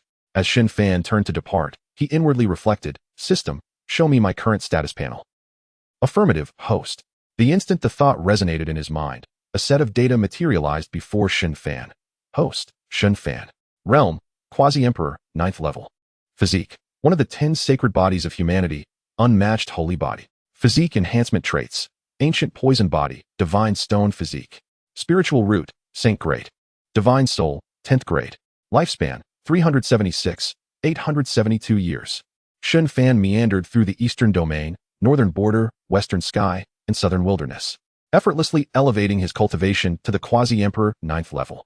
His previously divine grade spiritual root has now been enhanced to the saint grade. His lifespan is now multiple times greater than that of the ancient great emperors. All these enhancements are reflected on his status panel. Additionally, he has acquired various Tao insights, spiritual herbs, secret treasures, and numerous imperial elixirs through his explorations of the forbidden zones. The rapid enhancement he experienced during his circuit left Shen Fan thoroughly satisfied. Upon exiting the foggy forest, he stretched lazily and smiled. Let us take a stroll around the Yi family. Ao Jiao, now accustomed to his whims, nodded and transformed into her dragon form, soaring with him toward the primordial Yi family. Upon their arrival at the ancient Yi family, Shen Fan swiftly positioned himself above the clan. The terrifying aura of the Quasi-Emperor descended like a mountain. Rumble. The protective grand formation of the Yi family activated instantaneously, effectively countering this overwhelming force. System, replicate this grand formation. Affirmative, host. At that moment, whoosh, whoosh, several figures appeared above with a whoosh. Your Majesty, what is the meaning of this? Without uttering a word, Shen Fan's divine radiance surged, his unmatched holy body's bloodline roaring like thunder. In the next instant, he stomped down upon the grand formation below. Boom! The tremendous force shook the entire Yi city as if a dragon had arisen, causing the earth to tremble. Crack! Crack! The Yi family's grand formation shattered under this one blow. I have come for vengeance. A booming shout echoed like thunder across the sky. Uft! The elders of the Yi family, pale with shock, immediately spewed blood, hurtling backward. Chapter 105. Unconcerned with the path, only desiring battle with the great emperor. With a single kick, Shen Fan obliterated the Yi family's imperial formation. A furious roar further injured several elders of the Yi family. Such a terrifying aura and invincible demeanor instilled fear in the hearts of all within the city. Yi family's 5 ancestors. Head of the family, Xianxian, come forth and meet your end. The thunderous shout resonated once more in the heavens. Gazing at the figure of Shen Fan, whose white attire billowed in the wind, all present were taken aback. The family head, the 5 ancestors. When had their lineage provoked the imperial scion Shen Fan? It was utterly terrifying. Could the Yi family withstand such formidable power? How dare you? Do not forget that my Yi family possesses a divine weapon in this world. This child is exceedingly arrogant. The anxious crowd discovered that 2 figures had inexplicably appeared in midair. One was an elderly man with a weathered visage, while the other was none other than the head of the Yi family, Xianxian. Simultaneously, a resonant voice echoed through the forbidden grounds of the Yi family. From this day forth, the Yi family shall seal itself off. I implore the Emperor of the past to show mercy. At these words, the expressions of all present shifted dramatically. A seal on the family? It dawned on them the magnitude of the entity the Yi family had provoked. Noticing Shen Fan's non-committal demeanor, Xianxian clasped his hands and smiled. Our grievances are personal. I, Yi, have never wielded the power of my clan. As soon as he finished speaking, both Xianxian and the 5 ancestral spirits of the Yi family spontaneously ignited, their bodies dissipating into the cosmos in an instant. Even their souls vanished, a testament to their resolve. Observing Shen Fan's unperturbed expression, the atmosphere grew increasingly oppressive.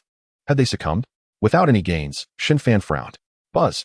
Within the Yi family's forbidden grounds, a three-legged purple cauldron slowly floated in the air, emanating an unparalleled and terrifying pressure. At the same time, an extraordinary phenomenon, visible only to those at the quasi-emperor level, unfolded. A trace of intangible bloodline power flowed from every member of the Yi family, converging into the great cauldron. At last, it has emerged. Shen Fan's heart leaped with joy. Secretly contemplating, system, replicate this cauldron. He feigned displeasure with a frown, and indeed, the Yi family was compelled to employ an imperial artifact. Confirmed. The human emperor cauldron has been identified as an imperial artifact. Replication enhancement initiated. Congratulations, host. You have acquired the celestial artifact, Chaos Cauldron. Chaos Cauldron. A treasure born from chaos. A wisp of chaotic energy can subdue an entire realm. Its power is extraordinary. Thus, I and the Yi family part ways on equal terms. After whispering this, Shen Fan leaped back onto the rigid form of Ao Jiao. Upon hearing this, everyone exhaled a long breath of relief. The human emperor cauldron gradually descended into the Yi family's forbidden grounds. My goodness, he truly is a quasi-emperor. Ao Jiao felt a chill creeping down her spine. With her limited understanding, she found it hard to fathom what kind of being Shen Fan truly was. To the Central Emperor continent. Yes, yes. Ao Jiao responded eagerly, swiftly vanishing into the horizon. However, as the two set foot on the Central Emperor continent, news of the Qin matriarch's sudden demise spread among the surrounding cultivators. Could this incident be connected to him? Observing Shen Fan's furrowed brow, Ao Jiao felt a surge of trepidation.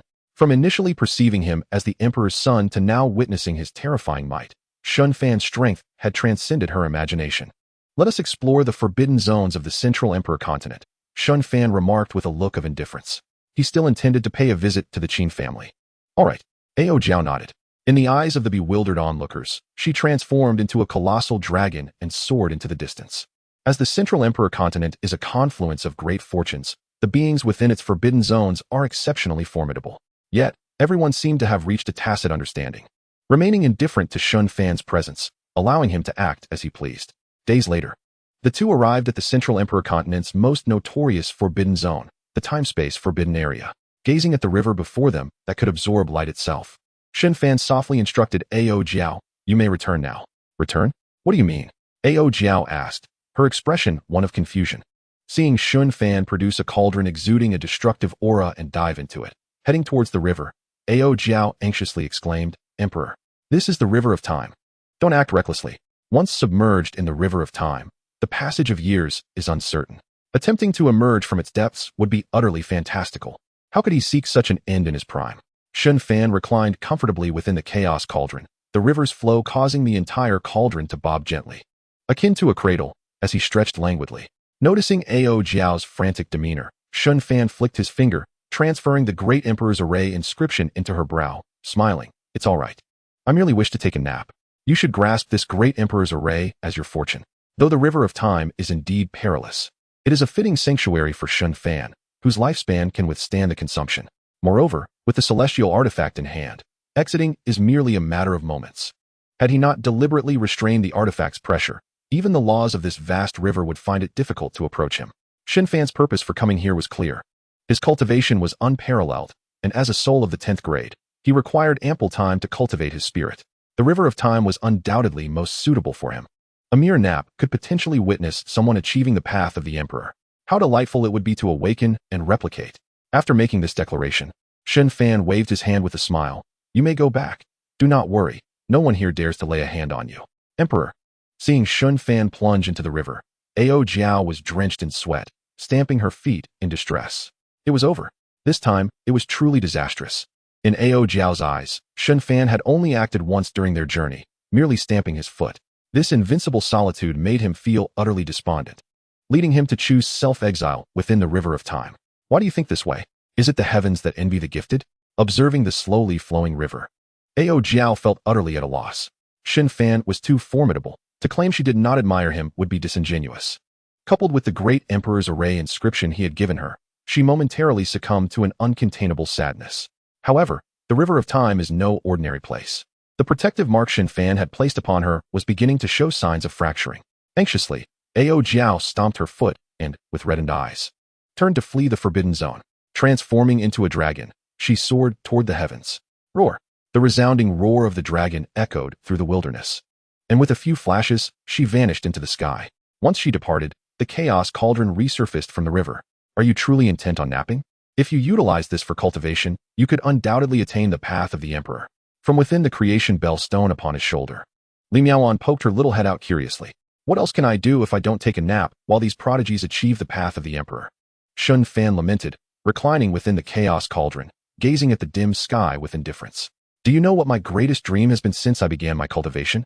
At this, not only Li Miaoan was curious, but even an elderly man with a hunched back within a nearby wooden cottage perked up his ears in intrigue.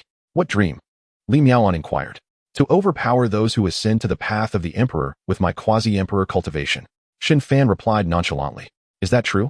I find it hard to believe, Li Miaoan muttered inwardly. Shen Fan's unparalleled holy body was not to be underestimated. Could it merely be his whimsical fancy? Li Miaoan found this highly plausible. Then, Shen Fan looked at the elderly man outside the bamboo house and smiled. Friend, please convey this message. Let all aspirants of the path of the emperor hear that Shen has no intention of becoming an emperor, but merely seeks a battle.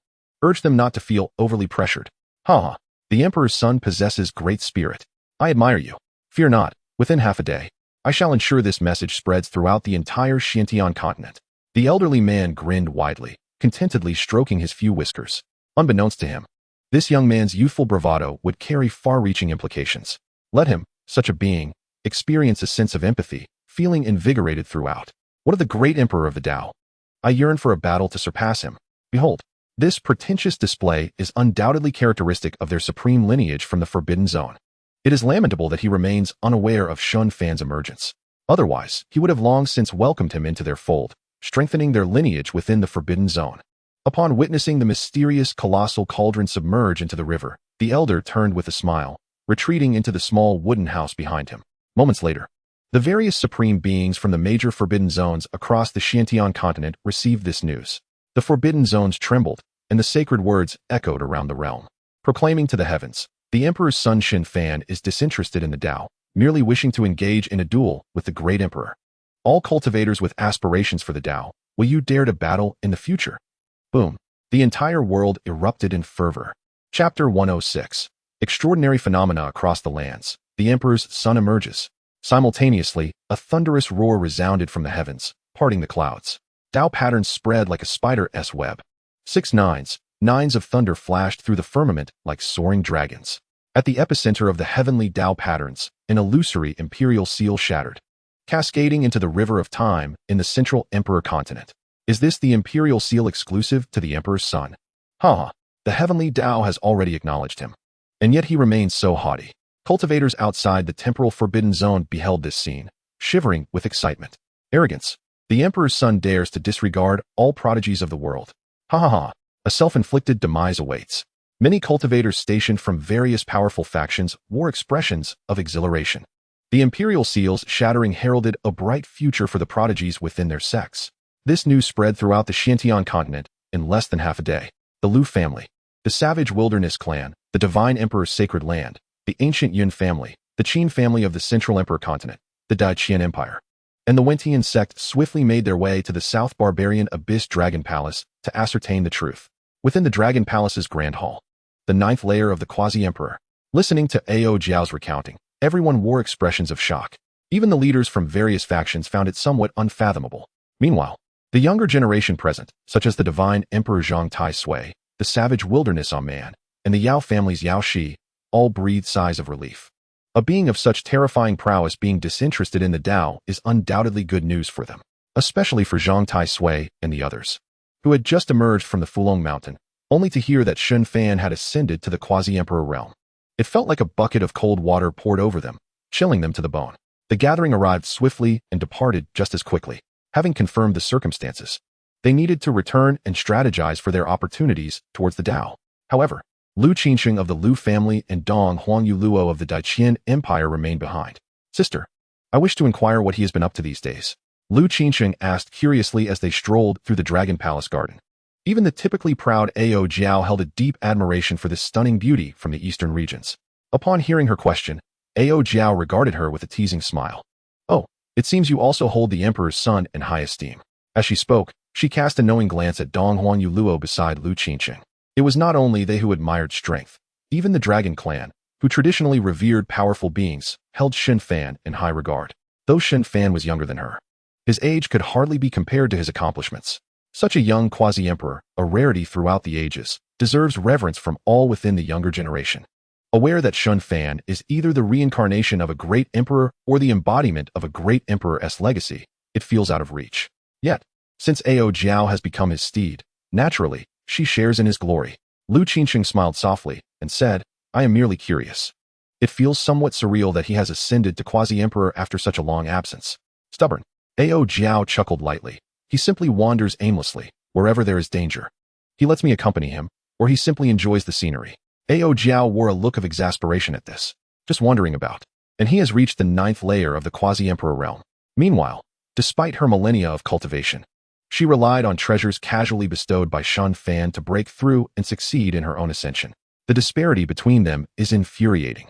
He is indeed just like that, unable to stay in one place. Dong Huang Yu Luo chuckled lightly, though her eyes reflected a deep sense of helplessness. Such a person is likely to remain unattainable for a lifetime. Beside them, Lu Qinsheng nodded in agreement, softly stating, if all goes as expected, he must be searching for hidden remnants from his past life. Each place he visits awakens sealed memories, and his rapid ascension in cultivation is thus comprehensible. Or perhaps he emerged as a quasi-emperor from the very beginning, merely concealing his true strength. After speaking, Lu Qinsheng inhaled deeply, silently thinking, the pressure is immense. Although her physical condition has been thoroughly resolved and will no longer hinder her cultivation, allowing her to reach new heights, the gap, when compared to Shen Fan, remains staggering. As for the Tao, Lu Qinsheng pondered, her expression inscrutable. Ao Jiao wholeheartedly agreed, whispering, I feel the same way. It is truly unfathomable. Only this reasoning could elucidate Shen Fan's astonishing rate of growth. Afterward, the three of them settled in the garden, sharing tales of their journeys alongside Shen Fan. Time has flown, and a millennium has passed in the blink of an eye. The disappearance of the heavenly Tao imperial seal has incited all major factions prodigies to rise. Seeking opportunities for the Tao, they ventured into the forbidden zones, traversed ancient paths, entered star gates, and battled against foreign races beyond the demon city. Facing countless trials and tribulations, all for the chance to compete on the path of the emperor. If a millennium ago, the disparities among the various prodigies were not overt, a millennium later, the distinctions are glaringly evident. The dragon clan of the South Sea, Ao Jiao, broke through her own limitations and entered the 9th layer of the quasi-emperor realm within 980 years. The divine emperor Zhang Tai-sui, seizing an opportunity at Fulong Mountain, acquired a fragment of the great wilderness diagram, mending his innate injuries and rapidly ascending to the 9th layer of the quasi-emperor realm within 830 years. Lu Qinsheng of the Lu family, 920 years ago, activated her bloodline's divine nature in a life-or-death situation, elevating her divine body to the Tao body and inheriting her ancestors' ephemeral body, thus achieving the title of Emperor Son of the Lu family at the 9th layer of the quasi-emperor realm. Yi family prodigy xianxia, living up to the title of the eastern region's foremost prodigy, reached the 7th layer of the quasi-emperor realm in 800 years. The savage wilderness clan's man honed his savage wilderness sacred body for a millennium, attaining the pinnacle of the saint body, reaching the 7th layer of the quasi-emperor realm. At the northern frontier's sacred land, the Tiangong Sword Pavilion's holy son Jian Wufeng, a decade ago, in the demon sealing city, slew a foreign quasi-emperor of the 5th layer with a single sword strike, his strength immeasurable and beyond comprehension. Not solely these individuals, but across the 5 major regions, eastern regions, northern frontier, western Litian, southern wilderness, and central emperor continent, prodigies have risen like a tide. Though they may not match these top-tier prodigies, they surpass those of any prior era, with the younger generation flourishing in numbers. This marks the true advent of a grand era. It even evokes a sense of disbelief. For the number of strong beings at the 9th layer of the quasi-emperor realm is simply staggering. Should even one be lost on the path of the emperor, it would represent an immeasurable loss for the cultivation world of the Xianxian continent. The 9th layer of the quasi-emperor realm among humanity is not merely a powerful trump card for a single sect, but rather, it stands as humanity's ultimate safeguard. The alien races beyond the Xianxian realm, the demon clan, and the enigmatic beings within the forbidden zones are all adversaries to humankind. Moreover, what is truly astonishing is that 700 years ago, the emperor's son of the western Litian, Yao Ling Tian, emerged from seclusion. His emergence was akin to a drop of dark ink dispersing in a pristine pool of water, creating ripples that spread far and wide. Simultaneously, in the west, the reincarnation of the Buddha, the golden cicada, made his grand entrance. As he appeared, the radiant light of the Tianshan Buddha illuminated the earth, allowing the thoughts of sentient beings to converge, gathering the power of faith at Tianshan, thus aiding the golden cicada in ascending to the ninth heaven of the quasi-emperor realm. On the same day, a celestial phenomenon arose in the central emperor continent, casting a dazzling light across the domain. Not only these individuals, but also the dominant forces of the demon clans, witnessed their imperial heirs emerging from their seclusion. The forbidden zones stirred restlessly, hinting at the possibility of births within. Such anomalies surely heralded the presence of something sinister. This left various factions enveloped in a shroud of foreboding. Chapter 107. The Path to Immortality Opens. The swordsmen marched to their deaths, without hesitation. Several years ago, Ao Jiao, Lu Qingqing, and even the barbarian Mang Man had ventured into the time-space forbidden zone of the Central Emperor continent, exploring the river of time therein. Even having attained the ninth heaven of the quasi-emperor realm, Ao Jiao and Lu Qingqing found no glimmer of hope for escape from its depths. This revelation weighed heavily on the hearts of the major factions in the eastern domain, for Shen Fan's emergence in the east was closely intertwined with their destinies. Should any hostile forces succeed in achieving the emperor's path, the ramifications would be dire. Coupled with the emergence of various imperial heirs, the road to enlightenment grew increasingly enigmatic. Numerous leaders from the eastern domain gathered at the Tianji Tower in Haishi City, seeking Su Fengxian's divination on the underlying cause of such a multitude of births in this era. Yet, Su Fengxian refrained from casting the bones, fully aware that such an inquiry might lead to his demise. However, the Tianji Tower, having sustained its legacy over the ages, possessed its own arcane texts. He merely uttered a single phrase: the eastern domain trembles. The only possibility that could account for the emergence of so many imperial heirs was the opening of the path to immortality. Consequently, the world was left in shock. Even the ancient emperors and ascended beings were few and far between. Perhaps the emperors possessed the strength, but the opportune moment had yet to arrive, leaving them powerless to act. It was utterly unforeseen that the Xiantian continent would witness the opening of the path to immortality in this lifetime. No wonder. When Shen Fan emerged, the myriad imperial heirs remained hidden, only to emerge collectively 700 years later. Could it be that the Shen Fan of your had foreseen the advent of the immortal path? This became a speculation among the masses. Yet, at present, whether he lived or perished remained uncertain, and the multitude could only hazard guesses without delving deeper. Henceforth, various factions devoted themselves fully to nurturing the exceptional talents within their ranks who bore the potential of emperors, eagerly awaiting the opening of the immortal path. Many of these prodigies settled in, honing their skills and philosophies, preparing to embrace the more brutal contests to come. However, 200 years later, foreign races, through newly opened time-space nodes, unleashed millions of troops upon the Xiantian continent. The incursion was solely aimed at seizing the immortal gates of the Xiantian continent. Seeking ascension in a single stroke, the foreign army's landing site coincided with the northern frontier. In a matter of days, calamity befell the living. The invaders believed they could sweep through the northern territories with ease, establishing a stronghold for their subsequent forces. Yet, after millennia of development, the Xiantian continent had transformed beyond recognition. The promise of ascension loomed large in this era, enhancing the overall strength of the continent beyond its former glory. While the Central Emperor continent was renowned for gathering the fortunes of heaven and earth, and the five continents thrived in prosperity, the northern frontier, a land of bitter cold, was known as the most blood-soaked region of the entire Xiantian continent. For the cultivators of the northern frontier, all bore long swords at their waists. At the sacred ground of the northern frontier, before the gates of the Tianyin Sword Pavilion, the pavilion's master, Jian Fengyun, stood with a sword in hand, his garments billowing as if caught in an unseen wind, and proclaimed with a booming voice, "Disciples of the Sword Pavilion, heed my command." Yes, the resounding chorus of 7,632 disciples echoed. The soaring sword intent cleaved through the sky, shattering the oppressive black clouds that loomed over the mountain gates. Jian Fengyun inhaled deeply, bellowing, "Today, there shall be death, no survival. There shall be death, no survival." With a thunderous roar, the protective formation of the Tianyin Sword Pavilion shattered, transforming into streams of sword energy that surged into the bodies of the disciples. Watching the sword intent ascend into the heavens, among the ranks of the foreign army, a robust man adorned with dark patterns and wings, radiating divine splendor while seated upon a bone dragon war chariot, raised an eyebrow and chuckled, "How foolish to stand against us. Why not submit your sword pavilion to our kin?" The rumbling voice approached, enchanting and disarming, as it washed over the sword pavilion's disciples, eroding their resolve. Although the foreign army suffered some losses, they were far from crippling. Had they been too weak, they would not have dared to seize the ascension opportunities of the Xianxian continent. If they could subjugate a sacred ground without bloodshed, it would indeed ease their conquest.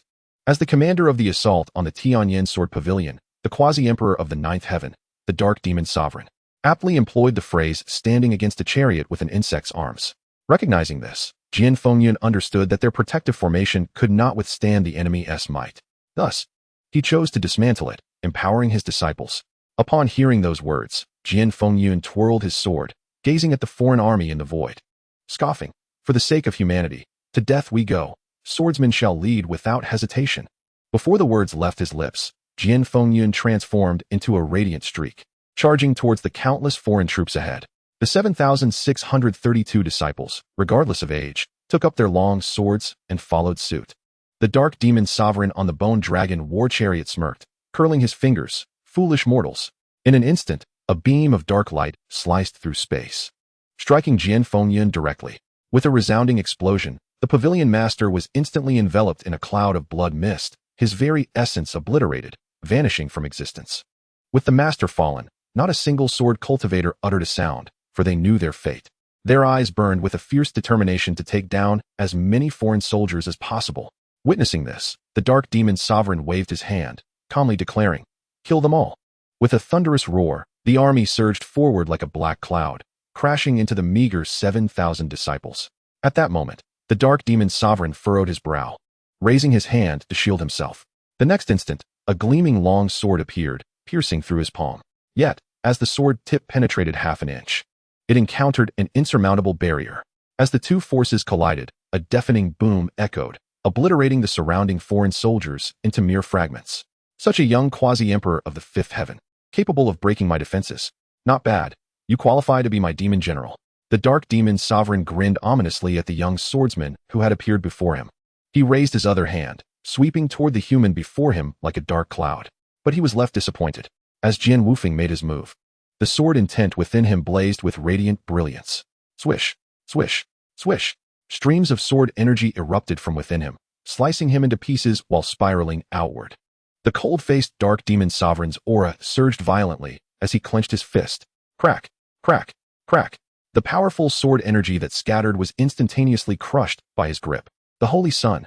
The onlookers gasped, witnessing the fall of the Holy Sun, Jian Wufeng. In the sword pavilion, dozens of followers, along with his friends and fellow disciples, cried out in despair as they self-destructed, taking the surrounding alien foes with them. The remaining warriors remained resolutely engaged in combat against the seemingly endless horde of alien forces. 1 was a break-even, 2 were a blood profit, 3, alas, what a pity. Chapter 108. The war between two realms is on the brink of eruption. The brutal conflict stained half of the sky crimson. Dark clouds gathered and dispersed, slowly consuming the remaining sword cultivators. With a grim expression, the Dark Demon Lord coldly commanded, "Notify the other generals to slay every last one of these cultivators. Let us see how resilient their bones truly are." Just then, a roar reminiscent of a dragon and a lion reverberated from the horizon. The Dark Demon Lord squinted his eyes, witnessing a streak of light racing towards him. "Watch me send you flying." The thunderous voice approached rapidly, and a young man clad in animal skins appeared before the now pale-faced Dark Demon Lord in an instant. A punch struck the arm he had raised to block. Bang! With a muffled sound, the Dark Demon Lord was sent flying. Simultaneously, a cacophony of fierce howls erupted from the heavens. A large group of warriors, adorned in animal skins, charged towards the alien army with wild abandon. The savage tribe has arrived. The hearts of the Sword Pavilion's members trembled, casting grateful glances at the young man in animal skins above, before continuing their slaughter of the enemies before them. The Dark Demon Lord, halting his movement, narrowed his eyes at the ancient aura emanating from the mountain behind the young warrior, muttering, "The 7th layer of the semi-emperor, the sacred body of the savage." The might and cultivation of his opponent's sacred body made the Dark Demon Lord wary. It was no wonder that the celestial realm had opened its gates, ushering in such formidable beings. The presence of such prodigies was hardly surprising. Otherwise, the alien races would not have dispatched them as the vanguard to conquer the Xianxian continent. The savage, embodying the sun's brilliance, illuminated the vast mountains and rivers.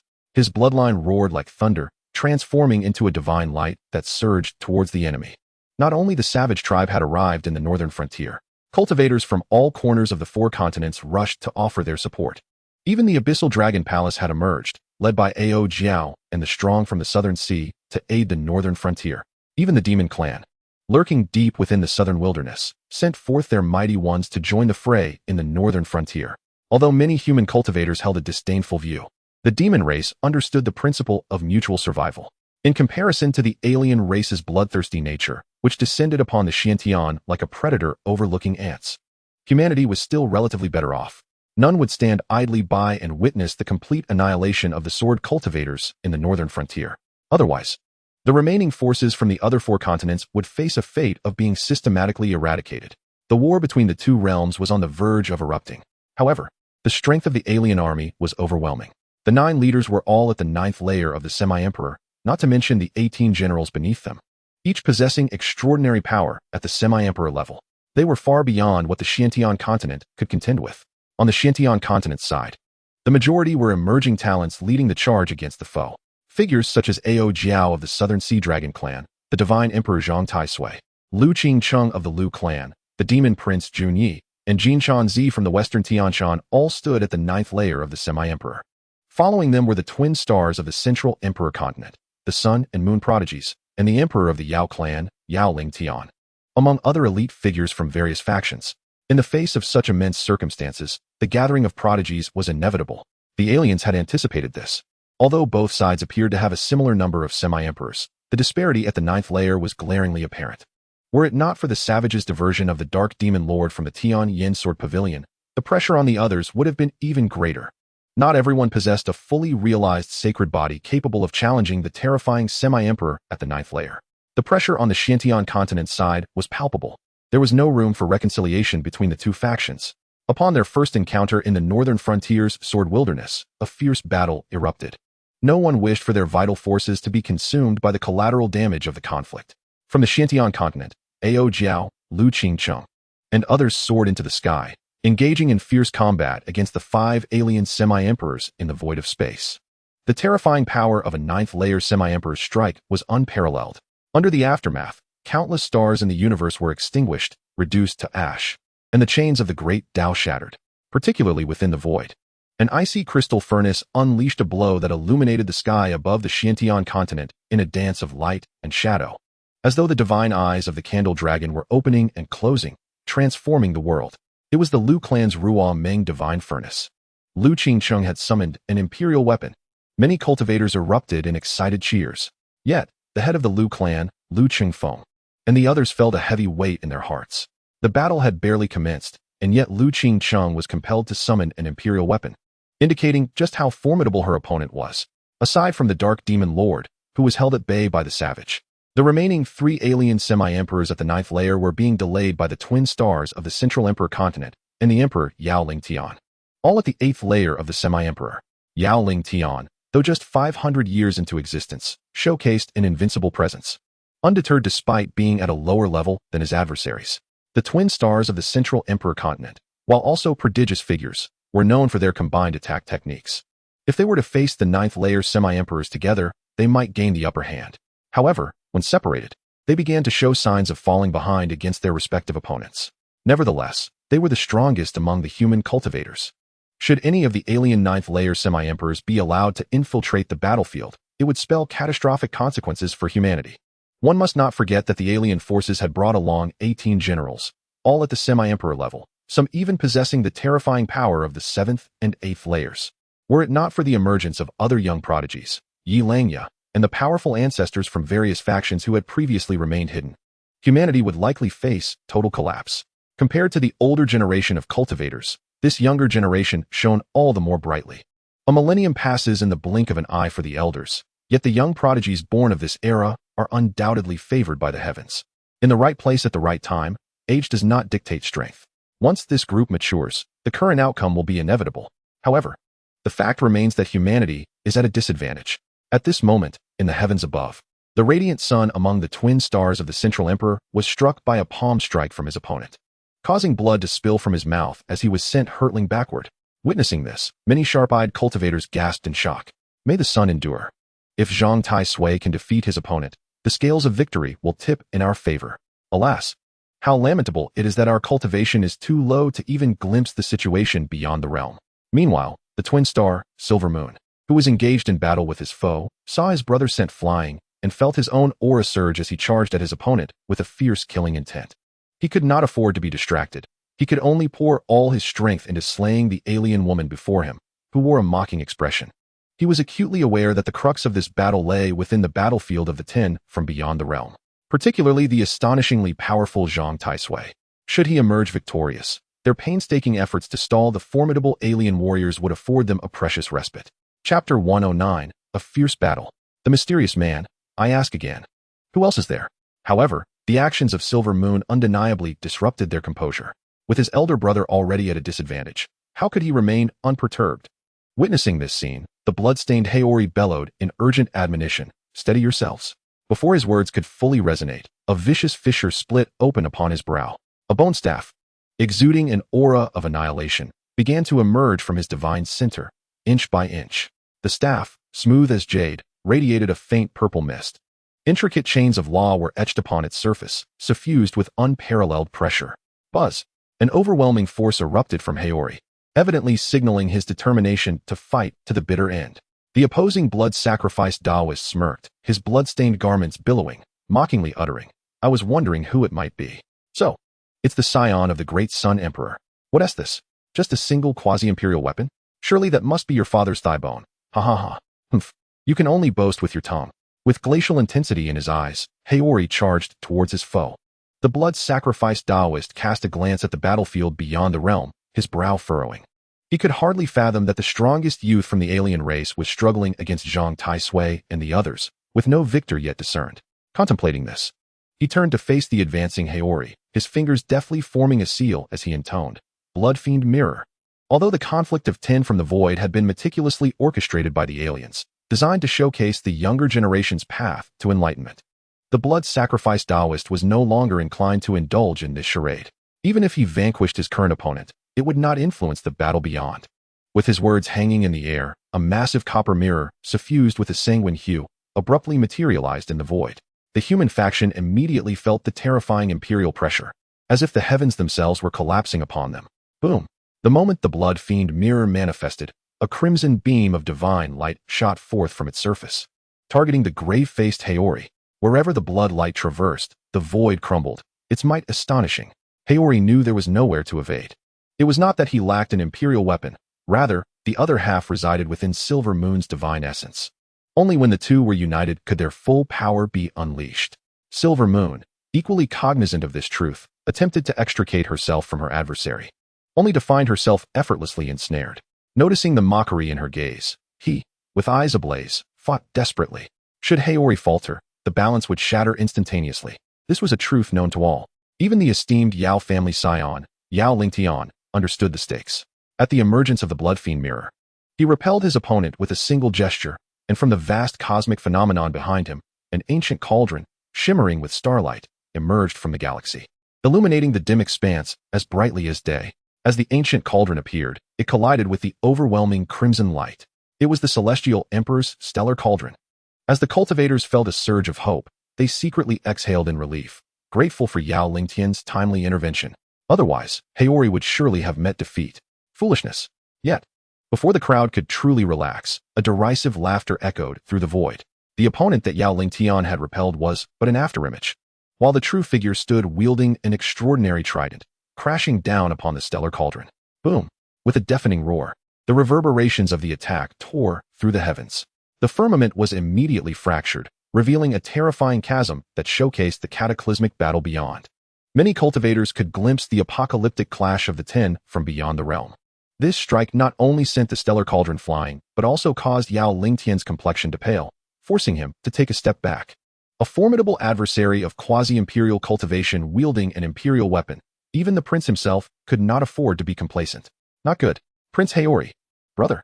As they beheld the crimson beam barreling towards Haori with merciless ferocity, the hearts of the crowd leaped into their throats. At that moment, Haori infused the bone staff before him with the power of his bloodline. Behind him, a sun as dark as ink fused with the bone staff, transforming it into a staff of obsidian hue. The black ripples emanating from the staff trembled through the void, creating vast black holes in the surrounding space. The quasi-imperial weapon had been summoned to its utmost potential. This strike would undoubtedly be insurmountable, yet he musters every effort to retain his fighting spirit. The longer they could delay, the greater their hope. Even the slightest chance compelled him to try. Their emergence as princes was not merely to seize the path to enlightenment and ascension. More crucially, as those sealed by the great emperor, they bore a sacred mission. That mission was to rise in humanity's direst hour and quell the chaos of the universe. This was a familial decree, handed down directly from the emperor. Even if the world remained oblivious, they would willingly embrace it.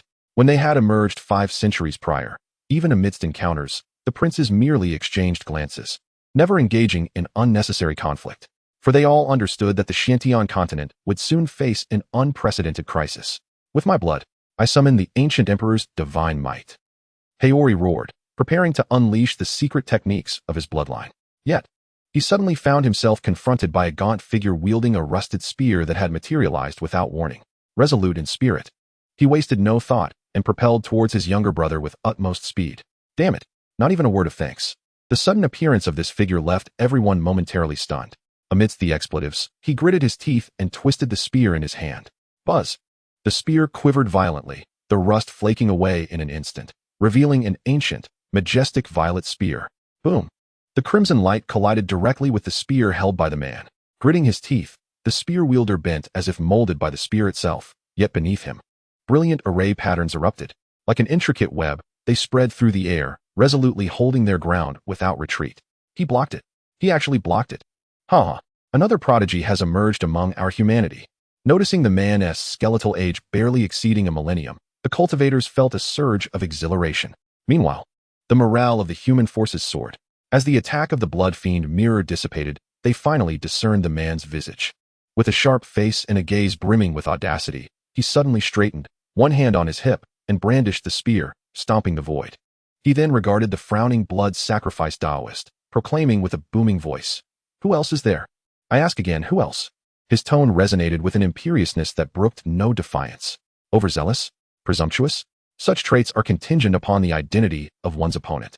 Despite the sharpness of his voice, akin to a duck's quack, it did nothing to diminish the rising fervor of the human forces.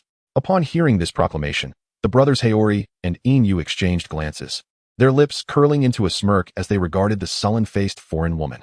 In unison, they bellowed, "The pressure is upon you." Immediately, they fused their energies, unleashing a formidable force rivaling that of a 9th-level quasi-emperor, charging towards their adversary with fierce intent. Meanwhile, Prince Yao Lingtian also regained his focus, directing all his attention towards the formidable alien warrior brandishing a trident before him. The boastful man, witnessing the resurgence of combat among the onlookers, felt no inclination for accolades. He was somewhat dissatisfied with his portrayal as a last-minute savior in such dire circumstances. At that moment, in the rear of the human army, the sage of the savage tribe, Shou Mei, who sat cross-legged with closed eyes, trembled slightly, murmuring, "How could our imperial weapon have fallen into his hands?" The elderly man, his brow furrowed in deep concern, cast a few pieces of radiant purple bone shards into the air and began to deduce the situation. Meanwhile, Lin Yuran, bloodied and battered from her descent from the battlefield, caught sight of the familiar face suspended in the void. Gritting her teeth, she hissed, "Xianxian, you little thief." This figure in the sky, wielding a spear, was none other than the scoundrel who had desecrated Lin Yuran's ancestral grave to pilfer her town-protecting boots years ago, the notorious master thief, Xianxian. Moreover, due to Shen Fan's revelation at Fulong Mountain about Xianxia's theft of her embroidered shoes, the thief's reputation had plummeted to infamy. Who was Shen Fan? You might ask. He was the most promising young cultivator of a millennium past. Though he had vanished for 1,000 years, his deeds remained a topic of fascination.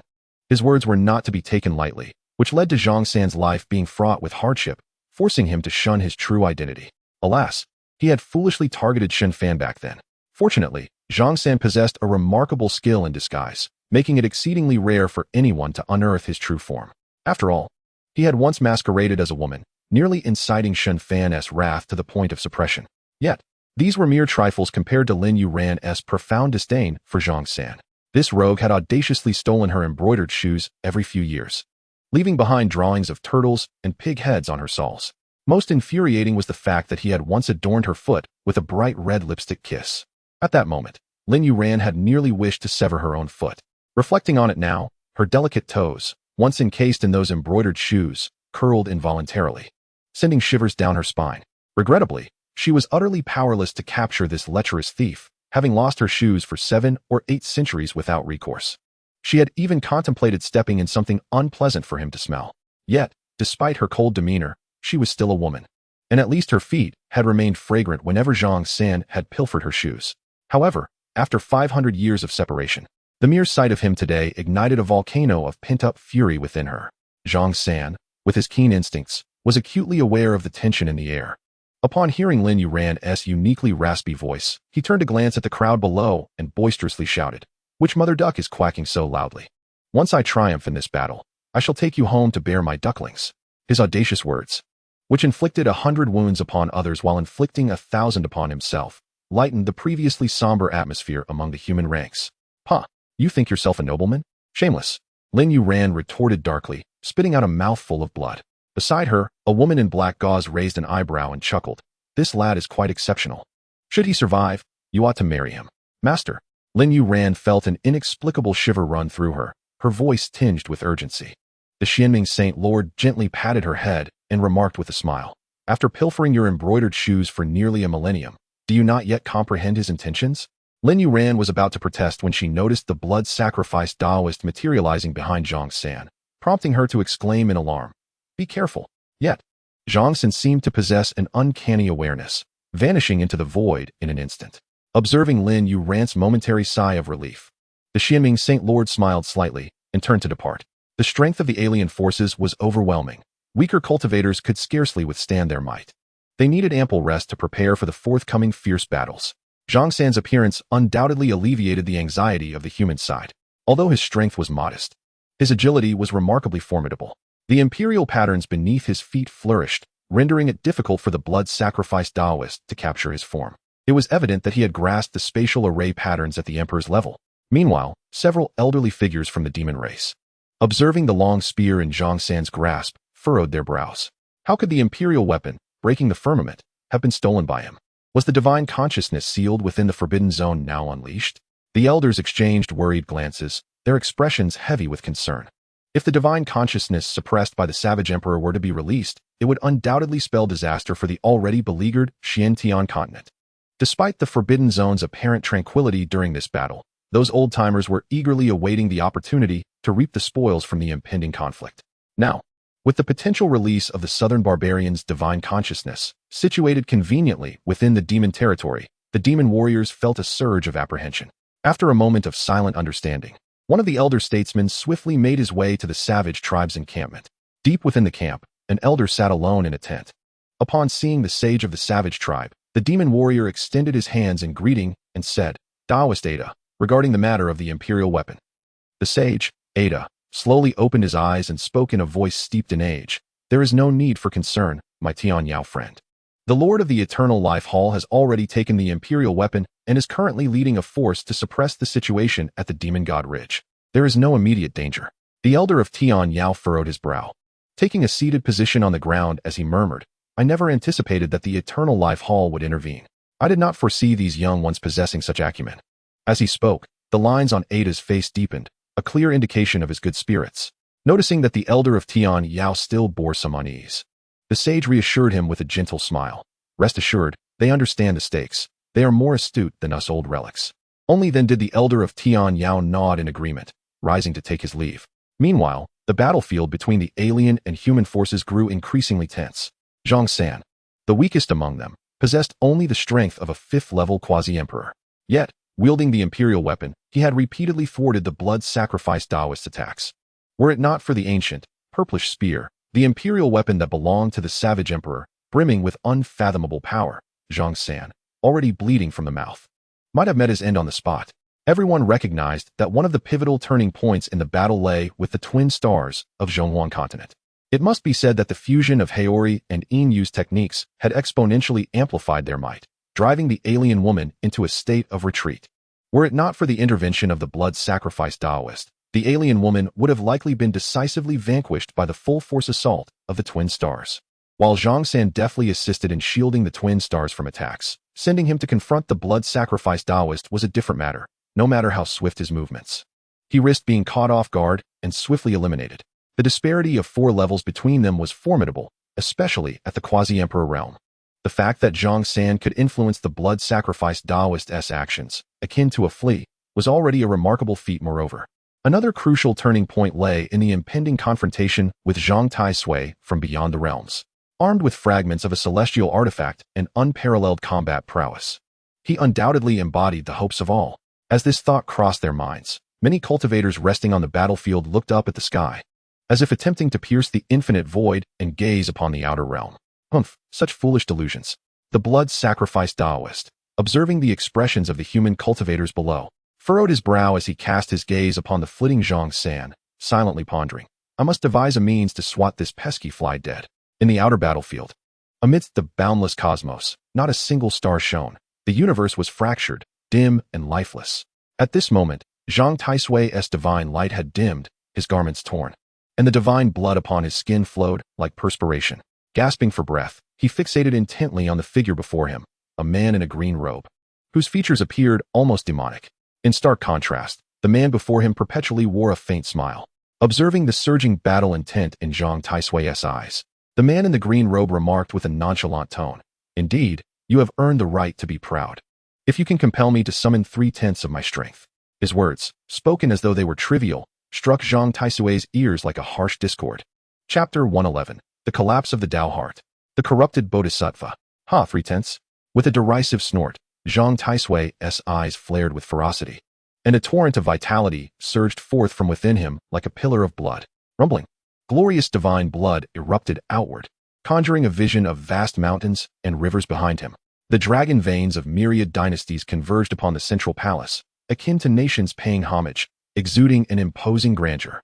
This was the extraordinary manifestation of the divine blood exclusive to the sacred land of the divine emperor, the human emperor's realm. Above the central palace, a radiant nine-colored brilliance emanated, resonating with celestial authority that rippled through the cosmos, unmatched in might. Yet, Zhang Taisui, drenched in divine blood, resembled a blood-soaked figure emerging from the abyss. The stark contrast between the two exuded an unsettling sense of shock. Emperor shatter. With a thunderous roar, Zhang Taisui unleashed a fist, causing the surrounding universe to collapse under the impact, reverberating endlessly. However, the man in the green robe continued to smile, softly stating, "Just a fragment of a celestial artifact. 4/10 will suffice this time." No sooner had he spoken than he flicked his finger. Whoosh! A beam of white light shot forth from his fingertip.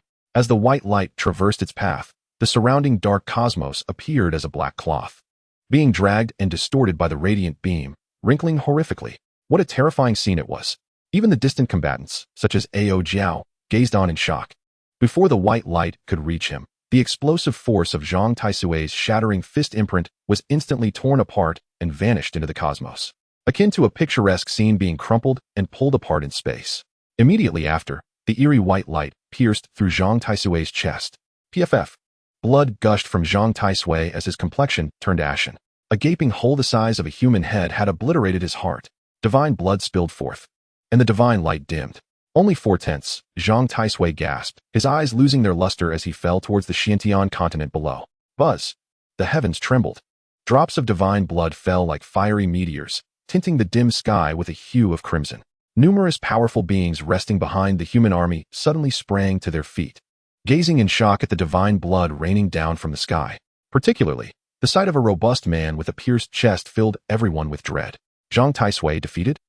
Whoosh, whoosh, whoosh. Within the human ranks, several figures dashed through the void, shielding the gravely injured Zhang Taisui in their midst. "Taisui, my son." A middle-aged man clad in a purple-gold robe, with bloodshot eyes, roared upon seeing Zhang Taisui's hollow chest. Yet, Zhang Taisui's gaze held no spark. He merely stared blankly at the heavens, trembling as he murmured, "Only 4/10." Upon hearing this, tears streamed down the middle-aged man's face. Zhang Taisui's indomitable Tao heart had been shattered by this blow. Observing the fragment of the great wilderness map on his chest, faintly radiating celestial might and connecting to his internal veins, the wise elder Ada solemnly declared, "Divine Emperor, we must hasten to find the alchemy sage." Watching the cautious demeanor of the group in the sky and the desperate attempts of their opponents to obstruct them, the blood sacrifice Taoist and the other two alien powerhouses were filled with disdain. Were they truly fearful of a sneak attack? How absurd! With Hua Wudao present, the human prodigies stood no chance against him. The strongest human, Zhang Taisui, was the best testament to this. The scales of victory had long been tipped in their favor. There was no need for them to resort to underhanded tactics. As the tides of battle shifted, a feeling of imminent peril surged within Zhang San, prompting him to scream. His body bristling with dread, "Su Loi, are you taking a dump? Why are you so slow?" His shrill voice echoed throughout the void, causing the alien beings to frown in irritation. Su Loi, that little poison girl. Not only did the leaders of various factions feel a jolt of surprise, but even the human cultivators engaged in combat trembled with unease. That little poison girl was a being of utter madness. A millennium passed, and those who had fallen victim to her schemes were as numerous as the stars in the sky. This heartless little poison girl relished using her poisons for experimentation. Whenever she advanced in cultivation, she would target those she deemed displeasing and test her toxic prowess. This naturally incited extreme dissatisfaction among various factions. Undoubtedly, she was a malignant tumor in the realm of cultivation. Some sacred lands even clamored for her immediate execution. Unfortunately, not only did she possess numerous secret treasures, but her escape skills were also unparalleled. What fueled everyone's ire further was the fact that the former emperor's son, Shen Fan, had actually given her a fortune-telling turtle shell. Truly, one could escape the monk, but not the temple. She would unearth anyone, no matter where they ran. Once this little poison girl reached high levels of cultivation, she single-handedly turned the tables on the sacred lands that sought her out. Though the effects of her poison were temporary, the agony of survival was unbearable, rendering her victims powerless against fate. The most unfortunate were from the Wuji Valley, whose entire sect was reduced to a bloody pulp by her. As for the underground organization known as the Eternal Life Hall, they were nearly transformed into righteous figures, abandoning darkness for light due to her poisons. Had it not been for the early sealing of the Yi family and the agreement reached with Shen Fan, they would have suffered greatly as well. Fortunately, the old woman from the Lu family, accompanied by Lu Qingqing, scoured half of the Xiantian continent to persuade this little poison girl to settle down. Yet, this left the young man in a dire predicament. At such a tender age, with a commendable savage body, she nearly turned him into a being immune to all toxins. It remains unclear what she conveyed to the wise elder Ada that led him to consent to Su Li's experiments. However, one must admit that Su Luoi's toxic prowess played a crucial role in a man's rapid ascent to the pinnacle of his body. At that moment, upon hearing the duck-like cries resonating through the air, numerous cultivators recalled those regrettable times. Just then, a shrill cry rang out from the battlefield. "If you don't run, you'll be poisoned."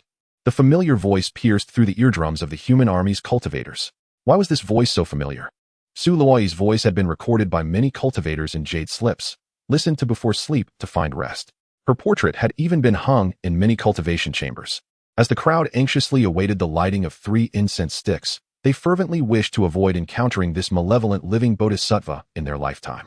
Amidst the bewildered expressions of the foreign army, the human forces suffered a catastrophic defeat, crumbling like a house of cards. What the hell? Why is she here? Run for your lives. The living bodhisattva is about to unleash her poison. A human cultivator, who had just been stabbed by the enemy, grinned foolishly while clutching his wound. Darting away like a monkey, his escape was swifter than during the battle, evidently indicating that he harbored a troubled past. Almost forgetting the presence of this toxic yama, even the slower reacting cultivators turned and fled upon sensing the impending disaster. In the next moment, boom, a thick, verdant cloud of poison erupted into the air, swiftly enveloping a substantial portion of the battlefield. The foreign warriors beheld with horror as vibrant, venomous creatures emerged from the ground, each raising their heads and exhaling dense streams of green mist. The sizzling sound reminiscent of roasting meat filled the air, and the foreign cultivators were horrified to discover that the flesh on their leg bones was sloughing off like mud. The poisoned foreigners felt only a slight itch, devoid of any pain. When they finally comprehended the gravity of the situation, they found themselves exposed, with skeletal remains visible beneath their flesh. The green mist had rapidly spread across 2/3 of the foreign army. Chapter 112. Su Luoi, if you have the guts, don't run. Quick, get out of here. My lord, save me. The piercing cries of despair echoed across the battlefield. Many foreign powerhouses, their faces ashen, attempted to disperse the poisonous mist. Yet, those below the quasi-imperial level found their efforts futile, as the mist eroded their gusts of wind without a trace of impact. Even if they managed to slay the poisonous creatures below, the green fog had already proliferated. Meanwhile, the quasi-imperial foreign powerhouses were ensnared and unable to assist. Even those who risked injury to disperse the surrounding mist found it was too late. In mere moments, the foreign army enveloped by the toxic haze suffered catastrophic losses.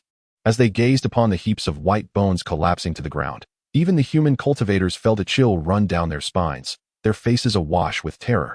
It was utterly horrifying. This scene resembled a hellish nightmare. Particularly, those who had been dominated by Su Luoyi, along with various factions, trembled in fear at the thought of what might have happened had she harbored murderous intent in the past. On the battlefield beyond the realm, after defeating Zhang Taisui with a mere gesture, Hua Wudao surveyed the scene, confirming that Ao Jiao, Jin Shanzi, and Lu Qingsheng posed no threat to the four foreign warriors. He descended upon the Xiantian continent, intent on suppressing the human race with an invincible aura.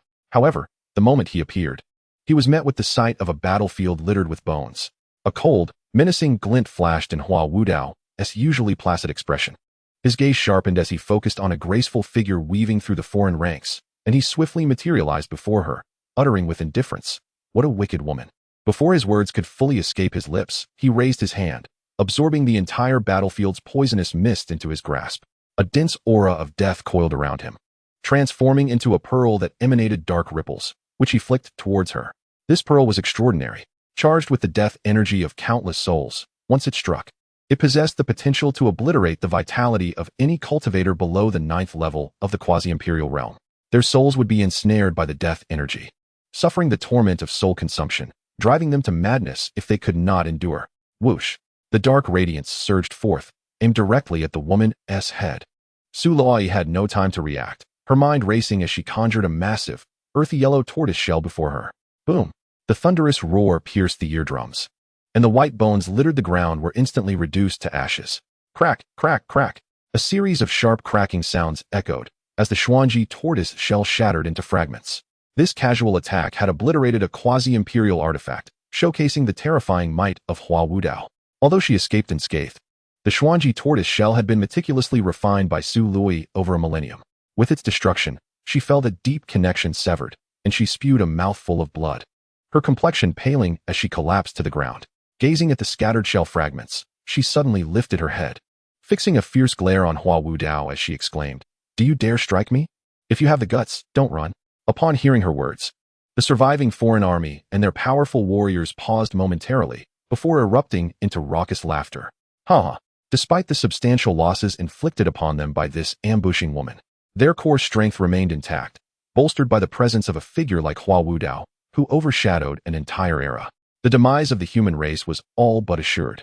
Yet, they were taken aback by the foolishness of this human woman, who seemed oblivious to the peril, as the human warriors engaged in battle had already retreated in alarm, bracing themselves for what was to come. Meanwhile, within the human ranks, many cultivators either furrowed their brows or stared in astonishment at Su Luoyi. Did she truly possess some hidden cards? Observing the expressions of the human crowd, Hua Wudao regarded the bloodied woman before him with intrigue. Shaking his head with a faint smile, "You may summon whatever so-called trump cards you wish. As one seeking ascension to the quasi-imperial realm, I am destined to achieve unprecedented greatness. The meager trump cards of mere humans are hardly worthy of my attention." Su Luoyi said nothing further, her aura swirling around her as she vanished from her position in an instant. Only then did Hua Wudao turn his gaze towards the human forces. As he did, a terrifying aura radiated from him, forcing the human ranks to retreat step by step, none able to withstand the weight of his presence. Even the foremost figures, the twin stars and the Yao family's imperial scion Yao Lingtian, were visibly shaken, continually stepping back. Everyone was anxiously contemplating countermeasures, hoping for a turn of events on the battlefield beyond. As for the fate of the missing Shen Fan, there was little hope amongst the crowd. After all, Su Luoyi had endured countless tribulations over the millennium, and Shen Fan had yet to make an appearance. Meanwhile, the vanished Su Luoyi suddenly found herself in a pitch-black space. Even with her current cultivation, she struggled to discern her surroundings. Fortunately, she felt a person beneath her. Looking down, she caught a whiff of a familiar scent from his clothing, causing her eyes to well with tears as she cried out, "My lord! My lord! Someone is bullying me!" Overwhelmed with excitement and grievance, she realized that he appeared to be still asleep. Su Luoyi quickly clasped his wrist, vigorously shaking him. Unaware of the circumstances on the battlefield outside, she was filled with urgency. "My lord, please wake up." Fearing that Shen Fan might sleep through it all, she leaned closer to check his breathing and gently touched his cheek, confirming it was indeed Shen Fan's visage and that he was still alive. She finally breathed a sigh of relief. But just then, she noticed Shen Fan's lips pouting, as if he were about to kiss her. Moreover, she realized that the wrist she held was subtly expanding. Oh dear, had she grabbed the wrong person? The delicate face of Su Luoyi flushed crimson, as if scorched. and she instinctively released her grip. However, the urgency of the situation demanded that she cast aside any notion of feminine decorum. Without hesitation, Su Luai pinched Shen Fan's nose and leaned down to seal his lips with hers, exhaling forcefully. The cheeks of Su Luai puffed up, clearly indicating that she had blown with considerable strength. Cough, cough. Startled from his dreams by the sight of a beautiful woman brandishing a firearm, Shen Fan's eyes shot wide open. Simultaneously, the laws within the chaos cauldron resonated, emanating a soft glow that illuminated the interior environment with clarity. What on earth are you doing? Shen Fan wiped his mouth, casting a bewildered glance at Su Luai. The only one who could enter the chaos cauldron was indeed Su Luai. Yet, she seemed to have matured significantly compared to her youthful visage from before. Both her appearance and demeanor had gained a level of sophistication. At present, she appeared somewhat weak, with blood trickling from the corner of her mouth, suggesting that her circumstances were far from favorable. Upon seeing Shen Fan finally awaken, Su Luai excitedly threw herself into his embrace, weeping, "Young master, the turtle shell has shattered. The foreign tribes have invaded, and the human race is on the verge of collapse. The defense of the formidable Xianxia tortoise shell has been breached." Shen Fan instinctively curled his waist, furrowing his brow. "How long have I been asleep, and where has the situation deteriorated?" Su Luai wiped the tears from her cheeks and replied hastily, 1,200 years. The battle is raging in the northern frontier, in the Sword Wilderness. 1,200 years. Quite remarkable. If Su Luai had reached the seventh heaven of the quasi-emperor, others must have already attained their paths. Had he truly become a great emperor during his slumber? Shen Fan felt a sense of satisfaction regarding his decision to take such a long rest. In the next moment, boom! The chaos cauldron shot out from the riverbed, sending waves crashing. The grand cauldron was enveloped in intricate runes, radiating brilliance. In the blink of an eye, it vanished into the forbidden zone. Chapter 113, Emergence, Unparalleled Pressure. Comparable to the ancient emperor in person. Northern Frontier, Sword Wilderness. Dual Domain Battlefield. As Hua Wudao faced the crowd, the atmosphere thickened with tension. As the impending battle loomed, a voice from the crowd cried out, "This esteemed friend. The younger generation of the human race is not Zhang Taisui, but rather the young master of that venomous woman. You must defeat him to earn our respect." A delay, however brief, was crucial. The human cultivators understood the implications of Zhang San's words all too well. Once Hua Wudao made his move, the human race would undoubtedly suffer grievous losses. Upon hearing this, Hua Wudao merely smiled faintly. "It seems you have misunderstood. Our clan is not here to subjugate the human race. Whether you live or die is of no consequence to us." No sooner had he spoken than a divine radiance enveloped him, his might unleashed, casting a layer of white light over the entire firmament, a sight to behold. Rumble. The earth of the northern frontier trembled violently, fissures splitting open, revealing deep, unfathomable chasms.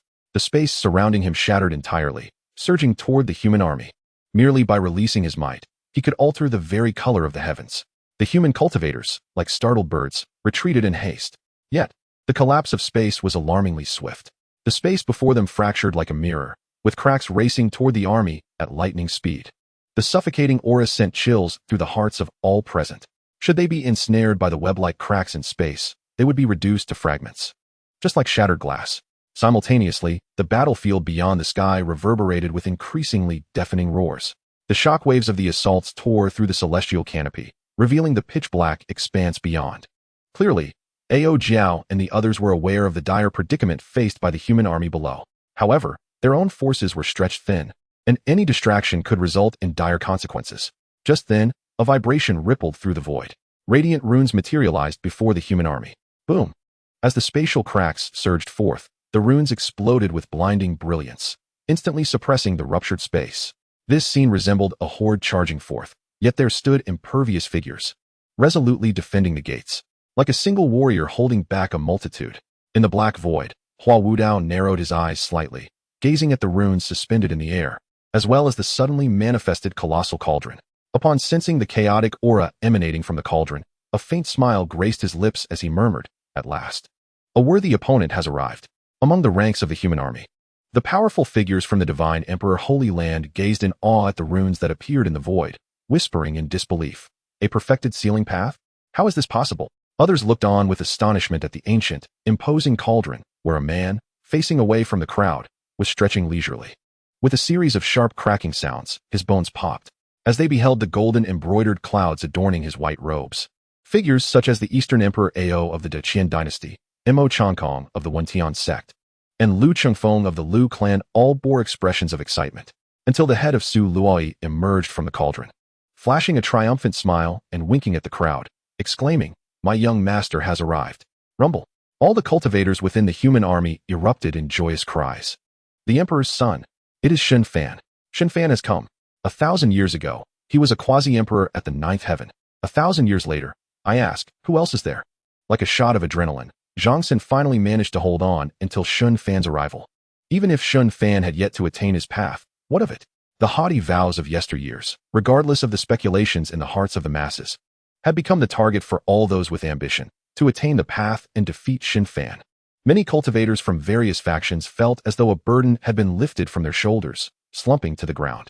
The members of the Lu clan lay flat on the ground, gasping for breath as they gazed at the figure in the sky. If even he could not prevail, then the human race would truly be out of options. The exhilarating and reverberating cheers resonated through the clouds, causing the foreign generals to furrow their brows in unison. To inspire such reverence from an entire race was akin to Hua Wudao's standing among the foreign tribes. At this moment, Hua Wudao elevated the importance of the figure in white robes above that of Zhang Taisui. Since the foreign generals could perceive this, he naturally would not become overly arrogant. However, the first words spoken by the man would leave all present momentarily stunned. Shen Fan, his consciousness fully awakened, scanned the cosmos and frowned. It has been 1,200 years. Why has no one attained their path? This displeased tone silenced the cheers of the human army. An awkward atmosphere swiftly spread throughout the area. How could we compare to you? A quasi-emperor at the ninth heaven after a millennium. These prodigies are already extraordinary. At this moment, Shen Fan was exceedingly frustrated. Had his plans to attain his path during his slumber been dashed? Moreover, the beautiful dream of the woman in his dreams had also evaporated. With a grim expression, he gazed at the imposing Hua Wudao ahead. And with a flash of cold light in his hand, he hurled the Duantian cliff into the ranks of the foreign army. Puff, puff, puff. A series of muffled thuds echoed as over 100 foreign cultivators met their demise. Hua Wudao did not intervene. Rather, he smiled lightly, merely a trifle. Upon reaching such a stature, does one truly believe that provoking his resolve in this manner would yield results? The caliber of this opponent is decidedly lacking. Before his words could fully escape his lips, Shen Fan unleashed the unparalleled sacred body. Thunderous roars erupted from within as his bloodline surged like a tempest, a cacophony that reverberated through the very souls of those present. Amidst the rumbling echoes, a tangible, ethereal figure clad in white emerged behind him, one hand cradling the sun and moon, the other grasping the void of chaos. As if a deity had descended, he emanated an unparalleled pressure.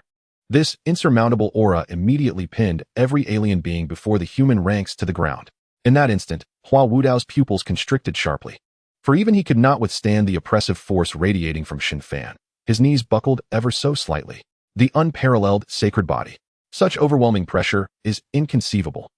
Hua Wudao bellowed, his countenance shifting drastically. The unparalleled sacred body is indeed formidable, yet in the eyes of a transcendent being like Hua Wudao, it should not wield such terrifying might. However, with the battle prowess augmented 20-fold in a state of slaughter, this was no mere pressure of the unparalleled sacred body. Did one truly believe Shen Fan savored the slaughter of 100 alien beings out of mere boredom? As his gaze sharpened, Shen Fan swiftly channeled the slaughtering immortal scriptures within him, unleashing a thunderous roar that echoed like rolling thunder. Kneel before me. Is that all you've got? This kneel shall determine your fate. With the slaughtering immortal scriptures amplifying his might 20 times over, combined with the tenfold enhancement of the unparalleled sacred body, Shen Fan's power was beyond terrifying. Boom. The very aura he exuded rendered Hua Wudao nearly defenseless, with the weight of the heavens bearing down upon him. Hua Wudao's expression twisted in agony, his knees groaning as they slowly bent. Hiss! Witnessing this spectacle, cultivators from both races gasped in horror, their faces paling. This cannot be true. A single strike that felled the legendary Zhang Taisui could not withstand Shen Fan's furious shout? The might of the Imperial Scion is truly terrifying. Is this truly your strength? Yao Ling Tian, the Imperial Scion of the Yao clan amidst the crowd, gazed in astonishment at the silhouetted figure suspended in the void. Even he could not claim the right to demand Hua Wudao's attention, and Shen Fan's might was akin to that of an ancient emperor in the flesh. Chapter 114. The Ascendance of Ultimate Path, Subduing the Legendary Demon. As Hua Wudao felt the imminent threat of kneeling, his eyes ablaze with fury, he roared, "Awaken!" Boom! A brilliant celestial radiance erupted from his brow, instantly dispelling the overwhelming pressure surrounding him. In the next moment, A celestial canopy descended from the heavens, enveloping him. Within this canopy, a figure swathed in celestial mist stood tall, surveying all living beings beneath. At its brow, a resplendent crystal radiated dazzling light, illuminating the myriad beings of the Xianxian realm, rendering them incapable of even the slightest thought of probing. Sensing a familiar aura emanating from the figure's brow, Li Miaoan, within the transformative stone upon Shen Fan's shoulder, whispered, "It's a celestial class inheritance. His origins are extraordinary. Tread carefully." Celestial class. Shen Fan's eyes narrowed slightly. Clearly, his opponent had revealed his trump card and was prepared to strike with full force. Annihilation. With his hair billowing, Hua Wudao bellowed, raising his hand skyward. Thunderous roars reverberated, and the heavens trembled. The great sun clouded in dust. The entire firmament was instantly shrouded in darkness. Only the ethereal figure of celestial mist behind Hua Wudao remained, a beacon illuminating the cosmos. In that moment, Hua Wudao appeared as a celestial being, utterly invincible. Whoosh! From the brow of the ethereal figure behind him, streaks of celestial light shot forth, hurtling towards Shen Fan, where the colorful brilliance passed. The very chains of laws manifesting in the world were torn asunder. Should this strike land, even if Shen Fan could withstand it, the entire northern frontier would face obliteration. The pressure Shen Fan exerted upon Hua Wudao was truly unparalleled. In his pride and arrogance, Hua Wudao had never endured such profound humiliation, disregarding all else. He longed to annihilate his foe with a single blow. As this cataclysmic strike loomed, onlookers beheld Shen Fan slowly raise his hand. At that very moment, his garments billowed dramatically, exuding an aura that sent shivers through the hearts of many imperial scions.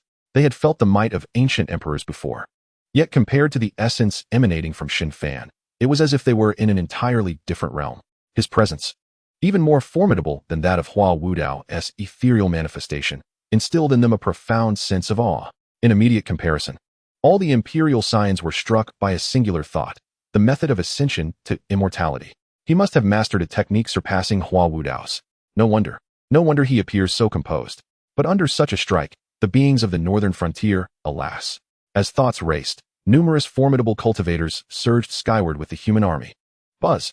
At that moment, an invisible ripple surged forth from above Shen Fan, sweeping across the landscape. Beneath the obsidian night sky, resplendent golden lotuses blossomed above him, each more brilliant than the last. The night was as thick as sludge, yet his soul bloomed like a golden lotus. As 13 radiant golden lotuses of the soul emerged, they illuminated the cosmos. Witnessing this scene, all gazes widened in astonishment. 13 golden lotuses of the soul. My heavens, I cannot be dreaming. The imperial scion's soul has transcended that of an ancient emperor. This talent is truly unparalleled, a legacy unmatched throughout the ages.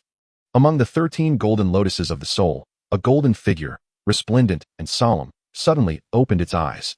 In the next moment, dazzling lines of the Tao emanated from the golden figure's gaze, converging in Shen Fan's palm. The ultimate path seal, bolstered by dozens of Tao lines, grew increasingly formidable. As the hand seal formed, the essence of the Tao reached its zenith. An aura capable of obliterating myriad laws surged forth, causing the celestial canopy to quiver and thunder to roar. Shen Fan thrust forth his hand, his voice deep and commanding. Ultimate path seal. Boom! This strike seemed to elicit a lament from the heavens, as the void itself cracked. The hand seal, radiant with ethereal light, collided fiercely with the oncoming beams of light. Yet, at the moment of impact, not even a ripple emerged. More astonishingly, as the ultimate path seal approached, Hua Wudao's world-ending strike silently dissipated into nothingness. A single strike of obliteration. This is impossible.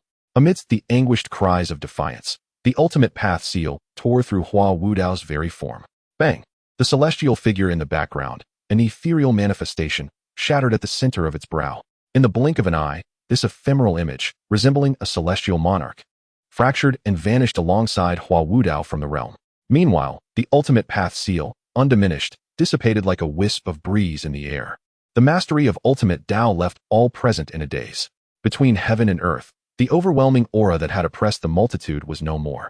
Only the slowly mending void remained, alongside the figure in white, standing with his back to the crowd. With but a single move, the once dominant Hua Wudao was rendered utterly defeated. As they beheld the dissipating ethereal figure, all human cultivators erupted in ecstatic cries. We have won. We have triumphed. The Imperial Scion is invincible. The Imperial Scion is invincible. In a resounding chorus, millions of human cultivators transformed into radiant rainbows, soaring towards the grim-faced alien army. Amidst the crowd at the rear, the sage of the Menghuang tribe, Ada, murmured to himself, "The cosmos of yin and yang encompasses myriad paths. To uphold the void signifies an endless pursuit of cultivation, does it not?" It was only at this moment that the elder comprehended the astonishing nature of the path sought by Shen Fan. Regarding the unparalleled sacred body, the elder had some understanding. He knew that when this physique engaged in combat methodologies, it would reveal the originator of the secret techniques learned by the body, tracing back to the source and maximizing combat prowess. The inherent manifestation of the unparalleled sacred body, however, presented the grand illusion of the path pursued by its possessor. The reason Ada was able to deduce the path Shen Fan sought lay in the sheer multitude of paths he had comprehended. The act of upholding the cosmos of yin and yang perfectly aligned with the notion of integrating myriad paths into oneself. As for the other hand that upheld the void, for one of Shen Fan's extraordinary caliber, only an endless realm of cultivation could serve as the ultimate pursuit. Sage Ada was unwavering in his belief that his deduction was infallible.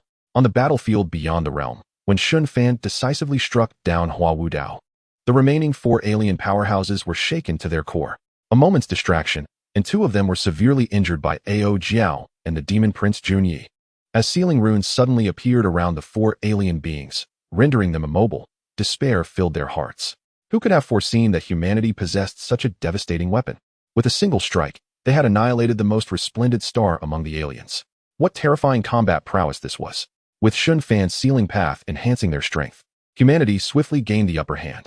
Meanwhile, the battle at the north border's Tianyin sword sect had concluded. Covered in blood and reeling from exhaustion, Mang Man hurriedly carried the severed head of the Black Demon Lord to this location. Yet, by this time, the battlefield had undergone a complete reversal. Within the span of a tea's brewing time, the alien forces had been vanquished, with not a single survivor. Subsequently, silence reigned on the battlefield. Everyone turned their gaze towards the void, bowing respectfully to the descending Shen Fan, their expressions solemn. Even the esteemed heirs from various regions mirrored this reverence.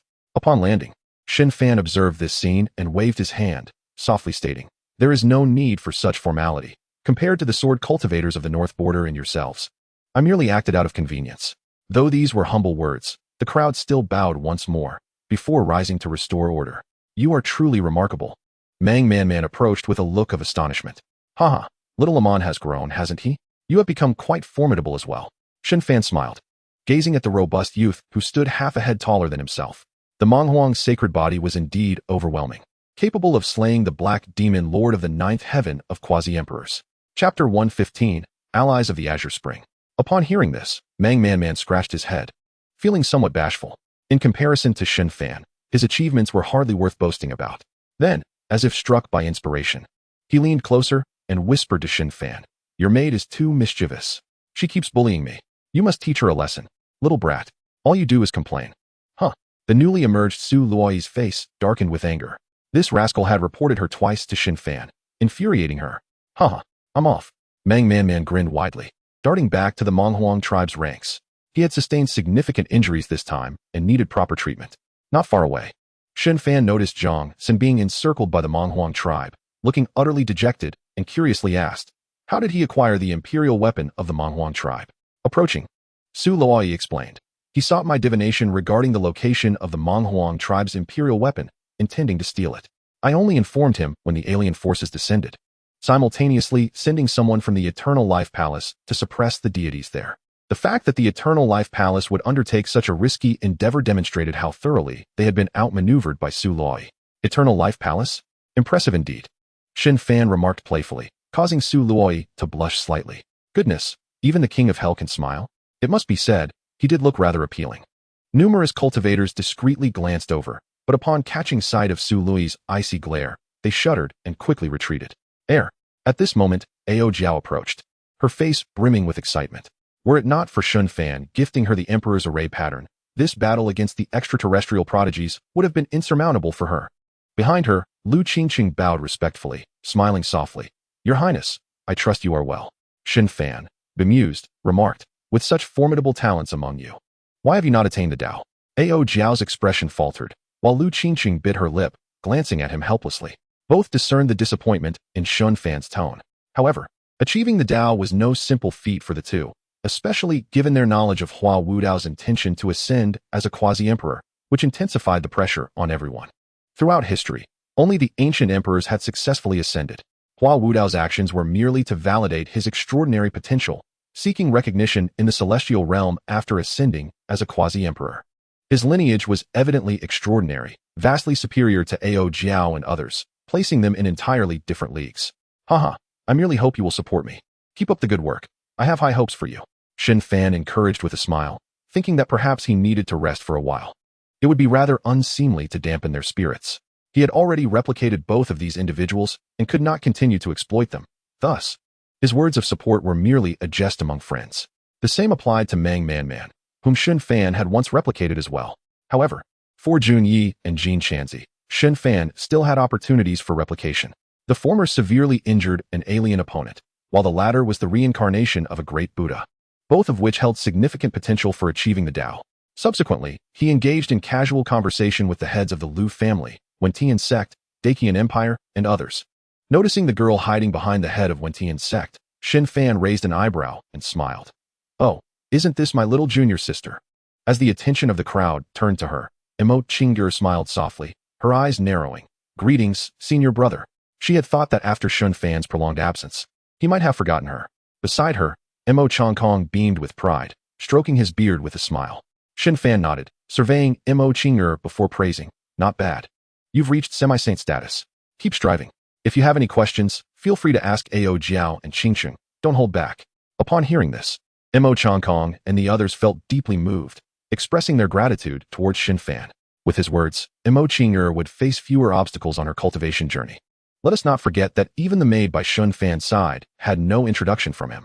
To put it plainly, after parting ways with poisoned Saint Bing Qiong, Su Luoi had essentially been left to fend for herself over the years, facing countless dangers in her cultivation journey. Meanwhile, her connections with Wentian sect and Shen Fan were merely superficial, yet she had received considerable support from him. This bond was only known to those in Wentian sect and others. Of course, over the years, whenever news reached Wentian sect regarding Su Luoi facing peril, the sect's ancestors would shamelessly approach the Liu family and Monghuang tribe, requesting their saints to extend their assistance. Though the words may seem trivial, they nonetheless represent a form of earnest endeavor. The bitterness contained within is not to be divulged to outsiders.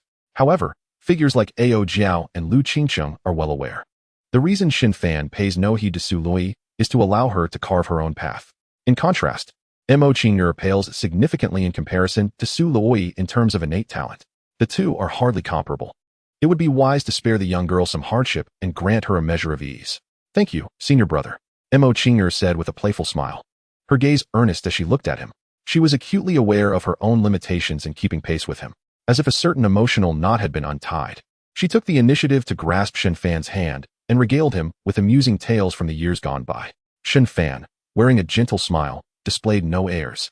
Reminiscent of the days he spent at the Asking Heaven sect, listening to the youthful chatter of girls, occasionally offering his praise.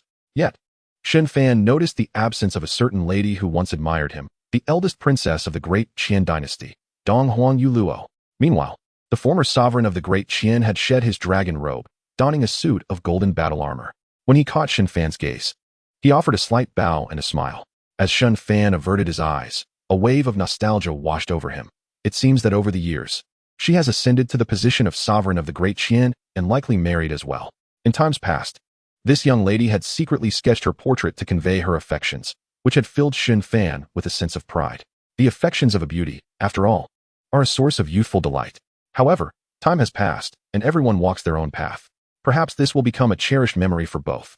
As for what Dong Huang Yuluo is currently engaged in, she sits exhausted in the rear garden of the great Qian palace. After the unparalleled figure from the northern frontier vanished, the news of Shen Fan's emergence and his single-handed resolution of the turmoil caused by foreign tribes reached her. Upon hearing the report from the treasure's messenger regarding the battle in the northern frontier, she felt as if a heavy burden had been lifted, collapsing into a bamboo chair. Phew, he truly won, Dong Huang Yuluo sighed in relief. Beside her, an enchanting woman with a slightly rounded abdomen teasingly remarked, "Look at how nervous you were. Good thing you didn't go over, or it would have been a disaster. What do you understand? I was worried about his safety." Right. Once my child is born, you, as the second mother, will indeed have entered the fold. It's only natural to be anxious. If we lose, It would be akin to a moon reflected in water or a flower seen in a mirror. Dong Huang Yuluo rolled her eyes, then knelt beside Bai Quan, resting her delicate face against her abdomen, frowning. It's been a millennium, and yet it's still so small. There is hardly any sign of movement. Bai Quan, with a gentle smile, caressed her belly, replying softly, he is a peculiar child. He must be destined for greatness. I feel that even if I wait another millennium, it won't change much. Fortunately, my cultivation is high. Otherwise, I would be aging rapidly, were it not for the unique secret methods of the Eternal Life Palace concerning physique. Preserving the essence within me would be an insurmountable challenge for someone of Shen Fan's caliber to leave behind offspring. This is also one of the reasons the Eternal Life Palace has been subjugated by Su Loi and has not dared to retaliate. They once bullied others, and now they face retribution, forced to swallow their bitterness. If that venomous woman were to learn of Bai Quan's secret, it would undoubtedly lead to calamity. Thankfully, with the outbreak of the Foreign Tribes War, the venomous woman, still possessing a shred of conscience, allowed the master of the Eternal Life Palace to carry imperial weapons and dispatch powerful clan members to suppress the divine will in the forbidden area.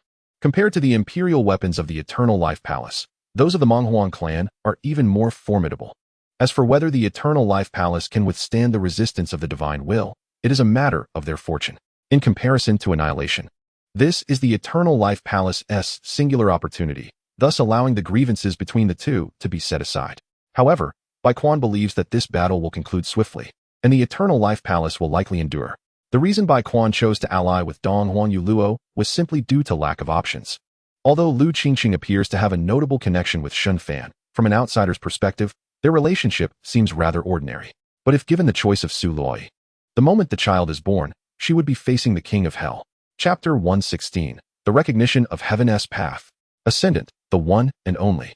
Meanwhile, Dong Huang Yuluo's affection for Shen Fan has become common knowledge throughout the realm. The beauty's millennium of yearning, combined with the powerful aura of the child within her, leads Bai Quan to believe that Shen Fan would not be so heartless as to overlook her existence. Oh, I truly admire myself, Bai Quan said with a sense of pride as she caressed her abdomen. Upon hearing her explanation, Dong Huang Yuluo nodded in agreement, and then stood to look at her, saying, let it be known that I shall be the second mother. Bai Quan cast her a flirtatious glance and replied, you've already said it's been a millennium. Can't we take a break? Rest assured, you and I are steadfast allies, dear sister. Dong Huang Yuluo smiled. I assent it because I fear you. This enchantress will have a change of heart. Wait here. The Eternal Life Palace has sent some ancient divine herb roots. I shall prepare you a soup. Thank you, dear sister. Bai Quan smiled slightly and waved her hand. Once Dong Huang Yuluo disappeared from view, the smile on Bai Quan's face swiftly transformed into a grimace. She had merely been teasing Dong Huang Yuluo. If it truly came to overshadowing Su Loi, she feared her beauty would fade prematurely. What a wretched fate. Why did your father have to take in such a reckless one? Bai Quan lamented, patting her abdomen with a look of helplessness. In the wilds of the celestial sword, the young girl exclaimed, such audacity. Observing Shen Fan and Mo Qing'er in deep conversation, Su Loi took a deep breath. She noticed Mo Changkong's awkward smile directed at her, and she nodded back with a smile. Just then, a tremendous rumble echoed above the firmament. As if the heavens themselves were being torn asunder, a colossal domain gate manifested, claiming half the sky. The domain gate exuded waves of chaotic energy, shrouded in celestial mist. Ethereal figures of fairies played enchanting music while ancient beasts soared through the void, creating a dreamlike spectacle. Within the domain gate, glimpses of the celestial realm reflected, drawing the gaze of all. Simultaneously, beams of harmonious light cascaded down from the domain gate, bathing everyone in its benevolence. The celestial domain has been opened. Surely, only the imperial son Shen Fan has the opportunity to ascend. This is not good. I have a chance to break through. Look, beams of light descended from the heavens, landing amidst the ranks of the human army. To everyone's astonishment, it was not only Shen Fan. Light descended upon Ao Jiao, Lu Qingcheng, Jin Shanzi, and the demon lord Jun Yi as well. Even others, such as Mang Man and Zhang Tai Sui from the Dansheng camp, were graced with beams of light. At that moment, all present realized that Shen Fan's body had begun to levitate. Meanwhile, Lu Qingcheng and the others remained rooted to the spot. Clearly, the heavenly path has recognized the ascendant, the one and only. The imperial sun is about to enter the celestial realm. The imperial sun is invincible. We bid farewell to the imperial sun. Countless cultivators bore witness to this moment, their emotions surging as they shouted in unison, their eyes ablaze with fervor. Young master, seeing Shen Fan ascend higher and higher, Su Luai cried out in anxiety. They had barely reunited before facing separation, and her heart ached with reluctance. Her eyes welling up with tears. 1,000 years of time, she had so much to share with him. Yet, in the end, they were worlds apart. Looking down at Su Luai, who gazed up at him, Shen Fan smiled. Engage in diligent cultivation, and in due time, when you ascend, I shall protect you. But what if I cannot ascend? Su Luai exclaimed anxiously, her feet stamping in distress, tears brimming at the corners of her eyes. Observing Lu Qingcheng and the others soaring into the heavens, she too attempted to rise. Yet, under the oppressive weight of the heavenly laws, she could barely lift herself a few dozen feet. Why fret? If all else fails, once I become invincible, I shall return to take you and broaden your horizons. Shen Fan replied with a gentle smile. You must not deceive me. As the figures below diminished, Shen Fan waved cheerfully. I speak no falsehood. However, should you wed, then that would be that. Live well. Haha. I belong to you. Do not forget me, Luo Yi. Her voice resonated with unwavering determination, prompting Shen Fan to raise an eyebrow, realizing his own allure. As for the enhancement of my cultivation, to him, it was merely a fleeting endeavor, a matter of moments. With a sense of self-satisfaction, Shen Fan noticed Ao Jiao below making playful gestures toward him. Even Lu Qingcheng clasped her hands in blessing, playfully mimicking the gesture of seeking a beloved, her slender thumbs dancing in the air. Even the bald golden cicada wore a smile, performing a gesture of blessing from the Buddhist tradition. In contrast, the demon clan's Prince Jun Yi maintained a more serious demeanor, nodding in acknowledgement when Shen Fan glanced his way, offering his blessings. Shen Fan cast a sidelong glance at the four, proclaiming with pride, Are you all here to watch my misfortune? When you have the opportunity to ascend, do not expect me to shield you. Upon hearing this, Ao Jiao's demeanor wilted, hurriedly explaining, Prince, I am merely overwhelmed with excitement at receiving the heavenly recognition. Indeed, all have received the acknowledgement of the heavenly laws. Alas, it is not yet their time. Their strengths cannot be compared to Shen Fan's. Whether they will ascend in the future depends on their own fortunes. After a moment's contemplation, Jun Yi raised his hands solemnly. It is an honor to witness the prince's ascension. The monk, with a handsome visage, flushed as he addressed the four. I offer blessings for the prince's smooth journey, and my words are sincere. Impressive, Shen Fan nodded in acknowledgement of the monk, who blushed when lying. He then turned his gaze toward Lu Qingcheng, raising an eyebrow. Even a fool could discern the meaning behind your gestures. What excuse are you seeking? Lu Qingcheng pretended not to see, her hands clasped behind her back, head bowed, right foot gently tapping the void beneath her. Yet, the delicate earlobes peeking through her hair betrayed a faint blush. Shen Fan, disinterested in their antics yet puzzled, wondered how he could ascend without yet reaching the level of a great emperor. He was not apprehensive about hidden schemes. Rather, he found it perplexing. If he possessed the strength of a great emperor, or even surpassed it, it would be understandable. However, the notion of directly ascending left him utterly baffled. Noticing his brow furrowed in contemplation, Li Miaoan within the clock of fate transmitted a message filled with mirth. You have garnered the recognition of this realm. This is the will of heaven, akin to a boon against foreign tribes, for you have safeguarded the fortunes of this world. As for their futures, it rests upon themselves. Let me inform you, after ascension, we will be randomly transported, and I too shall not be exempt. Take care of yourself. Once my body is restored, I shall surely seek you out, ensuring your future is secure. The prospect of returning to the celestial realm filled Li Miaoan with uncontainable joy. The will of heaven. Shen Fan mused, gazing at the vast void and the celestial gates above. As for this girl protecting him, it was entirely unnecessary. At that moment, radiant beams of light descended from the heavenly laws, infusing Shen Fan's being with profound, arcane energies, deepening his comprehension of his own path. This must be the blessing of heaven. Just as Shen Fan was about to enter the domain gate, he flicked his fingers downward. Whoosh! A spatial ring soared through the void, landing within the tent of the pill sage below. It was a gift from the prince. The pill sage within hurriedly retrieved a thumb-sized stone, his expression transforming in astonishment. A spirit-charging sacred stone. An essence-infused divine liquid. Quickly, place Zhang Tai Sui into the divine liquid. His success will depend on his own fortune. Hearing this, the divine emperor master beside him was filled with excitement. The spirit-charging sacred stone is a miraculous gem birthed from the laws of a realm, primarily serving to mend the shattered Tao heart of Zhang Tai Sui. The essence-infused divine liquid can further nourish his damaged body. Coupled with the fragments of the great wilderness diagram and the blessings of heaven, Zhang Tai Sui might just recover. With this thought, the divine emperor master rushed out of the tent, looking toward the heavens. However, the domain gate in the sky was already slowly dissipating. and Shen Fan's figure had vanished. Grateful, the Divine Emperor Master bowed solemnly to the void. Chapter 117. The Nine Heavens Celestial Domain, 11 Realms. In the human race celestial domain, as Shen Fan stepped through the domain gate, he found himself by a riverside in an instant. The sound of waves crashing and the breeze carrying whispers filled the air. Before him, towering mountains rose, shrouded in mist, presenting a picturesque scene. Yet, if one were to ask what distinguished the celestial domain from the Xianxian continent, Shen Fan felt it bore an added sense of antiquity and gravitas. Between the mountains and waters, an innate richness and the weight of time permeated the atmosphere, reminiscent of his visits to ancient imperial tombs on Earth, stirring within him a sense of reflection.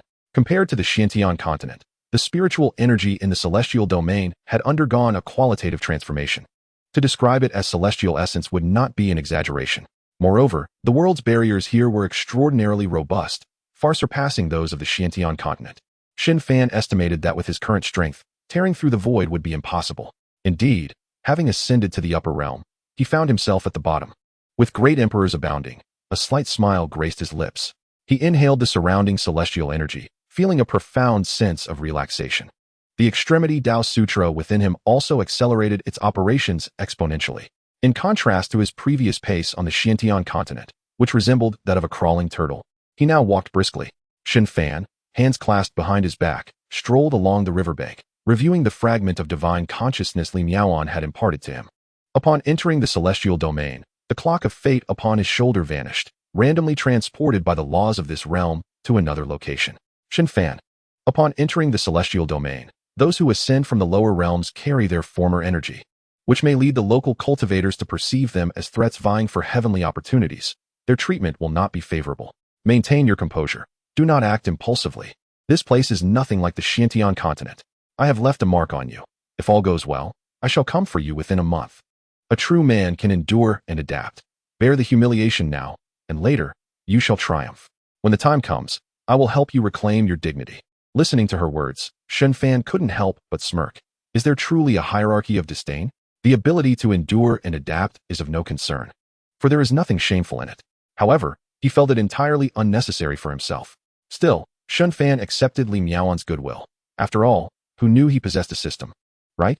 Next, let me enlighten you about the realms of the Nine Heavens celestial domain. Pay close attention to avoid any missteps. The realms in the Nine Heavens celestial domain are primarily divided into 9 grades, with the first realm being the entry realm, a testament to the countless beings who have ascended to the great emperor level. Though it is also referred to as the pseudo-emperor realm, no one in the celestial domain takes it seriously, so do not shout it carelessly. The term emperor carries supreme power, and in the celestial domain, it cannot be uttered lightly, lest it incite resentment. Following that is the realm suitable for cultivators like you, known as the calamity-breaking realm or the transitional realm, which consists of only 1 grade. This realm is specifically established for the countless cultivators who have transcended great tribulations within myriad domains. Such practitioners, favored by the celestial laws of the lower realms, are bestowed with the blessings of their domain's heavenly principles, thereby enhancing their comprehension of the great Tao. They find it relatively effortless to elevate their own understanding of the Tao to its utmost pinnacle, surpassing ordinary cultivators. You belong to this category. And the alien entity known as Hua Wu Dao also follows a similar path, seeking the endorsement of foreign heavenly laws to facilitate a smoother journey ahead. So, am I currently at the stage of breaking through tribulations? Shen Fan pressed his lips together, realizing the implications. No wonder, upon entering the immortal domain, he felt as though he had shattered certain shackles within himself, resulting in an inexplicable enhancement of his strength. The second stage of the Nine Heavens immortal domain is the realm of Tao integration. Practitioners at this stage are required to harmonize their 5 perfected Taos, grasp the profound essence of Tao sublimation, and comprehend the marvelous principles of heaven and earth. Their prowess is anything but trivial, so do not challenge them lightly. The offspring of such cultivators are born at the entry-level realm, which is what I previously meant when I mentioned that even the little friends possess the strength of emperors. The third stage is the realm of sacrifice. Cultivators can ignite their internal Tao to transcend their own limitations, transforming their essence into the attacking force of the Tao. However, the realm of sacrifice is fraught with peril. If one loses control, the internal Tao patterns may extinguish, leading to a fall in realm and even death, which is not uncommon. As for the 9th tier of the sacrifice realm, I need not elaborate on its terrifying nature. You are already aware. The 4th stage is the realm of profound clarity. The laws can penetrate the profound, allowing one to understand oneself. The sacrificial Tao patterns have reached their zenith, and the comprehension of one's own Tao becomes clear and interconnected, enabling access to the source of the Tao. This stage is typically occupied by formidable beings, often leading figures or sect masters. The fifth stage is the Tao Saint realm. Cultivators at this stage are often ancient ancestors of great sects. Their mere presence can instill an overwhelming pressure that renders lower-tier cultivators powerless. These practitioners are also the backbone of the ancient city of origins. Speaking of the ancient city of origins, let me introduce it to you. The ancient city of origins was constructed by the ancestors of various clans in the Nine Heavens immortal domain after the division of the heavens and earth. It serves as a bastion against the predations of foreign races. Importantly, it houses numerous origin veins, which present opportunities for cultivators to ascend to the imperial realm. Powerful beings from all clans in the Nine Heavens immortal domain flock to the ancient city of origins, seeking the ancestral origin veins while simultaneously defending against the foreign races.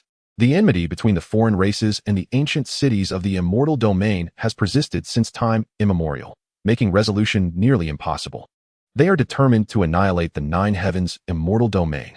Thus, the ancient city of origins has become the battlefield of the Nine Heavens immortal domain. Following the Tao Saint realm is the domain's sovereign realm.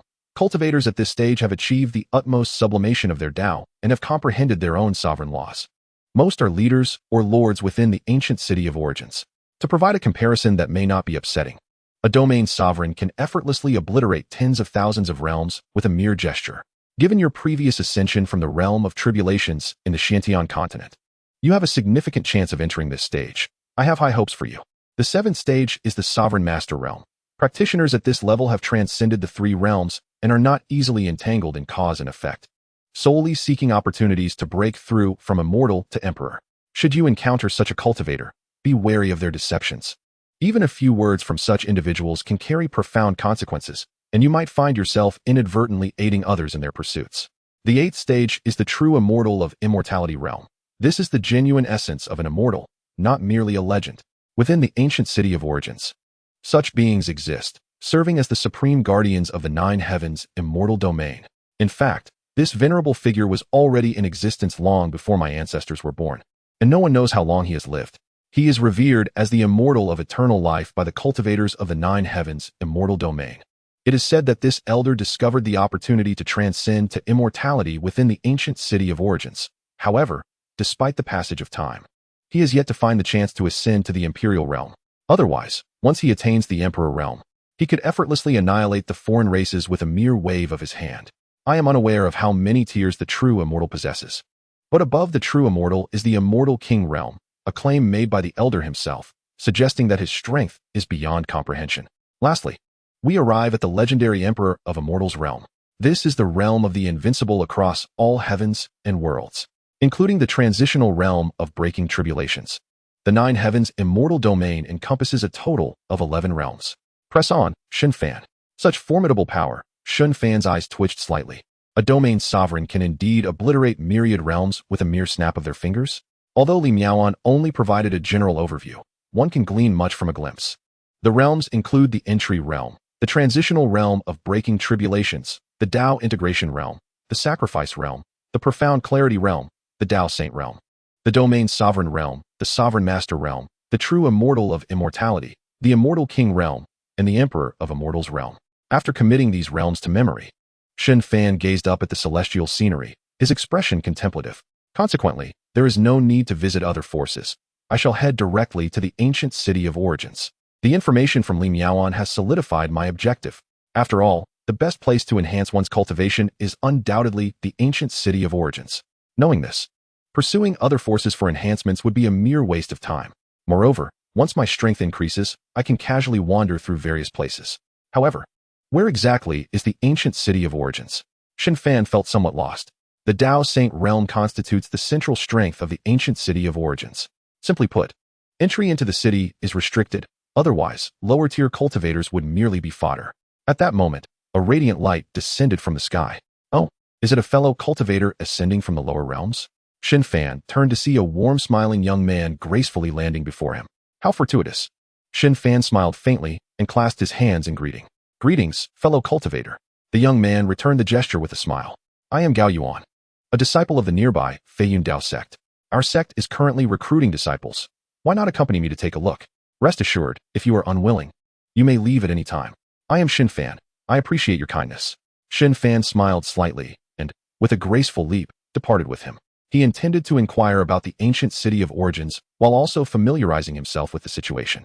As they conversed casually, Shen Fan inwardly mused, System, copy the cultivator's abilities. Acknowledged, host. Target Gao Yuan locked.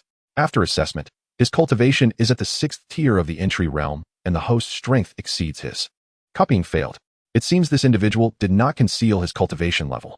Shen Fan was not surprised by the failure to copy. After all, having just ascended to the immortal domain, he naturally needed to be cautious around such affable individuals. Let us not forget that Li Miaoan had warned him. Local cultivators can sense the aura of those from the lower realms, and their treatment is not particularly favorable. While Gao Yuan appeared warm and welcoming, one must always maintain a sense of vigilance. As time passed, Gao Yuan's speed increased, seemingly testing the strength of this lower realm cultivator. Throughout, Shen Fan maintained a half-step distance behind him, his smile unwavering. Sensing the aura emanating from Shen Fan, Gao Yuan pondered briefly before respectfully exclaiming, You are indeed a cultivator who has transcended great tribulations from the lower realms. Impressive. If Shen Fan were an entry realm cultivator, Gao Yuan would undoubtedly sense it. However, Shen Fan emitted no aura typical of that realm, nor did he possess the overwhelming pressure characteristic of a Dao integration cultivator. Yet, the aura he projected was significantly stronger than Gao Yuan's, confirming him as a practitioner of the breaking tribulations realm. It was a fortunate coincidence. Shen Fan made no effort to conceal his abilities. This is my first encounter with a cultivator of your caliber. I presume your status in the lower realms is quite extraordinary. However, now that you are in the immortal domain, you may want to temper your disposition. Gao Yuan offered this friendly piece of advice, which improved Shen Fan's impression of him, prompting him to inquire, Gao Yuan, could you enlighten me about this region? Gao Yuan smiled. This area is known as the Linglong River, part of the Tianyuan Luzhou, one of the 12 states of the human race's immortal domain.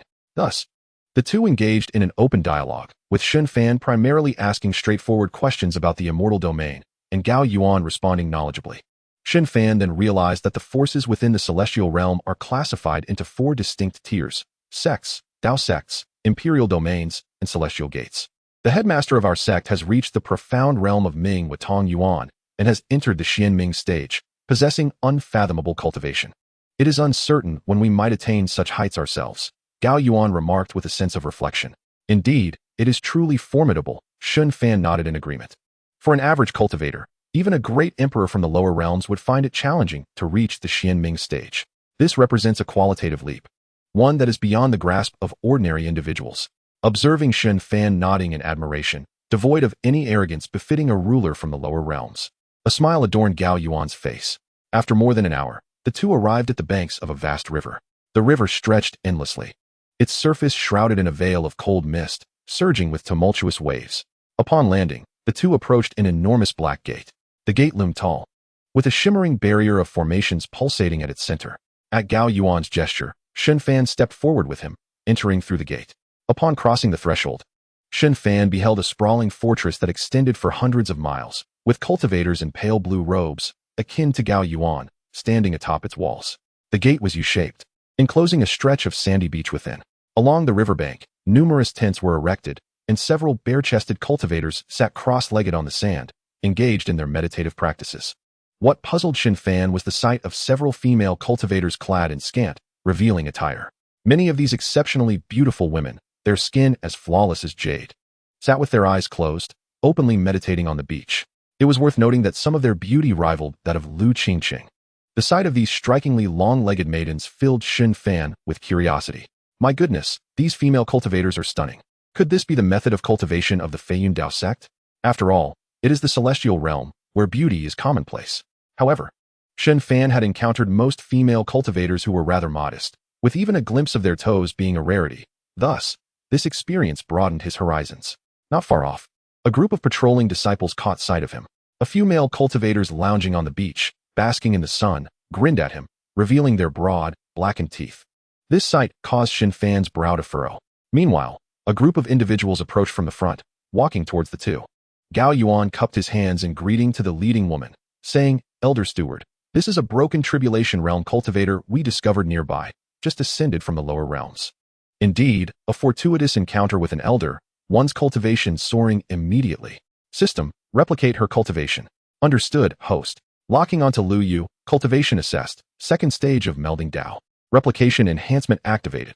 Second stage of melding Dao. Third stage of melding Dao. Fifth stage of melding Dao. Seventh stage of melding Dao.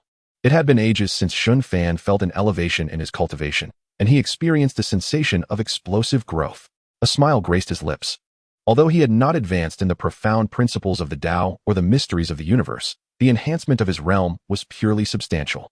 Even if it were merely a facade, for someone like Shen Fan, who already comprehended numerous pathways, it was not to be underestimated. Currently, he could only rely on the Extreme Tao Immortal Sutra, merging his own Tao to utilize the Extreme Tao Seal.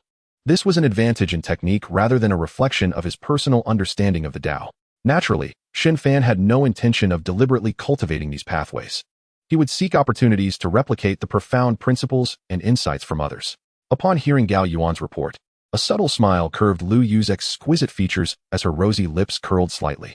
Her sparkling eyes scrutinized Shen Fan, a cultivator from the broken tribulation realm with a millennium of bone age from the lower realms. That is indeed a blessing from the heavens. TSK, Gao Yuan, I shall remember this credit. Thank you, Elder. Gao Yuan promptly bowed and turned to leave. Shen Fan raised an eyebrow and cupped his hands, saying, I do not intend to join the Feiyun Dao sect. Join our sect? You think too highly of yourself. Lu Yu regarded him with a lingering gaze before turning away with a light smile. You are quite handsome. Henceforth, you shall consider yourself my pet servant. Once I strip you of your blessings, should you still be alive, I will see to your care. Do not resist, your life depends on it. Behind her, two cultivators wielding crystalline shackles stepped forward, sneering. I advise you not to resist. Otherwise, this soul-locking collar will make you suffer greatly. You are luckier than the rest, as you will serve Elder Lu. This remark elicited a chorus of envious laughter from the cultivators on the beach. How enviable. I have ascended for a millennium, and all I can do is watch. What are you staring at? A patrolling cultivator from the Feiyun Dao sect raised his whip and lashed it at the onlookers. Crack, crack. The sharp sounds echoed as the group of cultivators winced in pain, hastily turning to evade. Clearly, the whips wielded by these individuals were no ordinary items. Pet servant? Shen Fan's expression darkened as he retorted, I have yet to find a partner, and you expect me to serve this old witch. Chapter 119. 8th Stage of Ritual Tao. Indestructible Immortal Artifact. Boom. A resounding explosion erupted as a powerful aura surged from Shen Fan, stirring up clouds of dust on the beach. Witnessing the murderous intent on Shen Fan's face, the two cultivators were caught off guard. Whoosh, whoosh, whoosh. A flurry of invisible threads shot forth from him, instantly ensnaring the two. Puff, puff, puff. How could mere domain realm cultivators withstand the cutting Tao he unleashed? The two were instantly reduced to mere puddles of mud. The sight left the beach's cultivators in awe. TSK, what a fiery temper this young man has. In my youth, I was equally impetuous, but alas, my legs were broken. This young man is indeed hot-headed. Serving that old witch is something I can only dream of. But in the next moment, all eyes widened in disbelief. Sensing unusual movement behind her, Lu Yu's expression turned icy as she spun around. However, as she moved, a series of dazzling runes immobilized her in place. What? Lu Yu's face contorted in shock. Shen Fan, who had approached slowly, raised his hand and delivered a resounding slap to her cheek. The sight turned Lu Yu's face ashen as she shouted, Do not be foolish. Smack. A thunderous crack echoed. Puff. Her pristine head was shattered into fragments, blood spraying forth. How many years had it been? How many years since anyone dared to cause trouble on the banks of the cold Pearl River? This was the territory of the Feiyun Dao sect. Even in other regions of the sect, there had never been an incident where a lower realm cultivator killed an elder steward. Shen Fan coldly surveyed the wide-eyed disciples of the Feiyun Dao sect. Subsequently, channeling the Killing Immortal Sutra to its fullest extent, he unleashed a terrifying aura that swept through the area. The crowd beheld as his figure flickered slightly.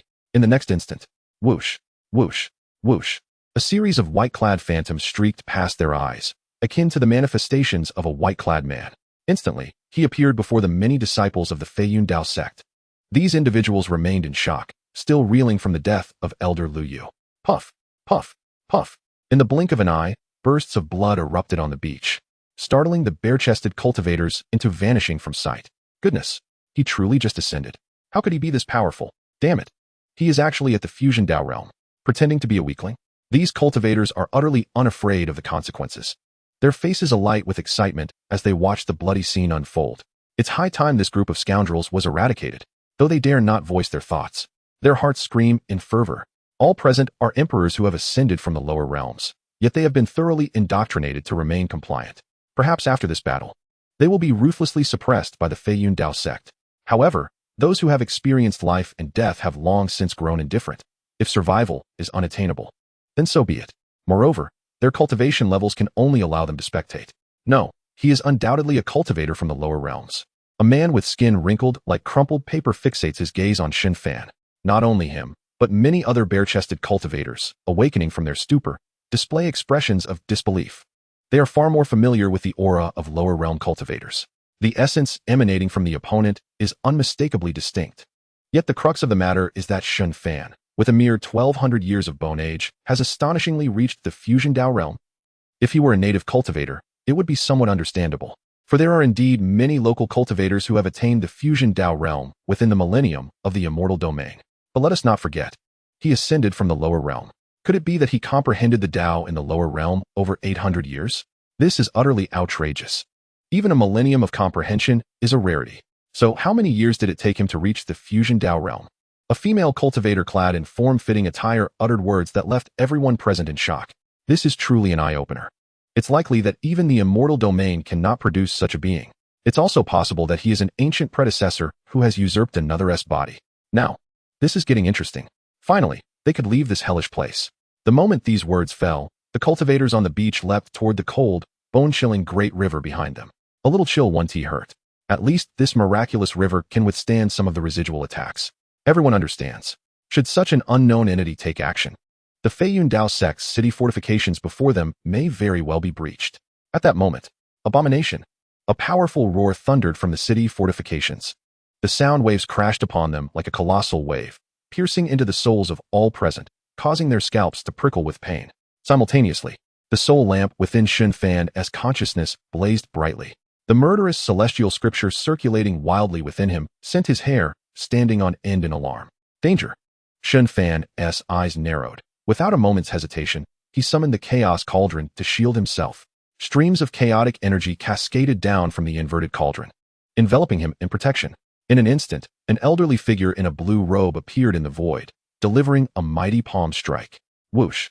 The wind from the strike produced a sound that pierced the eardrums. Boom! A deafening roar erupted from the cauldron. Yet, the chaos cauldron stood firm, unyielding. This cauldron is impressive, thought Shen Fan with a grin. It allows him to sense danger. If all goes as expected, the opponent is a formidable figure at the sacrificial Dao realm. Moreover, Shen Fan realized that challenging an opponent of a higher level at this moment would be exceedingly difficult. Otherwise, he wouldn't have received such an intense warning. This vividly illustrates the evident weakness that comes with a rapid increase in strength. If one truly believes that cultivators from the immortal domain are akin to those from the Xianxian continent, they are sorely mistaken. Thank you for the compliment, host. As I said, it is an immortal artifact, and it is devoid of any pretense. Target locked. Xianxian, cultivation level assessed. Sacrificial Dao realm, 3rd stage. Copy enhancement activated. Sacrificial Dao realm, 3rd stage. Sacrificial Dao realm, 5th stage. It is Xianxian, the inner sect elder of the Feiyun Dao sect. This cauldron is astonishing. It can actually withstand a strike from a sacrificial Dao realm powerhouse. However, upon observing the chaotic energy cascading down from the cauldron, the immense power and boundless pressure it radiated sent shivers down everyone's spines, their faces reflecting sheer horror. An immortal artifact. How is this even possible? Fellow cultivator, you are defying the heavens, Xianxian exclaimed, his pupils constricting, his fury replaced by a tempest of astonishment.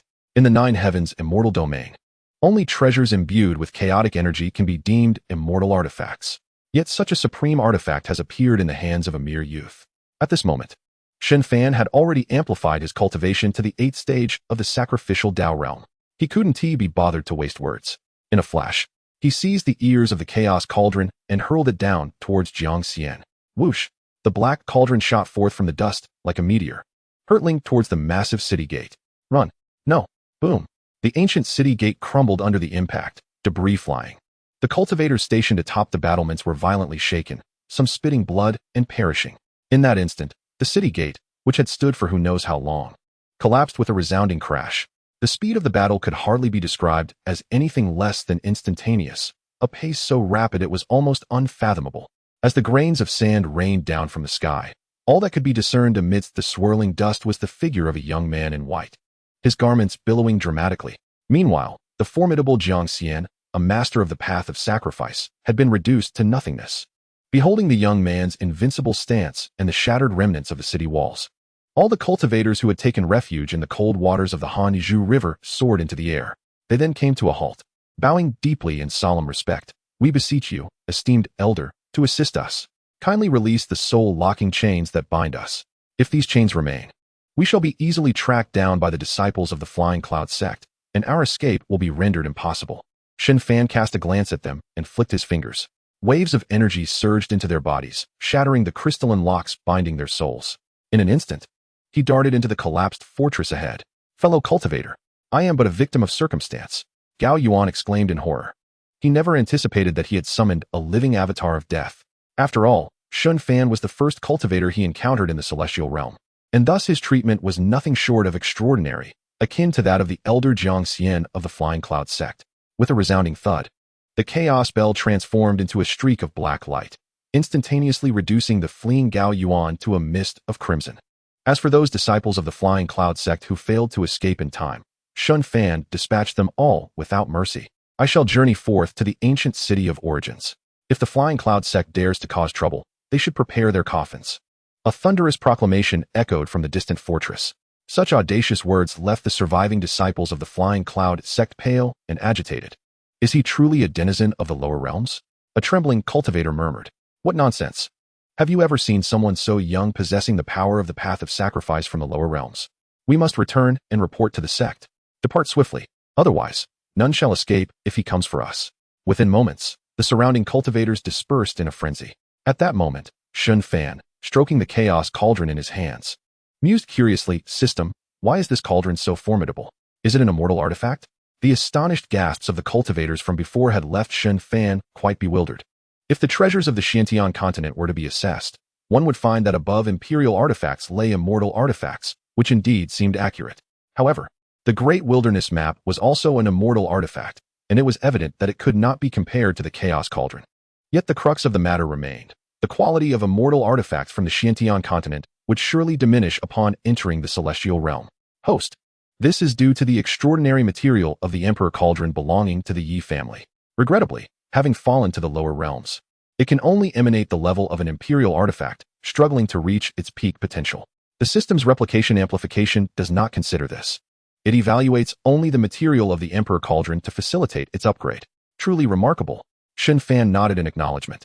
"Thank you for your commendation, host. This bears similarity to the Slaughtering Immortal Sutra derived from the Hall of Slaughtering Gods. The technique of killing possesses boundless power. However, it is regrettably limited by the practitioner's aptitude and cultivation level. The Hall of Slaughtering Gods has managed to wield secret arts to control the slaughtering god body, which is no small feat." As he stored away the Chaos Cauldron, Shen Fan contemplated. If that is the case, then Lu Fuxing's dreamlike sutra must be extraordinary as well. The terror of the extreme path Immortal Sutra needed no elaboration. He had not expected that this low-profile family possessed such profound depth. "Yes, host. Based on the intensity of the technique Xianxian utilized, both the Slaughtering Immortal Sutra and the Extreme Path Immortal Sutra are among the pinnacle techniques of this realm. As for the Lu family's emperor, Lu Fuxing, if all goes as anticipated, he should have ascended by now. Such a lineage would not easily perish in the Xianxian continent. It is likely that the descendants of the Lu family have lost track of him and thus presumed him to have transcended. Now I understand. It is a pity that so many treasures have eluded me," Shen Fan sighed. He had not anticipated that his earlier escapades in the lower realms would yield no spoils for him. Yet, through the replication amplification, he had managed to seize 3 significant gains. The abruptness of his fortune left Shen Fan somewhat speechless. Had I known today would unfold thus, I might as well have stayed awake for a millennium. Who knows what other treasures I might have replicated successfully. Suddenly, a thought crossed his mind. If Lu Fuxing had not perished after so many years, he must have accomplished something significant. If he had fallen on hard times, perhaps I could present myself as a senior expert to offer guidance, and when Lu Qingxing arrives, would I not be joyfully regarded as an ancestor? The image of Lu Qingxing kneeling before him in reverence brought a mischievous smile to Shen Fan's face. "Esteemed elder," a soft voice called from behind him. Shen Fan raised an eyebrow and turned to see a group of shirtless cultivators standing not far away. However, They had since donned various garments. The foremost woman took a few steps forward, cupping her hands in greeting. I am Mu Shui. Might I inquire if the esteemed elder would be willing to accompany us to the ancient city of origins? Fear not, esteemed elder. Upon reaching the ancient city, our lives and deaths shall be at your discretion. We shall never cause you any inconvenience. One of the men behind her declared earnestly, also bowing in respect. After a brief discussion among the group, they concluded that the ancient city of origins was their best destination. Although the might of its inhabitants could extinguish their lives with a mere breath, powerful beings would not strike down ants without cause.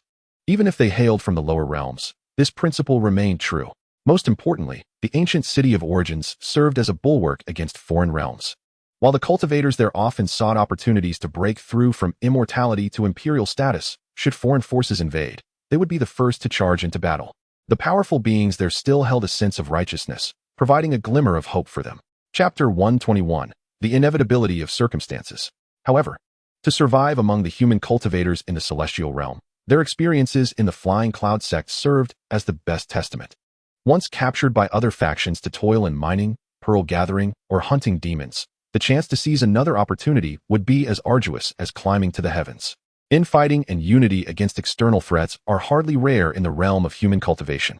All present were emperors who had ascended from various realms, and they possessed a certain awareness. It must be said that while their choice was perilous, it indeed offered a thread of opportunity. Seeing Shen Fan remain silent as he regarded them, Mu Shui smiled gently and clasped her hands. Even if we were to perish immediately upon arrival, it would still be preferable to languish in darkness. This is our only chance. If esteemed elder finds it troublesome, we shall take our leave. Mu Shui was breathtakingly beautiful. Her demeanor ethereal, yet her vitality appeared depleted, her complexion pale as parchment. Not only she, but another equally stunning woman exhibited the same pallor. With Shen Fan's ability to perceive through the void-shattering eyes and his current strength, he discerned that these alluring women had all suffered grievously. This was not merely a result of the cold air from harvesting pearls in the Hanju River, as their condition suggested far more harrowing experiences. Taking a deep breath, Shen Fan gazed at Mu Shui and smiled. Why not seek a swift end? As those words left his lips, silence fell over the gathering, and the atmosphere turned palpably tense. The male cultivators surrounding the exquisite women instinctively lowered their heads, though they had suppressed their fluctuating auras to the utmost. Shen Fan's discerning gaze captured every detail. The emotions swirling within them were nothing but rage and helplessness. Not a hint of murderous intent dared to surface. Life is rife with inevitable hardships. How can one express their grievances?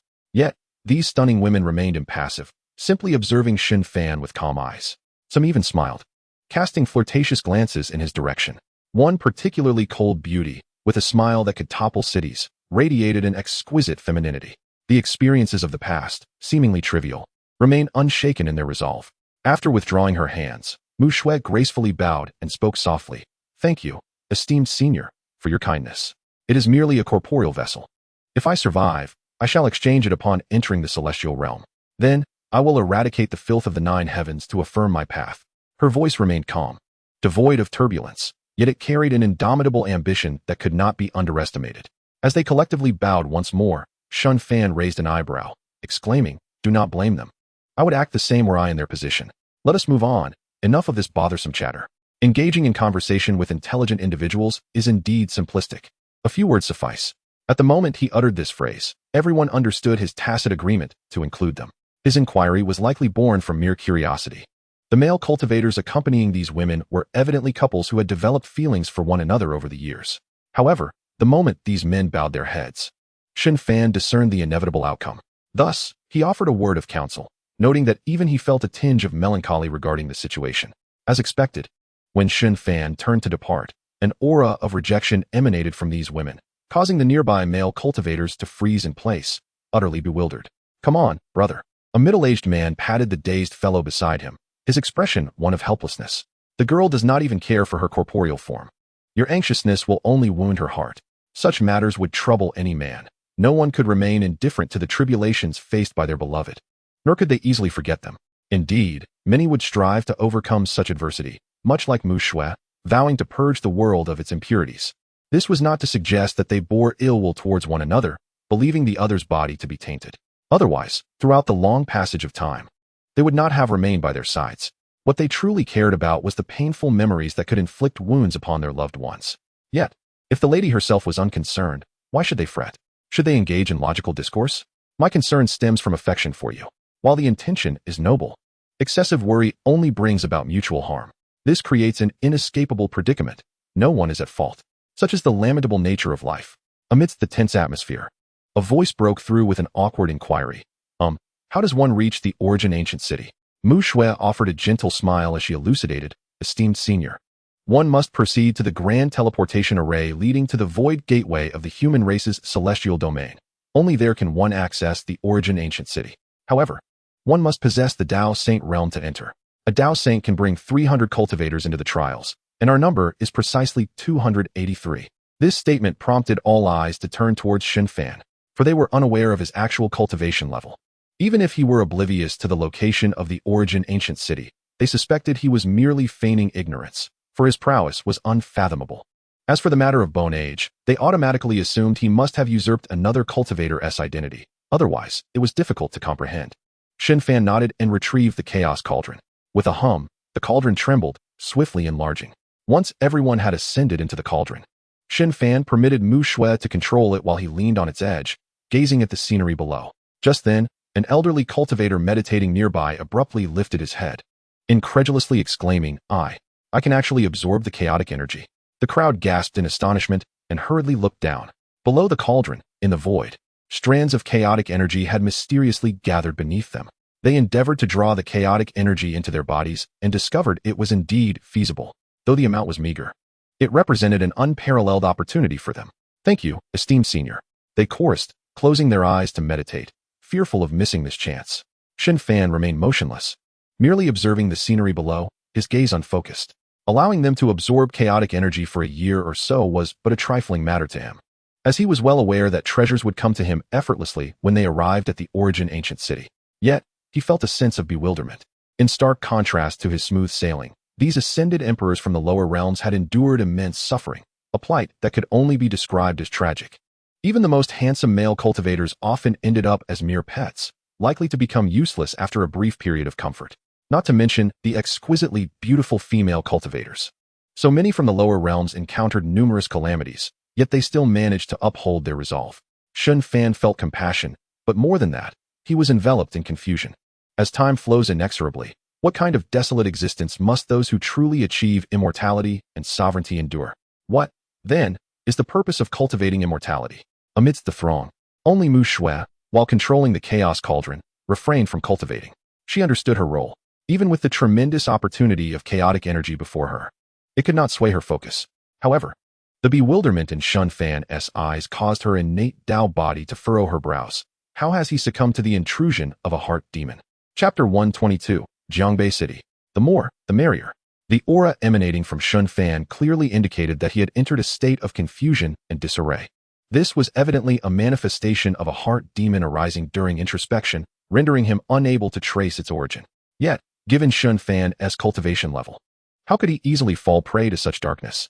After a moment of contemplation, she closed off her senses and sent a thread of her consciousness to whisper in Shen Fan's ear, esteemed senior, do you harbor any concerns?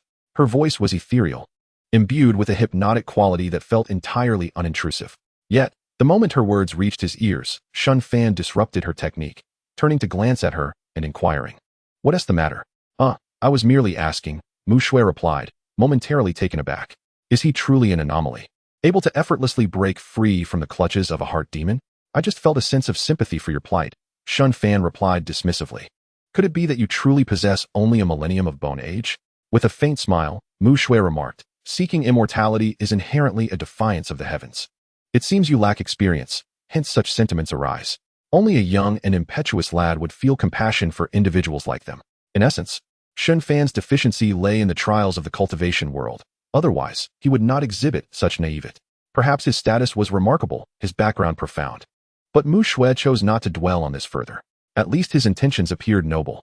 Even if he led them into peril, it would be their own lack of discernment, and thus he bore no blame. Are you implying I lack the necessary tough love? Shen Fan replied, casting her an odd look. Mu Shui tucked a strand of hair behind her ear, remaining silent, but a smile graced her lips. The journey continued. Yet, Shen Fan felt a pang of regret. Until they arrived at a massive city, the disciples of the Flying Cloud Dao sect had yet to appear. Knowing that bringing Mu Shui and the others along was a blatant provocation, The absence of their adversaries left Shen Fan feeling somewhat disheartened, having lost the opportunity for replication and enhancement. The grand city before them was named Jiangbei City, its gates stretching for miles and towering 100 feet high, exuding an extraordinary grandeur. A city capable of housing a large-scale interdomain teleportation array clearly possessed profound roots. It was a tacit rule of the cultivation world that flying within city limits was strictly prohibited. Mu Shui and her companions were naturally reluctant to cause any trouble. Before descending into the cauldron, she cautioned Shen Fan. Senior, cultivators from the lower realms are required to pay a spirit fee upon entering the city. It's better to avoid unnecessary complications. We don't wish to burden you with trouble. If Shen Fan could directly demonstrate the cultivation of the Dao Saint realm, these trivialities could be bypassed.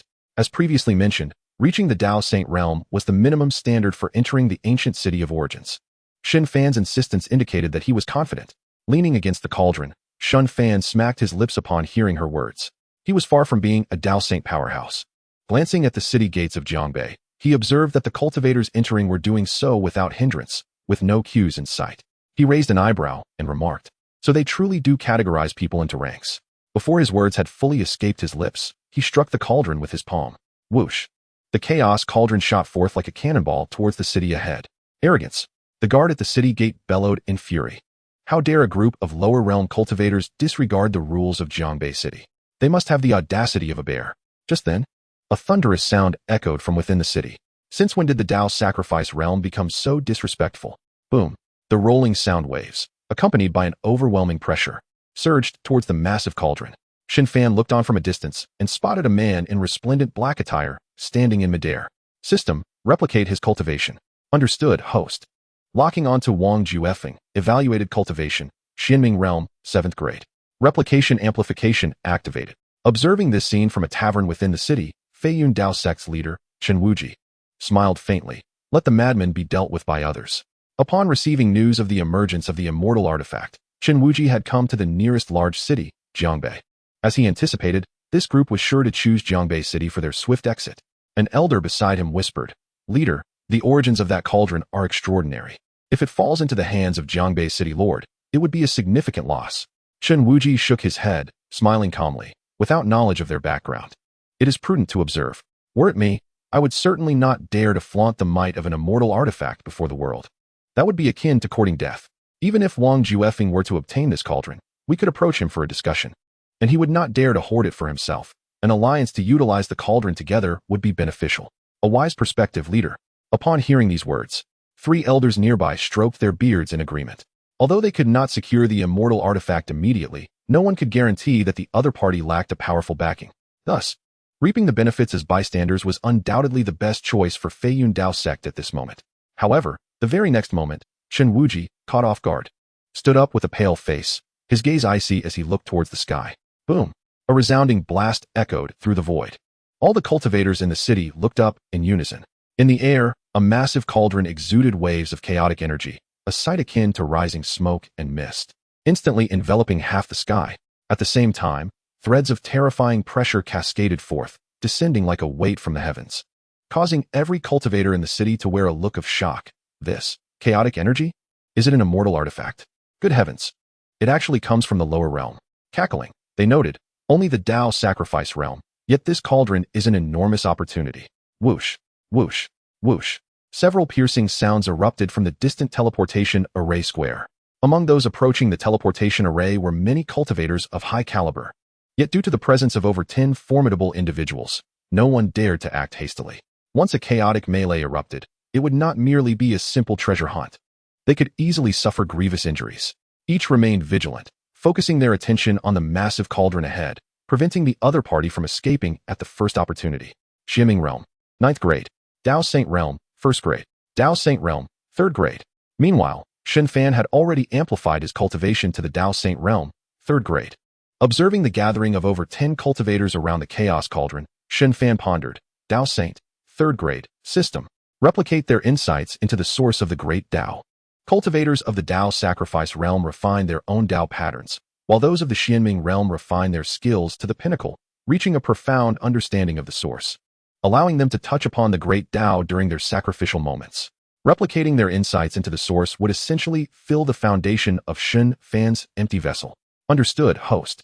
Locking onto Jiangsu, evaluated insight into the source of the great Tao. Initial glimpse of the five elements essence. Ding. Congratulations, host, for elevating the initial glimpse of the five elements essence to the integrated understanding of the five elements essence. Chapter 123, Shock. The source of the Tao at the return to truth level, manifesting the heavens. Locking onto Yufei, evaluated insight into the source of the great Tao. Initial glimpse of the space essence. Locking onto Tai Hong. Evaluated insight into the source of the great Tao. Initial glimpse of the protective essence. Ding. Congratulations, host, for elevating the initial glimpse of the force essence to the return to truth level of force essence. Initial glimpse, integration, pinnacle, return to truth. Upon the completion of the replication and amplification of the final source, Shen Fan comprehended the four realms of the source of the great Tao. The 12 amplified sources of the great Tao were all at the level of integration, with one even at the return to truth level. As for whether there existed any realms beyond return to truth, Shen Fan was uncertain. Everyone, since no one is taking action, I shall make my move first. At this moment, the city lord of Jiangbei, Wang Juefeng, called out, swiftly summoning a palm strike. If delayed any longer, the chaotic energy would surely be sensed by other powerful beings. It would no longer be within their power to control. However, before Wang Juefeng could unleash his palm print, rumble, from within the chaos cauldron, an unparalleled pressure erupted. A scene that left all present in shock unfolded. As this pressure manifested, the ancient formation of Jiangbei City automatically activated. Yet, in an instant, the void was riddled with cracks. The ancient formation crumbled and shut once more. The great formation of Jiangbei City could not withstand it. Before the crowd could express their astonishment, boom! An unmatched and terrifying force radiated from the white-clad figure atop the massive cauldron. The Tao patterns surrounding him swirled like ignited celestial mist, enveloping him as if a true celestial had descended. Even the thick clouds in the sky instinctively scattered. The mere aura emitted could alter the hue of the heavens in the celestial domain. This was not the barrier of the lower realm, but the nine heavens' celestial domain. This startling sight left everyone feeling a chill run down their spines. Meanwhile, Mu Shui and her companions stood frozen in place, for they all understood that the minimum manifestation of the return to truth level of the great Tao source was the ability to manifest the heavens. Is this manifesting the heavens? He has comprehended the return to truth level of the great Tao. Retreat. The closest Wang Juefeng's face was filled with despair. It was as if he faced the overwhelming pressure of an entire celestial domain, instantaneously crushed into dust by this unstoppable force. Buzz. The might was so overwhelming that it sent ripples through the void. Uft, uft, uft. A cacophony of explosive sounds echoed through the air, leaving the remaining 11 formidable beings with no chance to flee. They were instantly subdued by the overwhelming force, their lives extinguished in an instant. Even those who had taken refuge in the nearby tavern, such as the disciples of Feiyun Dao sect, were not spared. The third floor was utterly reduced to ashes. The vast city of Jiangbei fell into an eerie silence. All eyes were fixed in apprehension upon the figure standing calmly in the sky. Shen Fan, having retracted his imposing aura, gazed down imperiously at the gathered crowd, a thunderous voice booming from his lips. I am Shen Fan. I come on behalf of the cultivators of the lower realm. Upon my emergence from the ancient city of origins, should the nine heavens' celestial domain still harbor forces that target lower realm cultivators, I shall personally pay them a visit. With a resounding crash, the heavens erupted in thunder, drawing the attention of countless cultivators within 100,000 miles, their curiosity piqued by the audacity of someone vowing to challenge the celestial domain. Could it be that yet another cultivator bore a deep-seated grudge? Such occurrences, though infrequent, were not unheard of. The crowd merely cast a curious glance and returned to their previous engagements. Yet, had they known that this declaration would alter the very landscape of the nine heavens' celestial domain, their reactions would have been profoundly different. At this moment, all cultivators within Jiangbei City collectively swallowed hard. They wished to believe Shen Fan was merely boasting. However, his oath had been made, validated by the heavens, rendering any retreat impossible. Good heavens, what was he thinking? Did he not fear the onslaught of myriad forces? Even the imperial-level factions had enslaved numerous lower realm cultivators. How dared he? Not to mention that many celestial sects neither opposed nor supported such matters. It had become an unspoken rule. Although this youth was indeed formidable, daring to confront the nine great realms at merely the Tao Saint stage was sheer folly. An elderly cultivator shook his head and turned away. Regardless of how terrifying his background might be, no one would dare utter such grandiose claims. His words undeniably offended numerous factions across the nine great realms. After Shen Fan concluded his statement, He led his companions toward the colossal teleportation array below. As for fearing any repercussions, what a jest. He welcomed trouble, as it would save him the hassle of aimlessly searching for lurking strongmen. As long as they dared to approach, he would replicate his powers and obliterate them in one fell swoop. Meanwhile, the lower realm cultivators might hesitate to step outside, terrified of being seized as laborers. In such a vile environment, the very thought enraged Shen Fan.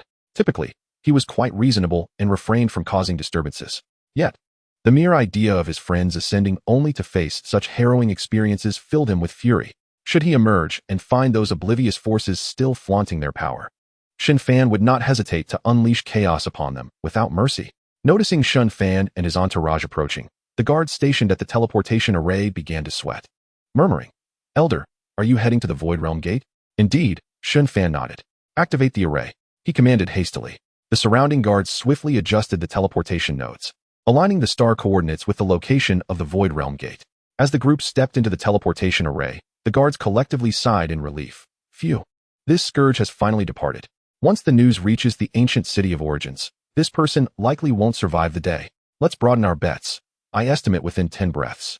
All 284 of them will be dead. Bets are now open. 5 to 10 breaths, 5-fold. Half a day, 10-fold. A day, 50-fold. The minimum bet is 50 celestial crystals. The factions within the city eagerly opened their betting pools in the square, their faces lit with glee, as the influx of cultivators eager to place their wagers was overwhelming. Numerous cultivators stepped forward, producing spatial rings to toss to the banker, each selecting their desired multiplier. After all, this was the proprietor of the Gathering Treasure Pavilion. No one feared he would abscond. Bored, an elderly man remarked, "I wager he can suppress the ancient city of origins." Hearing the aged voice from not far off, the cultivators turned to see a ragged old beggar munching on half a roast chicken, tossing a low-grade celestial crystal into the pot. Suppress the ancient city of origins? Why not say he's a boundary-breaking powerhouse? The old man chuckled heartily. The term boundary-breaking referred to an immortal emperor. However, such taboos could not be spoken lightly, requiring a euphemism instead. "Old man, keep that. You might buy a few more roast chickens with it. You're just pure fodder." A cultivator laughed. The banker did not refuse, accepting the crystal and stroking his chin with a grin. "Noted. Should you win, the old man will reward you with trillions of times your wager." Ha! This staggering multiplier reignited the atmosphere. Yet, apart from the old beggar, no one else dared to place a bet. "Ha! I bet half a day's time. I sense he possesses quite the background. At most a day and a half of entanglement. He will surely be abandoned." 100 low-grade celestial crystals. Observing the lively scene, the old man grinned, munching on his chicken as he swayed away from the crowd. Chapter 124. Arrival at the ancient city of origins in the human clan Celestial Domain. At the Void Realm Gate, as Shen Fan and his entourage emerged from the teleportation array, they were met with the sight of a desolate expanse of desert. The wind howled, and the sun blazed mercilessly. Apart from the cultivators operating the Grand Formation, only Shen Fan and his party had been transported here. Directly before the Grand Formation stood a colossal domain gate, constructed from jade stones, towering between heaven and earth. Beside the domain gate sat an elderly woman, gazing intently in Shen Fan's direction. System. Copy her cultivation. Acknowledged, host. Locking onto the graceful figure, cultivation verified. Dao Saint Realm, 4th tier. Initiating replication amplification. Dao Saint Realm, 4th tier. Dao Saint Realm, 6th tier. Dao Saint Realm, 9th tier. Truly, this was the ancient city of origins, where even a mere gatekeeper was of the 4th tier of the Dao Saint Realm. Feeling the exhilarating rush of a breakthrough within him, Shen Fan smiled faintly. It is worth noting that Dao Saints were regarded as high-ranking elders within the Dao sect, and such beings were exceedingly rare. The presence of 2 Dao Saints was a mark of supreme status within the Dao sect's influence, often remaining hidden from the world. He eagerly anticipated what level of cultivation he might attain upon entering the ancient city. The old woman guarding the gate did not impede Shen Fan's entrance. After casting a glance over the group, she remarked indifferently, "Lower realm cultivators, even if you enter, life will not be easy. One can discern their intentions from their cultivation levels. They are but a gathering of low-tier cultivators. Yet, the leading man possesses quite remarkable prowess, surpassing even my own. Thank you for your guidance, esteemed elder." Mu Shui and the others bowed respectfully. The old woman ignored the rest of the group, instead focusing her gaze on Shen Fan and asked coolly, "Do you have a city lord guiding you?" It seemed that the ancient city of origins had quite a few city lords. Shen Fan shook his head with a smile. "We do not belong to any faction. Feel free to teleport us at your discretion." "Teleport at will?"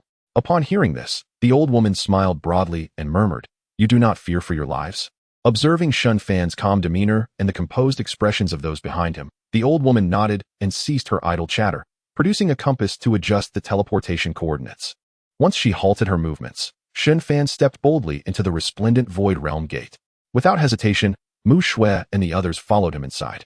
As they entered, a gentle breeze wafted in, carrying with it an ancient aura, as if time itself had been distilled into this moment.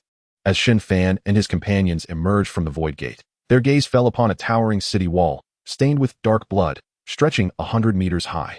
The wall was riddled with craters, exuding a faint metallic scent of blood. Additionally, remnants of pathways were etched into the stone, bearing witness to the former ferocity of battles fought in this place. In stark contrast to the architectural grandeur of the outside world, the structures here were rather mundane. Resembling those of a border garrison, the buildings were constructed of massive stones, devoid of any ornate pavilions or elegant towers, appearing monotonous and primitive. The guards atop the wall cast a scrutinizing glance at the newcomers, frowning slightly. "What brings mortals from the lower realms to my demon city?" one remarked. "Not bad. Not bad. There are indeed a few exquisite beauties among them. Perhaps the city lord has come to reward us." A guard leaned over the wall, his eyes glinting with avarice as he gazed hungrily at Mu Shui and her companions. This desolate place was exceedingly dreary, devoid of any opportunities for breakthroughs. Yet to leave, one must endure 10 years of guarding the city. This frustrating predicament left many cultivators, who had journeyed to the ancient city of origins, immensely vexed. The issue was that no one had mentioned this stipulation prior to their arrival. Once outside, speaking of it was forbidden, lest they face immediate annihilation. Subsequent arrivals were met with the same fate, one after another. The absurdity of it all elicited raucous laughter from the surrounding cultivators. And even several female practitioners from sinister sects regarded Shen Fan and his group with cold, calculating glances. The crowd began to identify their desired targets, planning to unleash their desires once their shifts were over. Shen Fan surveyed the more than 30 guards before him, a look of satisfaction etched upon his face. These were the very foundations prepared for his empty vessel. System. Copy their source of the Tao. Understood, host. Just then, a figure clad in armor, exuding an imposing aura, approached with a frigid demeanor. "Great Commander! Great Commander!" The guards atop the wall clasped their hands in respect, swiftly turning to scan the vast expanse before them. "You are Shen Fan," the formidable man declared coldly upon landing. Clearly, he had already received news from Jiangbei City. Quite swift. Shen Fan mused inwardly as he absorbed the information of the amplifying sources of the Tao echoing in his mind. System. First copy his cultivation level. Understood, host. Targeting LV ping. Cultivation level identified. First rank Domain Emperor. Amplification copy initiated. Second rank Domain Emperor. With newfound confidence, Shen Fan remained unfazed, gazing at his adversary nonchalantly. "What guidance do you offer?" "Guidance." LV Ping's eyes narrowed as he scrutinized Mu Shui and the others. "Without the city lord's endorsement, you must obey my commands. Should you dare to resist, I shall execute you on the spot." With such cultivation, he believed he could protect the lower realm cultivators. He possessed 100 methods to make this group understand the folly of their aspirations. Yet, before he could finish his sentence, a flicker of movement materialized before him. He had no chance to defend himself. Boom! Shen Fan's fist struck LV Ping's chest. The dark armor erupted in a dazzling radiance, yet still struggled to withstand the force of the blow. Puffed! LV Ping, spitting blood, was sent flying into the massive stone structures behind him. With a thunderous crash, the structure shattered, and smoke billowed through the city, debris cascading in all directions. With the ability to comprehend the source of space and bolstered by the cultivation of a 6th-rank Domain Emperor, Shen Fan's speed was astonishing. As LV Ping's body careened backward, his complexion turned ashen. Just as he attempted to regain control, a figure flashed in from the side, delivering a powerful kick aimed at his head. Whoosh! The piercing sound of slicing air left everyone present dumbfounded. Bang! A resounding thud echoed as a forceful kick sent LV Ping's helmet flying off, spinning him out of Demon City, disappearing from sight.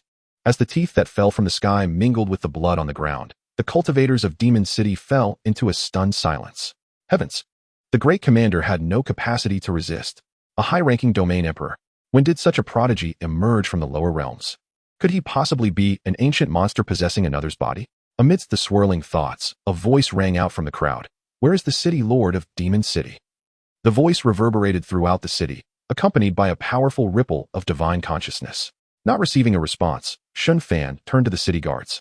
One guard, trembling in fear, clasped his hands and stammered, "Are reporting to the esteemed one." City Lord Ho Kun has gone to another city to discuss matters of defense. Shen Fan nodded, gazing at him with indifference. Tell him that from this day forth, I shall be the City Lord of Demon City. If he does not comply, let him come find me. The guard hesitated for a moment before bowing and soaring into the sky. Compared to outright refusal and facing the threat of annihilation, seeking out Ho Kun might offer a glimmer of hope. Chapter 125, Amplification, 7th Rank Sovereign. A wave of pressure enveloped the entire scene. Retrieving his gaze, Shen Fan surveyed the area and proclaimed loudly, if you wish to leave, feel free. Whoosh, whoosh, whoosh. In an instant, the cultivators within the city soared into the sky, vanishing in mere moments. Even those who had hoped to cling to his coattails hesitated for only a brief moment before slipping away. Had Shen Fan not carried the aura of the lower realms, perhaps the crowd would have dared to take a chance. However, to assume that mere cultivation could compel Ho Kun to relinquish the position of City Lord was exceedingly naive. After all, Ho Kun was no ordinary individual. He had managed Demon City for many years, weaving a complex web of connections. With the cultivators gone, only Shen Fan and his companions remained. Shen Fan did not find their departure surprising. He raised his hand, enlarging the chaos cauldron before inverting it to encompass the area, then turned to the others with a smile. There is no need to guard the city. Feel free to cultivate. Thank you, esteemed one. Mu Shui and the others bowed in unison, aware that this was an act of protection on his part. Whether Shen Fan could withstand the City Lord's retaliation was beyond their concern. If he fell, they would all perish. There was no point in pondering it. The group dispersed, seeking their own places of cultivation, while Shen Fan ascended to the top of the city wall, sitting down and gazing out over the vast desolation before him. The sky was dim, and the land below bore no signs of architecture, offering an unobstructed view. Yet the earth was fractured, strewn with remnants of broken weapons and shattered armor, exuding a sense of tragic desolation. Though there was no foreign pressure encroaching upon the land, the remnants of past battles told a tale of their own ferocity. Truly, a capable hand in this domain, even among humanity, is not to be underestimated. Shen Fan mused with a slight smirk, as a gentle breeze caressed his handsome features, lulling him into a peaceful slumber. After a few moments, 17 figures appeared in the skies above Demon City. Each one loomed like a celestial dome overshadowing the city. Even without revealing any aura, they stirred Mu Shui and the others from their meditative states, their faces etched with astonishment. Can our esteemed one withstand so many adversaries? It is difficult. Our esteemed one has already reached the pinnacle of the Domain Emperor realm. While he may endure the onslaught using an immortal artifact, it is not a sustainable solution. This was the conclusion drawn by Mu Shui and her companions, viewing it as the best possible outcome. The might of the immortal artifact is such that only a sovereign-level powerhouse can hope to suppress it. If Shen Fan merely remained steadfast while wielding such a celestial weapon, he could be regarded as a formidable weapon of mass destruction for the ancient city of origin. Perhaps he could even engage in negotiations with the various powerful beings present. 17 formidable individuals. Among them are not only close associates of the Lord of the Heavenly Demon City, Ho Kun, but also numerous spectators drawn by the spectacle. After all, Shen Fan's earlier boasts in Jiangbei City have already circulated throughout the ancient city of origin. While the grandiose proclamations of a mere cultivator might not warrant the attention of domain-level sovereigns, the ease with which they could dispatch the Heavenly Demon City as commander, El Ping, without resistance is certainly thought-provoking. Moreover, the most significant aspect is the pitch-black immortal artifact hovering in the sky. Even at their level of cultivation, these domain sovereigns can only gaze upon such a relic with reverence. No one is impervious to the temptation of seizing the opportunity. Indeed, it is an immortal artifact. Yet this youth seems too young, likely having usurped another's identity, remarked a cultivator standing beside Ho Kun with a faint smile. Without question, he is of the 6th rank in the domain sovereign realm. Another woman, having put away her divination symbols, softly spoke. Upon hearing these words, Ho Kun's eyes narrowed, and he barked, "Might I inquire as to the esteemed name of this friend from afar?" Given the obscurity surrounding their opponent, it is indeed prudent to probe for information. Shen Fan yawned and turned his gaze toward the crowd in the sky. Apart from the 3 individuals near Ho Kun, the numerous powerful beings scattered around exhibited expressions of intrigue. Rising slowly, Shen Fan regarded Ho Kun and his companions, silently instructing, "System, replicate the sovereign laws of these 4 individuals." Understood, host. Locking onto Ho Kun, sovereign laws identified as initial entry into sovereign path of heavenly demon. Currently at the 6th rank of the domain sovereign realm, Shen Fan continued to scan the other 13 figures in the air, mentally commanding, "System, replicate the cultivation levels of these individuals." If any among them were at the 7th rank of the domain sovereign realm, Shen Fan could directly ascend to the sovereign level. Even an additional double of domain sovereigns would pose no challenge to him. Understood, host. Locking onto Yuan Chun, cultivation level identified. 5th rank of domain sovereign. Replication failed. Locking onto Kong Ying, cultivation level identified. 6th rank of domain sovereign. Replication failed. Locking onto Long Yuchuan, cultivation level identified. 5th rank of domain sovereign. Replication failed. Shen Fan remained unfazed, for he currently possessed 4 perfected sovereign laws. These sovereign laws hold a substantial probability of touching upon the threshold of the sovereign realm, and their power is beyond question. His foundational strength has become exceedingly solid. Not only does he possess numerous pinnacle-level primal pathways, but he also wields the source of true essence. Coupled with the perfected sovereign laws, he no longer fears the other cultivators present. Observing the assembly, he gradually levitated into the air, standing atop the chaotic cauldron, and remarked with a serene smile, "There is no need for probing. I stand alone without any backing." Merely discontented with the rules here. This statement, however, was met with indifference by the crowd. At their level, the life and death of a lower realm cultivator were hardly worthy of their concern.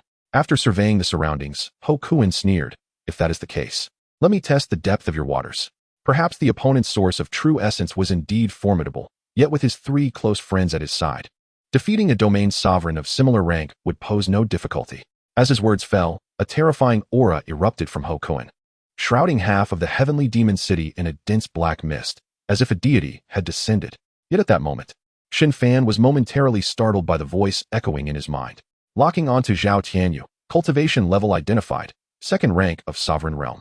Replication enhancement activated. 2nd rank of sovereign realm. 4th rank of sovereign realm. Sovereign realm? There is actually a hidden 6th rank? Shen Fan paid no heed to the oncoming assault from Ho Kuan and instead focused on the smiling Zhao Tianyu. What is this little fellow staring at me for? He mused internally. Despite Zhao Tianyu's unchanged expression, he was filled with suspicion. Could it be that the other had discerned his cultivation level? Impossible. I am clearly a domain sovereign. Abruptly breaking his thoughts, Zhao Tianyu turned to face Shen Fan, his face paling in shock. The next moment, boom! A blinding radiance that could shatter the heavens erupted from Shen Fan. Rumble. The void cracked, and terrifying ripples tore through the seemingly unbreakable fabric of space like a spider's web. If deities indeed existed in this world, then for the horrified Ho Kuan, the white-robed figure before him was nothing short of a divine being. Puff, puff, puff. Over a dozen domain sovereigns could hardly withstand the overwhelming aura that surged forth, spewing blood like fallen stars upon the ground. Only Zhao Tianyu and an elderly man remained unaffected, though their pupils constricted as they retreated in alarm, exclaiming, "7th rank of sovereign realm? How can this be?" With merely a trace of pressure, all 15 domain sovereigns were gravely wounded. Chapter 126. The handsome young man begins to worry. Greetings to your esteemed ancestor. In the crater below, Ho Kuan and the other 14 domain sovereigns staggered to their feet, blood trickling from their mouths as they gazed at the radiant figure in the sky. It is indeed a sovereign. No matter how they racked their brains, they could not fathom how such a being could be connected to the lower realms. While powerful beings usurping identities is not uncommon, who would have thought that someone from the lower realms could reach the sovereign realm? Zhao Tianyu and the elderly man nearby strained to recall whether there had ever been such a powerful figure in the lower realms, yet they found themselves at a loss. Could it be that some ancient sage has awakened? Exchanging a glance with the elder, Zhao Tianyu felt a profound shock. The ancient sage, the creator of the ancient city of origin. However, the time since the ancient sages had become unrecordable. To have even a remnant soul left behind is the legacy of those once unparalleled beings. Yet a figure like Shen Fan, who appears as a normal cultivator after usurping another's identity, is a rarity throughout history. It is no wonder that Zhao Tianyu and the others would entertain such thoughts. If it were truly an immortal being reincarnated, there would be no need for them to take action on behalf of lower realm cultivators, as such beings would only be concerned with opportunities for ascension. The only entities bold enough to contend against the 9 realms and willing to consider the plight of lower realm cultivators are the ancient sages. What defines a sage? In their eyes, all beings in the 9 realms are equal. The ancient sages protect the masses. It is not solely Zhao Tianyu who has come to this realization. Even the severely wounded Ho Kuan and the other 14 domain sovereigns have reached the same conclusion, particularly Ho Kuan, whose face was filled with trepidation. A sovereign must not be insulted. He had been the first to provoke, yet had not been immediately subdued. Clearly, this powerful figure spared him out of respect for his contributions in defending against foreign forces.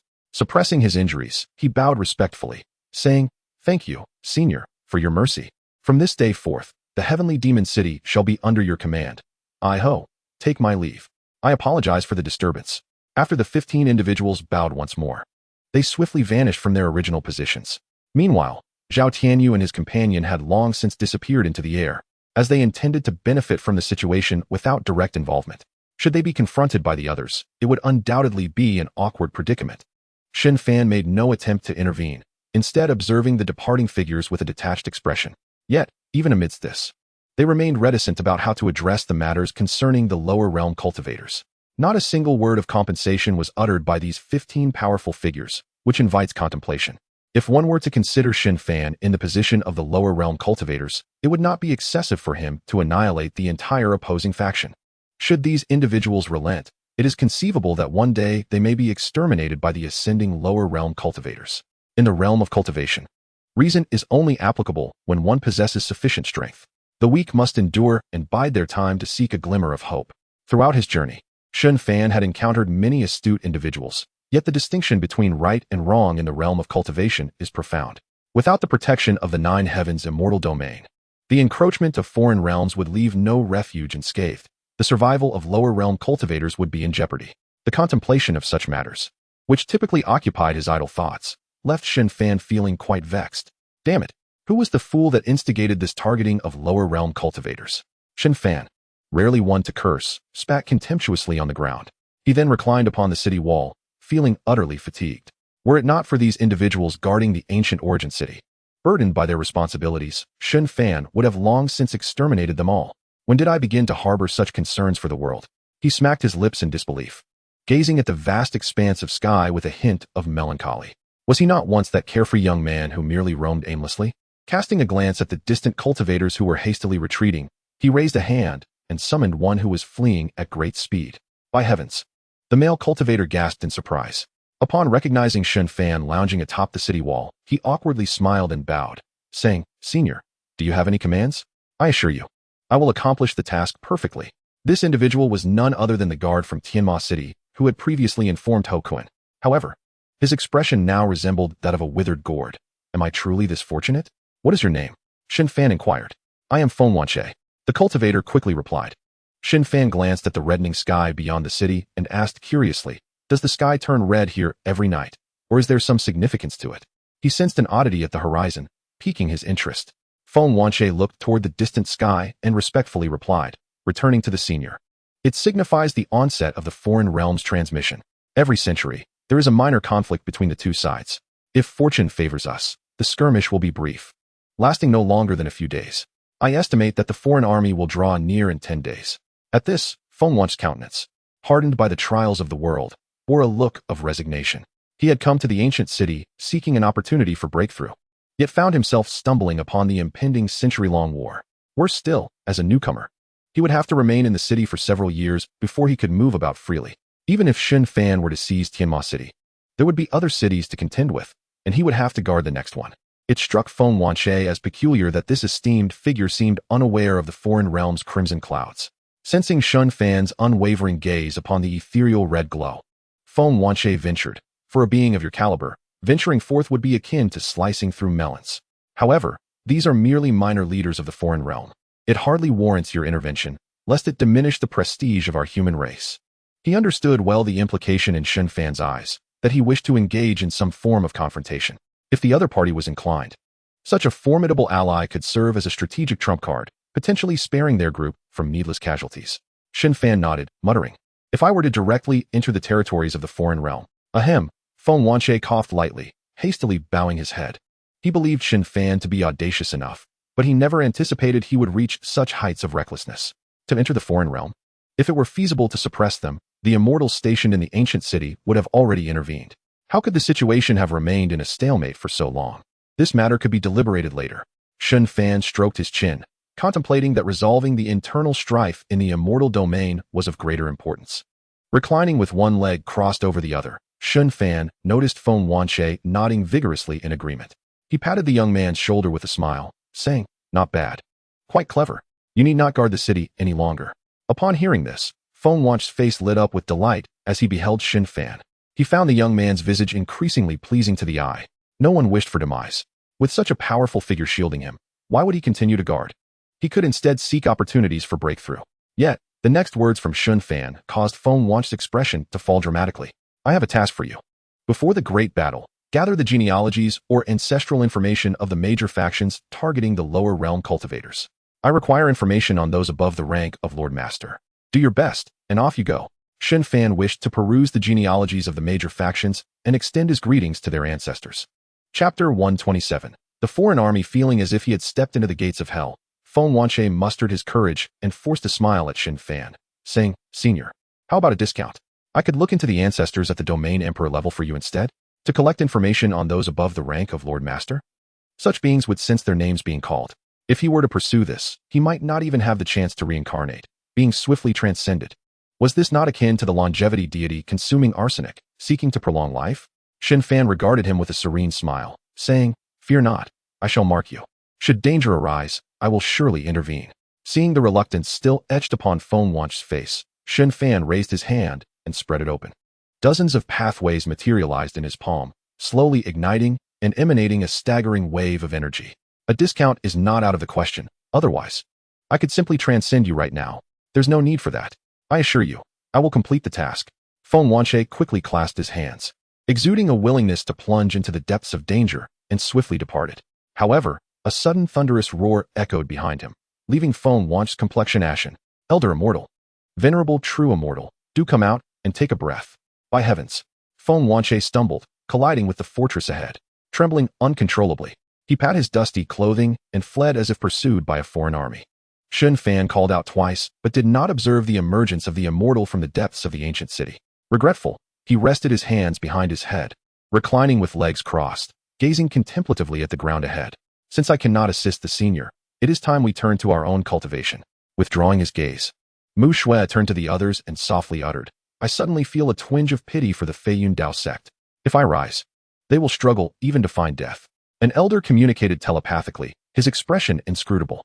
Not only he, but others also shared this sentiment. Perhaps in the past, none would have harbored such thoughts.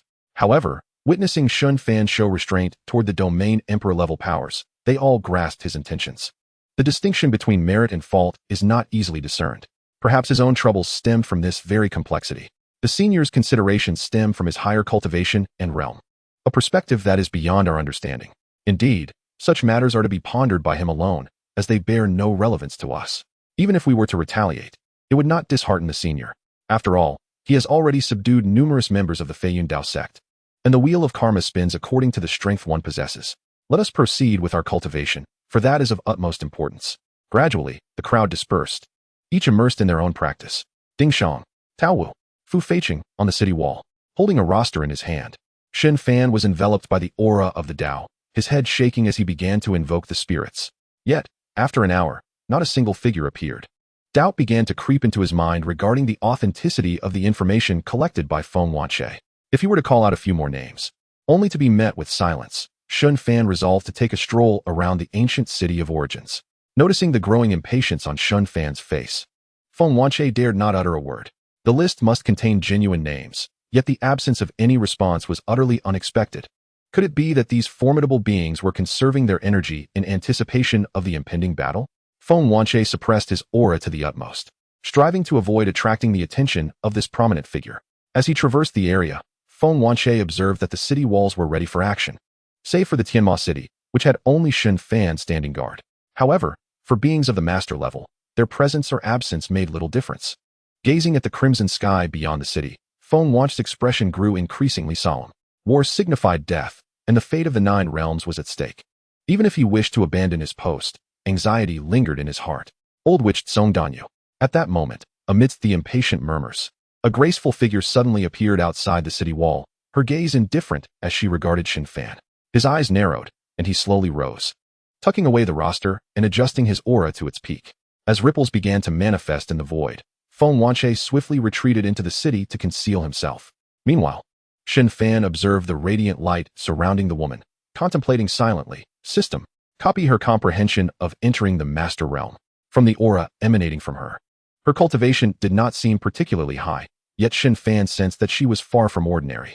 This was the instinct of a powerful being. Entering the master realm required more than mere talent and understanding of the Tao. It hinged significantly on one's pursuit of the ultimate manifestation of their own Tao, which was the key to achieving mastery. Good host. Locking onto Huang Jiutian. Evaluation of entry into the master realm reveals, ascending to the peak of Nirvana Tao source. Copy amplification initiated. Ding. Congratulations, host.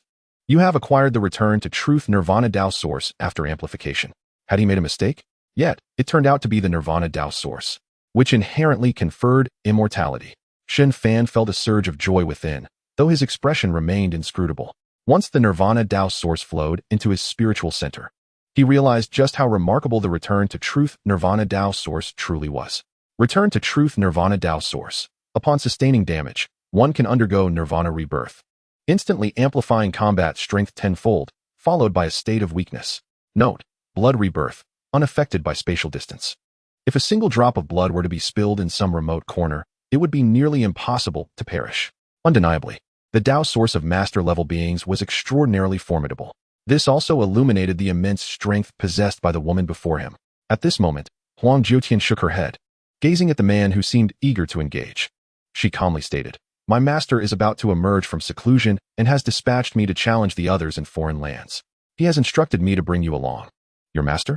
Shen Fan seized the opportunity, furrowing his brow. "Could it be the undying true immortal?" "Indeed, it is my esteemed teacher," Huang Jiutian affirmed, her delicate face radiating seriousness. The undying true immortal. Even mentioning her master's name bore an invisible weight akin to a mountain pressing down upon one's shoulders. Whoosh. Shen Fan wasted no time, darting toward the blood-red heavens. "Hurry back and allow me the honor of witnessing the grandeur of the esteemed elder." Huang Jiutian was momentarily taken aback. She had anticipated a challenging interaction with someone disdainful of the Jiutian immortal realm, yet he was surprisingly agreeable. But did he not fear her master? After a brief contemplation, witnessing the figure ahead vanish, she blinked and swiftly followed. What astounding speed! In just the span of a breath, she was baffled to discover that she could not keep pace with his velocity. A flash of nine-colored radiance surrounded her as Huang Jiutian transformed into a streak of light, hastening toward Shen Fan. However, Shen Fan, possessing both insights into the essence of space and a higher cultivation level, was far beyond her reach. Another illusion. Refusing to accept this, Huang Jiutian dispelled the shadow before her and increased her speed once more. At that moment, Shen Fan had already arrived at the front of the army from the foreign land, focusing intently on the throng below. An estimated 10 million soldiers stretched across the land, densely packed and formidable. Though they appeared humanoid, their faces were etched with bizarre golden divine patterns, exuding an overwhelming aura, with the weakest among them being at the Saint Tao level. The immense pressure released by the army even coalesced into blood-red clouds above, showcasing their extraordinary might. Chapter 128. The Emergence of the Undying True Immortal. Behind the army, a highly ethereal teleportation array floated in the sky. In recent days, Shen Fan had gleaned much information regarding the Jiutian immortal realm. This great formation was crafted during the ancient era of the foreign lands by formidable human cultivators. Upon seeing the figure in white suspended in midair, the foreign army immediately grew tense. To dare approach the army's formation alone spoke volumes of one's prowess. Amidst the commotion, a melodious horn resounded throughout the ranks. Whoosh, whoosh, whoosh. Several powerful presences shot forth from the army, fixating their gazes upon the seemingly unremarkable human before them. Do not act rashly. He likely conceals his true strength. Let us see what he has to say. Huh, is that? The moment they beheld the streak of nine-colored crimson light slicing through the sky, the expressions of the five present shifted dramatically. Huang Jiutian. This individual is a direct disciple of the true immortal, possessing cultivation at the 5th tier of the master realm. Moreover, she is safeguarded by the immortal bloodline, her strength far surpassing that of these domain sovereign-level cultivators. As Huang Jiutian arrived at the forefront, her clear voice resonated throughout. My master is about to emerge from seclusion. If you wish to avoid death, let this battle be the end of the foreign realm. Her calm declaration weighed heavily upon the atmosphere, pressing down on the foreign army to an extreme degree. The undying true immortal is poised to take action in this era. The hearts of the army below raced uncontrollably as Huang Jiutian made her entrance. Two master-level figures from the foreign realm materialized in the void. Observing this scene, Shen Fan promptly initiated a preemptive copy system. Copy the entry into the master realm of these two individuals. Locking onto xianxia. Evaluation of entry into the master realm reveals initial entry into the cycle Tao source. Locking onto Jiadao Run. Evaluation of entry into the master realm reveals fusion of yin and yang Dao source. Copy amplification initiated. Master-level cultivators are indeed formidable. With such qualifications and insights into the Dao source, they are not figures that ordinary cultivators can compare with. Nirvana, reincarnation, yin and yang. These are not mere trifles. Yet, they have all been conveniently bestowed upon Shen Fan. For others, ascending to the status of a sovereign entails a perilous journey, fraught with life and death, leading to a head full of worries. But for him, he simply replicated and enhanced the opportunity to ascend to sovereign, particularly amplifying the source of reincarnation. This even enabled Shen Fan to roughly discern the 6 paths through which the foreign cultivators below would be reincarnated. The reason for this approximation is his uncertainty regarding whether these individuals have any chance of entering the 6 paths. After all, reincarnation techniques and the grand fate techniques differ fundamentally in their essence. At this moment, one of the foreign sovereigns, enshrouded in a dense aura of Dao, glared with icy eyes and coldly remarked, "Huangju Tian, if you have come to assert your dominance, you may leave now." In stark contrast to the grave expressions of the lower-tier cultivators, these two exhibited an air of nonchalance, their gazes toward Huangju Tian tinged with disdain. Could it be that they possess an indomitable presence to back them? A thought flickered in Shen Fan's mind. Does such a being as an immortal true fairy truly need to make a show of force? As this thought crossed his mind, he turned to the composed Huangju Tian and raised an eyebrow. "Aren't you leaving?" The brows of the two foreign powerhouses furrowed. Could it be that there are internal conflicts within the human race? Intriguing. Huangju Tian remained unperturbed and softly replied, "My master instructed me to assist you in asserting dominance. If we cannot prevail, I am to take you away. He even said that should we lose, he would take you as his closed-door disciple. No wonder. However, your master's calculations may well fall short," Shen Fan mused, raising an eyebrow. Before his words could fully escape his lips, the killing scripture within him surged to its zenith. Boom! A staggering aura of slaughter emanated from Shen Fan, instantly dispersing the blood clouds formed by the amassed millions of soldiers. The terrifying killing intent enveloped the entire arena, swiftly invading the souls of the cultivators below, inciting a sudden eruption of chaos and slaughter. Madman! The eyes of the two foreign sovereigns ignited with murderous intent, charging toward the frenzied figure before them with overwhelming force. Yet, under the 20-fold amplification of the killing scripture, the might Shen Fan exuded made the two nearby individuals acutely aware of the impending danger. This is not good. He has concealed his cultivation level. Two white figures shot forward in an instant, arriving before the two whose pupils had constricted in shock. However, before Shen Fan's phantom could strike, the two in the void astonishingly vanished. The shadow dissipated, and Shen Fan, standing in place, furrowed his brow as he gazed toward the teleportation array. The next moment, rumble. The heavens and earth roared. Above the foreign teleportation array, the space began to crack open, revealing an ancient, weathered coffin. The coffin's surface, resembling aged skin, was crisscrossed with deep grooves, emanating ripples of ancient energy. An aura of antiquity swept across the realm, captivating all in its presence. Even the blood sea and mist that surrounded Shen Fan were dispersed in an instant by the force of the other. As Shen Fan encountered the aura released by the coffin, it felt as though he had plunged into a quagmire, rendering his movements exceedingly cumbersome. Meanwhile, Huangju Tian found herself unable to move an inch, her phoenix eyes narrowing as she was rooted to the spot. Upon seeing the brilliant character silence emblazoned upon the ancient coffin, the foreign army erupted into thunderous cheers of excitement. Immortal silence has emerged. Our kind possesses an immortal true fairy. The legends are true. Our race too has a true immortal to back us. Ha ha. Crack, crack, crack. The moment the ancient coffin creaked open, a figure, an elder clad in tattered robes, with a visage resembling dried bones and an air of ancient wisdom, was revealed to the world. System. Copy the opponent's cultivation level. A significant presence has emerged. And Shen Fan did not linger in thought. Affirmative, host. Locking onto silence. Cultivation confirmed. 5th grade Immortal True Fairy. Amplification of Replication initiated. 6th grade Immortal True Fairy. 9th grade Immortal True Fairy. 1st grade Immortal King. Buzz. In an instant, the overwhelming pressure emanating from the elder exploded forth, sending ripples of celestial radiance that shook the very heavens and earth. The dazzling celestial light enveloped the foreign army, elevating the battle fervor of every cultivator to its peak. This earth-shattering spectacle left the guardians of the 9 ancient cities in sheer terror, especially with the distant roars of the foreign army echoing like the roar of a tsunami. Even the ancient city could hear it clearly. Could it be that an immortal true fairy from the foreign realm has emerged? Huang Jiutian had mentioned that the long-lived beings had come forth. It must be related to this matter. A cautious city lord of the origin city, having caught wind of the news, furrowed his brow tightly. Little did he know that two immortal true fairies had emerged. He could only wonder if our fairy domain could withstand such might. On the city walls, a handsome man with wings on his back bore a countenance filled with worry. Although the long-lived beings are powerful among humanity, the 9 ancient cities are interconnected, with each race complementing the other, forging the origin city into an impregnable fortress.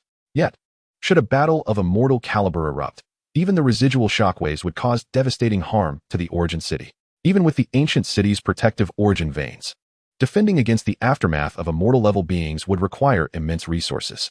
Thus, it is only a matter of time before a breach occurs. Chapter 129. The human race's immortal king descends upon the foreign realm.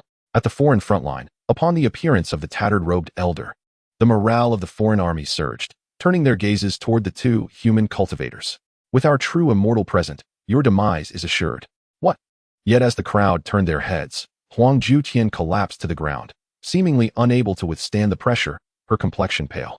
Meanwhile, the figure in white remained steadfast in the air. A voice of confusion echoed as the elder furrowed his brow, slowly opening his eyes. Yet, the elder suddenly froze within the ancient coffin. Everyone was astonished to discover that this human powerhouse not only stood unfazed by the true fairy's pressure, but had somehow appeared before the ancient coffin without anyone noticing. Staring at the 2 identical figures of the human powerhouse in the air, disbelief filled the eyes of the foreign crowd. How is this possible? No matter how fast he is, why hasn't Elder Silence made a move yet? The once boisterous foreign army now stood in stunned silence. As if a pin drop could be heard amidst the shock, confusion, oppression, and terror in their gazes. Shen Fan raised a hand, summoning a massive black cauldron from the distance, which landed in his grasp in an instant. The cauldron, adorned with hundreds of intertwining paths, shimmered brilliantly. Its unparalleled aura rendered the world silent. Yet as he hurled the cauldron toward the elder in the ancient coffin, the foreign cultivators roared in frustration. Why hasn't Elder Silence retaliated? This is impossible. Boom. With one strike, space shattered, and the ancient coffin sank into the ground. Rumble. The ancient coffin crashing to the earth turned the hundreds of thousands of foreign soldiers below into mere ashes. The body of the elder in tattered robes was obliterated, and his soul was unable to escape as it was engulfed by the chaotic energy surrounding the ancient coffin. Meanwhile, Shen Fan stood atop the chaotic cauldron, channeling his internal cultivation into it, beginning to refine the elder's soul. The disparity in levels was immense. Unless one were an unparalleled prodigy, such a feat was insurmountable. Otherwise, the notion that an immortal celestial being could defy the celestial sovereign is akin to a fool's dream. Yet, the figure before me, Jiutian, is evidently not one of those deluded souls. His coffin, on the other hand, appears remarkably resilient. Under Shen Fan's formidable strike, only the outer shell was shattered. As he gazed upon the ancient coffin now sunken into the earth, Shen Fan silently commanded, "System, replicate this ancient coffin." Affirmative, host. Target locked. Wuxi wooden coffin, identified as immortal grade celestial artifact. Replication enhancement initiated. Congratulations, host. You have acquired a celestial sovereign grade spirit vessel. Shen Fan raised an eyebrow, not primarily intrigued by the celestial sovereign grade artifact, but rather by the palpable resistance of Jiutian's divine soul amidst the chaos. However, the opponent would soon be refined into nothingness.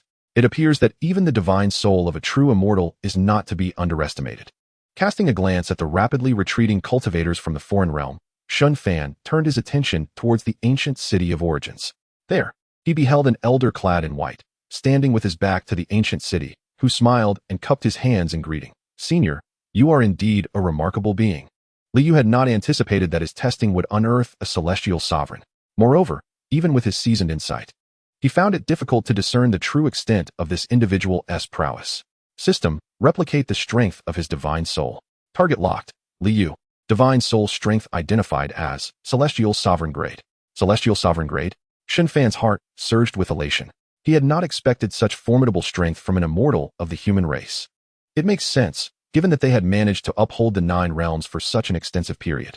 Who would dare to undertake such a perilous endeavor without a modicum of skill? Replication enhancement initiated. Congratulations, host. Divine soul strength has been enhanced to celestial emperor grade. How exhilarating. Though his cultivation had not yet reached that level, his divine soul strength had surged to its zenith. As his divine soul ascended to celestial emperor grade, Shen Fan's divine platform illuminated the heavens, causing all paths within his sea of consciousness to transcend naturally at that moment. Alas, outsiders could not perceive this transformation. In high spirits, he beamed at the elder in the sky and declared, "Very well, I shall personally venture into the foreign realm. As for the matter concerning the 9 realms and their dealings with the lower realm cultivators, I hope this will be the end of it. As for the survival or demise of the various factions, that is the cycle of causality." Upon hearing this, Liyu's brow twitched, and he cupped his hands, replying, "It is only fitting. The opponent's cultivation surpassed his own. He was already poised to become a protector of the 9 celestial domains. Regardless of whether the individual could emerge alive from the foreign realm, this demand was non-negotiable. As a designated protector chosen by the previous generation of formidable beings, Liu was only concerned with whether the ancient city of origins would withstand the onslaught. The petty squabbles of various celestial factions, whether they could awaken to the truth at the behest of this individual, were all matters of predetermined causality. At that moment, a low hum resonated as the chaos cauldron trembled slightly. The divine soul of Jitian was instantaneously refined into nothingness. The ripples swept through the void, annihilating the foreign army that had yet to enter the formation into mere dust. Observing Shen Fan reclaim the chaos cauldron and produce a radiant ancient coffin that soared into the foreign realm's teleportation array, Liu turned his gaze towards the various city lords atop the ancient city and proclaimed, "The opportunities of the heavenly path belong to their rightful owners. From this day forth, no persecution of lower realm cultivators shall be tolerated." "Understood," they responded in unison. Liu shook his head and walked slowly into the distance, contemplating the joys of enjoying roasted chicken and slumber. He could discern that many did not take this decree seriously. Perhaps they would superficially agree to exercise restraint. Yet behind the scenes, opinions varied widely. Their audacity stemmed from their disbelief that Shen Fan could return alive from the foreign realm. Historically, many had seized the opportunity to infiltrate the foreign domain during its moments of weakness, yet none returned alive. As Shen Fan emerged from the foreign realm's array, he found himself before an ancient city, which had also been erected. At the moment he appeared, the foreign cultivators lingering around the array were momentarily taken aback. Regaining their composure, they retreated with great haste, exclaiming, "It is him. He killed Senior Jitian. How dare he enter our foreign realm? We shall ensure you have no refuge." Boom, boom. In unison, the ancient city reverberated with explosive sounds as a host of terrifying foreign true immortals surged forth with overwhelming momentum. Shen Fan wasted no time. His Tao of extremity spinning in an instant, his brow flashing with divine light. Brilliant pathways erupted like soaring dragons. And as the thunderous roar of heaven and earth resonated from within him, radiant golden light enveloped his entire being. This spectacle illuminated the entire foreign continent. Amidst the divine radiance, a substantial ethereal silhouette emerged, cradling the void of sun and moon, standing between heaven and earth, with hair flowing in the wind. The manifestation of this figure propelled Shen Fan's momentum to its zenith. An astonishing aura swept across the arena, overwhelming all in its path, instantly sending the foreign true immortals hurtling back, spitting blood in their wake. How could they withstand a single strike? This scene left all present in utter shock. A venerable elder adorned with white divine patterns, blood trickling from the corners of his mouth, bellowed in disbelief. A celestial sovereign of the human race? Chapter 130. With the thought of the celestial emperor, all beings fall silent, erasing the will of the heavenly path. Crack, crack. As a myriad of pathways converged into Shen Fan's palm, a terrifying aura of annihilation radiated from his handprint. The earth trembled, and the ancient city crumbled, with anguished cries echoing incessantly. Whoosh! At this moment, a streak of radiant light shot forth from the distance, descending upon Shen Fan with the might of a sword. The colossal blade, as if possessing the power to cleave the heavens, tore through the void in its wake, engulfing countless foreign cultivators in its collapse. System. Replicate his cultivation.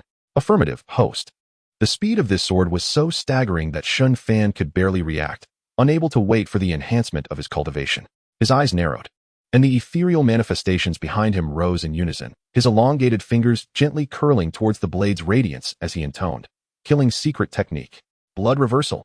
Under the augmentation of the killing celestial scripture and the holy body's combat prowess, his commanding shout resonated like thunder from a clear sky, suffused with an irresistible, overwhelming will.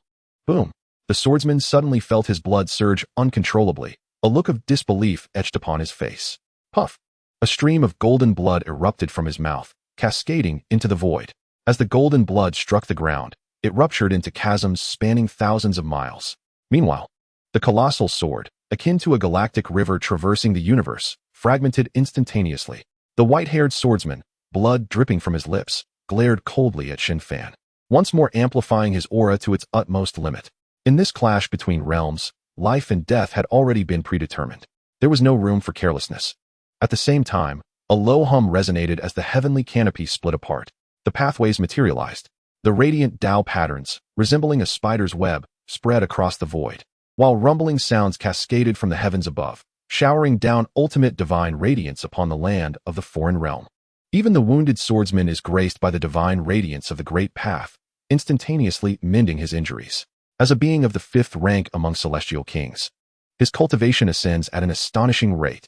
Concurrently, an overwhelming aura, akin to the looming presence of colossal mountains, converges from all directions. Casting a glance at the extreme path seal still coalescing in Shen Fan's hand, the swordsman wipes the blood from the corner of his mouth and, with a faint smile, remarks, "You are indeed formidable, but you have come to the wrong place. A mere 1st-rank celestial king can repel him with a single strike." The opponent's strength is truly terrifying. However, before the swordsman can finish his words, a celestial crystal unexpectedly forms at his brow, emanating a fearsome power that surges forth from him, while a piercing sword intent behind him pierces the heavens with an awe-inspiring might. In that moment, he resembles an invincible deity, radiating an astonishing and overwhelming battle spirit. Simultaneously, 5 individuals, enveloped in celestial might, descend with an unparalleled demeanor, their expressions devoid of emotion as they encircle Shen Fan. Yet, within their hearts, shock abounds. This human powerhouse has compelled the heavenly Tao to forcibly elevate our cultivation, barely enabling us to reach the realm of celestial emperors. We did not anticipate such an opportunity. Quite extraordinary indeed. However, before the 6 can dwell further on their thoughts, the brow of the human male before them emanates a terrifying aura that sends shivers through the souls of all beings. Upon recognizing the celestial emperor's imprint coalescing at his brow, the 6 individuals' pupils contract in unison. What? A celestial emperor? Having entered the realm of celestial emperors, Shen Fan's divine light pierces the sky, illuminating the universe. With but a single thought, he encompasses countless domains within his gaze. We are also celestial emperors. Strike. Kill. At the stirring of their minds, the 6 traverse the void in a thunderous rush. Boom, boom, boom.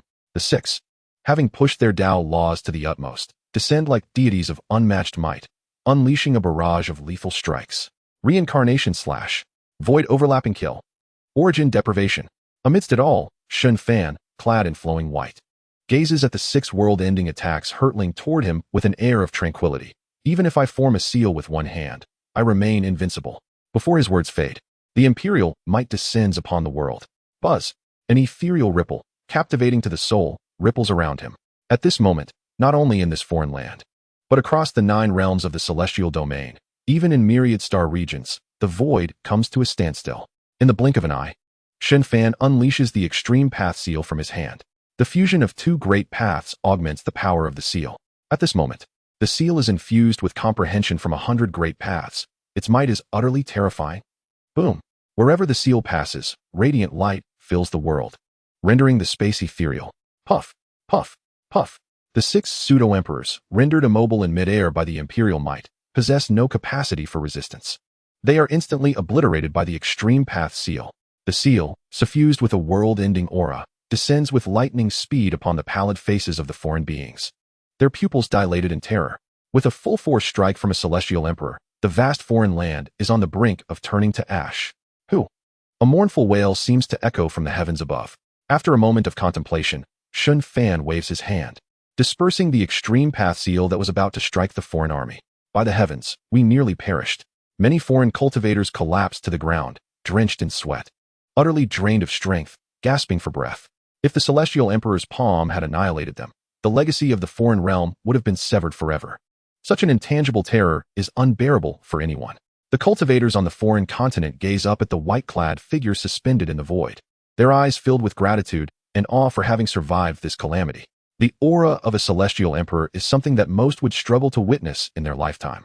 At this moment, Shen Fan pays no heed to the gazes of the multitude, but instead looks up at the densely woven heavens of the Great Path, coldly stating, "The heavenly Tao should not possess emotions. You have overstepped your bounds." This heavenly Tao has resorted to underhanded tactics, engaging in treachery. No wonder. During the height of the 9 heaven celestial domain, It could not vanquish the foreign realm. Even the most powerful celestial kings of the 9 realms could not withstand the onslaught of a horde of pseudo-emperors. Boom! The divine light of the great path in the celestial canopy flickers uncertainly, gradually dimming as if yielding, transforming into a sky of azure clouds. Shen Fan furrows his brow, silently contemplating. System, can you replicate this heavenly Tao?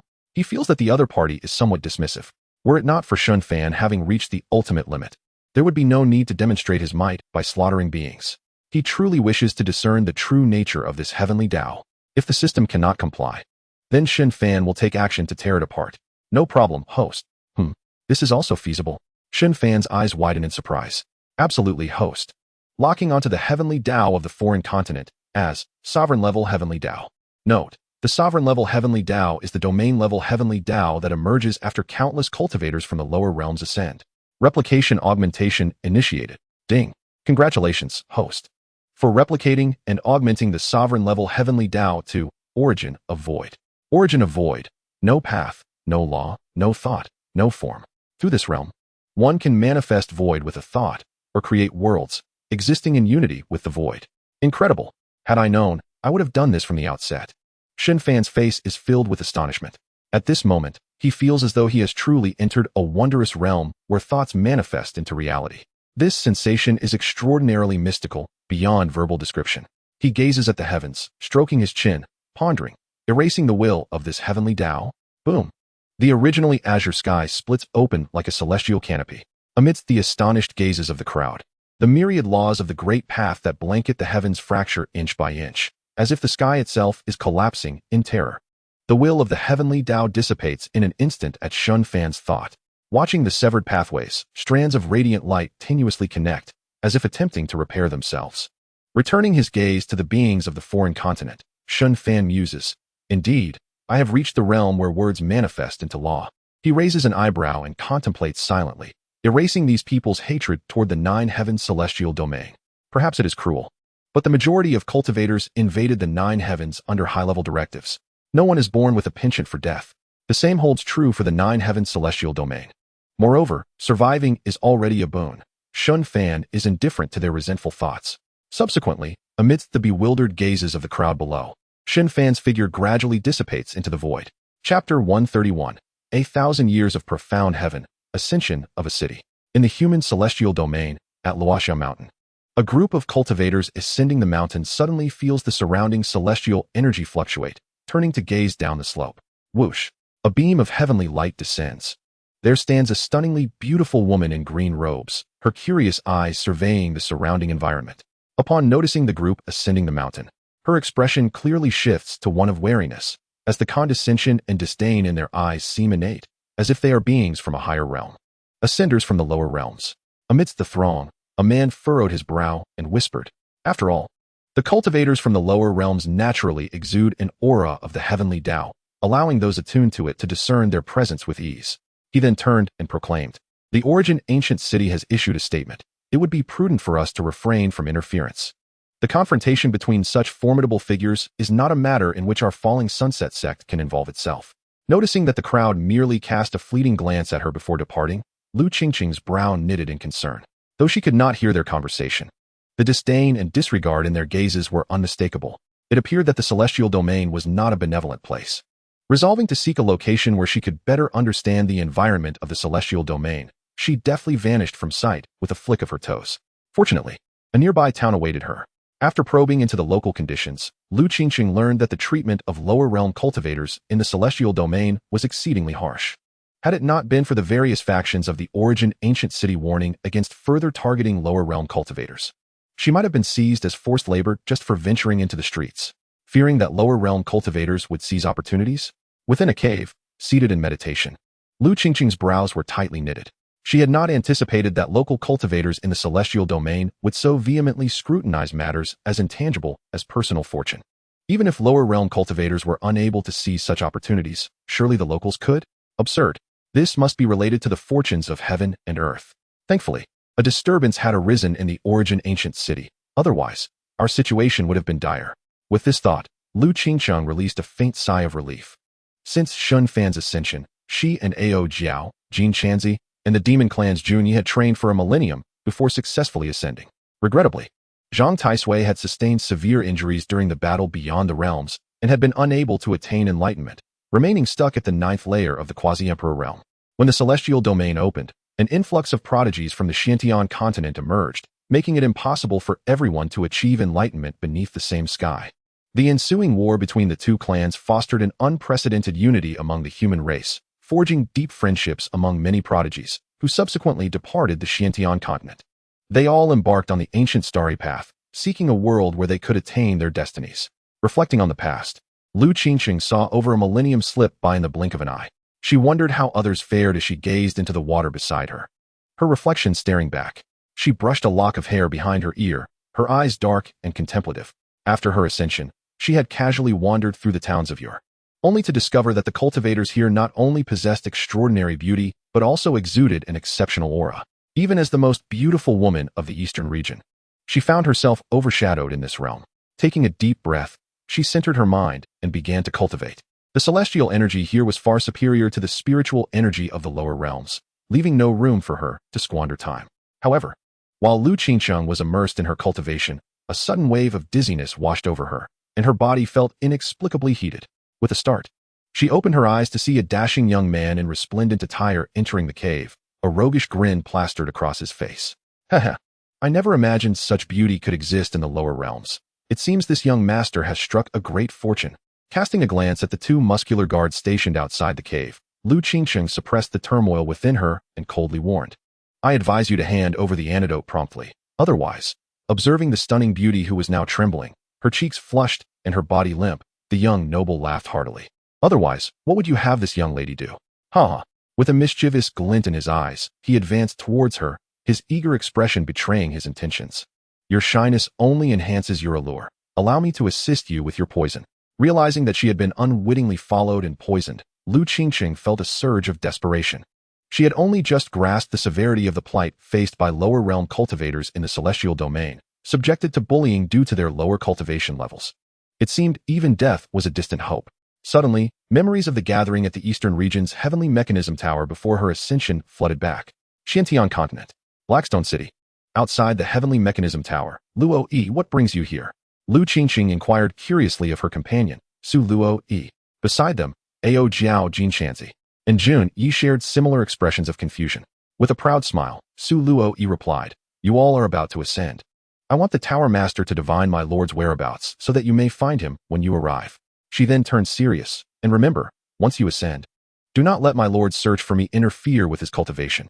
It may not be long before I ascend as well. Though her tone was lighthearted, the desolation in her eyes was not lost on the four others. After all, given Shen Fan's exceptional talent, a millennium had passed without any sign of progress. Life in the upper realms must be challenging. If more time elapsed, she feared she would become merely a fading memory. Alas, her talent paled in comparison to Ao Jiao and the others, making her own ascension seem unattainable. Squeezing her delicate hand, Lu Qingqiang offered a gentle smile and consolation. Ao Jiao, too, chimed in with a reassuring smile. I have never seen the prince take anything seriously. Even if the upper realm is fraught with difficulties, once he applies himself, he will surely achieve greatness. Rest assured, Luo Yi, the prince has not forgotten you. I share that sentiment, Jinshanzi added, reciting a Buddhist verse in agreement. Jun Yi nodded, affirming, I believe that to be true. Since the suppression of the great calamity in the Xianxian continent, prodigies had departed one after another. The five of them had traveled together through the starry realms for a millennium, each attaining their own enlightenment and forming profound bonds. The legacy of enlightenment in the Xianxian continent had been entrusted to the Yao family, Yao Lingtian. At that moment, Su Fengxian appeared at the entrance of the heavenly mechanism tower, smiling as he bowed. Su Fengxian, welcoming the five esteemed emperors. We are all old acquaintances. No need for such formalities. Su Luo Yi replied with a smile, shaking off her previous solemnity. The group then made their way to the third floor of the tower. Once seated, Su Fengxian looked at them and said, Feel free to speak your minds, esteemed emperors. I cannot divine your intentions. Naturally, he could not fathom the thoughts of those who had attained the rank of emperor. Su Luo Yi spoke softly, Tower Master. Could you divine my lord's whereabouts in the celestial domain? Su Fengxian's expression faltered slightly, and he replied with a bitter smile. I fear that not even my life would suffice to ascertain where the prince may be. He could not even guess the thoughts of the gathered assembly, let alone the whereabouts of the ascended Shen Fan. We understand, but do you have any alternative methods? Please assist us in brainstorming, Su Luo Yi inquired, fully aware of the complexities involved. Upon hearing this, Su Fengxian furrowed his brow in contemplation. Meanwhile, the five in the tower quietly sipped their tea, waiting patiently. Each of them had some understanding of the art of divination, but they were vastly outmatched by the millennia of heritage held by the heavenly mechanism tower. After a time, Su Fengxian finally lifted his gaze and spoke softly. If one's cultivation is too low, even the art of divination is insufficient to pinpoint the prince's location. However, we might attempt to use the method of heavenly resonance. Heavenly resonance? The brows of Su Luo Yi and the others furrowed in confusion. Indeed, Su Fengxian explained with a smile. This method is not a primary focus in our sect, as it is exceedingly profound and requires the subject being sensed to possess exceptionally high cultivation. As for the requisite level for the other party, he admitted, I am unsure. With that, he turned to Su Luo Yi and offered a respectful bow. To illustrate, if I were to suddenly call out the name of the esteemed Emperor Su Luo Yi in my home, would it bear any significance? Could it possibly alert the emperor to my call? Alas, how could I possibly know? Su Luo Yi wore a look of exasperation. If such a phenomenon truly existed, would she not be fully aware of those who secretly disparaged her? Would it not lead to her dismantling their very strongholds? Ao Jiao and the others had come to understand the essence of this celestial connection. If I call out to you, does it resonate regardless of your location? Indeed, it is profoundly mysterious. Perhaps their cultivation levels were insufficient to attain such divine faculties. Su Fengxian nodded and remarked, thus, I remain uncertain of the current cultivation level of the Emperor's son and whether he can perceive the celestial connections of the esteemed emperors. However, at the very least, this provides a means for the esteemed elders to seek out the Emperor's son. As for how to utilize this celestial connection, it is quite simple. Focus your mind. Envision the person's visage and call out their name. Perhaps the immortal realm possesses such methods, and the esteemed emperors should pay close attention. This was the best counsel Su Fengxian could offer. Upon hearing these words, Su Luo eagerly focused her mind and solemnly called out, Young master. Shen Fan. The onlookers murmured. You can't just call out like that without a hint of decorum. They swallowed hard, straightening their postures. Yet, after calling out for quite some time, no additional figure emerged from the building. Under Su Luo's dubious gaze, Su Fengxian awkwardly chuckled. I merely suggested it. Perhaps my family's methods have some flaws or omissions. Inside the cavern, recalling Su Fengxian's earlier mention of celestial connection, the incapacitated Lu Qingcheng could only resort to desperate measures. She could barely channel her spiritual energy into a fine needle, using it to sustain a moment of clarity within her mind.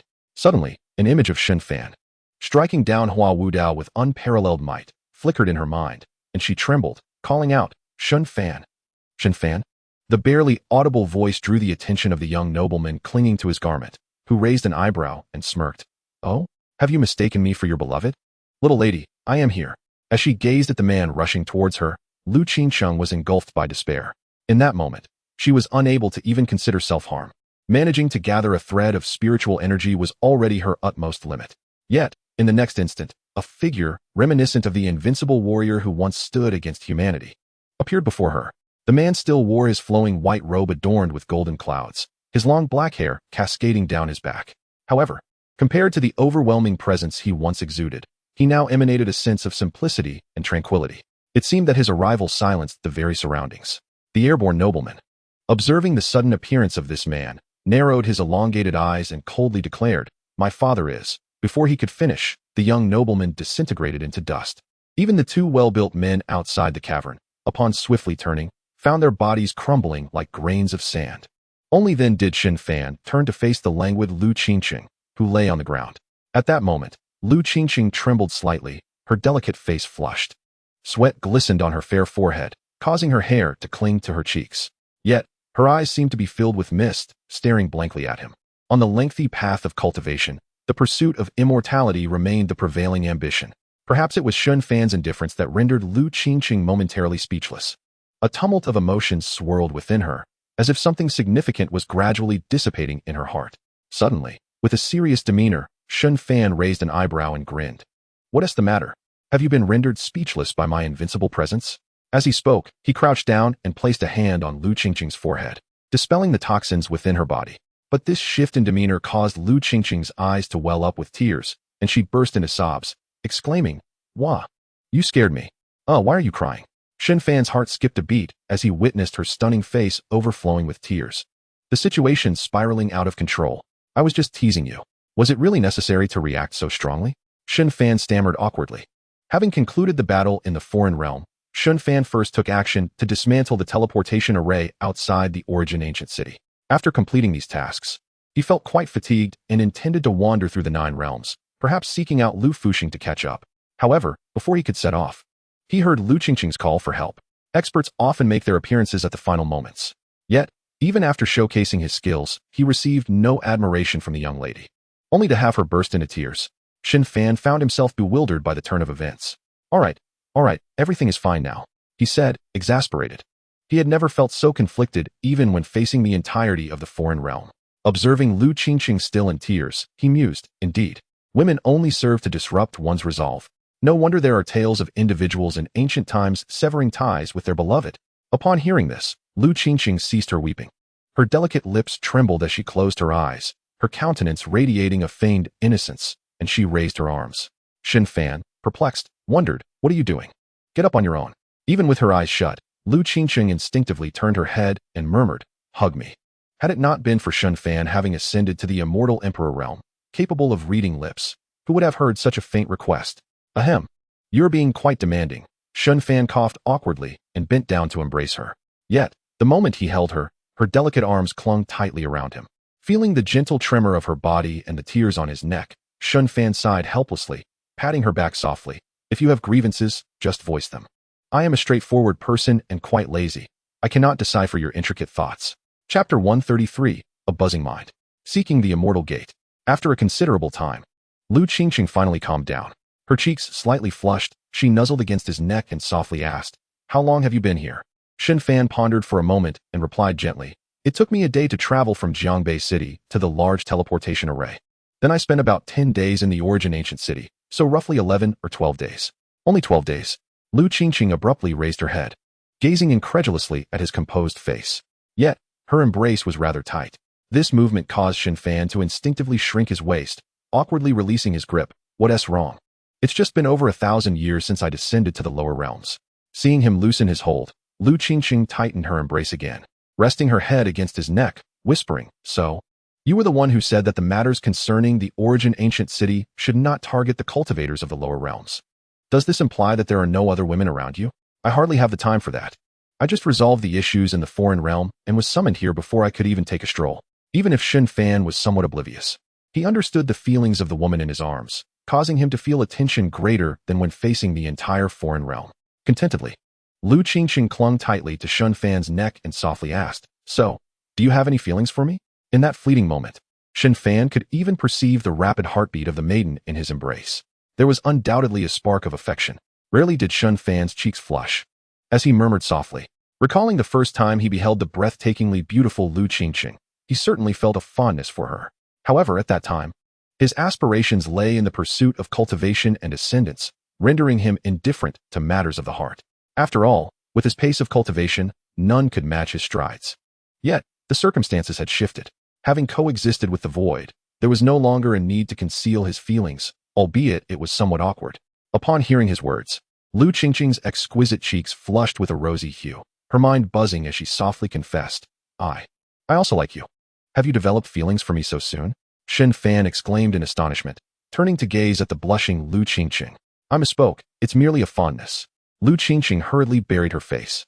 "Haha," Shen Fan chuckled, gently patting her back, teasing, "I suppose it's quite a challenge for you, harboring feelings for so many years. Even though cultivators experience time differently, the essence of affection only grows deeper with time, a sentiment Shen Fan could certainly attest to." With a smile, Shen Fan lifted her and seated her on a nearby stone. Lu Qingqing, her delicate face flushed, nestled against his chest. They began to share their respective experiences, with Lu Qingqing doing most of the talking while Shen Fan listened attentively. "By the way, what is your current realm?" After her shyness faded, Lu Qingqing resumed her tranquil demeanor and looked at Shen Fan with curiosity. This question struck a chord with Shen Fan, prompting him to lower his gaze at her. Raising an eyebrow as he replied, "In just 11 days, I have attained the pinnacle of the immortal emperor." Though the concept of coexisting with the void might elude her, the title of immortal emperor was straightforward enough. However, Shen Fan was miffed that Lu Qingqing displayed no astonishment at his remarkable achievement. "How astonishing! How did you cultivate to such a level? Are you perhaps a great being?" Lu Qingqing's eyes sparkled with curiosity. Shen Fan grinned as he leaned closer, whispering, "Shouldn't you feel astonished? Surprised? What has transpired in your presence warrants such a reaction?" Lu Qingxing spoke with a sense of normalcy, yet instinctively recoiled from Shen Fan's encroaching proximity. Noticing her retreat into the crook of his arm, Shen Fan gently grasped her chin, turning her face towards him. Observing her tightly shut eyes and crossed arms with a mischievous laugh, "I see the medicine hasn't worn off. Your mind is still in a haze." "No, I've long recovered." Lu Qingqing's head buzzed as she gazed at the proximity of Shen Fan. Moments later, her flushed face gradually closed her eyes. Soon, silence enveloped the cave, interrupted only by the sound of her hunger manifesting as slurps. After a considerable time, Shen Fan took Lu Qingqing's hand and exited the cave. Covering her rosy lips, Lu Qingqing playfully pinched his hand, murmuring, "Quickly lift my seal. How am I to live with everyone seeing me like this?" Shen Fan turned to her with a sidelong glance, then lifted her hand that covered her mouth. "No peeking." Lu Qingqing abruptly turned her head, but in her peripheral vision, her swollen lips resembled a fashionable pout. "All right, let us go. I'll take you out for a stroll." Releasing the seal on her mouth, Shen Fan smiled, leading her as they soared away from the cave. As they explored the Nine Heavens' immortal domain, Shen Fan also sought Lu Fuxing. Regrettably, he found no trace of the Lu family's bloodline within the immortal domain. This was not something he would disclose to Lu Qingxing to spare her feelings. However, regarding those who continued to oppress the cultivators from the lower realms, Shen Fan made it a point to eliminate every ruling entity he encountered, leaving no one unscathed. As for the forces that had lifted the restrictions on lower realm cultivators, he refrained from intervening. The cultivators below sought only an environment conducive to their cultivation. At least for 10,000 years, no one would dare to act in the shadows. The catastrophic rupture of the Origin Ancient City had already served as a warning to all factions, especially the overwhelming celestial might that swept across the heavens, which was distinctly sensed by the cultivators of the Xiantian continent. Even the most naive could discern that the mysterious lower realm cultivator who appeared in the Demon City was incredibly formidable. Whether they would thrive or perish in the future depended on their own fates. During their travels, Shen Fan discovered that hidden within the Nine Heavens' immortal domain were indeed concealed immortal king-level powerhouses. However, such beings remained sealed within the forbidden zones of the immortal domain. Unless a great calamity befell the Nine Heavens' immortal domain, they would not make an appearance. For instance, within the mountain gate below, Shen Fan sensed an immortal king-level being lying dormant in the subterranean forbidden zone. The Seeking Immortal Sect? Do you have acquaintances here? Lu Qingqing, perched upon clouds, linked her arm with Shen Fan's, gazing curiously at the grand mountain gate structure below. Having journeyed thus far, she had come to understand the hierarchy of sects within the immortal domain, and the Seeking Immortal Sect was undoubtedly one of the most powerful factions. What piqued Shen Fan's interest was indeed this very sect. Their relationship had grown significantly closer during their journey, and Shen Fan was not one to feign pretenses. Having reached the pinnacle of his cultivation, he had fulfilled his initial resolution to attain power in order to indulge freely. Naturally, he did not dismiss the endearing Lu Qingqing.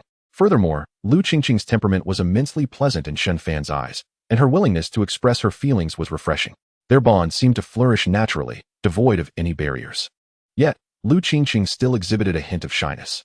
After Shen Fan inadvertently revealed that immortal emperors rarely bore offspring, compounded by his earnest demeanor and gentle persuasion, the notion of having children became a recurring theme in Lu Qingqing's daily thoughts. Holding her delicate hand, Shen Fan smiled. "Do you remember the girl in the little stone on my shoulder back then?" "Yes, it's the figure in the hall." Upon hearing this, Lu Qingqing's heart tightened, and she gently nudged him with her body. "Displeased? Isn't what you have enough?" Love undeniably transforms a person. Observing her pout and bashful demeanor, Shen Fan grinned. Intending to tease her further, "Can I be blamed? Who told you to always feel faint?" "You." Lu Qingqing's face instantly flushed crimson, glaring at him in indignation. Chapter 134. The Reckless Leap of Li Miaoan. The atmosphere in the main hall of the Seeking Immortal Sect was oppressively tense.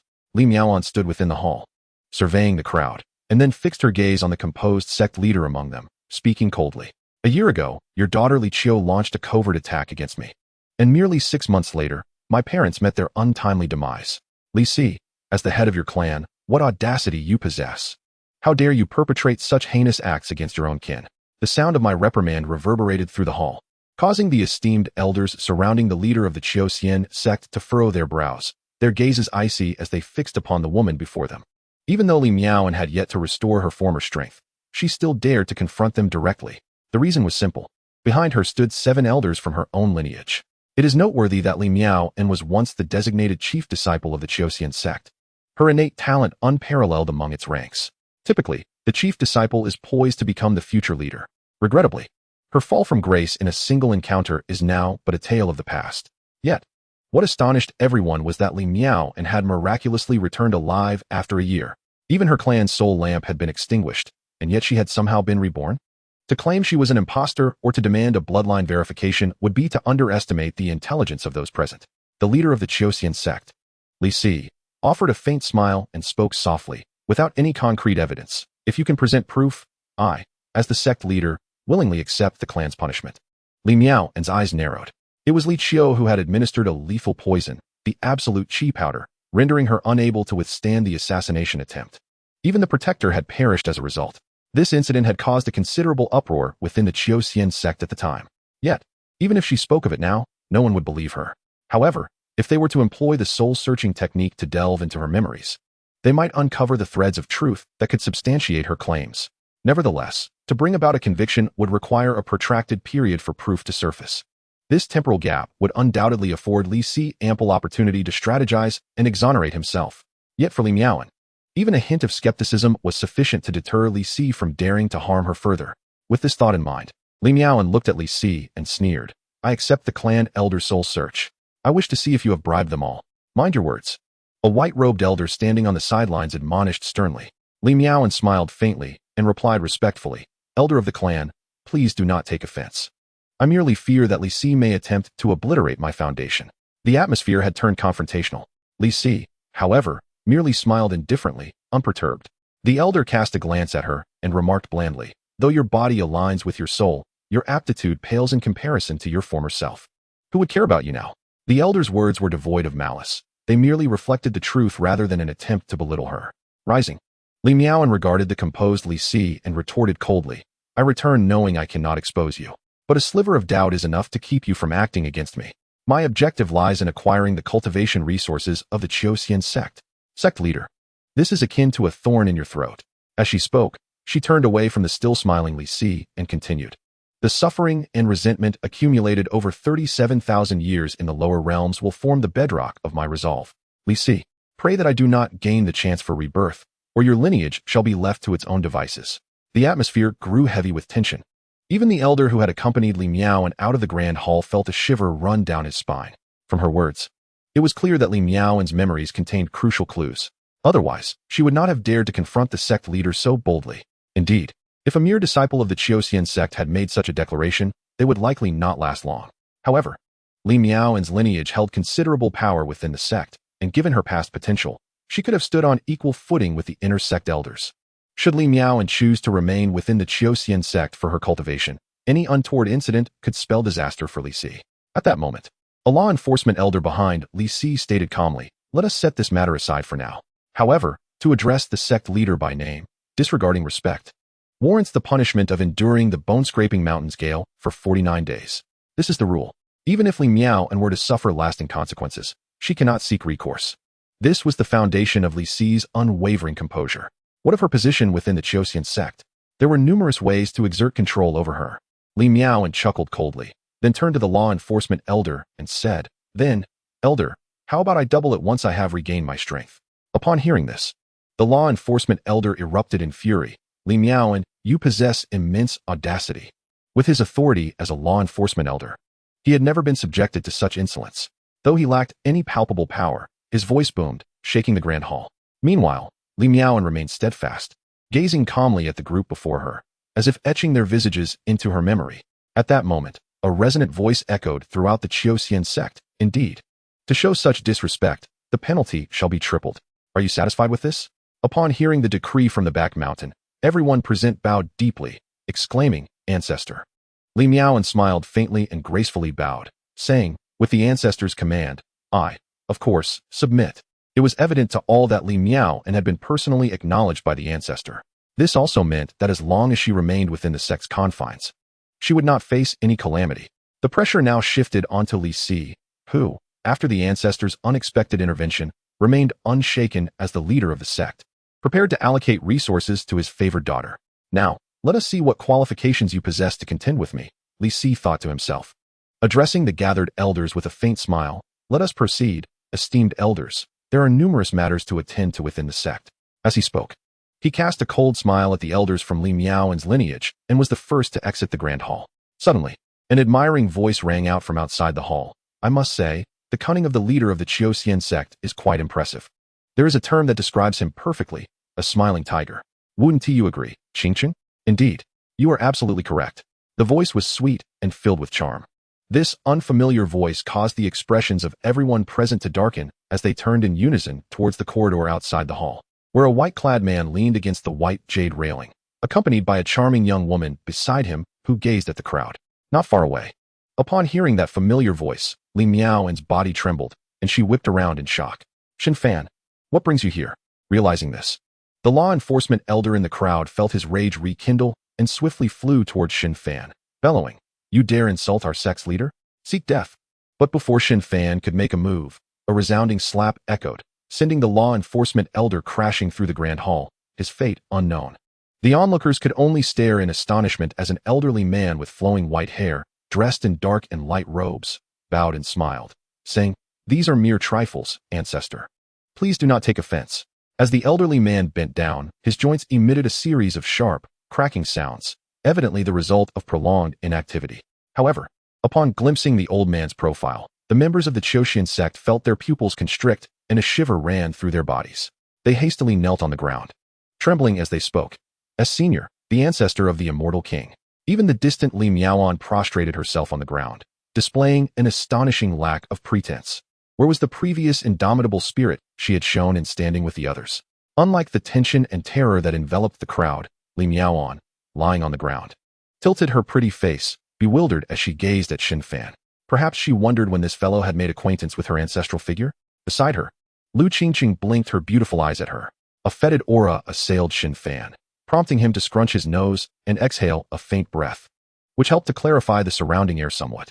The old man quickly clasped his hands in admiration, exclaiming, "The might of the immortal emperor is indeed terrifying. Just this single breath can create such a... Well, I now understand why the human race enjoys internal strife. It's a clear case of the upper beam not being straight, causing the lower beam to tilt." Shen Fan waved his hand with a teasing expression. Before the old man could utter a word, the kneeling crowd looked up, their faces etched with shock, their scalps tingling in disbelief. "As senior, the immortal emperor?" Enough of this noise. The old man's expression darkened as he waved his hand, sending the crowd flying far away. This was, after all, the immortal emperor who had extinguished numerous immortal sections. Continuing to bicker in the Xian sect would surely lead to their demise.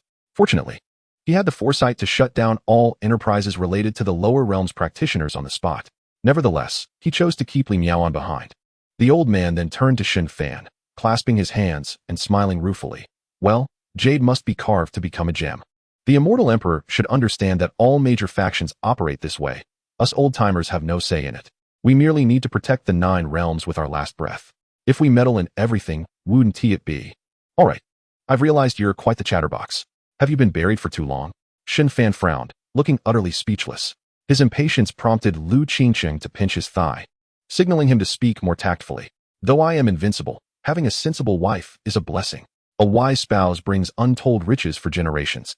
Shen Fan's mood brightened again, and he turned to the still prostrate Li Miaoan, teasing, "Oh, is this not the fairy from the upper realm? I recall you saying you would protect me after your ascension. What a delightful turn of events." The old immortal king of the Xian sect's eyes sparkled with insight.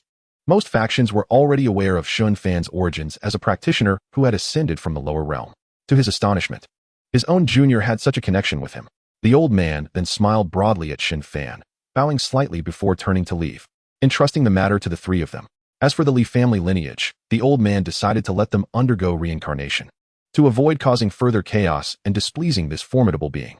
Li Miaoan, brushing off the dust from her body, approached with a look of astonishment. "Goodness, you are actually the immortal emperor." At this moment, she was utterly shocked. Just over a month had passed since her arrival, and he had already ascended to the rank of immortal emperor. The old man's words were undoubtedly true. Yet, this was simply too surreal. Upon recalling her earlier boast about protecting him, Li Miaoan's cheeks flushed slightly, feeling a wave of embarrassment. Who do you think you are to protect me?" Shen Fan said with a smug expression, then suddenly adopted a commanding tone. "Kneel before this emperor at once." Lu Qingqing, exasperated by Shen Fan's antics, saw that Li Miaoan was genuinely about to kneel and quickly helped her up, softly saying, "He's just being playful. Don't heed his words. We owe you a debt of gratitude." Regardless of Shen Fan's prowess, Li Miaoan had previously promised to safeguard him, and Lu Qingsheng was genuinely appreciative of that. Li Miaoan then relaxed, stealing a glance at Shen Fan and whispering to Lu Qingsheng with a smile, "I didn't see it coming. You are the real winner here." The implication of her words caused Lu Qingsheng's cheeks to redden, and she pulled her away to a quieter corner. Before long, the two were engaged in intimate conversation typical of young women. Meanwhile, Shen Fan, left alone, smacked his lips in boredom and idly shook his legs. After a considerable time, Lu Qingsheng finally finished her chat with Li Miaoan. As the two soared into the sky, Shen Fan looked down at the waving women and remarked, "Though you didn't protect me, I appreciate the sentiment. Turn around and consider it a gift from me." "A gift?" Li Miaoan turned in confusion. Suddenly, in the grand hall of the Qianxian sect, several figures appeared without warning. A man and a woman, resembling her, looked at him with reddened eyes. Li Miaoan trembled all over, incredulously murmuring, "Father, mother." The man smiled and nodded, then drew a deep breath before bowing respectfully to Shen Fan. "Thank you, immortal, for bestowing life anew." "Thank you, immortal, for bestowing life anew." They echoed in unison, while the elderly immortal king of the Li family, holding ancient ceremonial items, deeply bowed to Shen Fan. He understood that Shen Fan was of the immortal emperor realm, possessing the unheard-of power to resurrect those long departed. Such supreme might was beyond even his comprehension. Perhaps the immortal emperor was not the ultimate limit. "Shen Fan, thank you." Listening to the woman's fervent exclamations, Shen Fan smiled and waved his hand, slowly disappearing into the air with Lu Qingsheng, who proudly clung to his arm. Their journey continued. On their path, Shen Fan encountered Ao Jiao, Jin Chanzi, and Jun Yi, who had also ascended from the Xiantian continent. Their reunion was filled with nostalgia. Shen Fan took the opportunity to introduce the three to the undying true immortal of the human race, persuading elder Liu to accept them as disciples. Connections indeed wield tremendous power. With the calamity of the Nine Heavens' immortal domain now resolved, elder Liu willingly agreed. A year later, Shen Fan and Lu Qingsheng returned to the Xiantian continent. "Darling, is there truly no issue with timing?" Lu Qingsheng, hovering above the continent, gently grasped Shen Fan's hand. Observing her tenderly caressing her slightly rounded abdomen, Shen Fan chuckled and playfully pinched her delicate nose, softly replying, "Have you considered that with my strength, producing offspring is entirely feasible?" Right. Lu Qingsheng paused, gazing at Shen Fan in astonishment. Seeing his mischievous grin, she playfully shook his hand, saying, "You are hiding little secrets from me." Feeling secretly delighted, Shen Fan laughed. "It's merely that I was afraid you wouldn't be able to handle it. I have transcended the immortal emperor realm. With but a thought, anything I desire manifests. As for the time disparity between the upper and lower realms, I have rectified it. The Xiantian continent has only experienced a little over a year, so there is nothing to fear." Upon hearing this, Lu Qingsheng's mood shifted faster than a page in a book, and she angrily tossed his hand aside, exclaiming, "Then why do you keep insisting that more is better? I'll hit you." "Hit me? Come on." Shen Fan, with a wicked grin, darted towards the lower continent. "Don't run." Lu Qingsheng, blushing fiercely, transformed into a streak of rainbow light, pursuing him with fervor. Chapter 136, The Pulsation of Bloodlines. Alas, they have all departed, leaving me all alone. Atop a cloud-wreathed mountain peak, Su Loi sat upon a large stone, resting her chin on one hand, listlessly gazing at the sea of clouds below. The hope of ascending in this lifetime seemed utterly unattainable. It remains uncertain whether they have located the young master, or if they have mentioned that I still hold him in my thoughts. Feeling a slight fatigue in her hand, Su Loi shifted to rest her chin on another hand, waving dismissively with an expression of ennui. Below her, the sea of clouds billowed and swayed. Before long, a figure composed of gathered white clouds materialized in the void. Observing the faintly smiling visage of the cloud-formed figure, Su Loi absent-mindedly traced her delicate lips with her fingers, extending a hand to casually wave. In an instant, the handsome features of the cloud figure morphed into that of a comically festive pig. This is undeniably more endearing." Su Loi chuckled softly. At that very moment, a resounding shout erupted from behind her. "Oh, how dare you, little maid! I was contemplating taking you to broaden your horizons. This is infuriating." Upon hearing this proclamation, Su Loi's pupils constricted, her body trembling slightly. She whirled around to find Shen Fan gazing at her with a beaming smile. "Young master." Without a moment's hesitation, Su Loi leaped into his embrace. The familiar scent emanating from him made her nose tingle, and she clung tightly to his waist, beginning to sob.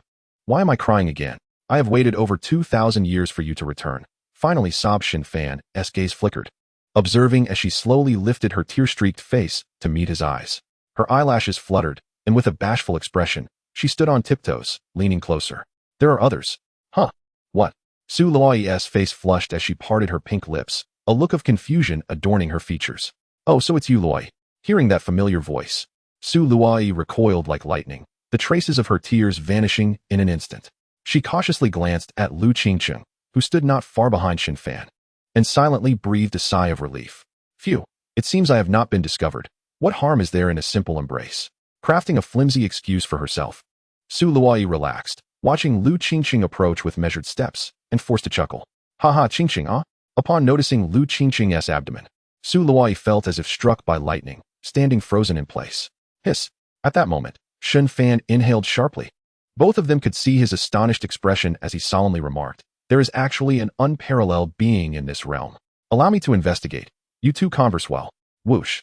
Before he could finish, he vanished from sight, leaving two women with their toes gripping the ground. Haha, congratulations. Su Luoyi cheerfully exclaimed, prompting a subtle smile from Lu Qingcheng, who gently took her hand and said, let us just say I got a head start. Do not be upset, for I am not immune to your venom. Hearing this, Su Luoyi stood there in a daze. Your intentions are well known to all. It's merely that my fortune has favored me a bit more, so do not fret. Lu Qingcheng's eyes narrowed playfully as she observed Su Luoyi's gradually reddening gaze and softly continued, are you no longer upset? Su Luoyi, feeling a bit aggrieved, trembled her delicate lips, lowering her gaze to Lu Qingcheng's form, murmuring, I have no right to be angry. Oh, then why were you so proactive just now? Lu Qingcheng teased with a playful smile. Did you see everything? Su Luoyi's eyes widened in shock. Caught in the act, she wished to vanish into thin air. What else could it be? TSK, that little mouth Qingcheng. Haha. All right, enough teasing. Let us see where he has gone. You coward. Lu Qingcheng exclaimed with a sense of bravado, taking Su Luoyi's hand as they soared towards Shen Fan's location. Slow down. Your movements are too abrupt. Su Luoyi transformed into a concerned little maid, nervously supporting Lu Qingcheng's hand. The previous embarrassment and disappointment had long since evaporated. Now, she felt a profound sense of satisfaction, a long-lost smile gracing her lips from time to time. Meanwhile, Shen Fan, the so-called coward, followed the guidance of his bloodline. Arriving at the rear courtyard of the Dacian imperial palace, the moment the three reunited, Shen Fan's consciousness swept through the Xianxian realm, only to suddenly feel an inexplicable stirring within his bloodline. If not now, then when? He was well aware of Su Luoyi's intentions. However, in the presence of Lu Qingcheng, he had to retreat slightly, departing as a gesture of respect. Upon reaching a palace entrance in the rear courtyard of the Dacian imperial palace, Shen Fan remained pensive, gazing curiously at a child sitting cross-legged, diligently practicing calligraphy with her head bowed. Your Highness, if you tire of writing, take a break. The nanny will bring you some snacks.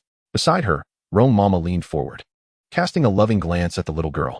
The child appeared to be around 5 or 6 years old, her cherubic face exquisitely carved, with large, round eyes resembling black gemstones.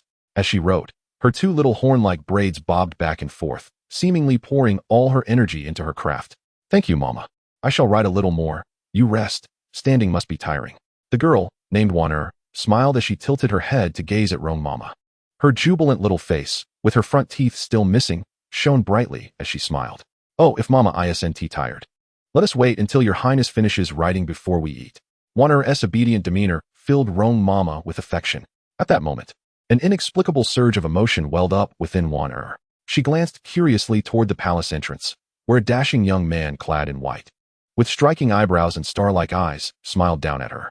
Wan'er looked down at the portrait on her desk, then back up at the man at the entrance. Suddenly, her eyes sparkled, and she timidly asked, Is that my father? Her voice was crisp, tinged with shyness and trepidation, yet overflowing with uncontainable joy. Rome Mama abruptly turned, her expression turning grave as she stared at the entrance. But upon seeing Shen Fan, along with Lu Qingcheng and Su Luoyi standing behind him, the old woman trembled, her eyes widening in disbelief. The Emperor, the Divine Son. Simultaneously, upon seeing Shen Fan nod with a smile, Wan'er joyfully pushed against her desk and flew toward him like a fledgling returning to its nest. Father! Oh my! How impressive!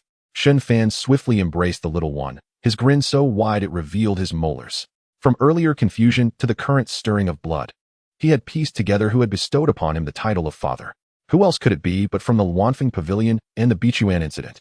At that moment, Bichuan was en route to the Dakian Imperial Palace, hastily making her way to the little one nestled in Shen Fan's arms, exclaiming, "Hee hee. I told you father would come to see me today." "Ha, how did you know?" Shen Fan asked, his face beaming with joy. Wanner squatted down, tugging at Shen Fan's clothing, her head tilted back in merriment. "Because Wanner thinks of father every day. Today my dream has truly come true." Gazing into the innocent eyes of the little girl, Shen Fan's smile faltered. It seemed he might be failing in his role as a father. Reflecting on this, he affectionately pressed his forehead against hers, smiling. "Then from now on, father will not leave. I shall accompany Wanner every day."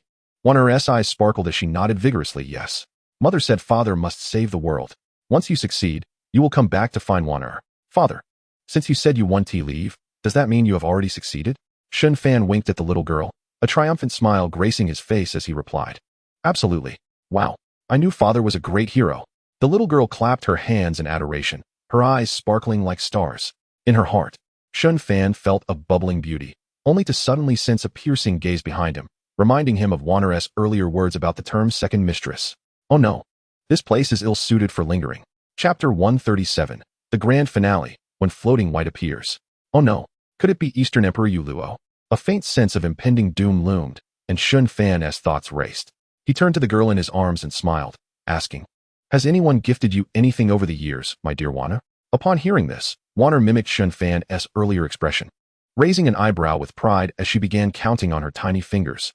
However, when she noticed her father's frantic gestures and the four elders at the door, who wore forced smiles, she quickly clenched her delicate hand into a fist, shaking her head repeatedly, looking at Shen Fan with a pitiful expression. "No. Only mother celebrates my birthday, and no one plays with me." Seeing the tearful look of grievance in her eyes, Shen Fan's face darkened, and he exclaimed, "How dare they bully my daughter in the absence of a father? This is outrageous. Come, father will support you." Without even turning his body, Shen Fan vanished from the palace, clearly enraged. It was over. With the support gone, Bichuan glanced nervously at Su Lui beside her. Meanwhile, Eastern Emperor Yuluo seemed lost in her own world, attempting to blend in as a mere bystander. It was unfortunate that her glamorous appearance rendered her anything but inconspicuous. "This is not my concern. I am merely a maid." Su Lui continued to support Lu Qingqing, believing she should not meddle in such matters, but felt the need to choose sides. "I wonder how far you can run." Lu Qingqing took a deep breath, gazing at Eastern Emperor Yuluo and Bichuan, smiling softly. Wanner is indeed well-behaved and quite endearing. Upon hearing this, both of them inexplicably relaxed. Bichuan then bowed slightly and murmured, "I hope sister will teach Wanner more in the future." "What? You didn't say that before?" Eastern Emperor Yuluo exclaimed, bewildered. Lu Qingqing smiled at her, prompting her to hurriedly bow and blush as she softly said, "Greetings, sister." One must not be too stubborn. Compared to Bichuan, Lu Qingqing was the true head of the household. "Please, rise," she urged. Watching this scene, Lu Qingqing's smile grew increasingly sincere. The four of them settled into the courtyard, reminiscing about the past, filled with laughter and joy. With the new year approaching, while cultivators often lacked a concept of holidays, Shen Fan's arrival, coupled with the birthday of his daughter Shen Wanner, prompted the Lu family to announce a grand welcoming banquet to the world. At this moment, the Lu family was adorned with festive decorations. The streets of Floating Life City, capable of accommodating millions, were lined with banquets to host guests from all directions. The Lu family's younger generation wore wide smiles, offering thanks to the surrounding cultivators for their congratulations. Lu Qingqing, too, proved her mettle. Having captured the heart of the Celestial Emperor, the Lu family had every reason to beam with pride. Moreover, with Lu Qingqing already showing signs of pregnancy, this was no small feat. As those present marveled, they felt a sense of shared honor.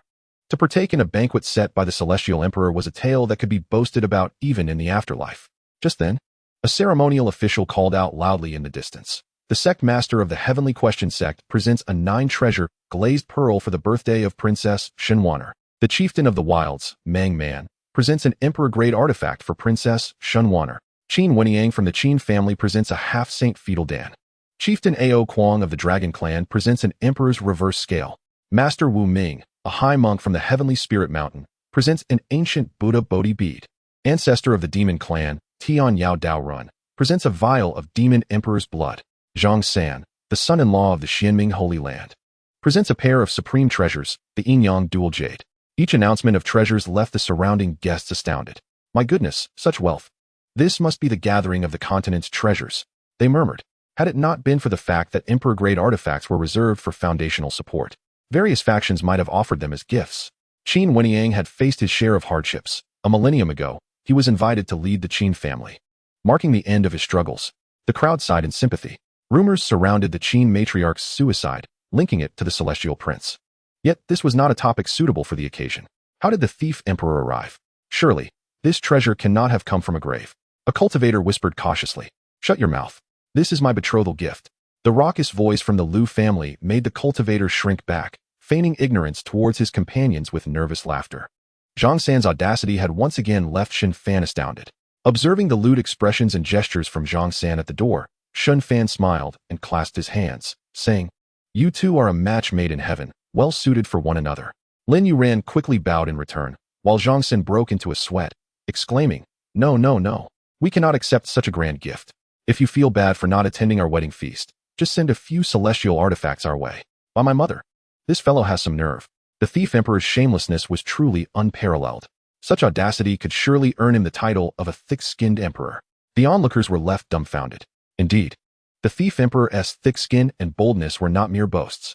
Meanwhile, Lin Yuran, feeling utterly embarrassed, hastily approached Shen Fan and little Shen Wanner. Observing the joyful expression on the child's face, she retrieved a pair of yang jade pieces and smiled. This piece of yang jade is for your little brother. Consider it a small gift from your sister. Oh, this is wonderful. Thank you, Auntie. The little girl beamed with delight, her eyes shimmering with joy as she quickly enveloped Lin Yuran in a big hug. Clearly, this gift had won her heart more than any other. Yet, the child's excitement brought a smile to Lin Yuran's face. After all, she was the first to receive such an embrace from the little girl. Furthermore, the couple had also seized the opportunity to celebrate their union, receiving a bow of gratitude from Shen Fan. This gesture held far more weight than any so-called celestial artifact. Observing Zhang San's content expression, as though he had everything he desired, Shen Fan couldn't help but smirk. You, with your bronchitis, what are you so proud of? Then he chuckled. Even if I give you celestial artifacts, it won't change the suppression of the heavenly Tao. However, once you two ascend, I could offer you both a couple of gifts. What? Haha, that sounds splendid. Zhang San beamed, thoroughly satisfied as he pulled Lin Yuran into the store. Friend Shen, your charm remains undiminished. At that moment, Qin Wenyang, walking alone, clasped his hands and smiled. Shen Fan returned the gesture with a smile, saying, You are no less impressive. Having become the head of the family, huh? This exchange left the surrounding guests feeling quite reflective. Indeed, the two shared a gentlemanly camaraderie, evoking envy among the rest of us. Even now, with Qin Wenyang's celestial prowess, he remained so approachable, his demeanor truly admirable. Nearby, Zhang Ruofeng, the esteemed elder of the Yin-Yang sect, stroked his beard and smiled. Time had changed, and the acquaintance formed 2 millennia ago now welcomed the celestial emperor to celebrate a birthday. Yet he still carried the same grace, leaving the elder feeling nostalgic. His words were met with nods of agreement from those around. The venerable elder Lu Songlong of the Lu family, stroking his beard with a gentle smile, remarked, The demeanor of the imperial son is one matter, but to remain within my Xiantian continent speaks volumes about his fondness for our ambience. Surely, the celestial realm has yet to capture the imperial son's discerning eye. Ha. Indeed, indeed. After exchanging glances, the assembly shared a hearty laugh as they raised their cups in unison, exclaiming, To the grand celebratory feast. Subsequently, numerous unparalleled experts, including the imperial son of the Yao family, the divine monarch Zhang Taisui, and the twin stars Haori and Yin Yu, arrived at the Lu family to extend their congratulations.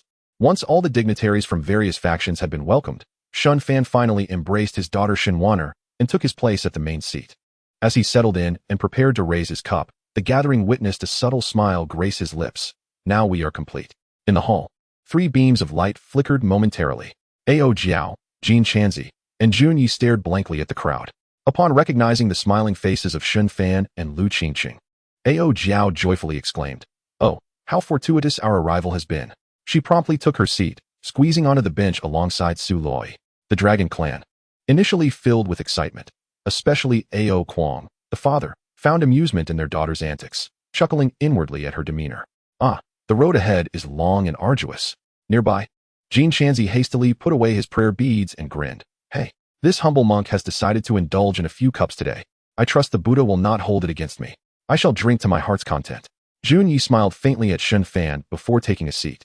With a cheerful demeanor, Shen Fan raised his cup, surveying the grand floating life city, and proclaimed, "Esteemed friends, let us drink to this toast. The emperor drinks first. Please." After everyone drained their cups, laughter and merriment filled floating life city. Shen Fan cradled his daughter, occasionally offering her favorite dishes. This delighted the little girl, who, with all her might, devoured her food with wide eyes and eager bites. This scene brought smiles to Lu Qingcheng and Su Luoi, who eagerly served the little girl more food. "Mother, I cannot eat another bite," Shen Wan'er said, patting her belly while gazing at the towering dishes before her, signaling that she was nearly full.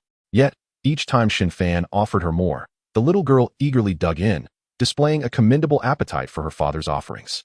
Seated beside Shen Fan, Bai Quan and Dong Huan Yuluo observed the charming scene with smiles. "Little monk, are just a few cups not enough for you? If you can't finish this jar, you might as well stay here." Jun Yi seized the opportunity to pour Jin Chanzi another generous drink. "Burp, I truly cannot drink anymore. Buddha might be displeased." Jin Chanzi waved his hands in protest. Having diminished his cultivation, he felt dizzy after only 2 cups and could hardly withstand such relentless pouring. Meanwhile, Ao Jiao and Su Luoi animatedly discussed their ascension to the higher realms. As Bai Quan and Dong Huan Yuluo glanced over at Shen Fan, who wore a smile, they returned his gaze with gentle smiles. Suddenly, Shen Fan felt a jolt. He realized he had been pinched on the thigh. He quickly grasped the delicate hand beneath the table. At the banquet, while Lu Qingcheng attended to the guests, her other hand mischievously twisted Shen Fan's thigh flesh into a playful knot. Shen Fan remained steadfast, wearing a serene smile as he kept his hand beneath the table.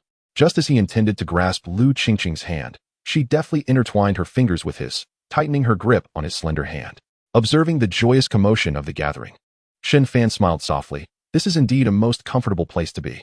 The end.